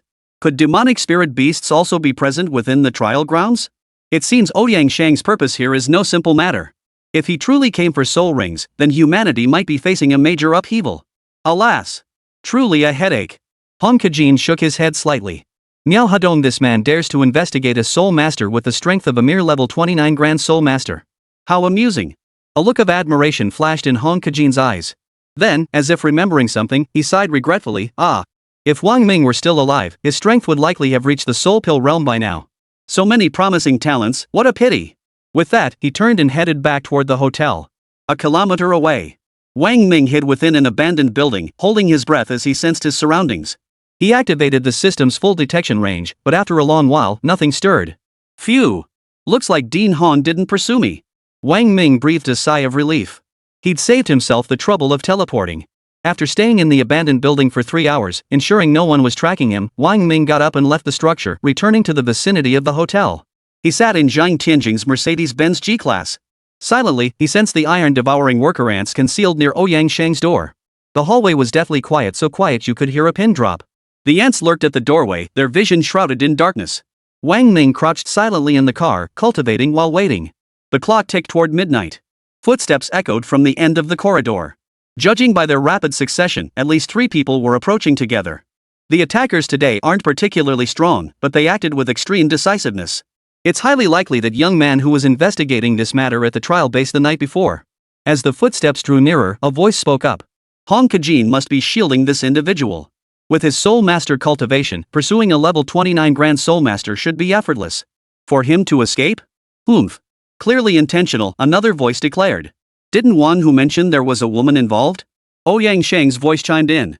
That woman is almost certainly from one of the 5 great families or the 4 great academies. Oomph. They're probably dying to know the real reason this young master came to the capital. Young master, what's the situation with the Xin family? Miao Hadong inquired. Let's discuss it inside. Ouyang Shang had already reached the doorway, where the 3 voices grew clearer. Inside the carriage, Wang Ming held his breath, waiting silently. He had already caught the gist of their earlier conversation. Beep. The card swiped open the door, and the 3 entered the room one after another. Due to Miao Hadong's presence, the iron-devouring worker ants lurking in the doorcrack dared not stir. Under the scrutiny of soul sect-level spiritual detection, even the slightest movement was impossible to hide. After the 3 entered, they closed the door. The sounds inside were immediately cut off. A soul force membrane within the room blocked all sound transmission, preventing Wang Ming from eavesdropping. These people are really cautious. Seeing no way to enter, Wang Ming shook his head helplessly. It seemed unlikely he'd glean useful information through eavesdropping, though the mention of the Xin family earlier was quite valuable. The Xin family. Could their presence here be connected to the Ouyang family? Wang Ming pondered. The 5 great families are united in name only. Should one rise to dominance, it would inevitably devour the others. With Miao Hadong involved, Ouyang Shang is almost certainly here for the soul rings.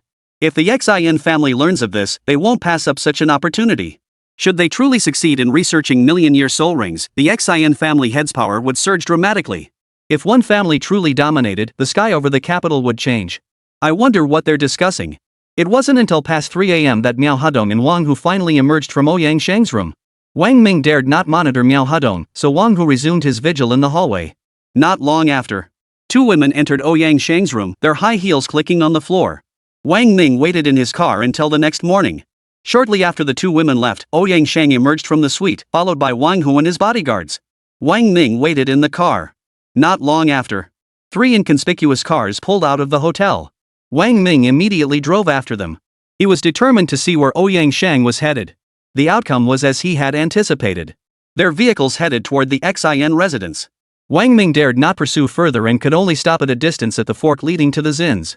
If he followed any closer, he would inevitably draw their attention.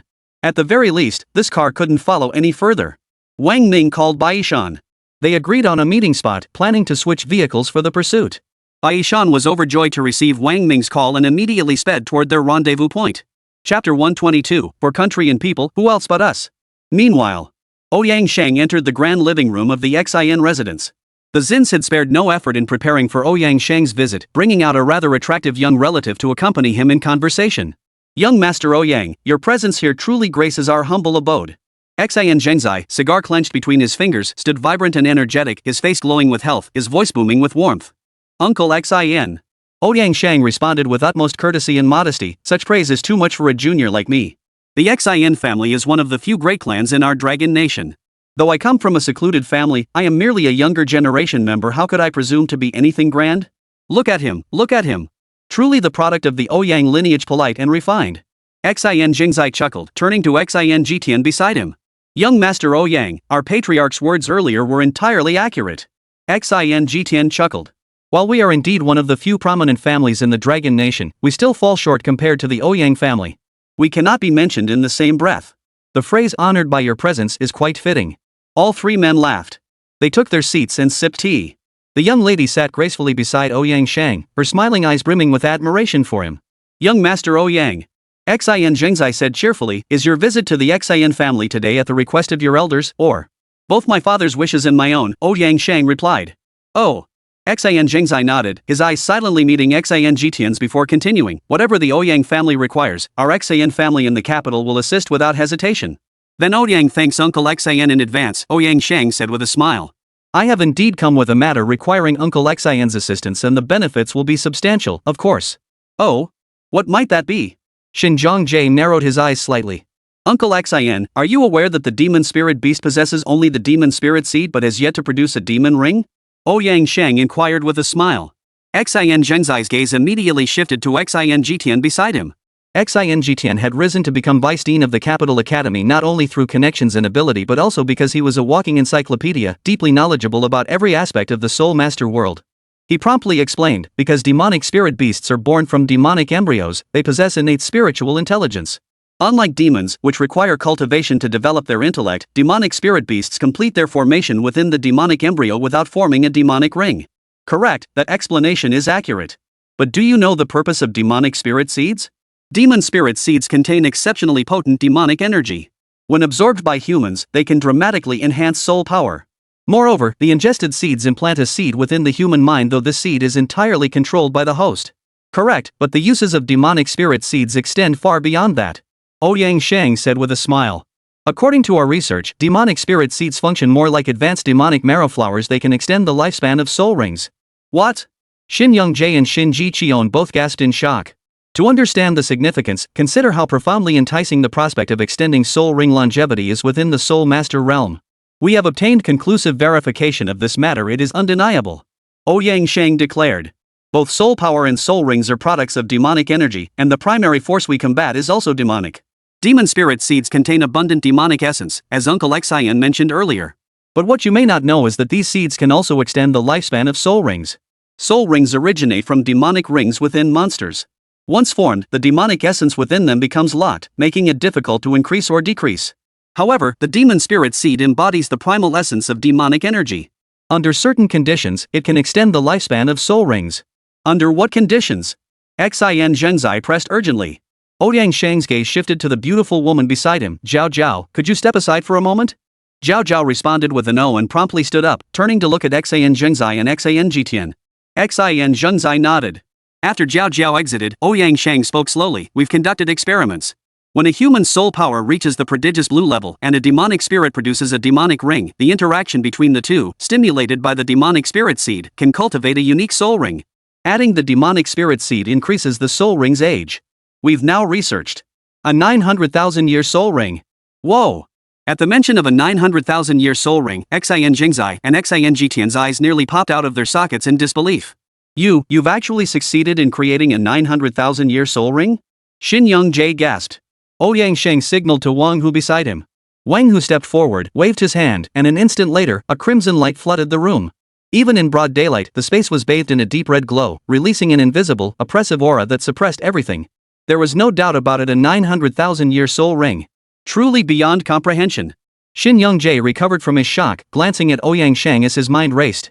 Young Master Ouyang, you mentioned earlier that a genius with blue talent could research a 900,000-year soul ring. Does that mean a million-year soul ring could also be forged, but it requires a prodigy with red talent? Ah, Uncle XAN is truly sharp. You've guessed correctly. Though this research is still in its infancy, we have great confidence in its success. Ouyang Shang replied. Monstrous red talent isn't exactly commonplace. Xian Zhengzai shook his head slightly. You must understand all the students across the 4 great academies combined don't exceed 500. These scholars are all registered national elites. You came to me specifically for these individuals, didn't you? But I must warn you, this endeavor carries immense risk. Should such talents disappear en masse, it will inevitably trigger her vigilance. At the mention of her, Ouyang Shang's expression visibly shifted. If she found out about this, forget the 5 great families. Even if the elders of the Ouyang clan intervened, it would be difficult to protect him. The temper of this powerful figure was still vividly etched in their memories. Back in the day, an elite general from the Dragon Nation, a 79th level soul master, had been coveted by a certain family. They pressured him into marrying into their household, even driving his own family to their deaths. Upon learning of this, she personally dispatched 3 top generals, leading the assault herself. That reclusive clan was utterly annihilated. It was during this battle that all the high-ranking officials realized just how terrifying her strength was. Even if several hidden old hands joined forces, they wouldn't have been confident they could take her down. From that day forward, no one dared to cross this godlike woman. The status of the Long family and their academy soared because of her existence. So when Xian Zhengzai mentioned her, Ouyang Shang felt a twinge of fear, yet forced a smile and said, "We've considered this matter. After all, this isn't solely about harming others, but about securing the eternal prosperity of our Dragon Nation and countering the forces of darkness. If we don't research it, foreign powers will. Should they all attain million-year soul rings, our Dragon Nation would face grave peril. Thus, our mission is for the nation and its people. Who else but us could undertake it?" Ouyang Shang's words rang with conviction, making him sound like a patriotic figure to the uninitiated. But waving the flag of patriotism could ease much guilt and anxiety. Exactly. We're doing this for our nation and its people, not for ourselves. Xin Jitian affirmed. Xinyoung Jie, so what exactly do you propose to do? Ouyang Shang lowered his voice. Uncle Xin, I'd like to ask Uncle Jitian to make an exception, allowing me to select 3 individuals from the Imperial Academy for research. Naturally, these 3 should ideally be those without family connections, to avoid unnecessary complications. Uncle Jitian should know more about this than I do. Xin Zhengzai turned to look at Xin Jitian. After a moment's thought, Xin Jitian replied, "All right. I'll look into this matter. I'll give you my answer in 3 days." Chapter 123, Is That My Goddess Ming Ming? Bro Ming. Holy. As Baishan stepped out of the car, Lu Feifei, who'd been in the passenger seat, rushed over. Wow, you look so much better. But something's off about you. She eyed Wang Ming up and down. You seem effeminate? No way, Ming. After disappearing into that demonic realm, did that female demon beast castrate you? Get lost. Wang Ming was speechless. Then why do you have this effeminate vibe? Like a fierce eunuch. Lu Feifei persisted. Wang Ming's fists clenched. Old Lu, mute yourself. Baishan shot Lu Feifei a look before turning to Wang Ming. Brother Ming, when did you get back?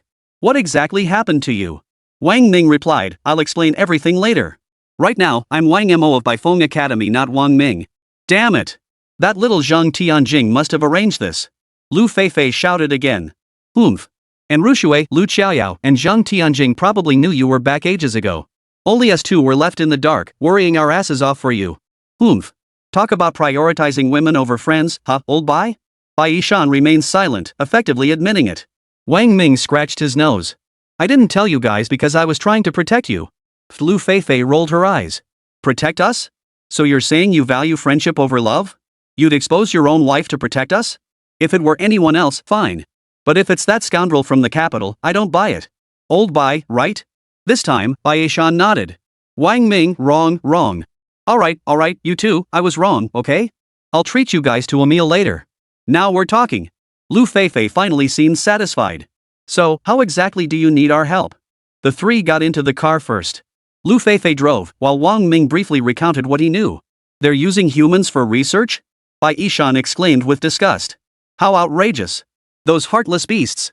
If this hidden clan and the Xin family are truly involved in such deeds, I'll root them out and rid the world of these pests. Lu Feifei countered, it won't be easy.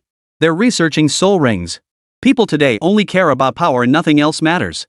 Reputation, money, all that's superficial. Raw strength is the only hard truth. If they develop 100,000-year soul rings or even million-year ones, it benefits most people. Don't even mention a few deaths. Even thousands dying wouldn't faze anyone. Only those directly affected will fight back fiercely. Everyone else just enjoys the benefits it brings. This society is incredibly selfish. Lu Feifei's words silenced Bai Yishan and Wang Ming. His words were brutally realistic. You're absolutely right, but we can't turn a blind eye. Someone has to speak up, Bai Yishan said. As old Lu pointed out, this might seem profitable in the short term, but what about the long term? Once they truly develop million-year soul rings, demand will skyrocket. That means more people will be turned into research subjects. When that happens, society will descend into chaos. Everyone will live in fear. That's precisely why we must stop this, Wang Ming declared decisively. As they spoke, the group had reached the entrance to the Xin family compound. They parked their vehicle behind a distant hillside, keeping watch over the Xin residence. The Ouyang clan is truly insatiable, Lu Feifei said with disgust. I hear these reclusive families possess numerous million-year soul rings, yet they still aren't satisfied, greedily seeking more. Even mountains of gold and silver can be depleted. Wang Ming shook his head. Century-old soul rings are already exceedingly rare these days. They're coming out, Bai Yishan announced. Wang Ming immediately saw the 3 vehicles from earlier slowly exit the Xin family gates, driving out along the asphalt road. Quick, follow them. Lu Feifei drove, carrying them along a road on the opposite side, approaching from afar as if they were just passing by, careful not to draw attention. There are about 5 of them, Lu Feifei analyzed. All Soul King level experts. Ming, we're no match for them. If we're spotted, we're dead meat. What are your current levels? I'm at level 35, Soul Pill Realm, Lu Feifei declared. Ha! I'm at level 37, Soul Pill Realm. See? Always one step ahead of old Lu. Bai Yishan chuckled. Put. Lu Feifei scoffed, then asked, Brother Ming, what about you? Need I even say? Bai Yishan declared confidently. Who do you think Manga is? Owner of a 900,000-year soul ring, the newcomer king of the capital's Liao AI. My strength must be at the Soul King level by now. Wang Ming scratched his nose. I'm currently a level 29 Grand Soul Master. Oh? Disbelief spread across both their faces. You gotta be kidding, Ming. Bai Yishan laughed. Stop messing with us. Who'd believe that if you told anyone? Right? Exactly. Ming Ge is just being humble. Lu Feifei chimed in. Wang Ming gave a wry smile. He wished he could be. But filling up that absurdly high soul power energy value wasn't going to be easy. And this was merely the Great Soul Master stage. Reaching the Soul Pill realm, let alone breaking through to Soul King, would require astronomical energy values, truly staggering figures. The car ahead is speeding up. Lu Feifei's beady eyes fixed intently on the road ahead. Speed up. Catch up to them, Bai Yishan ordered. No, just keep following. Slowly increase our speed. If they accelerate, we accelerate. That will inevitably arouse their suspicion. There's only one road here they can't escape. Take it slow, Wang Ming said. Got it. Lu Feifei maintained a steady pace, gradually increasing their speed. When Lu Feifei reached 120 km/h, he finally caught sight of the rear end of the target vehicle. But the gap between the 3 cars was widening steadily. The last car was now a full 3 or 4 kilometers behind the first 2. Why such a huge gap between them? Bai Yishan wondered. Wang Ming frowned slightly. Our car might have aroused their suspicion. They're using the last vehicle to test us. What should we do? Lu Feifei asked. Keep following, Wang Ming replied. They're powerful. If they confirm we're tracking them, all 3 of us will be finished. Lu Feifei maintained a steady pace, neither accelerating nor slowing down. Perhaps the lead vehicle confirmed they weren't pursuers, as it gradually increased its speed. Just then, a sports car appeared behind Wang Ming and the others. It accelerated rapidly, likely reaching 180 km/h. A flash of red light streaked past, and the car shot ahead of them, executing a smooth drift around the upcoming curve. Holy, that's cool. Lu Feifei gave a thumbs up. Cool my ass. Hurry up and catch up. Bai Yishan snapped. Lu Feifei immediately stepped on the gas. This was Bai Yishan's luxury car. Lu Feifei slammed the accelerator, the engine roaring as they gave chase. That car looks familiar. As the car rounded the bend ahead, Bai Yishan got a clear look at it. He furrowed his brow, thought for a moment, then exclaimed in realization, Holy crap, that's Lemon's car. Who? Wang Ming frowned. Lemon. Oh, you mean Director Hong's granddaughter, Hong Xiaomeng. Her nickname is Lemon, Bai Yishan explained. Lu Feifei, holy crap, no way, is that my goddess Lemon? Wang Ming stared at the car ahead, watching as the pursued vehicle blocked the road by stopping squarely in the middle, cutting off the sports car's path. The sports car's appearance had aroused their suspicions. Chapter 124, Wang Mo, you're so handsome. A screech of brakes echoed from ahead. Lu Feifei immediately slowed down too. As they drew near, Lemon's voice rang out, what gives? This road belongs to your family. Move your damn car out of the way right now, or I'll run you over. Miss, I advise you to wait here for 30 minutes. Otherwise, don't blame us for being rude, several bodyguards said solemnly. Why should I wait here for 30 minutes? Who do you think you are? The room. As she spoke, Lemon slammed her foot on the accelerator, threatening the people ahead. I don't have time to waste words with you lot. If you won't move, don't blame me for being rude. With that, the sports car launched forward like a rocket, slamming into the vehicle ahead. As the car drew near, Wang Ming recognized the man blocking the road as Wang Hu, the same man who had ambushed Zheng Tianjing in the hallway yesterday. Seeing Lemon's car hurtling toward him, Wang Hu's expression hardened. As the vehicle closed in, he simply extended his hand and thrust forward. A surge of soul power erupted like a barrier, forcibly halting the oncoming car. Boom!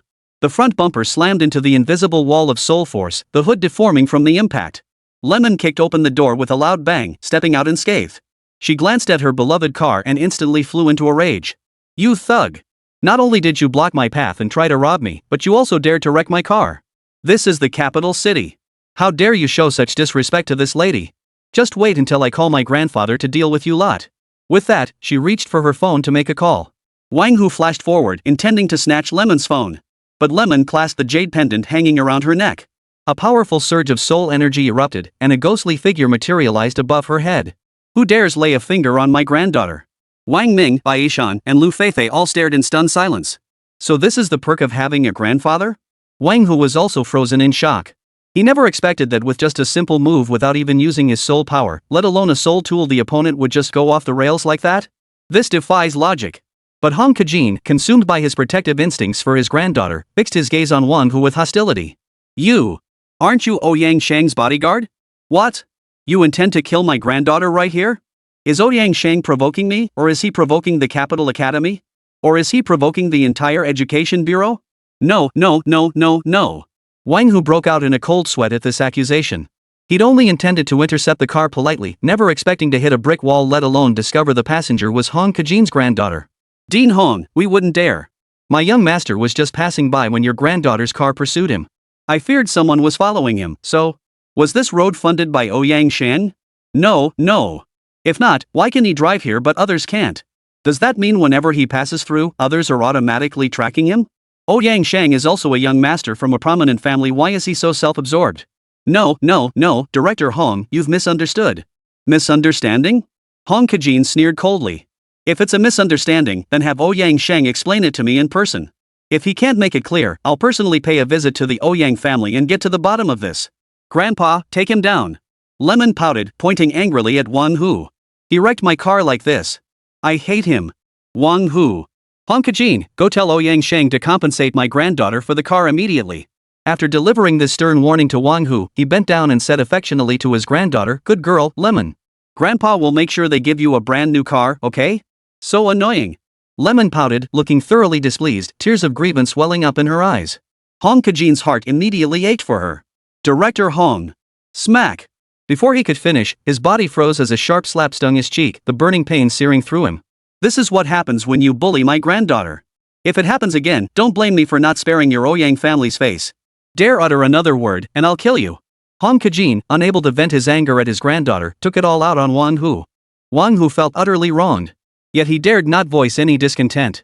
He endured the stinging pain on his face, bowed to Hong Kajin, turned, and hurriedly got into the car to leave. Hong Kajin stroked Lemon's cheek. There, Lemon. See that car behind us? You can ride in that one. Your brother is waiting for you in the back. Really? A greedy gleam flashed in Hong Xiaoming's eyes. With a wave of her hand, she summoned her grandfather back into the ring, called out by Grandpa, and dashed over. Lu Feifei, ah! What is this? My goddess is running straight towards me. His exaggerated expression was utterly over the top. Lao Bai, Minggu, hurry up and check me out. Is my hair messed up? How do my clothes look? Am I handsome enough? Lu Feifei was both excited and nervous. Baishan, handsome. You look absolutely stunning, incredibly cool, it's beyond words. He. Lu Feifei smiled, squinting his eyes. You? Hey! Lu Feifei, Baishan, why are you guys here? Hong Xiaoming spotted Baishan and Lu Feifei, immediately greeting them with a smile. Hey! Mang. Lu Feifei reached out enthusiastically to greet her. Ha! Brother Feifei, you're still so sleazy. Hong Xiaoming teased with a laugh, then leaned her head into the car. Her beautiful eyes fixed on Wang Ming in the back seat. You're Wang Ming? Wang Ming's heart skipped a beat. Holy crap, was he that easy to see through? Lu Feifei and Bai Yishan were also startled. Hong Xiaoming had never met Wang Ming before. How did she know it was him? Lu Feifei, holy crap, how did you? Wang Ming blurted out, you've got the wrong person. My name is Wang Mo, not Wang Ming. Oh? Hong Xiaoming didn't seem suspicious at all. She opened the car door and climbed in. Hi, Wang Mo. My name is Hong Xiaoming.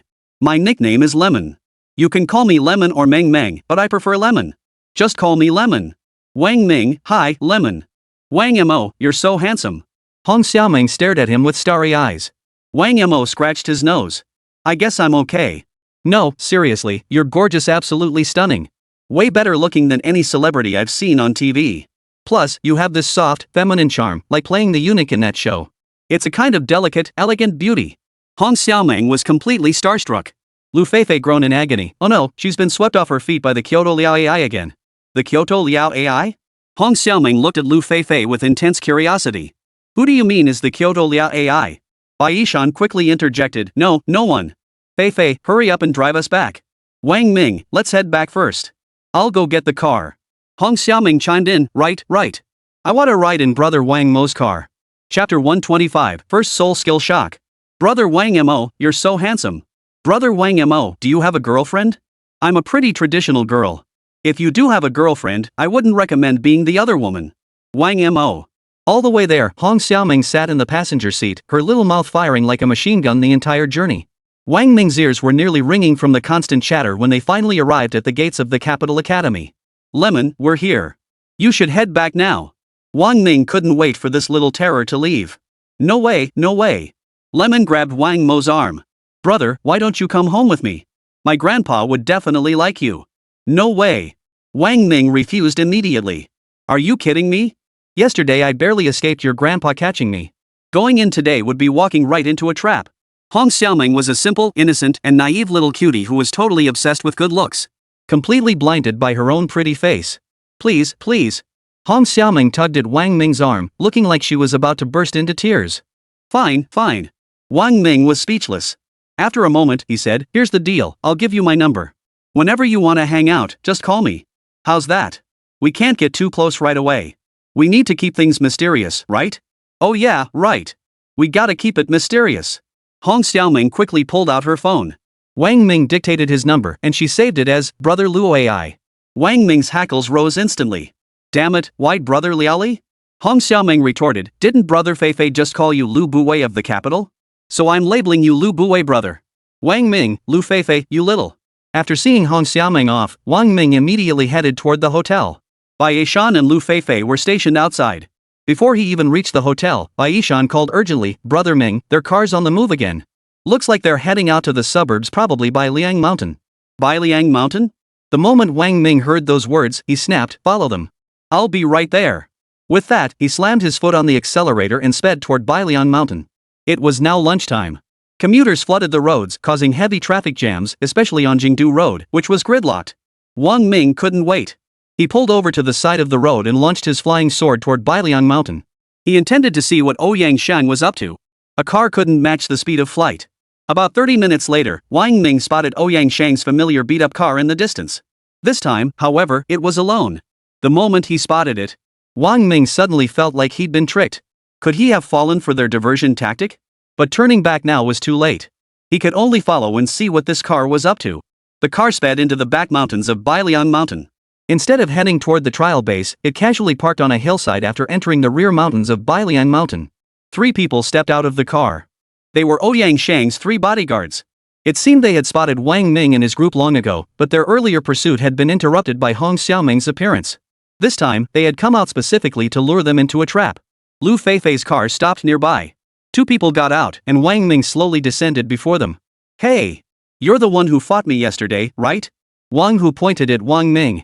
Judging by your silhouette, it must be you. You've got some skills. A mere level 29 Grand Soul Master dares to act so brazenly in front of me. It's been years since I've seen someone like that. Bold words indeed. A defeated foe dares to speak so arrogantly. I've never seen such brazen audacity. Wang Ming retorted. Ha ha ha ha. Wang Hu didn't seem angered at all. Instead, he laughed. You do have some skill, but that was under the conditions of a sneak attack. Since you're so confident, I'll see just how capable you really are. As he spoke, Wang Hu swept his hand and a silver spear materialized in his grasp. Wang Ming's mind flickered and a blade materialized in his hand. Their eyes locked in a cold stare. In an instant, their figures vanished from their positions. Within a thousandth of a second, the clanging of clashing weapons echoed through the air. Sparks flew from their fierce exchange, yet neither fighter was visible. Wang Hu must be a true martial arts master. His pistol skills were nothing short of divine. Wang Ming's blade, shattering and reassembling, posed no threat to Wang Hu. The silver spear in his grasp seemed to come alive, parrying Wang Ming's onslaught. Bolstered by formidable soul power, the two fought fiercely, locked in an inextricable stalemate. The others, however, were horrified. For Wang Ming was merely a 29th level Grand Soul Master. Yet he was locked in a fierce battle with a Soul King. The gap between a Soul King and a Grand Soul Master was immense. This is definitely fishy. Wang Hu took a step back, flickering his silver spear as he stared at Wang Ming. A 29th level Grand Soul Master fighting me like this? Even an average Soul King couldn't manage that. You must be hiding your strength. Wang Ming gave a bitter smile. He wished he could. But he truly couldn't. The dead needn't know too much. With that, Wang Ming appeared behind Wang Hu with a whoosh, swinging his blade. Ha! Arrogant! Wang Hu stood perfectly still, his clothes billowing as soul power swirled around him. A soul ring appeared beneath his feet. He flickered his spear and uttered a single word, shock. Wang Hu's first soul skill, shock. The sound faded. A terrifying shockwave erupted from his body, causing the surrounding air and soul power to tremble violently. The overwhelming force forced Wang Ming back, his body shaking as if it might shatter. He was violently pushed backward, the shockwaves echoing throughout the entire mountain forest. And this was only the beginning. Gun shock. Wang Hu gripped his spear with both hands and thrust it toward Wang Ming. The spearhead erupted with terrifying shockwaves. Wang Ming felt his body transform into liquid, rippling with the force. The shockwave pulsed through him from the inside out, threatening to shatter his very bones. First. Soul skill. As the spearhead closed in, Wang Ming frantically raised his finger to unleash his first soul skill. Yet within the immense tremors, his soul power refused to coalesce. This terrifying vibration could actually disrupt soul energy. The first soul skill failed to activate. SSSSH. Wang Hu's spear tip drove straight for Wang Ming's heart. The spearhead slammed into his body with a loud thud, sending Wang Ming flying backward like a cannonball. Ha! Armor. The spear hadn't pierced Wang Ming's body. Instead, something had forcibly intercepted it. This startled Wang Hu. What kind of protective gear could block his full power strike? Cough cough. Though the tip was blocked, the immense impact reverberated through his body, nearly shattering his ribs.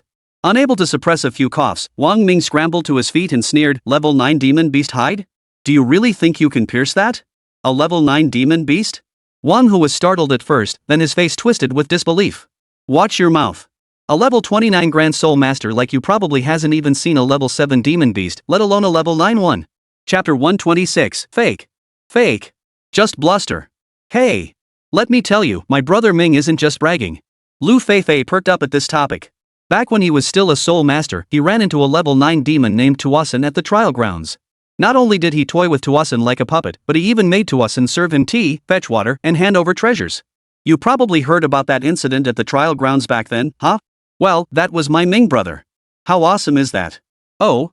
You're Wang Ming? Wang Hu's lips curled into a mocking smile. Lu Feifei, well, that. Aishan slapped Lu Feifei hard across the neck. Shut your damn mouth. He then fixed his gaze on Wang Hu. Wang Ming is a globally wanted criminal. He probably died in some godforsaken corner long ago. This is Wang Mo, a specially selected student from Baifeng Academy. Yeah, right. I don't buy it. Wang Hu shook his head. You really are Wang Ming. I felt familiar with you the first time we met, but couldn't place it. Just now, when he mentioned it, it clicked. You're the newcomer king of the capital, Wang Ming. Wang Ming sneered coldly. So what if I am? Ha ha ha. Wang Hu laughed at Wang Ming's confident expression. Seems you're awfully sure of yourself. Facing 3 soul kings and still saying that I have no idea where you get your confidence. Wang Ming smiled indifferently. Soul kings. So what? Wang Hu said nothing, stepping forward as 4 soul rings slowly materialized above his head, descending to rest at his feet, 1 purple, 2 black, and 1 red. The purple ring represented a 9,000-year soul ring, while the 2 black rings signified 50,000 and 80,000 years respectively. The red one was 100,000 years old. Truly worthy of a bodyguard from the Ouyang family, possessing a 100,000-year soul ring demonstrated the immense depth of this reclusive clan's heritage. The other 2 also revealed their soul rings. Though not as powerful as Wang Hu's, they were still formidable, especially the 4th soul ring, which had reached 90,000 years. Wang Ming nodded. Yeah, they're pretty impressive. Damn powerful. Lu Feifei said nervously, Brother Ming, with 3 Soul Kings here, you're the strongest among us 3. Can you take on all 3? The 2 of us can't handle even 1 Soul King, but we could run away. Wang Ming, can you show some backbone? Lu Feifei protested, but they've got 100,000-year soul rings. Me and Old Bai have nothing. Fighting them is suicide. How about we 2 run first? At least we won't slow you down. Wang Ming chuckled, no need. They won't get away. Lu Feifei and Bai Yishan, huh? Wang Hu laughed at this, we can't escape? Ha ha ha ha. Fine, fine, fine. You're certainly confident. Well then, I'll see how you plan to defeat us. With that, all 3 simultaneously unleashed their 4th soul skills. Especially after Wang Hu unleashed his 4th soul skill, the terrifying pressure radiating from his 100,000-year soul ring instantly suppressed the entire mountain forest. Wang Hu hovered mid-air, his spear held before his chest, a murderous aura permeating the entire scene. Damn impressive, exclaimed Lu Feifei. I wish my soul weapon was a spear too. White Robe Mountain, aren't you having a blast with that crappy mirror of yours? Lu Feifei, it is fun, but it kinda feels cheap. Wow. When did you become so self-aware? White Mountain teased.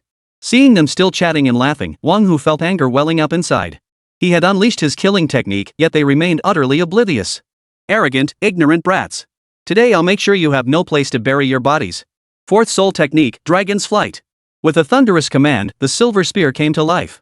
Its shaft trembled, transforming into a silver dragon that roared furiously as it lunged toward Wang Ming and his companions. Wang Ming snorted coldly, slowly raising his hand, 2nd soul skill. As the words fell, a jet-black soul ring, as lustrous as jade, swiftly appeared above his head. The overwhelming pressure of his powerful soul force descended upon Wang Hu and his companions like a mountain crushing down. The momentum Wang Hu had just gathered was instantly shattered by the soul ring's force.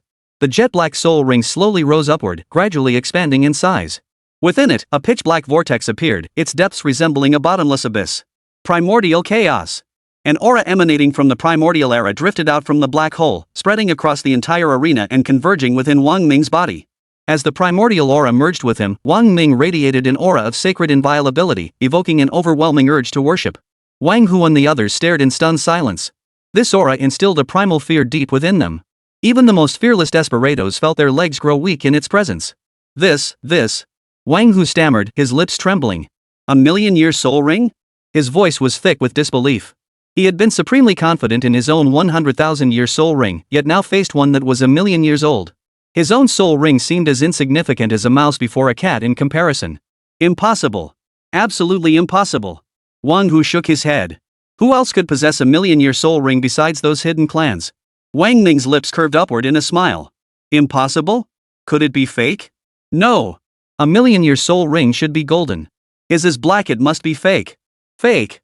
Wang Hu stared at the jet-black soul ring, suddenly realizing something as he cried out in shock. Fake. Fake.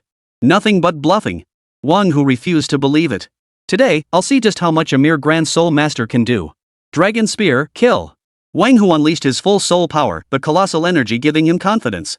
The massive dragon spear erupted with devastating force. With a tremor of his hands, the silver spear dragon hurtled toward Wang Ming. Divine Palm. Kill. Wang Ming raised his palm and gently struck out at the charging silver dragon. Within the soul ring, a colossal palm slowly extended, carrying immense oppressive force as it charged toward the dragon. The terrifying pressure erupted suddenly, suppressing everything around it. Even the leaves on the trees drooped downward.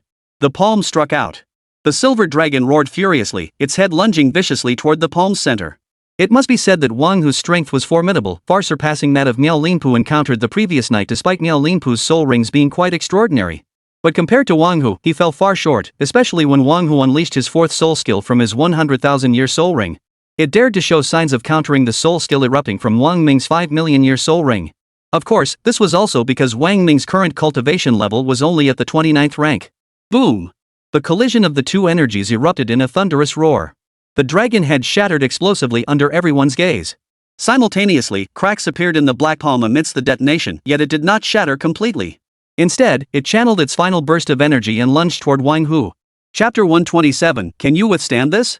Only when he truly felt the murderous intent bearing down on him did Wang Hu confirm that Wang Ming wasn't bluffing, it was indeed a genuine 1,000,000-year soul ring. The other 3 were stunned by the spectacle. A mere level 29 Grand Soul Master, wielding a mere 2nd soul skill, had shattered a Soul King's 4th soul skill and done so head-on. Damn it! Do something! The palm strike came hurtling toward them, and Wang Hu roared at the 2 of them in panic. Only then did the 2 react, hastily unleashing their 4th soul techniques to strike at the palm. A thunderous boom echoed as the palm shattered mid-air alongside the two soul techniques, disintegrating into scattered points of light that vanished into thin air. Damn! Never expected to run into such a tough nut. Wang Hu shot a wary glance at Wang Ming before fixing his gaze on Lu Feifei and Baishan. With a cold sneer, he declared, "Your strength is formidable, but what about them? I'll see if your power can save them from the combined might of us three Soul Kings. You handle them. You and I will deal with him." The trio immediately divided their targets. Seeing them split up to deal with their opponents, Lu Feifei immediately asked Wang Ming, "Brother Ming, can you take on 3 of them alone?" Wang Ming shot him a look. "What do you think?" Baishan cursed, "What the hell are we waiting for? Get them running. Run." Lu Feifei and Baishan shouted as they turned and sprinted away without a moment's hesitation. Lu Feifei, in particular, flung his broken mirror into the air. His entire figure vanished within the mirror's reflection, transforming into several refracted beams of light as he fled at breakneck speed. Baishan, "Holy, you bastard, you ran. Warning! Warning! Host is about to face level danger. System reward activated. If host safely navigates the danger period, rewards granted, Soul Weapon Enhancement Crystal +1, Soul Beast Evolution Crystal +1. Just as the trio fled, the system's warning echoed in Wang Ming's mind. The sound sent a jolt through Wang Ming's heart. It seemed the enemy had prepared for this. Only a Soul Master level expert like Miao Hadong could trigger a 6-star danger level from the system. Ha ha ha ha. Sure enough, Miao Hadong's laughter echoed from the sky. The system detected 2 figures slowly materializing in Wang Ming's mind, Miao Hadong and Ouyang Shang. Miao Hadong laughed as he descended above them. This time he was smarter. Instead of targeting Wang Ming directly, he waved his hand, unleashing a spatial force that locked Lu Feifei and Baishan in place. He grinned at Wang Ming. "This time, old man here wants to see how you escape. If you dare move, I'll kill them both on the spot." Lu Feifei's flesh was squeezed nearly square by the spatial pressure, her face pressed flat. She forced a smile through gritted teeth. "Do you even know who the hell we are? Kill us, and you two won't last a day in the capital." Baishan squeezed out, "Exactly. You didn't even bother to find out who we are before attacking. If we die, you'll all go down with us." Ha ha ha. Miao Hadong stroked his beard with a carefree chuckle. "Very well. Then this old man shall have the pleasure of experiencing the might of your 2 families. Beyond the 5 great families and 4 great academies of the capital, I hold no one else in any regard." Hearing Miao Hadong speak, one might mistake him for the undisputed leader of the capital. Of course, Ouyang Shang standing beside him provided him with immense confidence. "Fine, we surrender," Wang Ming said with a smile, looking at Miao Hadong. "I won't run. Can you release them now?" "No rush. Your teleportation is downright unnerving. I must control you first before releasing them." Miao Hadong waved his hand with a smile, unleashing a surge of soul power. Wang Ming felt as if something had pinned him down, leaving him completely immobilized. There, Miao Hadong nodded with a smile. "Wang Ming, can you release my friends now?" "Ha ha ha ha." Miao Hadong roared with laughter. "I never expected you to be so naive. Releasing them would be digging my own grave. Better to have them contribute to my million-year soul ring." "Oomph. I knew it. My grandson's words mean nothing." Wang Ming sighed and shook his head. At the word grandson, Miao Hadong snapped like a monkey with its tail stepped on. His eyes blazed as he glared at Wang Ming. "You sharp-tongued beast. Just you wait, I'll make you wish you were dead." Ouyang Shang remarked, 3 red-tier talent carriers, quite the windfall.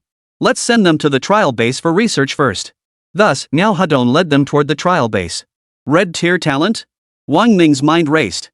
He instantly grasped that the time required to research soul rings likely correlated with human innate abilities. He pressed, "You've already researched 100,000-year soul rings, yet the million-year ones remain elusive. Could it be that million-year soul rings require the innate talent of red-tier individuals?" "Ha ha ha." Ouyang Shang laughed. "Excellent.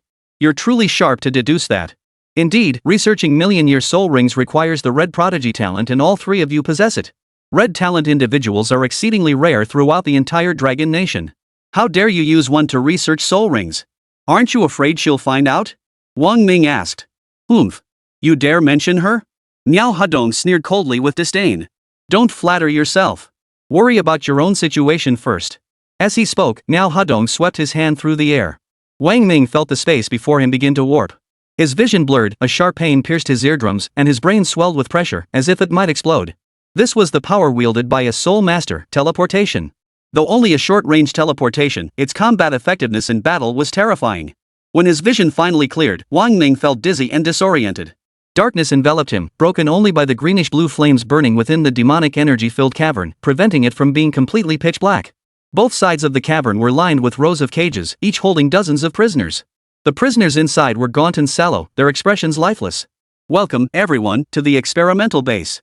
Niao Hadong announced smugly. Of course, as precious red talent individuals, I'll arrange private cells for you. With that, he led Wang Ming and the others to the empty cage at the very back. At that moment, Shi Zhong'an emerged wearing a mask. He glanced at Wang Ming and the others and smiled.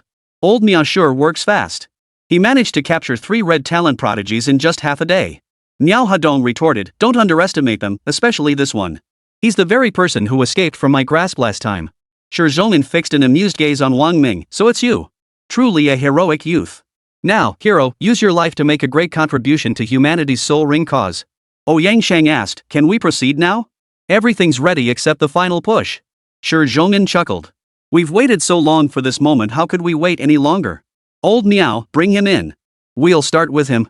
What if he escapes again? Niao Hadong chuckled, alright, let's start with him. Wait. Wang Ming said, I'm about to die. Can I at least have a last drink? Niao Hadong laughed, ha. You want wine at a time like this? I'm afraid I can't oblige, I don't have any here. Wang Ming shook his head. No, I won't die without wine. Ha ha ha. Shi Zhong'an roared with laughter. You're quite the character.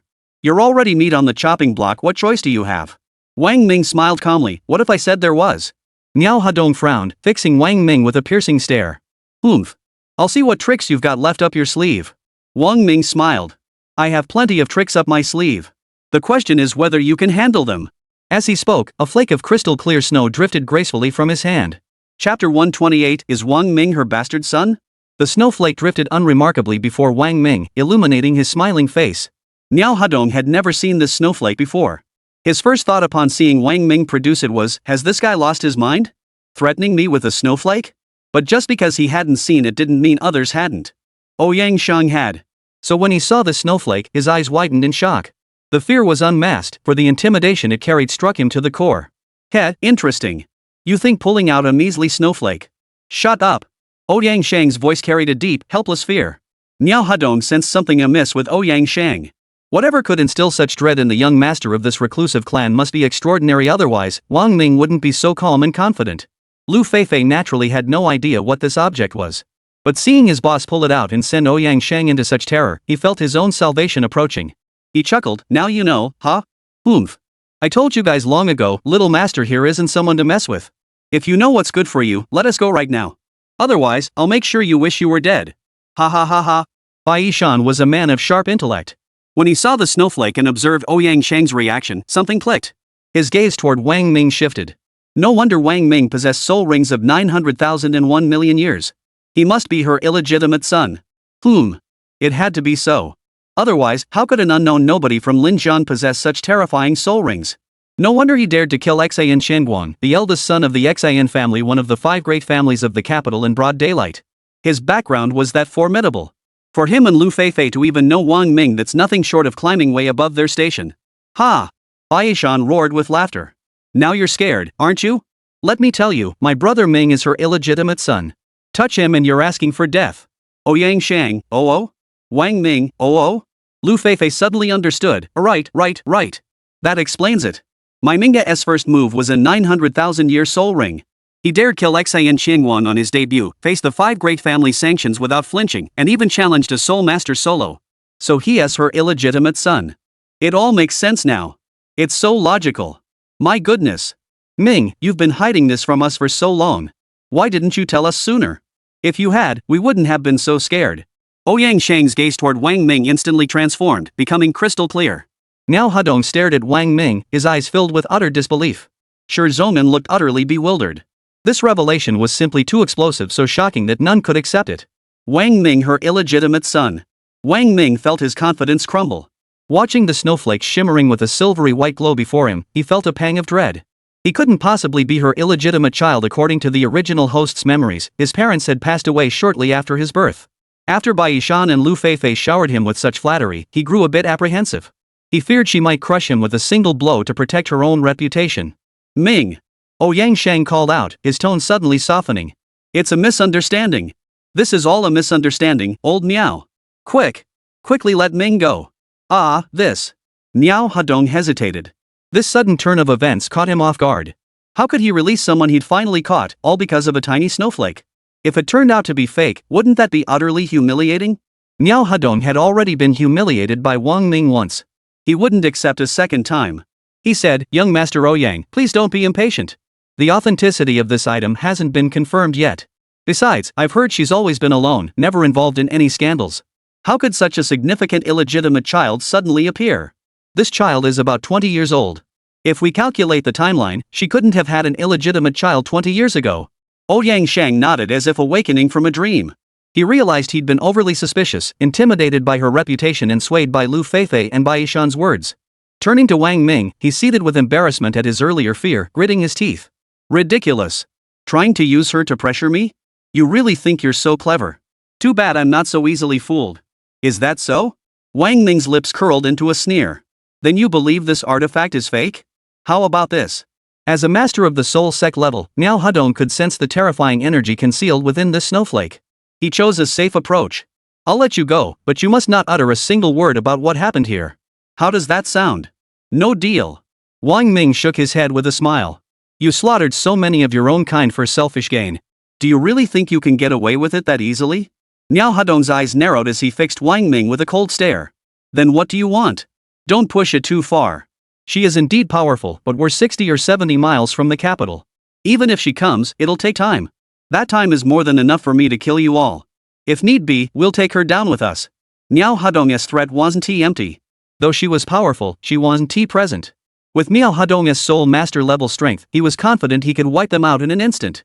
Wang Ming pondered for a moment, realizing his own abilities were insufficient to threaten Miao Hedong. He relented. "Fine. Let us go. I don't want to involve her either. Then I'll trouble my grandson. Release me." Flames flickered in Miao Hedong's eyes as his jaw muscles twitched. The more he looked at them, the more enraged he became. Finally, he swung his massive hand, using spatial teleportation to fling Wang Ming, Lu Feifei, and Bai Yishan far away as if he wanted to crush them to death. "That bastard.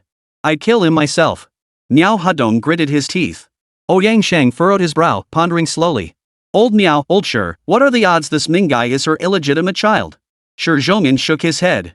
"Absolutely no more than 50%, maybe even less than 30%. Knowing her, she'd never have a bastard child. She's like an iceberg or an iron tree. How could she love anyone?" Miao Hedong retorted, "I may not know her, but I'm certain he's not her bastard son." Ouyang Shang nodded slightly, then lowered his head in thought. "Regardless of the certainty, we must investigate thoroughly. This man knows too much about our affairs here. We absolutely must eliminate him." "But he has that snowflake. How do we kill him?" Shi Zhongyan asked. "There's always a way. Also, who were those two men earlier?" Ouyang Shang pondered. "These matters require local expertise. Have the Xin family conduct a thorough investigation. We'll address the root cause immediately." Miao Hedong activated his teleportation ability, carrying Ouyang Shang directly to the Xin family to investigate the matter. "Those two are Lu Feifei and Bai Yishan." Xin Jitian sprang to his feet after hearing their description, his expression agitated. The brother Ming they mentioned must be the globally wanted criminal Wang Ming. Oomph. So he really wasn't dead after all. Wang Ming? Ouyang Shang frowned. "It's definitely him. He's the one who took that precious egg and vanished. I never thought he'd return." Xin Jitian exclaimed excitedly. Chapter 129, The Gluttonous Beast Devours Demonic Essence. Current cultivation, level 29 Grand Soul Master 999,368 10 million. As night fell, Wang Ming slowly opened his eyes. After Miao Hedong had flung them out of the trial grounds, Wang Ming first sent Lu Feifei and Bai Yishan back. He himself remained hidden on the outskirts of Bailiang Mountain, biding his time. The first reason was that his energy reserves were nearly full. The second was that he intended to go in and rescue them. Once that Soul Master level figure departed, he would have a way to infiltrate the deepest part of the trial base. Phew! When he saw his 10 million energy points finally reaching the dawn of victory, Wang Ming felt a surge of excitement. He was finally about to join the ranks of Soul Pill Masters. He checked the time. 11:03 p.m. The night sky was unusually dark, overcast and threatening rain, the air carrying a hint of dampness. But for Wang Ming, tonight's darkness was just perfect. Perfect. A great night for killing. A cold smile spread across Wang Ming's face. Then, his entire body transformed into countless playing cards, drifting toward the depths of the trial base. He successfully entered the 10,000 Demons Mountain. Hovering low to the ground, Wang Ming moved with the utmost stealth and precision. Finally, he reached the entrance to the cavern deep within the 10,000 Demons Mountain, a place he had visited twice before. The first time, Tuasin had invited him in. The cave entrance was unguarded, yet Wang Ming entered cautiously. Countless playing cards coalesced into his form. With a thought, the thousand-blade sword materialized in his hand, and the scale armor donned his body. He ventured inside with utmost care.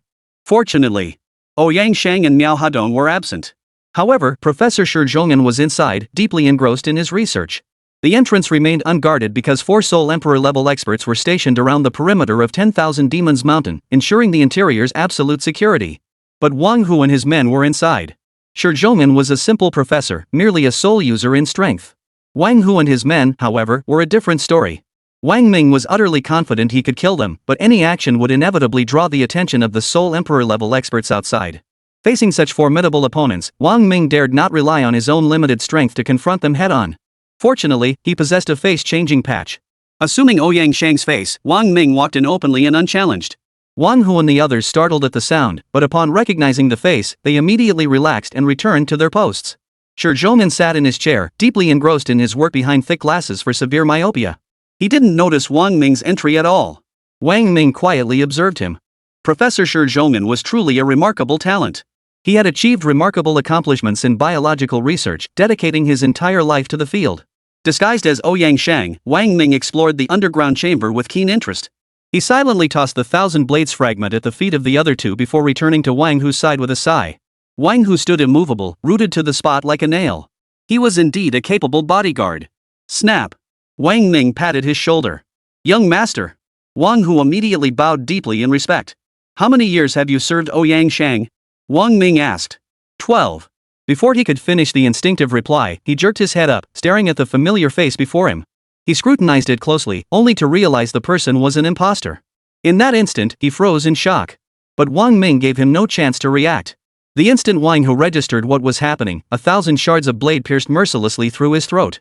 Wang Hu's eyes locked onto Wang Ming's, his hands still reaching out to grab him, but life rapidly drained from him until his body went limp and collapsed to the ground. The other two men died simultaneously, without a sound. Only after killing Wang Hu did Wang Ming relax. He slowly approached Shi Zhonghan from behind. Seeing the man's silver hair, he paused briefly before delivering a heavy blow to the back of his skull with his knife hand. Shi Zhonghan let out a muffled groan and collapsed unconscious. Wang Ming spared him, deeming him still useful. Killing him would be a waste. Having finished this, Wang Ming continued deeper into the cavern. He intended to see for himself what the demonic embryo, hidden within the 10,000 Demons Mountain for a century, truly looked like. After walking only a few hundred meters further into the cavern, he arrived at the place where Tuasin had once lived. The iron chains that had once bound Tuasin were gone. With his colossal form gone, the cavern felt vast and empty, nearly the size of a football field, a testament to Tuasin's immense stature. Soon, Wang Ming discovered the demonic platform Tuasin had mentioned in this very area. It was a proper demonic platform. Resembling a circular millstone, it stood tall and cumbersome. Waves of demonic energy slowly seeped from its surface, permeating the air.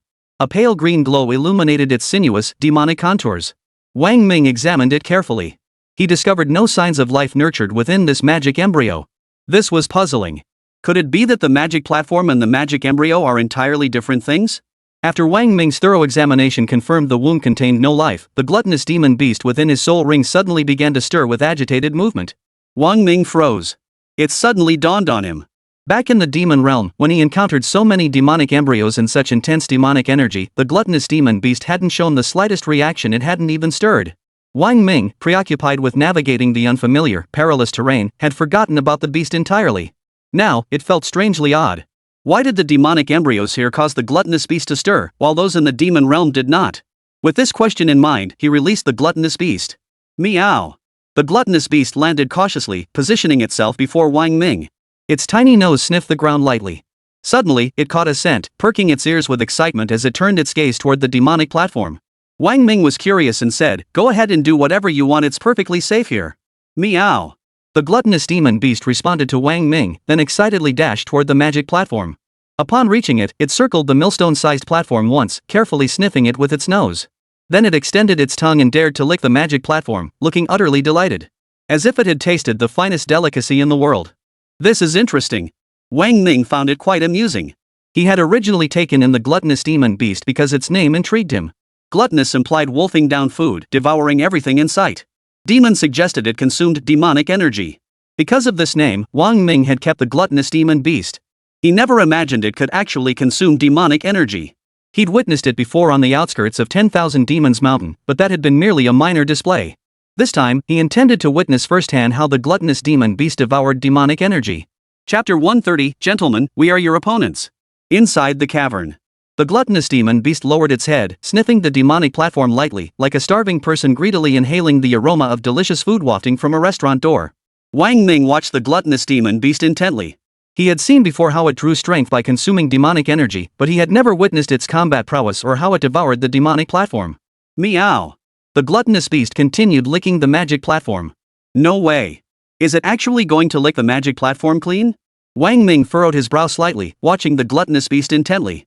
At that moment, the gluttonous beast's entire body shuddered. Its fur stood on end like silver needles as a surge of demonic energy swirled within its body. Its frame swelled like an inflated balloon. Under Wang Ming's watchful gaze, the gluttonous beast rapidly swelled in size.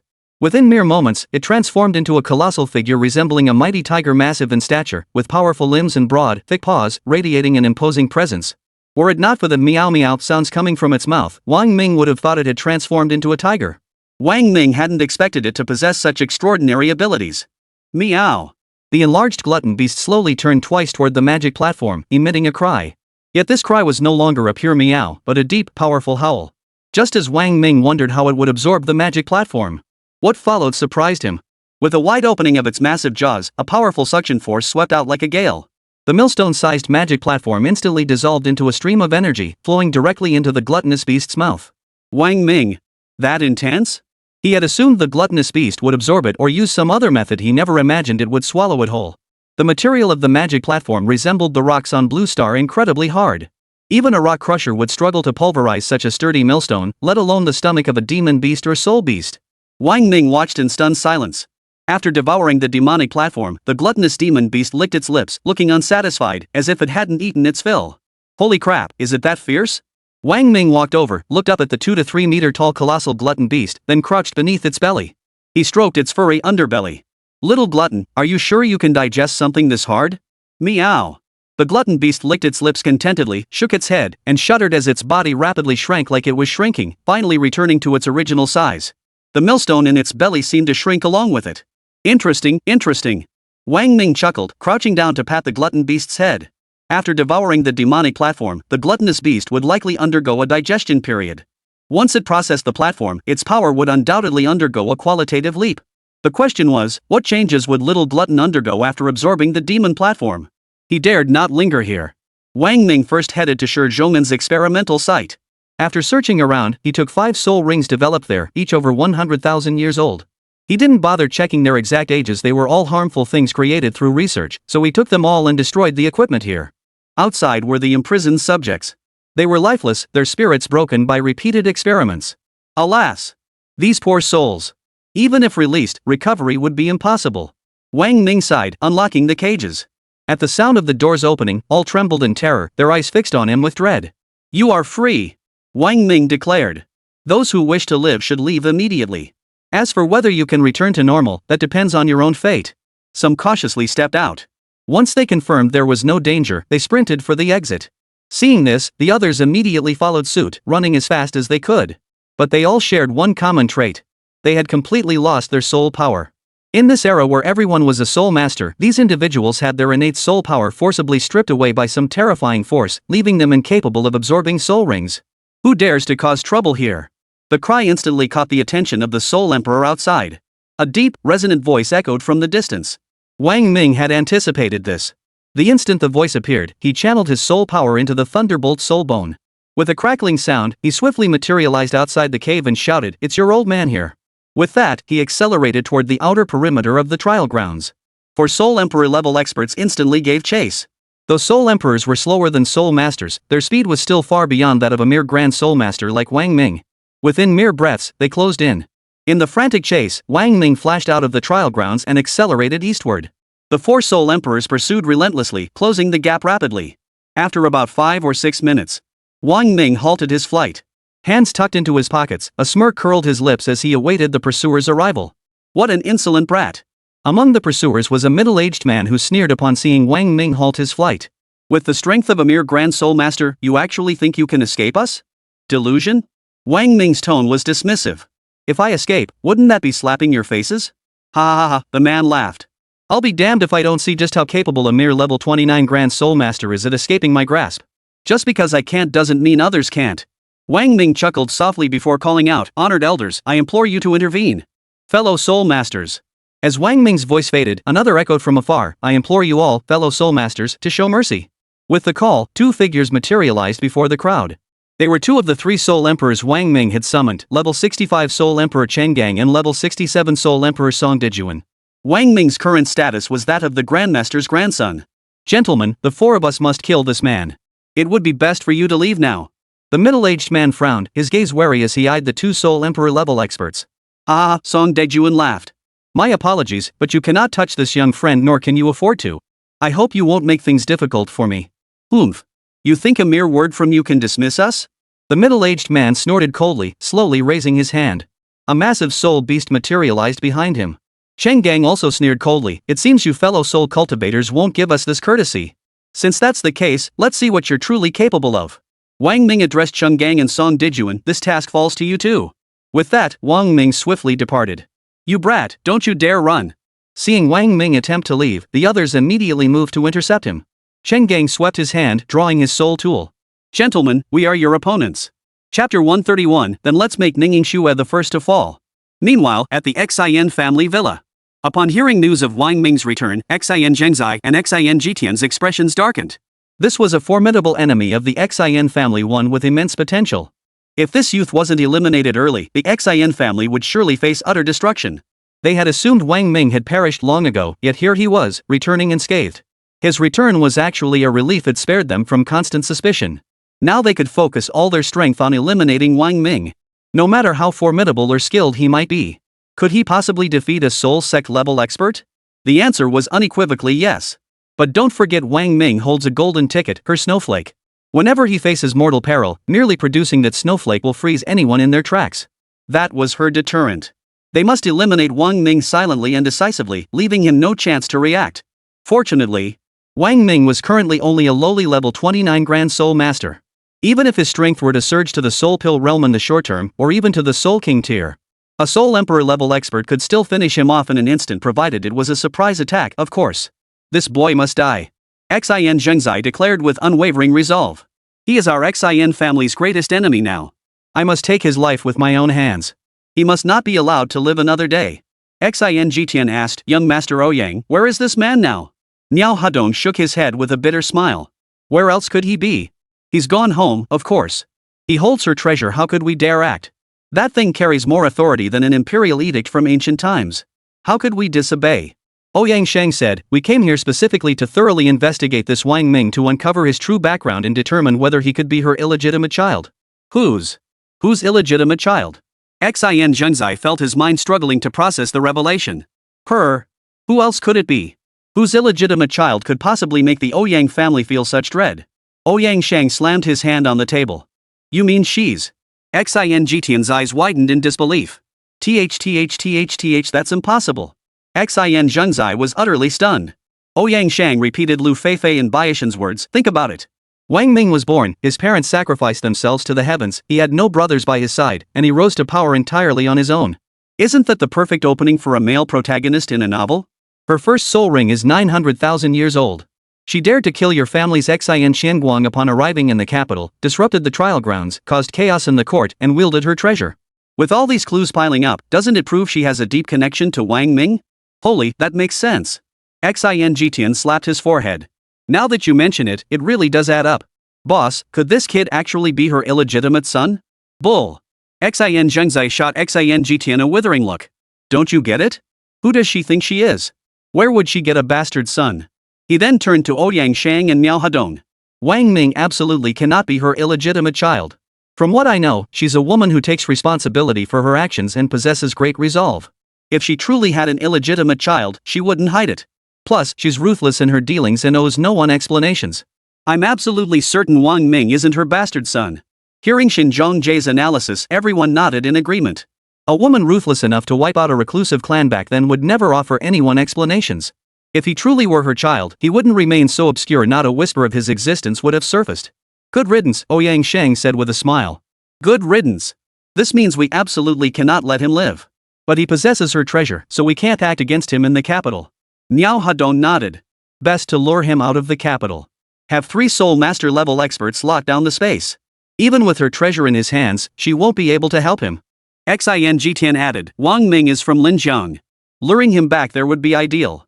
Our investigations show he's an orphan who grew up scavenging through trash heaps, no friends, no family. If we must name connections, there are only two. One is in Ruesue. Of course, and Ruesue is absolutely untouchable. The Olden family would come after us with everything they've got. The other is his teacher, Ningxue. Wang Ming has been helpless since childhood. Having received Ningxue's help, he must be deeply grateful to her. If Ningxue is in danger, Wang Ming will surely travel thousands of miles to rescue her.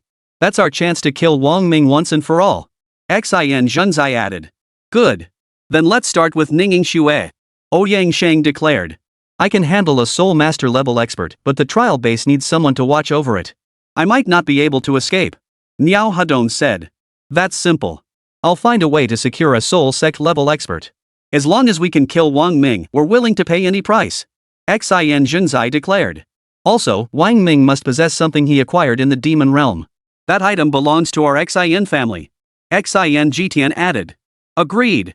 Ouyang Shang consented without hesitation. He believed that while Wang Ming's treasure was undoubtedly valuable, the allure of a million-year soul ring far outweighed it. Oh, right, young Master Ouyang. Junzai said cheerfully. The men you requested are ready. Jitian has them prepared.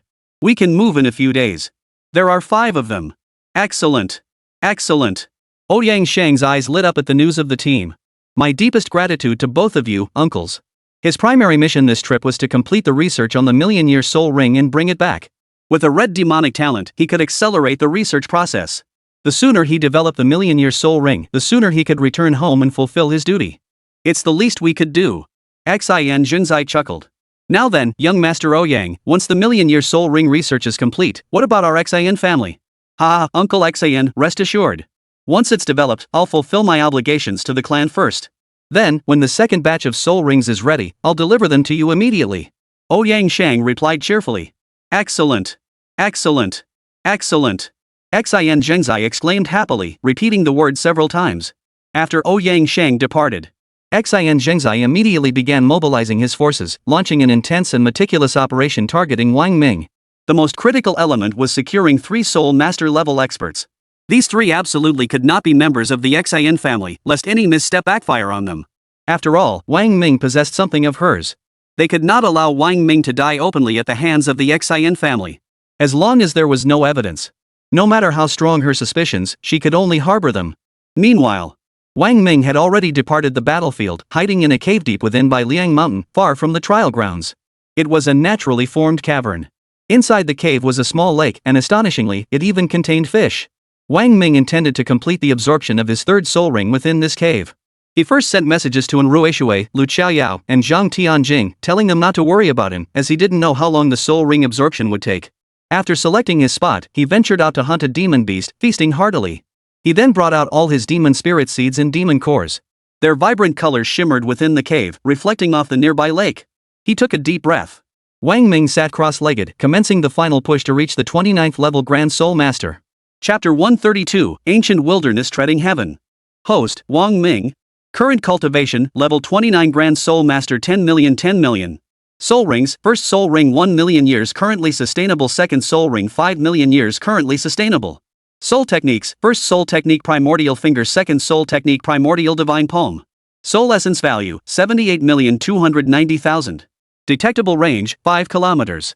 Soul weapon enhancement crystal, plus 5. Soul beast evolution crystal, plus 5. Shape shifting, plus 2. Million year soul ring crystal, plus 1. Soul weapons, 1,000 blades, ace of spades, demon staff. Soul beasts, iron devouring ant queen, gluttonous demon beast.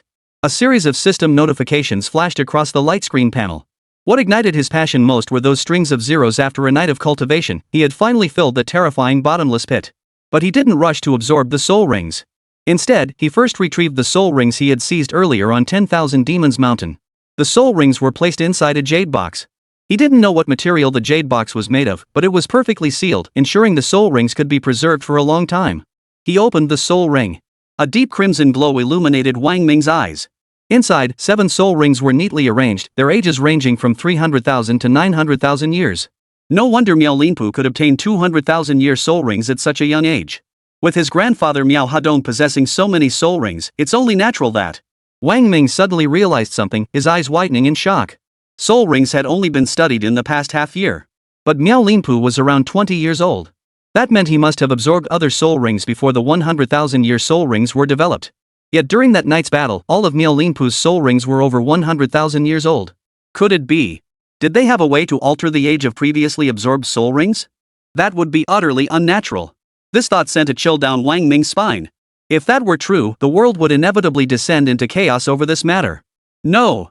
Wang Ming shook his head, dismissing his own conjecture. If such technology truly existed, Miao Hadong would have used it on himself long ago. Why would he pass it on to Miao Linpu? There's definitely something fishy here. Unable to figure it out immediately, he decided to set it aside for now. The truth would surely come to light later. Better focus on absorbing these soul rings first. Wang Ming tucked away the jade box. These soul rings could be useful for Shui and the others. Let those villains end up with nothing to show for their efforts. With a thought, a beam of white light shot out from the soul ring. It was a 30-year soul ring. He drew a deep breath. He emptied his mind into meditation, bringing himself to peak condition. The white soul ring spun steadily before him as a crystalline light drifted from Wang Ming's brow, slowly settling into the center of the ring. A soul ring crystal of billions of years. The moment the crystal touched the white soul ring, it immediately released a torrent of soul power, cascading down like a waterfall. This surging soul power rapidly seeped into the white soul ring, causing it to tremble slightly and emit a humming resonance. At the same time, Wang Ming's eyes closed naturally as he began absorbing the soul ring. The immense power of the soul ring flowed through his entire body like a warm current, as if he were in a sauna. Having experienced soul ring absorption twice before, Wang Ming was well acquainted with the impending changes. As the soul ring's power flowed into his body, that familiar sensation returned. The feeling of weightlessness no longer surprised him. His divine sense traversed blue star, continuing into the boundless, familiar expanse of the starry sky. A very familiar scene. Wang Ming had been crushed here twice before. This was about to be the third time. His gaze swept across the vast cosmic expanse. The multicolored points of light remained as distinct as ever, indistinguishable from those visible on Blue Star. The only difference was the boundless, endless blackness that made the experience feel utterly immersive. It was a terrifying loneliness. Nothing existed around him except for a few massive planets. Only blackness, pure, unadulterated blackness. The first time, fear gripped him, a feeling he hadn't known before. The second time, he'd been driven by curiosity about that giant, a feeling he hadn't known either. This third time, however, brought neither panic nor overwhelming curiosity. Only now did he find the space to observe this universe. Endless. At that moment, the familiar, colossal figure slowly materialized at the edge of the vast cosmos, as if summoned. This time, Wang Ming distinctly sensed the immense, immeasurable distance separating them. "You've come." Judging by the magnetic timbre of its voice, it was likely male, yet only a vague outline remained visible, no concrete form. "Can you tell me now who you are?" Wang Ming tentatively asked, hoping for an answer. Because Su Lingyun had once said, he might not be bestowing upon you, but could very well be using you. Wang Ming disliked the feeling of being used, and he disliked even more doing things he had no control over. Yet, facing this entity, he seemed to have no choice. The only way to resist was to simply refuse to absorb the soul ring crystals that had taken billions of years to form. As long as he didn't absorb them, he wouldn't see it. Consequently, his strength would be severely diminished. "No! No! No!" His voice echoed endlessly across the vast cosmos, traversing immense distances to reach Wang Ming. What Wang Ming heard was an omnipresent response resonating throughout this universe. Wang Ming's heart tightened. He never expected an answer. Suppressing his excitement, he asked, "Why?" His voice echoed through the cosmos. "No. Yes." The reply remained the same, three simple words, echoing through the boundless expanse of the cosmos. "All right then, bring it on. What is my third soul skill?" Seeing no further response, Wang Ming could only let it go. As the words fell, at the distant edge of the cosmos, the figure stirred slowly. It shot upward rapidly, though to Wang Ming's eyes, it appeared as if the ground beneath him was plummeting. Seconds passed. Wang Ming materialized at its feet. Looking up, its face seemed impossibly distant, as if perched at the very apex of the cosmos. His neck bent at a 90-degree angle, yet he still couldn't see the figure's entire form. How immense must it be? Awe gripped Wang Ming's heart. Could this being be the god of this universe? Otherwise, how could it appear so freely within it? Was this the deity Tozin had spoken of? Under Wang Ming's gaze, he slowly raised his foot and stepped down toward Wang Ming. The instant the foot lifted, Wang Ming felt as if something had obscured the entire expanse of the universe above. Immediately afterward, a crushing pressure descended from the heavens, as if this entire cosmos had been pinned down by an immense force. Wang Ming felt as though the world he inhabited was a balloon. His foot pressed down upon it. He stood within the balloon. The compressed space rapidly contracted, its density decreasing at an alarming rate. Wang Ming felt a suffocating sensation, struggling to breathe. Could this be my third soul skill? Feeling the terror of that single kick, Wang Ming felt a quiet thrill of joy deep within. Though he didn't know what level this entity was at or what its purpose might be, for now, it was extremely advantageous to him. The foot came down with brutal force. Crack! Crack, crack, crack. A dense crackling sound rang in his ears as Wang Ming stood straight, feeling the power of the stomp. Its voice echoed in his mind. Primordial treading the heavens. Chapter 133, 1/3 of his treasures belong to me. Linjiang City. The current Linjiang City owed its rise and fall entirely to Wang Ming. After Wang Ming gained admission to the prestigious capital university with outstanding grades, his presence significantly elevated Linjiang City's profile. The city surged in online popularity, driving economic growth. The Dragon Nation also prioritized regional development incentives. With national support and the fame Wang Ming brought, Linjiang City's economy skyrocketed. Later, Wang Ming earned the title of Rookie of the Year in the capital. Linjiang's fame soared even higher. As Wang Ming's popularity remained sky-high, Linjiang rode his coattails to even greater prominence, attracting more investors to vigorously develop the local economy. Linjiang High School held Wang Ming up as a role model, even erecting a statue in his honor. When Linjiang locals mention Wang Ming, their first words are always, Wang Ming did this or that. Their pride was palpable. But after Wang Ming vanished in the Enchanted Land and was listed as a global Class A fugitive, Linjiang's fame plummeted to freezing point. No one mentioned Wang Ming's name anymore. Linjiang Middle School quietly covered the statue, though it wasn't destroyed.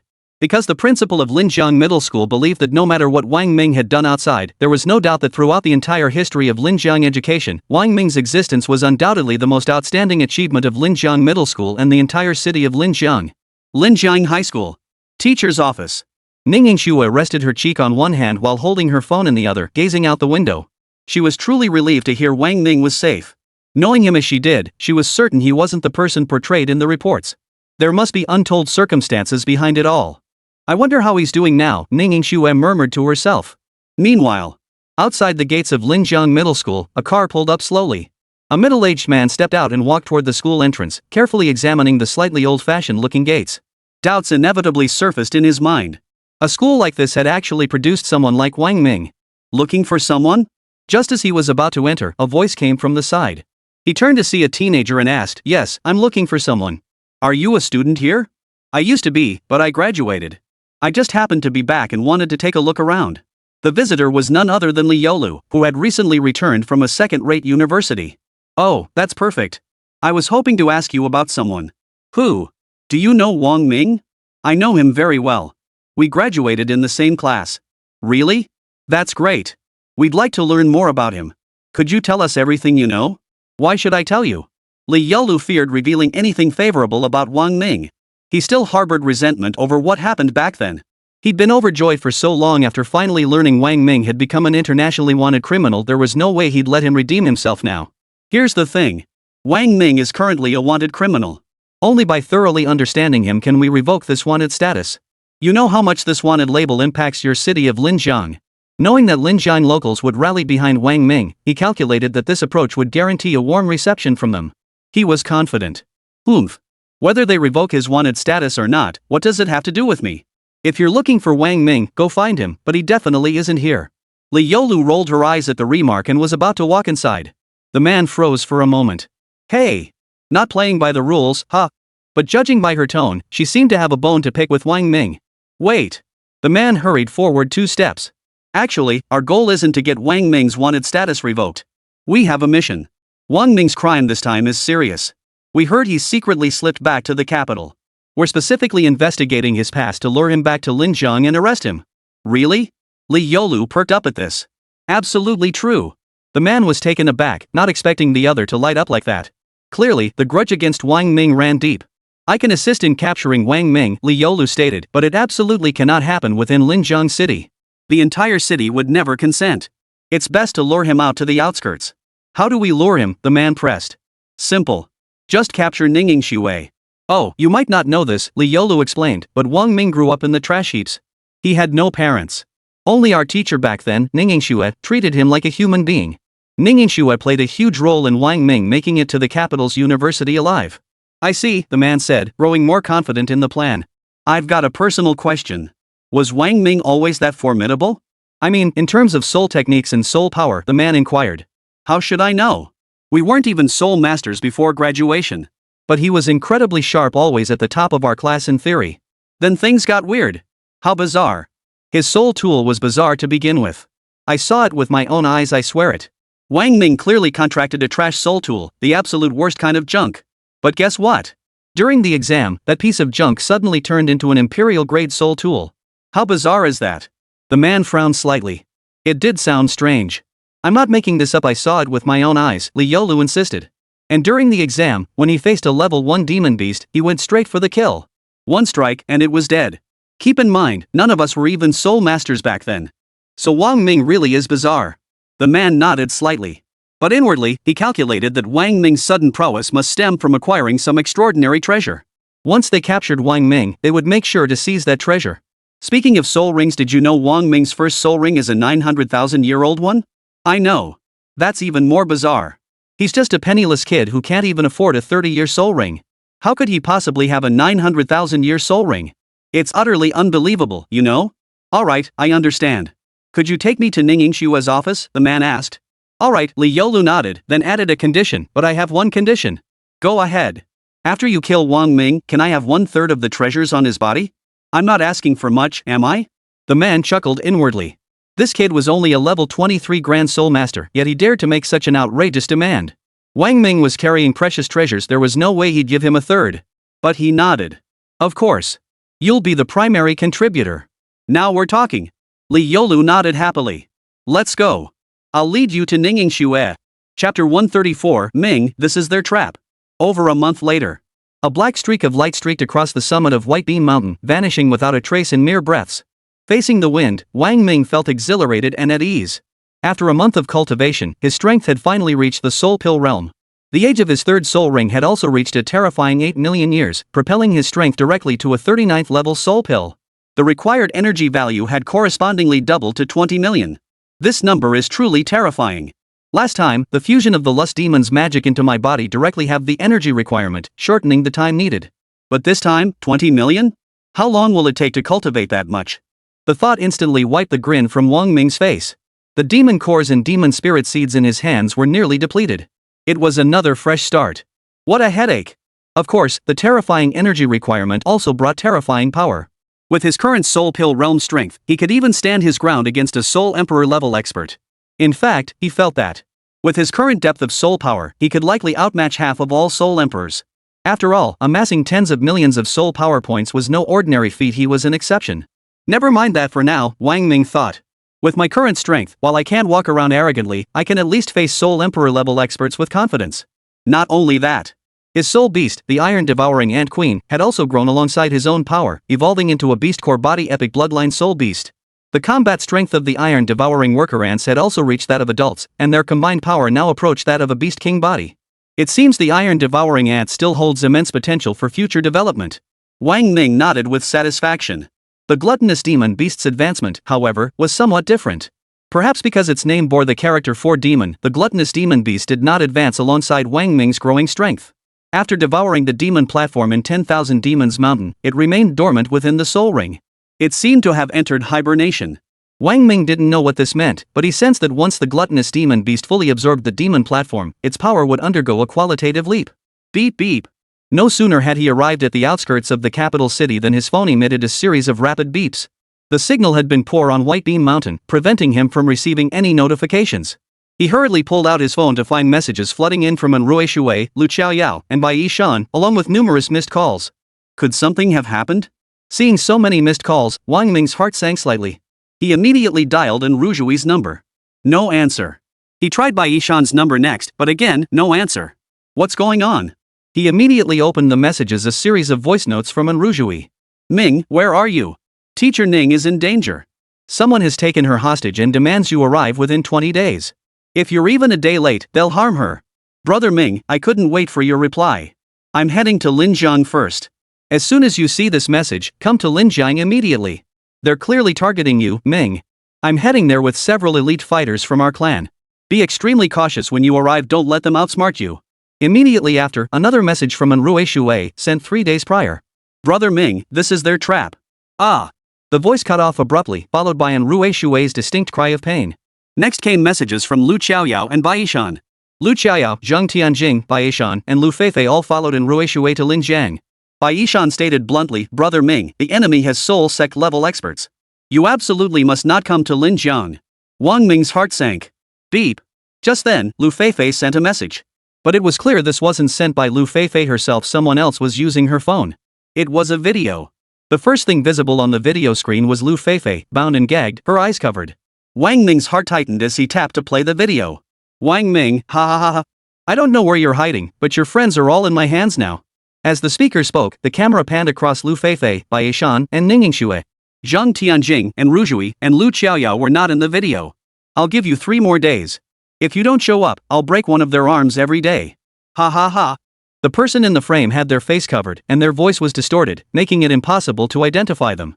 Wang Ming's face turned as cold as frost. This time, they had truly touched Wang Ming's sore spot. The absence of Ruzhui, Zheng Tianjing, and Lu Xiaoyao in the video didn't mean they hadn't been captured. Rather, their identities were too sensitive. If they appeared in the footage, Wang Ming could take the video directly to the 3 great families.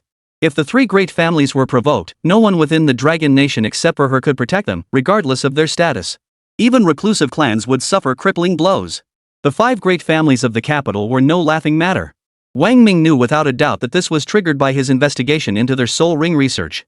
The opposing force was likely aligned with the hidden clans. After pondering briefly, Wang Ming dialed He Zhenggeng's number. Master. Has Guan Dashuan broken through to Soul Master yet? He broke through a few days ago. He's a 71st level Soul Master now, stabilizing his cultivation within the estate. There's no time to waste. Have Guan Dashuan, Chenggang, and Song Dijuan come immediately to Bailiang Mountain outside the capital. Tell them this mission is over. The high-grade soul equipment I promised them, I'll give it to them ahead of schedule. Yes, Master. He Zhenggeng hung up without further questions and immediately set to work. Hello, Master Tang. Wang Ming dialed Tang Hao's number, his voice hoarse. Oh my, it's Master Wang. How come you have time to call me? Tang Hao sounded genuinely surprised, his voice tinged with slight excitement. There's something I need your help with. Don't mention it. Whatever you need, just say the word. Tang Hao replied. Do you happen to have a helicopter available? My grandson needs to borrow it for a few days to make a trip to Linjiang. Wang Ming explained. Though the spatial teleportation of a soul sect expert was swift, the distance was simply too great. With modern technology so advanced, the speed of a helicopter, augmented by soul power, would be far more efficient. We do. Where are you now? Bailiang Mountain, outside the capital.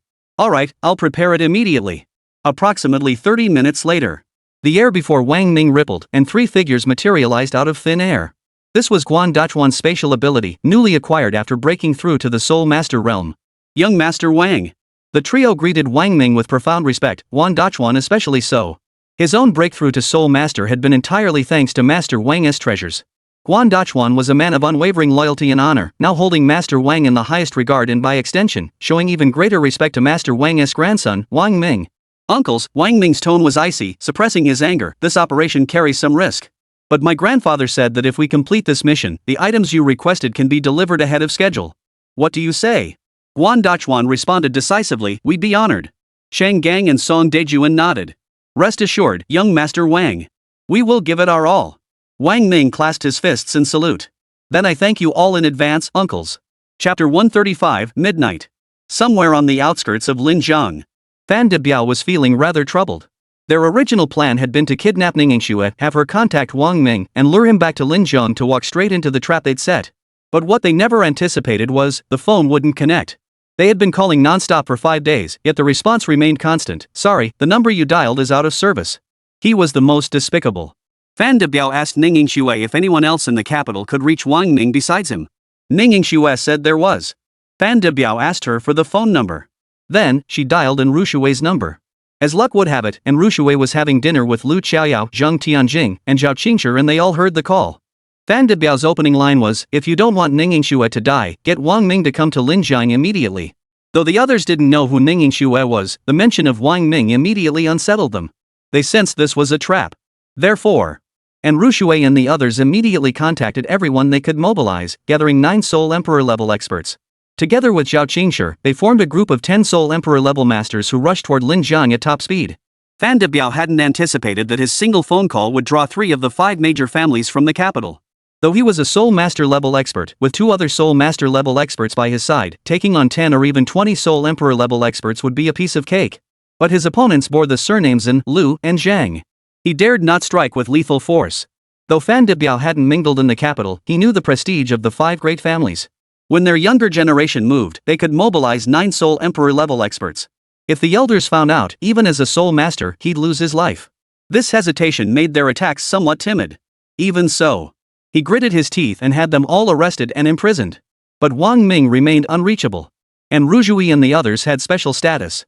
He absolutely couldn't secretly hold them for more than 3 days. Otherwise, the 3 major families would definitely send people to search for them. It was truly a no-win situation. Kill them, and he couldn't release them, and he couldn't either. So he waited. Yet Wang Ming seemed to have vanished into thin air, utterly unreachable.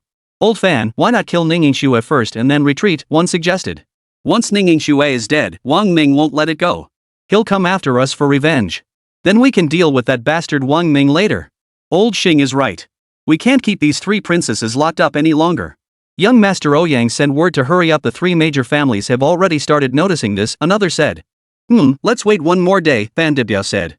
If that little bastard Wang Ming still hasn't shown up by dawn tonight, we'll kill Ningxue. What about the other 2? Asked the man surnamed Xing. They're from the capital. They probably have connections. We 3 brothers make our living in the underworld. It's best not to provoke these people too deeply, another said. Let them go. Just kill the Ning girl. Old Yang has a point, Fan Debiao nodded. If they were common criminals, we'd kill them without hesitation. But these spoiled brats from wealthy families, we should tread carefully. After all, those families in the capital aren't easy to provoke. Ah, big brother, I hear this Wang fellow is quite the character too. Xing said. He's a student from the capital. Exactly why we need to make this as quiet as possible, Old Yang said. Xing snorted coldly. This is supposed to be quiet? It's practically shaking the heavens. Ah, big brother, what if we just bite the bullet and rape and kill all the girls from the 3 major families? Think we'd make a name for ourselves across the Dragon Kingdom? Old Yang suddenly mused aloud. Oomph. Fan Debiao scoffed coldly. We'd make a name for ourselves in the Dragon Kingdom, alright, and then we'd be finished. What's there to fear? Worst case, we flee the country. Old Yang retorted. I refuse to believe Dragon Nation's reach extends overseas. Though we 3 brothers are outnumbered, we're still Soul Realm experts. Over there, we'd be big shots. You guys underestimate the 5 great families of the capital, Fan Debiao shook his head. Let me put it this way, though the 5 great families appear deeply divided internally, they're fiercely united against external threats. Because if one family falls, the other 4 will follow. Over the years, they've forged incredibly tight bonds through intermarriage. If we dare kill someone, I guarantee we'll be hunted like rats by tomorrow morning, forced to live in hiding with our tails between our legs. Forget about leaving the country, don't even dream about it. Fan Debiao shook his head. These girls are truly gorgeous. Old Yang exclaimed. They make your heart race. Old Yang. Fan Debiao warned sternly. I'm warning you seriously, don't get carried away. If you want to mess around, don't drag us down with you. After we kill Wang Ming, you and I should get out of here first. If you're not afraid of dying, you can stay behind and do whatever you want. No. I was just saying. Old Yang hurriedly laughed. Fan Debiao checked the time, 3:42 p.m. Squinting at the sun outside the cave, he said, hope Wang Ming shows up today. Let's wrap this up early so we can get our stuff sooner. Brother, honestly, I think raping them first before killing them would be best. Old Yang whispered. These girls dared to attack for that Wang Ming guy, they must be deeply involved with him. If we kill Wang Ming, do you think they'll spare us 3 brothers? Fan Debiao considered the suggestion and found it reasonable. At the same time, a tingle of desire stirred within him. These girls were truly stunning beauties, both in figure and face, utterly unmatched. Getting laid with them would be pretty damn satisfying.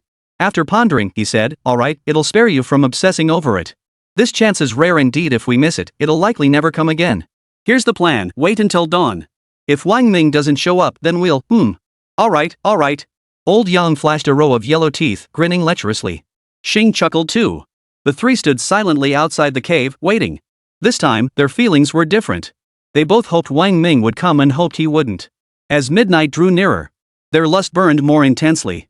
Old Yang kept glancing at his wristwatch, then at the girl in the cave. He was growing impatient. Time dragged on agonizingly slow, second by second. He wished he could twist the hands of the clock himself, making it jump from 11:30 to 12 o'clock. Ding! Finally. Old Yang's phone chimed once. Midnight had arrived. Chapter 136, come on, kid. I'll let you take the first 3 moves. Ha! It's past midnight. That little bastard Wang Ming doesn't have the guts to show up. Old Yang rubbed his hands together impatiently, a lecherous grin spreading across his face as he stood up and walked toward the cave entrance. Fan Debiao was still worried. Shouldn't we wait a bit longer? Wait for what? Listen, big brother, even if Wang Ming shows up, we can't keep these girls. If he doesn't come, we still can't keep him. Whether Wang Ming comes or not, these girls are gone. Why suffer waiting? Let your brothers enjoy first. Big brother, there are 4 girls total. You pick first? Old Yang enticed him. Fan Debiao sighed. Ah, you two, truly blinded by lust, audacious beyond belief. Even daring to covet someone from the capital's elite families. You'll surely meet your end at a woman's hands. I'll take the older one. Old Yang chuckled and pointed at Zhao Qingshi. Her? Yes, her. She's got that mature woman's charm. Fan Debiao nodded. Far more flavorful than these young girls. Brother, you've got great taste. Old Yang chuckled. Since you've chosen her, I'll take her too. Old Yang pointed at Rui Shui. This one's got the fiercest temperament. That air of nobility is absolutely intoxicating. I like it. Ha ha ha. You two have made your picks. The remaining 2 girls are all mine. Xing ogled Lu Qiaoyao and Zheng Tianjing, licking his lips. Damn it, Xing, you greedy bastard. Watch out, she'll drain you dry. Old Yang warned. Ha ha, dying beneath the peony blossoms even as a ghost, I'd be living large. Ha ha ha. Xing laughed, utterly unconcerned. Roar. Roar. Roar. At that moment, a piercing noise echoed from the cave, sealing the roar of helicopter rotors. Fan Debiao was the first to sense someone approaching. Within moments, he appeared atop the mountain. They're here? Old Yang muttered, displeased. They're almost here. The enemy has another expert of equal rank. Fan Debiao reported. Damn it, they show up at the worst possible time, ruining my fun. Xing spat angrily, flinging phlegm hard against the cave wall. I'll go up first and take down that little bastard. Then I'll kill these women right in front of him. Let's go check it out. Fan Debiao led the way out. Outside the cave. The helicopter had already turned and vanished into the distance. 4 figures stood suspended on the mountaintop: Wang Ming and his men. Wang Ming's face was as pale as ancient ice, his gaze fixed sharply on the cave below. His fists clenched tightly, he remained silent. Young Master Wang, there are 3 soul ancestor level experts inside. Guan Dachuan, standing beside him, had sensed their strength with his spiritual perception. His face darkened. They're tough to deal with. 3 soul masters? Cheng Gang and Song Dijuan stared at Wang Ming in utter shock. They couldn't fathom how Wang Ming, a mere 39th level soul pill cultivator, had managed to offend 3 soul ancestor level experts simultaneously. Senior Guan, could you handle one?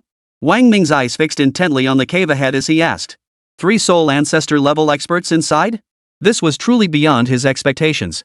It seemed the Ouyang family had spared no expense in their efforts to deal with him. Their strength is around level 70 to 71. I can handle one without issue, Guan Datsuan nodded.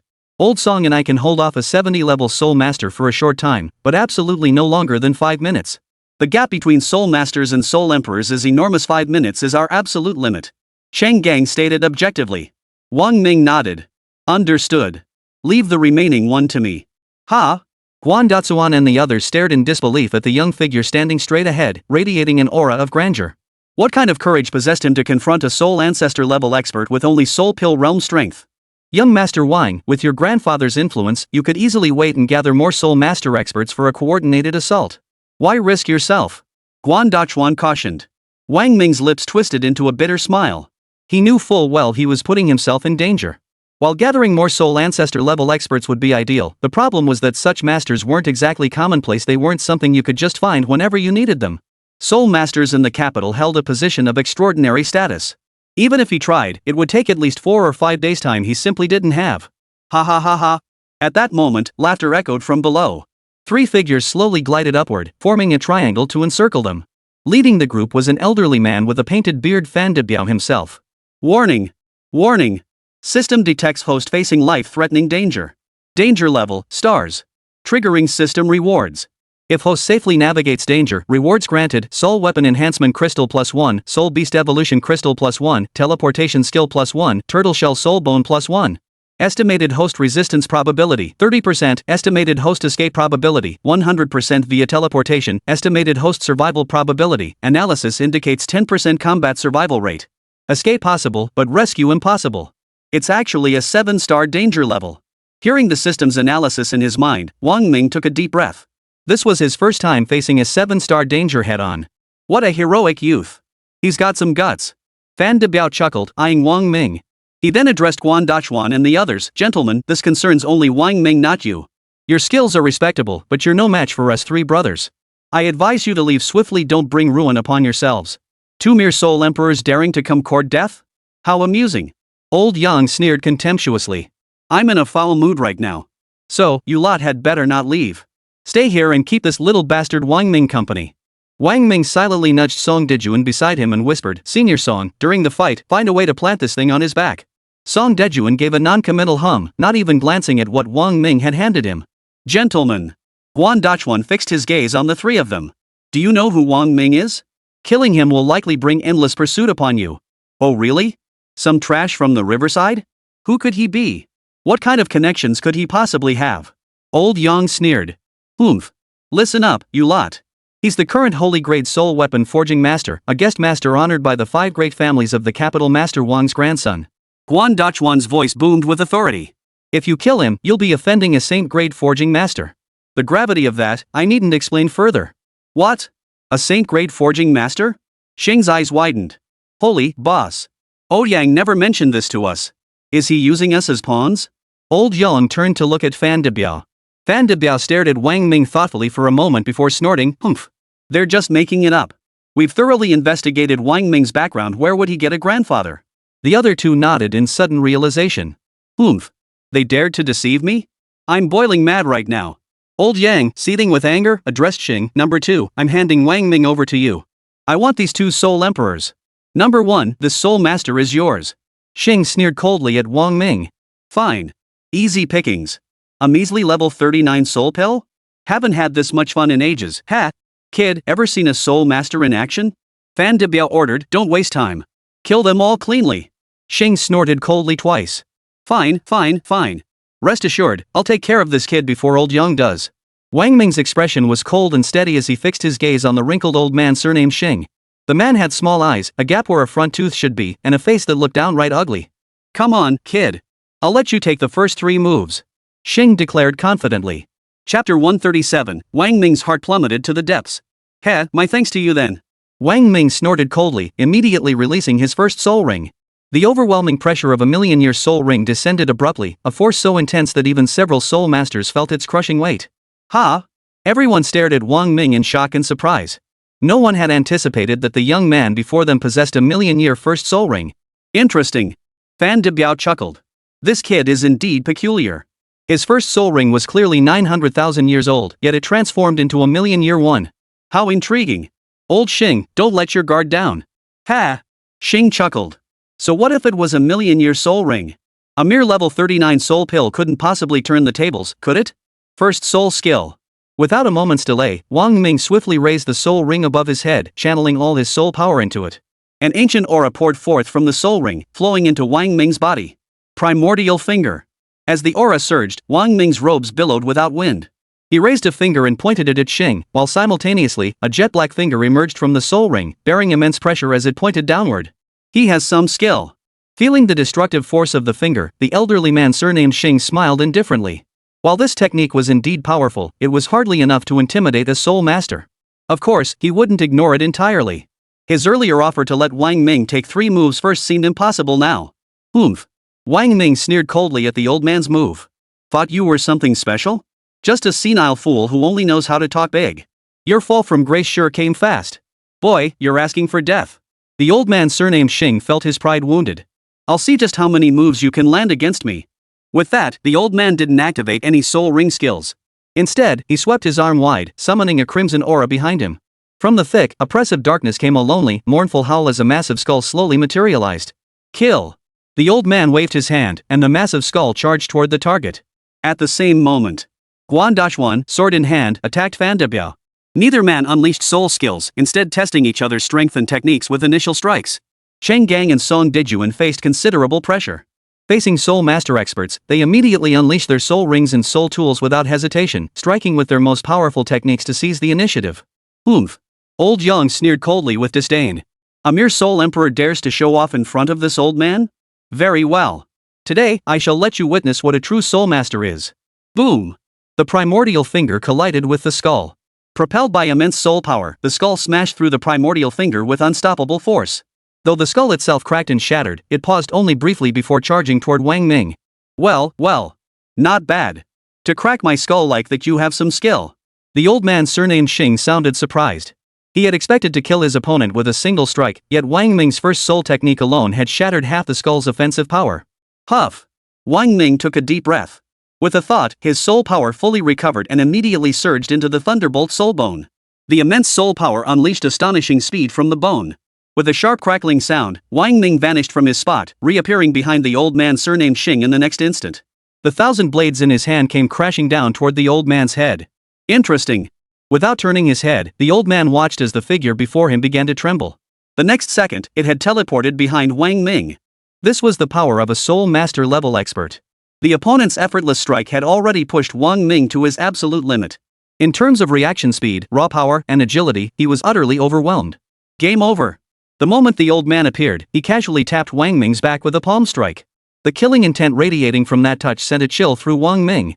He immediately summoned his entire soul power to form a protective barrier behind him. The 1,000 blades shattered into countless fragments, weaving themselves into a defensive net. Boom! A colossal force shattered Wang Ming's defenses like rotten wood, slamming solidly into his back. In that instant, Wang Ming felt as though a mountain had struck his back. His vision blurred and his body shot downward like a cannonball, crashing heavily onto the ground with a thunderous thud. Dust swirled and rocks scattered. Wang Ming felt dizzy and disoriented, his head pounding as if his entire body was about to fall apart. Fortunately, Tuasan's scaled armor prevented fatal injury, though his internal organs had sustained severe trauma. The system began automatically scanning the host's injuries. Cough, pft. Wang Ming struggled to crawl out of the crater he'd been thrown into. He lifted his head. A gust of wind swept across his face, blowing his hair forward and revealing his determined eyes. Above, Wan Dachuan and the others had halted their battle, watching Wang Ming below. If he were dead, the rest of the battle would hold no meaning. No one had expected him to survive. A mere 39th level Soul Pill Realm cultivator had withstood the assault of a Soul Ancestor expert and survived. It was nothing short of a miracle. How amusing. He actually survived. Ha! The old man surnamed Xing let out a savage laugh, rubbing his hands together. This is delightful, utterly delightful. I'll see just how many more blows you can withstand from me. He made to strike. But with a wave of Wang Ming's hand, a crystal-clear snowflake appeared before everyone. This was his greatest safeguard. Even though she was far away in Linjiang, separated by thousands of miles, with her strength, she could arrive within half a minute at most. You know what this is, right? Wang Ming managed to say as he struggled to his feet. Oomph. So it really is hers. Fan De Biao's heart lurched when he saw the snowflake in Wang Ming's hand. Though he'd known about it long ago, witnessing it firsthand still left him somewhat incredulous. Release them. If she comes, you'll all die. Wang Ming gritted out. Is that so? Old Yang sneered coldly. Release them? On what grounds? Just because of that snowflake in your hand? You're seriously underestimating us soul sect masters. What? You're not afraid? Wang Ming smiled confidently. Ha! Afraid? Of course we are. She's the mightiest warrior in our dragon nation, how could we not fear her? But that fear hinges on one thing, can you truly summon her? Old Yang chuckled. You're but a mere soul core realm youth. How could you possibly comprehend the limitless power of a soul sect master? Wang Ming. 3 soul sect masters have joined forces to seal the space your soul power can't break through. Guan Dachuan shouted urgently. What? Wang Ming's heart jolted. He frantically channeled soul power into the snowflakes. Don't even think about it. Fan De Biao snorted coldly, moving several times faster than Wang Ming. He stomped his foot violently, causing ripples to surge through the surrounding air. The other 2 immediately struck simultaneously. In an instant, a triangular space coalesced in the air, visible to the naked eye. This space seemed to be covered by a layer of light membrane. Wang Ming channeled his soul power into the snowflake, and a beam of light shot out, only to be firmly locked within this space. Wang Ming's heart plummeted to the depths. Chapter 138. Holy crap, what the hell is going on? Ha ha ha ha. The old man surnamed Xing laughed heartily, hands on his hips. Wang Ming, today is your day of reckoning. I'll see what tricks you have left up your sleeve. Oomph. Fan De Biao snorted coldly, secretly sighing in relief. Thankfully, Wang Ming had played his cards openly. If he'd slipped word out beforehand, they wouldn't have had time to seal off the space. Old Yang chuckled. Song Dijuan noticed a mark on Old Yang's back and silently signaled Wang Ming with a glance. As the 3 of them moved to seal off the space, Song Dijuan seized the moment. Using a unique skill of his soul artifact, he left the mark on Old Yang's back. Boy, if you're not hiding any more power, then die. The old man surnamed Xing waved his hand, and the skeleton reappeared overhead. Third soul skill. Wang Ming roared to the heavens, his heart-wrenching cry echoing overhead. Hum. The world fell suddenly silent. The sealed space seemed to freeze solid. Everyone was stunned by Wang Ming's roar. Immediately afterward, a black soul ring with a golden border slowly emerged from beneath his feet. This soul ring emerged with an air of leisure. The soul ring drifted out calmly, appearing ordinary and unremarkable. Yet, an intangible oppressive force silently emanated from it, rippling through the air. Empowered by the soul ring, Wang Ming slowly straightened his back. Standing there, fists clenched, eyes bloodshot, he fixed his gaze intently on the elderly man surnamed Xing above him. The old man felt a chill run down his spine under Wang Ming's intense gaze. An 8,000-year black soul ring? Old Yang frowned, staring at this peculiar soul ring in confusion. A typical 10,000-year soul ring was black, but Wang Ming's soul ring possessed an aura of authority that far surpassed that of a 10,000-year soul ring. Moreover, its outer rim bore the golden hue characteristic only of a million-year soul ring. Could it possibly be an 8,000,000-year soul ring? At this thought, everyone sucked in a sharp breath. A million-year soul ring was terrifying enough, yet this guy had an 8,000,000-year soul ring? It was almost unbelievable. But what followed was even more astonishing. System, releasing third soul ring age, 0.0601%. Releasing soul ring age. 50%. 100%. Soul ring age release successful. Current age, 999,999,999 years. Hum. As the system's voice faded, the soul ring hummed softly, trembling as a shockwave abruptly radiated outward. Its color could no longer be concealed, blazing with a dazzling golden light. The soul ring quivered, its terrifying soul power surging through the sealed space. The sealed chamber itself began to tremble.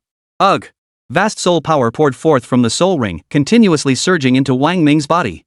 Instantly, his body swelled from the immense pressure of this colossal soul power. Every part of his body felt as if it would burst. Empowered by the soul ring's force, Wang Ming's body slowly rose, suspending itself midair. The enormous landscape soul ring shone like a golden sun, illuminating the night sky. Holy, holy! This kid is seriously freaky.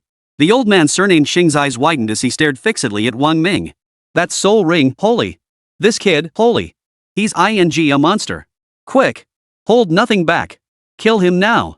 Fan De Biao roared fiercely. The fact that a soul ring could instantly increase its years of cultivation was beyond their comprehension. Even Guan Dachuan and the others nearby were stunned into silence. The old man surnamed Xing dared not hesitate any longer. He immediately unleashed his seventh soul ring. The 90,000-year soul ring glowed with a black light, its enormous circle nearly obscuring half the sky. Interesting. He actually dares to release his soul ring against old Xing. Old Yang chuckled lightly. Though Wang Ming's displayed power was astonishing, that was all it was. Against a seventh soul ring of the soul master level, it was futile. He turned to Cheng Gang and Song Dejuan, his face twisted into a vicious grin. Gentlemen, Wang Ming is as good as dead now. Next up is your turn.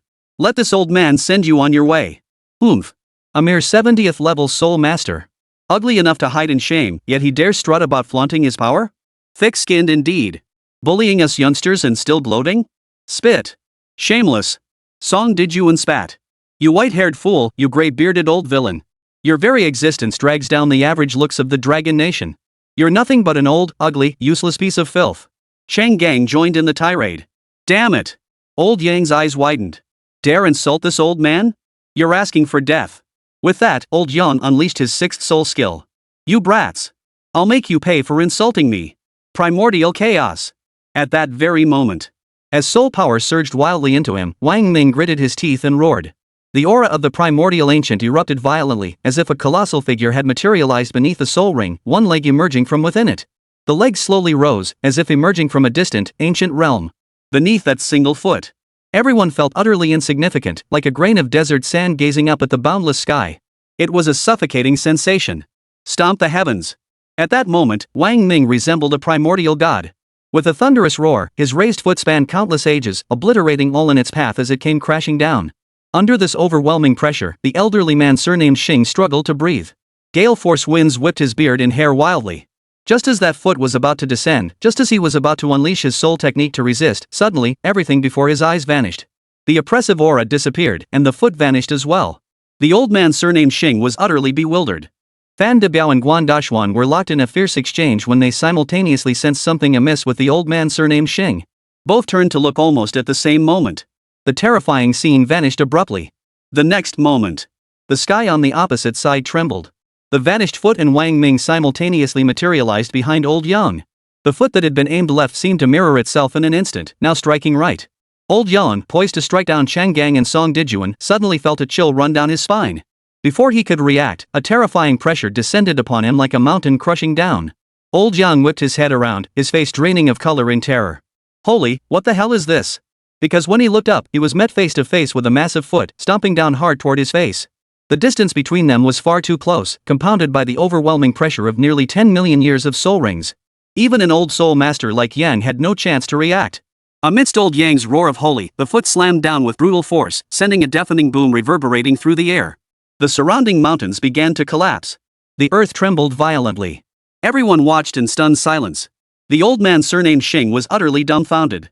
That kick was clearly meant for him. How did it suddenly land on old Yang's face? Chapter 139. Do you know why? Wang Ming breathed heavily, one hand shielding his chest while the other gripped the hilt of the thousand-blade sword. Its blade long vanished. Everyone stared at the scene in utter shock. No one could have imagined it, nor could they believe it.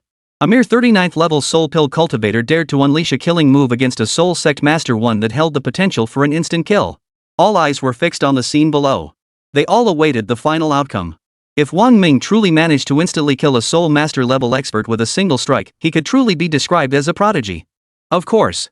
What they didn't know was, all these calculations were inseparable from the system's projections. When the system accurately predicted the timing of the third soul skill's descent, Wang Ming unleashed his shape-shifting technique without hesitation, materializing behind old Yang and catching him completely off guard. Dust settled. A colossal footprint came into view, spanning the size of 2 football fields and plunging 5 or 6 meters deep. The stones and trees beneath it had been crushed to powder, compacted solidly into the deep pit. Old Yang's body had been pressed neatly and firmly into the ground, perfectly flush with the surface. The physique of a soul master level expert had reached the level of diamond-hard invulnerability. Hard as steel. Were it not for Wang Ming's terrifying soul ring enhancement, any soul master below the rank of Soul King, even if the soul ancestor stood completely still, would be unable to inflict the slightest injury. Old Yang. The elderly man surnamed Xing's face paled at the sight. He teleported instantly into the pit, waved his hand, and shattered the solid ground beneath him. He lifted old Yang to his feet. Old Yang had been pierced by the thousand blades blade. The sharpness of an imperial-grade soul weapon was sufficient to pierce through a soul emperor-level expert and posed significant lethality even to a soul master-level expert. Coupled with the overwhelming pressure of the third soul skill, the shards of the thousand blades had completely penetrated old Yang's body, inflicting fatal wounds. Old Yang was now nothing but a corpse. Wang Ming, at the soul pill realm, had instantly slain a soul sect master. This feat was unparalleled across the entire blue star. After all, the gap between the two realms was as vast as heaven and earth. The looks Guan Dachuan and the others gave Wang Ming had changed. Their previous respect for him had been out of deference to Master Wang, but now their gazes held genuine, heartfelt admiration. A true young hero. He faced a soul master with neither arrogance nor fear, willing to go to the ends of the earth for his friends. In this era, such individuals are nearly extinct. Today's youth can be summed up in 2 words: lie flat. What the hell is this plastic friendship nonsense? What the hell is love? Nothing beats the solidity of money. As long as I lie flat enough, both capital and the government will have to step aside. Fan Debiao's lips trembled slightly, his expression tinged with disbelief. Wang Ming's move had been utterly bizarre. He hadn't even seen how Wang Ming had shifted from one side to the other. Not a single spatial fluctuation more terrifying than teleportation itself. What kind of monster is this? Soul essence restored to 100%. Wang Ming silently commanded the system. Scan physical condition. Can bodily injuries be repaired? Restoring soul power. 50%. Scanning physical condition. 50% complete. Soul power restored. Scan successful. Host currently carrying excessive soul power load. Severe internal bodily trauma detected. System temporarily unable to activate repair function. With his soul power fully restored, Wang Ming felt a wave of warmth wash over his body. The exhaustion vanished instantly. Yet the injuries within his body became all the more distinct, the pain sharpening with them. His entire body felt like it was being pricked by needles. Raising his hand to look, he saw faintly cracked wounds on the back of his hand, tears caused by forcibly increasing the soul ring's age earlier. Old Yang. The elderly man surnamed Xing clutched Old Yang, overcome with grief. They were sworn brothers, having journeyed through the martial world for years. Though all three possessed formidable cultivation talent, they were orphans who had relied on each other since their oath, achieving their current status through mutual support. Never did they imagine their third brother would meet his end today at the hands of a soul pill. Third brother. Even if it costs me my life, I swear I'll avenge you today. Xing roared, his eyes red with fury. Third brother. Fan Debiao closed his eyes in grief. Eldest brother. Xing cried out. That beast Wang Ming killed our third brother. We must avenge him. Revenge. Fan Debiao opened his eyes, fixing a deathly stare on Wang Ming. Guan Dachuan, Chang Gang, and Song Dejuan immediately shielded Wang Ming. Fine. Fan Debiao gritted his teeth at the three blocking his path. Since you insist on opposing us brothers, then today, you shall all die here. As the words fell, Fan Debiao flicked his wrist and a silver needle appeared in his hand. Guan Dachuan's expression changed upon seeing the needle. He gasped, a mid-grade soul-grade artifact? Chang Gang and Song Dejuan's expressions also darkened upon hearing this. No one expected a street thug like Fan Debiao to possess such a precious mid-grade revered soul artifact. It was utterly unbelievable. You see? The grading of soul tools represented the combat power they unleashed.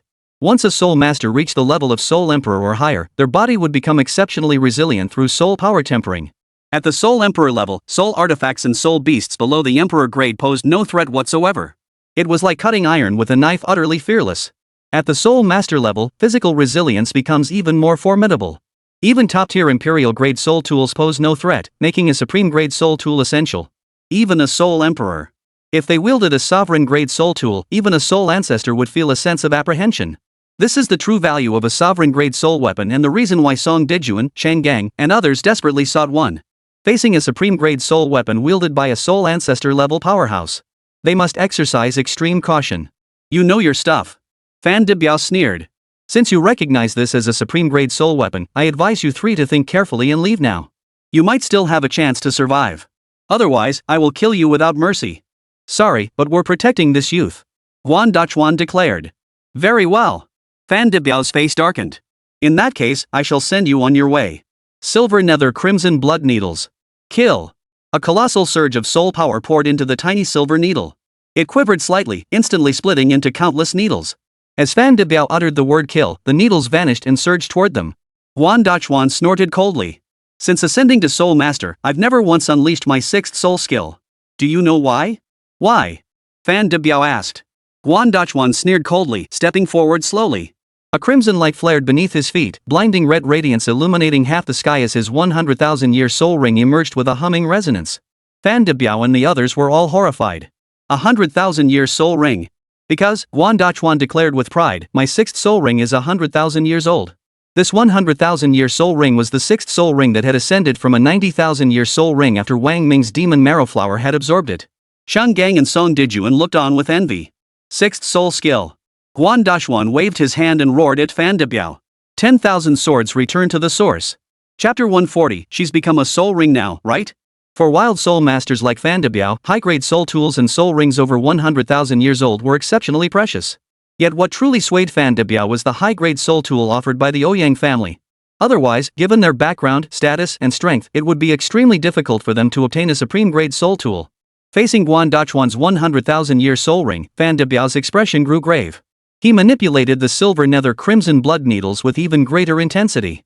The needles, as fine as hairs, were nearly indistinguishable in the night sky and moved with astonishing speed. Guan Dachuan remained expressionless, his hand trembling. The imperial-grade soul weapon sword rang out with a metallic clang. Countless swords, condensed from soul power, split from 1 into 2, and from 2 into 4, forming a circle around them. Kill! At Guan Dachuan's command, countless flying swords shot forth. Midair, a cacophony of clanging erupted as sword tips clashed with needle points. And me too, roared the elderly man surnamed Xing below. His feet stomped the ground, propelling him upward like an arrow released from a bowstring. In a flash, he appeared above the crowd. You bastards! Dare to kill my brother? You're asking for death. The elder Xing materialized overhead, a deep black soul ring blazing above his head. The soul ring rapidly expanded, revealing a colossal skull. Countless miniature skulls swirled around the giant skull. Seventh soul skill, 10,000 skulls devour. Cheng Gang and Song Dejuan simultaneously unleashed their sixth soul skills, joining forces to resist the old man surnamed Xing's seventh soul skill. But the clash proved too immense. The moment they clashed, Cheng Gang and Song Dejuan's sixth soul skills were effortlessly shattered. A colossal force crashed down, and Wang Ming felt an overwhelming power descend from the heavens. Huff! Taking a deep breath, Wang Ming knew he must now pin down the old man surnamed Xing and wait for Guan Dachuan and Fan Debiao's decisive battle. Facing the old man surnamed Xing alone with only Cheng Gang and Song Dejuan, resistance was futile. Third soul skill. Wang Ming forced himself to unleash his third soul skill once more. The 8 million-year soul ring drifted gracefully into the air, radiating a blinding light as bright as the sun. Sure enough, when Wang Ming unleashed his third soul skill, a look of apprehension immediately flashed across the old man surnamed Xing's face. Simultaneously, Fan Debiao, who was battling Guan Dachuan, grew wary. Wang Ming's sudden teleportation earlier had already unsettled them. No one could predict who this strike would target. Moreover, Wang Ming's strike was undeniably powerful. Even a soul master would meet certain death if caught in its path. Old Yang had already paid for this truth with his life. Thus, both the old man surnamed Xing and Fan Debiao were forced to take defensive measures. Guan Datsuan, Chang Gang, and Song Dejuan seized the opportunity to launch fierce attacks against them. The unfortunate Xing and Fan Debiao found themselves in a tough spot. They had to block Guan Datsuan and the others' attacks while simultaneously guarding against Wang Ming's ultimate strike. Primordial Skystriding. Wang Ming knew that without his shape-shifting trick, killing Soul Master experts was impossible. But his target wasn't them anyway. With Old Yang slain, the spatial blockade formed by the trio had long since become unstable. Breaking through their spatial barrier would allow him to use her name to scare off these two. With his current strength, defeating these two Soul Sect experts was simply too difficult. Primordial energy surged down like a torrent, a colossal foot seemingly descending from distant starry skies, crushing toward this realm. Something's wrong. Fan Debiao was the first to sense the danger. Realizing Wang Ming's intent, he immediately shouted, "Number 2, that bastard Wang Ming is trying to break the spatial barrier. Stop him. Your opponent is me, dare you lose focus." Guan Dashuan teleported behind Fan Debiao and swung his sword. Caught off guard, Fan Debiao took a heavy slash across his back.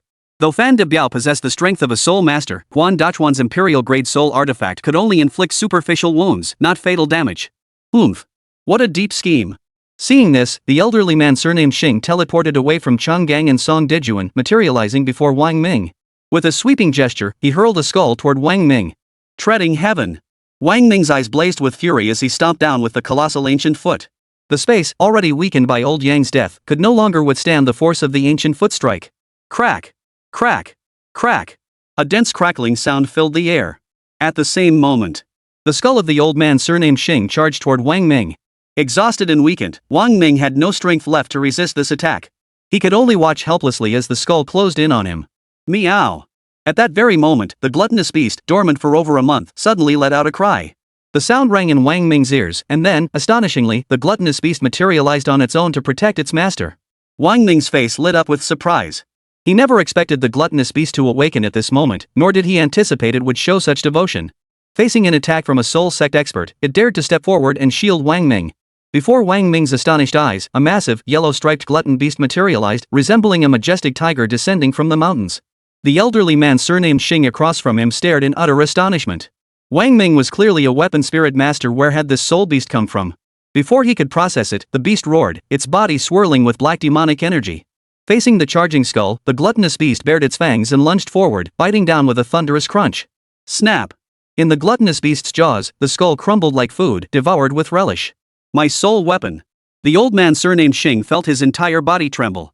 His contract soul weapon had been destroyed, and the backlash struck him. Blood spurted from the corner of his mouth as he stared at the gluttonous demon beast in disbelief. This soul beast could actually crush his imperial-grade soul weapon, the skull, with a single bite? Crack! At that very moment, Huang Gu's foot completely shattered the sealed space. Everything that had been trapped within returned to normal. Seeing this, Guan Dachuan, Chang Gang, and the others immediately retreated. It was no longer necessary. Wang Ming coughed violently several times. With a wave of his hand, the gluttonous beast roared and twisted its head to appear behind him, glaring at the two soul masters. Before their eyes, crystalline snowflakes appeared. Wang Ming glared at them. I'll give you two choices, either get out or die. Ha ha ha ha. Fan Debiao burst into laughter, his eyes mocking as he looked at Wang Ming. Wang Ming, your strength is truly unexpected. Your purpose in coming here is to rescue your teacher, Ningning Xue, correct? Wang Ming frowned, a sense of foreboding washing over him. Fan Debiao roared with laughter. What a pity, what a pity. I'm afraid you'll never see her again in this lifetime. You killed our third brother, we won't let you off the hook. Today, 3 of us are here to protect you, but I refuse to believe anyone will always be by your side to shield you. Where is my teacher? Wang Ming gritted his teeth, his eyes blazing with fury. Ha ha ha ha. Your teacher? She's probably been turned into a soul ring by now. Ha ha ha ha. Fan Debiao's maniacal laughter grew louder. Seeing the rage burning in Wang Ming's eyes filled him with satisfaction. You're asking for death. Wang Ming's rage boiled over, and he lunged forward. But Fan Debiao and the old man surnamed Xing no longer engaged with Wang Ming. After all, he held something belonging to her, and they didn't want to risk their lives. In an instant, both men teleported away, carrying old Yang's corpse with them, vanishing without a trace. Chapter 141, If you don't speak up, I almost forgot to kill you. Wang Ming trembled with rage, gritting his teeth as he stared fixedly at the spot where they vanished. His fists clenched so tightly his nails dug into his palms, sending sharp pains through his hands. Young Master Wang. Cheng Gang tried to offer comfort but found no words. He called out once, then stood frozen. Get down. Wang Ming hurried down into the cave. And Ruzhui and the others lay still inside. He rushed to their sides to check on them, finding their outer clothes intact. After carefully examining each of them and checking by Yishan and Lu Feifei's injuries, he finally felt somewhat relieved. It seemed these men, though seemingly capable of any evil, still held some reservations. They dared not harm Ruzhui and the others, for the consequences would be unbearable. Young Master Wang. Guan Dashuan said, these men came to kill you. Now that we've driven them off, they won't give up. We should leave this place immediately and return to the capital. In the capital, no one would dare to act recklessly. Wang Ming lowered his head in deep thought. The safety Guan Datsuan spoke of in the capital was merely his own assumption. If Ouyang Shang learned he was still alive, he would certainly not let it rest. The most pressing concern now was Teacher Ning. Judging by that man's words, Teacher Ning was most likely sent to the trial base in the capital. But the problem was, Teacher Ning's soul power talent wasn't particularly high. She simply didn't have that kind of value. Senior Fan. Just then, faint calls echoed from outside the cave dwelling. Wang Ming frowned. That voice sounded so familiar. Wang Ming shot Guan Datsuan a glance. Guan Datsuan vanished instantly, reappearing in the same spot moments later. A figure now stood before Wang Ming. Senior Fan, have Wang Ming and the others already died? Li Yolu, just recovering from the disorientation of the teleportation, cut himself off abruptly. Before him was a face that filled him with dread. It was a deathly pale face, blood trickling from the corners of its mouth, eyes glowing crimson. Extreme fury made the flesh on its face tremble. Gritting its teeth, it fixed a deathly stare on Li Yolu. Li. You. Lu. Wang. Wang. Wang Ming. Li Yolu froze in shock at the sight of Wang Ming, his voice trembling. It was you. Wang Ming strode forward, grabbing Li Yolu by the collar. His voice was hoarse. You led them to Teacher Ning? No, it wasn't me. Li Yolu's body went limp with fear. It wasn't me. I didn't. It was them. Yes, they found me and asked me to lead them. No, wait, they found Teacher Ning. You're asking for death. Wang Ming swung his hand. A shard of the 1,000 blades pierced Li Yolu's thigh with a sharp thud. The blade tore through flesh, blood spurting out. Ah! Li Yolu let out a piercing scream, collapsing to his knees on the ground. The agony caused his muscles to spasm violently, his entire body shaking uncontrollably as his face contorted into a hideous grimace. Wang Ming stepped forward and stomped viciously on his chest, gritting his teeth. I'll ask you one more time. If you don't answer honestly, I'll kill you. Speak. Where is Teacher Ning now? Wang Ming, you can't kill me. You can't kill me. Li Yolu finally broke. I'll tell you. I'll tell you everything. Where is Teacher Ning now? She was taken away. Who? I don't know him personally, but I heard he goes by the surname Xin. Boss Fan calls him Young Master Xin. Xin? Young Master Xin? Wang Ming immediately thought of the Xin family in the capital, his sworn enemies. Now, besides the Zins, there was the Chen family and now the Ouyang family too. His enemies were truly multiplying. The Xin family? Guan Datsuan frowned. Young Master, could it be the Xin family from the capital? Who else could it be? Wang Ming gritted his teeth, his face flushed with rage. Li Yolu felt his brain freeze upon hearing Guan Datsuan address Wang Ming as Young Master. He knew Wang Ming all too well, a trash-picking king of garbage. Yet here was a Soul Realm expert willingly calling him Young Master. Wasn't Wang Ming a globally wanted criminal?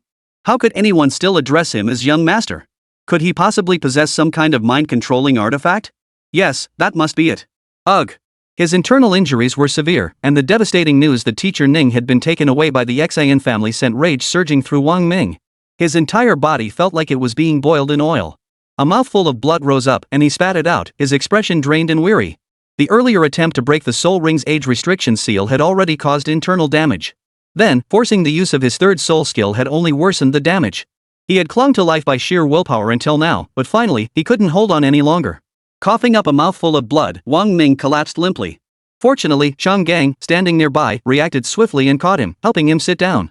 After assessing the damage, Cheng Gang's expression turned grave. Young Master, the injuries within your body are severe. You must channel your energy to heal them. Otherwise, you will suffer lasting consequences. Wang Ming shook his head slightly. Check on them first. Song Dejuan replied, they're unharmed, merely drugged unconscious. These two youngsters sustained some injuries, but none are life-threatening. No need to worry. Only then did Wang Ming relax. Turning to Guan Datsuan, he ordered, let's go. We're returning to the capital immediately. Teacher Ning must not come to harm. Have the helicopter come for us? 3 elders. 3 elders. At that moment, Li Yolu, lying on the ground, saw Wang Ming's severe injuries and weakened aura. He sensed a once-in-a-lifetime opportunity. If he could awaken the 3 elders' independent thinking, he could kill Wang Ming. He shouted loudly, 3 seniors. Wake up! Don't let that trash Wang Ming deceive you.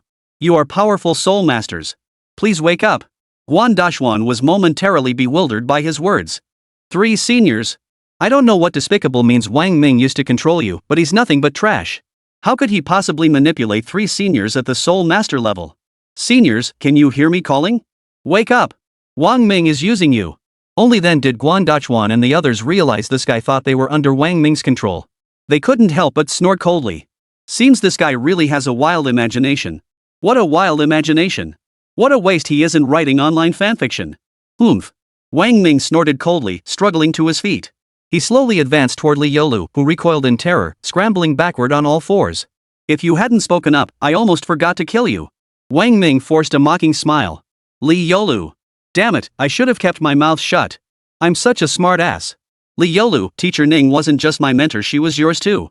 To treat your own teacher this way shows you're a heartless, ungrateful bastard. For a heartless scoundrel like you, this death is the best outcome possible. Don't kill me. Don't kill me. Li Yolu's voice trembled with fear. Wang. No, Mingge, have you forgotten? I even treated you to a meal. Don't kill me. I treated you to a meal. Put. Wang Ming sneered coldly, flicked his wrist, and a shard of the 1,000 blades flashed through the air, piercing Li Yolu's throat. Then, Wang Ming boarded the helicopter with his men and sped toward the capital. Chapter 142. Tonight, come alone to the outskirts. Kyoto, Xin family residence. Xin Jingzai, Zhenzili, Ouyang Shang, and Miao Hedong sat in the grand hall, their expressions grim. Everything in the trial base had been destroyed by Wang Ming. Numerous research achievements were utterly ruined. While much of the damage had been inflicted on Shi Zhoumen's head, many devices would need to be replaced. The location itself needed to be changed. With the 3 brothers Fan De Biao taking action, Wang Ming is as good as dead. Chen Zili declared. If he dies, we wouldn't necessarily need to relocate the trial base. But right now, the most crucial thing is the demonic spirit seed. We chose the trial base precisely because it possessed sufficient demonic energy. Selecting another location would pose a significant problem with the required amount of demonic energy. Either we control or suppress a demonic beast, or we need an enormous quantity of demonic spirit seeds. We have no choice but to change it. Miao Hedong shook his head. The trial grounds belong to the 4 great academies. Our actions have already caught Hong Kajin's attention. This place is no longer safe. Then let's find another location. Ouyang Shang suggested. The capital is vast. We can afford even the most expensive real estate. Let's buy a residential complex and operate secretly within it. We'll strike right under their noses. After pondering, Xin Zhengzai replied, that's a good idea, but we can't be too close to her. So, in the next few days, we'll first find. Beep beep. At that moment, Miao Hedong's phone rang. Miao Hedong picked it up. Seeing it was Fan De Biao calling, he smiled. It's Fan De Biao. Looks like things over there are almost settled. Everyone's hearts skipped a beat as they turned to look at Miao Hedong. Miao Hedong answered the call. Hey, old Fan, have you wrapped up your end? You son of a. Fan De Biao's angry, coarse voice boomed from the other end of the line, exploding like thunder. What the hell is going on? Damn it. Who the hell is this Wang Ming? Miao Hedong's face flushed with embarrassment at the tirade, but he forced himself to ask, answer my question. Is Wang Ming dead? I lost a ing brother, you hear me? You ing bastard. That ing Wang Ming is a monster. He ing killed my brother. I asked if Wang Ming is dead? No. He's already on his way back to the capital. That ing Wang Ming is unnervingly powerful. His 3rd soul ring is an 8 million year soul ring. I swear to God, 8 million years. Do you even know what that means? Fan De Biao's voice trembled on the other end of the line. The entire room fell silent. Miao Hedong sat there like a statue, phone in hand, unable to believe his ears.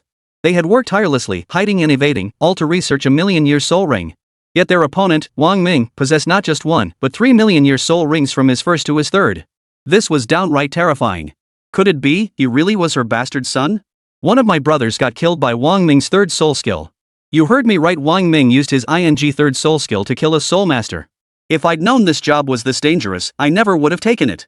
A single high-grade soul tool cost my brother his life.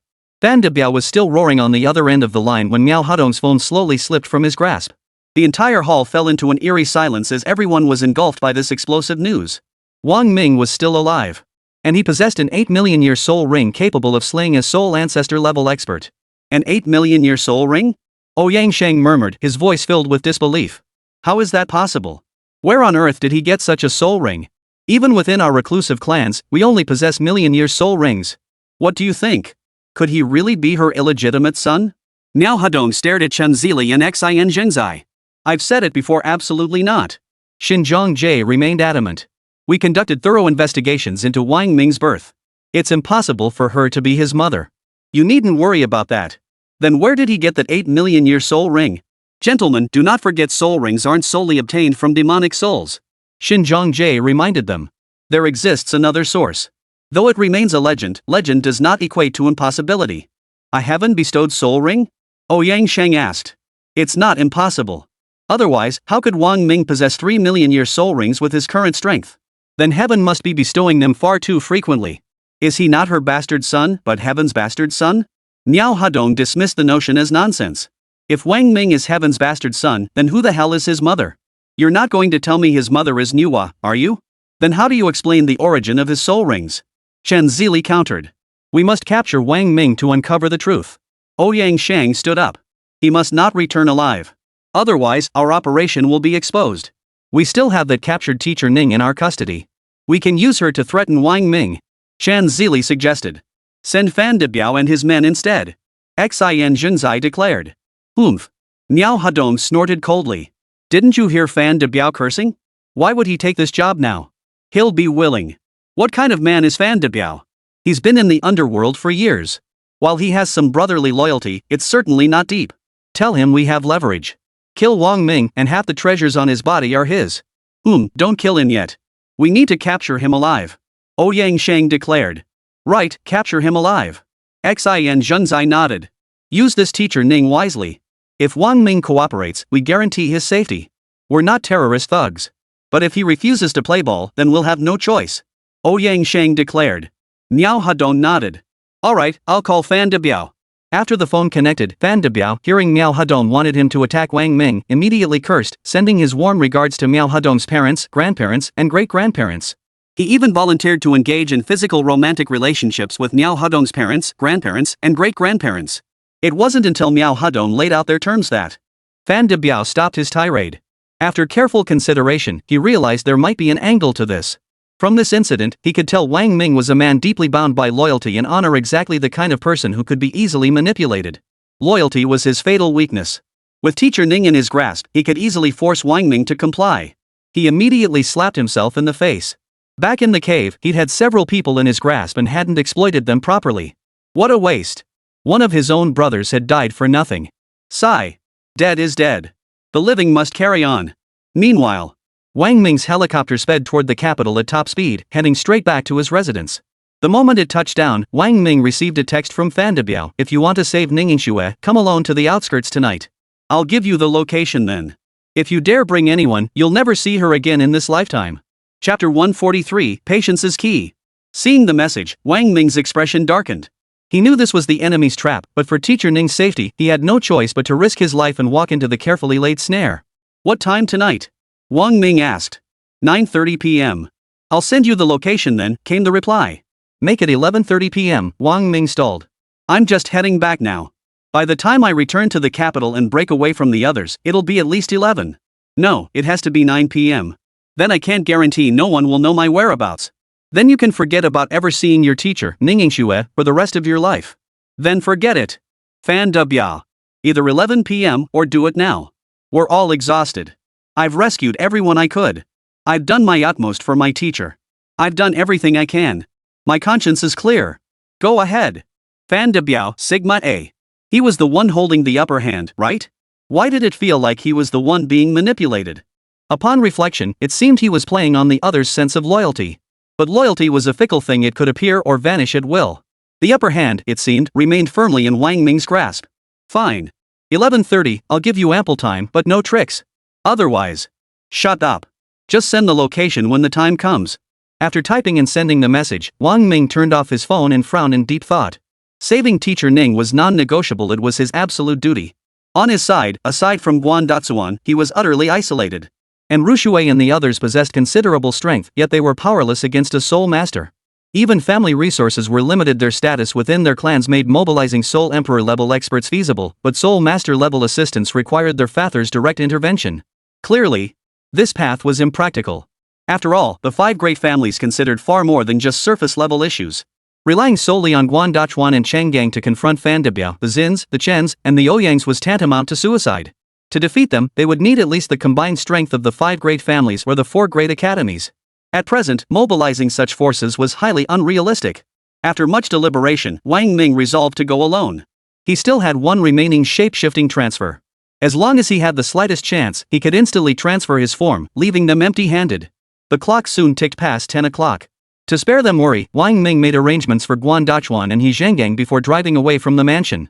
Around 11:28, his phone vibrated with a location update from Fan Debiao, an abandoned factory in the suburbs, a full 80 kilometers from the capital. Driving the distance was out of the question. Wang Ming, wielding the 1,000-blade sword, sped toward the location. About half an hour later, Wang Ming arrived outside the abandoned factory and messaged Fan Debiao, "I'm here. Where are you guys?" Soon, Fan Debiao replied, "Well done. You came alone, just as I expected. Now, based on the location I sent you, head to the next spot." Shortly after, his phone received another location. 50 kilometers away in an unfamiliar place, Wang Ming had no idea where he was. He could only follow the coordinates Fan Debiao provided and speed off. 20 minutes later. "I'm here. You're not trying to lead me on again, are you?" Wang Ming messaged. "Ha!" Fan Debiao's reply came through the phone. "You really are bold enough." At that moment, a cold, sinister laugh echoed from behind Wang Ming. It was the old man surnamed Xing, hunched over, his eyes fixed on Wang Ming with a menacing glare. "You dared come alone?" Wang Ming sneered coldly. "Why wouldn't I dare?" As the words fell, a snowflake appeared in his hand. "As long as I bring her here, it doesn't matter how many of you there are, you'll all die. Wouldn't you agree?" Wang Ming said with a smile. "Quite right, absolutely right." Xing laughed. "Then now, hand this thing over to me for safekeeping. Are you sure you dare take it?" Wang Ming's lips curled. "I recall the last time she came looking for me, she tracked me down following the trail of this very snowflake. Are you seriously hoping she'll come looking for you?" The old man surnamed Xing fell silent. If that was the case, he truly didn't dare take it. "Oomph. In that case, this old man won't take it. Put this thing away. I'll take you away. Otherwise, she will die." "All right." Wang Ming tucked away the snowflakes. In that instant, Wang Ming felt a flash before his eyes. The pungent stench of dry tobacco hit him and his entire body froze. The old man surnamed Xing had already materialized behind him, pinning Wang Ming in place. Oomph. Without the protection of those 3, a mere level 39 soul pill cultivator is nothing but an ant. Yet you dare act so insolently before our sect. Wang Ming, I shall entertain you properly. With that, he stepped forward. Wang Ming saw stars before his eyes, a throbbing sensation of blood rushing to his head. In an instant. When Wang Ming's vision cleared, he found himself in an unfamiliar basement. The space was tiny, barely more than 10 square meters, yet within this confined area stood Xian Zhengzai, Chen Zili, Ouyang Shang, Miao Hedong, and Fan Debiao were all present. The 5 of them stared intently at Wang Ming. Seated calmly in a chair, Wang Ming observed them with composed expression, murmuring appreciatively, well. Xian Zhengzai, Chen Zili, Ouyang Shang, Miao Hedong, and these 2 a full 6 soul master level experts mobilized specifically to deal with a mere level 39 soul pill. My reputation must be quite something, huh? Forget a soul pill. Even an ordinary soul king wouldn't faze this old man. But your soul pill is truly extraordinary. Mobilizing all of us is well worth it. Miao Hedong chuckled. Xian Zhengzai, we meet again. Wang Ming smiled warmly at Xian Zhengzai. Oomph. Xin Zhongjie snorted coldly upon seeing his enemy. Oh. Family head Chen. Wang Ming turned to Chen Zili. All old acquaintances here.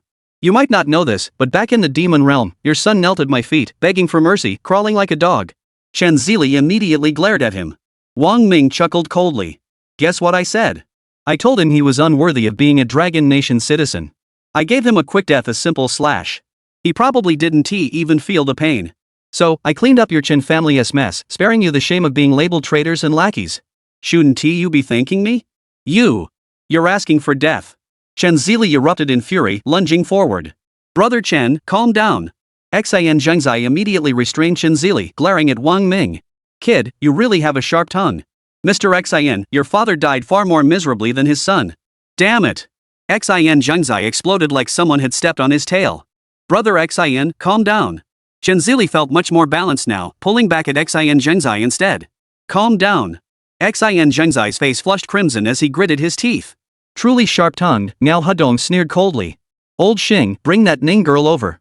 Let's see if he still dares to talk back. Chapter 144, I will witness your heaven-bestowed soul ring with my own eyes. Soon. Ningning Xue was brought forward. Her long hair was simply tied back, her clothes intact, she hadn't been violated. Yet her face was pale, clearly shaken by the ordeal. When she saw Wang Ming, her eyes lit up with joy before turning sorrowful as she cried, Wang Ming, you shouldn't have come. Teacher. Wang Ming's heart surged with emotion at the sight of Ningning Xue. Are you alright, teacher? Did they hurt you? No, you. Just because they didn't before doesn't mean they won't now. Miao Hudong's sinister voice cut through their exchange. He walked slowly behind Ningning Xue, his hands resting on her shoulders, which trembled with fear. Smiling at Wang Ming, Miao Hudong said, Wang Ming, whether your teacher lives to see tomorrow depends entirely on your performance. Is that so? I don't believe it. Wang Ming curled his lips into a confident smile. You don't believe it? Fan De Biao was taken aback. With 6 Soul Master level experts present, how could Wang Ming possibly turn the tables? How about we make a bet? Wang Ming's face twisted into a mocking grin as he looked at Miao Hudong. You. Seeing Wang Ming smile, he instantly recalled their wager back at the trial base. I bet you can't hold me back. Ha ha ha ha. Fan De Biao roared with laughter. Amusing. Absolutely brilliant. It's been ages since I heard such audacious words, and from a mere 39th level soul pill cultivator at that. Miao Hudong? This line, it sounds so familiar. Wang Ming, have you lost your mind? Look at your situation. Who would believe such braggadocio? Sneered the elderly man surnamed Xing with disdain. I believe you. Miao Hudong declared with unwavering certainty. Everyone, oh? Miao Hudong's gaze swept across the crowd. I believe you. Brother Miao, you. Xin Zhengzai was utterly dumbfounded. Wang Ming does have a skill, he can vanish instantly from his spot. It's even more outrageous than a soul master's teleportation.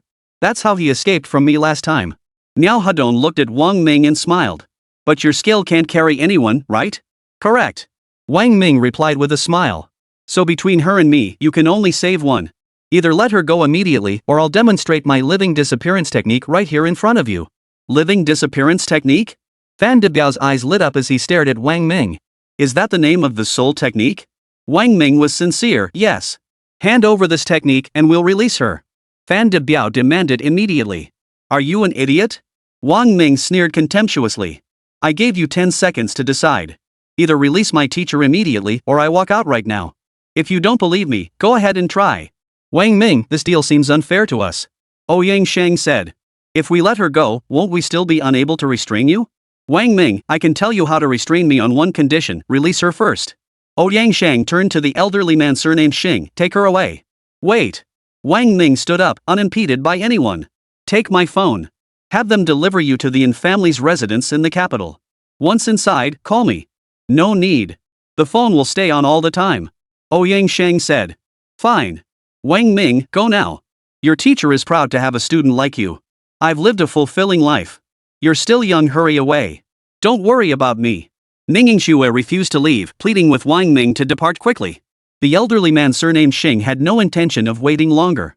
With a wave of his hand, the two vanished instantly. Wang Ming sat back down in his chair as Fan De Biao initiated the video call. During the teleportation, the video feed had completely cut out.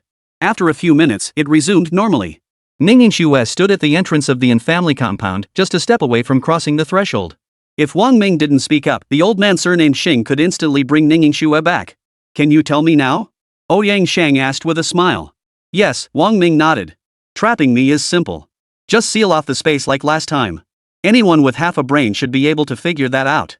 Ouyang Shang's expression darkened. They had already locked down this space, but none had the confidence or the nerve to take that gamble. On the other end of the video feed, the elderly man surnamed Xing immediately moved to retrieve Ningning Xue. She had already stepped through the gates of the Yin residence just as someone from the family emerged. Left with no choice, Xing retreated immediately. Wang Ming smiled. Ningning Xue was finally safe. Alright, now that Ningning Xue is safe, it's your turn, Wang Ming. Ouyang Shang pulled over a chair and sat down opposite Wang Ming, his tone calm. I have a few questions I'd like to ask you. Is that alright? Seriously, could you stop pretending? Wang Ming narrowed his eyes, looking at him with disdain. At this point, who are you trying to impress? Is it okay? I say no, okay? Ouyang Shang merely smiled indifferently. Perhaps it's the influence of my upbringing. I can tell you with complete responsibility that growing up like this, I've rarely gotten angry or furious because it was simply not permitted in my family. Wang Ming studied him intently. I have 3 questions for you. first, what exactly is this teleportation technique of yours? My theoretical knowledge is rock solid. I've read every single Soul Master's book out there, both published and unpublished. But I've never encountered anything like this soul technique. I can't answer that, because it's a skill granted by my soul ring, Wang Ming replied truthfully. Alright. Second question, since you're an artifact soul master, how can you contract a soul beast? Everyone knows humans can only contract one type, either a soul artifact or a soul beast. You really can't figure that out? Wang Ming countered. I heard that when you tested your soul power back then, the soul power sphere exploded. Is that true? Ouyang Shang pressed on. Wang Ming nodded. Yes. So your soul power talent isn't just red tier prodigy, it's legendary gold tier. The moment Ouyang Shang uttered these words, everyone present fixed their gaze intently on Wang Ming. For all these years, a legendary golden tier soul power talent had never been seen. I don't know. Perhaps the soul power sphere was damaged at the time. This matter remains uncertain for now. Wang Ming's response was straightforward. Alright, third question. Ouyang Shang rose to his feet, slowly approaching Wang Ming. He lowered his head, staring intently into Wang Ming's eyes as he asked, your soul rings, the first at 1 million years, the second at 5 million years, and the third at 8 million years. Can you explain this? Certainly. Wang Ming replied without hesitation. The others were taken aback. Wang Ming explained, there's nothing to hide. I only possess this snowflake because she knew about the soul rings and gave it to me. All my soul rings are heaven-bestowed soul rings. Whoa! Everyone was stunned. So when your strength breaks through to Soul King, the soul ring's age could reach tens of millions of years? Ouyang Shang's breathing grew heavy. Wang Ming, maybe. Who knows? Ouyang Shang, very well. I wish you success in becoming a Soul King. I intend to witness your heaven-bestowed soul rings with my own eyes. Chapter 145, 3 more times should be enough. That request is rather difficult to fulfill, at least not in the short term. Wang Ming said with a smile as he looked at Ouyang Shang. Heaven knows, this was absolutely the truth. After all, advancing from level 39 to level 40 or higher required a staggering 20 million energy points. 20 million. That wasn't just a string of numbers, it was tangible energy. Is that so? Where exactly is the difficulty? Ouyang Shang maintained his smile. Wang Ming, face reality. In our hands, you're fish on a cutting board. Do you really think you're in a position to negotiate terms with us now? Niao Hadong threatened from the side. You're absolutely right, but I wasn't bargaining with you, I was stating facts. While I possess a heaven-bestowed soul ring and centuries of soul ring cultivation, the problem is that advancing from level 39 to Soul King demands an incredibly terrifying amount of energy. I fear you simply can't provide it. Wang Ming declared. You, Wang Ming, seriously underestimate the power of the capital's families and the hidden world clans. Xin Zhengzai sneered coldly. Oh? So then, Mr. Xin, Mr. Chen, and young Master Ouyang here are willing to provide me with sufficient demon cores or magic spirit seeds? Wang Ming's lips curved into a smirk. Rest assured, whatever amount of demon core energy you require, we shall provide. You can count on that, Ouyang Shang said. But we need to see your heaven-bestowed soul ring. Wang Ming nodded. Fair enough. But this process will take at least several months. I can't exactly go without eating, drinking, or resting. Also, young Master Ouyang might not know this, but the Chen and Xian family heads certainly do. My ties to the Yin, Lu, and Zhang families run deep. If I don't contact them for this long, they'll definitely try to find me. You should know their influence. If this matter escalates and catches her attention, I have something of hers on me. She can sense my location anytime, anywhere. Ha ha ha ha. Fan Debiao burst into laughter, gazing at Wang Ming with a look of utter ignorance. Wang Ming, until you reach the Soul Sect realm, you'll never grasp the true might of a Soul Sect powerhouse. Do you really think we Soul Sect members are so easily dealt with? Niao Hadong sneered coldly. The space they've sealed off together don't even mention the Yin or Lu families. Even she herself couldn't sense it unless she appeared right before them, understand? Ouyang Shang explained. Wang Ming's heart sank. He had indeed underestimated the power of soul ancestor level experts. The escape routes he prepared seemed completely obliterated by a single blockade. 6 soul ancestor experts working together to seal off a space. Even a soul sovereign level expert arriving unprepared would likely suffer injuries. Alright. I was too ignorant, Wang Ming shrugged. Then please provide me with sufficient demon cores or demon spirit seeds. I'll strive to cultivate as quickly as possible, break through to Soul King rank sooner, and show you what a heaven-bestowed soul ring truly is. How many do you need? Xin Zhengzai asked. No idea. Just send them in batches. The higher the demon core grade, the better, ideally all level 7 or level 8. That'll massively boost my cultivation efficiency. Wang Ming replied casually. You think grade 7 and 8 demon cores grow on trees? Chen Zili snorted coldly, clearly annoyed. From now on, we'll supply you with ample grade 6 demon cores. Wang Ming agreed. Subsequently, Xian Jingzai, Zhenzili, and Ouyang Sheng each produced their demon cores. In total, there were 152 level 6 demon cores, 69 magic spirit seeds, and 342 level 5 demon cores. Level 6 demon cores provided 15,000 energy points, while level 5 cores provided 8,000 energy points. The energy value of demon spirit seeds fluctuates wildly, some surpass grade 6 while others fall below grade 5. They cannot be uniformly calculated and must be assessed based on the energy gained during cultivation. Calculating the total. The demon cores could provide 5 million energy points, while the demon spirit seeds would yield at most 1 million points. Combined, that totaled 6 million, not even meeting the basic requirements. Ha! This means the Xian, Chen, and Ouyang families will have to dig deep into their pockets. These demon cores should be sufficient. Zhenzili spoke, his words directed at Wang Ming, yet carrying weight for Xian Zhengzai and Ouyang Sheng as well. The energy from these cores is ample for my cultivation. A mere level 39 soul pill will suffice. Xian Zhengzai nodded in agreement. Ouyang Sheng nodded in deep agreement.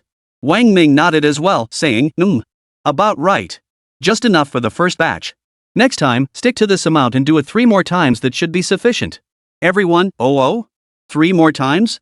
Beside them, Fan De Biao couldn't take it anymore. Wang Ming, are you here to stock up or rip off the big fish? I've never seen this many demon cores in my life. What the hell do you need so many for a measly level 39 soul pill? Eat them? Don't be too greedy, or else. Shut up. Wang Ming raised his face and glared at him. With your measly 90,000-year soul ring, you dare question someone with an 800,000-year soul ring? You? Do you even have the right? You? Fan De Biao was struck again at his weak spot, gritting his teeth with the urge to kill Wang Ming. If you don't believe me, send someone to monitor me. Wang Ming declared. Besides, I've said it before, the energy I need is terrifying. You can't handle it.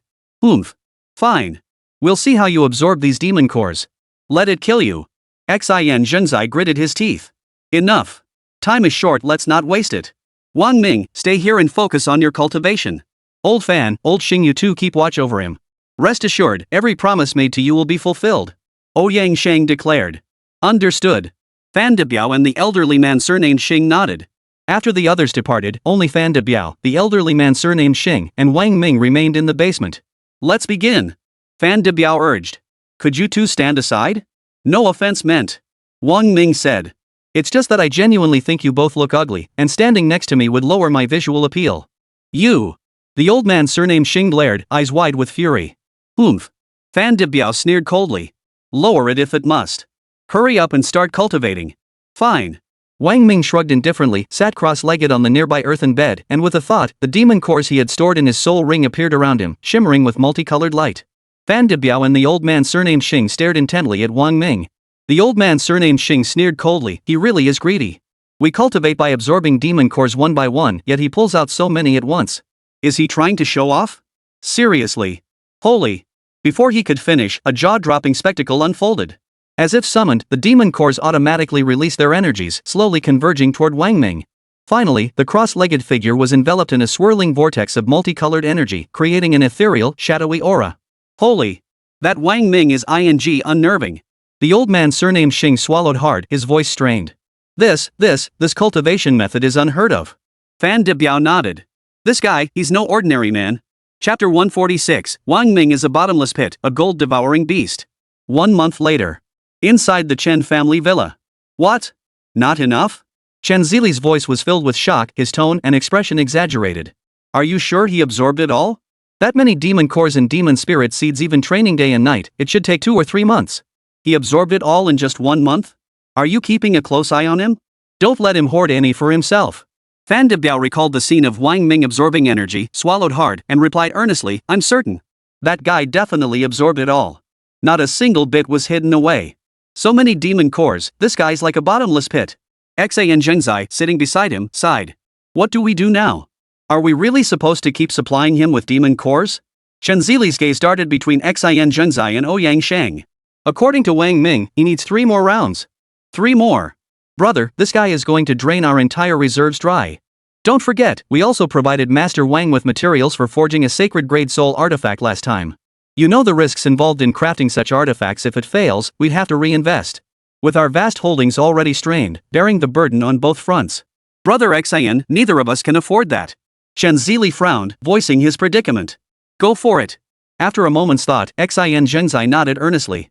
If we can obtain Wang Ming's soul rings, it'll be worth every penny. His third soul ring is 8 million years old, and his fourth is likely to be 10 million years old. If we get a 10 million year soul ring, little brother, would we still fear her? Xian Jingzai lowered his voice as he spoke. But what use would a 10 million year soul ring be to us? Chen Zili countered. Head Chen, have you forgotten our Ouyang family? Ouyang Sheng smiled. I've already reported this situation to the clan. The clan stance is this: our Ouyang family has an elder ancestor who is currently at the peak of the Soul Master realm and has a high chance of advancing to the Soul Sage realm. If we could obtain a 10 million year grade soul ring, then my family's ancestor is the one with the potential to reach that level. Ouyang Shang delivered the astonishing statement with refined elegance. Chen Zili and Xian Zhengzai exchanged glances. Had their immense sacrifices been made merely to furnish dowry for the Ouyang family? What ancient ancestor? This brought them no benefit whatsoever. An ancestor? Didn't every family have one? Continuously supplying Wang Ming with demon cores would inevitably strain their family's financial resources, potentially even causing a breakdown.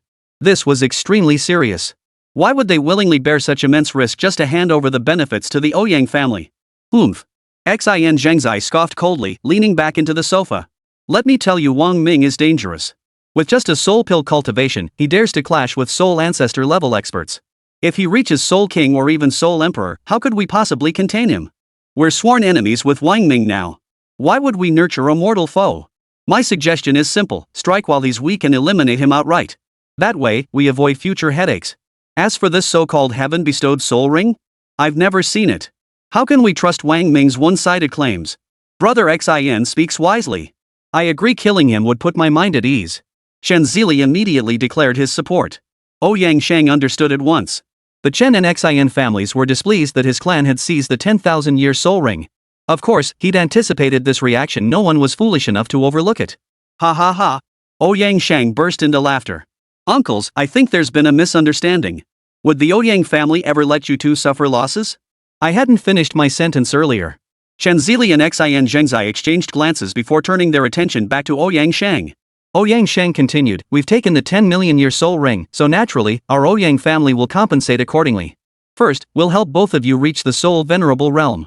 Then, we'll provide a 1,000,000-year soul ring. How does that sound? Seriously? Chen Zili and Xian Zhengzai's eyes lit up. Ha ha ha. Uncles, has the Ouyang family ever deceived anyone? Ouyang Shang laughed. Though elevating your strength to soul venerable demands a heavy price, compared to a 10 million year soul ring, our family is willing to pay it. Agreed. Xian Zhengzai and Chen Zili accepted without hesitation. Soul venerable level experts were rare even across the entire Dragon Nation. Aside from a handful in the capital and several within secluded clans, other regions also harbored hidden masters of this caliber. However, the total number of soul revered level masters nationwide does not exceed 30. As for soul sage level masters, they are few and far between. If their strength could reach the soul venerable level, their status in the capital would inevitably rise accordingly. At that point, the other three major families would inevitably be suppressed. Thus, Xian Jingzai and Chen Zili began gathering the demon cores required for Wang Ming's cultivation, providing a second batch based on the quantity from the previous occasion. In their view, Wang Ming's demand for demon cores was substantial, but surely not to such an exaggerated extent. They reckoned one more round of supply should suffice. Holding on to this sliver of hope, they supplied Wang Ming with all the demon cores he requested. Meanwhile, after being rescued and Rue Shui and the others learned from Ningxue that Wang Ming had been captured, they sprang into action immediately, mobilizing every resource at their disposal to launch a large-scale search. Another month passed. Family heads Xian and Chen, have you prepared the demon cores for Wang Ming? Fan Debiao asked with a cheerful smile. Xian Zhengzai gritted his teeth and waved his hand. Take it. Chen Zili, take it. After receiving the demon cores, Fan Debiao inspected them and frowned. Honorable heads, why are most of these only level 4 and level 5? Xian Zhengzai glared at him. Do you think level 6 demon cores grow on trees? Chen Zili explained awkwardly, this is what we managed to gather by mobilizing our family resources. Other families elsewhere probably couldn't even scrape together this much. Fan Debiao nodded.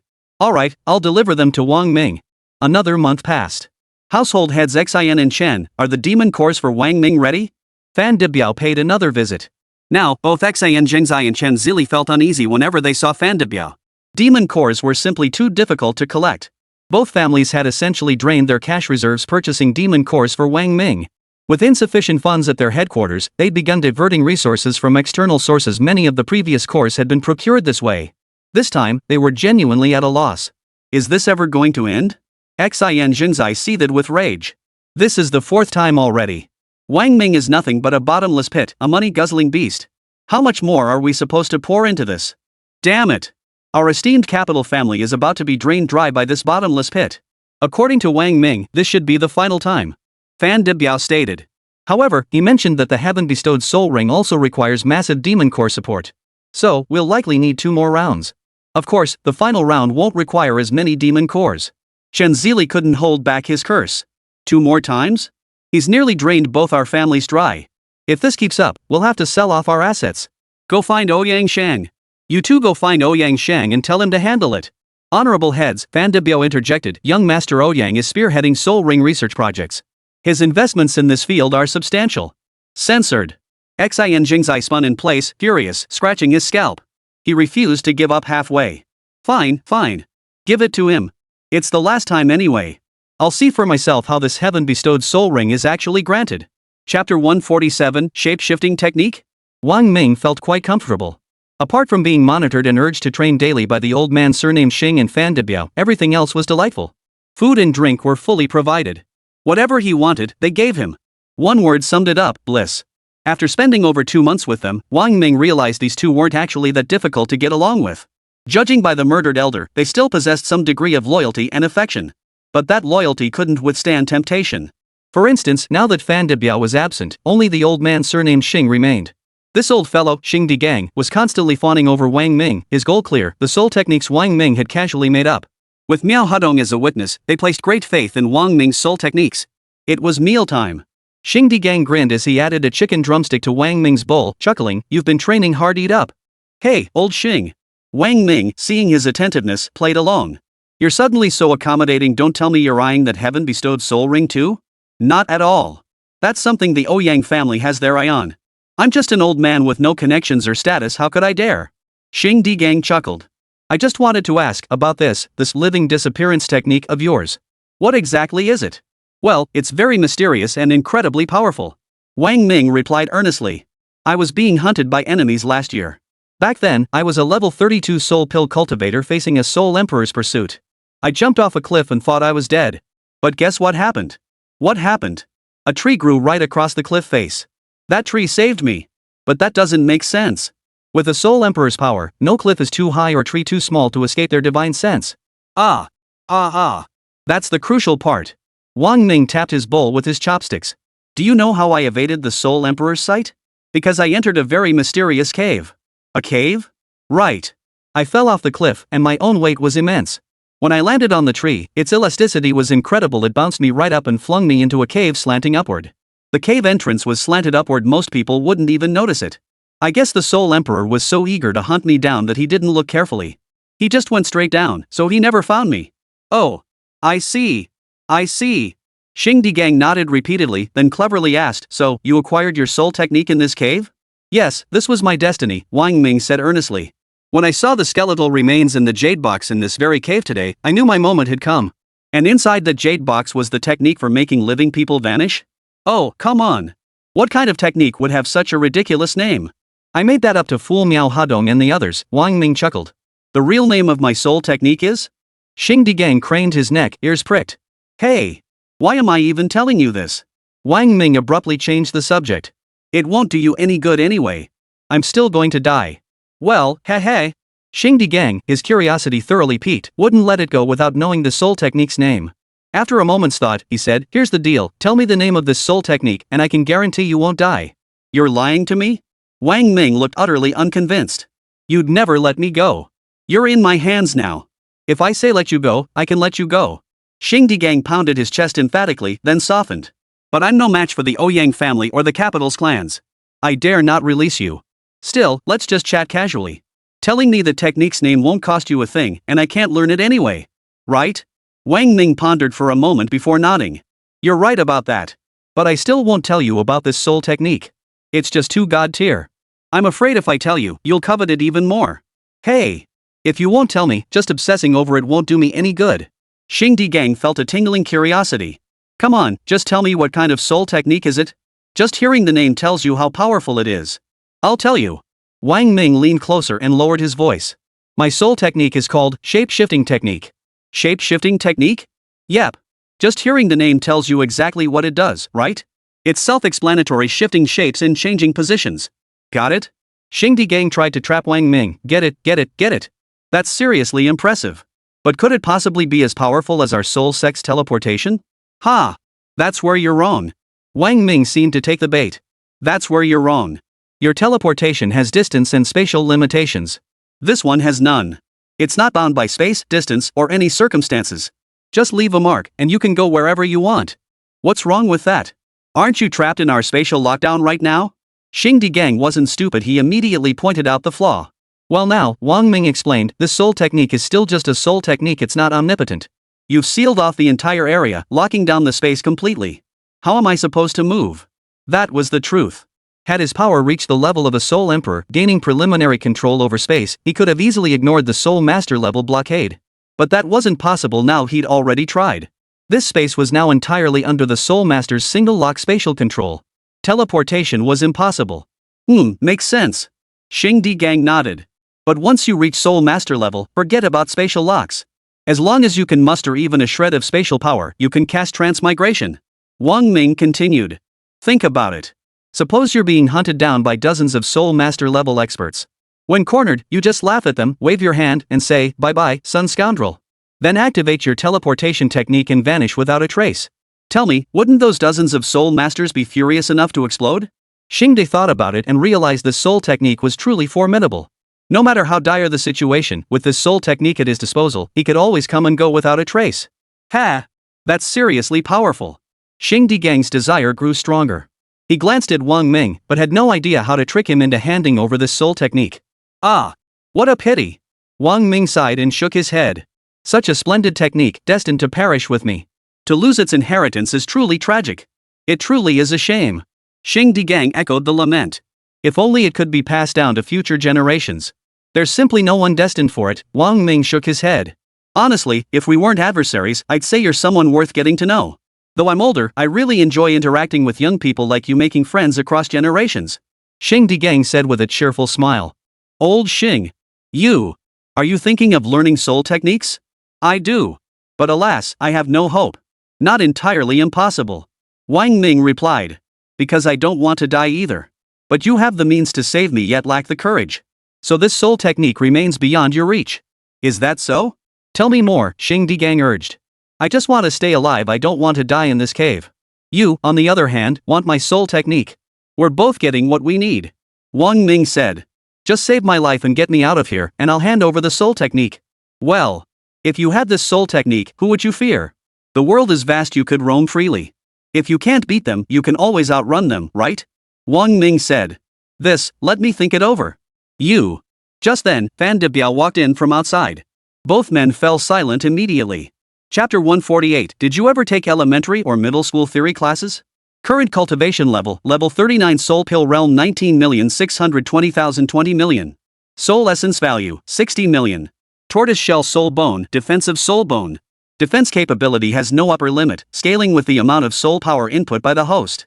Note, when the host channels all 20 million energy points, the defense can withstand a full power strike from a soul emperor. Phew! In the cave, Wang Ming let out a quiet sigh. To accelerate his cultivation progress, Wang Ming had trained relentlessly day and night. Truthfully, the energy required to ascend to the Soul King realm was far less than what he had absorbed.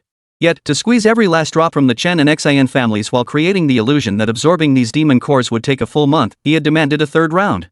With 380,000 energy points remaining, he would be done by tomorrow morning. Next came absorbing the billion-year soul ring crystals. Absorption itself wasn't the issue. The biggest problem now was that Xingdi Gang still hadn't responded. Once his strength broke through to Soul King, it would inevitably trigger a surge in power. Combined with the formidable might unleashed when soul rings manifested, it would be sufficient to destabilize the ceiling space within a short time frame. But with both Fan Debiao and Xingdi Gang present, they could instantly restore the spatial lock. Only if Xingdi Gang intervened at this critical moment would he have a chance to escape. The crux lay entirely with Xingdi Gang. Yet this bastard still hadn't given him a clear answer. Ugh! Fan Debiao, who had been meditating, stood up, stretched lazily, and moved about. His gaze swept over Wang Ming, who remained seated with eyes closed in cultivation, tinged with admiration. Ever since Wang Ming sat down here, he hadn't moved a muscle except for necessary trips to eat or use the restroom. He was practically made of iron. He'd been training non-stop for over 2 months, he was really pushing himself to the limit.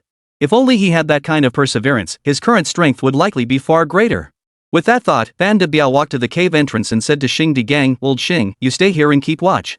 I'm going outside for a smoke. Wang Ming doesn't allow smoking inside the cave." Xing Di Gang murmured, still immersed in his practice. The sound of Fan De Biao's footsteps receded into the distance. Wang Ming. Soon, a voice echoed in his ears again, Fan De Biao's telepathic transmission. "Yes? Do you stand by what you said?" "Oomph. If you don't trust me, there's nothing I can do about it. But if you agree, I can give you the first half of the soul technique. The second half, I'll give you after I get out. Do you know about soul oaths? The oath sworn through soul essence, where the breaker faces soul annihilation?" "Exactly. I'll rescue you, but you must first bind yourself to me through the divine soul pledge. Otherwise, I cannot trust you. After all, you possess the shape-shifting technique. If you flee afterward, where would I find you?" "Of course I can." Xing Di Gang then channeled his divine soul energy to initiate the divine soul pledge. After completing the inscription, he transmitted it directly into Wang Ming's mind via his divine soul. Instantly, a blood-red scroll appeared in his mind, slowly unfurling to reveal the pact's terms in black characters against a crimson background. Wang Ming sneered inwardly, signing without hesitation. "Done." Wang Ming replied. The moment Wang Ming signed, Xing Di Gang sensed it. Nodding, he transmitted his voice, "Excellent. Here's to a fruitful collaboration. Just give me a shout whenever you're ready to make your move. Wang Ming, I need you to distract Fan De Biao." Xing Di Gang frowned, pondering for a moment before replying, "Alright, I'll handle it." Xing Di Gang then stood up and walked out. No one knew what he said to Fan De Biao. Less than 10 minutes later, Xing Di Gang returned. "For now, he'll guard the outside while I watch the inside." Wang Ming nodded. "Good. Give me the first half of the soul technique now. I'll study it thoroughly during this period." "Alright. Oh, and one more thing, did you take any theoretical classes in elementary or middle school?" Wang Ming suddenly asked. "No, does that matter?" Xing Di Gang wondered. "Just asking," Wang Ming replied, then transmitted a passage of text to him via telepathy. "Heavenly clarity, earthly spirit, strides like steps, palaces, and towers at my command. The gate of void, the light of transparency, traversing time and space, reversing nature's force, striding 10,000 miles. Wang Ming began to make things up on the spot. Xing Di Gang listened intently, scribbling diligently like a model student. "Alright, that's the first half of the shape-shifting technique," Wang Ming exhaled in relief. "The first part mainly covers theory. The second half involves channeling soul power. Since you're a soul master with such strong control, I can only teach you the first part now. I'll share the second half once I'm out." Xing Di Gang showed no doubt, his face glowing with excitement. "Great! Great! Great! I'll practice the first part first. We'll discuss the second part after you leave." He immediately sat cross-legged and began practicing diligently. Wang Ming seized the moment and began his own cultivation. One night passed. Having cultivated 2 million soul power points, Wang Ming quietly exhaled in relief. Opening his eyes, he glanced at Xing Di Gang beside him. Xing Di Gang sat motionless, slowly circulating his energy. Wang Ming chuckled inwardly. With a wave of his hand, a milky white soul ring appeared. To avoid detection, Wang Ming did not project the crystal outward this time. Instead, he directly absorbed the white soul ring into his body. In his mind's eye, the milky white soul ring hovered above his sea of consciousness, with the billion-year soul ring crystal suspended above its center. As the energy from the billion-year soul ring crystal surged forth, the milky white soul ring began to tremble faintly. With the powerful influx of energy, the sharp points on the soul ring grew longer as they spun. After the spikes reached 9 in number, the color transformed into purple. Simultaneously, Wang Ming began absorbing the soul ring. Vast energy flowed out from it, cascading down his head. With the experience gained from the previous 3 times, Wang Ming navigated the process with ease, reveling in the physical pleasure brought by the surging energy. The sensation was exhilarating. All previous tension vanished, replaced by complete immersion. Immediately, the sensation of weightlessness returned. His divine sense drifted out of his body first. Looking down, he saw Xing Di Gang still sitting cross-legged in his original spot, deeply immersed in cultivation. His body passed through the cave above his head, and Wang Ming saw Fan De Biao before ascending once more. He didn't know how long he ascended before he spotted the direction of the capital city, realizing he was over 300 kilometers away. He continued climbing, his speed accelerating. He pierced through Blue Star's atmosphere, leaving the planet behind and entering the vast expanse of the cosmos. Yet his ascent showed no sign of slowing. It kept climbing upward. In the boundless cosmos, with no reference points, the planets before him rapidly expanded and then rapidly shrank, becoming tiny specks of dust beneath his feet until they vanished entirely. After an unknown duration of this ascent, it finally came to a halt. Yet Wang Ming could sense it. This ascent had taken far longer than before, and the realm that appeared was unlike any he had encountered previously. His intuition was strong on this point, though of course, in such a vast starry cosmos, he had no way to verify his conjecture or intuition. Once again, a figure appeared. But this time, what materialized was not its colossal form, but its head. Chapter 149, with dual pupils, one needs no ancient body. Amidst the boundless starry expanse, a colossal head slowly materialized within the boundless cosmos, its body below nearly filling the entire expanse of the heavens. This stretch of sky could not contain its form. "You've come." This time, the voice was crystal clear, without even an echo, as if two people were conversing face to face. "Yes, I'm here," Wang Ming replied. With each surge in his power, Wang Ming sensed that the distance between him and the entity seemed to be gradually closing. For this time, he could faintly discern the color of the garments draped upon it. Though blurry, it was at least discernible. What surprised him, however, was that as the figure drew nearer, the contours of its face became sharper: a high, straight nose, a perfectly defined jawline, and flowing long hair. Though the face remained indistinct, the general outline was now discernible. "Now, can you tell me who you are?" Wang Ming tilted his head back, straining to make out his face. Unfortunately, the distance between them remained vast, obscuring the details. "Ah." This time, a deep, drawn-out sigh echoed through the starry sky, sounding like the weary sigh of an elderly farmer facing the drudgery of farm work. "Did you give me all my billion-year soul rings?" Wang Ming pressed on. His system had arrived in such a mysterious way. At the very least, the blue star he'd come from during his transmigration definitely lacked such advanced technology. Transplanted into this blue star where everyone was a soul master, he found a world brimming with the fantastical beyond anything humanity could achieve. Here, anything seemed possible. His system, perhaps, was also a product of this world. But Wang Ming now leaned toward the idea that it was a creation of his own mind, or rather, that it had been forged by the entity before him, which had then chosen him. It did not answer Wang Ming. Wang Ming persisted relentlessly. "Did you choose me, or did the system choose me? Or is it because I'm a traveler through time?" Wang Ming revealed his deeply hidden secret. "It was not I who chose you, nor you who chose me. Everything was predestined in the unseen. Perhaps, you are me." His voice echoed in Wang Ming's ear. Goosebumps erupted all over Wang Ming's body. A chill rapidly climbed up his spine to the top of his head, leaving his face numb. "You are me?" What did that mean? Wang Ming strained harder to see his face clearly, desperate to understand the true meaning behind those words. "Don't rush. You'll understand everything in time. You're not worthy of knowing now. You're too weak, far too weak," the voice echoed in Wang Ming's ear. "The vast cosmos is boundless and endless. The power of darkness is like a black hole, devouring the entire starry sky. No hurry, no hurry. It cannot consume everything. Take your time. Take your time." His voice faded away in Wang Ming's ear. Wang Ming tilted his head back, staring intently at it, sensing it seemed to be drifting away from him. At that moment, above, its eyes ignited, two beams of golden light blazing forth. Like powerful searchlights, they carved tunnels through the heart of darkness, shining down. The moment these beams ignited, they faintly illuminated his face. Unfortunately, the glare was blinding. Wang Ming's vision darkened for a moment. When he looked again, everything around him had turned golden.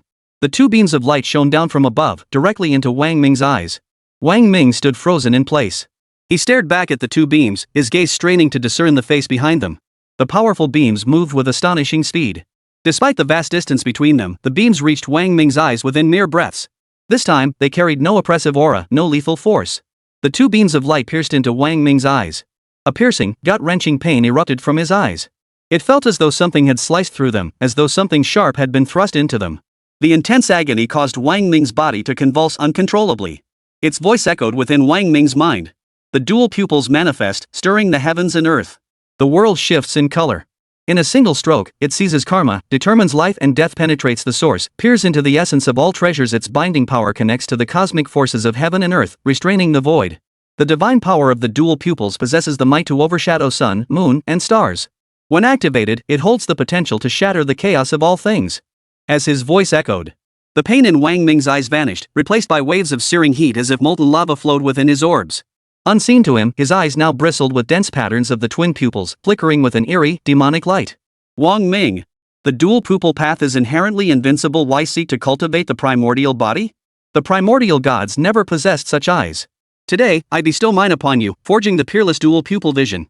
His voice gradually faded away. Wang Ming forced his eyes open. Two golden beams shot forth from his pupils. This time, he saw. He saw clearly. Blood flowed from the sockets of his eyes.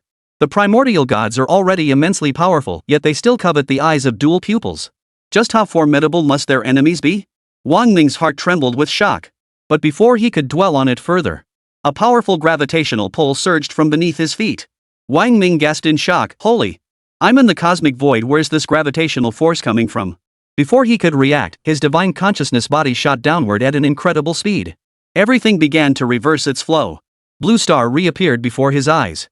In a flash, he found himself back on the planet, the azure sky clearly visible. Immediately after, he saw the cave he had been in before. Fan Debiao was still sitting outside the cave. He entered the cave. Boom! The instant he stepped inside, a powerful shockwave erupted from his body. This terrifying force rivaled the full power strike of a Soul Emperor-level powerhouse, causing the cave to tremble. Xingdi Gang, immersed in cultivation inside, had no time to react.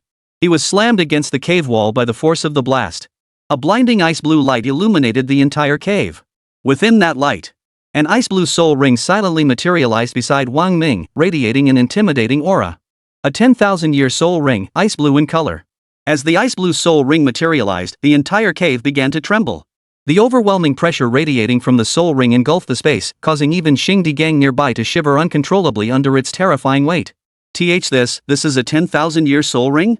His voice trembled along with his body. Boom! Before he could react, the immense power of the soul ring shattered the cave. The entire mountain exploded as if packed with a massive charge of explosives, disintegrating in an instant. Rock fragments flew everywhere, dust billowed thickly.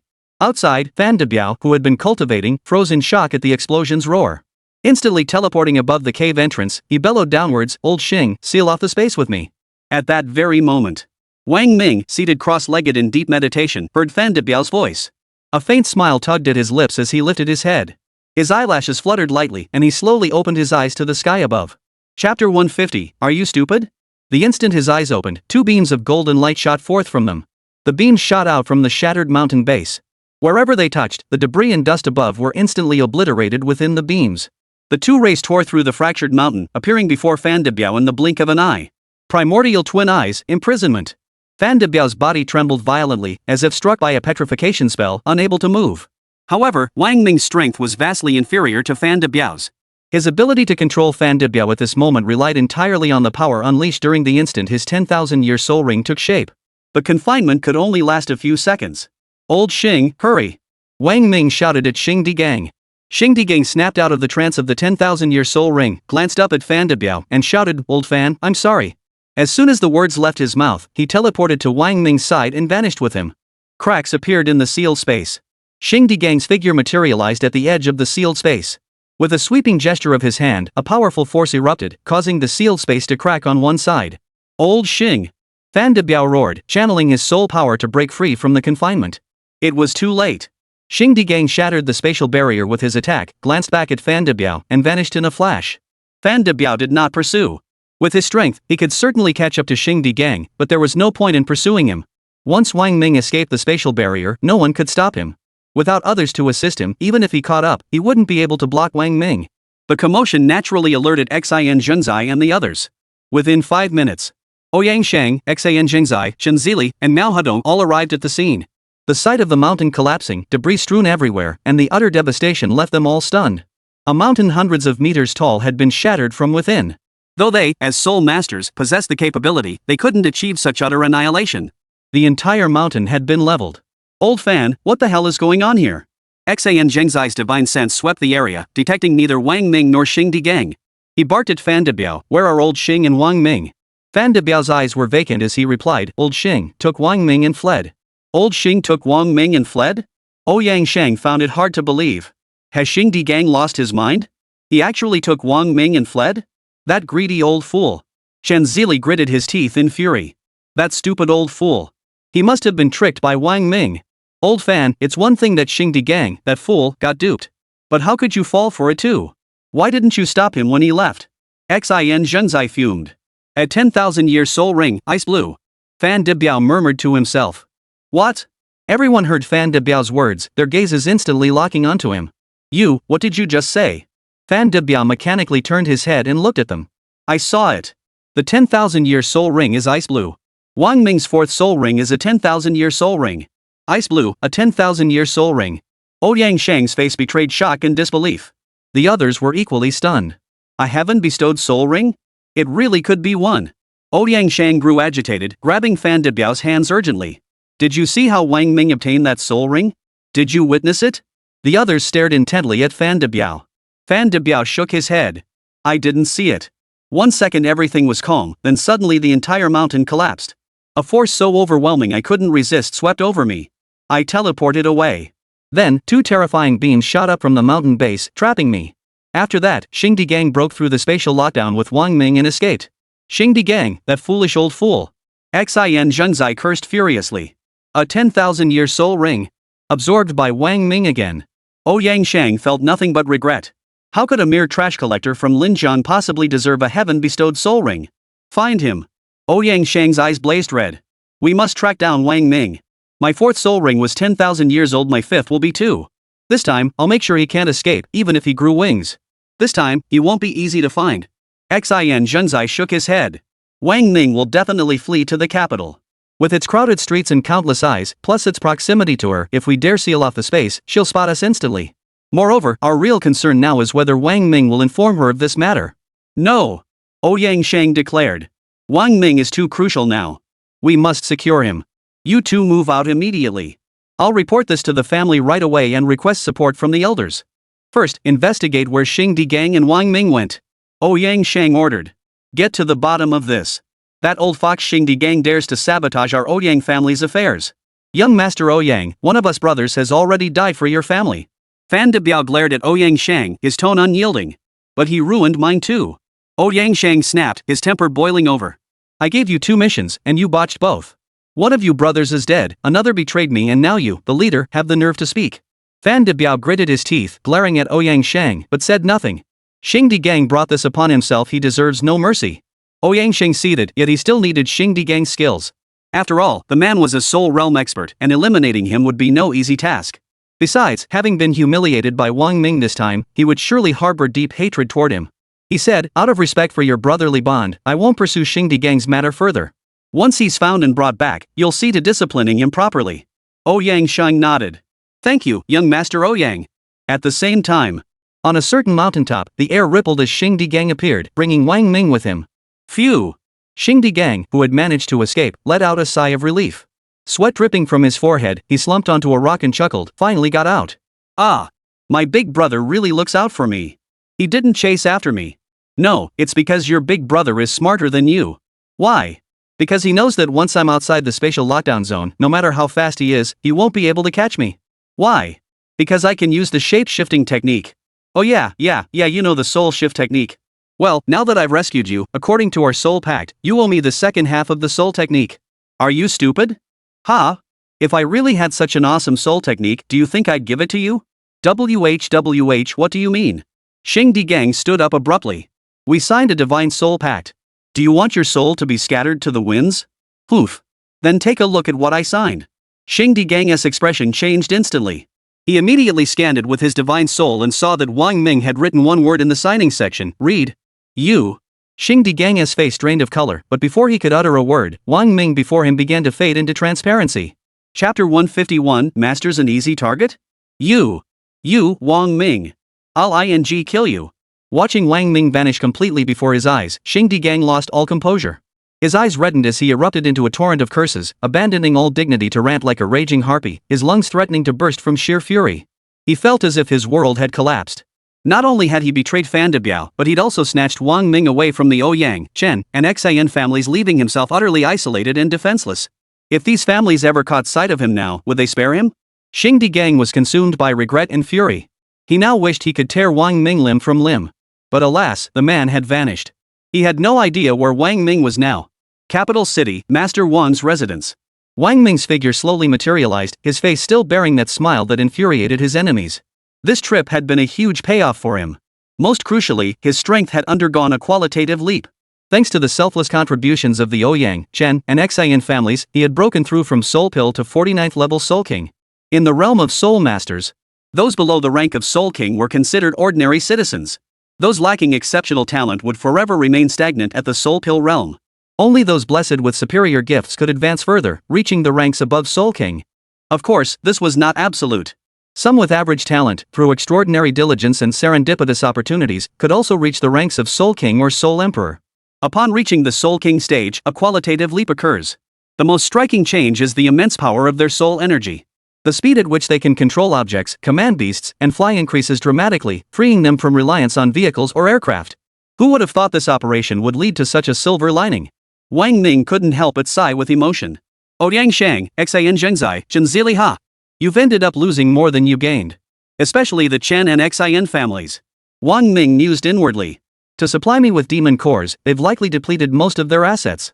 If any further crisis arises now, they'd likely face bankruptcy. If I could just fan the flames and hasten their collapse. But the Zins and Chens of the capital weren't so easily bankrupted. That would require leveraging others' power, most conveniently the ANS, Liu's, and Zhang's. Yet with his current standing, he lacked the leverage to mobilize them. Of course, if he were acting as Master Wang, it would be possible. But whether to reveal Master Wang's identity now required careful consideration. After all, Master Wang had no grudges against the two major families. He needed a legitimate reason. Wang Ming dialed He Zhenggang's number. Hey, brother. Since He Zhenggang was older than Wang Ming, yet had taken him as his master, they addressed each other differently. Wang Ming called him brother, while He Zhenggang called him master. Come over here. He Zhenggang, huh? Where to? Wang Ming, come to my room. Master, you're back? When did you return? Come first, then we'll talk. Alright, hold on, I'll be right there. Less than 5 minutes after hanging up, He Zhenggang's hurried footsteps echoed outside the door. He knocked. Master? Come in. He Zhenggang pushed open the door and saw Wang Ming, his expression freezing for a moment. Wang Ming hadn't even noticed it himself yet, but after absorbing a soul ring of 10,000-year grade, his appearance had undergone another transformation. First, his demeanor had grown more mature and charismatic. His hair had also changed, becoming jet black and silky smooth. But the most striking change was in his eyes. The black irises now held a faint, icy blue hue. Master? Though He Zhenggang recognized him at first glance, the sudden sight of Wang Ming left him momentarily uncertain. What? Don't you recognize me? Wang Ming, unaware of his own transformation, asked. No, master. Your appearance has subtly changed, and I didn't recognize you at first glance, He Zhenggang explained. Is that so? Wang Ming touched his cheek and asked, has Master Tang finished crafting the soul artifact I commissioned? Long since completed. He Zhenggang replied respectfully. But the results weren't entirely satisfactory. Master Tang expressed his deepest apologies, though he did his utmost. The first soul artifact forged was a top-tier imperial-grade sword. The second soul artifact forged was a lower-grade revered grade bull. As he spoke, he handed both soul artifacts to Wang Ming. Wang Ming took them and examined them closely. The first sword was entirely red, radiating a faint heat like molten lava. Its body was exquisitely crafted and visually striking, a highly sought-after soul artifact if sold on the market.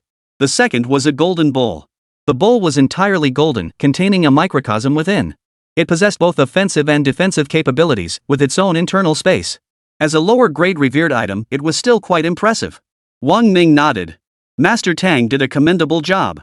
A 50% success rate is already remarkable. He Zhenggang's face darkened. But how can we explain this to the Xian and Chen families? Do I need to explain to them? Wang Ming retorted dismissively. But what if they ask? No need. Call them now and have them come over. Show them these two items. They won't have anything to say. But master, the 5 great families aren't easy to provoke. Am I easy to deal with? No, that's not what I meant. Then go. Tell them to hurry. Yes, master. Oh, and about that time I disappeared earlier, I heard the Xian family is pressuring the Yin family to arrange a marriage alliance again. Did you know about this? Got it. Didn't they set a 3-month deadline? Originally, they set a 3-month deadline. Logically, it should have ended last month. I don't know what's going on, but the Xian family hasn't brought it up recently. Wang Ming nodded, thinking to himself, the Zins have been too busy hunting me down and snatching Tianxi's soul ring to worry about marriage alliances. Out loud, he said, alright, I understand. Go ahead. He Zhenggang went downstairs to make a call. Wang Ming seized this opportunity to quickly consolidate his strength. Breaking through from level 39 to level 49, Soul King had been rushed, and his current power remained somewhat unstable. Xin Jingzai and Chen Zili were still searching for him outside the capital. It would take them at least several hours to arrive. Now, regarding his soul power requirements. 30 million. Seeing that string of zeros made Wang Ming's head spin. Reaching level 49 from 39 had been entirely thanks to the contributions of the Xian, Chen, and Ouyang families. But advancing from level 49 to Soul Emperor? That was a different story. Such a terrifyingly large number, when would it ever end? Wang Ming sighed helplessly. He began consolidating his strength. Around 9 o'clock that evening, He Zhenggang entered and announced that Chen Zili and Xian Jingzai had arrived. He also mentioned that the two looked weary and dusty, as if they had traveled a long distance. Wang Ming nodded and stepped outside. Chapter 152, Our hardships will yield a 100-fold reward. Xian Zhengzai and Chen Zili felt a wave of headache wash over them. They had spent the entire day searching separately, mobilizing their family connections. While Xingdi Gang had been found and brought back by Fan Debiao for a thorough re-education, Wang Ming had vanished without a trace. It was as if he had vanished into thin air. They had previously uncovered that Wang Ming had been hiding at the White Phoenix Academy under the alias Wang Mo. Yet Wang Ming hadn't gone to the academy. They had people comb through every surveillance feed in the entire capital, but still couldn't find him. Ouyang Shang, however, was determined to find him. The news that Wang Ming had obtained a 10,000-year soul ring was nothing short of explosive for Ouyang Shang and the entire Ouyang family. The Ouyang clan had dispatched one of their elders to secretly arrive in the capital to assist Ouyang Shang in investigating Wang Ming's affairs. This time, they were prepared to capture Wang Ming and bring him back to the clan. They were determined to ensure he couldn't escape. After working tirelessly for a day and night, Xin Zhengzai and Chen Zili rushed over immediately upon receiving He Zhengdong's call. Master! Xin Zhengzai and Chen Zili rose respectfully, clasping their fists in greeting as Wang Ming entered. Please be seated, gentlemen. Wang Ming gestured with a smile. Alas, I must confess I have failed to meet your expectations. The two soul artifacts have been forged, but they did not achieve the desired results. Disappointment flashed across Xinjiang Jie and Chen Zili's faces. Wang Ming waved his hand, and the two soul artifacts appeared on the tea table. One is a high-grade soul emperor artifact, and the other is a low-grade noble artifact. I am truly ashamed. Seeing the revered grade soul artifact, both men's expressions softened with relief. Though it wasn't the sacred grade artifact they'd hoped for, a revered grade piece was still quite commendable. Master, thank you for your efforts. Crafting a high-grade soul artifact is no small feat. Xinjiang Jie forced a smile and said politely. Yes. Master, you needn't blame yourself. How could a sacred grade soul artifact be easily forged? Chen Zili quickly added. No. Wang Ming shook his head. I hold myself to the highest, most stringent standards. Having made a promise to you both, I must fulfill it. I will forge that sacred grade soul artifact. Xin Zhengzai felt immensely pleased upon hearing this, convinced that inviting the master had been well worth it and that all his previous efforts had paid off. Master, you have a generous spirit, but there's no need to rush. How can I not be impatient? Wang Ming replied earnestly. I guarantee it by the end of next year or the beginning of the year after, I will forge a holy grade soul artifact for you. Really? Light flashed in the eyes of Xin Zhengzai and Chen Zili. I am absolutely certain. Wang Ming stroked his beard solemnly. Though this attempt at refining a sacred soul artifact failed, I have pinpointed the critical flaw. Learning from this setback, I now have an 85% success rate. That high? Xinjiang Jie was surprised. Brother Xin, Master Wang is a saint-grade master, such a success rate is only natural. Chen Zili flattered. Yes. My apologies. Xin Zhengzai hastily apologized. Well, this. Wang Ming spoke with a hint of embarrassment. Reforging a holy grade soul artifact requires new materials. I understand these materials are quite precious. If either of you family heads faces any difficulties, feel free to discuss it with me.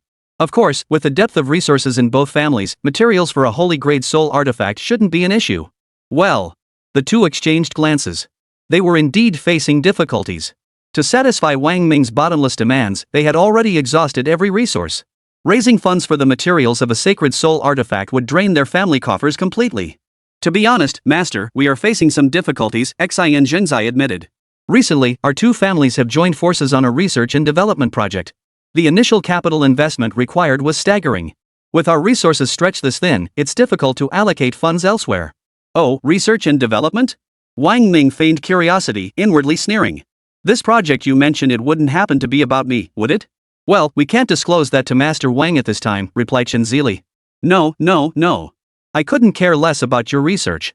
I'm only concerned with whether the materials I need will be delivered on time. Of course, if it proves truly difficult, I have other means at my disposal, Wang Ming said with a smile. Oh? What methods? The two men asked eagerly. Have you forgotten? Not only can this old man reforge soul artifacts, but I can also forge useless junk into soul artifacts. The two soul artifacts before you, though not yet at the sacred grade level, are made from sacred grade materials. Later on, you too can provide some more sacred grade materials. Not all of them, just the specific soul weapon materials I require. This will greatly ease your burden. What do you say? Provided both family heads deliver the soul weapon materials on schedule, the time frame I mentioned earlier remains unchanged. This.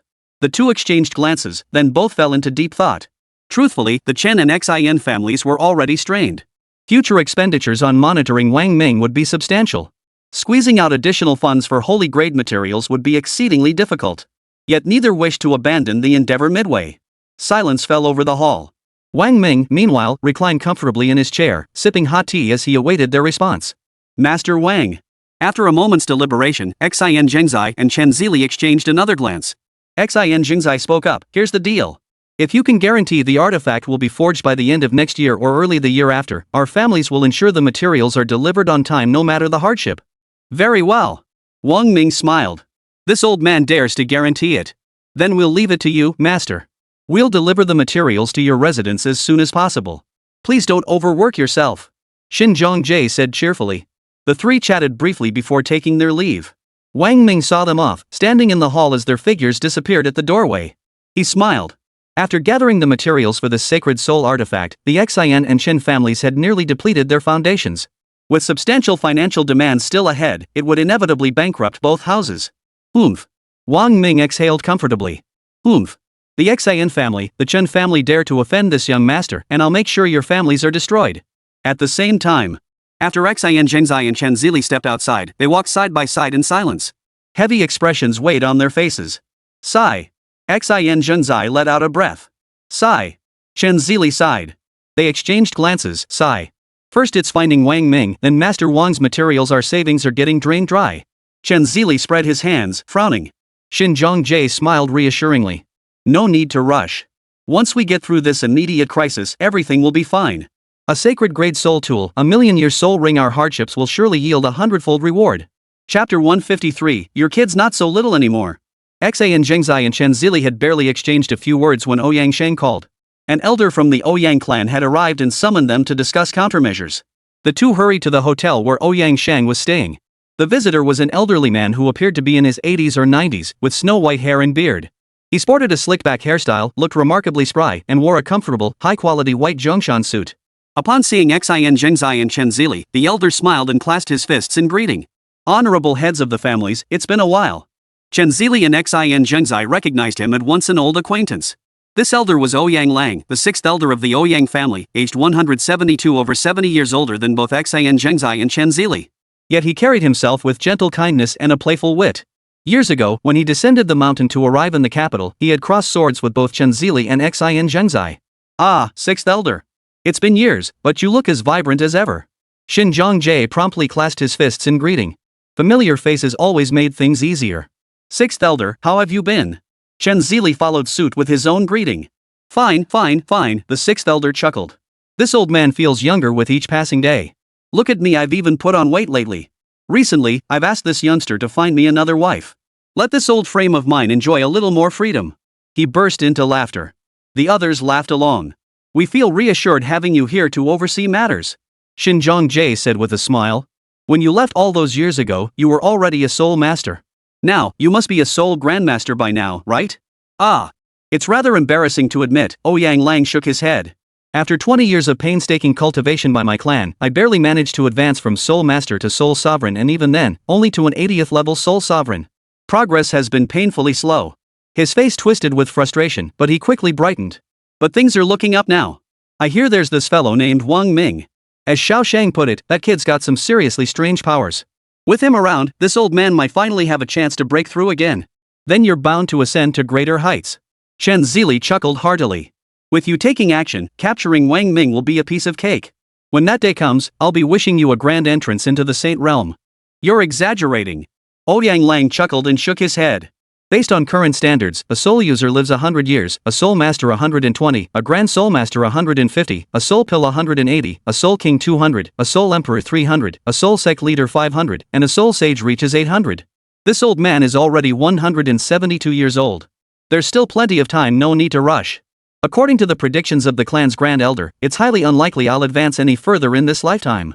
Now, I've pinned all my hopes on this youngster named Wang Ming. Xin Zhengzai said, Sixth elder, young Master Ouyang must have already briefed you on Wang Ming's situation. Now that Wang Ming has vanished without a trace and possesses her treasure, searching for him in the vast capital is harder than climbing to the heavens. No matter how difficult, he must be found. Miao Hadong, seated nearby, declared. We'll dig to the depths of the earth if we have to, but we will find this Wang Ming. I refuse to believe he can simply vanish into thin air. This is the capital, not the southern frontier. Chen Zili shook his head. With the eyes of other clans and the 4 great academies watching, any move we make will inevitably raise suspicion. If they catch even the slightest hint of our plans, our actions will be severely hampered. Xin Zhengzai nodded in strong agreement. The Chen family head is right. The capital isn't like other places, Ouyang Lang agreed. Here, we can't resolve this with force. We must use subtle means to make Wang Ming reveal himself. How is that possible? Niao Hedong clearly didn't believe it. Wang Ming barely escaped danger. If I were him, I'd hide somewhere and not show my face for at least a year or two. The group fell into deep contemplation. Two major challenges loomed over their plan to capture Wang Ming in the capital. The first was locating him. As long as he remained hidden within the city, tracking him down proved exceedingly difficult. The second challenge was the actual capture once located. Since Wang Ming possessed her treasure, sealing off the space was a prerequisite for apprehension. However, sealing off space within the capital was exceedingly difficult. This Wang Ming is quite a handful, huh? Ouyang Lang tapped his forehead with his long pinky fingernail. Sealing off the space is actually simple. My brothers and I will craft a small spatial lock. It'll trap Wang Ming without a trace. But how can we lock anything if we can't even find Wang Ming? My thing doesn't have a dog's nose to track people down, right? Ha ha ha.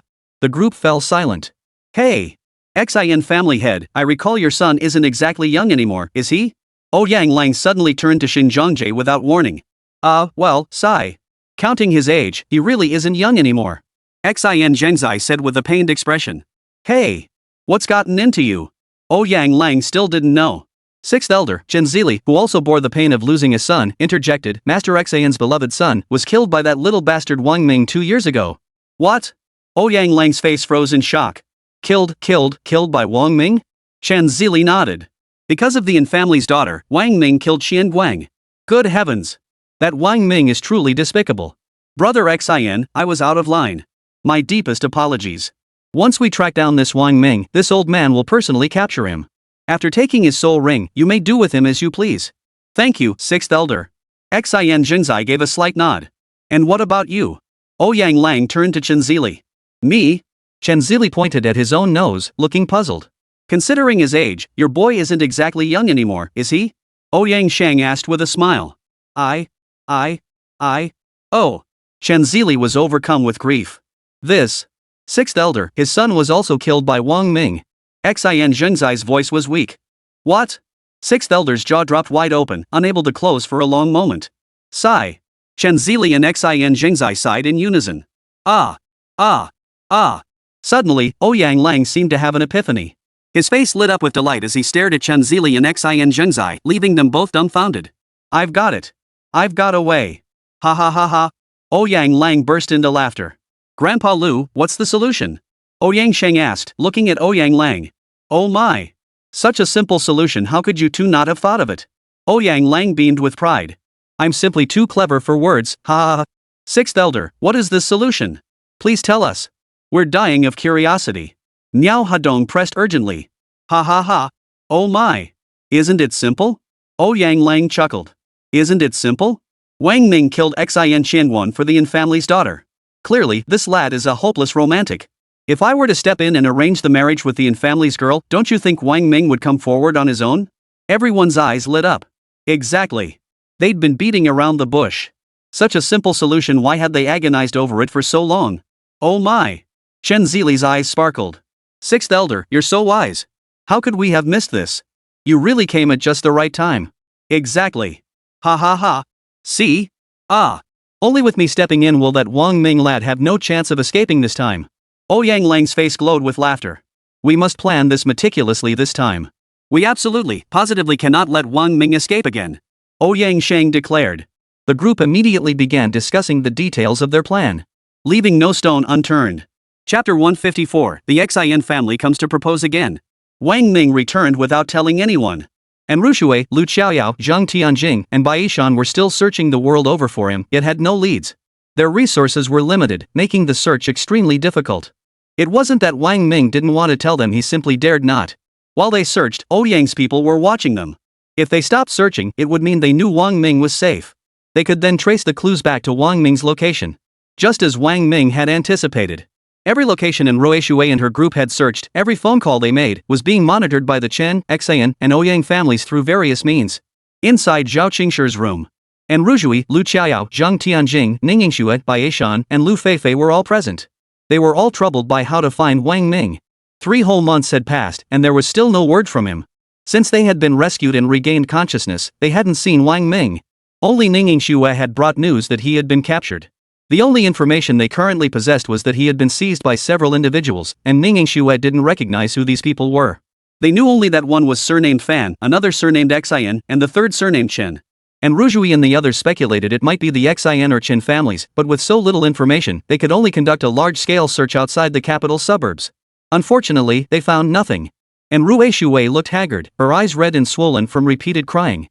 Lu Chaoyao and the others also wore grim expressions. Still no news. Zhao Qingshi sat by the window, gazing outside with a sorrowful expression. Those bastards.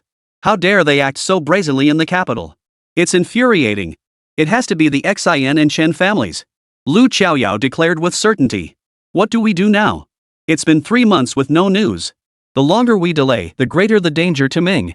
Zhang Tianjing said, his voice breaking. Sisterin, what if we call Master He again? Bai Yishan suggested. He dispatched a Soul Master level expert. Their search scope and speed far surpass ours. And Rujui considered it, then nodded. All right. She pulled out her phone, about to dial Wang Ming's number, when it rang a call from Jingzhong. Whose is it? Lu Qiaoyao practically jumped out of her chair. My dad, and Rue Shui glanced at Lu Qiaoyao before answering. Hello, Dad. On the other end, and Jingzhong's voice was clearly strained with anger. Shui, where are you? I'm at Yao Yao's place. What's wrong? And Rujui felt an inexplicable sense of foreboding. Come back immediately, and Jingzhong said. The Zins have come to propose marriage again. This time, it's not just the Zins and the Chens, even the elders from the Ouyang family are here. Elder Ouyang is personally guaranteeing this marriage for you. What? The Ouyang family is involved too? And Ruesue was taken aback. You really need to come back, and Jingzhong insisted. I'm holding this down for you for now. Just stay put.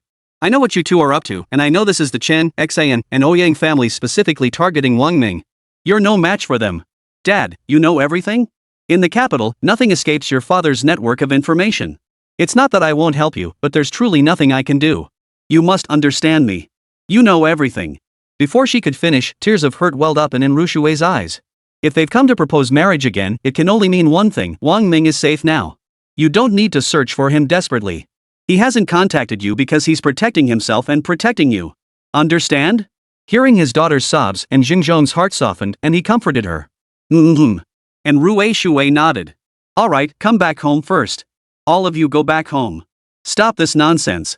Even if you found Wang Ming, you wouldn't be able to handle it. And Jingzhong said. He hung up the phone. And Rushui stared blankly at the phone in her hand. The others, who had overheard the conversation, looked at Rushui. What do you think? Could it be that Ming has already escaped their clutches? Lu Feifei speculated. Since they can't find him, are they trying to use Sister An's marriage as leverage to force him out? You know Ming never takes risks he can't control.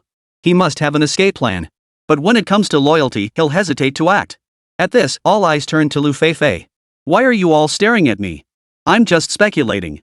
Based on what I know of Minggu, that's exactly the kind of person he is. Lu Feifei said, sounding a bit unsure of herself. Old Lu, your brain is truly invaluable. Bai Yishan pinched Lu Feifei's plump cheeks. That makes perfect sense. These people will stop at nothing. How despicable. Lu Qiaoyao said with disgust. Rest assured, I won't agree to it unless I'm dead. And Rujui declared with unwavering resolve. No way. Zhao Qingshi objected. The Zins, Chens, and Ouyangs have joined forces. You won't stand a chance against them. This isn't up to you. Your father is under too much pressure. Sis Shishir, what do you mean by that? Zhang Tianjing immediately fixed his gaze on Zhao Qingshi, demanding an explanation. What I mean is, the Yin family alone would struggle to withstand pressure from other clans, let alone with the Ouyang family involved. Uncle Lin is under immense pressure, Zhao Qingshi explained. For now, we need to stabilize these clans. Even if they agree to an engagement, it doesn't mean marriage, it's just to buy time. They set the engagement date, but the wedding timing is up to Uncle Lin. We'll stall until the situation shifts. Yao, Tianjing, your 3 families must unite against the Zins, the Chens, and the Ouyangs. If the Zins and Chens regain their footing, they won't let you off the hook. Zhao Qingshi delivered the warning in one breath. Hearing this, everyone lowered their heads in deep thought. And Rujui found the idea of being engaged to someone from the Xin family the hardest to accept. It felt worse than death itself. Let's all go back first, Lu Qiaoyao suggested. We're no match for the Chen and Xin families together. Even if we find Minga, we can't save him. It's better to return and discuss this with our families. Alright, I'll try my best to convince my father. Zhang Tianjing said. Baishan, Lu Feifei. Zhao Qingshi turned to them. Your family should stay out of this for now. The sooner you get involved, the worse it will be for you. If you get any news, give me a call.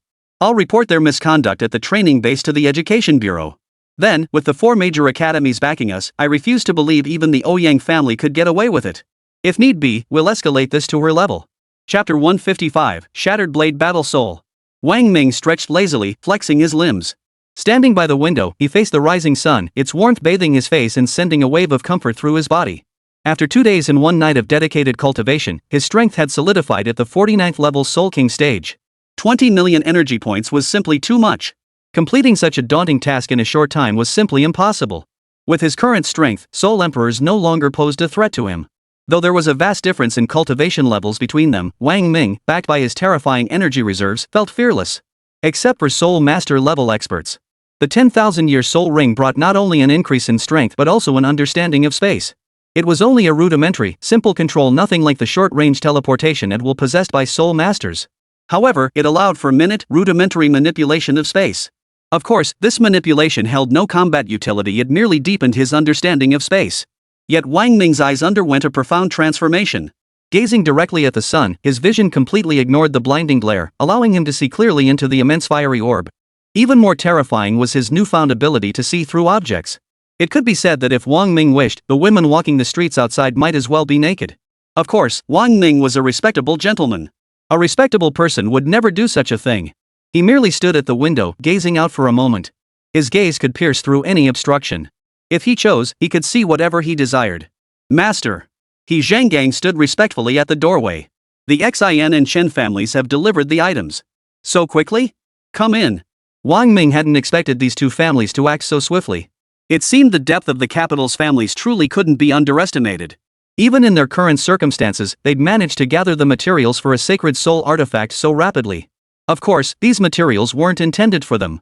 He Zhanggang entered, hands clasped around a silver soul ring, which he respectfully presented to Wang Ming. Inside are the materials prepared by both families, along with a quantity of demon cores. MHM.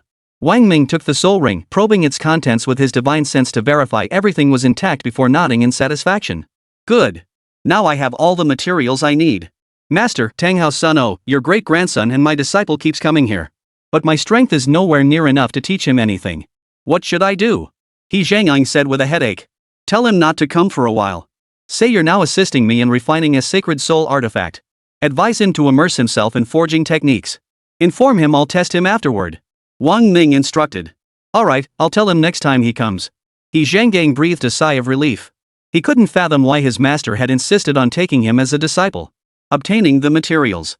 Wang Ming immediately entered the cultivation chamber to begin crafting his soul weapon, 1,000 Blades. His current strength had reached the Soul King level. Though the Imperial-grade soul weapon in his hand was sufficient to handle many troubles, his current opponents were soul masters, so his soul weapon also needed to be upgraded to a higher tier. The materials he'd requested from the Xin and Chen families were tailor-made for the 1,000 Blades. With the enhancement of sacred-grade materials, Wang Ming wondered just how far the 1,000 Blades could be strengthened. What he anticipated even more was the formidable soul technique it would unleash once it reached the revered grade level. With a flicker of thought, the 1,000 Blades sword clattered into existence before him, its crimson glow illuminating the room. Dense, intricate cracks were clearly visible, each fissure tightly interlocked with the next. Seamless. The sacred-grade soul weapon materials were retrieved, each emitting a distinct glow in varied hues. Detecting target. Host soul weapon, 1,000 Blades. Current blade grade, high-grade Imperial upgradable. Material, superior refined soul iron upgradable. Innate soul techniques, eternal resilience, infinite regeneration to be continued. Enhancement potential, 100%. System detects upgradable materials. Host, do you wish to upgrade the soul weapon? Estimated upgrade level, high-grade noble grade. The system's detection data appeared before Wang Ming in the form of a light screen. Naturally, upon seeing the words superior noble grade, his breath caught slightly. Truly worthy of the system by continuously enhancing with premium refined soul iron, it could actually be upgraded to the revered grade. Of course, this was also due to the sacred grade soul weapon material. After this enhancement, the 1,000 Blade Swords material would transform from high-grade soul refining iron into sacred-grade material. Future enhancements remained possible. He had grown accustomed to wielding the 1,000 Blade Sword, synchronizing its advancement would be ideal. Using Soul Weapon Enhancement Crystal, beginning enhancement. Soul Weapon Enhancement Crystal in use. 5%. 10%. As the system's voice echoed in his mind, the surrounding sacred-grade soul weapon materials seemed to respond to a call, beginning to rotate around the 1,000 Blade Sword in an orderly and disciplined manner. 5 days later. A piercing metallic clang echoed through the room as immense soul power surged violently. Had the Yuan Xin family not reinforced the cultivation chamber with special materials, the entire structure would likely have collapsed. The thousand-blade sword trembled. Its entire body glowed with a blinding light. The razor-sharp blade seemed poised to cleave through space, emanating an intangible aura of cutting intent. Is this the power of a top-tier revered soul weapon? Wang Ming gasped in awe as he directly sensed the transformation his blade underwent after being forged into a supreme-grade artifact. Even when he had previously crafted supreme-grade soul artifacts for others, he had never experienced such profound changes. This time, forging it for himself, the sensation was deeply impactful. He grasped the hilt. A wave of blade intent flowed from the hilt into Wang Ming's body. That intent surged upward from within him, as if striving to pierce the heavens.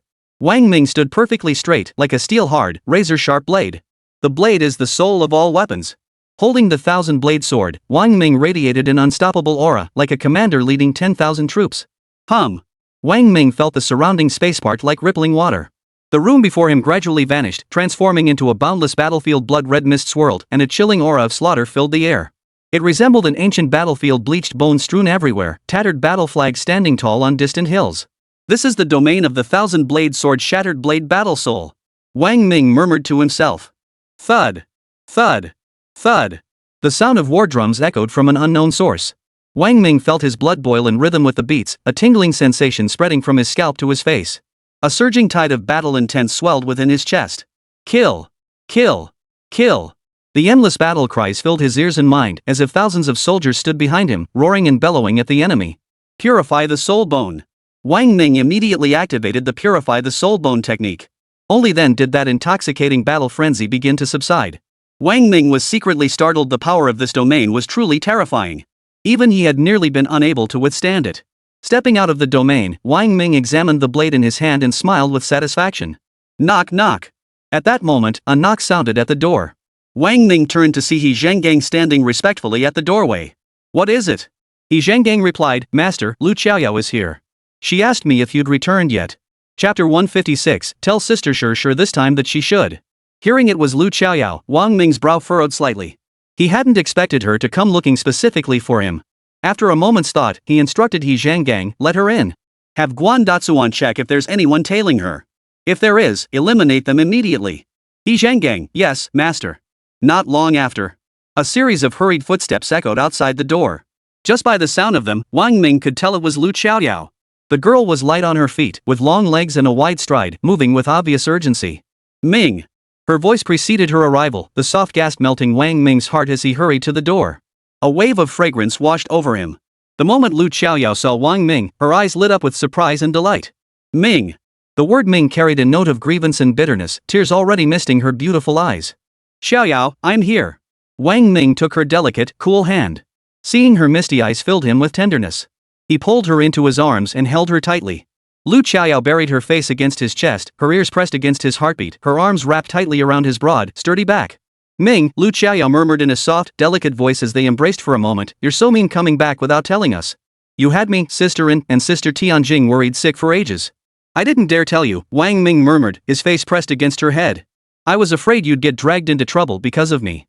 I'm not afraid. Lu Qiaoyao lifted her head, her bright eyes fixed on Wang Ming. I'm not afraid of death. I'm only afraid of never seeing you again. Ming, next time, please don't hide things from me. I'm afraid I might never see you again in this lifetime. As she spoke, tears began to fall. Lu Qiaoyao had always been a remarkably strong woman until she met the love of her life. Only then did she realize what love truly was. Before the one she cherished, the strength of her spirit could no longer be feigned. Okay, I won't do it again next time. Wang Ming gently stroked her hair. Teacher Ning said you were captured by the Zins and the Chens. How dare they lay a hand on you in the capital? It's outrageous. Xiaoyao, Wang Ming interrupted her, some things aren't for us to decide. Even if she knew about this, it probably wouldn't change anything. In this world, strength reigns supreme. The weak get beaten. So-called rules are tailored for the weak. Understand? But they're bullying me too much. Lu Qiaoyao protested. It's fine. They bully me because I'm weak now. But I believe that one day, I'll become powerful. The tide turns over time. They shouldn't look down on a young man just because he's poor. Wang Ming declared. Brother Ming, that was so cool. Lu Qiaoyao's eyes sparkled with adoration. Wang Ming lowered his head, staring into her eyes as he leaned in close. Really? Is it my words that sound cool, or is it me? Lu Qiaoyao blushed and stammered, Brother Ming is handsome. Wang Ming's lips curved into a satisfied smile. He lowered his head and kissed her beautiful eyes. Lu Xiaoyao felt her heart thump wildly, beating faster and faster. Her face flushed fiercely as she sensed Wang Ming's warm lips pressed against her eyelids, a sensation that felt incredibly good. Wang Ming's lips drifted downward, brushing her nose before finally meeting her lips. Lu Xiaoyao's entire body tensed, but the moment their lips met, she instantly went limp. She leaned completely against Wang Ming, passionately returning his kiss. Only when both were breathless did they pull apart. Ming. Ming. Lu Xiaoyao blushed, unable to lift her head. Wang Ming's voice resonated with magnetic masculinity. He bent down, lifted her up, turned to close the door with his foot, and carried her toward the bed. Not long after, the room echoed with sounds that were both melodious and blood-pumping. Several hours later, the battle concluded. Wang Ming lay naked on the bed, the beauty beside him sprawled across his chest, her fair, unadorned form exposed to the air. Wang Ming's hand caressed her back. Ming, Lu Xiaoyao's cheeks flushed pink. Should we tell Sister in Tianjing about what happened here? They're terribly worried about your safety. Not yet, Wang Ming replied. The less they know, the safer they'll be. Brother Ming, why is this Ouyang family targeting you? Because they're greedy. A man is innocent, but the jade he holds makes him guilty. Ming, fighting the Chen and Xin families is dangerous. Those two clans are incredibly powerful. Wang Ming hummed in acknowledgement. A few days ago, Sister N got a call from Uncle N. He said the Zins are pressuring her into marriage again. This time, the Ouyangs are also applying pressure, wanting to rush the wedding. Lu Xiaoyao sat up, her ample bosom pressed against the bed as she looked at Wang Ming. They're trying to force me out into the open, aren't they? Wang Ming chuckled softly. Lu Feifei analyzed it this way: since they can't find you, they're using Sister An's marriage to force you out. What a despicable move. Wang Ming exclaimed angrily. What are you planning to do? Lu Xiaoyao asked anxiously. Sister An absolutely won't marry into the Xin family that's forcing her to her death. But if you go, you'll fall right into their trap. When is the wedding? It hasn't been set yet. Sister Shirshir suggested they have an engagement first. The Xin family sets the engagement date, but the N family sets the wedding date, so they can try to delay things. Pushing it back isn't a solution. Wang Ming shook his head, then thought carefully before saying, they just want to capture me. They've seriously underestimated me, Wang Ming. You have a plan? Wang Ming pondered briefly before saying, alright, when you go back this time, tell Sister Shirshir to have her. Is that even possible? Lu Xiaoyao stared at Wang Ming in disbelief after hearing his plan. Wang Ming smiled. Don't worry. They want me, not Shui. As for whether the Zins and Ans form an alliance, the Ouyangs couldn't care less. As long as I show up, they'll definitely come. But won't that put you in danger? There's no other way. This is the only way to ensure my safety. Otherwise, both Shui and I would be in danger. Then, what do you need me to do? Lu Xiaoyao asked. My strength isn't weak either. I haven't reached Soul King yet, but I'm close. Wang Ming smiled, retrieving several items from his soul ring and transferring them into Lu Xiaoyao's. These are soul rings, all 100,000-year grade. Give them to Shui, Tianjing, and the others. If you want to help me, focus on strengthening yourselves. Only with sufficient power can you truly assist me. 100,000-year soul rings? Lu Xiaoyao stared at Wang Ming in astonishment. Brother Ming, where did you get so many 100,000-year soul rings? That's precisely why the Ouyang family captured me. So you're saying these soul rings were all developed by them? Yes. Lu Xiaoyao's eyes widened in disbelief. Alright, just know this much. You can't stay here too long. Contact Sister Shirshir immediately after you leave. Wang Ming said. Got it. Chapter 157, I believe it bet $1 million. Ouyang Lang's intervention placed immense pressure on the Yin family. And Jingzhong secretly contacted the Lu and Zhang families. Since Ouyang's involvement was at stake, neither family gave a clear answer, but neither refused either. After all, Ouyang's growing closeness with the Chen and Xin families would inevitably disrupt the delicate balance among the 5 families. But Jingzhong knew his daughter's heart belonged to this young man named Wang Ming. She had long been devoted to him. He understood her character well. Though a woman, she possessed an unyielding spirit. Forcing her to marry into the Xin family would be tantamount to driving his daughter to her death, an outcome he dreaded most. Ouyang Lang remained adamant. I have personally arranged this match for the Zins. Your daughter and the Zin's young master are truly a perfect match, a handsome groom and a beautiful bride. Masterin, with such a wonderful opportunity, is there any reason to refuse? And Jingzhong gave a bitter smile. Whether it's a good match or not depends on the children. What do children know? Xin Junzai laughed. They only understand love now. How could they comprehend life's countless hardships and frustrations? As parents who've been through it, we should plan for our children's futures early. Exactly. Shui is grown now. Boys marry, girls wed, that's how it goes. I think the Xin family's son is quite suitable for your daughter. They're well matched. What exactly are you hesitating about, brother-in? Ah. And Xinzhong shook his head. You don't understand. My daughter has a fiery temper. I've had a thorough talk with her about this matter. What was the outcome? Ouyang Lang asked. She agreed, and Xinzhong replied. Well then, what's the hold-up? She's agreed. Why are you still hesitating, brother-in? Hearing this, the others sensed hope and grew enthusiastic. Ah. She agreed, yes, but the problem is she said an engagement is fine, but marriage must wait until after she graduates. You know she's only a freshman now, graduation is still 3 years away. And Xinzhong feigned difficulty. What's the big deal? Xin Zhenzai countered. Getting married won't interfere with cultivation. At the academy, it's just cultivation practice anyway.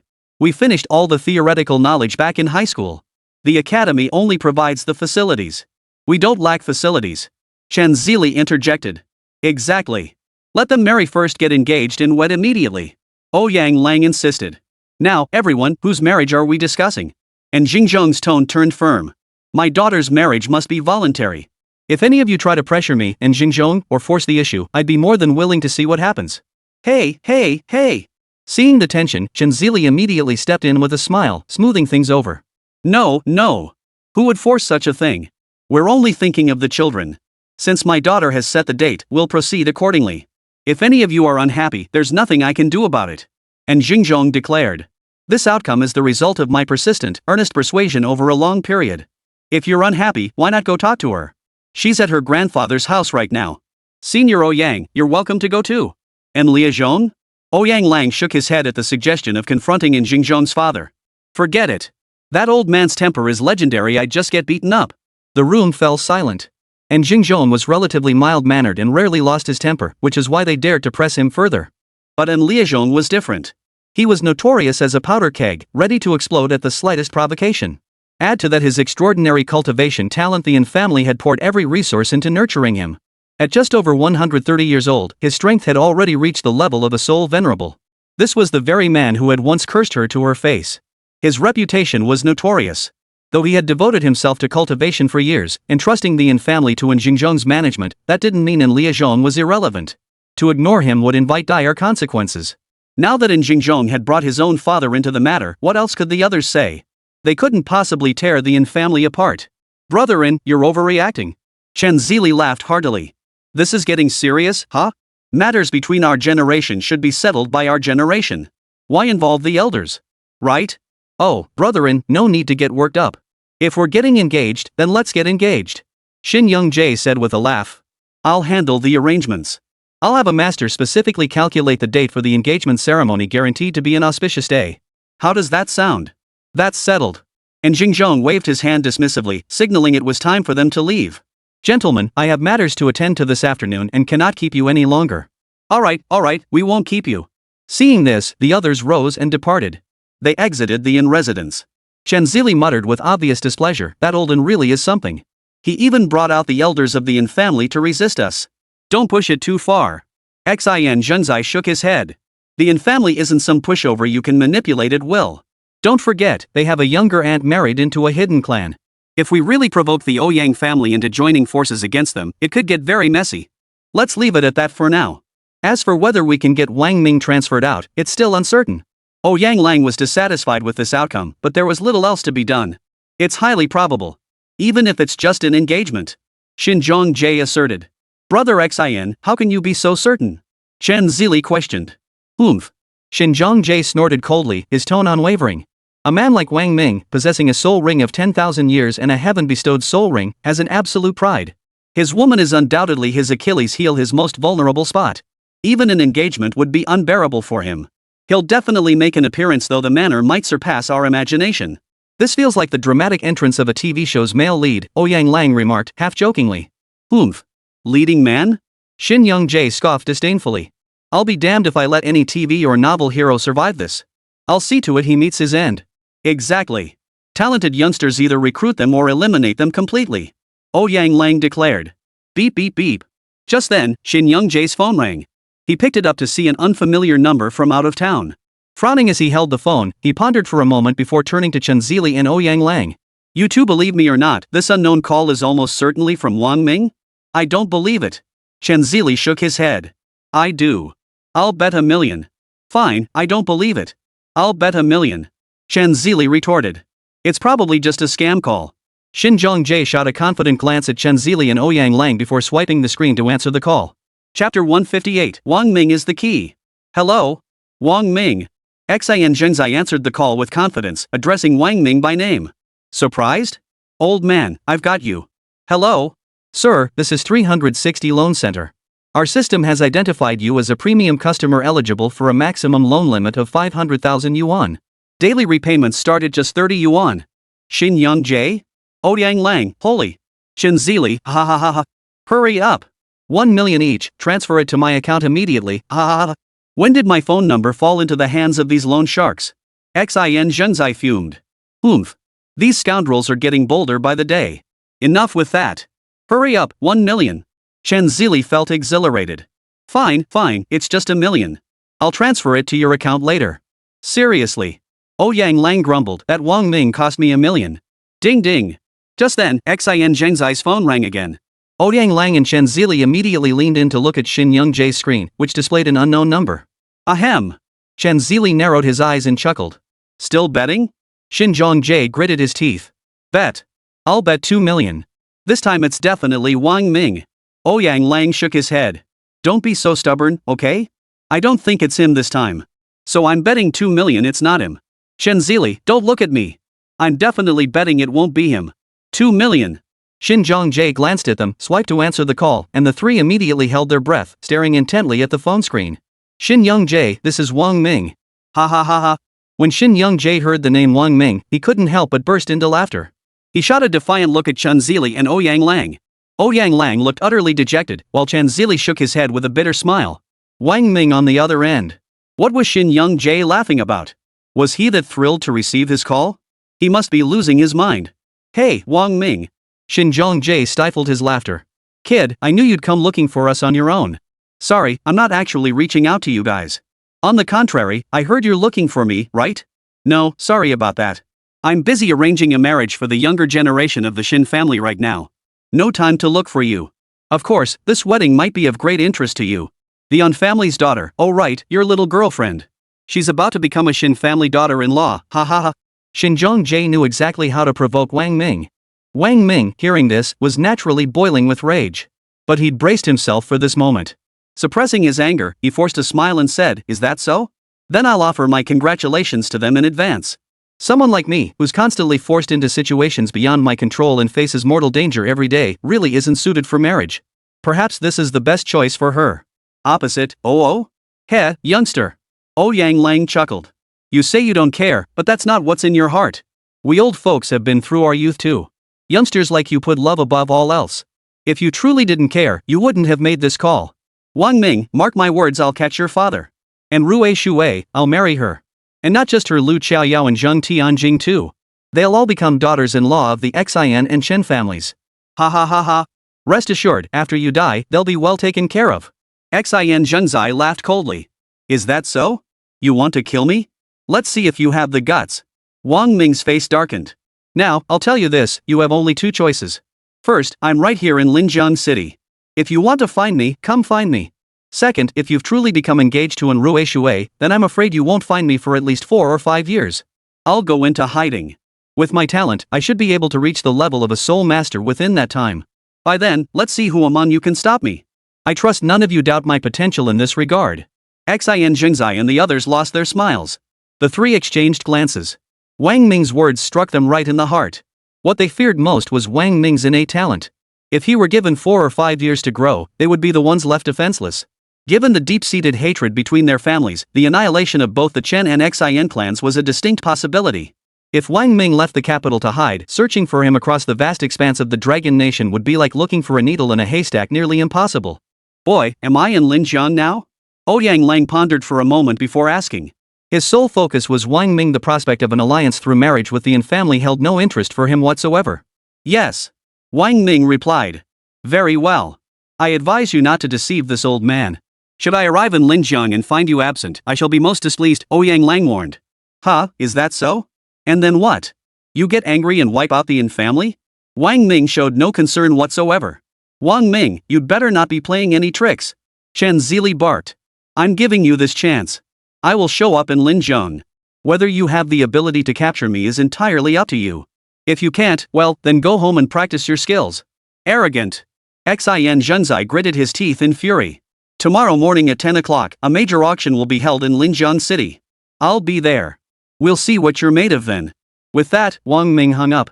The three men stared at the disconnected phone, their minds racing. Wang Ming is the top priority. Ouyang Lang declared. As for the soul master with the infamily girl, we can deal with her after capturing Wang Ming. But we absolutely cannot let him escape. Otherwise, we'll be in grave danger. An opponent who consistently obtains heaven-bestowed soul rings if he grows stronger, he'll be terrifying. We absolutely cannot give him that chance. Agreed. That's precisely my plan. Wang Ming intends to lure us south to Linzhong using himself as bait, merely to sabotage the marriage alliance with the infamily. Oomph. I'll capture him first, then marry the infamily's daughter right in front of him. Xin Zhenzai sneered. No time to waste. We depart immediately and make advance preparations. This time, we must capture Wang Ming. Chen Zili declared. Thus, the three immediately sprang into action. This operation involved not only several soul masters but even mobilized soul emperors from the clan. In total, there were 8 soul emperors, 5 soul masters, and 1 soul venerable. Such an extravagant force, all for capturing a mere level 49 soul king. Chapter 159, A Dead Demon Fetus. Linzhong City had become something of a tourist mecca. To attract more visitors, the local government implemented numerous convenient policies and kept prices artificially low. This has made Linzhong a popular destination for tourists nationwide. Many have even chosen to settle here permanently. Within just 2 or 3 short years, Linzhong City's population has doubled, significantly boosting economic development. This was the primary reason the auction could be held in Linzhong City. The era of universal soul masters. Everyone has their own opportunities, big or small. Those who seize these opportunities often find themselves unable to use their treasures due to various external circumstances, forcing them to sell. As the number of sellers grew, a pawnshop named Wangbao Pavilion emerged. Within a single year, Wang Beige had collected treasures brought by travelers from all corners of the land. Consequently, it decided to hold a grand auction today.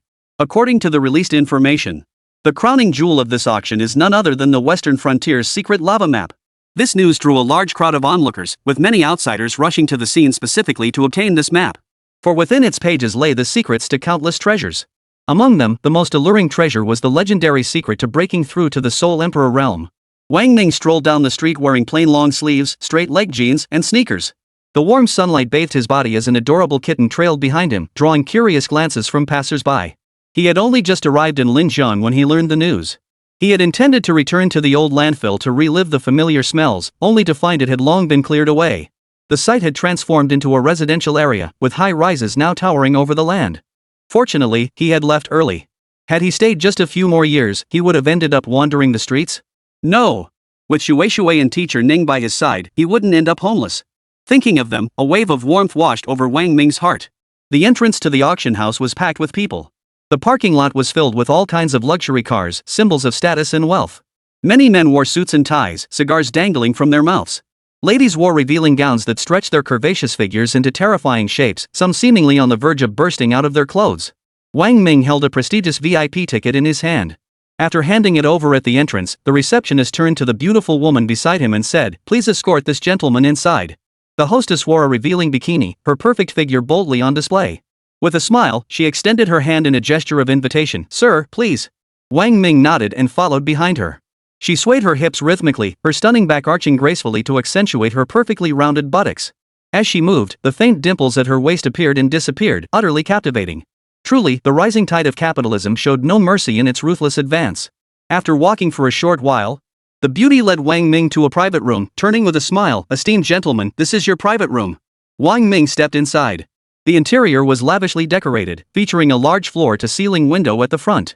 The glass allowed an unobstructed view outward from inside, yet remained opaque from the outside. Seated on the sofa by the window, one could overlook the auction floor below. Both the location and the view were impeccable. "Sir, please have some tea." The beauty slowly crouched down, presenting her back to Wang Ming as she poured tea from the pot with both hands. The sight of her captivating lower back alone was enough to stir a surge of heat below the waist. Wang Ming glanced briefly before quickly averting his eyes. Noticing his impassive expression, the woman seemed slightly surprised. After pouring the tea, she reminded him, "Sir, you are our esteemed VIP. I am here to serve you exclusively. Until the auction concludes, I am your personal attendant. Anything goes?" Yes, she replied with a smile. Wang Ming nodded, propped his leg on the coffee table, and said, "Come on, massage my legs." The beauty, huh? Wang Ming gave her a meaningful look. What, huh? Hurry up and massage my legs. The beauty shot Wang Ming a look as if he were an idiot before reluctantly squatting down to massage his legs. She already planned what she'd tell her girlfriends. Seriously, girls, you won't believe it, I ran into this total idiot VIP client today. Beep. Just then, Wang Ming's phone buzzed. It was a message from Shin Young Jae. You said you'd show up. Where are you? Don't worry. I'm at the auction house, Wang Ming replied. How could I miss such a great auction? Once it ends, you'll see me. Good. Shin Young Jae replied with just 2 words. Good morning, distinguished guests. The auctioneer's voice echoed from outside the VIP box. Wang Ming glanced down to see an elegantly poised woman standing on the central podium, microphone in hand, delivering her opening remarks with grace and poise. Wang Ming had no interest in listening to all the pleasantries and sat calmly. Without further ado, we now present the first item up for auction, the voice concluded. The platform before the woman slowly rose, revealing a circular tray covered with a red cloth. First item up, an epic tier bloodline soul beast, the blazing tiger. Holy crap, starting with an epic grade bloodline soul beast.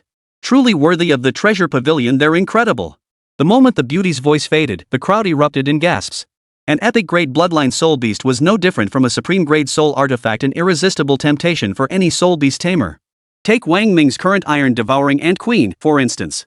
As his strength reached the Soul King tier, the Iron Devouring Ant Queen attained the Beast King physique, while the Iron Devouring Worker Ants reached the Beast Core physique, forming a swarm numbering in the hundreds of thousands.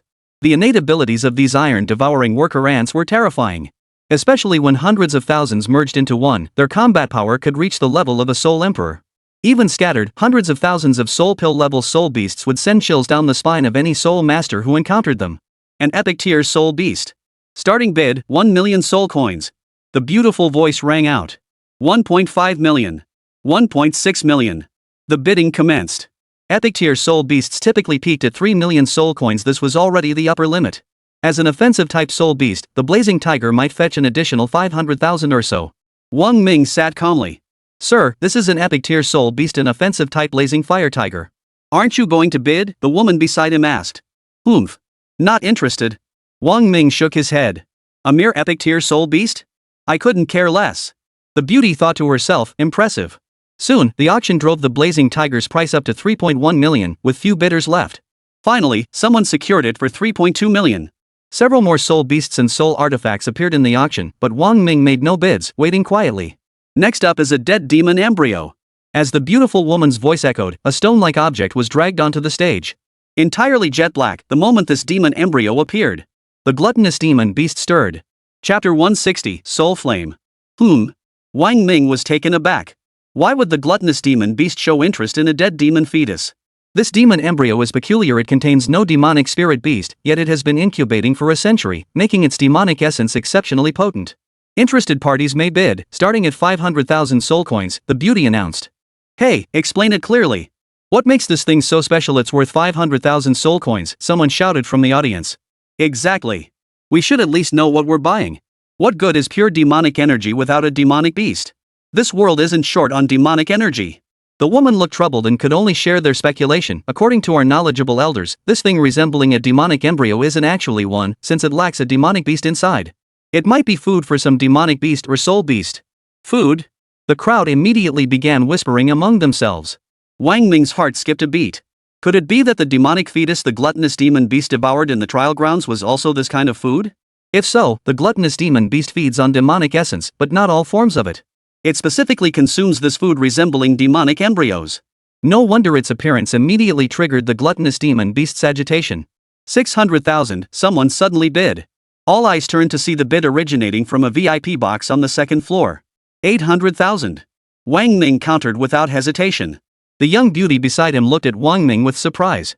He hadn't bid on the epic grade soul beast or the imperial grade soul artifact, yet he was bidding on a food item. 1 million. The bidder refused to back down. 1.5 million. Wang Ming wouldn't back down either. After all, he held the combined fortunes of the Xin and Chen families in his hands. A million? 10 million? It wouldn't even be a problem. 2 million. The voice from the VIP box was deep and low, carrying a clear threat. 3 million. Wang Ming smiled indifferently. 5 million. Whoa! The crowd gasped in unison. What on earth was this thing? It was even more valuable than an epic tier soul beast, with the price jumping straight from 3 million to 5 million. Wang Ming frowned. He hadn't expected the bidder to raise the stakes so aggressively. He'd planned to cap his bid at 5 million, but the other party had already jumped straight to that figure. After a moment's thought, Wang Ming declared 6 million. The young beauty beside him stared wide-eyed, utterly shocked that the man sitting next to her was such a big spender. Young friend, the seller warned, having discerned Wang Ming's cultivation level, a mere soul king can afford this price only because of some backing. But in this world, it's not just connections that matter, it's strength. Don't you understand the saying, the man is not guilty, but the jewel he holds is the crime? This old man bid 7 million. After a moment's thought, Wang Ming chuckled. Since ancient times, treasures have gone to the highest bidder. If you can afford it, bid. If not, shut up. Why all this noise, acting like an old fool? I bid 8 million. Old fool, if you can't match it, shut your mouth. Oomph. I bid 9 million. The old man, unwilling to lose face before the younger generation, gritted his teeth and raised the stakes. Wang Ming chuckled. Well done, that shows spirit. I concede defeat. Congratulations, senior, on securing this treasure for 9 million. Ha ha ha. You little bastard. The old man felt duped, having wasted millions for nothing. He was so furious he felt like spitting blood. I'll remember you. Then I'll be honored by your concern, sir. Wang Ming chuckled. Oomph. The old man snorted coldly. Congratulations to VIP Client 88 for securing Lot 6 at 9 million soul coins. The hostess quickly interrupted their exchange. Hearing such an astronomical price, the others were utterly stunned. Everyone began to speculate about what this thing was actually for. Next up in the auction, the beautiful woman proceeded to auction off other items. Wang Ming reclined comfortably on the sofa, waiting for the grand finale treasure to appear. Inside the soul ring, the gluttonous beast, displeased that its food had been snatched away, emitted a series of grumbling sounds. Wang Ming soothed it with a few gentle murmurs. The young beauty attending to Wang Ming beside him grew even more enthusiastic, her movements becoming more seductive, like a cat in heat. Wang Ming felt nothing for her. Though he was lustful, he had taste. He wouldn't even touch something like this. Wang Ming refrained from bidding on the subsequent items until one particular object ignited a frenzy throughout the hall. All eyes turned toward the fiery red flame at the center of the auction platform. Soul fire. Soul masters rarely cultivated soul flames. Those specializing in the 5 elements gold, wood, water, fire, and earth were exceptionally rare in this world. Soul flames were the fiery essence cultivated by fire soul masters. It possessed the capacity for growth. Fire soul masters enhanced their power by devouring other celestial flames, thereby increasing their strength. Judging by this soul flame, the fire soul master who possessed it must have been a soul emperor level expert before their demise. The rarity of soul fire needs no elaboration here. The starting bid is 5 million, with each increment not less than 1 million. The beauty announced the price. Whoa!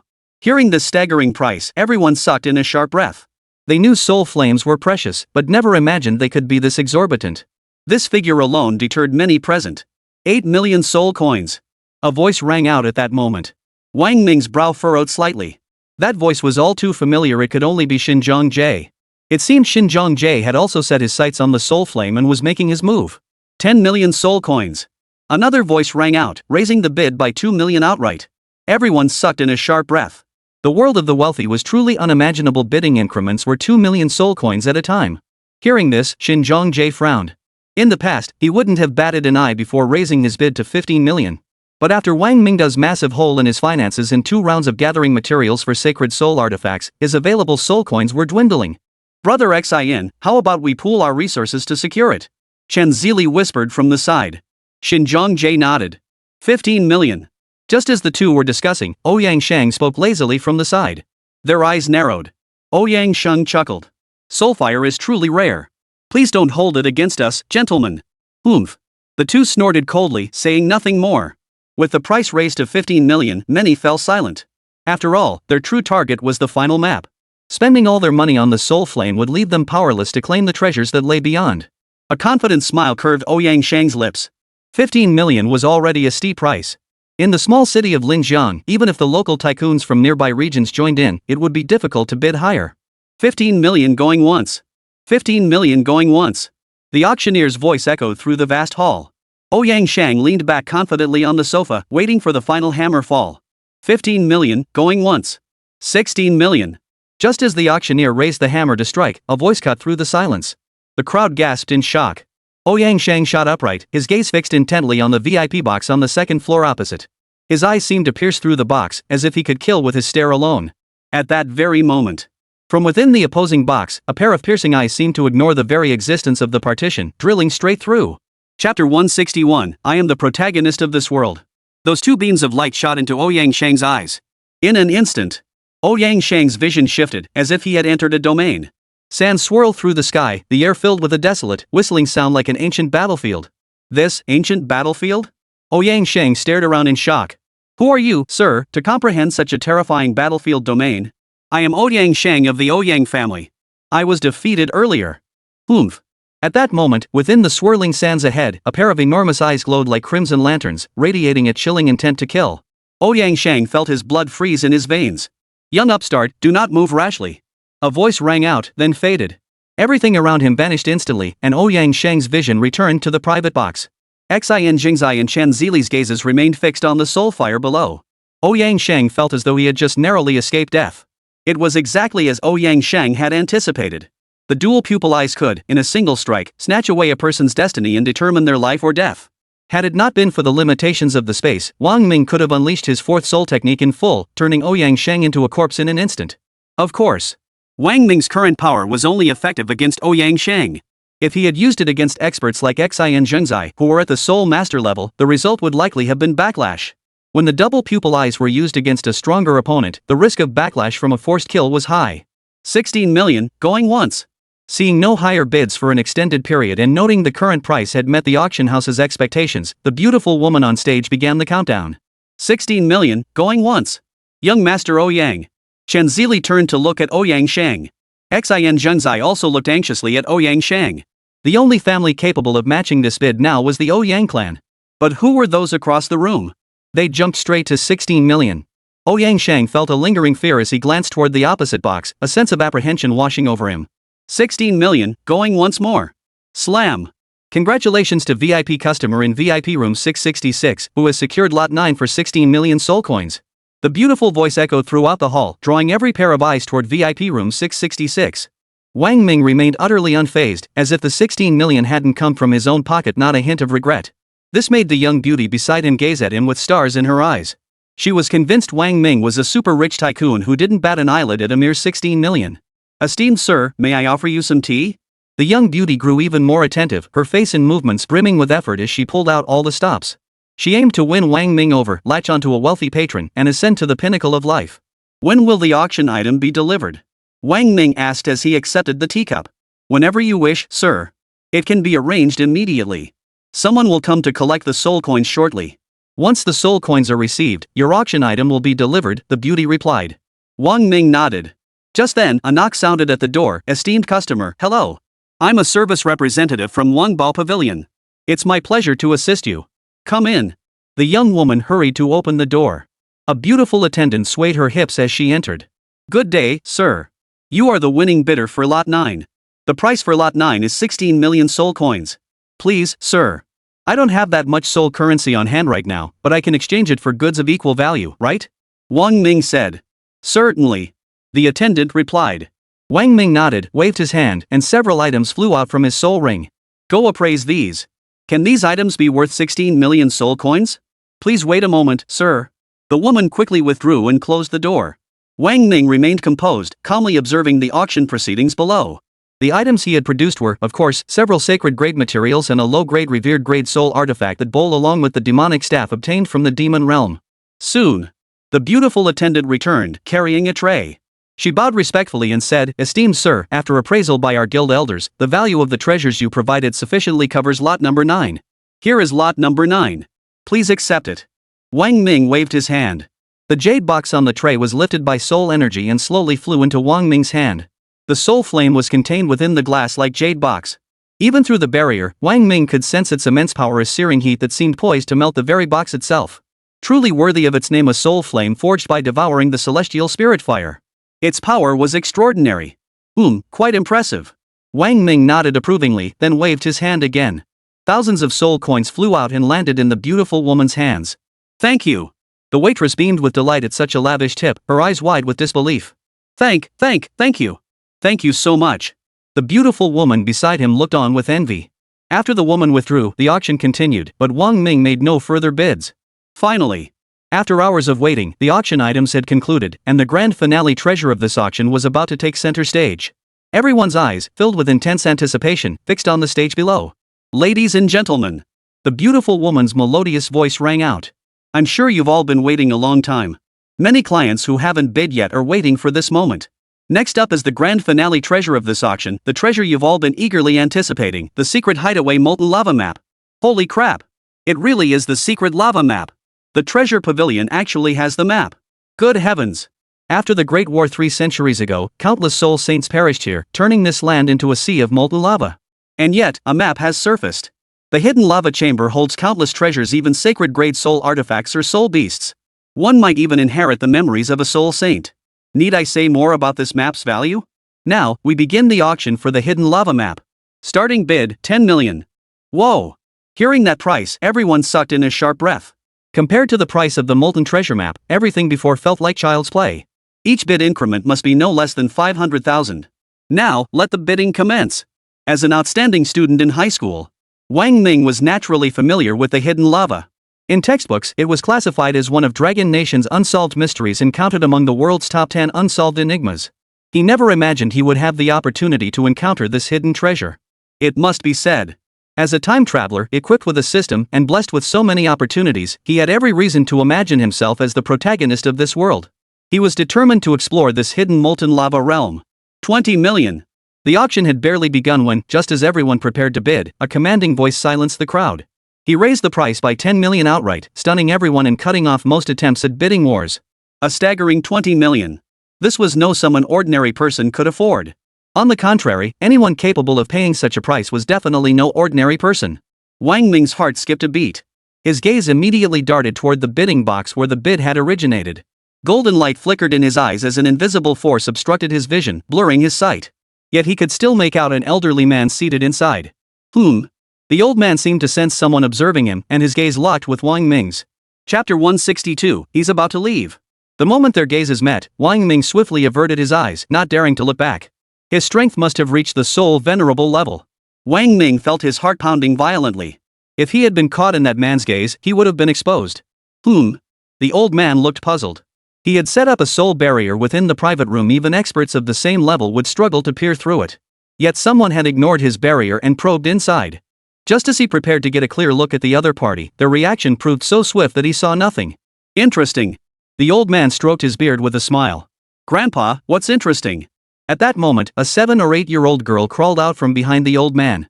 Her chubby, baby-faced cheeks were utterly adorable as she looked at her grandfather with curiosity. Just now, the old man said, stroking her cheek affectionately, someone tried to spy on us. I was about to investigate, but they got away. Isn't that interesting? What's so interesting about that? Grandpa, you said you'd take me out to play, but we ended up here. The little girl pouted in dissatisfaction. I want to eat ice cream. I want to go to the amusement park. All right, Grandpa will take you later, okay? The old man flustered, suddenly becoming his granddaughter's slave. 21 million. Just then, Miao Hadong, who had been sitting quietly for a long time, suddenly spoke up.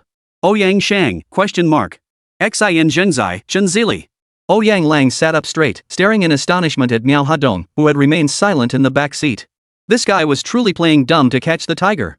Even the Ouyang family hesitated over offering 20 million soul coins, yet Miao Hadong just casually threw down 21 million? What kind of family dares to bid that high? Under the collective stares, Miao Hadong felt a bit embarrassed. He scratched his nose and said, "This is all I have." 25 million. The old man's expression darkened upon hearing another bid. He immediately raised the price to 25 million, effectively silencing any further competition. 28 million. Ouyang Lang declared. Good heavens. It's already at 28 million? This map must be incredibly valuable. Wang Beige must be raking it in with this auction. 30 million soul coins. Seeing another bid, the old man gritted his teeth and raised the price again. His previous composure vanished, his eyes fixed intently on the bidding box. The opposing box also possessed a soul barrier, blocking his gaze. The fact that they could block his divine sense meant their strength was no weaker than his own. Wang Ming watched their fierce bidding war with a calm expression. There was nothing he could do. He had some spare cash, but compared to the battle between the big shots on both sides, he was simply out of his league. Though the secret hideout molten lava map was precious, one still needed money to buy it. Even if he could buy it, he'd need to stay alive to carry such a treasure out. These were soul masters and soul lords. He was utterly insignificant before them. Ha ha ha. My fellow soul cultivator truly possesses great wealth and generosity. Ouyang Lang laughed. You've raised the price to a level that truly touches this old man's heart. 30 million soul coins is indeed a substantial sum, but I am determined to obtain this item. I humbly request your generous consideration. 31 million soul coins. Nonsense. If you have the money, just pay up. Why all this noise? You're determined to have this item, and so am I. Whatever you bid, I'll match it. 32 million soul coins. Ouyang Lang's facial muscles twitched. It seemed the other bidder must also come from a prominent family to afford such a price. After a moment's thought, he declared, my fellow soul coin enthusiast, you truly have the spirit. Then I shall match once more. 35 million soul coins. The crowd gasped in shock. Speculations swirled about the identities of these two rivals, whose bidding had reached such astronomical heights. Wang Ming's lips curved upward. With a wave of his hand, thousands of soul coins flew out and landed in the arms of the beautiful woman beside him. He said to her, this is getting boring. With two major families competing for an item, I can't compete. Take me away from here. Esteemed sir, are you certain you wish to depart now? Further events are scheduled shortly. No need. Right now. Wang Ming shook his head. Seeing Wang Ming was determined to leave, the beauty could do nothing to stop him. She nodded, very well, I'll escort you out. Please follow me. With that, she opened the door and led Wang Ming outside. Wang Ming slowly stepped out of the private room's doorway. With all eyes fixed on the auction below, Wang Ming's appearance naturally drew attention. How could someone leave before the auction even ended? Standing on the second-floor corridor, Wang Ming showed no hurry to depart. Instead, he gazed toward the private room directly opposite. The figures inside were none other than Ouyang Shang and his group. It's Wang Ming. Xin Zhengzai's eyes lit up upon seeing Wang Ming. He stared intently at Wang Ming standing on the second floor across from them. The man they had been searching for so long had finally appeared right before them. He's leaving. Shen Zili shouted anxiously. Sixth Elder, Wang Ming is leaving right now. Ouyang Shang shouted urgently as Wang Ming waved at them with a mischievous smile, then turned and walked away with a flourish. Ouyang Lang snapped, which is more important, the map to the secret molten lava chamber or Wang Ming? Both are important, Sixth Elder. Xin Zhengzai retorted. The secret molten lava is a treasure, and Wang Ming is a potential, terrifying enemy. Both are crucial. Ouyang Lang barked, you pursue Wang Ming. With your soul sex strength, how could you possibly let him escape? I'll catch up after securing the secret hidden molten lava. Agreed. We'll pursue him first. Xin Zhengzai reluctantly consented. Old Shen, Old Miao, Old Fan, and Xingdi Gang, let's go. We'll chase Wang Ming first. Don't let him escape. The group hurried out the door in pursuit. After leaving the Treasure View Pavilion, Wang Ming vanished in a flash, fleeing swiftly. His thunderbolt soul bone crackled as he transformed into a streak of lightning, shooting straight toward the sky. Ha! At that moment, a cold laugh rang out beside him, the voice closing in on Wang Ming in an instant. Youngster, let's see where you can run to. Startled, Wang Ming looked down to see a figure charging straight toward him. It seemed the Xin and Chen families had stationed men outside to intercept him. What a painstaking effort. You're asking for death. Recognizing the attacker as a soul emperor, Wang Ming instantly extended his hand, summoning a soul ring at his wrist. With a thunderous strike, he unleashed the primordial divine palm. Seeing Wang Ming strike, the man's face first twisted with disdain, then shifted to shock. The primordial divine palm unleashed by a 49th level soul king was no match for what could be achieved at the 39th level soul core stage. The mastery of both soul power and soul rings was in a completely different league. The palm strike landed. The soul emperor frantically activated a soul skill to resist. Boom! A deafening roar echoed.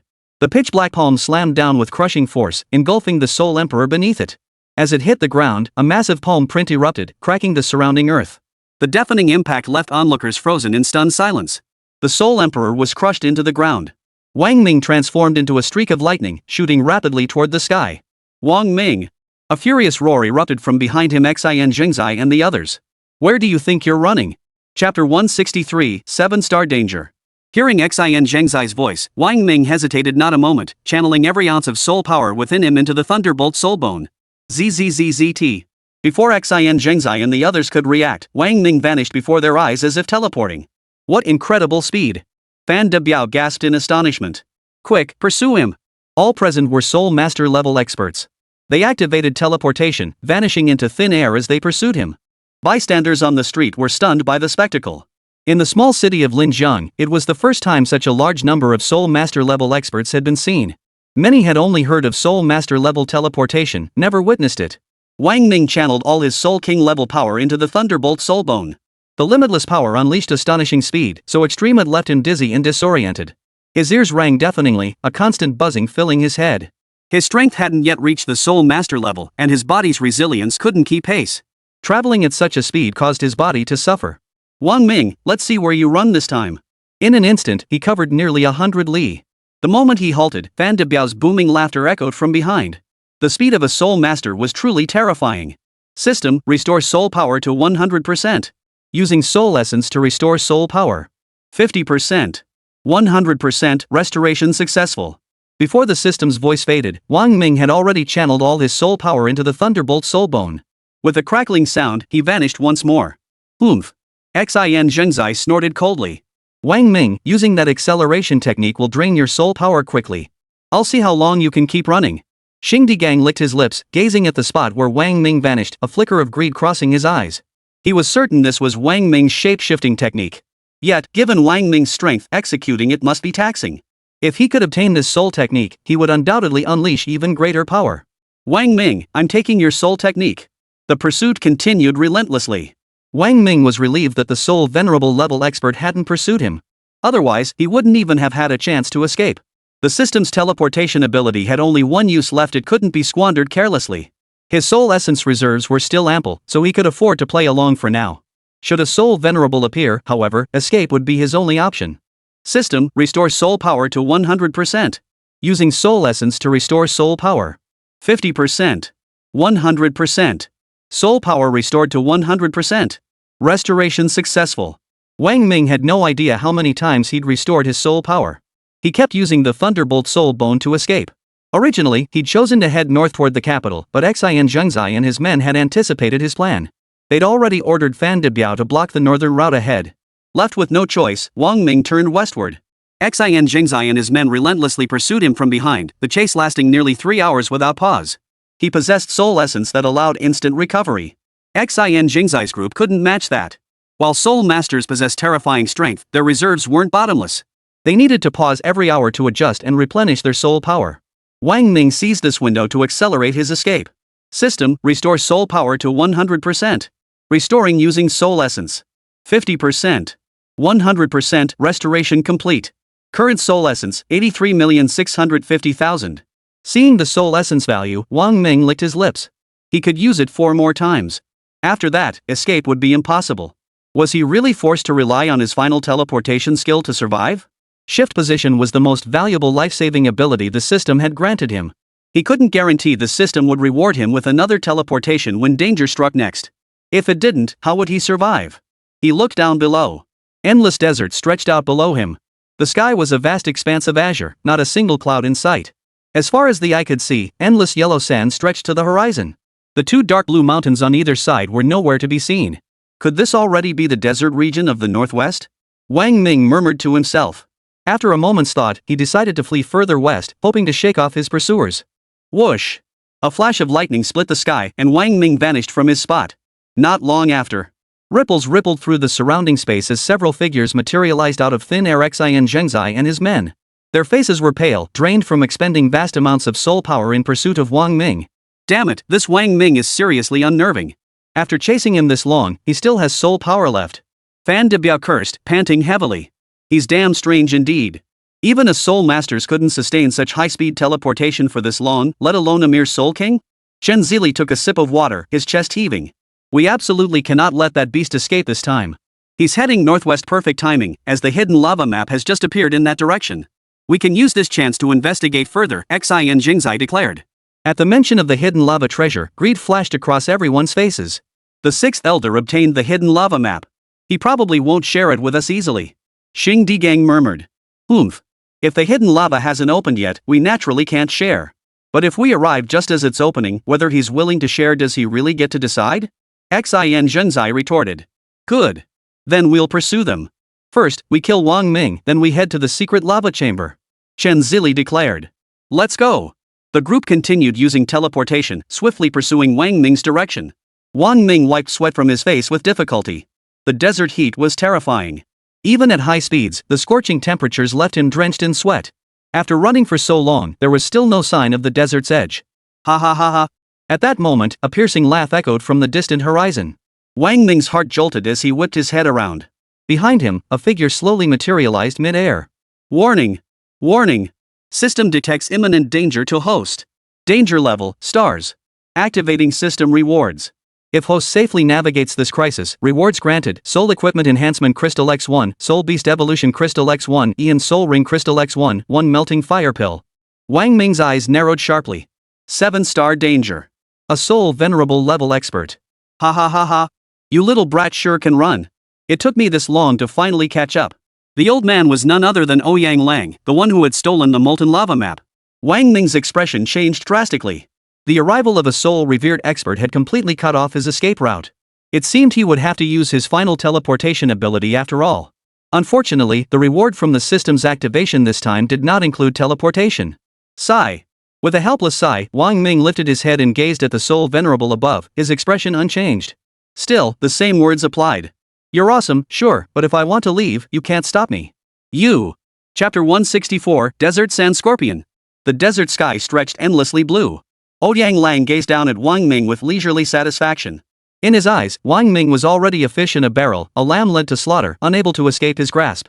Youngster, I advise you to surrender peacefully. With your abilities, escaping my grasp is impossible. I know you're quite capable, possessing that peculiar teleportation technique. But in my eyes, your teleportation still lacks refinement.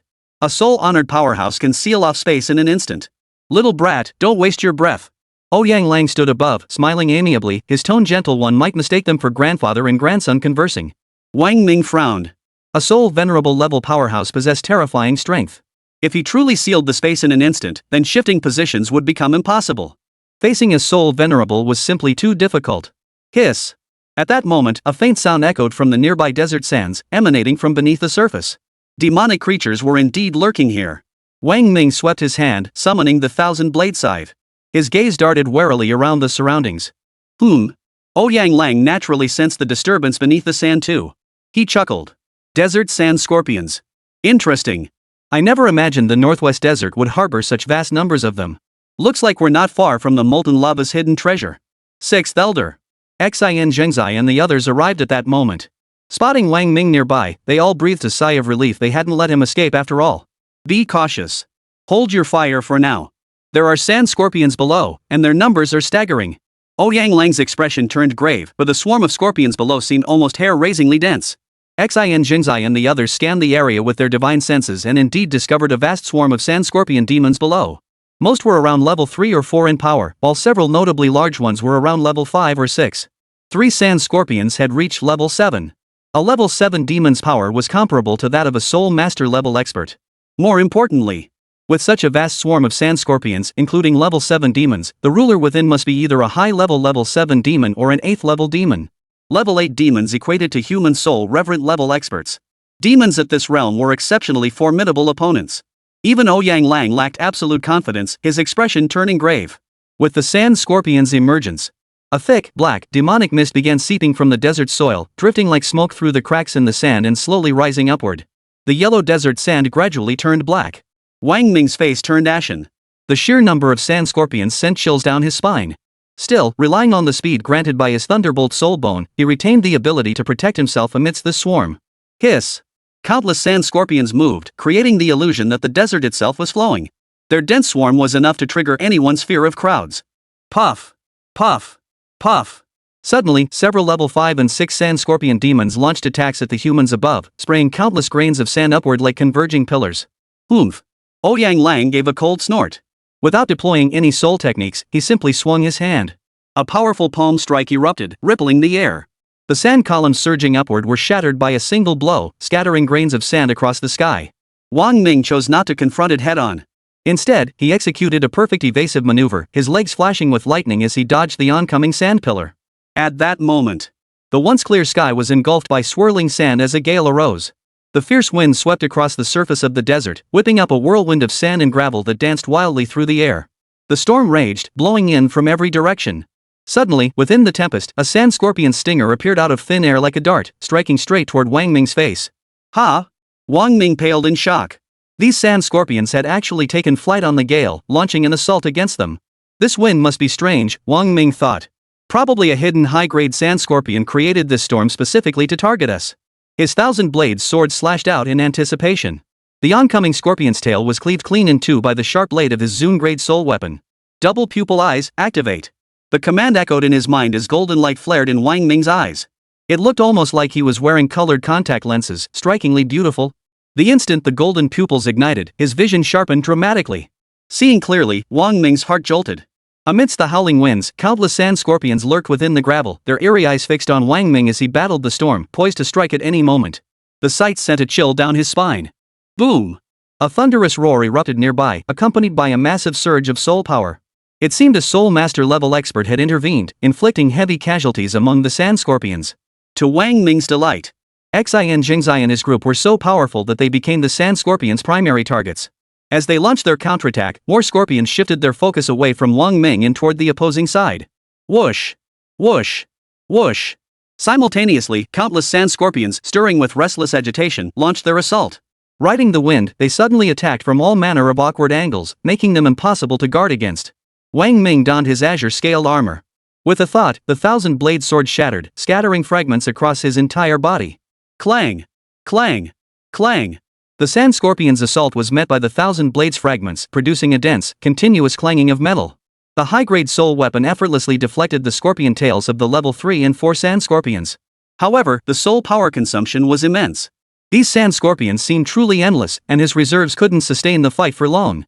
Better seize this chance to escape. Wang Ming's mind raced, and he immediately descended rapidly. The sand scorpions beneath him didn't even have time to react before the thousand blades fragments unleashed their terrifying destructive power, instantly piercing through the unresponsive sand scorpions.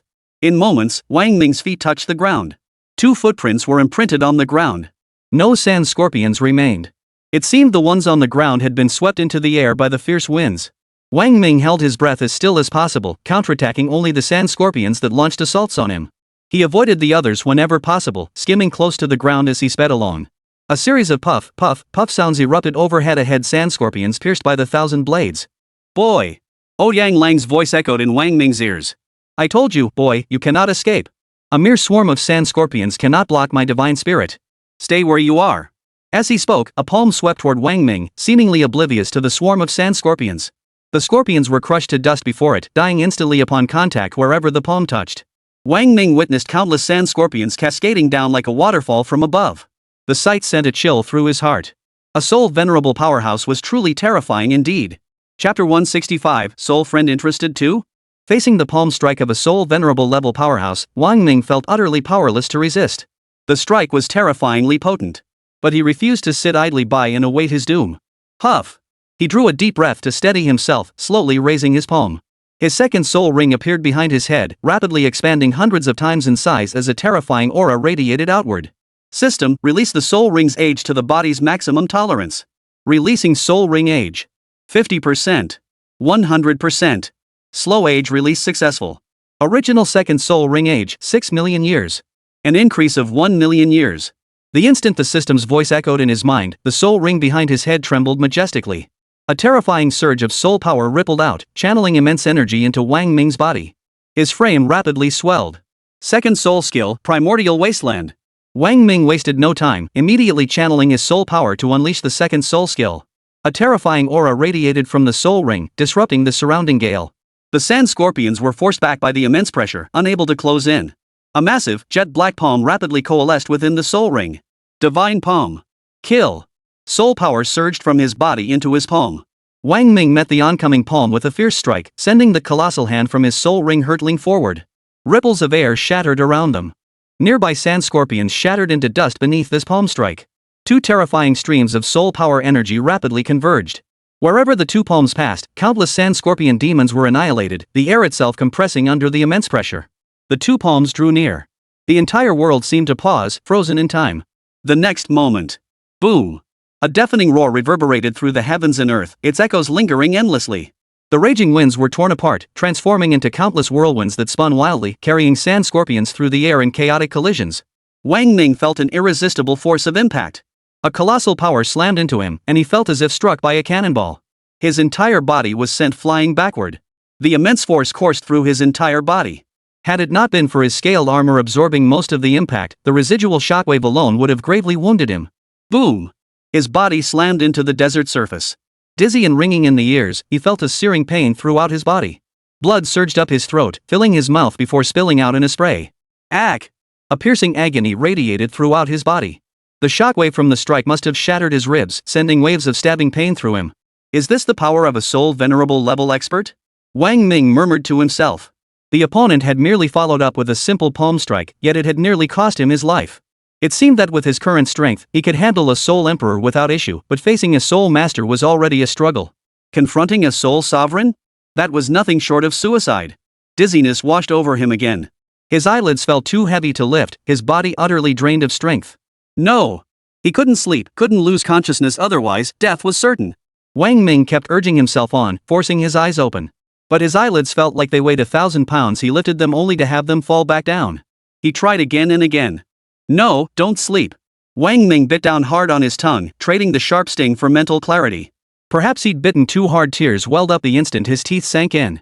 He must have broken the skin, yet he couldn't taste blood because his mouth was already filled with it. The excruciating pain brought his mind into sharp focus.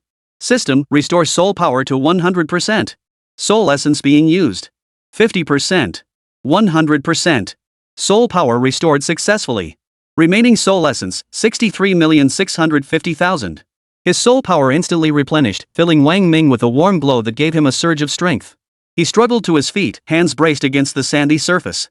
A howling wind whipped past his ears, making it nearly impossible to keep his eyes open. Wang Ming squinted, surveying his surroundings. He didn't know how far the palm strike had sent him flying, but judging by the surroundings, he was at least several kilometers away from where the fight had taken place. Boom! Several booms echoed in the distance as Xin Zhengzai and the others attacked the sand scorpions. Cough cough. Unable to suppress a few coughs, Wang Ming scrambled to his feet and staggered deeper into the desert. His ribs had been shattered by the impact, sending sharp pains through his chest at irregular intervals. Wang Ming dared not stop, forcing himself to walk while channeling his soul power to mend the fractured ribs. Only through this arduous trek did Wang Ming truly grasp the biting ferocity of the gale. Battling the wind as he walked, he felt as if he might be blown away at any moment. Sand scorpions concealed within the gale prepared to strike at any moment. Wang Ming anticipated their movements with his dual pupils, countering with his 1,000 blades blade. He kept his movements as subtle as possible, avoiding drawing the attention of large swarms or higher-level sand scorpions. Boy! But his movements never escaped Ouyang Lang's notice. Seeing Wang Ming try to escape, he sneered coldly, "I told you long ago. Why struggle so desperately?" Wang Ming remained unmoved, trudging forward with difficulty. Truly a stubborn little brat. Fine, come to me. As the words fell, a colossal surge of soul power erupted from behind, another palm reaching out to grab Wang Ming. This strike, however, carried no overwhelming offensive power. Its purpose was to seize. After all, they wanted Wang Ming alive, not dead. Boom! Just as the palm closed in, a jet of black light pierced through the howling winds, shattering the grasping hand and erupting in a deafening roar. Ouyang Lang's puzzled voice echoed from midair. Soul friend, you're intervening for this little brat? Ha! An aged chuckle echoed. I have no interest in this brat myself, but a friend of mine does. Therefore, you cannot take him away. Your friend? Ouyang Lang's voice echoed. Do you demons even have friends? You humans can have friends, but we demons can't? The voice then turned toward Wang Ming. Young friend, you're likely quite familiar with this friend of mine. His name is Tuasen. At the mention of Tuasen, Wang Ming's expression darkened instantly. At first, I wasn't certain, but seeing the scaled armor on your body confirms that you are indeed the young friend Wang Ming mentioned by Tuasen. Ha ha ha. Who would have thought I'd encounter you here? The voice continued. Wang Ming felt as if the sky had fallen. The ways he had bullied Tuasen back then were still vivid in his memory. Now he was caught again, this time by his friend's acquaintance. It was truly like escaping the jaws of a tiger only to fall into the mouth of a wolf. There was no way out. Oh?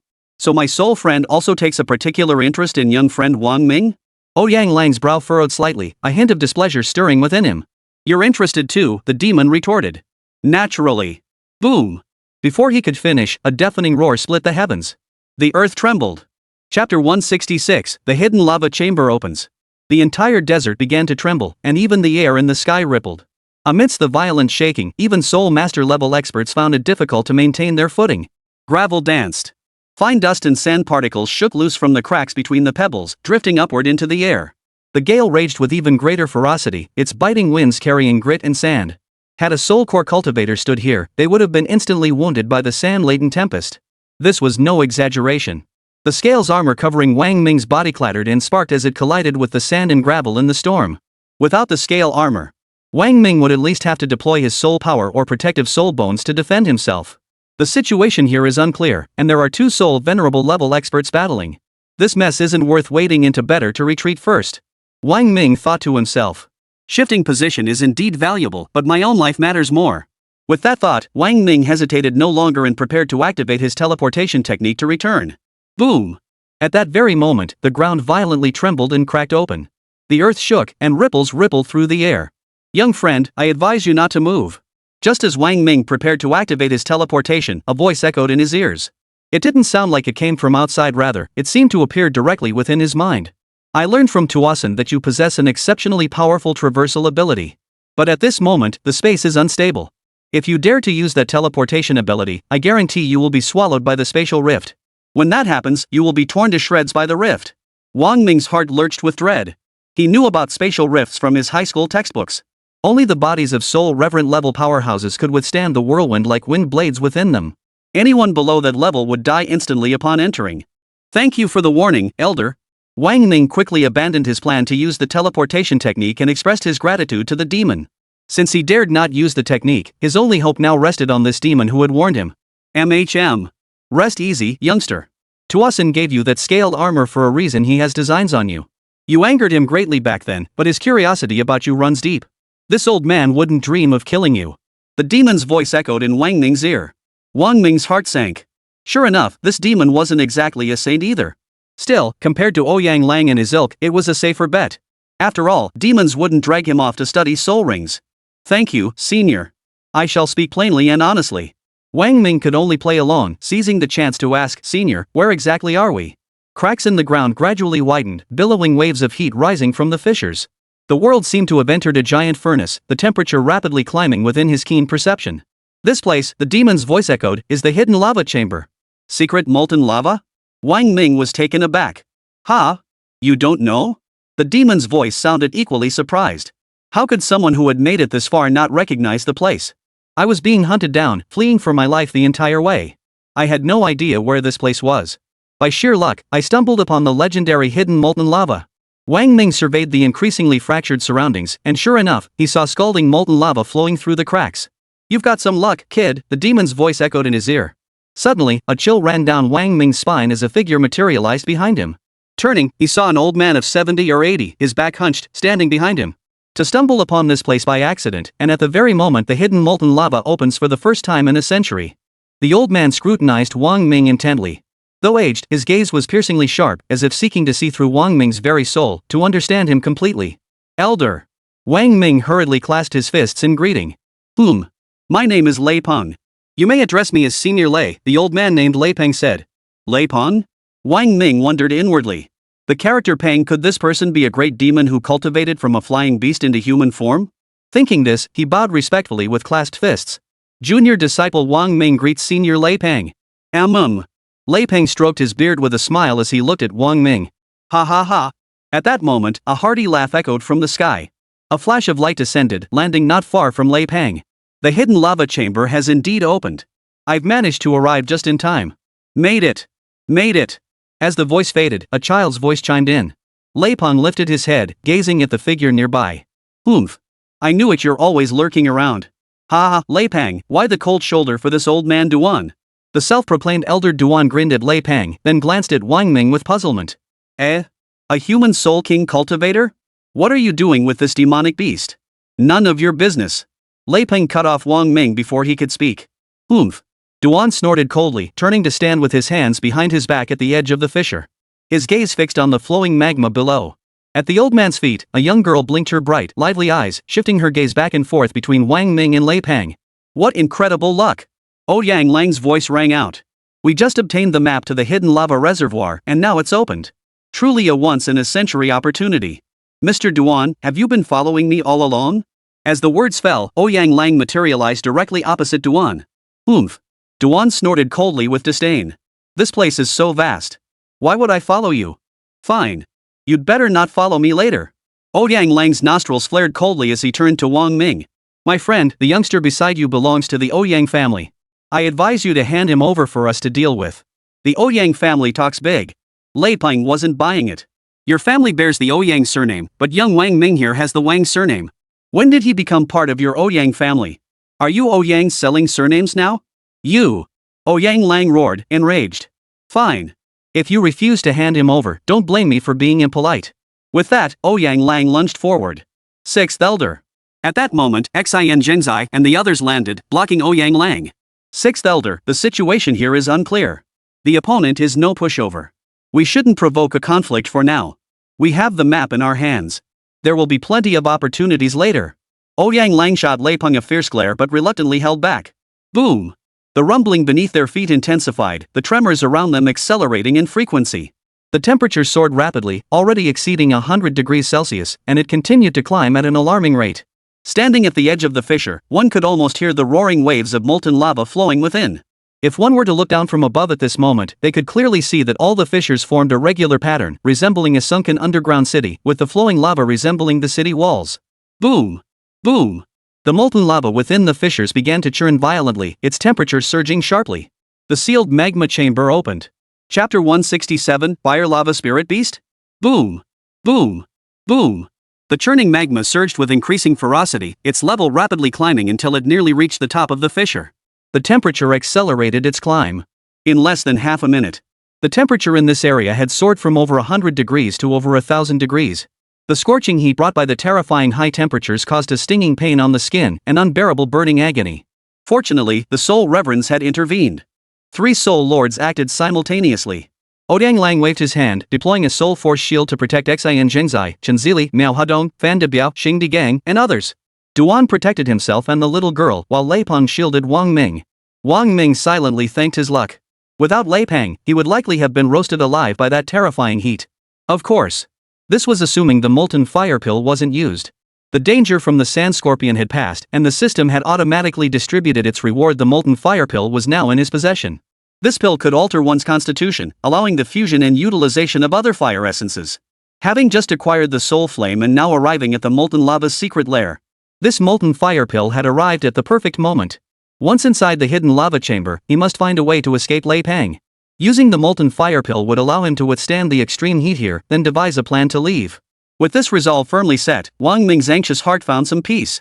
Boom! The molten lava surged upward rapidly, already rising above the fissure. Yet a strange phenomenon unfolded. The lava above the fissure did not flow freely but maintained its shape as it climbed upward from the crack, continuing its ascent. It was as if an invisible glass wall had formed above the fissure, flanking both sides of the molten lava. Wang Ming stared in astonishment at this spectacle. Ha! No need to be surprised. Lei Peng stepped forward beside Wang Ming. 100 years ago, this wasn't some hidden molten lava reservoir, it was a city. This city was called Hidden Treasure City. Then a colossal war erupted. The battle shook the heavens and earth, causing the ground to crack open.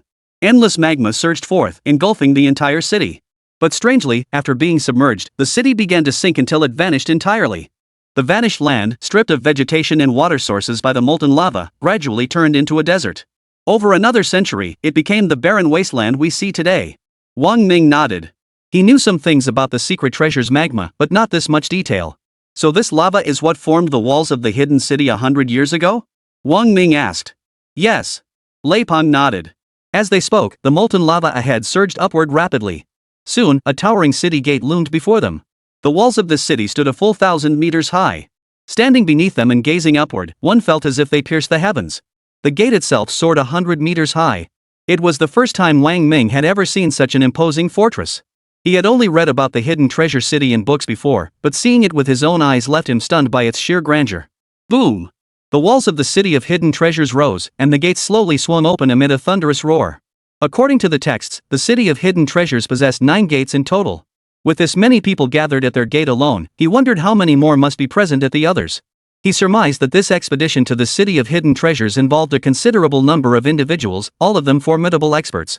At the very least, they must have soul venerable level experts escorting them, otherwise, they'd be roasted alive by the terrifying heat. Go! The moment the gates opened, Ouyang Lang, eager to avoid being followed, leapt forward first, leading the group in a swift dash through the entrance. Oomph! That old codger shelled out 40 million soul coins for the map to the secret treasure lava. I'll be damned if I don't see how much good that map does him. Duan muttered sourly, his voice dripping with envy. Oh, come on, let the rich guy take it if he has the money. Why even mention it?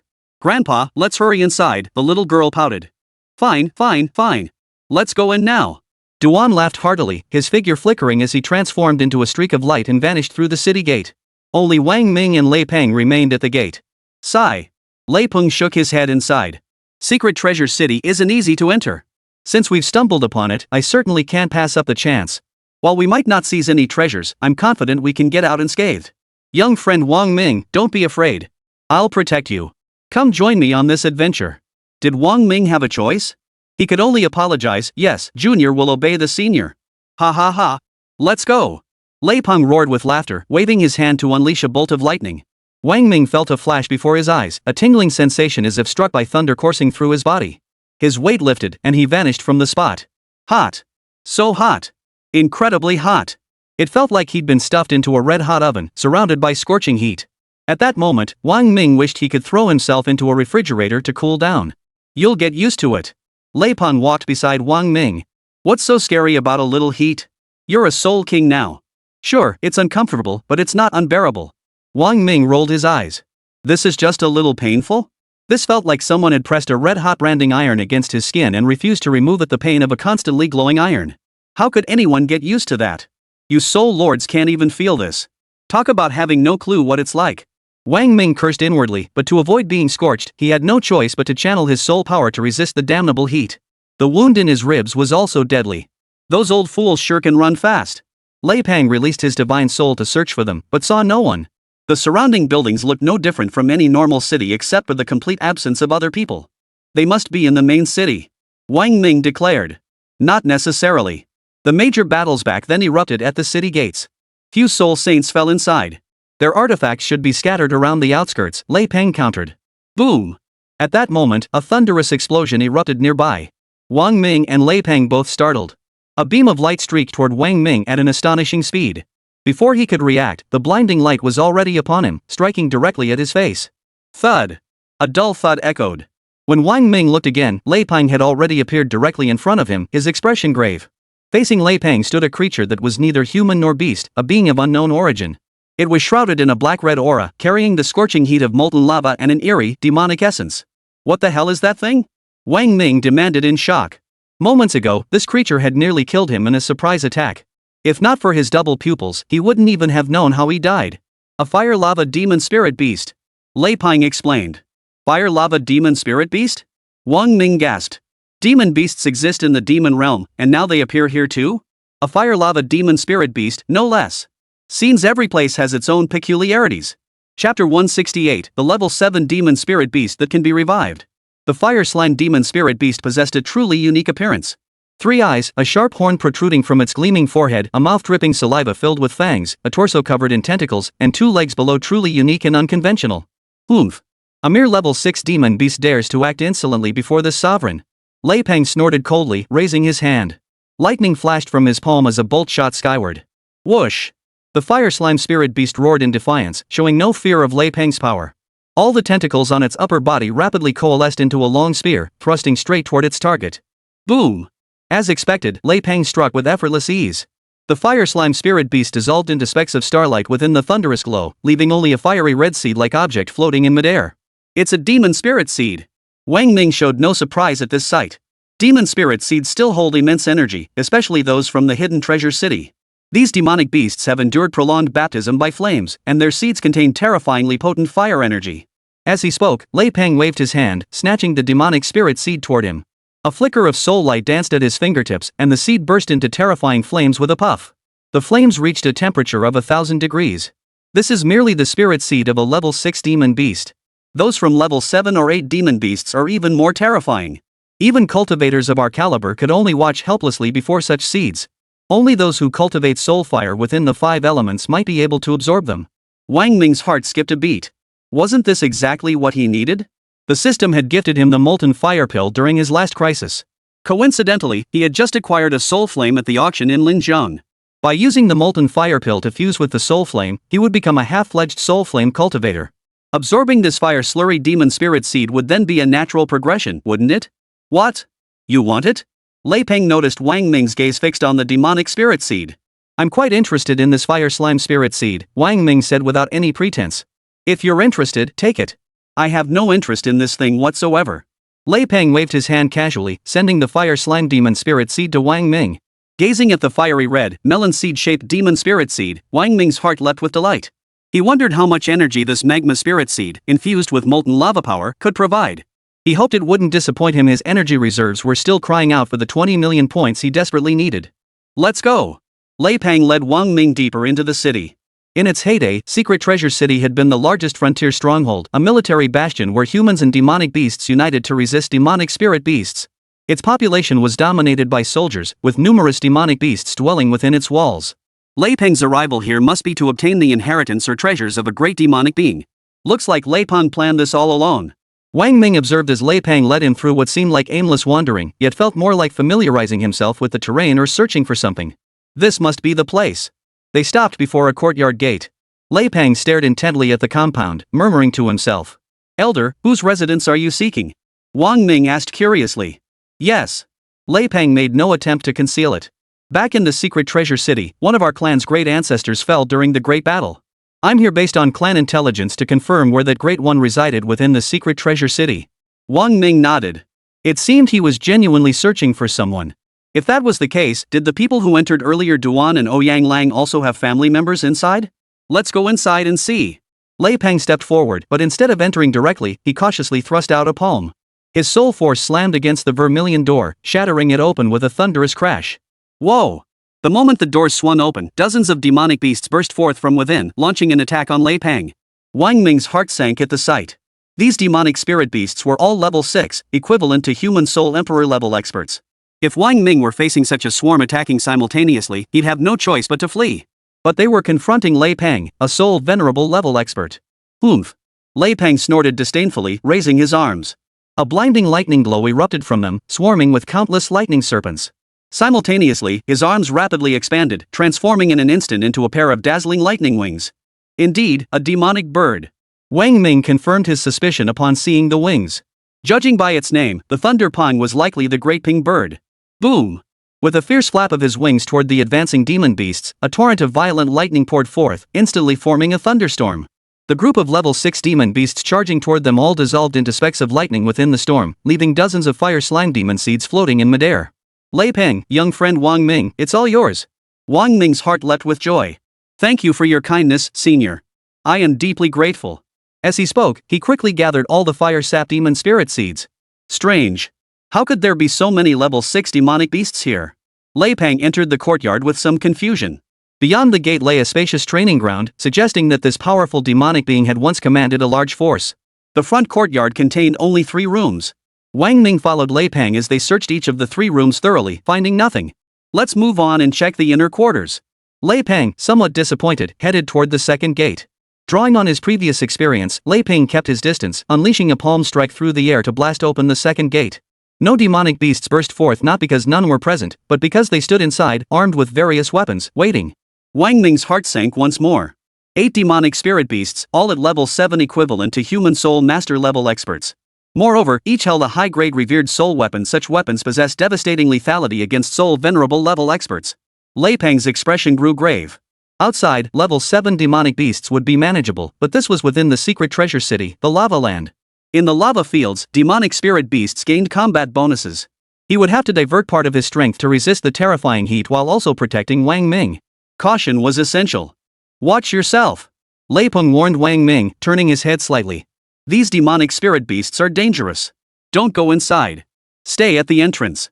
When I kill one, quickly collect its spirit seed to prevent it from reviving. Resurrect? Wang Ming's eyes widened in shock. These things could revive after being killed? Because these demonic beasts were already dead long ago, becoming parasitic lifeforms of the lava wastes. That's why they can survive in the molten lava. The vitality of a level 7 fire lava demon beast is incredibly potent.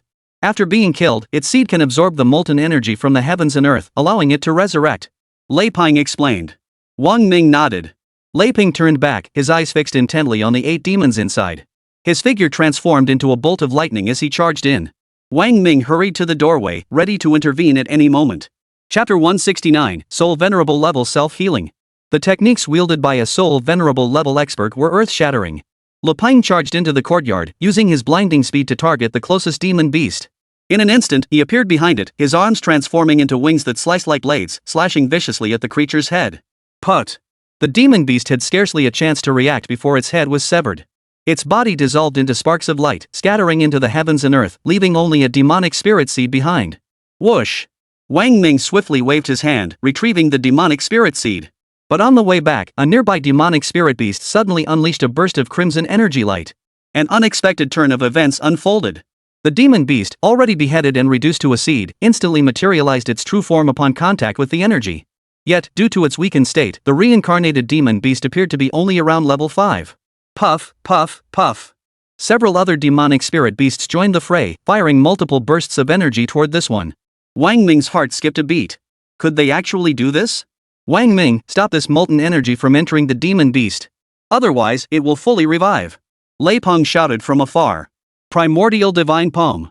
Wang Ming swiftly raised his finger and struck out fiercely with his palm toward the incoming energy beams. Boom! The energy spheres unleashed by 8 level 7 demonic spirit beasts were far beyond Wang Ming's capacity to handle.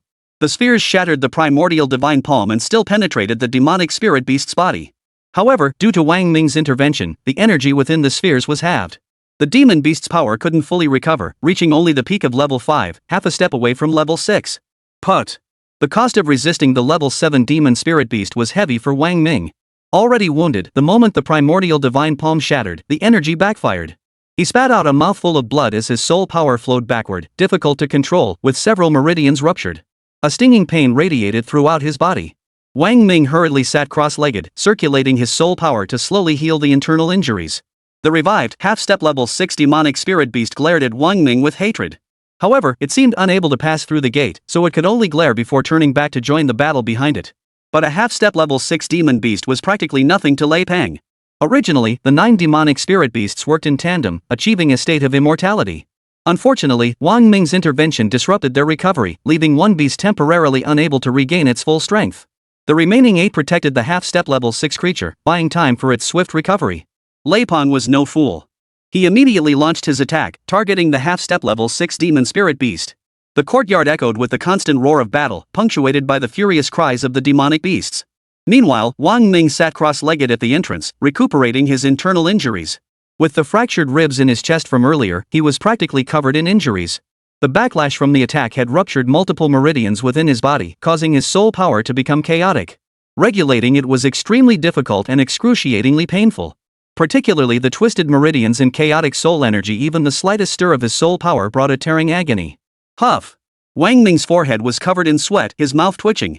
The sounds of battle continued in his ears, but judging by the thunderous claps of lightning echoing from the courtyard, this group of level 7 demons was no match for Lei Peng. Still, victory wouldn't come easily for Lei Peng. An unknown amount of time passed. Boom! A deafening explosion echoed, followed by a prolonged silence. Wang Ming immediately opened his eyes to see several demonic spirit seeds floating midair, with strands of crimson molten energy slowly flowing into them. Gather! Seeing this, Wang Ming immediately forced himself to act despite his internal injuries. Without other demonic beasts to restore them, the seeds couldn't recover quickly. Wang Ming easily retrieved them, swiftly stowing them into his soul ring. Ha ha ha ha, well done! Lei Peng roared with laughter. You little brat, that was impressive. Leave the next few to me. I'll see if you can revive them all after losing a few. As the words fell, thunderous light surged from Lei Peng's body as he charged forward. Ugh! The earlier attack had strained several recently healed tendons, sending waves of pain coursing through Wang Ming. Sweat beaded on his forehead as he grimaced in agony. For level 7 demon spirit seeds. This pain is worth it. Wang Ming consoled himself. Damn, that really hurt. Boom! Boom! Boom! Thunder roared through the courtyard. Wang Ming, overcome by pain, could think of nothing else but carefully tending to his injuries. All around him, Lei Peng's curses and taunts rang out incessantly. After roughly 20 minutes, the battle in the courtyard ended. Lei Peng appeared beside Wang Ming, holding 5 magic spirit seeds in his hand. He handed them to Wang Ming. You're something else, kid. With only 49th level strength, you dared to fight a 7th level magic spirit beast and still survive. Not bad. Wang Ming took the seeds, gritting his teeth. That's because their attack wasn't meant to strike. Lei Peng nodded in acknowledgement, then added, regardless of who it was, a level 7 demon spirit beast unleashing its attack, even a soul emperor would struggle to withstand it, let alone a soul king. You managed to block it. That's impressive. Let me examine the injuries inside you. As he spoke, Lei Peng crouched down, placing his fingers on Wang Ming's wrist and channeling a surge of soul power into it. It's quite severe. Lei Peng declared before moving behind Wang Ming. Soul power flickered in his palm as he channeled it into Wang Ming's back. Don't resist. Focus on sensing it. This is the soul power self-healing ability only possessed by soul lords. Wang Ming immediately closed his eyes and concentrated on the sensation. Upon reaching the soul venerable realm, one's own strength was one aspect, but more importantly, the soul power within the body had gained a certain self-healing ability. As this energy flowed into his body, the first sensation was a wave of warmth. The tepid energy flowed through his meridians, leaving tiny points of energy wherever it passed. These points acted like platelets, repairing the damage within his meridians. Wang Ming marveled inwardly. Indeed, once one stepped into the realm of cultivation, one could encounter and witness the most extraordinary phenomena. The injury to his ribs was the most severe. Broken ribs had pierced his internal organs. When this energy reached his ribs, tiny points of light enveloped the fractures, sending a tingling, itchy sensation through him. These energy points began to move, realigning the bones. The pierced internal organs were also rapidly repairing themselves. Is this the self-healing ability of a soul venerable? Wang Ming was utterly astonished. This single ability alone was enough for a soul venerable level expert to look down upon all cultivators below them. 6 hours later, Wang Ming slowly opened his eyes. The injuries within his body were completely healed. Lei Peng wiped the sweat from his forehead and smiled. How about it? All healed up now, right? Wang Ming clasped his fists and bowed deeply. This junior deeply appreciates your assistance, senior. Lei Peng chuckled. No need for thanks. You're still useful to me. You couldn't afford to die. Surviving the lava wastes with injuries would be tough. My intervention had ulterior motives. Wang Ming. Lei Peng rose and began guiding Wang Ming to inspect the contents behind the second gate. Chapter 170, Treasure Within the Gate. Entering the second gate. This was a traditional courtyard house. 2 massive vats stood on either side, facing the main hall. Flanking the main hall were 2 side rooms, followed by the right and left wings, a perfectly symmetrical structure. You go check the left and right side rooms. I'll take a look at the main hall, Lei Peng said. Wang Ming had no choice but to nod in agreement. It was certain that the main hall housed the residence of Lei Peng's powerful clan ancestor. Lei Peng didn't want Wang Ming to learn about their forebears, so he had to send him away. Wang Ming was actually relieved to be rid of him. Even if he saw anything, he wouldn't be able to take it anyway. Creak! He approached the left wing first. With a gentle push, the wooden door creaked open. Through the crack, he could see the red floor tiles inside covered in a layer of dust, clearly long uninhabited. The doors swung fully open. The interior furnishings came into view, nothing particularly remarkable. To the right was a heated bed with a small table placed upon it. To the left was a spacious floor area with a table set up. Directly facing the entrance hung a landscape painting. But Wang Ming was immediately captivated by the landscape painting. He couldn't explain why. He felt as though the painting drew him in, as if he were immersed within it. The scene depicted towering mountains and flowing rivers, a landscape of breathtaking beauty.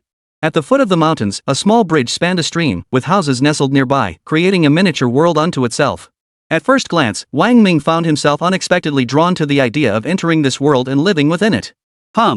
At that moment, a refreshing surge of soul energy rippled out from the pure soul bone within his mind.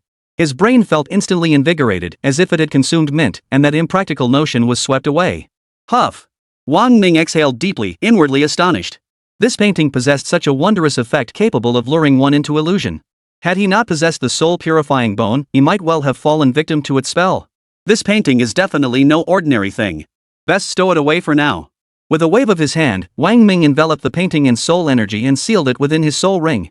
Originally, Wang Ming had been cautious, fearing some mishap while retrieving the treasure. Yet, to his surprise, it went smoothly without the slightest obstruction. He found it odd. That's not right.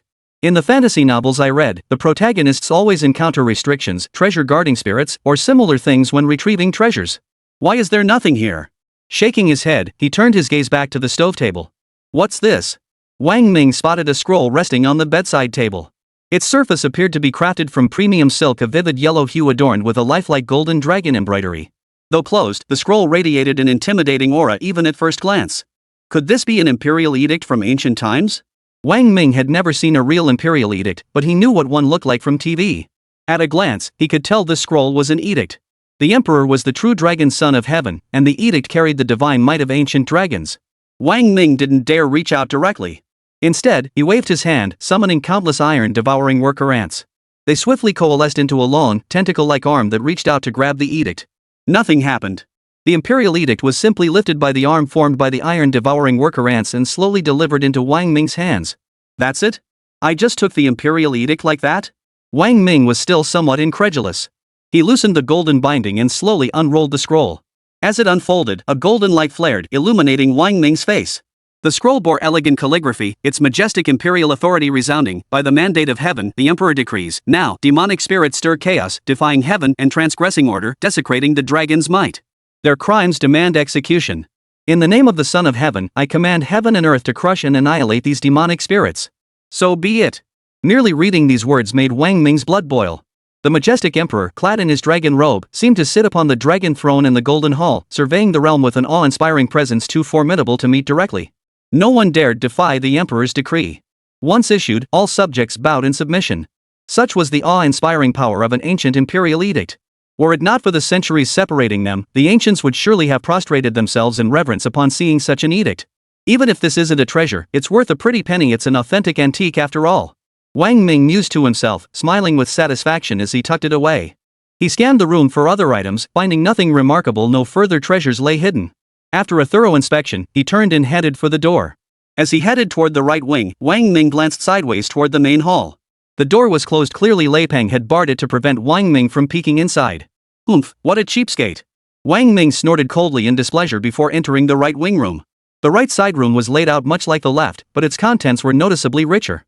The room's colors were softer, suggesting it was a woman's boudoir. Despite the passage of time, a faint, lingering fragrance still wafted through the air. Whoa, this scent.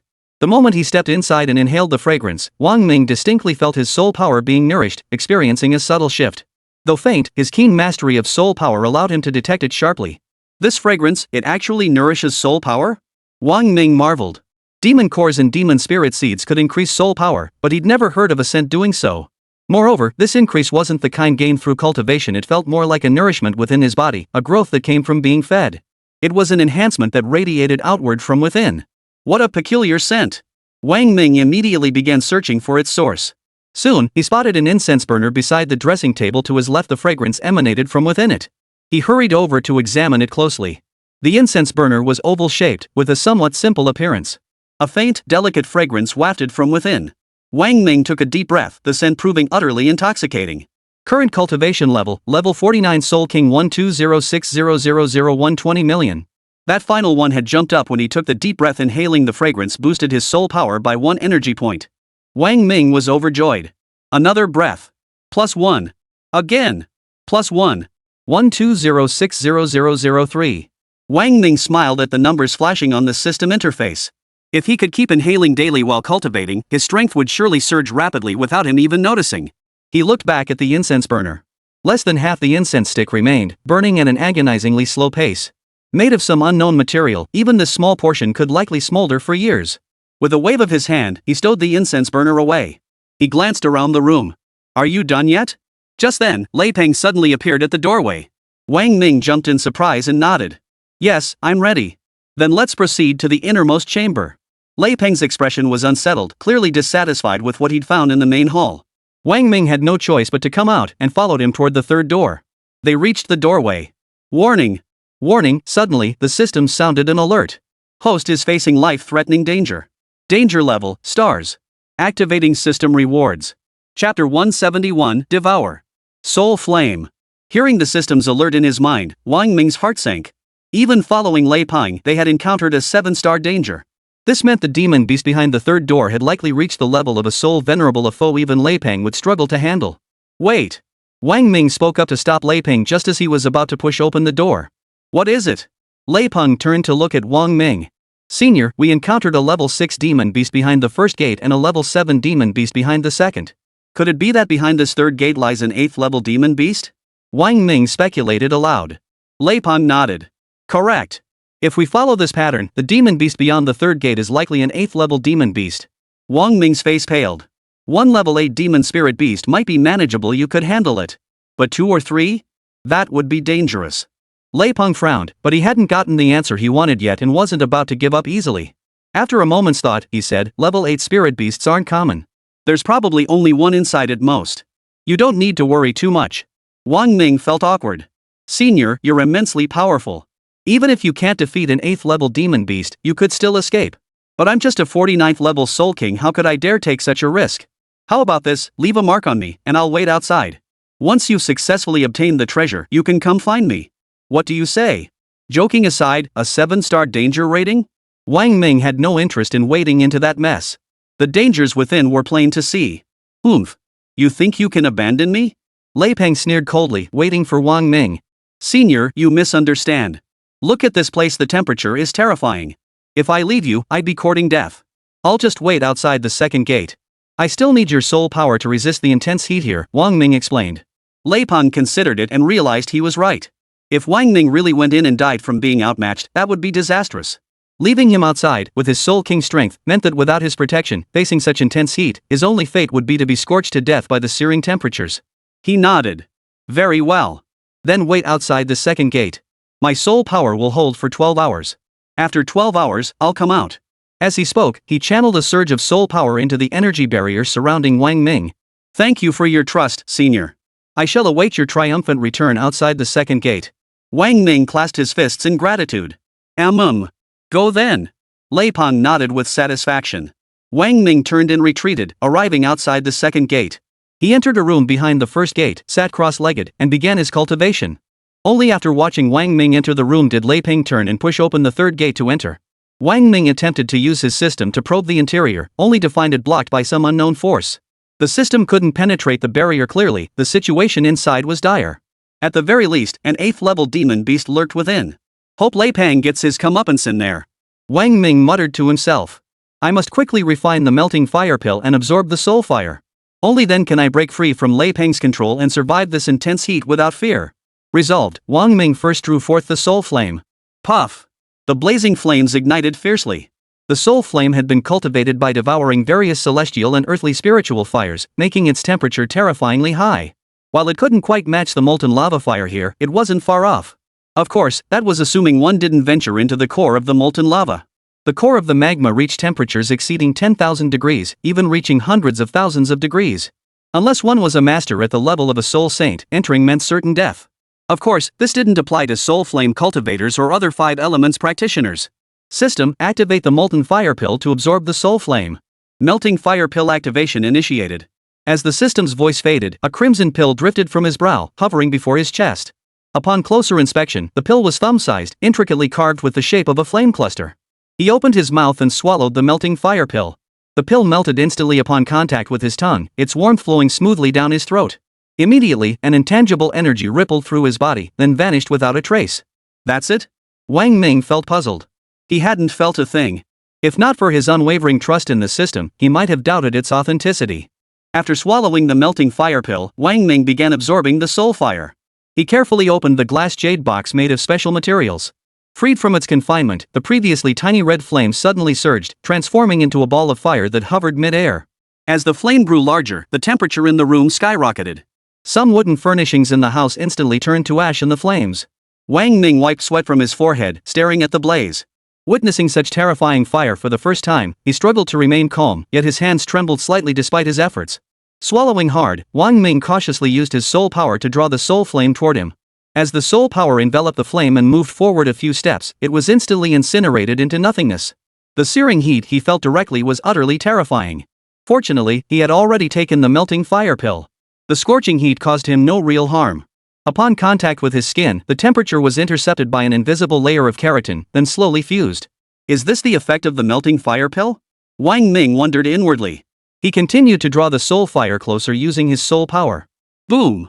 The moment the soul flame fully approached Wang Ming, the entire mass of fire erupted with a thunderous roar, enveloping him completely. Flames blazed fiercely all over his body, consuming Wang Ming entirely within the inferno. The crimson keratin layer covering his entire body ignited within the soul flames.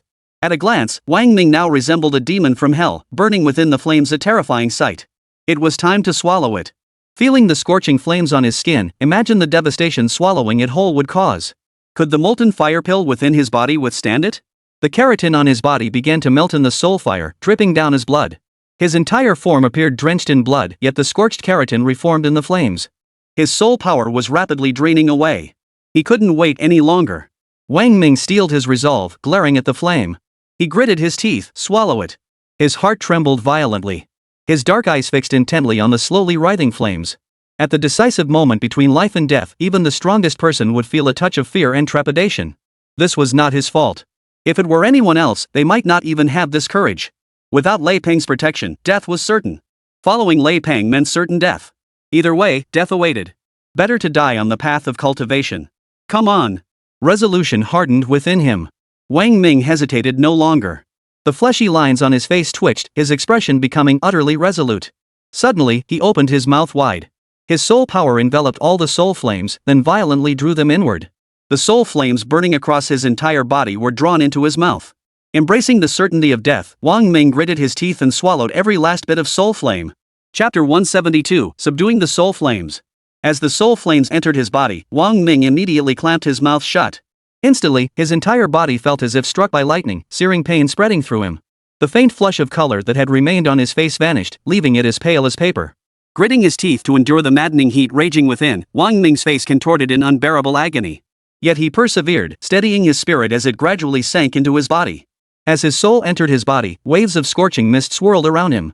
His internal organs and meridians were roasted by the raging fire, threatening to melt every organ and vessel within. The effects of the melting fire pill became evident. As the flames scorched, they began to gradually absorb and fuse with his body. Yet this process was excruciatingly slow. Many internal organs simply couldn't withstand such extreme heat, turning directly to ash in the blaze. The agony caused Wang Ming's entire body to convulse. Pain. The searing agony drove Wang Ming to the brink of madness. Yet he forced himself to endure it, channeling his soul power to desperately shield his organs and buy time for the fusion. Yet the domineering soul fire raged unchecked. Tiny wisps of flame, each containing terrifying energy, roamed freely within his body. Anything that stood in their path was incinerated into nothingness by the intense heat they unleashed. Following the flames, the melting fire pill unleashed astonishing restorative power, mending scorched meridians and internal organs. Yet the pace of restoration couldn't keep up with the pace of destruction. Wang Ming's body now resembled a fiery inferno. The once dense network of meridians had twisted into grotesque, rope-like strands, some dangling limply in midair, others hanging haphazardly, presenting an utterly terrifying sight. Wang Ming immediately channeled his soul power, desperately trying to maintain the scorched meridians while protecting the organs that had not yet been consumed. It was a cycle of destruction and repair followed by destruction. The sheer horror of it all, Wang Ming was experiencing firsthand. This process was excruciatingly long. The soul fire still held an overwhelming advantage, mocking Wang Ming's helplessness like the Grim Reaper. The protective layer formed by the melting fire pill greatly hindered the soul fire's destruction, but it could not last forever. The soul fire's terror was truly terrifying. Once detached from its original host, the soul fire became an entity without master. Over time, it developed a semblance of consciousness. Though this consciousness was feeble, its instinctive self-preservation granted the soul fire an astonishingly formidable resistance. Despite its feeble self-awareness, the soul fire's formidable nature made its resistance terrifying, inflicting immense damage upon Wang Ming. The melting fire pill continued its relentless exertion. The repaired meridians, now scorched by the soul fire, developed a degree of resistance. While not overwhelming, this resilience prevented them from being reduced to ashes as easily as before. Wang Ming marveled at the power of the melting fire pill. He concentrated his energy, channeling his soul power to assist the melting fire pill. Simultaneously, he keenly sensed the presence of the consciousness spark within the soul fire and immediately began mobilizing every ounce of his soul fire to capture it. Only by capturing the spark could he fully refine the soul fire. Soul power surged through his body from every direction, searching for the seed's location. Yet the flames took countless forms, making identification impossible and the search incredibly difficult. Compounding this, Wang Ming had to desperately suppress the searing pain burning throughout his entire body, making the search even more arduous. Wang Ming gritted his teeth as his entire body convulsed uncontrollably. These were unstoppable, uncontrollable spasms. It was convulsions born of extreme agony. His soul power scanned his entire body, yet found no trace of the fire seed. Wang Ming felt a throbbing headache, his jaw clenched so tightly his teeth nearly shattered. "Damn it! You bastard, show yourself!" Wang Ming cursed furiously. Suddenly, a sliver of flame shot from his abdomen toward Tian Dan at breakneck speed. "Damn it! It's you!" Overwhelmed by both rage and excitement, Wang Ming instantly channeled all his soul power toward the flame. Sensing his approach, the flame accelerated its charge. But this was Wang Ming's turf. Soul power surged from every direction, instantly forming a net that enveloped the flame. "You little bastard, let's see where you run now." Wang Ming rejoiced. Seizing the flame, he immediately activated the melting fire pill within his body specifically prepared for this very flame and began the fusion process. Without the protection of the fusion pill elsewhere, the flames erupted into violent combustion with a loud puff. Ugh! Wang Ming's entire body shuddered, the pain nearly contorting him. "Come on then. Let's fight to the death." Wang Ming's eyes turned red as he frantically channeled his soul power to suppress the flames, the melting fire pill rapidly dissolving them. Sensing the threat, the flames struggled desperately, erupting with even more terrifying intensity.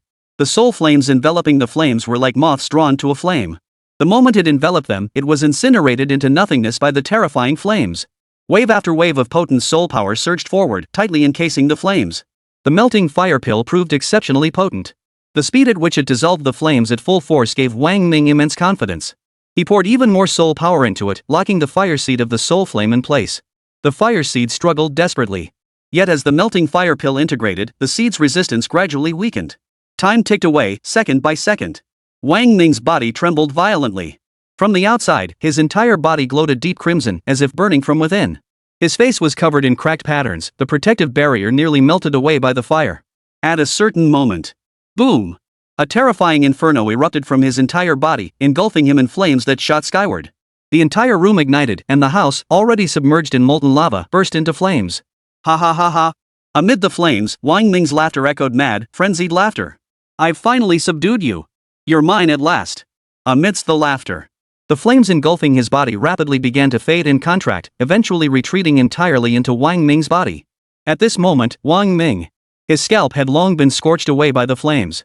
He wore only a blue-scaled armor, now glowing bright red from the heat. His entire body was similarly flushed crimson, with even the veins beneath his skin glowing fiery red. Powerful fire energy began repairing the scorched organs. The intense heat no longer caused damage. Instead, the fire element's energy gently restored the burned wounds. The raging flames grew docile. Countless meridians within his body, sensing the abundant energy, became excited, devouring the flame's power. New vitality surged through him, and his cracked bones and scorched muscles were recovering at an astonishing speed. The outer layer of skin shed like a snake molting. A colossal power surged through his entire body. The system's soul power value began to surge, leaping in giant bounds. What had been just over 3 million energy points shot past 3 million, then 5 million, and continued climbing. Simultaneously, the strength of this body, reborn from the flames, would far surpass that of a soul emperor, even exceeding that of a soul master. The transformation continued. Time slipped away, second by second. Chapter 173, Come, call out to your master. The spacious room lay in ruins, scorched by terrifying flames. The roof had long since collapsed, revealing a crimson expanse above. No trace of daylight remained. Wang Ming's complexion had shifted from deathly pallor to a healthy flush. The soul flame had been refined. However, Wang Ming had previously fused with powerful demonic energy, causing his soul power to become infected and turn black. As the soul flame refined him, its intense heat began scorching the fused demonic essence. The vast demonic power within his body was being burned away. This made Wang Ming appear somewhat eerie at that moment. His entire body was consumed by black flames, their color shifting between black and red as if locked in combat. In this clash, Wang Ming gained the advantage. The soul flame scorched the demonic energy, releasing its power for Wang Ming to absorb. Simultaneously, the demonic energy's potent infectivity corrupted the soul flame, causing its energy to be released and absorbed by Wang Ming as well. The two forces clashed like sworn enemies, utterly incompatible, locked in a fierce struggle. 9 million. Wang Ming watched the energy value on his system screen jump upward continuously, his heart filled with joy. Originally, the soul flame's energy value maxed out at 8 million, but upon encountering the demonic force, the domineering soul flame burned wildly. The energy released by both forces rapidly fed back into Wang Ming's body, boosting his strength and energy by another 1 million points. Bring on the storm! Wang Ming thought to himself. Pop! Pop! Pop! At the epicenter of their clash, the soul fire seared the demonic energy, producing audible crackles. Within his dantian, the two forces battled fiercely, yet both had already been refined and could no longer harm Wang Ming himself. However, Wang Ming's demonic power stemmed from lust, one of the 7 sons of evil. The sheer depth and might of this demonic force far surpassed anything the soul fire could muster. After a prolonged struggle, the soul fire gradually fell into disadvantage, showing signs of collapse. Crack! At that moment, cracks began to appear in the external energy shield. Crack, crack, crack! A dense crackling sound rang in their ears as Lei Peng's energy shield outside shattered with a thunderous boom. Instantly, terrifying molten lava heat surged toward them. Wang Ming felt a faint sting on his skin, but that was all. His body, tempered by the soul flame, possessed a certain resistance to the molten lava's flames. Suddenly, the soul fire within his body seemed to sense the presence of the external molten lava flames, suddenly erupting with a terrifying suction force. Wang Ming's heart skipped a beat. The soul fire is about to absorb the molten lava flames. The surrounding molten fire energy was instantly sucked into his body. Ugh! The searing pain returned. The brutal molten flames forced their way into his body through every pore, penetrating from all directions, relentlessly converging toward his dantian. Damn it! The excruciating pain nearly knocked Wang Ming unconscious, but he held on. He had long planned to absorb the molten flame. Once he absorbed the soul fire, his body's capacity to contain flames would greatly increase. Absorbing the molten flame would boost his chances of survival in the secret treasure city. But he never imagined it would be forced upon him in such a passive manner. If you want it, I'll give it to you. Let you have your fill. Wang Ming roared, spreading his arms wide and unleashing his soul power to draw on the surrounding molten aura. With a whoosh from outside, the molten flames coalesced into two swirling vortexes, converging toward his arms. The terrifying molten flames scorched his arms before flowing into his body. The dense molten flames converged within his body, forming a river of lava that surged toward his dantian. Empowered by the molten flames, the soul fire surged with renewed ferocity, as if injected with adrenaline, sounding the charge for counterattack. The crackling sounds of scorching grew denser and more frenzied. Ah! A piercing scream erupted from within his body. Wang Ming's massive frame trembled. Could it be that the lustful heart hadn't perished?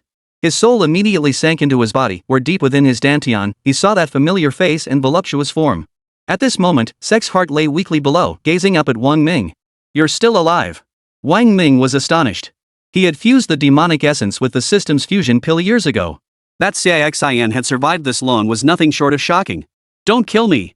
Xia Xian pleaded, her eyes fixed on Wang Ming. She scrambled to her feet and knelt before him in an intensely seductive posture. If you spare me, I'll do anything you desire. My erotic arts are unmatched in the world. I guarantee you'll experience something truly extraordinary. First tell me how you survived. Wang Ming's refined soul and spirit bones had extinguished the burning desire Xia Xian had ignited. He seized the moment to demand. As long as you cannot fully absorb the demonic essence, I cannot die. I merely exist as a form of demonic energy. With the nourishment of that essence, I will revive, Shashin explained. You fear fire? Wang Ming asked.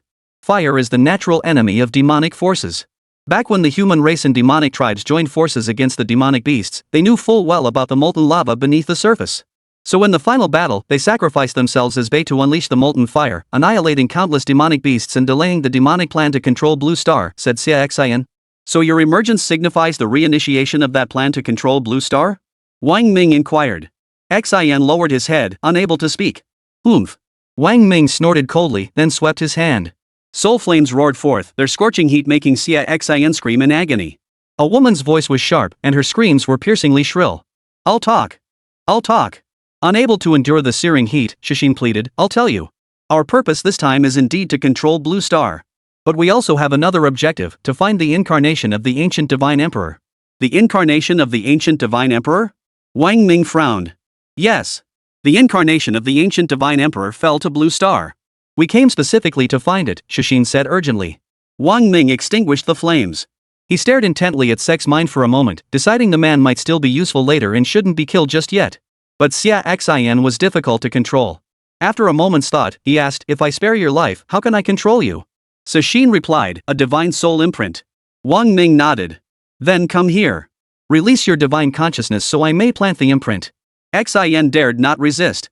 She obediently crawled over, her pert, rounded buttocks jutting out. The sight was utterly tempting. Wang Ming's throat tightened as he fought to suppress the rising flames within him. Crawling before him, she lifted her head, her luminous eyes gazing at him pitifully. Oomph. Wang Ming was no creature ruled by his lower half. He reached out, decisively seizing control of Sex Heart's soul and planting his mark. From this moment on, your life is in my hands. I expect you to obey me without question and never make me angry. Understand? Wang Ming declared. Yes. Sex Drive replied obediently. Now, call me Master. Chapter 174, Mother-Son Control Needle. Secret Treasure City, Lava Land.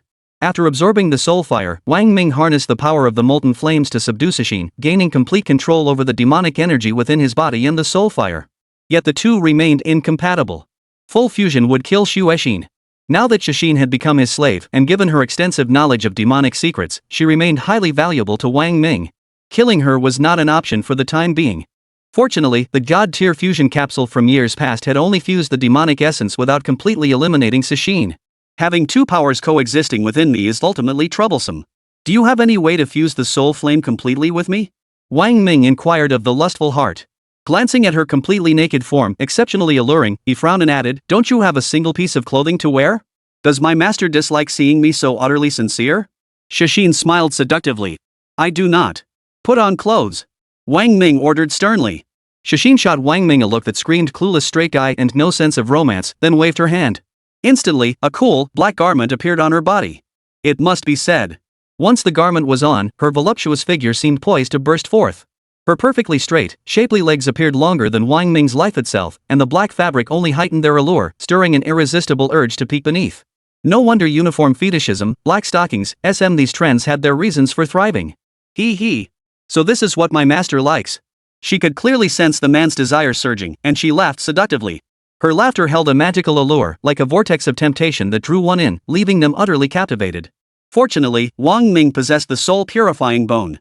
He had once underestimated its power, but now it was clear that every item the system had granted him served a specific purpose. The soul-purifying bone held Xiaoxian's desires firmly in check. It suppressed Wang Ming's gloom and melancholy, leaving him as simple as a machine, devoid of any desire. Answer my question. Oomph. Seeing Wang Ming's stubbornness, the lustful spirit curled her lips. Nearly fusing with the soul fire isn't impossible. But I fear you dare not trust me. What method? Wang Ming demanded. Then let me become the seed of the soul fire. Thus, my demonic essence will devour the soul fire, transforming it into demonic fire. The power of demonic fire will be the fusion of soul fire and demonic essence. Its might will naturally double. She walked seductively toward him in her black stiletto heels, whispering into Wang Ming's ear. Her intoxicating scent filled the air, bewitching his senses. Truthfully, he didn't fully trust Xixin. After all, he knew far too little about this woman. She might be hiding some dirty trick, waiting to trap him in a desperate situation. But upon hearing her words, the corners of his mouth lifted. It seemed his wish had been granted. Just moments ago, when facing the 7-star peril within the third gate, the system had activated its reward: Soul Weapon Enhancement Crystal +1, Soul Beast Evolution Crystal +1, Mother-Son Magic Control Needle +1. This Mother-Child Magic Control Needle was specifically designed for Xiaoxian. The Mother-Child Magic Control Needles consisted of a Mother Needle and a Child Needle. Possessing the Mother Needle granted control over the Child Needle, whose very existence depended entirely on the Mother Needle's will. I wouldn't dare trust you completely, Wang Ming murmured, his gaze fixed on the breathtakingly beautiful face mere inches away. He reached out, cupping her delicate chin between his fingers, a smirk playing on his lips. But I have a way to control you utterly. Seeing Wang Ming's confidence, a flicker of panic crossed the lustful heart's eyes. What method? Wang Ming raised his hand, revealing a Child Needle in his palm. This is a Child Needle. Once it pierces your body, won't you obey me without question? Mother-Son Control Needle. Fear spread across Xixin's face. Wang Ming was startled. You know this thing? Her voice cracked with terror. How did you get the Mother-Child Control Needle? Wang Ming frowned, his eyes fixed intently on Sex's heart as he gripped her throat with one hand. Speak. How do you know about the Mother-Child Control Needle? After a long moment, Xiaoxian finally recovered from her utter shock. Her terrified eyes shifted away from the silver needle and back to Wang Ming, her gaze now utterly changed. Master, where did you get this Mother-Child Control Needle? Answer my question first. Wang Ming's voice brooked no argument. Xixin swallowed hard. The Mother-Son Control Magic Needle was forged by the ancient Divine Emperor specifically to combat demonic entities. After the Great War of that era, it vanished from existence. How could it possibly be in your possession now? An ancient Divine Emperor's artifact? Wang Ming's brow furrowed even deeper. His soul rings, soul techniques, and various treasures were all provided by the system, but the system itself couldn't have appeared out of thin air. Now that Xiaoxian and the others mentioned the ancient Divine Emperor, could it be that his system was truly connected to this ancient Divine Emperor? Could the giant he glimpsed in the starry sky be the ancient Divine Emperor? Master? Master? Master? Seeing Wang Ming drifting off, Xixin called out repeatedly. Wang Ming snapped back to reality. Now can you tell me where this Mother-Son Control Magic Needle came from? Xiaoxian stared at Wang Ming as he asked. I found it. Wang Ming replied with utmost sincerity. Found it? Xiaoxian's face screamed disbelief. Believe it or not, I really did find it. And it was in the demon realm. Wang Ming insisted. Found in the demon-infested land? How is that possible? Xiaoxian grew even more skeptical. Don't you know the most dangerous places are often the safest? Wang Ming said without batting an eye. If I were an ancient Divine Emperor, I'd definitely hide such treasures where you'd least expect them. Xin sighed inwardly. That actually made sense. Enough. I've no patience for this nonsense. Wang Ming picked up the silver needle. As you said, to fuse these two energies, I must turn you into a soul fire seed and merge it into demonic fire. To earn my complete trust, this is the only way. No. Xiaoxian resisted fiercely. But her resistance was futile. Wang Ming now held immense control over her. With one hand, he seized her neck and lifted her up. The tip of his other finger glowed with soul light, summoning the silver needle to appear before her brow.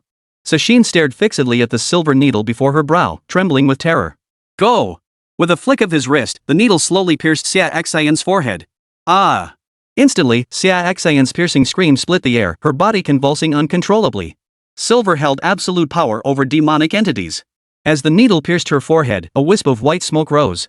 The needle sank slowly, and Xiaoxian's screams continued unabated. About a minute passed. The needle was fully embedded in her brow. The intense pain faded, leaving her face as pale as paper. Wang Ming released his grip, and she collapsed onto the floor, drenched in sweat, utterly drained. Wang Ming crouched beside her, running his fingers through her hair. It's done. Now I trust you completely. Rest for a moment. We'll begin absorbing the soul fire soon, turning you into a fire seed. Xian, barely able to speak, shot Wang Ming a terrified glance. The mother-son control needle was planted. Xiana's life was now truly and completely in the hands of this iron-willed man, utterly untouched by lust. Her fate, it seemed, would forever be bound to this man. After a long rest, Xian regained her strength and stood up. Master, let's begin. The word master rolled off her tongue with genuine sincerity. Wang Ming nodded with satisfaction. Very well, let us begin. Chapter 175, Soul Fire Fusion, Demon Flame. Wang Ming's mind stirred, stabilizing the soul fire. Sexual desire immediately enveloped the soul fire with demonic energy. The dense, corrupting force swiftly engulfed it, causing the soul fire's flame to flicker erratically. Puff! Puff! Puff! Two incompatible energies clashed violently, the soul fire's scorching heat burning away the demonic essence with a series of crackling sounds. But without Wang Ming's support, the soul flame's current eruption lacked intensity. The lustful heart controlled the demonic energy, slowly drawing it into the soul flame. Though most of the demonic essence was incinerated by the terrifying heat, a small portion still seeped into the soul flame. The soul flame, once fiery red and luminous, became tainted with black demonic essence. Sexual desire's forehead broke out in sweat. Wang Ming watched the two forces' interaction with tense focus. As the demonic energy entered the soul flame, he distinctly felt its resistance, but he forcibly suppressed it. Finding a breakthrough, the demonic force accelerated its invasion. A series of puff, puff, puff sounds echoed continuously. As the demonic energy infiltrated further, most of the soul fire became tainted by the darkness, its resistance weakening. However, the power currently controlled only encompassed the outer layers of the soul flame. The core spark remained beyond its grasp. His expression solemn, he channeled the demonic force with both hands, directing it methodically into the soul fire. As the outer layers weakened their resistance, the rate of corruption accelerated. During this burning process, the demonic essence capable of remaining within the soul fire to corrupt it gradually ignited itself. The two fused in the scorching heat, transforming the fiery red soul fire into a pale black flame. The outer layer of contamination was nearing its end. The blazing flames had now fully transformed, the pale black evolving into an inky black. The power unleashed as the flames consumed the demonic energy was staggering, the temperature rising to terrifying levels. Simultaneously, the rising heat brought discomfort to Wang Ming, and that searing pain returned throughout his body. Familiar and excruciating. Master, this servant shall now begin to erode the fire seed, the seductive voice reminded him.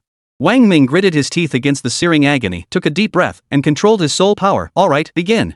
Master, the fire seed eroding the soul flame will erupt with even fiercer resistance, and the flame's power will double. You must absolutely control the soul flame. Otherwise, facing the soul flame's fire seed head-on, even I will struggle to resist. Shishun warned. All right, begin. Wang Ming prepared himself. Sexual mind also took a deep breath, her eyes fixed with unwavering resolve. With a sweep of her hands, the controlled demonic flames launched their final assault upon the seed. Boom! The moment the demonic flames invaded the seed, it erupted with overwhelming power. The pure flame surged, breaking free from the encircling black demonic flames. Its scorching heat seared the demonic flames. Truly, the seed of a soul flame unleashed terrifying flames. Wang Ming was secretly startled. Simultaneously, he channeled his soul power to control the flame's eruption, assisting Cixin in eroding the soul flame seed. Only by completely mastering the seed could its full power be unleashed. The moment the spark erupted, excruciating pain surged through him again. Gritting his teeth, Wang Ming wrapped his organs in demonic flames to prevent the spark from scorching them, simultaneously suppressing the spark's eruption. Ugh! Sexual desire's face turned pale, his brow furrowed in visible agony. The demonic flames gradually enveloped the seed. With Wang Ming's assistance in suppressing it, Cixin intensified her erosion of the seed, which fought back desperately. Huff! Xian took a deep breath, waved her hand, and enveloped herself in the surrounding demonic flames. She glanced at Wang Ming. This servant is going in. Wang Ming nodded. Go. Without hesitation, Cixin transformed into a jet of black flame and shot into the fire seed. Boom! In an instant, the fire seed erupted with intense flames. The blaze surged upward, crackling incessantly like red-hot iron balls plunged into water, causing the flames to boil violently. Wang Ming's expression remained composed as he controlled the flames to suppress their resistance. Simultaneously, the scorching power unleashed by the raging flames seared his dantian. The intense agony made Wang Ming convulse, his facial muscles twitching violently as black flames consumed his entire body. Sensing it was no match for a demonic opponent, the fire seed began to draw upon the molten flames from outside. Wang Ming immediately acted, blocking the fire seed's absorption of the molten flames. The lustful heart accelerated the demonic fire's invasion into the fire seed, swallowing it whole and beginning its refinement. The seed's fury gradually subsided as the lustful heart's erosion took effect. The seed's color began to shift, while the flame's temperature soared alongside the transformation. The stabilized fire seed ceased its eruptions. Wang Ming breathed a sigh of relief. Time ticked by second. At a certain moment. Boom! Wave after wave of energy ripples suddenly surged forth, followed by a mighty aura violently expanding from within Wang Ming's body. As the energy ripples grew increasingly violent, tiny cracks suddenly appeared on Wang Ming's skin. Slowly spreading, they eventually covered his entire body in a dense network of fissures. Crack! A crisp sound echoed softly within the room. A fragment of the crack on Wang Ming's body fell to the ground, its intense heat instantly melting a small pit into the red bricks beneath. Crackle! After the first fragment fell, countless others followed in rapid succession. Wang Ming's entire body began to tremble violently. Finally, a powerful wave of energy erupted from him. The fragments scattered. Wang Ming sat cross-legged in the center of the room. His slightly closed eyes fluttered before slowly opening. His eyes, as black as ink, held a faint, eerie quality. Black flames swirled within them. After a moment, they suddenly surged upward, completely obscuring his pupils. For an instant, Wang Ming's pupils seemed to burst into flames. The flames within his pupils faded, and his eyes returned to their previous color, though now they shone with a far greater brilliance than before. Huff! The fusion of the two energies had pushed his energy levels past the 10 million mark. Wang Ming exhaled deeply, cracking his neck. The crisp, fluid pops from his joints filled him with a sense of ease and satisfaction. He looked down. His entire body was now as white as jade. Tempered by the demonic flames, its hardness had become astonishingly formidable, likely not far behind that of a soul master. A new beginning. With a flick of his wrist, a ball of blazing flame appeared in his palm. Though terrifying heat radiated from it, Wang Ming felt only a gentle warmth. Now, I suppose I'm a fire cultivator. Wang Ming murmured to himself. With demonic fire, I no longer fear the molten lava's heat here. Before the thunder pang emerges, it's time to leave. Resolved, Wang Ming rose to his feet. Lei Pang could return at any moment. Leaving quickly was the wisest course of action. Chapter 176, The Primordial Fire of Molten Lava. Within the secret treasure city, ancient-style architecture dotted the landscape. The crimson sky rippled with visible heat waves, the temperatures so extreme that even soul-reverent experts could scarcely endure them for long. Wang Ming dared not fly through the air to endure the scorching heat head-on. Though he possessed demonic flames and feared no heat. But the demonic flames' peak temperature only reached tens of thousands of degrees, while the skies above the secret treasure city were at least hundreds of thousands of degrees. With Wang Ming's current strength, he dared not linger in the air for long. In such a land of molten lava, there must be the primordial fire of molten lava. If I could obtain it and consume it, the power of my demonic fire would increase tremendously. The voice of Xia Xin echoed in his mind. The primordial magma flame? Wang Ming sprinted toward the outer city walls of the secret treasure city. Hearing the voice, he abruptly halted. You mean we should seek out the primordial magma flame? Secret treasure city isn't something you can just open casually. Everyone who comes here aims to obtain the magma source. Since we're already inside, how could we miss this once-in-a-lifetime opportunity, said the lustful voice. Wang Ming frowned, acknowledging the logic in Xixin's words while also sensing an unusual intensity in her urgency. Why are you so eager? Could it be you have other motives? Master, how could this servant dare to have ulterior motives? Xixin replied in a seductive tone. Wang Ming's tone grew stern. Truthfully, it's nothing major. The molten fire's flames also benefit demonic energy. I merely wish to fuse with the molten core to enhance my power. Xixin stated honestly, then added seductively, Master, my power growth is your power growth, isn't it? Didn't you say before that the 5 elements power counteracts demonic energy? Wang Ming didn't believe her words and questioned, now you claim the magma source benefits demonic energy? Master, fire is the nemesis of demonic energy, yet it can also be forged anew through desire. When tempered by the magma flame, demonic power becomes even more formidable. Before, I would never have dared covet the magma essence. But now that I've fused with the soul flame to become demonic fire, I naturally dare to covet it. What? You intend to use the magma source to temper your demonic nature and then break free from me? Wang Ming's expression turned icy cold. No. The lustful heart was truly terrified of Wang Ming now and hurriedly protested, Master, you have planted the mother-son-controlled demon needle within me. This needle binds not only me, but even the demon lord himself could not break free. I truly have no other intentions. Wang Ming lowered his head in thought. According to Cixin, the mother-child control needle was forged by an ancient divine emperor, making its power extraordinary. Moreover, Cixin had already become the seed of his soul flame, long since stripped of her human freedom. Even without the needle, her status as a seed could not stir up any significant trouble. Both soul fire and demonic fire had been refined into an extension of himself. Even if Shashin harbored desires, she could not separate from him. The seed was the soul, while the demonic fire itself was the vessel for that soul. Separated from its primordial source, the seed cannot survive independently. Do you know the location of the magma primordial fire? Wang Ming asked. I do not know, but this servant can sense the concentration of magma fire. The magma origin must lie where its concentration is highest. Based on my current perception, it should be in the main city district, said Sexheart. The main city? Wang Ming sighed bitterly. We'll likely struggle to enter the main city. It's teeming with soul-revered level experts. With my strength, even if I manage to get there, how could I possibly obtain it? Giggle. Shashin giggled coquettishly. Master, have you forgotten my abilities? I rely on illusion as my foundation and lust as my core. My illusions have never failed to ensnare anyone except you, my master, said Lustful Heart. It's rather strange, actually. I'm curious, how did you manage to break free from my illusions? A clear conscience fears no shadow. Your crooked ways only sway those with weak resolve. Wang Ming declared with righteous indignation. Xin curled her lips in obvious disdain. Wang Ming, could your illusions affect a soul-revered expert? Sashin chuckled, illusions are ever-changing. Even a soul-venerable expert cannot avoid falling prey. As long as we conceal ourselves, transforming into emptiness, even a soul-venerable would struggle to detect us. With proper preparation, they'd never notice, just as you channeled my soul power to transform into the demonic artifact, the Ace of Spades. Its illusory nature, blurring reality and illusion, makes it nearly impossible for others to discern. Wang Ming nodded. When rescuing Zhang Tianjing at the White Phoenix Academy, he had used the Ace of Spades to create illusions within Zhang Tianjing's sovereign-grade soul artifacts domain, eliminating the demonic spirit beast. Alright, let's go check it out. Wang Ming then changed course, racing toward the main city district. At that moment, the various faction leaders were still searching the city for relics and treasures left behind by the Soul Sage or the level 9 demonic beast. Wang Ming had neither the connections nor the strength to compete with them, so he sped deep into the heart of the main city. With your illusions, how long can you conceal us? Wang Ming asked as they moved. At least 5 or 6 days. During that time, you must conceal your aura completely. Soul-reverent level experts possess incredibly sharp divine sense, they can detect even the slightest changes, said Sexheart. Wang Ming nodded. As they delved deeper, the temperature within the main city gradually rose. Yet this posed no challenge to Wang Ming in his current state. Upon exiting the city, to avoid detection by soul-revered level experts, Sexheart preemptively unleashed his illusory fire. The phantom flames engulfed his entire body.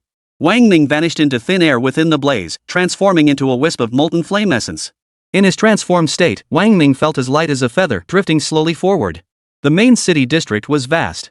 Xin guided Wang Ming toward the area with the highest molten lava temperature. Before long, they reached the core of the main district, where the temperature soared to 10,000 degrees.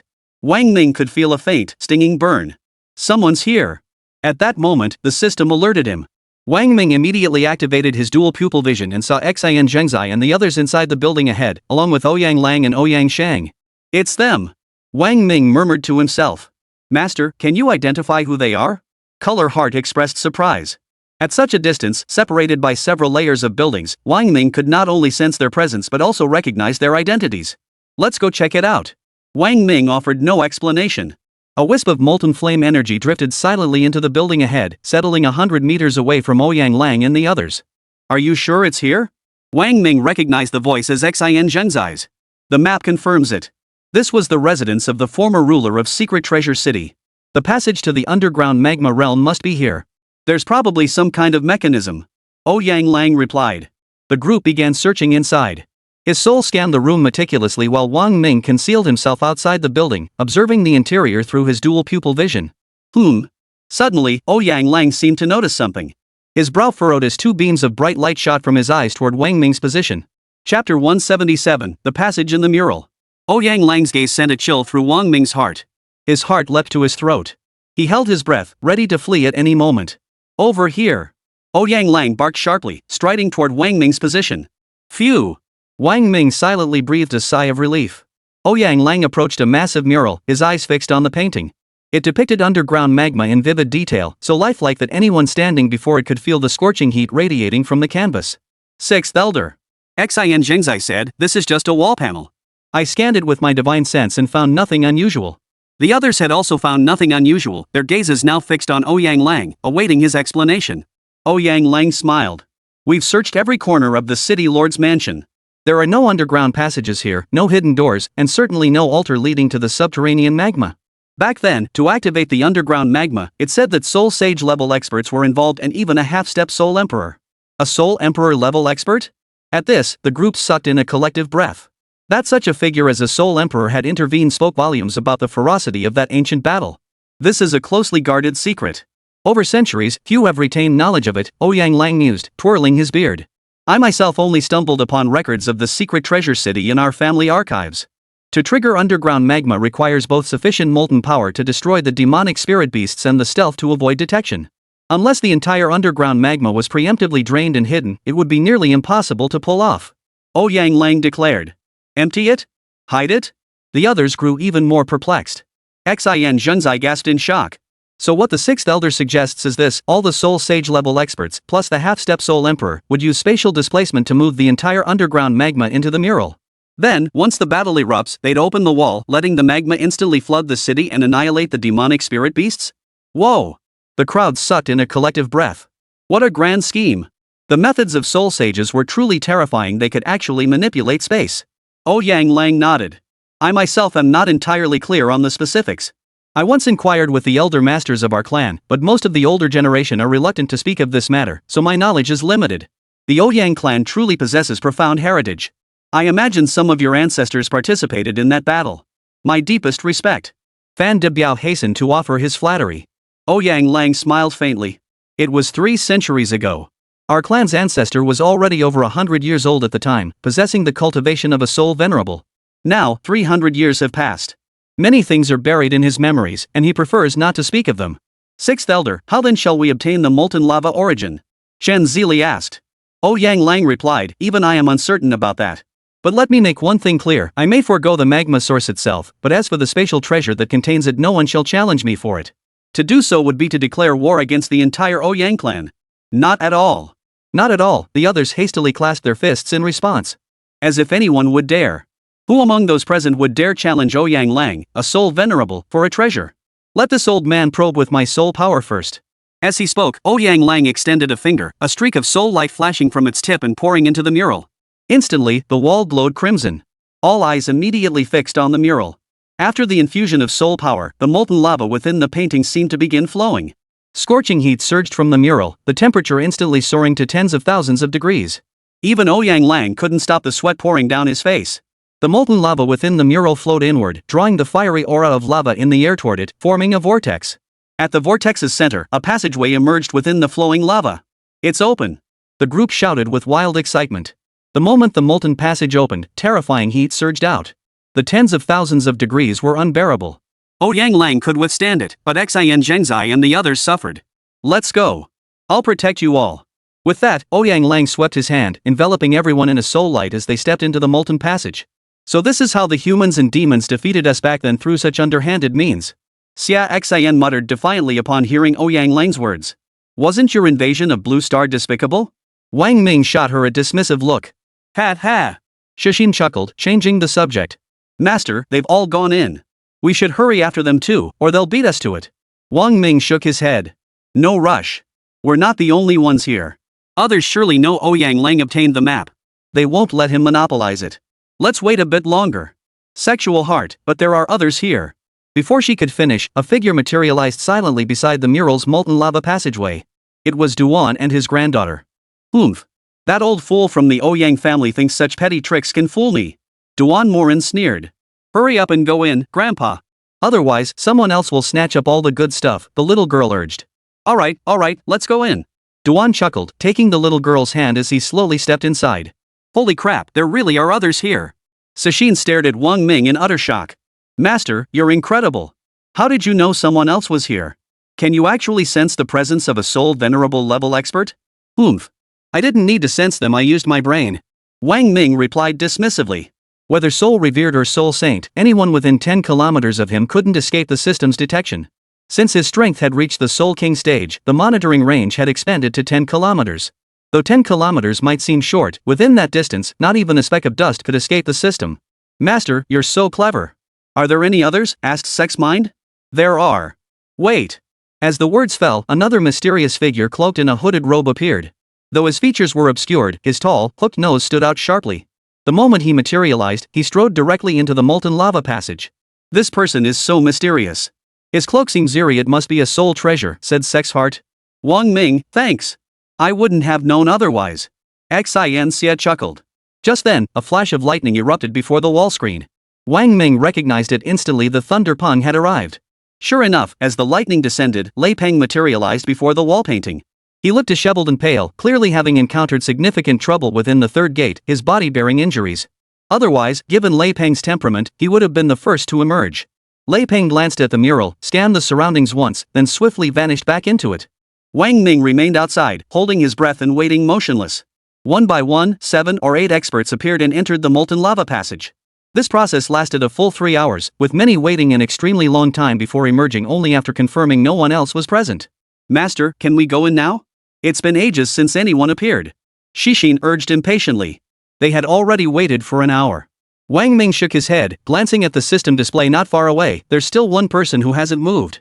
Chapter 178, Entering the Lava Realm. Xian's eyes widened in astonishment. Another person? She scanned the area carefully, finding no one else.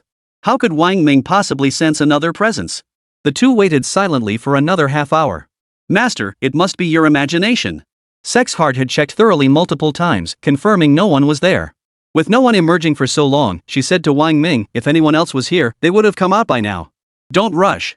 Wait a little longer. Wang Ming's gaze remained fixed ahead. The area ahead was completely empty, showing no signs of life or energy fluctuations. His divine sense detected no presence whatsoever, yet the system persistently indicated someone was there. Wang Ming was deeply puzzled. How on earth did they manage this? Xian relied on his masterful illusions to deceive the heavens, yet this person, whatever treasure they used, could conceal themselves so profoundly.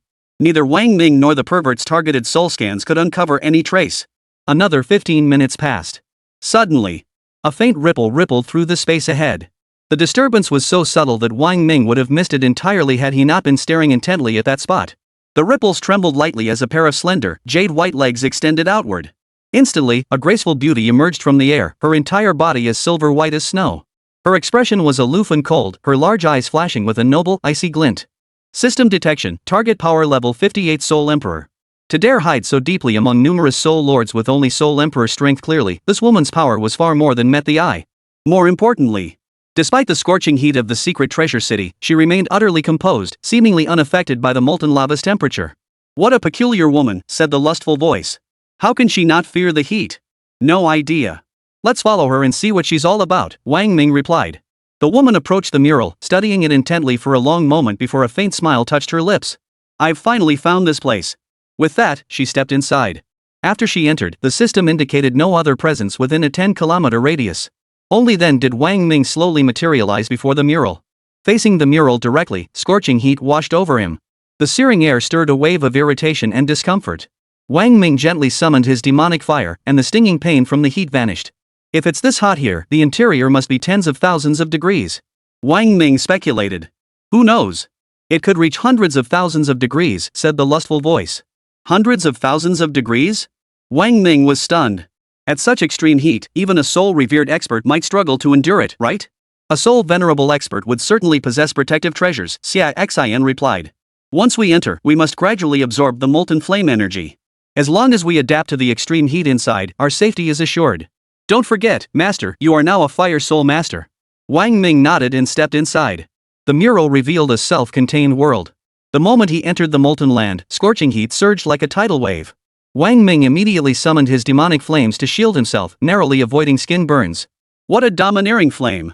Wang Ming exclaimed in awe. Of course it's fierce. If this flame lacked such power, it wouldn't have been chosen by humans. We demonic beasts fear the 5 elements only when their power is truly terrifying enough to make our hearts tremble, said the demonic spirit. They pressed deeper. The lava realm was vast. Beyond the rivers of molten magma flowing everywhere, towering black-red volcanoes continuously erupted, spewing streams of molten flame. Each eruption unleashed massive flows of molten rock, creating countless dense rivers of lava that surged like the ceaseless yellow river. Upon entering the lava realm, Wang Ming instantly transformed into a wisp of molten vapor to conceal himself. His weightless body drifted above the molten expanse. The scorching heat dried the air unbearably. Wiping sweat from his brow, Wang Ming drifted deeper into the heart of the molten realm. Roar! Suddenly, a beast's roar echoed through the air. Startled, Wang Ming looked down to see a creature leaping from the molten lava. Resembling a fiery red lion of the grasslands, this three-headed beast stood about 7 meters tall and 12 meters long, its lion-like form radiating an imposing presence as it roared furiously at Wang Ming. Holy crap, it can detect me? Wang Ming was stunned. Could this creature be even more formidable than a soul honored? No, Xin explained, it's because we're outsiders. Demonic beasts can detect our scent not through spiritual perception, but through smell. Got it. Wang Ming nodded, waving his hand to summon the 1,000-blade sword, preparing for battle. Just then, the iron-devouring ants within his soul ring stirred with unusual activity, seemingly fascinated by the demon beast before them, its entire body engulfed in flames. Wang Ming suddenly realized he'd nearly forgotten that his iron-devouring ants were descended from iron fire ants. Over such a long period, the iron-devouring ant's strength had grown alongside his own, but he focused more on his own cultivation and relied less on soul beasts. Naturally, he hadn't nurtured them as diligently as a soul beast master would. It was also because he hadn't encountered anything that piqued the iron-devouring ant's interest. He never expected to encounter a demon beast that piqued the iron-devouring ant's interest in the lava fields. Fine, since you're interested, I'll satisfy you and let you feast to your heart's content. Wang Ming waved his hand. Hundreds of thousands of iron-devouring worker ants appeared in dense swarms. Tens of thousands of iron-devouring worker ants flapped their wings in unison, their collective humming no less deafening than a helicopter's rotors whirring incessantly overhead. Holy, a voice filled with horror echoed in his mind. Master, aren't you a soul equipment master? How can you contract a soul beast? Because I'm awesome. Wang Ming replied nonchalantly. Damn, master, you're seriously awesome. Xin exclaimed in admiration. Hey! Routine stuff, no need to make a big deal out of it. Wang Ming waved his hand dismissively, indicating it was nothing special. Roar! The fire beast below let out a furious roar, opening its mouth to spew a ball of flame toward him. Go! Wang Ming gave a light wave of his hand. Countless iron-devouring worker ants flapped their wings and raced downward, launching a fierce assault on the fire beast below. It was easy to imagine, facing hundreds of thousands of iron-devouring worker ants, even if the fire beast had 3 heads, it could only provide the ants with 2 extra targets to attack. Beyond that, it was utterly useless. As for the blazing flames erupting from its entire body, they were even less lethal. After all, the iron-eating ants were iron fire ants. Their internal temperature alone could reach thousands of degrees. Soon, the once imposing fire beast let out agonized screams under the assault of hundreds of thousands of iron-eating ants. The ants voraciously devoured its body, absorbing its fiery energy. Before long, the fire beast's screams ceased not because it could no longer cry out, but because it was dead, leaving behind only a pile of white bones and a fire beast pill. Wang Ming beckoned and retrieved the fire beast core. Even holding the crimson pill in his hand, he felt a searing heat. Who would have thought iron-devouring ants could serve such a purpose? After a moment's thought, he decided not to dismiss them. Leading the ants forward, he pressed deeper into the labyrinth. Whenever they encountered a fire beast, the iron-devouring ants would take charge. Their path forward was unimpeded. Chapter 179, The Million-Year Spirit Ring returns. In the molten lava terrain, the iron-devouring ants were like guests at a buffet, utterly indiscriminate, consuming whatever they encountered. Wang Ming strolled leisurely with his hands behind his back, as if strolling through his own backyard garden, with the iron-devouring ants clearing the path around him. The fire beasts along the way were no match for hundreds of thousands of iron-devouring ants. Simultaneously, as the iron-devouring ants consumed vast quantities of fire beasts, their inherent temperature rose. If they could devour even more fire beasts, it might elevate their bloodline rank, completing a new round of transformation. Fire beasts were plentiful in the lava lands. Yet none of them carried any trace of demonic energy. It seemed the magma flames had utterly annihilated the demonic beasts during that ancient battle. The scorching heat grew ever more intense. Wang Ming changed into a cool, thick robe, covering his outer layer with demonic fire to prevent being burned to ashes. Over this, he wore a scale armor shirt, the chest section exposed to reveal his solid pectoral muscles. Combined with his 1.92-meter height, he looked incredibly muscular. Combined with his slightly devilishly handsome features, he was utterly captivating. The temperature inside is rising. Wang Ming touched the scorching ground, surveying the erupting volcanoes and rivers of molten lava surging around him. This place is far larger than I imagined. I wonder where the others went after entering. Head deeper in the heat peaks there. The magma source must lie at the very core, suggested the lustful voice. The iron-devouring ants are too conspicuous. Better stow them away until we reach the fire beasts. Wang Ming waved his hand, and the swarm of iron-devouring ants converging from all directions coalesced into several crimson-black rivers, flying into his soul ring. They pressed onward. Soon, the system alerted him to human traces 10 kilometers ahead. Finally, people. Wang Ming chuckled, transforming into a wisp of molten lava energy that swiftly drifted ahead. It's her. Wang Ming spotted a stunning beauty clad in a snow-white gown, locked in battle with several fire beasts. These beasts were all Soul Emperor-level opponents. Though the woman wasn't struggling, victory wouldn't come easily in the short term. The problem was, more fire beasts were converging from nearby. This was the fire beasts' territory. The more intense the battle, the more beasts it would attract. At this rate, the woman would surely perish.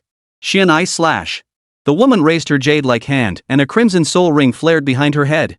Countless ice arrows coalesced, and as her palm pressed downward, a volley of arrows shot forth, raining down. The fire beast struck by the icy barrage let out deafening screams of agony. A 300,000-year soul ring. Wang Ming was slightly startled upon seeing the woman's soul ring. Observing the soul technique she unleashed, he murmured in puzzlement, strange. She cultivates ice attributes, soul skills, fire extinguishes water. How dare she venture alone into the molten land? Perhaps she's a water elemental, suggested the lecherous voice. What? Does being water in the 5 elements mean she's immune to fire? Wang Ming retorted. No, water and fire counter each other.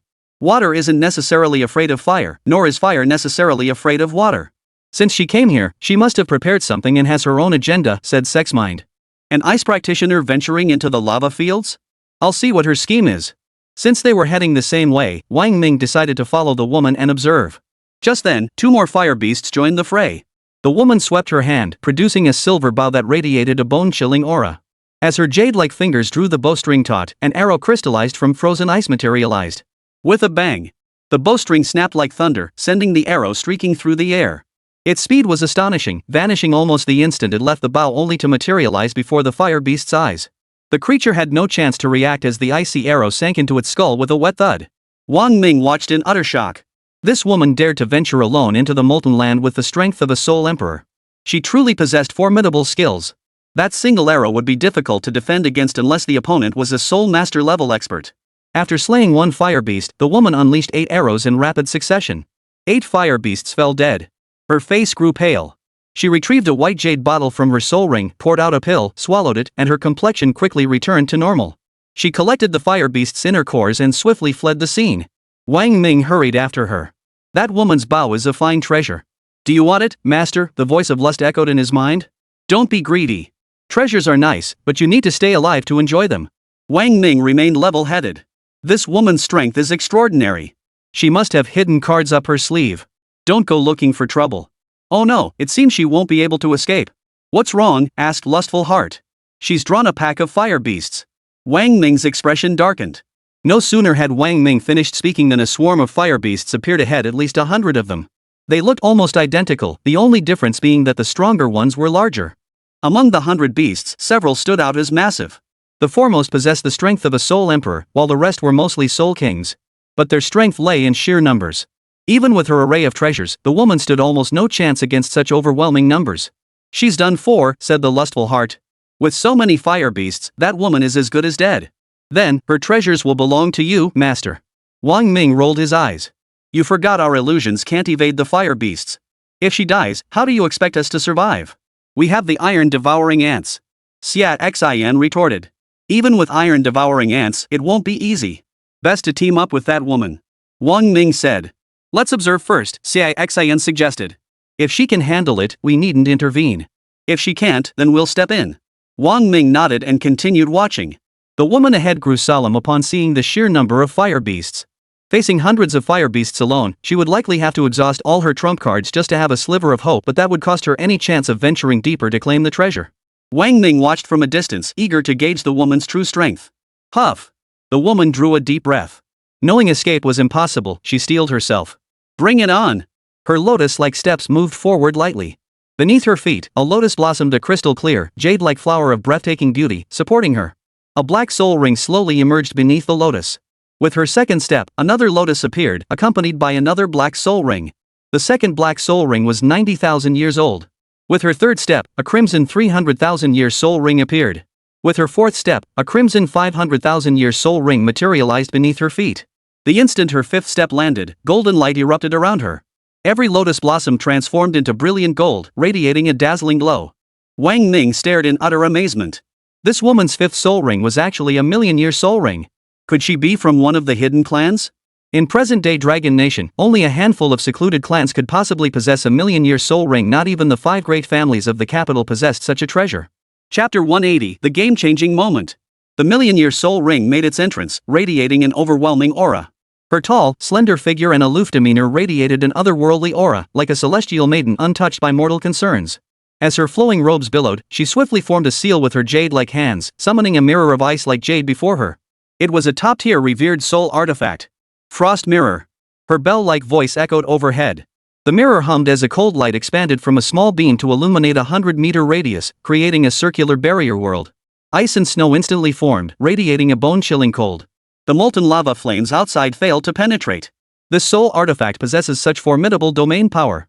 Wang Ming couldn't help but marvel at the sight. The mirror's domain was so potent it could carve out its own realm within the molten lava flames.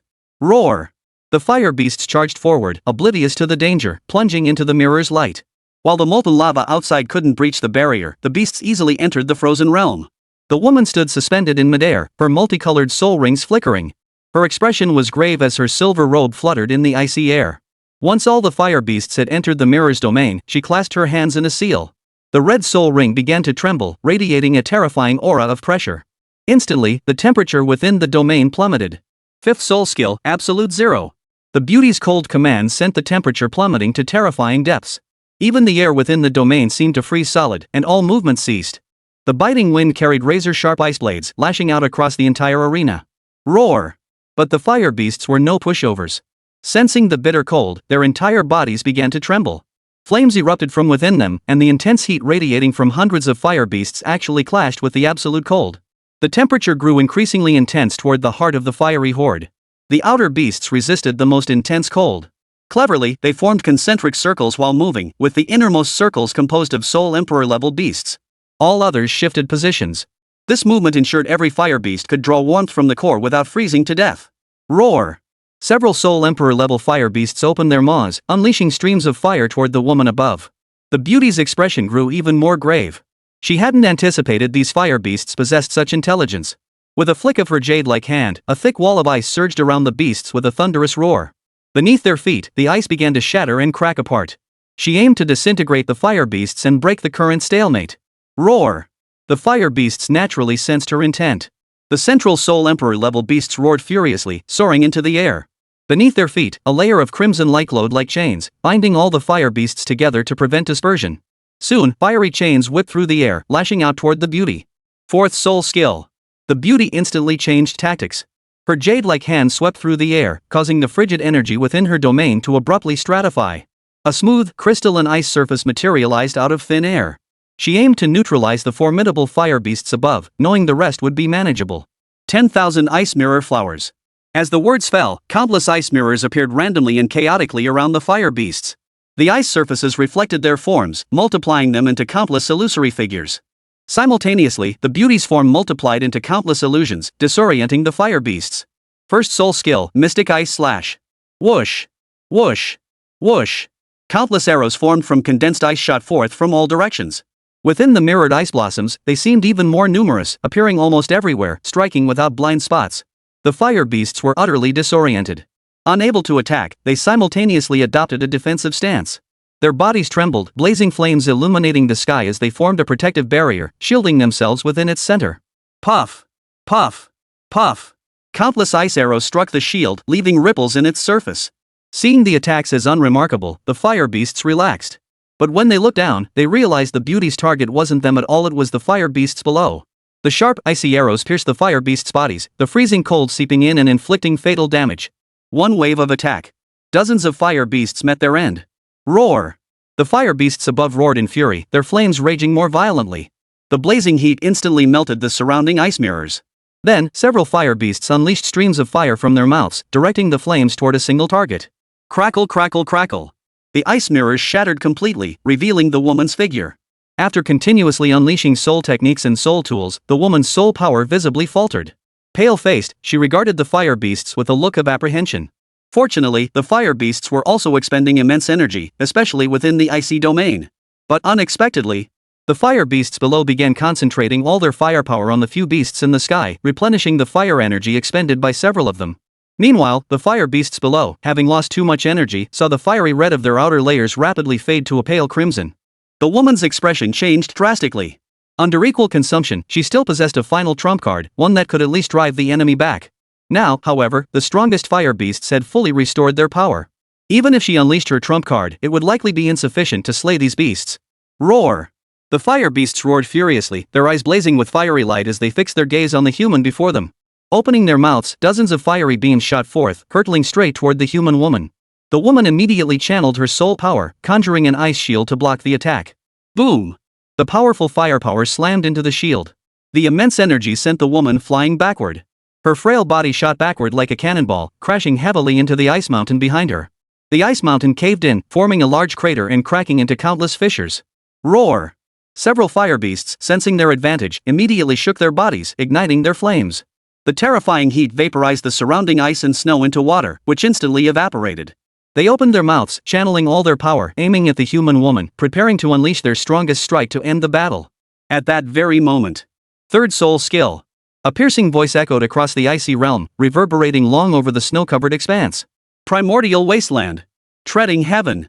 Chapter 181, Absorbing the molten lava fire. Wang Ming's voice reverberated throughout the arena. The beauty, who had been preparing to unleash her final trump card for a desperate last stand, heard this voice and her face lit up with surprise and delight. Outside the domain. Wang Ming stood solemn, resembling an ancient deity, more like a statue.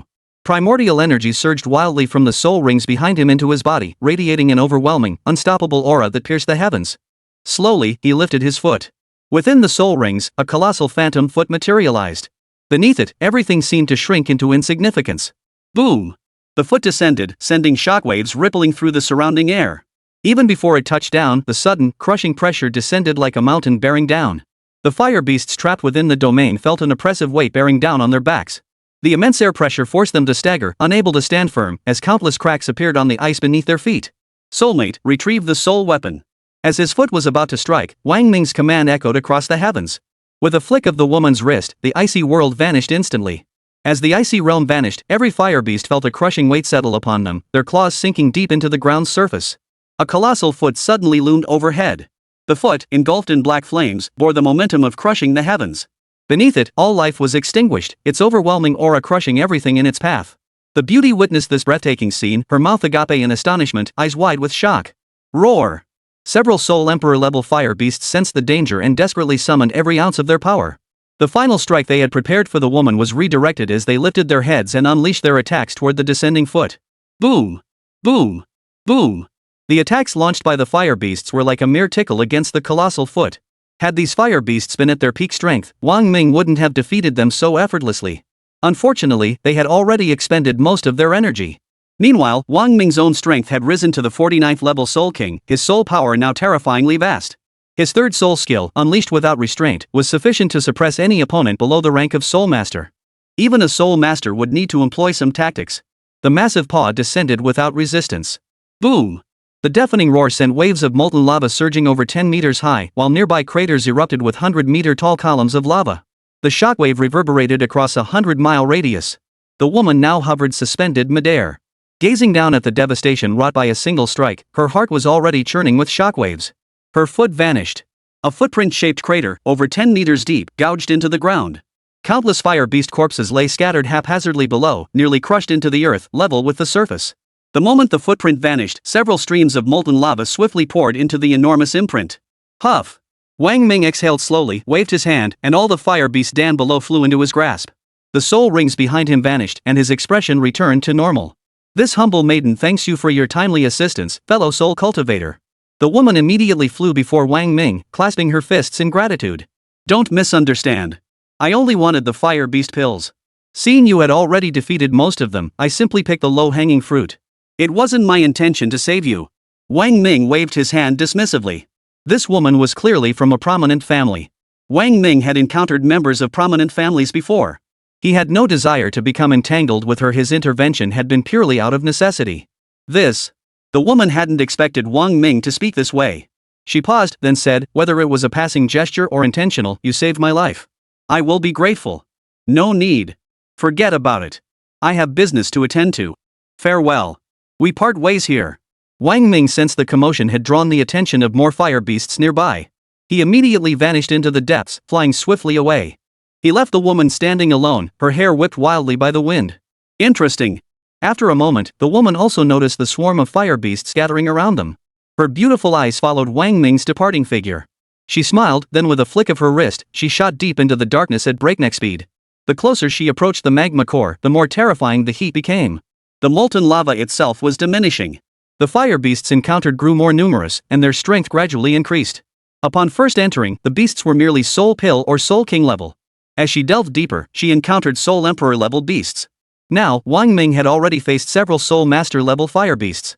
He also came across several corpses of Soul Master level fire beasts, their fire beast cores already removed. It seemed the work of powerful experts who had come before. It's so hot. Wang Ming felt quite uncomfortable, like a steamed bun trapped in a bamboo steamer, destined to be cooked through sooner or later. The demonic fire swirled around his outer layer, shielding his body from the terrifying heat. Yet the temperature in this lava land had now reached a horrifying 70 to 80,000 degrees Celsius. Wang Ming was struggling to endure it. At this temperature, even a soul venerable would struggle. Xia Xian's voice echoed in his mind. So you mean we're close to that soul master up ahead? Wang Ming asked. Yes.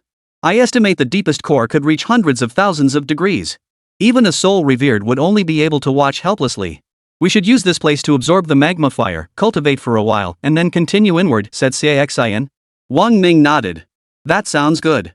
This place is already pushing my limits. If I went further in and encountered a fire beast, it would be dangerous. Immediately, Wang Ming found a concealed earthen slope, dug a small cave dwelling, and crawled inside. Huff! Taking a deep breath, Wang Ming channeled demonic fire through his hands to shield his internal organs from the searing magma flames. He stretched out his arms, fingers splayed, as soul energy slowly flowed outward. His fingers suddenly clenched. The soul energy that had flowed out rapidly retracted, drawing the surrounding molten flames into his body. SSSSHHH. A piercing agony made Wang Ming's scalp tingle, drawing a sharp intake of breath. He had endured the agony of burning countless times before, yet each instance brought an unbearable, primal pain that defied endurance. The instant he absorbed the molten flame, Wang Ming felt his arms dissolving in the terrifying heat. Only the relentless support of the demonic fire prevented the extreme temperatures from vaporizing his limbs.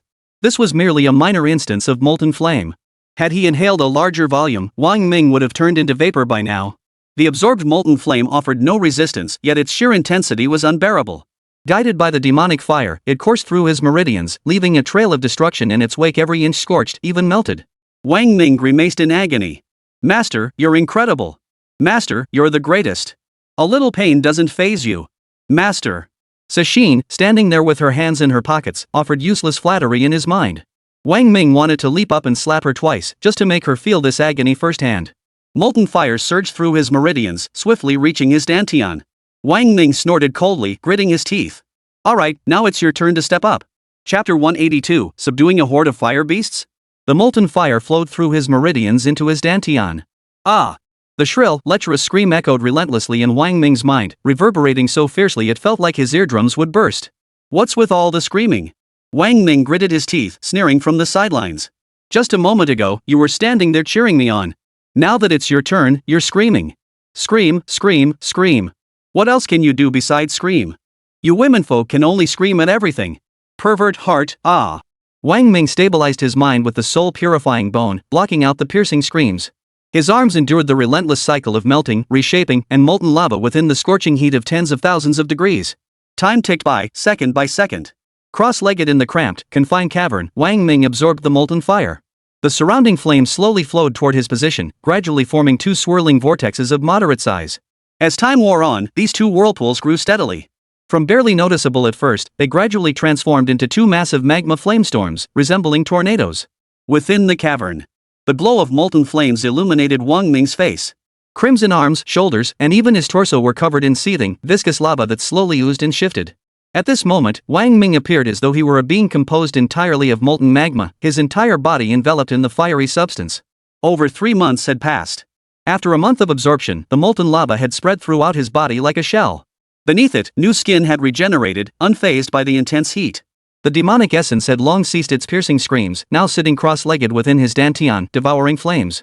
Originally jet black, the flames had shifted color with the absorption of the molten lava, now carrying a faint reddish hue. Their temperature had risen to 80,000 degrees. The system displayed the precise temperature, 83,200 C. Suddenly, Wang Ming's entire body trembled slightly. The molten lava covering him crackled and shattered, the outer layer completely fracturing. A surge of fiery light pulsed outward from within him, repelling the molten lava and revealing his true form. Forged by the intense heat, Wang Ming's physique had grown even more formidable, his flowing blood now carrying a searing flame. Huff! He drew a deep breath, his eyes fluttering slightly before slowly opening. Within them, crimson-black flames burned, and the hidden double pupils deep within his eyes took on an eerie, demonic quality. I've adapted to the heat here. Cixin lay comfortably within his dantian, completely naked, her clothes long since incinerated to ash by the flames. As she propped herself up, her voluptuous figure was displayed in all its glory. Put your clothes back on. Wang Ming's eyebrows knitted together as he spoke sternly. It must be said, Xia Xian's face, figure, and aura were flawless, truly a once-in-a-lifetime beauty. To say Wang Ming wasn't tempted would be a lie. But this woman was far too dangerous. He dared not make a move. Cixin laughed, striking an even more alluring pose. Is that so, master? So eager to have your servant dress? Afraid you might lose control? No worries, I am yours. Whatever you desire, I dare not refuse. I am yours to take as you please. Oomph. Wang Ming snorted coldly, regaining his composure. This heat no longer affects me. Come, let's venture deeper. 3 months have passed. Those soul-revered experts must have reached the innermost core by now. The lustful heart shook his head. Not necessarily. They might have been trapped by the heat long ago. Wang Ming nodded in acknowledgement. The fire beasts here were undoubtedly soul-revered level or even more terrifying. The deeper they went, the more extreme the heat became. Soul-revered experts weren't omnipotent. Now that we've absorbed the molten flame energy, our external aura should be gone. If we transform into fire beast forms, the others probably won't recognize us. Wang Ming murmured to himself. Probably not. We're covered in the aura of molten flame. I'll suppress my demonic nature, said Sexheart. Lava lands. A soul master level fire beast raced swiftly forward. Fire beasts encountered along the way revealed expressions of submission upon seeing this soul master level creature, approaching timidly and hesitantly. Seems fire beasts also revere strength. Look at these creatures we've encountered, they act like mice seeing a cat when they spot you, my master. Xia Xian's voice echoed in his mind. What? Do you have mice and cats in your universe too? Wang Ming, in a good mood, joked with Sexmind. Not exactly, but we have cosmic beasts far more ferocious and terrifying than anything on your blue star. What are cosmic beasts? Creatures born from the cosmos, surviving in a uniquely twisted way. They fear neither cosmic storms nor spatial rifts or black holes. They're incredibly powerful and terrifying. Even your demon lord can't defeat them? Not exactly, but the cosmos is vast, and cosmic beasts are countless more numerous than the stars in the universe. Wang Ming nodded, saying nothing more. The deeper they plunged, the faster the surrounding temperature climbed. Even his 80,000-degree demonic flames began to feel a faint burning pain. Yet, up until now, aside from that woman, they had encountered no one else. Seeing Wang Ming's silent, lustful heart fell quiet as well. The deeper they ventured, the more fire beasts they encountered, and their power grew stronger. Soul Emperor-level fire beasts were commonplace, while Soul Masters appeared sporadically. Suddenly, Wang Ming spotted a vast expanse of fire beast corpses ahead, among which lay the remains of dozens of Soul Master-level beasts. This is definitely the work of a Soul Venerable, said Sexmind. Wang Ming nodded in undeniable agreement and sped forward at full throttle. The battlefield was a harrowing sight, yet it also radiated a colossal grandeur. Where several Soul Master-level fire beasts had fallen, a massive crater gaped, its surroundings pulsing with intense lightning soul power fluctuations. The battlefield was riddled with cracks blasted by fierce lightning strikes, and many fire beasts had perished under the thunderous assault. It must be the work of that Thunder Pine who brought you here, said Cixin. Only he possesses such terrifying thunder power. This confirms he's the one ahead of us. It must be him, Wang Ming nodded, carefully scanning the battlefield. He spotted several drops of demonic blood, confirming that Leipine had been wounded. A demonic beast at the Soul Venerable level, facing several Soul Masters and hundreds of Soul Emperor fire beasts, had actually been wounded. It seemed the intense heat of the molten lava was overwhelming even a Soul Venerable. Master! Xia Xian's eyes suddenly lit up. What if we subjugated a pack of fire beasts to command? Even against a Soul Venerable level expert, we could stand a chance. Wang Ming nodded. That's precisely what I had in mind. This was the fire beast's domain. The deeper they ventured, the higher the magma's temperature rose, an advantage for the beasts, but a disadvantage for humans and demons alike. If they could subdue enough fire beasts, even facing a Soul Venerable expert, they could retreat unscathed and increase their chances of obtaining the molten lava's primordial essence. No time to waste. Wang Ming immediately changed course, charging toward a nearby fire beast lair. Chapter 183. If my soul friend is willing to act, this humble maiden willingly follows. 10 days later. Through his formidable methods, Wang Ming secured the allegiance of 5 Soul Emperor level and 1 Soul Sovereign level fire beasts, bringing his total to 300 Soul King level fire beasts. Such a vast herd of fire beasts made him a regional lord even within the Molten Land. After subduing several fire beasts, Wang Ming learned that even the fire beasts of the magma lands had their own hierarchy, each faction ruling its own territory. The reason Wang Ming could subdue so many fire beasts so swiftly was thanks to one person, Lei Peng. Had Lei Peng not previously annihilated the earlier group, Wang Ming's strength alone would have been insufficient to assemble such a formidable fire beast horde. The earlier group contained several soul masters. With that group eliminated, the fire beasts in this region were leaderless. Fortunately, Wang Ming arrived at this critical moment. Leveraging his soul master level prowess, he first employed every trick in his arsenal to subdue a soul master level fire beast.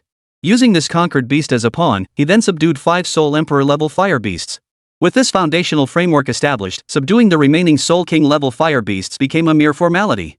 And so, within a mere 10 days, Wang Ming had successfully established himself as the undisputed ruler of the Molten Land, the Fire Beast King. Of course, his dominance was confined solely to this fiery domain. But Wang Ming's ambitions extended far beyond this fiery domain. Soul Emperor level fire beasts possessed spiritual intelligence, and not a low level at that. After subduing them, Wang Ming told them they could follow powerful humans to strengthen their own power. This idea gained the approval of the Soul Master. And so it was. Wang Ming sat comfortably in a soul carriage drawn by several Soul King level fire beasts, leading hundreds of fire beasts in a mighty procession behind Lei Peng, aiding him on his journey. Lei Peng was a real tiger. Upon encountering the fire beast herd, he charged forward without hesitation, showing no fear whatsoever.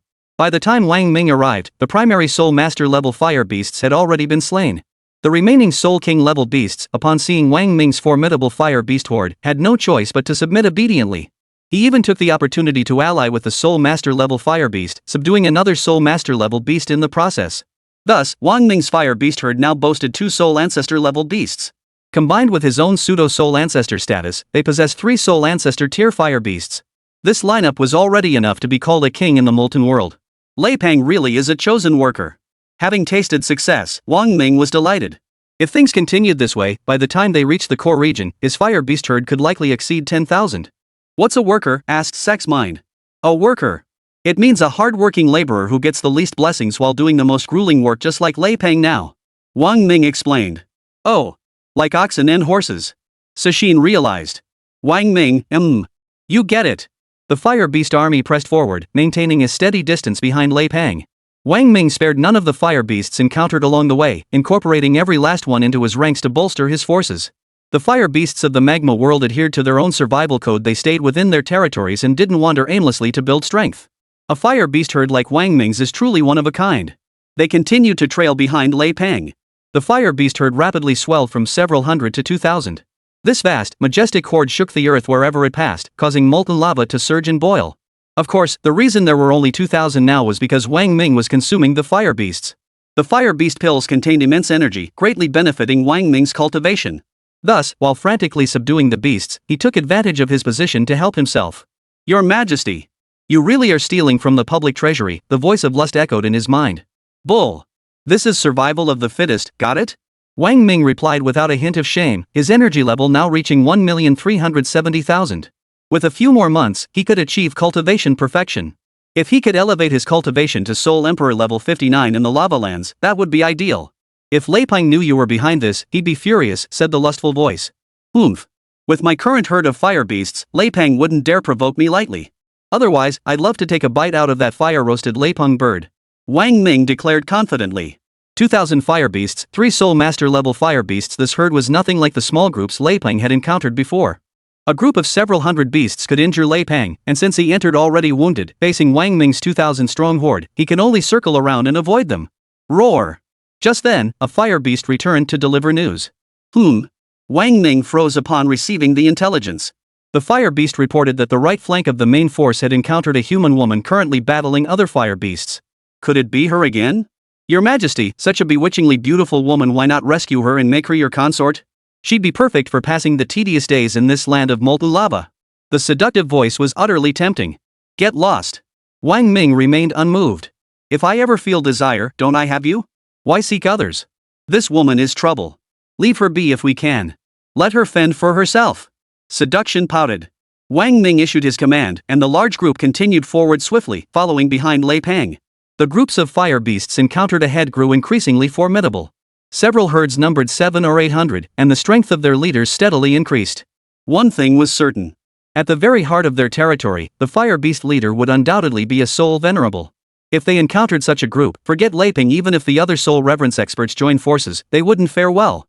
While soul reverent experts would struggle, their strength speaks for itself. Wang Ming could potentially sneak in covertly by exploiting his own fire beast identity. Soul friend, save me. Just as Wang Ming led his fire beast squad forward, the woman's voice suddenly echoed in his ears. Startled, Wang Ming's expression darkened. The system couldn't detect her location, meaning she was over 10 kilometers away, yet her voice reached him. Who are you? Wang Ming asked, feigning ignorance. Soul friend, I'm the one you helped earlier. I'm trapped now, please come to my aid. I shall reward you generously.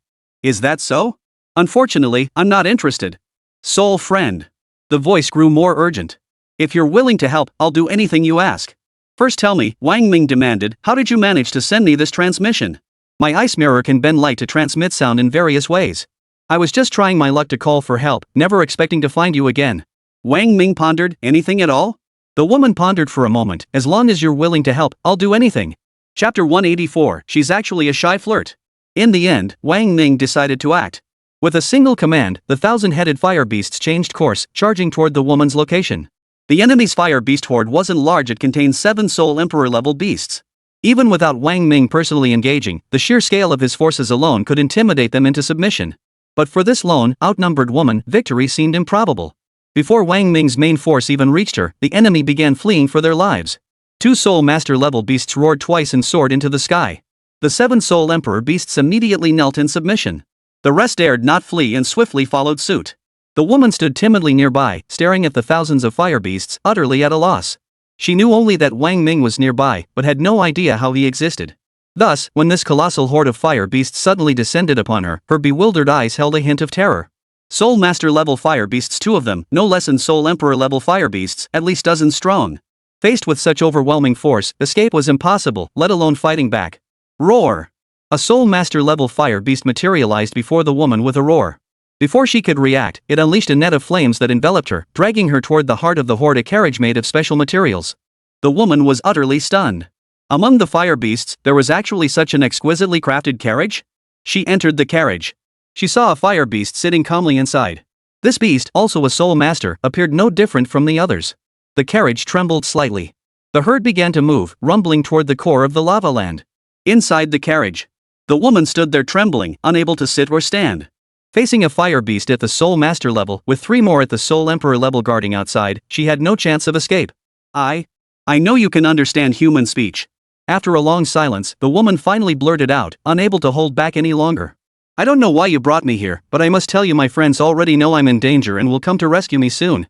The fire beast above merely lowered its head, giving her a cold, dismissive glance without a word. My friend is a soul venerable level expert. Your fire beast horde may seem formidable, but it lacks any soul venerable level fire beast to command it. I advise you not to invite disaster upon yourself. Seeing that pleasant words were useless, the woman resorted to threats. A soul revered expert? Wang Ming, watching from above, chuckled inwardly. When had he become a soul revered expert? After a moment's thought, Wang Ming decided to tease this cold, aloof-looking woman. He said, "Human, do you want to live?" Of course, the woman replied. Do you intend to let me go? You have no standing to bargain with this king. I offer 2 choices, life or death. I now grant you the option of life. Now, strip naked, crawl over here, and I will spare you. Otherwise, die. At these words, the woman's face instantly turned icy. She never imagined this beastly fire creature would dare demand to see her naked. A surge of shame and fury welled within her as she glared coldly at the beast. If you wish to see my naked body, don't speak so definitively. Wang Ming cut her off before she finished. Before life itself, everything else is expendable. A mere body is nothing once dead, it's just a pile of rotten flesh. No one will spare a second glance for how beautiful it was in life. A corpse is a corpse. Are you willing to sacrifice your youth for a mere 100 pounds of flesh?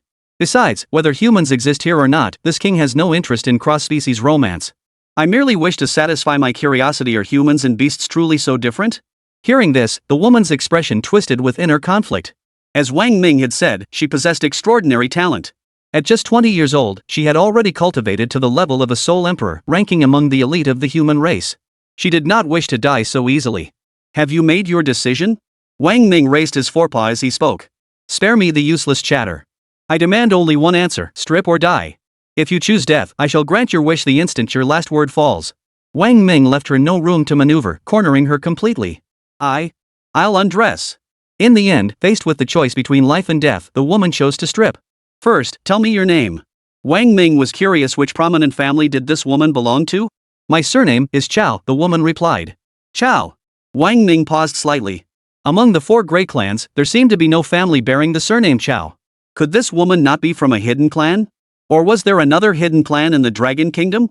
Yes, my surname is Chow. My name is Ma. The woman stated. Chow and Ma? Wang Ming froze for a moment before realizing Chow and Ma. The brat was using a homophone to insult him. He sneered inwardly. Master, this girl has some nerve. She's insulting you. The voice of lust echoed in his mind. Wang Ming, thanks for that. If you hadn't pointed it out, I wouldn't have known she was insulting me. You're welcome. Xia Xin chuckled. Very well, Chow Nima. Now begin. No dawdling, this king has little patience. If you cannot remove it yourself, I may call upon my kin to assist you. Wang Ming declared. Oomph. The woman was surprisingly decisive. With a cold snort, she began undressing without hesitation. The pure white outer robe could be removed simply by unfastening the hidden clasp at the waist. The moment the outer robe fell away, her enchantingly curvaceous figure was revealed before Wang Ming. Her high, firm breast stood proudly upon her chest. Her flat abdomen bore not an ounce of excess flesh, while her slender waist curved into a perfect arc, truly a peerless beauty of this world. Her waistline descended dangerously to her hips, curving perfectly upward. 2 long, slender, white legs were exposed to the air, snow-white thighs extending downward from the roots, rounded thighs straight down, then calves, and finally, delicate, white feet. Her feet were exquisite, petite, and beautiful. Pfft, women are all like that. What's so great about it? A bitter voice echoed in Wang Ming's mind. Wang Ming had no time to pay her any mind. Such a breathtaking scene, how could one not savor every detail? This was a reward he'd earned through his own efforts. Continue. Wang Ming commanded. The woman's hand slowly rose to the hidden clasp beneath her neck. Once that clasp came undone, she would be left wearing only her most intimate undergarments. Her cheeks flushed slightly, her heart yearning for Wang Ming to come rescue her quickly. Yet she knew all too well that even if Wang Ming did come, he would be forced to retreat in the face of such a terrifying horde of fire beasts. Under the fire beasts' piercing stares. With a click, the clasp released and the inner layer of clothing slowly fell away. Most of her pale, delicate skin was exposed to the air. Her chest rose and fell rapidly with nervous tension, her slightly defined abs drawing in slightly. Her silver-white undershirt was trimmed with lace. But the panties were pink. Ah! This woman who looks so noble is actually a hidden flirt. The voice of lust echoed in Wang Ming's mind, voicing his very thoughts. Chapter 185. Thanks for the ride, senior. Only 2 pieces of lingerie left. Wang Ming licked his lips, staring intently at the woman. This was a once-in-a-lifetime opportunity to have a stunning beauty strip naked right before his eyes. The thought alone was thrilling. Her hand slowly drifted to the clasp at her back. A gentle pull would release it. Wang Ming's eyes widened with anticipation as her chest fell free, revealing perfectly rounded, supple curves. Roar! At that tense, crucial moment, the soul beast outside let out a roar. Damn it! Interrupted at such a crucial moment, Wang Ming's fury knew no bounds. He sprang to his feet with a whoosh and bellowed angrily toward the outside. The Soul Master level fire beast relayed the news. They had encountered a human soul reverer expert ahead. Wang Ming immediately cooled down. Encountering a human soul master meant it was likely the group that had entered earlier. They were now deep within the core of the magma realm, where the temperature grew terrifyingly hotter the further they ventured. Even the fire beast dared not venture in carelessly. The soul sect level fire beast responded that they were now at the very edge of the molten land's core. Entering the core was an entirely different matter from the outer regions. Temperatures in the core reached hundreds of thousands of degrees. Even fire beasts couldn't enter. Several soul master level experts had already entered the core region. The soul masters sensed the presence of humans, but they dared not go in. At the same time, it was no easy task for the soul masters inside to come out. Moreover, other groups of fire beasts lay in ambush ahead. To be precise, this group of fire beasts wasn't blocking them, they were hunting down the soul venerable experts. However, the fire beasts dared not pursue the soul venerables into the molten core itself, so they could only guard the perimeter. This horde comprised 3 soul venerable level beasts, 8 soul master level beasts, dozens of soul emperor level beasts, and over 1,000 below soul king level. Such a scale of fire beasts was formidable even within the molten land. Yet Wang Ming's fire beast horde was even larger. Though lacking any soul venerable level beasts and possessing only 3 soul masters, its sheer numbers were staggering, reaching 3,000 beasts. To reach the core, Wang Ming must break through the barrier of the opposing fire beast horde. It was time to unleash this horde. Roar! Wang Ming stepped out of the carriage and let out a furious roar toward the sky, commanding his fire beasts to charge forward. Roar! 2 soul master level fire beasts let out questioning sounds at Wang Ming, roughly translating to, "Are you okay?" Are you out of your mind, boss? We're facing a soul venerable? You want us to charge? Roar! Wang Ming stepped forward, his voice booming with authority and intimidation, commanding all the fire beasts to attack the fire beasts ahead. The two soul master level fire beasts hesitated for a moment before reluctantly obeying the command. Roar! 3,000 fire beasts unleashed a collective, frenzied roar as they charged the opposing herd. The deafening sound accompanied the adult beasts' relentless assault, breaking through defenses like a knife through butter. The fire beasts in front were not unaware of the approaching horde behind them. But they never imagined this group would dare to attack their ranks. The lead beast roared in fury, commanding the others to counterattack. Amidst waves of furious roars, the two groups of fire beasts clashed savagely. Though outwardly identical, each fire beast possessed a distinct aura that allowed them to distinguish friend from foe. To human eyes, they appeared identical, but to them, the distinction was clear. At that moment, Wang Ming returned to the carriage and looked at the woman. The woman trembled in fear as she stared at Wang Ming, who now resembled a fire beast, wearing nothing but her undergarments. Put your clothes on. I'll take you into the magma core. Wang Ming spoke in standard Mandarin with perfect pronunciation. Why you, who are you? Stop babbling. If you want to enter the magma core, put your clothes on immediately and follow me. Otherwise, stay here and be torn apart by these fire beasts. Who are you? The woman was a mix of shame, anger, and curiosity. Now is not the time for questions. Wang Ming waved his hand, and the carriage vanished. If you want to live, climb onto my back and I'll carry you out. Or, make sure you can keep up with my speed. I can keep up. Confidence is good, but let me be clear, if you can't keep up, you die. I won't waste my time saving you. You. The woman felt the man before her was as cold as iron. After a moment's thought, she said, fine. Then I thank you, soul friend, for helping me. Cut the nonsense and get on. Wang Ming snapped impatiently. The woman hastily pulled her clothes back on, swung her legs over, and mounted Wang Ming's back. She thought to herself, you dared force me to strip naked and humiliate me? Oomph. Now that I'm riding on your back, we're even. Wang Ming had no time to guess her little thoughts. 3 fire beast soul lords stood opposite them. Even if he disrupted the area with his powerful herd of fire beasts, a soul lord's divine soul wasn't something to be trifled with. Huff. Taking a deep breath, Wang Ming gathered all his soul power, ready to go. Let's move. The instant the thought formed, his entire soul power surged into the thunderbolt soulbone. With a crackling sound, the woman on his back felt her eyes suddenly sting as if gouged by a gust of wind, tears streaming down her face. Her vision blurred before her eyes. So fast. It's a speed-type soul bone.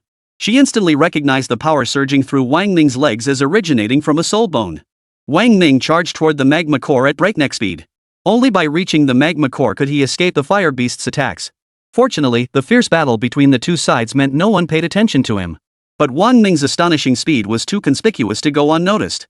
A fire beast at the soul master level immediately spotted this creature skimming the ground like a streak of fire. Under normal circumstances, Wang Ming's illusions could deceive a soul venerable fire beast. But now, with his soul power unleashed at full capacity, the beast instantly recognized Wang Ming as an outsider. The soul-honored fire beast turned its head, locking onto Wang Ming's flickering silhouette. It snorted coldly, humph. Such petty tricks, and you dare show off in front of me. Kill. A roar that sounded like a beast yet carried the might of a dragon erupted from its maw. Without visible movement, a fiery beam shot forth, striking the figure below, shrouded in lightning. Watch out. The woman on his back cried out in alarm. Wang Ming had long sensed he was being targeted. He leapt upward with a sudden burst of speed, flipping the woman behind him into the air. His arms wrapped around her slender waist as his expression turned cold, his eyes steady and composed. The instant Wang Ming held her cheeks flushed crimson, her eyes fixed intently on his profile. First soul skill. Primordial finger. Raising his right hand, the soul ring at his wrist flashed. A massive finger erupted from his fingertip, instantly growing to over 10 feet in length as it charged forward. Boom! The massive collision of energy felt to Wang Ming like a mountain crushing down upon him. The colossal force sent them hurtling backward at an accelerated pace. Wang Ming harnessed this momentum, combined with the power of his thunderbolt soulbone, to speed away. Thank you for your assistance, senior. As Wang Ming flew backward into the molten core, his clear voice echoed overhead. Chapter 186, she instinctively clenched. Pain. The searing agony was unbearable. His entire body was engulfed by flames, his bones feeling as though they were melting.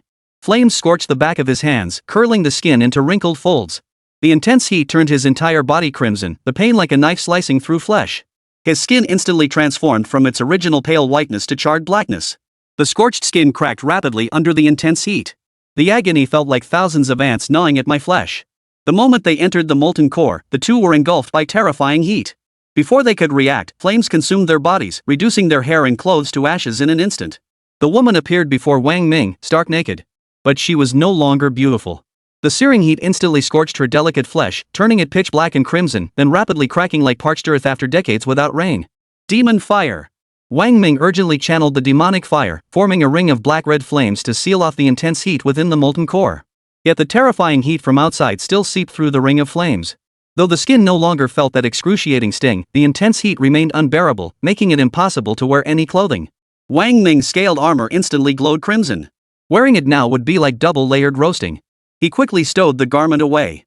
The two of them stood there, stark naked, exposed within the modest confines of the demonic fire circle. The woman's face, already scorched black and red by the heat, flushed even deeper. Her hands fluttered uncertainly, not knowing where to shield herself. Covering her chest? One hand couldn't manage it. But if she covered her chest, everything below would be exposed to Wang Ming. "Stop covering up, you're so dark and flushed I can't see a thing," Wang Ming said with a smirk. "Besides, if I wanted to look now, could you really stop me? Might as well be open and honest. Look at me how open I am." With that, he wiggled his hips. The thing in front swayed along with it. "Ah!" The woman screamed in embarrassment. "Rogue! Shameless scoundrel! How dare you! Cover it up this instant!" Wang Ming let out a cold, mocking laugh. "Cover it? If I use my hands to cover it, how would I handle any sudden changes around here? You too, if you want to survive, you need thick skin. Haven't you studied the art of thick-skinned and black-hearted tactics?" With that, Wang Ming turned away, leaving her with a view of his snow-white buttocks. "I've saved you 3 times. Now you can tell me your name, can't you?" Wang Ming scanned his surroundings. The world was bathed in crimson, the air thick with a scorching red aura, visibility extremely low. "Zhuge Mingyue," the woman replied after a moment's thought. "Not Chao and I Ma anymore?" Wang Ming teased. "Oomph. If you'd kept up your shameless ways, I might have let you call me that," Zhuge Mingyue retorted. Several Soul Venerable level experts entered this place. Their situation can't be much better. "If I'm not mistaken, you're a 5 elements water soul master, right?" Wang Ming glanced at Zhuge Mingyue as she circulated her soul power. Water vapor flowed across her body, forming a thin membrane that clung to her crucial areas, serving as a modest covering. "If I'm not mistaken, you're a 5 elements fire soul master," Zhuge Mingyue said. "What's your name?" "Wang Ming, my name is Xiao Yan." Zhuge Mingyue frowned. "You think I haven't read the novel Battle Through the Heavens?" Wang Ming gasped. "Holy crap, you've read a novel from 300 years ago?" Zhuge Mingyue raised an eyebrow. "You've read it, so why couldn't I?" "Xiao Yan, if you're Xiao Yan, then I'm Xiao Zhan." Wang Ming, Xiao Zhan is male. Gender doesn't matter. As long as I'm a generation above you, that's all that counts, Zhuge Mingyue declared. Wang Ming smiled indifferently. Fine, fine. I don't mind telling you. My name is Wang Yan. I'm from Linjiang City. My old man dragged me here to extract magma essence. What about you? A water user like you, why come here looking for fire? Secret.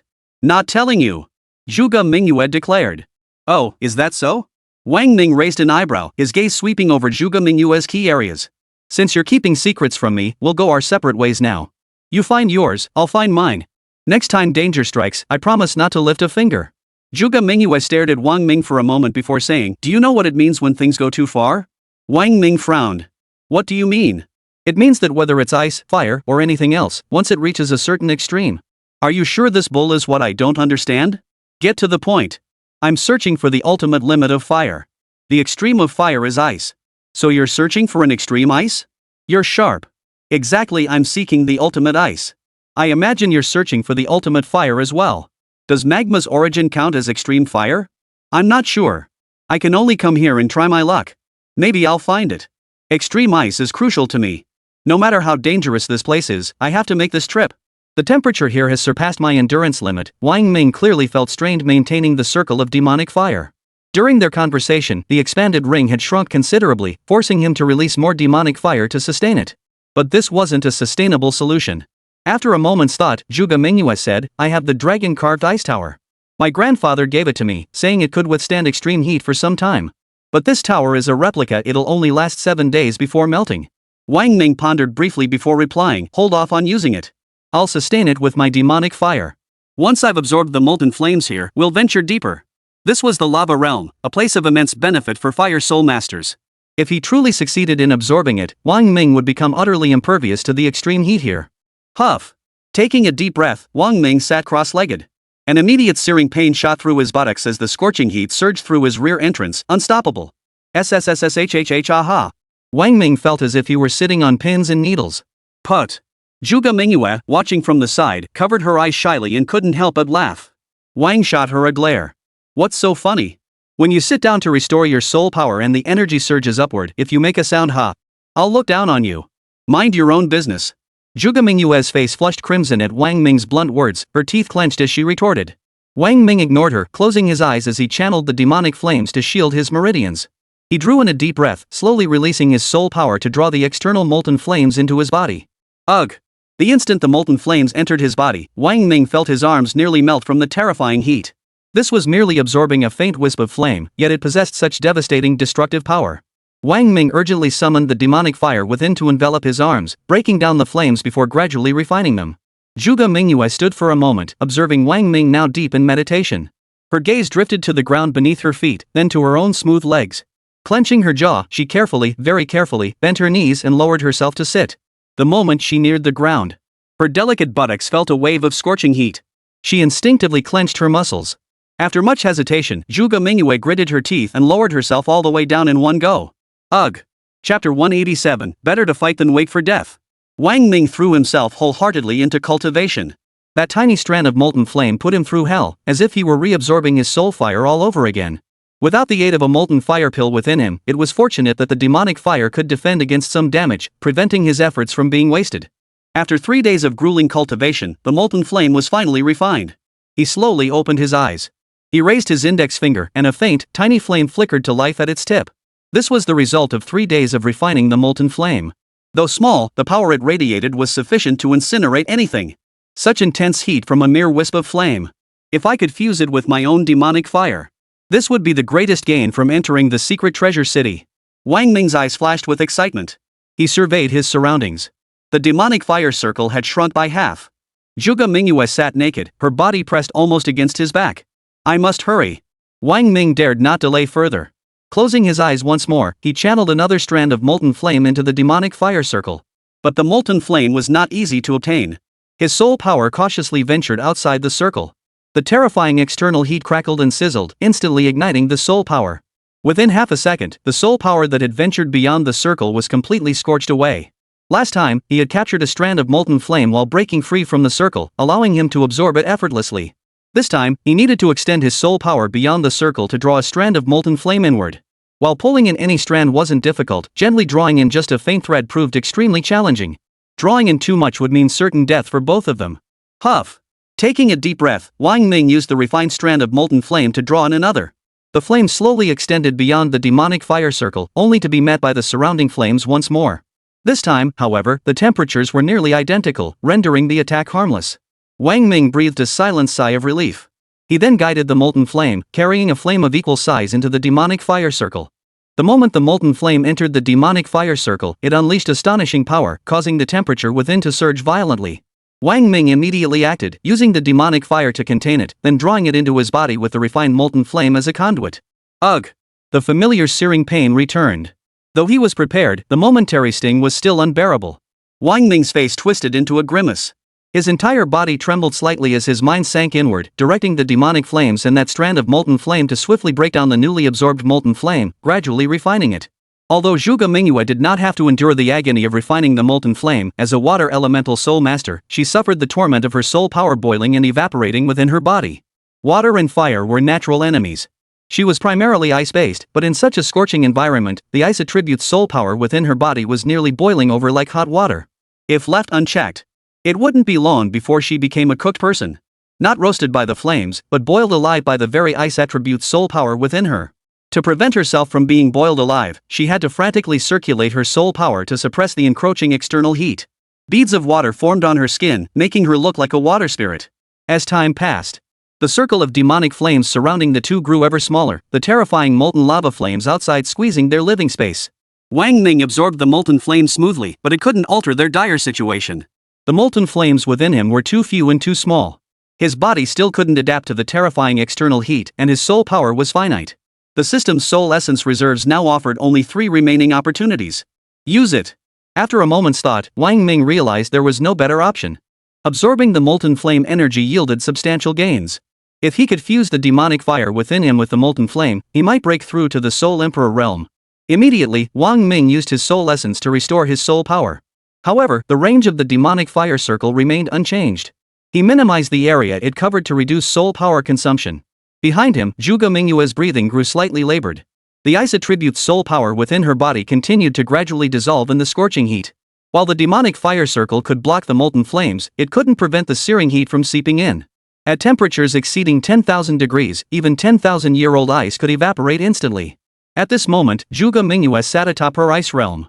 The frigid aura emanating from it nourished her body, preventing the mystical ice within her from melting away. Both struggled to endure. Wang Ming drew in another wisp of molten flame to refine it, his face contorted in agony. Yet, with the experience gained from previous attempts and the assistance of the molten flame within him, the agony no longer seemed as unbearable as before. 21 days later. The flames at the molten core's heart burned relentlessly, their unyielding heat searing everything around them. Wang Ming sat cross-legged within the circle of demonic fire. His eyes closed naturally, his body radiating a faint aura of flame. Within him, the flames churned like waves. After over half a month of absorption, the molten flame had adapted considerably. Of course, this was merely basic adaptation. Venturing outside remained impossible. But the problem was this. The soul energy provided by a single soul essence could sustain the demonic fire circle for 7 days. Today, 21 days later, marked the final day the soul energy could be maintained. Once the soul energy was depleted, both of them would be engulfed by the raging flames outside. Zhuge Mingyue slowly opened her eyes. Her beautiful gaze held a hint of sorrow as she said, "My ice tower of the carved dragon can still hold for 7 days. But these are our final 7 days. After 7 days, we will surely die." Wang Ming nodded. 7 days left. What puzzled him, however, was why the system hadn't triggered a danger alert despite his imminent peril. Could it be that the system only detected warnings involving lethal intent, failing to trigger danger alerts or rewards for this kind of perilous situation? Once your soul power is nearly depleted, I'll summon the carved dragon ice tower. We'll endure these final 7 days together, then perish in the molten flames of the secret treasure city. Facing life and death, Zhuge Mingyue's voice softened considerably. To die alongside such a beauty, Wang Ming, I suppose I've earned it. Wang Ming chuckled, teasingly. At a time like this, you still have the heart to say such things. Zhuge Mingyue's mood was low. Ah. Tell me dying like this feels like such a waste. Wang Ming suddenly laughed, his gaze sweeping over her body. WH, what do you mean? Zhuge Mingyue hastily covered her chest with her arms. Wang Ming chuckled, withdrawing his gaze before his expression turned solemn. I'm going to take a chance, he declared earnestly. Rather than waiting for death, I'd rather fight for it. How exactly? Zhuge Mingyue pressed. Wang Ming's lips stretched into a smile. What else is there? Nothing more than feeding my body to the flames. I possess a soul flame within me and have absorbed much molten lava fire. So I intend to completely abandon my defenses and absorb the molten lava fire. If I succeed in absorbing the flames, we live. If I fail, we both die. Zhuge Mingyue didn't try to stop him. Since death was inevitable either way, it was better to fight for a chance. She said, all right. I'll assist you with the ice tower of the carved dragon. Let's join forces and fight for our survival. Chapter 188, I'm about to be roasted alive. Somewhere in the lava lands. Damn it, this hellhole. I'm about to turn into a roasted bird. Licking his parched lips, Lei Peng maintained his soul energy barrier with one hand while scanning his surroundings. His eyes brimmed with helplessness and frustration. He'd been trapped here for a full month, unable even to discern direction. The scorching heat was unbearable, forcing him to constantly channel soul power to resist the molten flames. A month had completely worn down his patience. Lei Peng was now exceptionally irritable. His treasure hunt had gone awry, that cunning Wang Ming had slipped through his fingers, and fire beasts had pursued him relentlessly all the way to the core of the lava lands. Now, he'd been roasted by the inferno for an entire month. Lei Peng's explosive temper had nowhere to vent. Damn it all, when will this ever end? The searing pain from the intense heat coursing through his entire body fueled Lei Peng's fury. Where the hell is the magma source? I remember Tuasen saying we just had to keep going straight in to find it. I've been walking for a ing month now and haven't found a damn thing. I'm about to turn into a roasted bird myself. The deeper he ventured, the more terrifying the heat became. What had been imperceptible before now caused a stinging sensation on his skin. Even a soul venerable's physical resilience could feel this pain, a testament to the extreme heat here. If he ventured any deeper, even his soul venerable constitution wouldn't hold out. Wonder how those old farts who came in ahead of me are holding up. Lei Peng muttered under his breath. Hope they're having a worse time than me. Roast you to death, you bastard. Or that sly bastard Wang Ming. Oomph. Without my protection, exposed to this heat? A mere soul king? He's probably already turned to ash by now. Ranting to himself, Lei Peng pressed forward, enduring the stinging pain on his skin as he hurried onward, terrified of falling behind the others and missing out on the molten magma source. After walking for roughly half a day, Lei Peng suddenly spotted several figures ahead. Upon closer inspection, they were the old fools who had entered ahead of him, the one surnamed Duan and the others from the desert battle. They stood in perfect formation, frozen in place as if trapped, not moving an inch. "Hey! What the hell are you lot doing?" Lei Peng charged straight over, shouting as he approached, "Playing statue or something? Hilarious. Not moving forward to find the molten flame? Waiting here for me, Lei. Holy." His words hadn't even finished when he suddenly let out a national expletive, then froze in place, utterly stunned. Because just then, he felt as if he'd entered some kind of realm where the temperature surged to terrifying levels. In that instant, his entire body felt like it was on fire. His face drained of color as he froze completely, summoning his soul power to resist the scorching heat. Not far away, Ouyang Lang shot Lei Peng a look that screamed, "You idiot." It was obvious to anyone with eyes that something was terribly wrong, yet this idiot was charging in like a fool. Duan and the others all turned their heads, shooting Lei Peng equally dumbfounded looks. But Lei Peng had no mind to notice their stares. The terrifying heat invaded his body without warning, and he felt as if his internal organs were about to burst into flames. He possessed the body of a soul honored.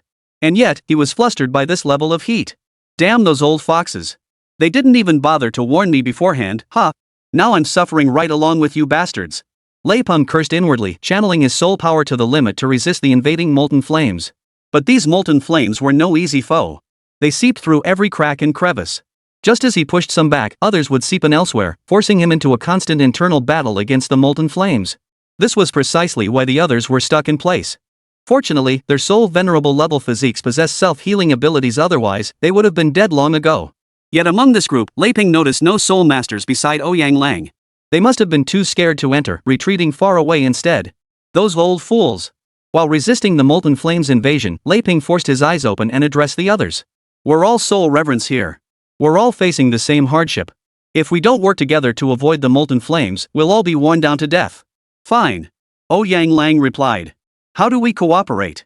Duan said, "I'm in." The others chimed in, "This old man has no objections either." Lei Peng nodded. "As a demonic being, my physical resilience far surpasses yours. Endure the molten flames within your bodies and unleash your full soul power to repel the flames. This will shield you from their intrusion for a short while. You must act swiftly to jointly form a soul energy barrier against the molten flames. With our combined strength, even the fiercest flames here won't breach our defense." No one wanted to be drained to death here, so they quickly agreed to these terms. "Fellow soul cultivators," Lei Peng shouted, ready to begin. "I'm starting now, be prepared. Ah!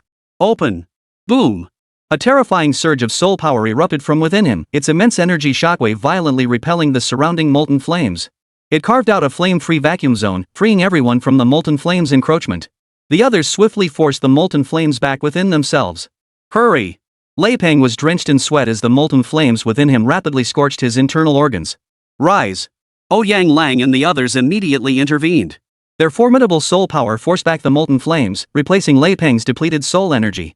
Lei Peng breathed a sigh of relief, immediately sitting cross-legged and closing his eyes to enter a state of self-regulation.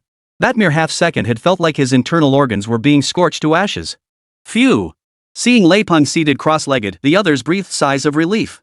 It must be said, the constitution of demons was truly formidable. None of them dared to project their soul power outward like that, otherwise, they would have been instantly incinerated. Oomph! That bird man actually has some skill. He managed to hold out for half a second. Duan remarked, glancing at Lei Peng. "Thank goodness for Brother Lei," another remarked. Phew! Soon, Lei Peng finished adjusting and opened his eyes. He looked up at the surrounding soul force barrier, confirming the molten lava flames had been pushed back by their combined efforts. He exhaled in relief. "Now we won't be trapped here. What do you say, old farts? Feeling grateful to me now?" Ouyang Lang shot him a look before addressing the others. "Let's move on. If we push deeper, we should reach the source of the molten lava in about 3 days. Lei Peng beamed. "Really?" Ouyang Lang nodded. "Correct. But let me make one thing clear, since Ouyang Lang, led you here, I get first pick of whatever lies within." Chapter 189, I hear you're willing to offer yourself? Ice Tower of the Carved Dragon, open. Ultimately, cornered, the two chose to fight to the death, success or death. Zhuge Mingyue pinned her last hope on Wang Ming. With a gentle flick of her jade-like hand, a crystal-clear 9-tiered pagoda shot out from the soul ring on her finger.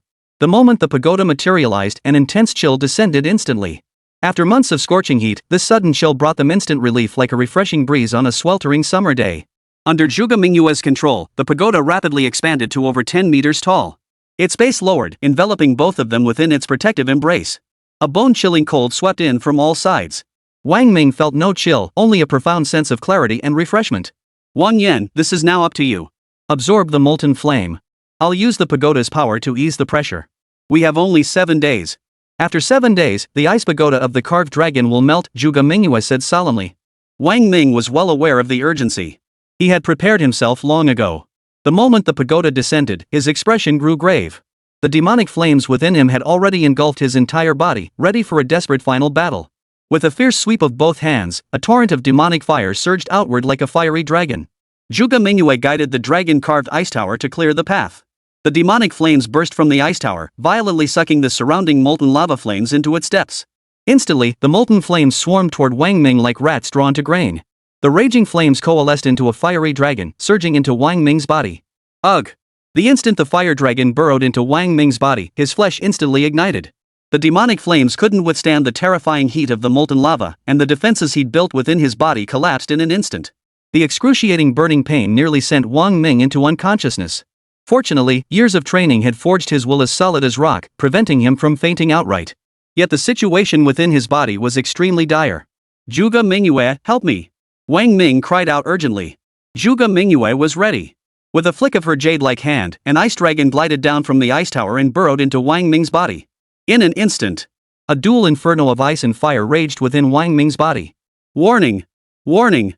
System detects life-threatening danger to host. Danger level, stars. Activating system rewards. If host safely navigates this crisis, will receive Soul Weapon Enhancement Crystal +1, Soul Beast Evolution Crystal +1, Shapeshifting +1, Ice Fire Pill +1. Ice Fire Pill? Wang Ming recognized the item's purpose from its name alone and cursed furiously, damn it! What the hell? Why didn't you give this crap sooner? Now that I've survived these crises, what good is this junk to me? Whoa! Intense cold. As a water attribute soul master specializing in ice soul power, Zhuge Mingyue wielded the dragon-carved ice tower, a top-tier soul treasure whose might far exceeded what ordinary soul masters could withstand. Now, as it pierced his defenseless body, the bone-chilling cold made his scalp crawl. But thankfully, the cold energy entering his body severely dampened the molten lava flames' rampant fury. Complaining to the system was useless. Surviving this crisis depended solely on himself. He took a deep breath, adjusted his form, and forced down the 2 waves of terrifying pain. He channeled the cold energy within his body to resist the molten flame.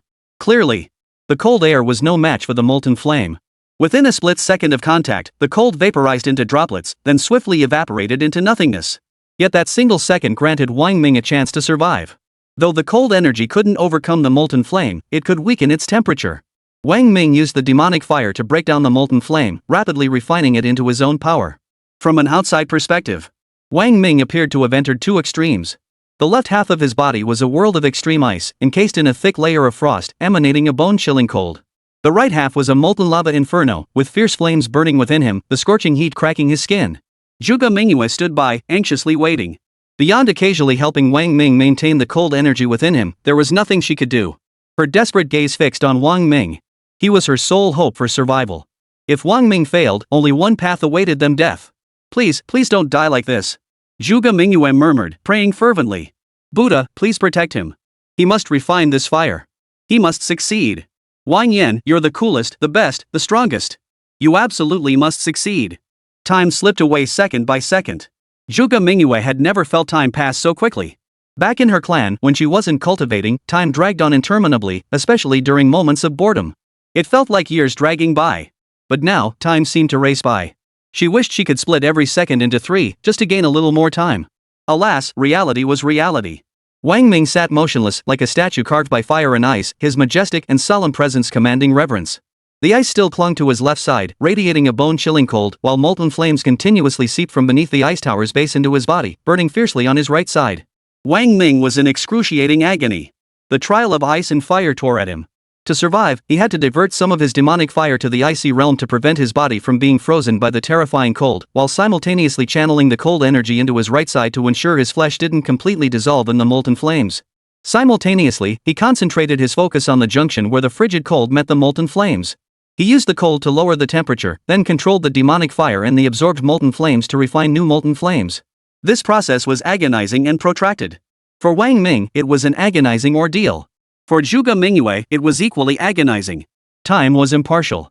Regardless of who endured the agony, time marched onward in its unhurried rhythm. 7 days were nearly up.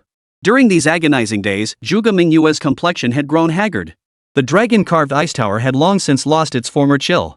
Raging flames now licked at its outer layers, their fiery glow clearly visible. Only a thin layer of ice remained. On Wang Ming's side, the ice on his left side had long since been replaced by flames. Now, Wang Ming was completely engulfed in molten lava, burning fiercely. Zhuge Mingyue's expression held a hint of despair. Relying on the icy chill of the dragon-carved ice tower, Wang Ming had managed to resist the molten lava flames. But now, without that chill, how could he possibly withstand them solely with the demonic fire within his body and the small amount of molten lava flames he had refined? Am I truly destined to perish here? Zhuge Mingyue's voice carried a hint of sorrow as she turned to look at Wang Ming. A faint smile touched her lips. Well then, a genius like you accompanying this maiden to her death here, I shall have no regrets. Alas, this life has denied me the chance to unite with my true love and share this night together. Ah! At least I came whole and depart whole. Zhuge Mingyue's expression grew desolate as she gazed at Wang Ming's handsome face. The ice tower was nearing collapse. Wang Yan, in the secret treasure city, you saved me 3 times. I have no way to repay this debt of life owed to this humble maiden. If I could offer myself in return for your kindness, but now we are trapped here together. To die with you would be without regret. Boom! The ice tower melted into water amidst the flames. Scarlet flames, carrying terrifying heat, swept toward them, causing the surrounding temperature to skyrocket. Such terrifying flames. Touch it and die. As death approached, Zhuge Mingyue shed her earlier sorrow and gazed at Wang Ming with a smile. Wang Yan, we die together. With that, she closed her eyes, awaiting the flames to consume her. She waited for a long time, only to suddenly realize she hadn't been consumed by the flames. Not only that, but the surrounding temperature seemed to have grown mild. Filled with confusion, she opened her eyes. The moment her eyes opened, she saw that face so incredibly handsome just inches away. A faint smile played on his lips as his magnetic voice whispered in her ear, I hear you're willing to pledge yourself to me? Chapter 190, This humble maiden is no storm-tossed sail, please treat me gently, my lord. Wang Yan? Zhuge Mingyue stared at Wang Yan, mere inches away, her face a mix of delight and disbelief. Her eyes flashed with greed, her voice trembling with disbelief, afraid this was all an illusion before death. Yes. Wang Ming looked at her and replied softly. You successfully absorbed the molten flame? Zhuge Mingyue stared in shock as a vivid flame emblem appeared on Wang Ming's forehead, pulsing with an eerie glow.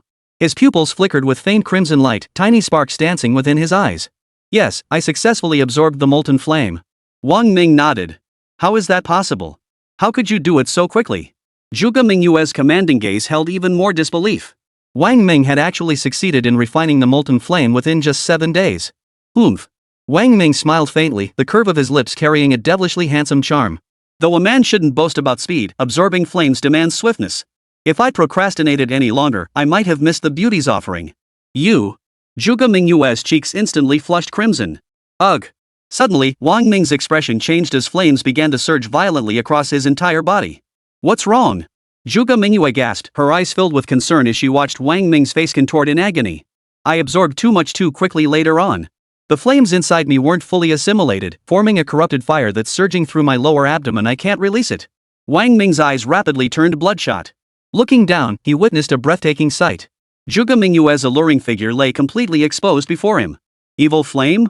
Zhuge Mingyue froze for a moment before realizing something. Her cheeks flushed like ripe apples. When she met Wang Ming's intensely predatory gaze, her heart sank. Oh no, my virtue is lost. I. Zhuge Mingyue stammered nervously, unable to form a complete sentence. Huff. Huff. Wang Ming's eyes burned red as heat instantly spread across his face and body. His heavy breathing sent waves of scorching heat, thick with masculine pheromones, washing over Zhuge Mingyue's face. It stirred something deep within her, making her swallow involuntarily. Zhuge Mingyue's heart fluttered. Wang Ming's ragged panting, his massive muscles rippling. Mingyue, I can't hold back any longer. As he spoke, Wang Ming's cheek drew closer, their noses nearly touching. His breath washed over Zhuge Mingyue's face, making her cheeks burn as if on fire. Wang, no, Yengu, this humble maiden is not accustomed to such passion. Please, Yengu, be gentle. Hearing that voice, so soft and tingling, Wang Ming could no longer hold back. He lowered his head and pressed a deep kiss onto her soft, supple lips. Her lips were incredibly tender, like jelly, full of elasticity.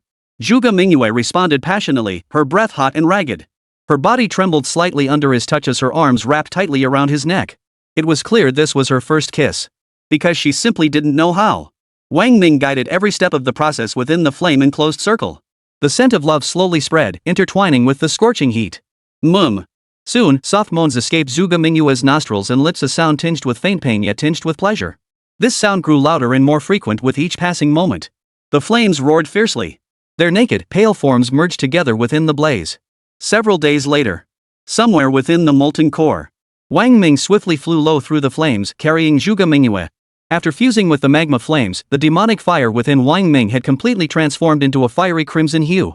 His energy level had surged to 18,310,000 points, nearly reaching the perfect threshold of 20 million. Yet he was already deeply satisfied with such power. This expedition to the secret treasure city had yielded immense rewards. And this was merely the magma flame, separate from the magma source itself. If he could obtain the magma source, his strength would likely leap directly from his current energy level to the realm of a soul master. Of course, these were merely Wang Ming's speculations. Whether he could truly achieve that depended on the actual circumstances. This magma core is truly vast. We've been traveling from the outskirts to here for 3 days now, and still haven't found the magma core itself, Zhuge Mingyue remarked, surveying their surroundings. I don't think it's the size of the core. It's the flames everywhere making movement difficult. We haven't actually traveled far. I think we're close. I can feel the temperature rising steadily. Wang Ming replied. Ah, right, the lecherous voice echoed in Wang Ming's mind. Master, you're truly amazing. Wherever you go, beautiful women accompany you. Truly, wherever you walk, you sleep, each one a heavenly beauty. Wang Ming's voice turned stern.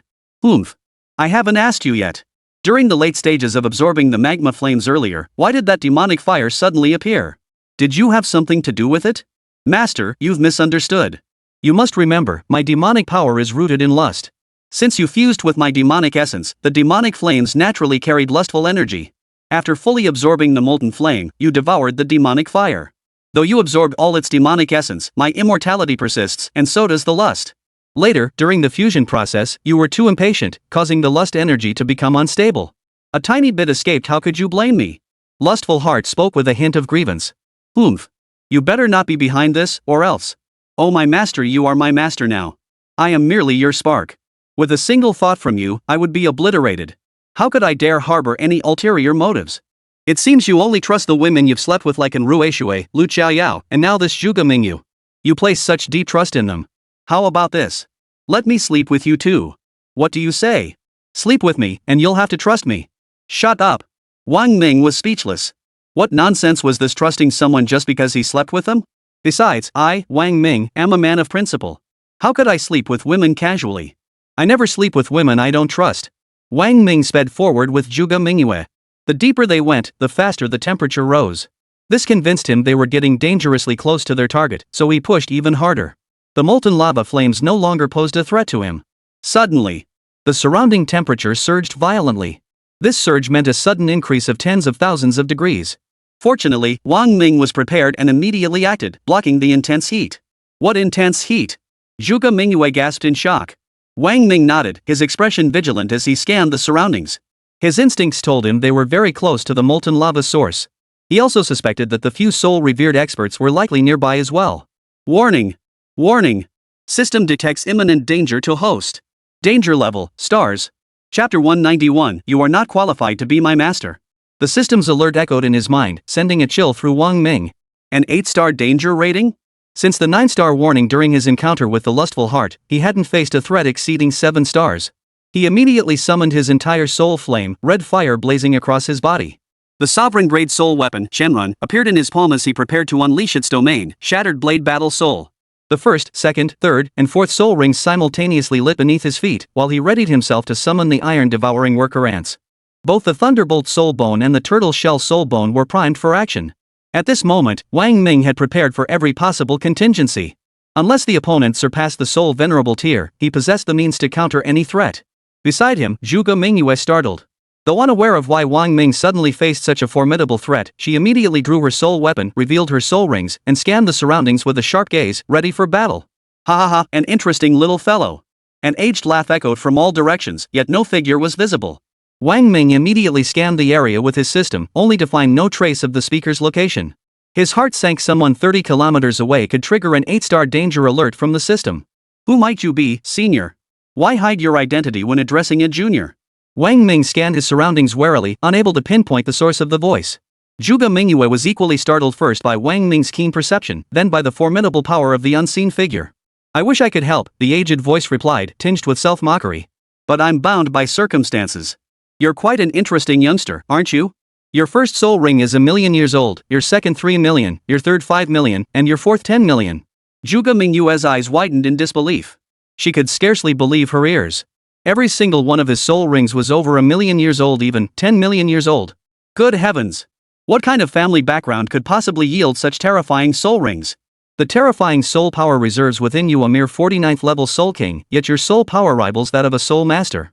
I'd rather believe you're concealing your strength than accept you're just a soul king. The aged voice echoed in both their ears. Wang Ming's face darkened to a terrifying shade of gloom. He hadn't even seen the other's face, yet the man had laid bare his entire background, proof of his formidable strength. Moreover, your reaction is so sharp it frightens me. Even those soul emperors who came searching for me couldn't detect my soul essence. Yet you, a mere youngster, reacted with such swiftness and decisiveness the instant I approached. It astonishes me. Youngster, might you tell me how you detected my presence? The aged voice carried a hint of puzzlement. Then please answer my question first, senior. Wang Ming gripped the Qianrun in his hand tightly, his gaze sweeping sharply around the surroundings. If I'm not mistaken, senior, you are the molten lava origin we've been searching for, aren't you? What? He is the magma source? Zhuge Mingyue's beautiful eyes widened in astonishment. To move freely within such molten flames and know the souls of the few soul-revered experts who entered besides the molten lava source, I can think of no other master capable of such feats. Wang Ming surmised. Ha ha ha, what an amusing youngster. An aged voice chuckled. Indeed, this old man is the molten lava origin. Zhuge Mingyue, Sigma A? Wang Ming instantly retracted his flames and soul artifact, clasping his fists respectfully. This junior is Wang Ming from Linjiang, Dragon Nation. Greetings, senior. Zhuge Mingyue, huh? I thought your name was Wang Yan? Wang Ming awkwardly scratched his nose and chuckled.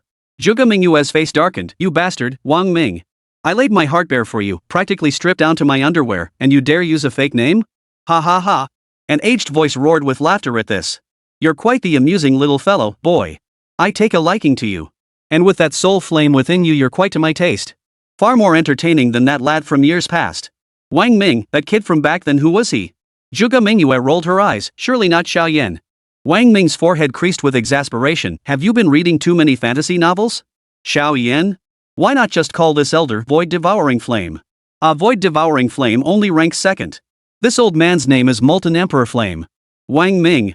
Zhuge Mingyue. Zhuge Mingyue was genuinely taken aback. She'd only been joking, never expecting this elder to take it seriously. Ha ha ha.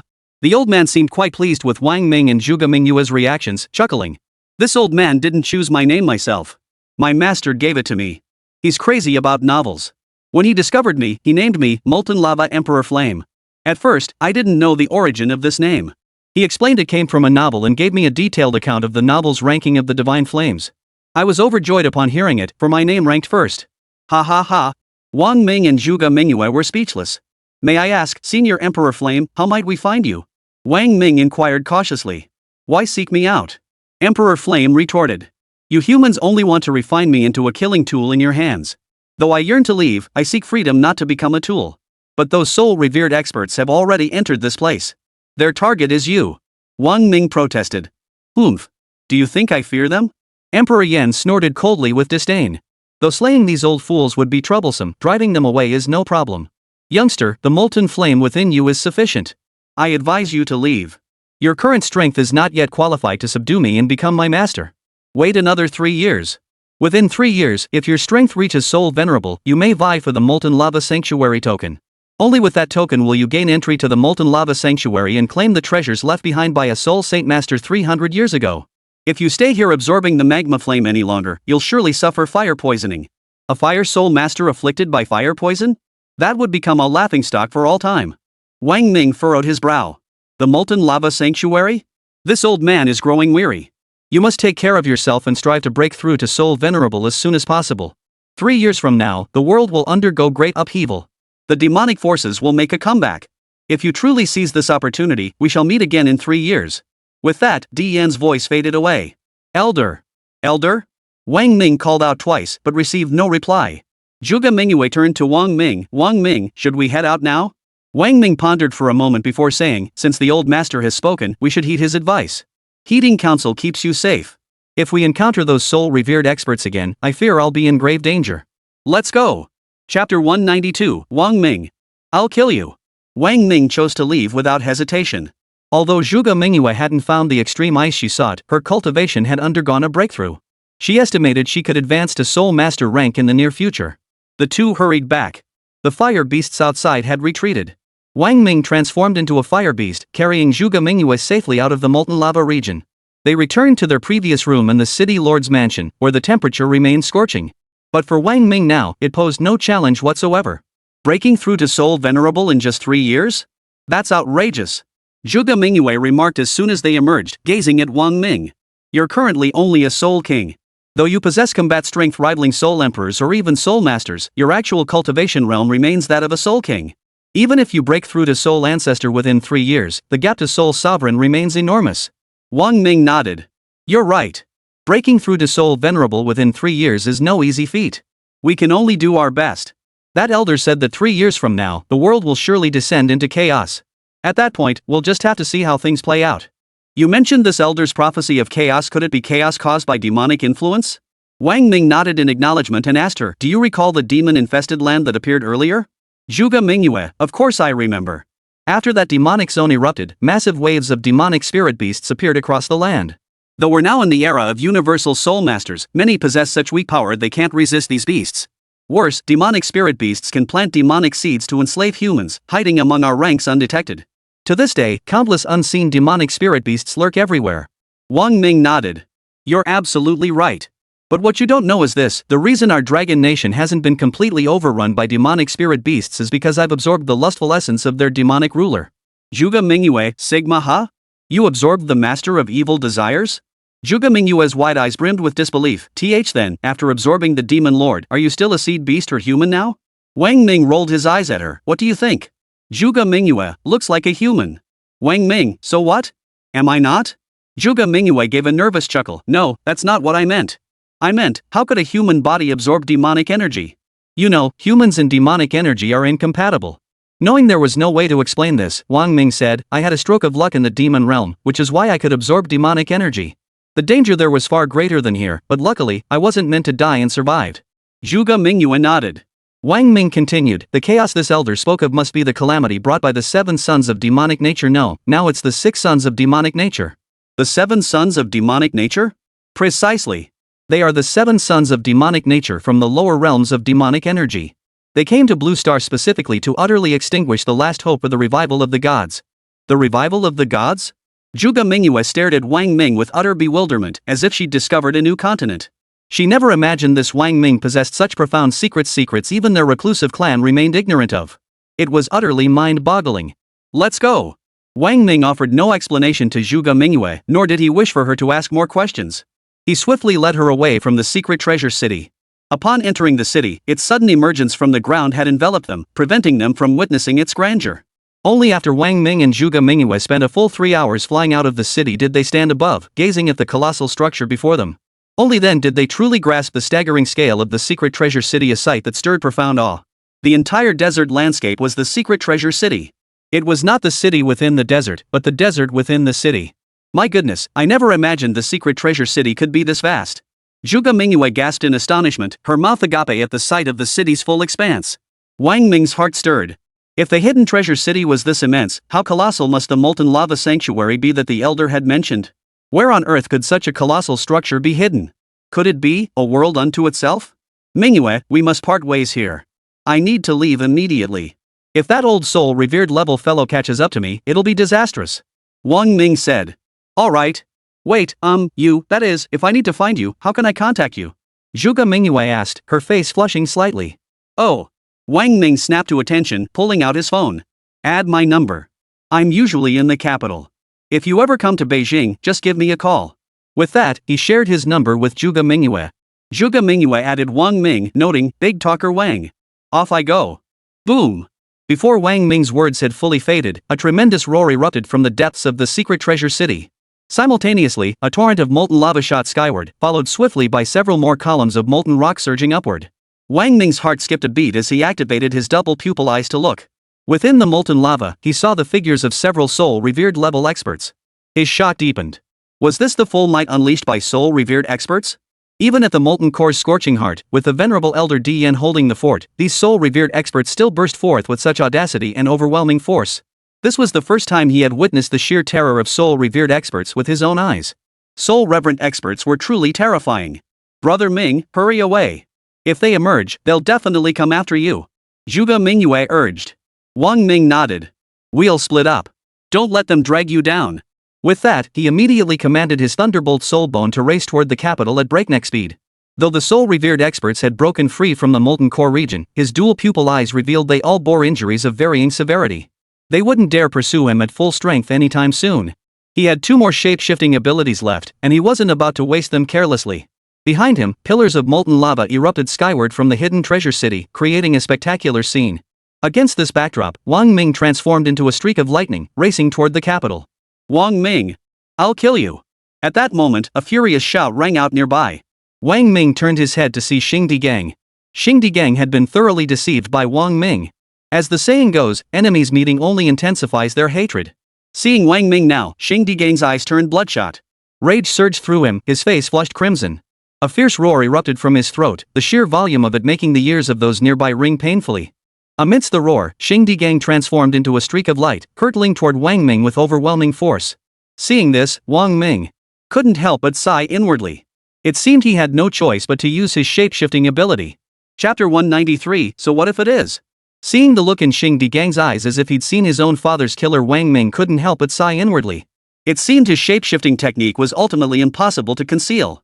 I never imagined these guys had already left the secret treasure city and hadn't gone far. What rotten luck. He'd walked right into their trap. Had he left with Zhuge Mingyue, he might have avoided them entirely? Damn it, damn it, damn it. Ha ha ha, Wang Ming, die. Xing Digang charged forward. Seeing himself rapidly closing in on Wang Ming, whose face was dark and grim, a wave of exhilaration surged through him. It felt like the sweet satisfaction of exacting revenge. He struck unexpectedly, catching his opponent off guard. With lightning speed and force, he seized Wang Ming before the latter could react. Wang Ming's eyes locked onto Xing Digang, who had appeared before him in an instant. He was poised to activate his shape-shifting technique when...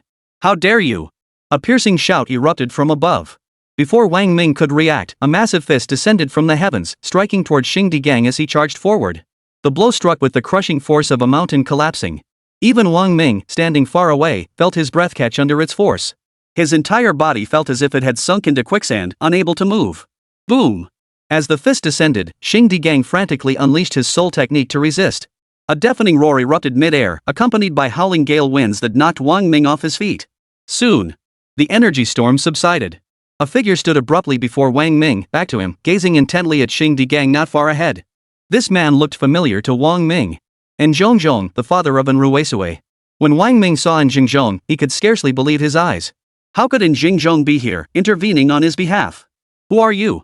Xing Digang, not being from the capital, had never encountered anyone from the 5 great families of the capital, let alone recognized Zhong, the head of the Yin family. Oomph. You have no right to know who I am. You must not touch this man. Before I decide to kill him, you'd better leave. Zhong shot Xing Digang a disdainful glance, his tone dripping with contempt. Is that so? At that moment, Fan Debiao's voice rang out as he materialized behind Xing Digang. Sir, you speak with great confidence. I acknowledge your skill, but do you still possess such audacity when facing 2 of us soul masters? Oomph. Zhong laughed. Are you comparing numbers with this old man? Fan Debiao sneered coldly. With the Chun family, Xan family, Miao Hadong, and even Ouyang Lang as soul reverer standing behind him, he felt no fear whatsoever. He retorted, so what if it's a numbers game? If you wish to compare, then let's compare. Zhong's laughter grew louder. He addressed the air behind him, you old codgers, did you hear that? He wants to pit numbers against me. Why don't you come out and show your faces? Otherwise, it just makes this old man look even lonelier. Ah, very well then. This old man shall join the fun. As the words fell, under Wang Ming's gaze, Lu Qingju, the head of the Lu family, slowly stepped out of the air and stood beside Zhong. Fan Debiao's heart sank slightly. He hadn't expected the other side to actually summon a soul sect level expert. Since you've come out, this old man shall join the fun too. As he spoke, Zhang Wuxian, head of the Zhang family, strolled out with the ease of someone strolling through his own backyard. He smiled warmly at Fan Debiao across the field. Fellow soul cultivator, in terms of numbers, haven't we won now? Not necessarily. At that moment, Miao Hadong stepped forward, grinning broadly at them. Ha ha ha. Who would have thought only 3 of the 5 great families of the capital would show up? It seems the influence of the secret treasure city is indeed formidable. Family head Lu, family head and family head Zhang, long time no see. Fan de Biao and Xing Di Gang, holy. The two stared at Miao Hadong in shock. The three men across from them were actually the heads of 3 of the 5 great families of the capital? Had they been a bit too bold just now? So it's you, Miao. Never expected you'd come too, and Xingzhong chuckled. Then please bring out brother Chen and brother Xin. Ha ha ha. Exposed, Chen Zili and Xin Zhengzai saw no need to hide any longer and stepped forward with smiles. Nothing escapes brother N's keen eye. The matter of the secret treasure city, you've all come after all. With all of you here, how could we be absent? Zhang Wuyan said with a smile. Miao Hadong declared, fellow soul friends, our purpose here is clear, the molten sanctuary order to be issued 3 years hence. In days to come, this order shall appear, and all present here will undoubtedly receive it. There is nothing to vie for, but... His gaze fixed on Wang Ming. This brat killed my grandson. He bears a deep grudge against me. I implore you 3 soul friends to grant Miao this favor, hand him over to me for punishment. Heh, what if this old man disagrees? Just then, a voice echoed from the sky. As the words faded, Hong Kajin stepped through the air, landing before Wang Ming with his hands behind his back. Who do you think you are, daring to demand our Capital Academy hand over someone? Honorable soul friend Hong, does the Capital Academy truly intend to shield this brat? Miao Hadong's eyes flashed with coldness as he fixed his gaze on Hong Kajin. So what if we are? Hong Kajin replied calmly. Dean Hong, don't forget this boy is a globally wanted criminal. If your academy dares to protect him, you'll be declaring war on soul masters worldwide. Miao Hadong warned. Hong Kajin remained unmoved. Do you not understand what I'm saying? His current status is none of my concern. There's only one thing, as long as he remains a student of our Kyoto Academy, I must protect him. Defying the world's soul masters? So what? You? Miao Hadong gritted his teeth in fury. Old Hong. That's where you're wrong. Chen Zili quickly interjected. Wang Ming is a wanted criminal. We should arrest him and hand him over to the state for punishment. That's our duty. Whether to protect him isn't up to you or us. The state has courts, it's for the Soul Master Court to decide. Hong Kajin nodded. Exactly. So why is this Miao Hadong demanding I hand him over? Does he think he's court personnel? Oomph. I have my own stance on this matter, no need for further discussion. Our Capital Academy has its own court. Old Hong, you're using the Education Bureau to defy national Soul Master law. Xin Zhengzai immediately pinned a heavy accusation on Hong Kajin. Don't make it sound so mysterious, and spare me the grand accusations. If all else fails, have him summon her over. We can discuss it with her, how about that? Hong Kajin sneered coldly. Xin Zhengzai's face turned ashen, yet he dared not respond. Boom! At that very moment, a deafening roar erupted from the molten lava within Hidden Treasure City, as if something was being violently expelled from within. Chapter 194, The Struggle Among Soul Lords. The deafening roar echoed as dozens of streams of molten lava and flames erupted from the depths of the secret treasure city, shooting skyward into the dim heavens like fireballs hurled by catapults. Wang Ming covertly activated his 5th soul technique, the twin pupil eyes. Crimson light swirled within his pupils, his vision seemingly piercing through the space ahead to discern the object within the molten lava, a square, scarlet token engraved with the shape of flames. Could this be the molten sanctuary token mentioned by Emperor Yen? Wang Ming wondered silently. The gazes of the other soul masters and soul lords fixed upon the erupting magma column. With the formidable divine souls of soul lords, they swiftly sensed the presence of treasure within the spewing magma. The elderly man surnamed Duan's face lit up with surprise, his voice tinged with disbelief. This is a token? A token? Ouyang Lang, standing nearby, was particularly startled by the word token. He immediately focused his soul essence to investigate, his face soon lighting up with immense delight. It truly is a token. Could this be the legendary Magma Sanctuary token? Does the Magma Sanctuary actually exist? Lei Peng replied, this is no legend. Long ago, to combat demonic forces, several soul saints and a half-step soul emperor joined forces to build the secret treasure city. Within its magma-filled lands, they constructed the Magma Sanctuary. It's said that whoever controls the Magma Sanctuary not only gains access to the sacred artifacts, soul weapons, and soul beasts passed down by countless soul saints, but also commands the entire sanctuary itself. Ouyang Lang listened intently, his gaze burning as he stared at the token floating in the sky. It seems some things aren't mere castles in the air after all. Since that's the case, I shall naturally claim one of those tokens. Lei Peng snorted coldly. There are only 9 genuine tokens for the Molten Sanctuary.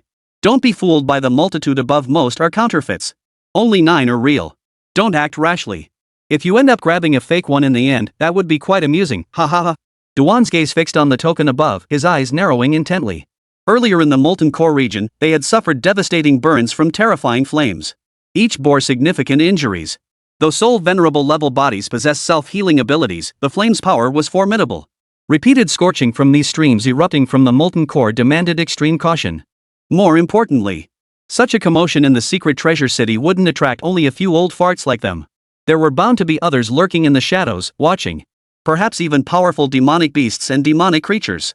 A few years ago, the level 9 demonic beast Tuasan had appeared in the capital. This entity had surely sensed it too, or perhaps even her. None of them rushed to act, their eyes fixed warily on the token above while cautiously scanning their surroundings. Above them, as the molten lava pillars receded, the token gradually revealed itself. Enveloped in flames, it radiated a searing glow.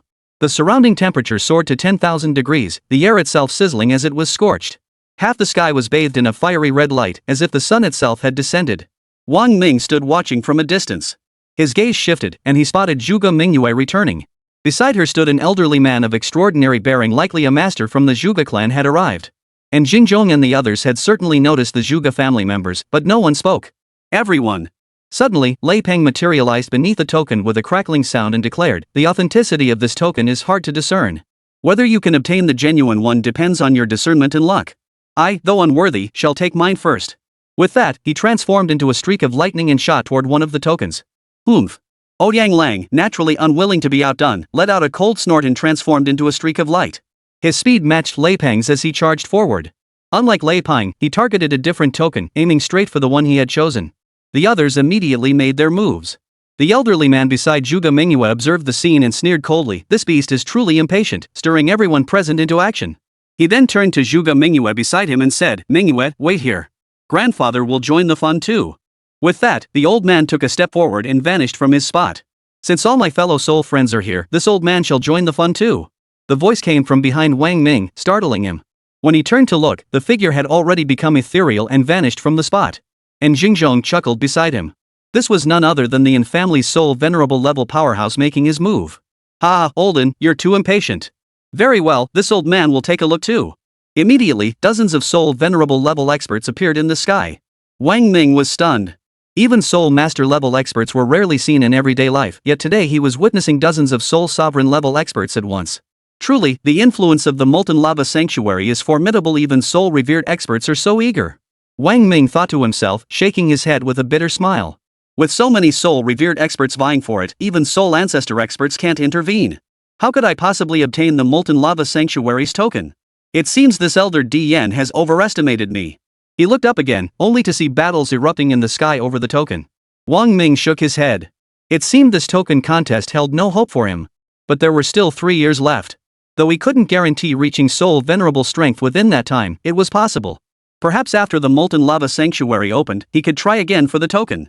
Perhaps he might even gain entry to the Molten Lava Sanctuary. And Jingzhong glanced at the battle overhead and said to Wang Ming beside him, "Let's go.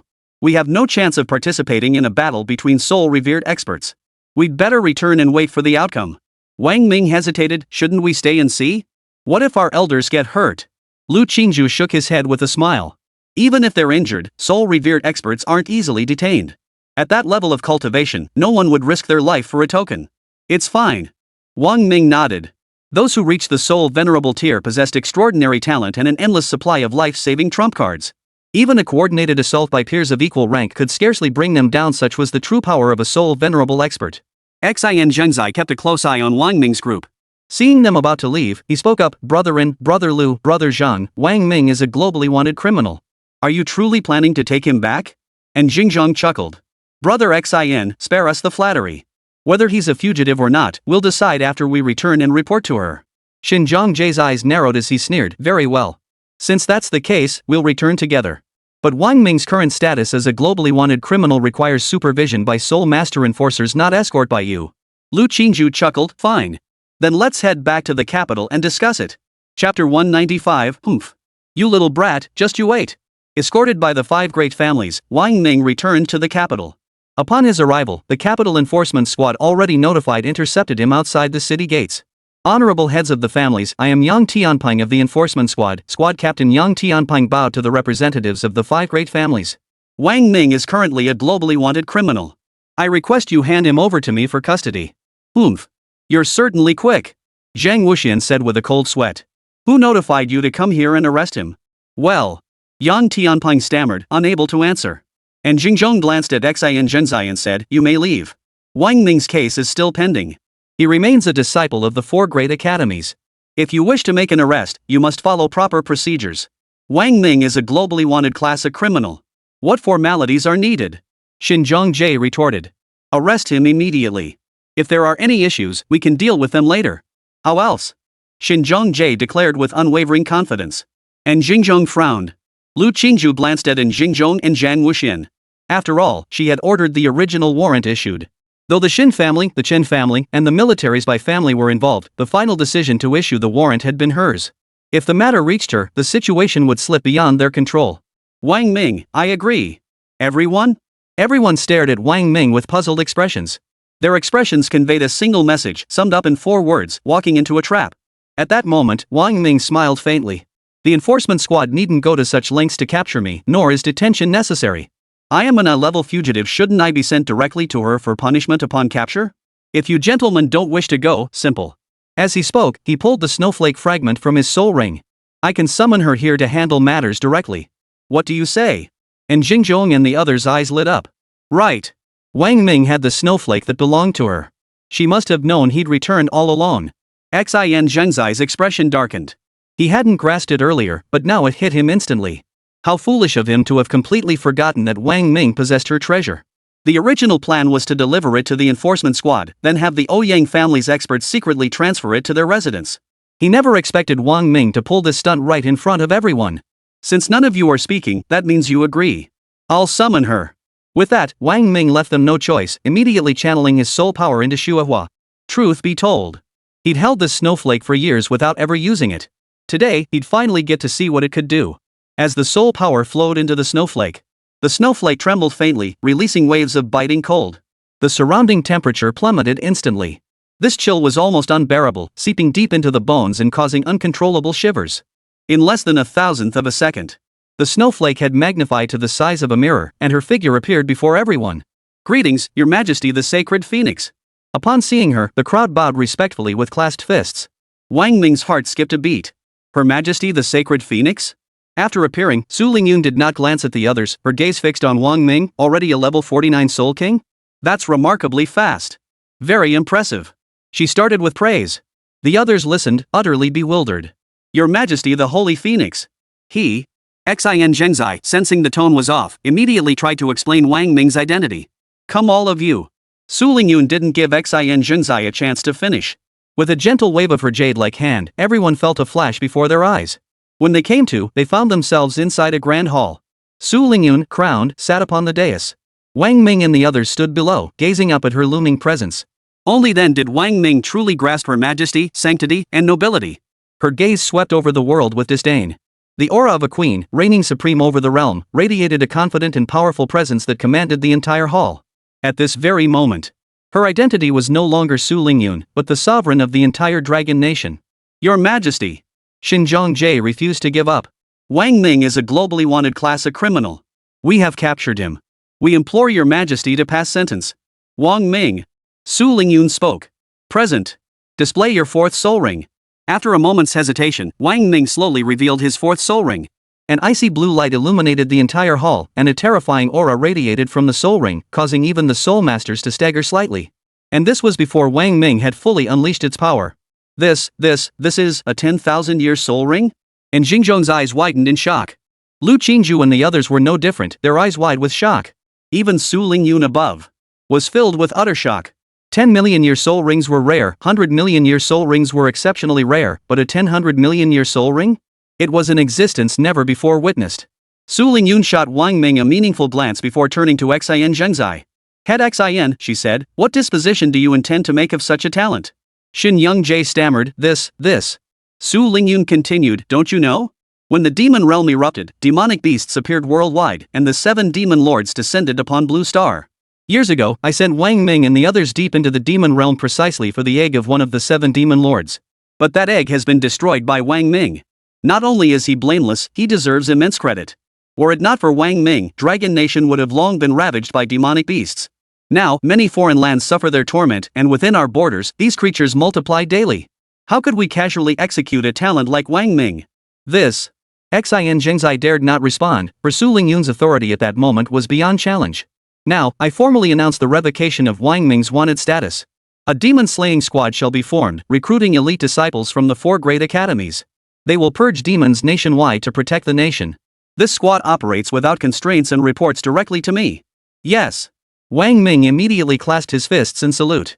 Unconstrained. This authority was immense.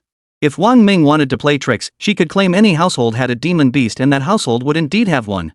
No one could stop it unless she personally intervened. Xin Zhengzai and the others were utterly shocked. This position was truly being offered at an exceptionally high level. Your Holiness, is this not a bit too high? Xin Zhongjie asked cautiously. Su Lingyun ignored Xin Zhongjie and stood up. If there's nothing else, you may all withdraw. The demonic beasts have been restless lately. I foresee major events unfolding within the next 3 years. Everyone should prepare accordingly. With that, she vanished into thin air. Yes. The others bowed in unison. Only Xin Zhengzai and Chen Zili wore displeased expressions, though they could do nothing but swallow their frustration. Oomph. Wang Ming turned to shoot a defiant glance at Xin Zhengzai and Chen Zili before striding away. Watching Wang Ming's retreating figure, Xin Zhengzai seethed inwardly, humph. You little brat, just you wait. Once Master Wang forges that divine soul artifact, you'll be the first one I kill. Chapter 196, Wang Ming, you're as good as dead. Finally, I can walk freely in broad daylight. Standing outside the grand hall, basking in the sunlight, Wang Ming felt utterly at ease. Gone were the days of hiding as a Class A fugitive. He was now the captain of the Dragon Nation Enforcement Squad. Ahem. And Jingzhong cleared his throat beside him and smiled. Wang Ming, care to join us for dinner at my place? Your aunt and Shui have been preparing the meal, just waiting for you. You know Shui has been dying to see you. These past few months, you vanished without a trace and her eyes were always red and swollen. Wang Ming nodded, fully aware that during his absence and Ruisui had been consumed with worry. Ah. Just then, Lu Qingju stepped in front of An Jingzhong. What kind of talk is that? By the time your meal's ready, mine will be ready too. Wang Ming, you know how Yao Yao feels about you. Come back with me now. You should know, I, Lu Qingju, have only this one precious daughter. If you dare to treat her poorly, I won't let you off the hook. Wang Ming, huh? He hadn't expected An Jingzhong and Lu Qingju to be vying for him like this. Hey, you two old fellows, where were you earlier? Zhang Wuxian couldn't stand it anymore. Olden, I've heard you say Wang Ming isn't worthy of being your son-in-law. If he's unworthy, why are you calling him over? And you, Lu Qingju, weren't you quite fond of young friend Wang Ming? What's all this arguing about now? Young Wang Ming, my daughter has already messaged me she'll be here soon. You two should go out together later, grab a bite or something. Just wait a bit. Ha? And Jingzhong and Lu Qingju simultaneously turned to Zhang Wuxian, their expressions screaming, what do you mean by that? Wang Ming was utterly bewildered. He never imagined he'd become the object of competition one day and that the competition was over who would get to marry him. Clearly, they were forcing him to choose one of 3 options. But only children make choices, right? He wanted all 3. Wang Ming, you know our family's standing better than anyone. And Jingzhong said. Shui's older brother is out there running his own business. If you marry Shui, the entire family enterprise will be yours someday. You'd better think this through. Put. Lu Qingju scoffed disdainfully, only your family has assets. Wang Ming, I, Lu Qingju, have only this one daughter. No one will compete with you for assets. The Yin family has too many people. It's better to come to my Lu family. Bull. Zhang Wuyan retorted indignantly, how much could your Lu family possibly have? Have you forgotten what my Zhang family does? Wang Ming, you'd better think this through. And let me tell you, once this opportunity is gone, it won't come back. Wang Ming, well. All 3 eyes fixed on Wang Ming. Wang Ming was sweating buckets. Even facing 3 soul-revered level powerhouses hadn't made him sweat this profusely, but these 3 before him were his future in-laws. How could he not be nervous? Just then, the roar of engines echoed from the entrance of the grand hall as 5 vehicles pulled in one after another. At a glance, all the vehicles were familiar to Wang Ming. And Ruisui, Lu Qiaoyao, Zheng Tianjing, Zhao Qingshi, Bai Yishan, and Lu Feifei stepped out of the vehicles and hurried toward Wang Ming. The 4 women's beautiful eyes instantly misted over upon seeing him. Brother Ming, are you okay? We haven't heard from you in so long, we were worried sick. And Ruzhui grabbed Wang Ming's hand, her voice trembling with emotion. Brother Ming Lu Qiaoyao stood on the other side. Brother Ming Zheng Tianjing was usually strong-willed, but seeing the man she loved made her nose sting with emotion. Only Zhao Qingshi retained a semblance of her teacherly composure, though her eyes were entirely fixed on Wang Ming, completely oblivious to Wen Jingzhong and the others beside her. Lu Feifei sighed, truly worthy of the title Lu Buwei of the capital. Bai Yishan, Ahem. And Xingzhong cleared his throat beside them, a subtle reminder that they were still present and should mind their manners. Dad. And Rushui glanced at Xingzhong before turning her gaze back. Brother Ming, dinner's ready at home. Let's go eat together. Zhang Tianjing, my place is ready too. Why don't we go to my place? Lu Qiaoyao stammered, my place is ready too. We should just eat out, Wang Ming suggested cautiously. Going to one person's house and not another would inevitably leave others feeling left out. Better to skip all the houses and head straight to a restaurant. That's a great idea. Otherwise, everyone would feel left out, Zhao Qingshi agreed. Let's go. Lu Feifei exclaimed. It's been ages since I've had a drink with Ming. We absolutely can't let him off this time. Let's head out now. Without looking back, the group dragged Wang Ming straight to the car. Only the three old men remained standing there, watching the group of young men and women radiating youthful energy walk away in laughter and cheer. Ah! The three sighed almost simultaneously. The sound carried both the lament of their own aging and the regret that daughters grow up and leave home. Their own daughters didn't even spare a thought for their old fathers. Their eyes were fixed solely on this Wang Ming. The three old fathers felt deeply unsettled. Looking at this situation, if Wang Ming ends up marrying one of them, I reckon my old self will become practically invisible to my own daughter. And Xingzhong shook his head. Who can say otherwise? Lu Qingju agreed. Didn't you see just now? My daughter didn't even glance my way. Ah! Zhang Wuxian sighed. Daughters grow up and leave home. My precious daughter, whom I've cherished for decades, has been swept off her feet by this Wang Ming. Ah! The three sighed in unison. Come on, let's go grab a drink? And Xingzhong suggested. Let's go. Drowning sorrows in booze, why not? It's been ages since the three of us had a proper drink. Lu Qingju agreed. Then let's go. Since no one's watching us, we'll just have to organize our own game. Zhang Wuyan said. Meanwhile, Xian Jingzai and Chen Zili stormed out of the hall, their anger flaring as they watched the others' retreating figures. Brother Xian, what now? Chen Zili asked. The Ouyang family won't let Wang Ming off easily, but he's the captain of the Dragon Nation demon-slaying squad now. It's tricky to make our move. What's there to fear? Xin Zhongjie sneered coldly. Let Wang Ming live a few more days. Once the sixth elder returns from the token contest, we'll figure something out. Wang Ming, I'll see how long you can keep jumping around. So what are we going to do now? The trial bases lab has long been relocated, and Ouyang Sheng has already returned. Our two families' financial chains can barely sustain the lab anymore. We'll wait a bit longer. Let's go to Master Wang's residence now and see how the forging of the sacred grade soul artifact he promised us is progressing. If he can indeed forge a sacred grade soul artifact, then with the elders of our clan intervening, Wang Ming will surely meet his end. Chapter 197, Enhancing Soul Weapons and Soul Beasts? Inside a certain restaurant. After everyone sat down and ordered their meals, they surrounded Wang Ming with questions, especially probing about how he had managed to escape unscathed when he left the capital city alone to face the pursuit and ambush of several major soul masters. After Wang Ming had broken through to Soul King and returned to the capital, he had only met with Lu Qiaoyao. Upon learning that Wang Ming had now broken through to Soul King and was even a 49th level Soul King, everyone was utterly shocked. How little time had passed. Wang Ming's power had skyrocketed like a rocket, soaring from a 39th level Soul Pill to a 49th level Soul King. Holy moly! Lu Feifei exclaimed in awe. Brother Ming, this power surge is beyond belief. In such a short time, you're nearly at the level of a Soul Emperor. Your cultivation speed makes us all look like complete losers. Ming's talent is beyond comparison, Aishan remarked. Don't you see? Ming is a once-in-a-lifetime prodigy. Do you think anyone could just become the imperial consort of the capital? Wang Ming sighed, pressing his hand to his forehead. These two guys, they never say anything nice. You said you entered the secret treasure city with a soul venerable? Zhao Qingshi was curious about the city. Did you find anything left behind by soul saints inside? I heard the secret treasure city was once the main base where soul saints battled demonic forces. No, Wang Ming shook his head. Several soul venerable level experts entered the molten core region to seek the molten source. But the molten source is so powerful, I dared not venture deep. After breaking free from Lei Peng's control, I escaped.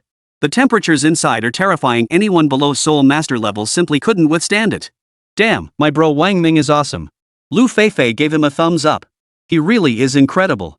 Masters below the soul master rank couldn't withstand it, yet my Ming walked out alive. Truly formidable. Bai Yishan added. Exactly.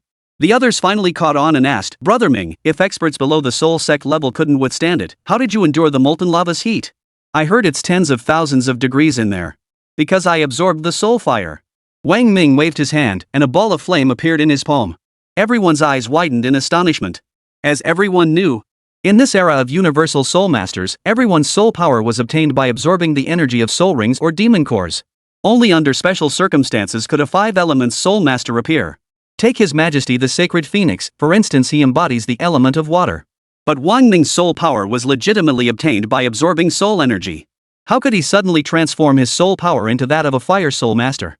Ming, you've become a fire soul master now? Lu Feifei stared at the flames in Wang Ming's hands, swallowing hard as his speech faltered. This was utterly mind-boggling. Wang Ming nodded. Yes, but it was a stroke of luck. After enduring life and death trials, I absorbed the molten flame into my body, transforming all my soul power into fire soul power and becoming a fire soul master. Thinking back now. Back in the lava lands, absorbing that soul flame had truly been a life or death struggle. The slightest misstep would have meant certain death. Recalling it now still sent a chill down his spine. But the soul fire in his hands now was no longer the same as when he first absorbed it. It had first fused with demonic energy to become demonic fire, then endured the scorching fusion of the magma flames. It had undergone a complete metamorphosis, transforming into magma fire. Its temperature now reached terrifying hundreds of thousands of degrees. It wasn't just his own flame. After devouring the fire beast, the iron-devouring worker ant had greatly increased in power and was still evolving. Once its evolution was complete, his own strength would undoubtedly undergo a qualitative leap. Then there were the treasures obtained from the chamber Leipeng had led them into. There's no time to study them yet. We don't even know what these treasures are. Brother Ming is just so awesome, exclaimed Lu Feifei. You know, ordinary soul masters would avoid encountering a 5-element soul master at all costs, even if they were only a few minor realms higher or even a major realm higher. But Brother Ming is a fire soul master now. Even facing a soul emperor, he doesn't flinch at all. Wang Ming smiled. With his profound soul power foundation, he'd long ceased to fear soul emperors. As for soul masters? He hadn't even faced one head-on yet. However, the soul power required for his breakthrough to level 50 was nearly complete. Reaching soul emperor was imminent. By then, his formidable soul power combined with his soul flame would ensure that even against a soul master level opponent, he wouldn't be overwhelmed, let alone suffer a humiliating defeat. You must understand. The Soul Emperor and Soul Master tiers marked a major watershed in cultivation, involving spatial comprehension that proved difficult for most to overcome. Brother Ming is now the captain of the Dragon Nation Demon Slaying Squad, reporting directly to Her Majesty the Holy Phoenix. That's a position with real authority, said Baishan. Brother Ming, when you form the Demon Slaying Squad, you absolutely have to bring me along. And me. Lu Feifei chimed in. All of us should go. And Rue Shui and the others chimed in. Wang Ming nodded. Wait a few days. I'll begin selecting elite disciples from the 4 great academies, then start hunting demonic beasts nationwide. Oh, and I wanted to ask, how's the demonic beast situation in the capital lately? Not good at all. And Rue Shui shook her head.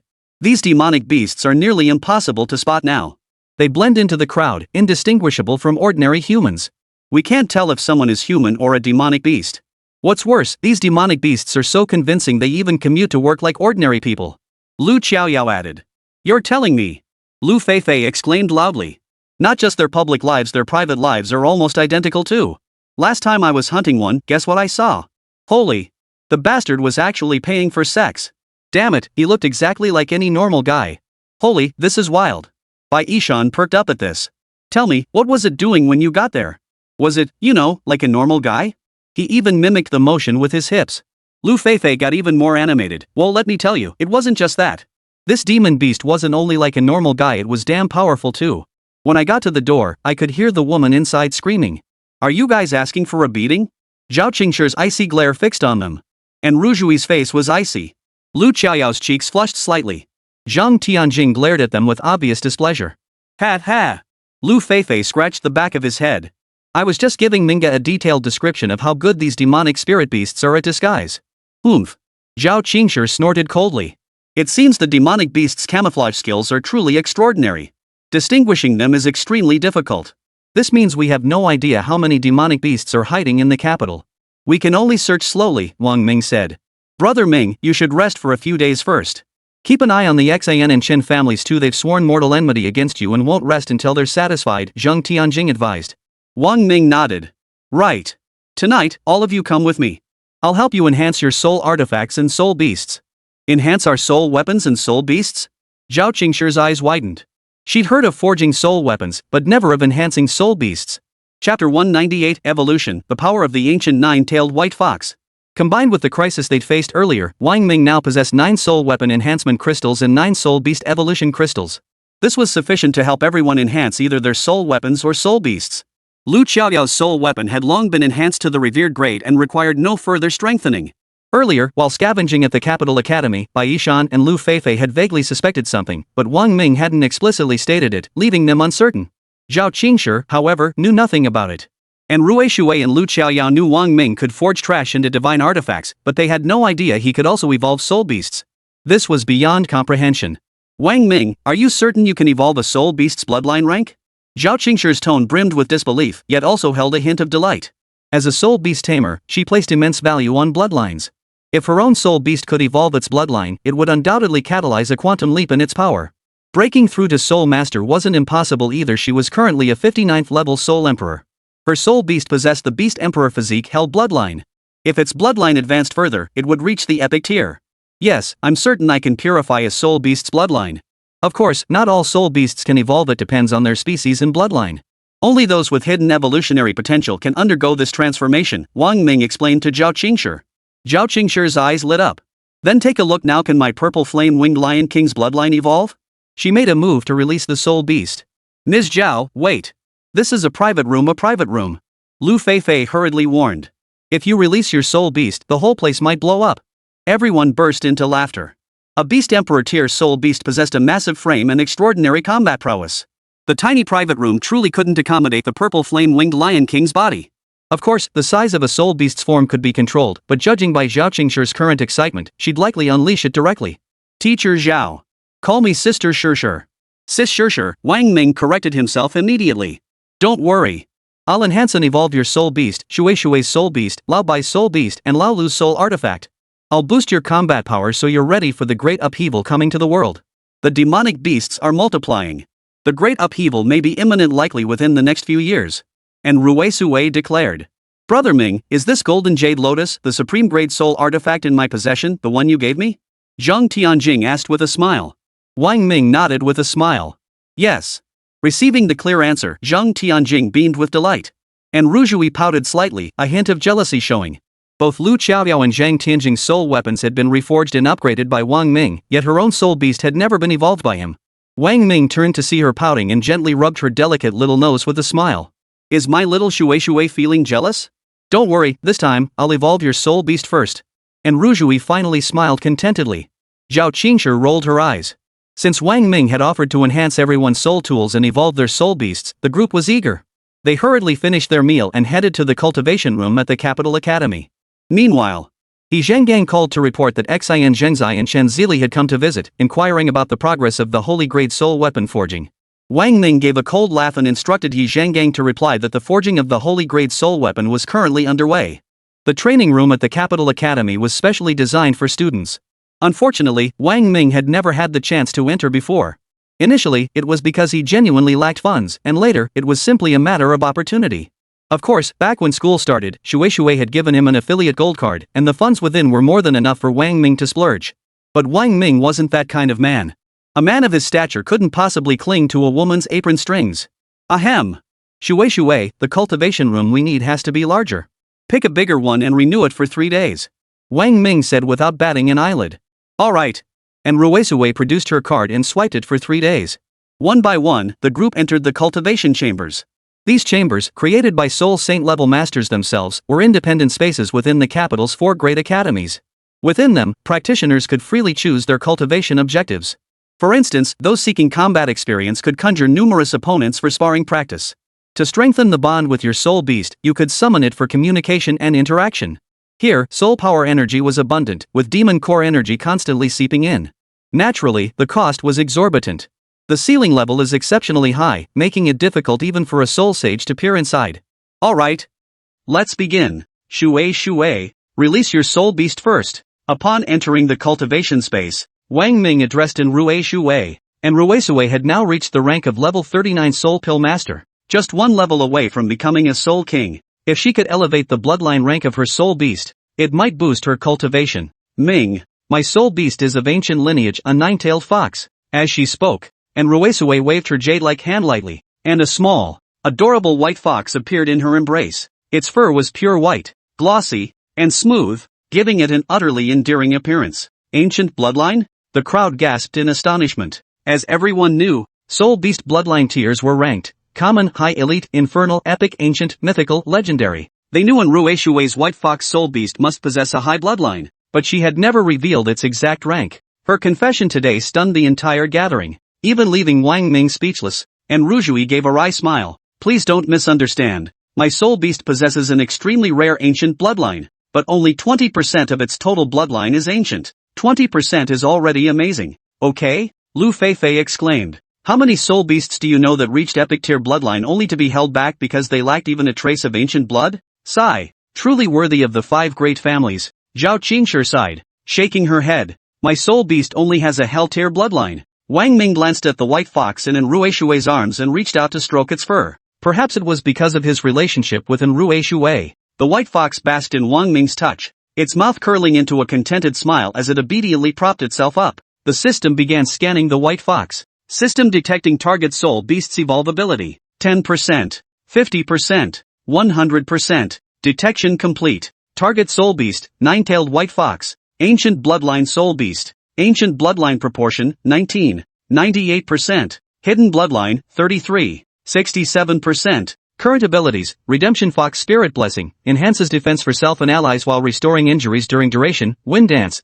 accelerates attack and evasion with the agility of a 9-tailed fox. 9 Fox Light Swords, summons 9 foxtail blades to unleash 9-fold damage. Post-evolution bloodline percentage, 53, 65%. Evolved White Fox abilities: Foxfire Scorching the Heavens summons 9 Foxfire bolts that automatically track enemies. Thunder Fox Soul channels thunderous power to unleash 9 powerful lightning strikes. Divine Punishment 9-tailed Descent unleashes the ultimate power of the celestial 9-tailed fox, transforming into a colossal 9-tailed form that amplifies all attributes and deals devastating damage to enemies within range. Chapter 199, Post-Evolution. Purple Dragon Wing Lion King. Whoosh! After witnessing the 9-tailed white fox's evolved abilities, Wang Ming felt a wave of sheer terror wash over him. Was this the terrifying combat power of ancient bloodlines? It was truly terrifying beyond measure. Especially the final ultimate form, Divine Punishment, 9-tailed fox Descent. Unleashing this move could practically allow it to fight across levels. In this era where Soul Masters ruled, few could overcome such a gap in cultivation levels. Each tier corresponded to vastly different levels of soul power. Of course, cheaters like Wang Ming were the exception. So, Ming, can my Soul Beast still evolve? Enruei Shui's voice carried heavy uncertainty. She knew full well that her white fox possessed an ancient bloodline, and ancient bloodlines held virtually no possibility of further enhancement. A master who specialized in soul beasts had examined it years ago and confirmed that its ancient bloodline had reached its maximum potential. Achieving even a 1% increase would be incredibly difficult. Wang Ming remained stunned, intently studying the information displayed on the light screen visible only to him. Seeing Wang Ming's silence, Enruei Shui felt a pang of disappointment, but she forced a smile. Brother Ming, it's okay. My soul beast already possesses an ancient bloodline. If it could advance further, wouldn't everyone be green with envy? Obtaining an ancient bloodline white fox was already a tremendous stroke of luck. I dare not hope for more. Oh no! Wang Ming recovered from his shock, took a deep breath, and said, Shui, I've carefully examined it and found your soul beast still has huge room for improvement. Confused face? At this, not only was Enruei Shui stunned, but Zhao Qingshi and Lu Qiaoyao beside her also gaped in astonishment, their eyes wide and mouths agape. Hey, dude, do you even realize what you're saying? This is a white fox with ancient bloodlines, a 98% bloodline percentage, and you're saying there's huge, did I hear that right? Huge room for improvement? Don't you know that if the ancient bloodline exceeds 50%, it's a qualitative leap? It's incomparable. Brother Ming, you're not joking with Shui, are you? Enruei Shui couldn't believe her ears. My soul beast still has huge room for improvement? Its bloodline can actually be enhanced? How much higher can it go? Wang Ming replied, based on my calculations, your soul beast's bloodline could surpass 50%. Whoa! Everyone gasped in unison at the revelation. Enruei Shui was even more stunned. She felt her heart had stopped beating, afraid to disturb her ears and risk mishearing Wang Ming's words. An improvement of 50%, or even more. Really? Enruei Shui could scarcely believe it. Wang Ming, could you examine Sister Shirshi's purple flame-winged Lion King? Zhao Qingshi was now overcome with excitement too. If Enruei Shui's ancient bloodline could be enhanced, then surely her purple flame-winged Lion King could be too. Her purple flame-winged Lion King wasn't the ultimate bloodline. Legend had it that in ancient times, the ancestors of the purple flame-winged Lion King were mythical tier bloodlines, descendants of the Swanni, the fifth son of the dragon. Wang Ming nodded. Alright, Sister Shirshir. Release your soul beast so I can take a look. Zhao Qingshir's face lit up like a blossoming flower. With a gentle wave of her jade-like hand, the familiar giant lion king appeared behind her. She tapped it lightly, and its massive form rapidly shrank. Finally, it reached the size of a normal lion. It let out an affectionate lion's roar, rubbing its head against Zhao Qingshir's leg. Its gaze swept over the group, and upon seeing Wang Ming, it proudly tossed its head. Back in the cave years ago, it was this lion who had saved Wang Ming's life. Seeing its haughty demeanor, Wang Ming chuckled. That's right. You saved my life back then. You're my life-saving beast, aren't you? Zhao Qingshir laughed along with him. Wang Ming walked over, crouched before the purple flame-winged Lion King, and gently stroked its head. In his mind, the system began scanning its bloodline evolution potential. System detecting target soul beast's evolution potential. 10%, 50%, 100%. Detection complete. Target soul beast, purple flame-winged Lion King. Evolution potential, 80%. Current soul beast, Beast Emperor physique hell bloodline. Detected hidden bloodline, descendant of the ancient dragon's fifth son. The Swanee, possesses Swanee bloodline. Swanee bloodline activation potential, 57%. Post-evolution. Bloodline awakens 51% of ancient bloodline. Post-evolution scientific name, Purple Dragon-Winged Lion King. Post-evolution abilities Soul-Shattering Roar enhances the Lion Roar technique with psychic and soul attacks, shattering enemies' souls to obliterate their spirit. Shield of Wings forms an impenetrable shield with its wings, nullifying all enemy attacks for 3 seconds. Rift Shield of Wings forms an impenetrable shield with its wings, nullifying all enemy attacks for 3 seconds. Rending Claws can tear through space, its 4 claws are as sharp as divine weapons. Whoosh! After witnessing Zhao Qingshir's soul beast, Wang Ming sucked in a sharp breath. Ancient bloodline soul beasts were already extremely rare. To encounter 2 in one day was astonishing. Though Zhao Qingshir's soul beast currently possessed only a hell bloodline, it concealed an ancient bloodline within. And this ancient bloodline wasn't even its ultimate form. It could potentially reach the terrifying mythical grade bloodline. Of course, reaching mythical grade bloodline couldn't be achieved solely through soul beast evolution crystals. Whether it was soul artifact enhancement crystals or soul beast evolution crystals, any enhancement or evolution required a prerequisite. The potential for enhancement or evolution must already exist. So, is it possible? Zhao Qingshir asked cautiously from the side. Absolutely. Wang Ming's voice trembled with astonishment. Zhao Qingshir's eyes instantly lit up with the gleam of greed, her sparkling pupils reflecting starlight as she eagerly asked, Really? Then what level of bloodline can my soul beast evolve to? Wang Ming replied, Barring any complications, it should be able to evolve to over 50% of the ancient bloodline. Everyone. The very possibility of evolution had already surpassed everyone's expectations. Zhao Qingshir had only anticipated reaching the epic bloodline tier. To think it could directly evolve to the ancient bloodline tier, and surpass 50%? Why you, Wang Ming, don't you dare tease your sister Qingshir. Is this really true? My purple flame-winged Lion King can evolve to an ancient bloodline?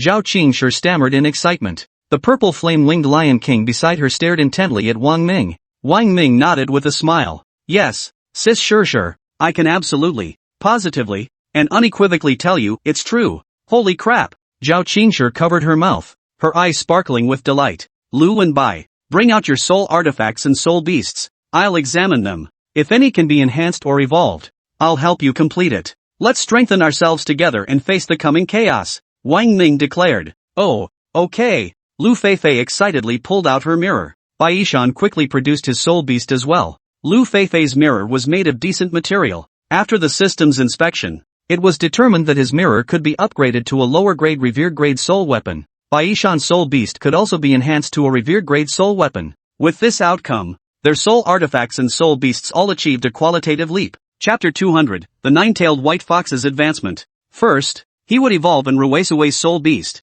Wang Ming first asked everyone to step outside. After all, certain secrets were absolutely forbidden to share, not even with one's own mother or father. Though he trusted these individuals implicitly, matters involving unspeakable secrets must never be disclosed. This was a principle. In the Soul Master world, everyone had their own untold secrets and opportunities. One by one, the others withdrew. Only Ruesue remained, for it was her soul beast undergoing evolution. The evolution process required the soul beast to be present with its soul master. Naturally, the cultivation chamber space could only provide a simple separation between them, and Rujui sat cross-legged on the opposite side, facing away from Wang Ming. Shui, are you ready? Wang Ming sat cross-legged, the nine-tailed white fox standing before him. Its round eyes gazed at Wang Ming with curiosity. Utterly adorable. And Rue Shui nodded. Brother Ming, we can start any time. Wang Ming took a deep breath. With a thought, a soul beast evolution crystal drifted out from his brow. The crystal emitted dazzling multicolored light, blindingly bright.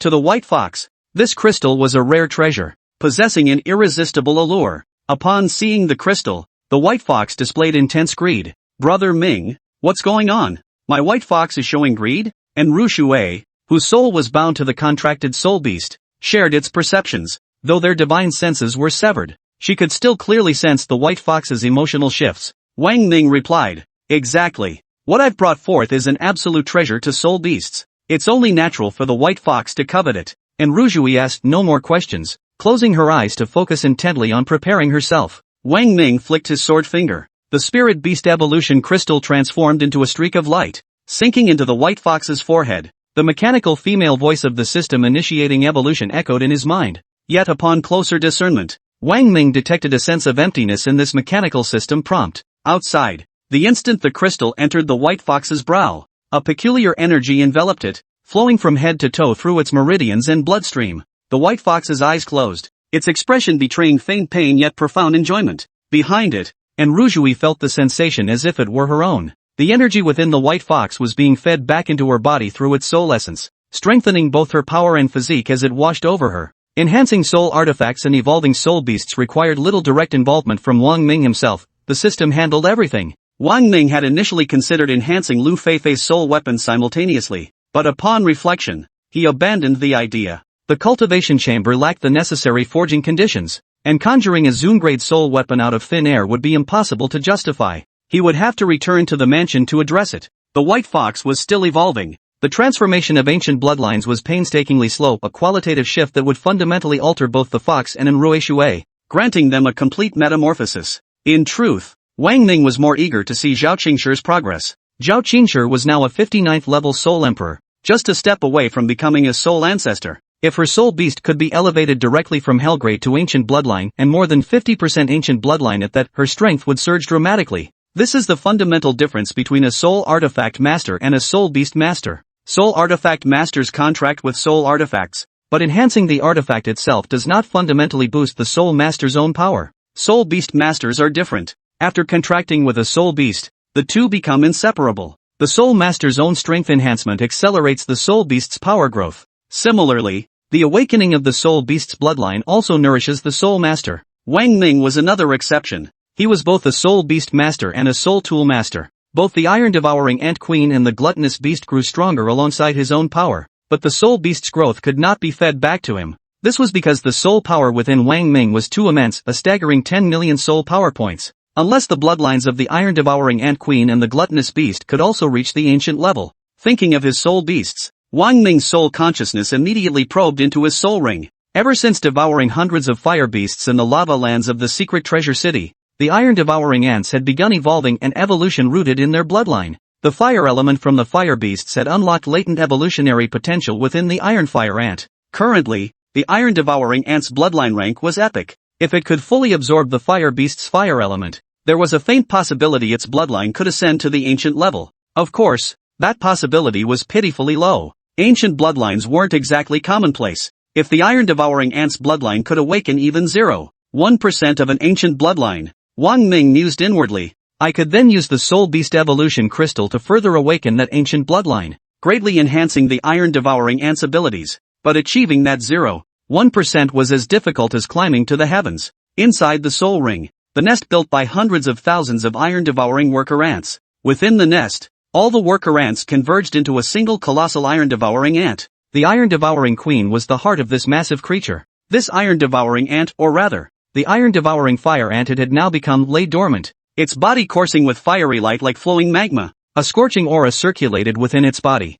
Though this scorching heat couldn't match Wang Ming's current molten flame, it was still deadly enough to inflict fatal damage on ordinary soul masters. The innate abilities of an epic-tier iron-eating worker ant are unity of all insects and endless iron fire. Having devoured the molten lava beast, the power of its iron fire would undoubtedly reach new heights. If it could somehow gain even a trace of ancient bloodline, that would be even more splendid. Judging from the current situation, the iron-devouring fire ant's evolution was still underway. likely requiring some time. This evolution cycle is unusually prolonged. After confirming the iron-devouring fire ant's evolution was proceeding normally, Wang Ming turned his attention back to the gluttonous demon beast, curled up in a ball. It was fast asleep, its power having clearly reached the Beast King body stage alongside Wang Ming's own strength increase. If the gluttonous beast's bloodline advances again, I wonder if it could pose a threat to normal demonic beings. At this thought, Wang Ming recalled the dead demon fetus encountered at the Linjiang auction. The gluttonous beast had shown intense interest in it. Could it be that it advanced by absorbing the energy of the death demon embryo?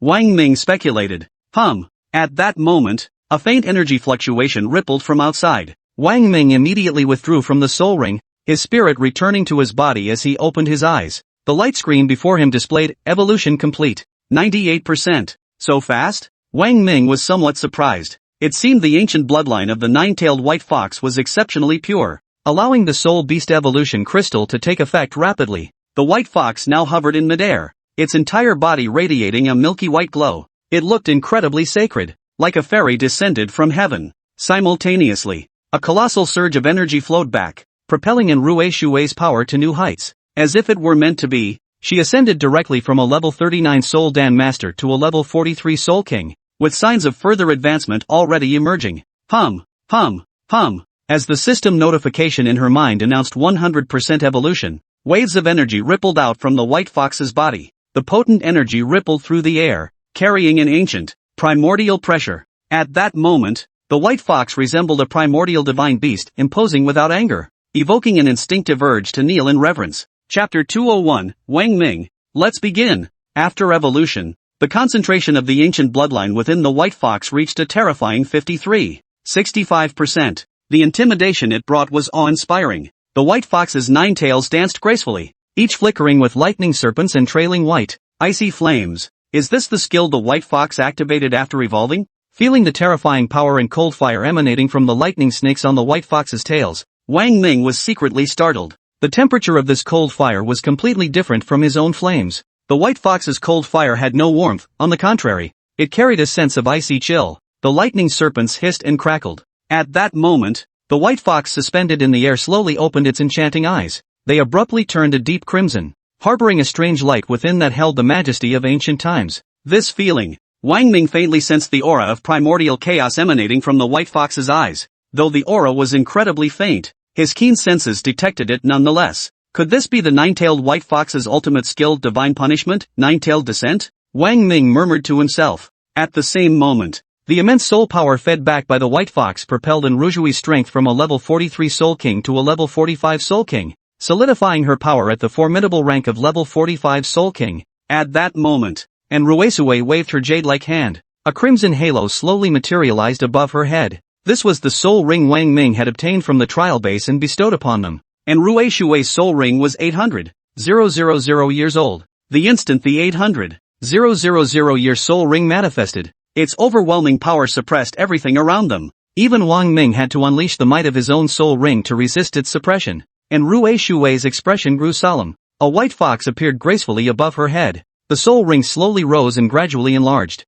settling beside the white fox. The soul power released by the ring flowed into the fox's body. Human and beast began absorbing the soul ring. After absorbing an 800,000 year soul ring, Shueishue's strength should directly reach the Soul Emperor level. Wang Ming speculated. The soul power of an 800,000 year soul ring, combined with the white fox's ancient bloodline now evolved to 65%. Plus Enrueshue's innate demonic red talent, it was more than enough to reach Soul Emperor. Wang Ming stood nearby, guarding Enrueshue. Time swiftly passed. 3 days later, the instant Enruesue opened her eyes, the entire cultivation chamber trembled. A colossal surge of soul power erupted, forming an energy storm that swept through the room. Her strength was now firmly established at level 51 Soul Emperor. My strength has risen to Soul Emperor? Opening her eyes, Enrueshue's face lit up with surprise. She hadn't expected this breakthrough to propel her strength up an entire tier, leaping directly from Soul Dan to Soul Emperor.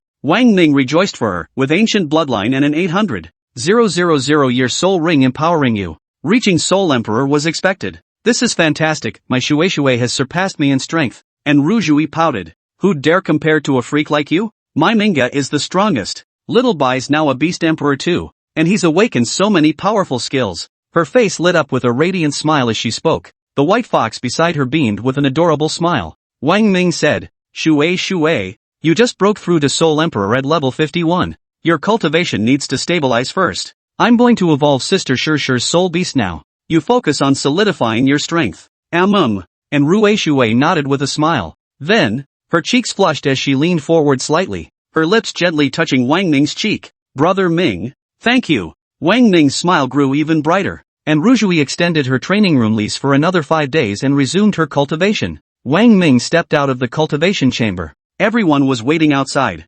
Seeing him emerge, they immediately crowded around to inquire about Rui Shui's progress. Upon learning that her strength had broken through to the Soul Empress realm, they all wore expressions of envy. Lu Xiaoyao remarked, Soul Beast Masters are truly formidable. The evolution of their Soul Beasts can boost the Master's own power. It's nothing like us Soul Tool Masters, who can only rely on ourselves. Soul Tool Masters have their own advantages too. It's all about trade-offs. Zhao Qingshi remarked, Sis Qingshi, you should open a new cultivation room too. I'll handle the evolution of your Soul Beast from now on. Wang Ming told Zhao Qingshi, I already have one.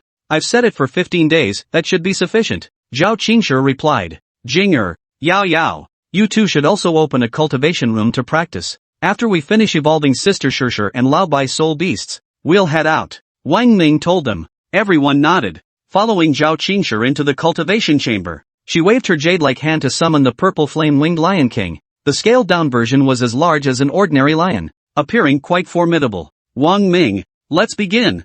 Zhao Qingshi sat cross-legged. Ready. Wang Ming sat behind Zhao Qingshi. Sis Shi, now sever your soul connection with the purple flame-winged Lion King. I'll begin its bloodline evolution. Zhao Qingshi closed her eyes, severing the soul connection. The purple flame-winged Lion King stood before Wang Ming, its eyes fixed on him. It glanced at its master behind him, then looked back at Wang Ming. A soul beast of Beast Emperor body-level power possessed undeniably high intelligence, perhaps already aware of what was to come. The purple flame-winged Lion King began adjusting the soul energy within its body, preparing itself. With a thought, a soul beast evolution crystal slowly drifted from Wang Ming's brow, radiating a brilliant glow. The purple flame-winged Lion King caught the stone scent, snapping its eyes open wide. It fixed its gaze on the colorful crystal before it, its eyes brimming with desire, drool dripping from its mouth. It was like a man seeing a stunningly beautiful woman completely naked. Wang Ming smiled, waved his hand, and the soul beast evolution crystal drifted toward the purple flame-winged Lion King's forehead.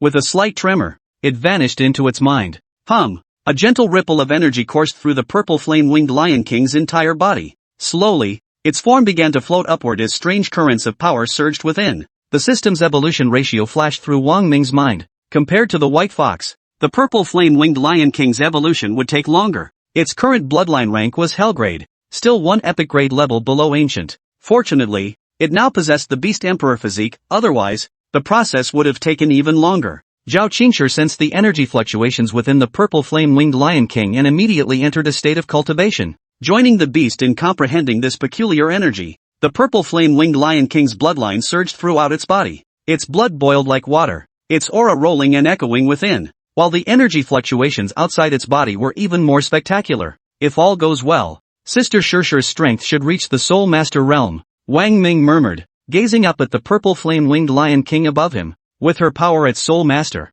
she'll have a much better chance of facing future calamities. Thinking of the calamity looming 3 years hence, Wang Ming frowned. He wondered if humanity could withstand it. Of the 7 demon sons, only one had appeared thus far. The other 6 remained hidden, their whereabouts unknown. Never mind. We'll cross that bridge when we come to it. My own strength is on the verge of breaking through to Soul Emperor. I wonder how many years of cultivation a Soul Emperor's soul ring would represent. Wang Ming licked his lips. A 4th soul ring of 10 million year grade signified power reaching terrifying heights. Fighting opponents several tiers above him would be effortless, provided their strength wasn't absurdly exaggerated. If he could reach the Soul Emperor realm while retaining a 10 million year soul ring, he'd likely be able to crush soul masters. Even soul lords might be within his reach. Wang Ming mused to himself. Chapter 202, He'll Never Take My Daughter. And Zhengzhong.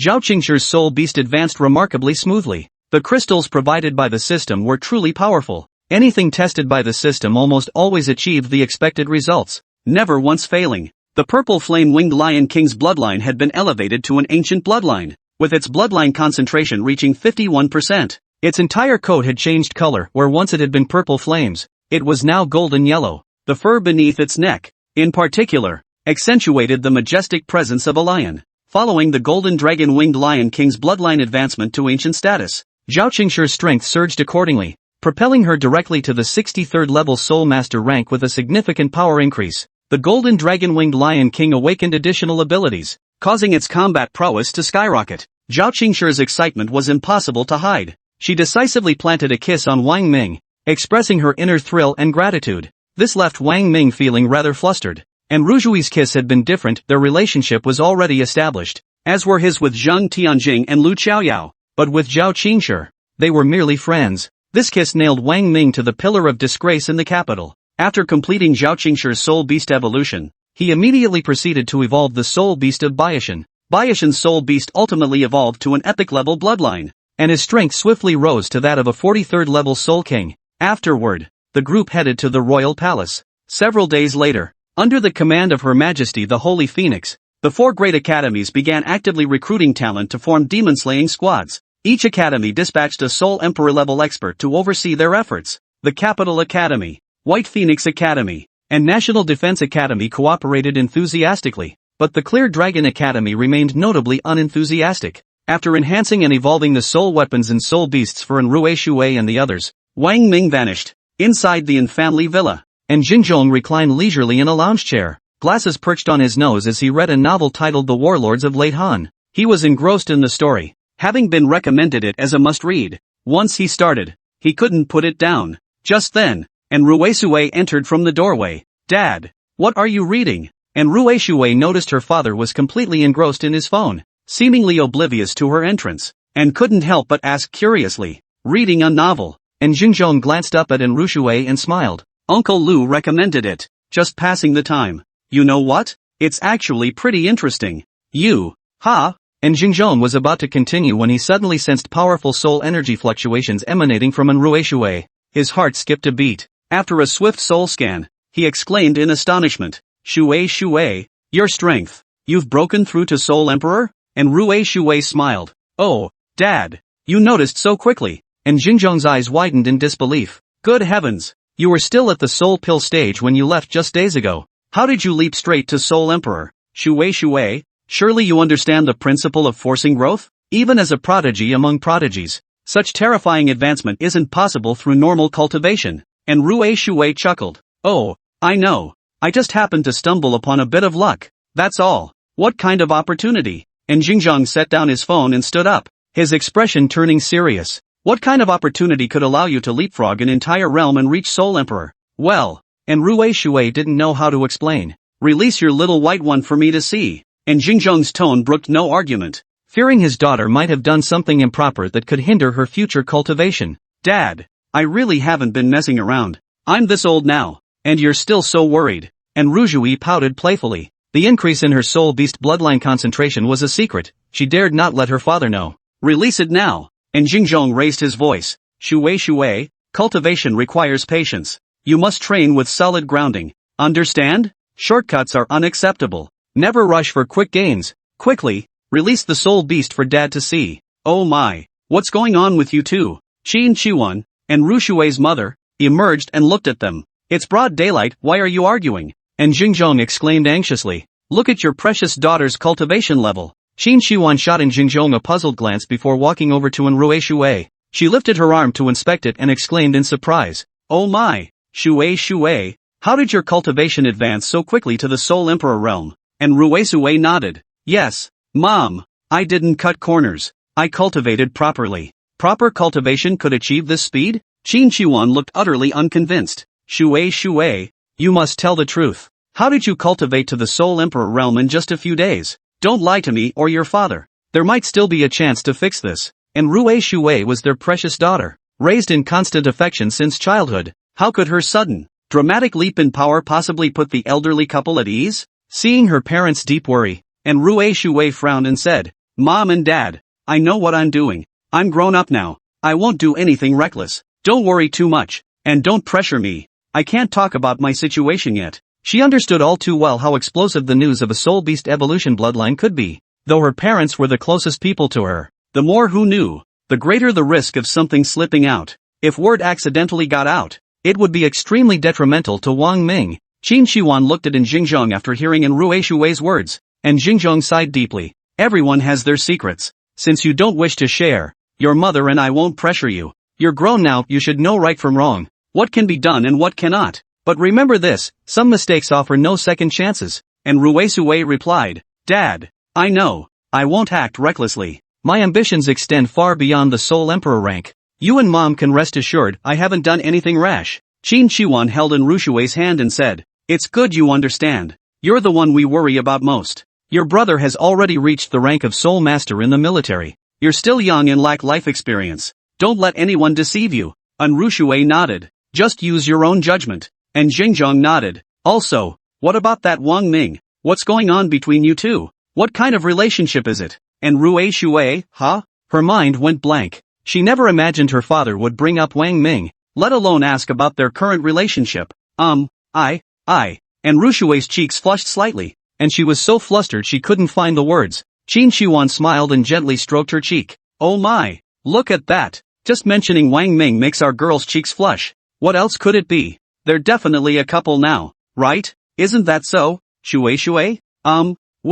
We just started dating. And Rui Shui's cheeks flushed again as she lowered her head, smiling shyly. And Xingzhong's fatherly heart clenched painfully. The flower he'd nurtured for decades had been snatched away by some stranger, root and all. What was even more infuriating was that Wang Ming was far too eye-catching. Not only his own daughter, but also the Lu family's daughter and the Zhang family's daughter were all eyeing Wang Ming greedily. It seemed this young man was quite the catch. Surely he couldn't let all their daughters marry Wang Ming? And Xingzhong declared, I won't oppose her dating him, but you must keep a tight rein on him. He absolutely must not go around flirting and fooling around. Otherwise, he can forget about marrying my daughter. Add me on WeChat, MMY66618 more great book recommendations in my moments, including Tomato, Toshio, Shuchi, Jihu, Story Club, and various other platforms.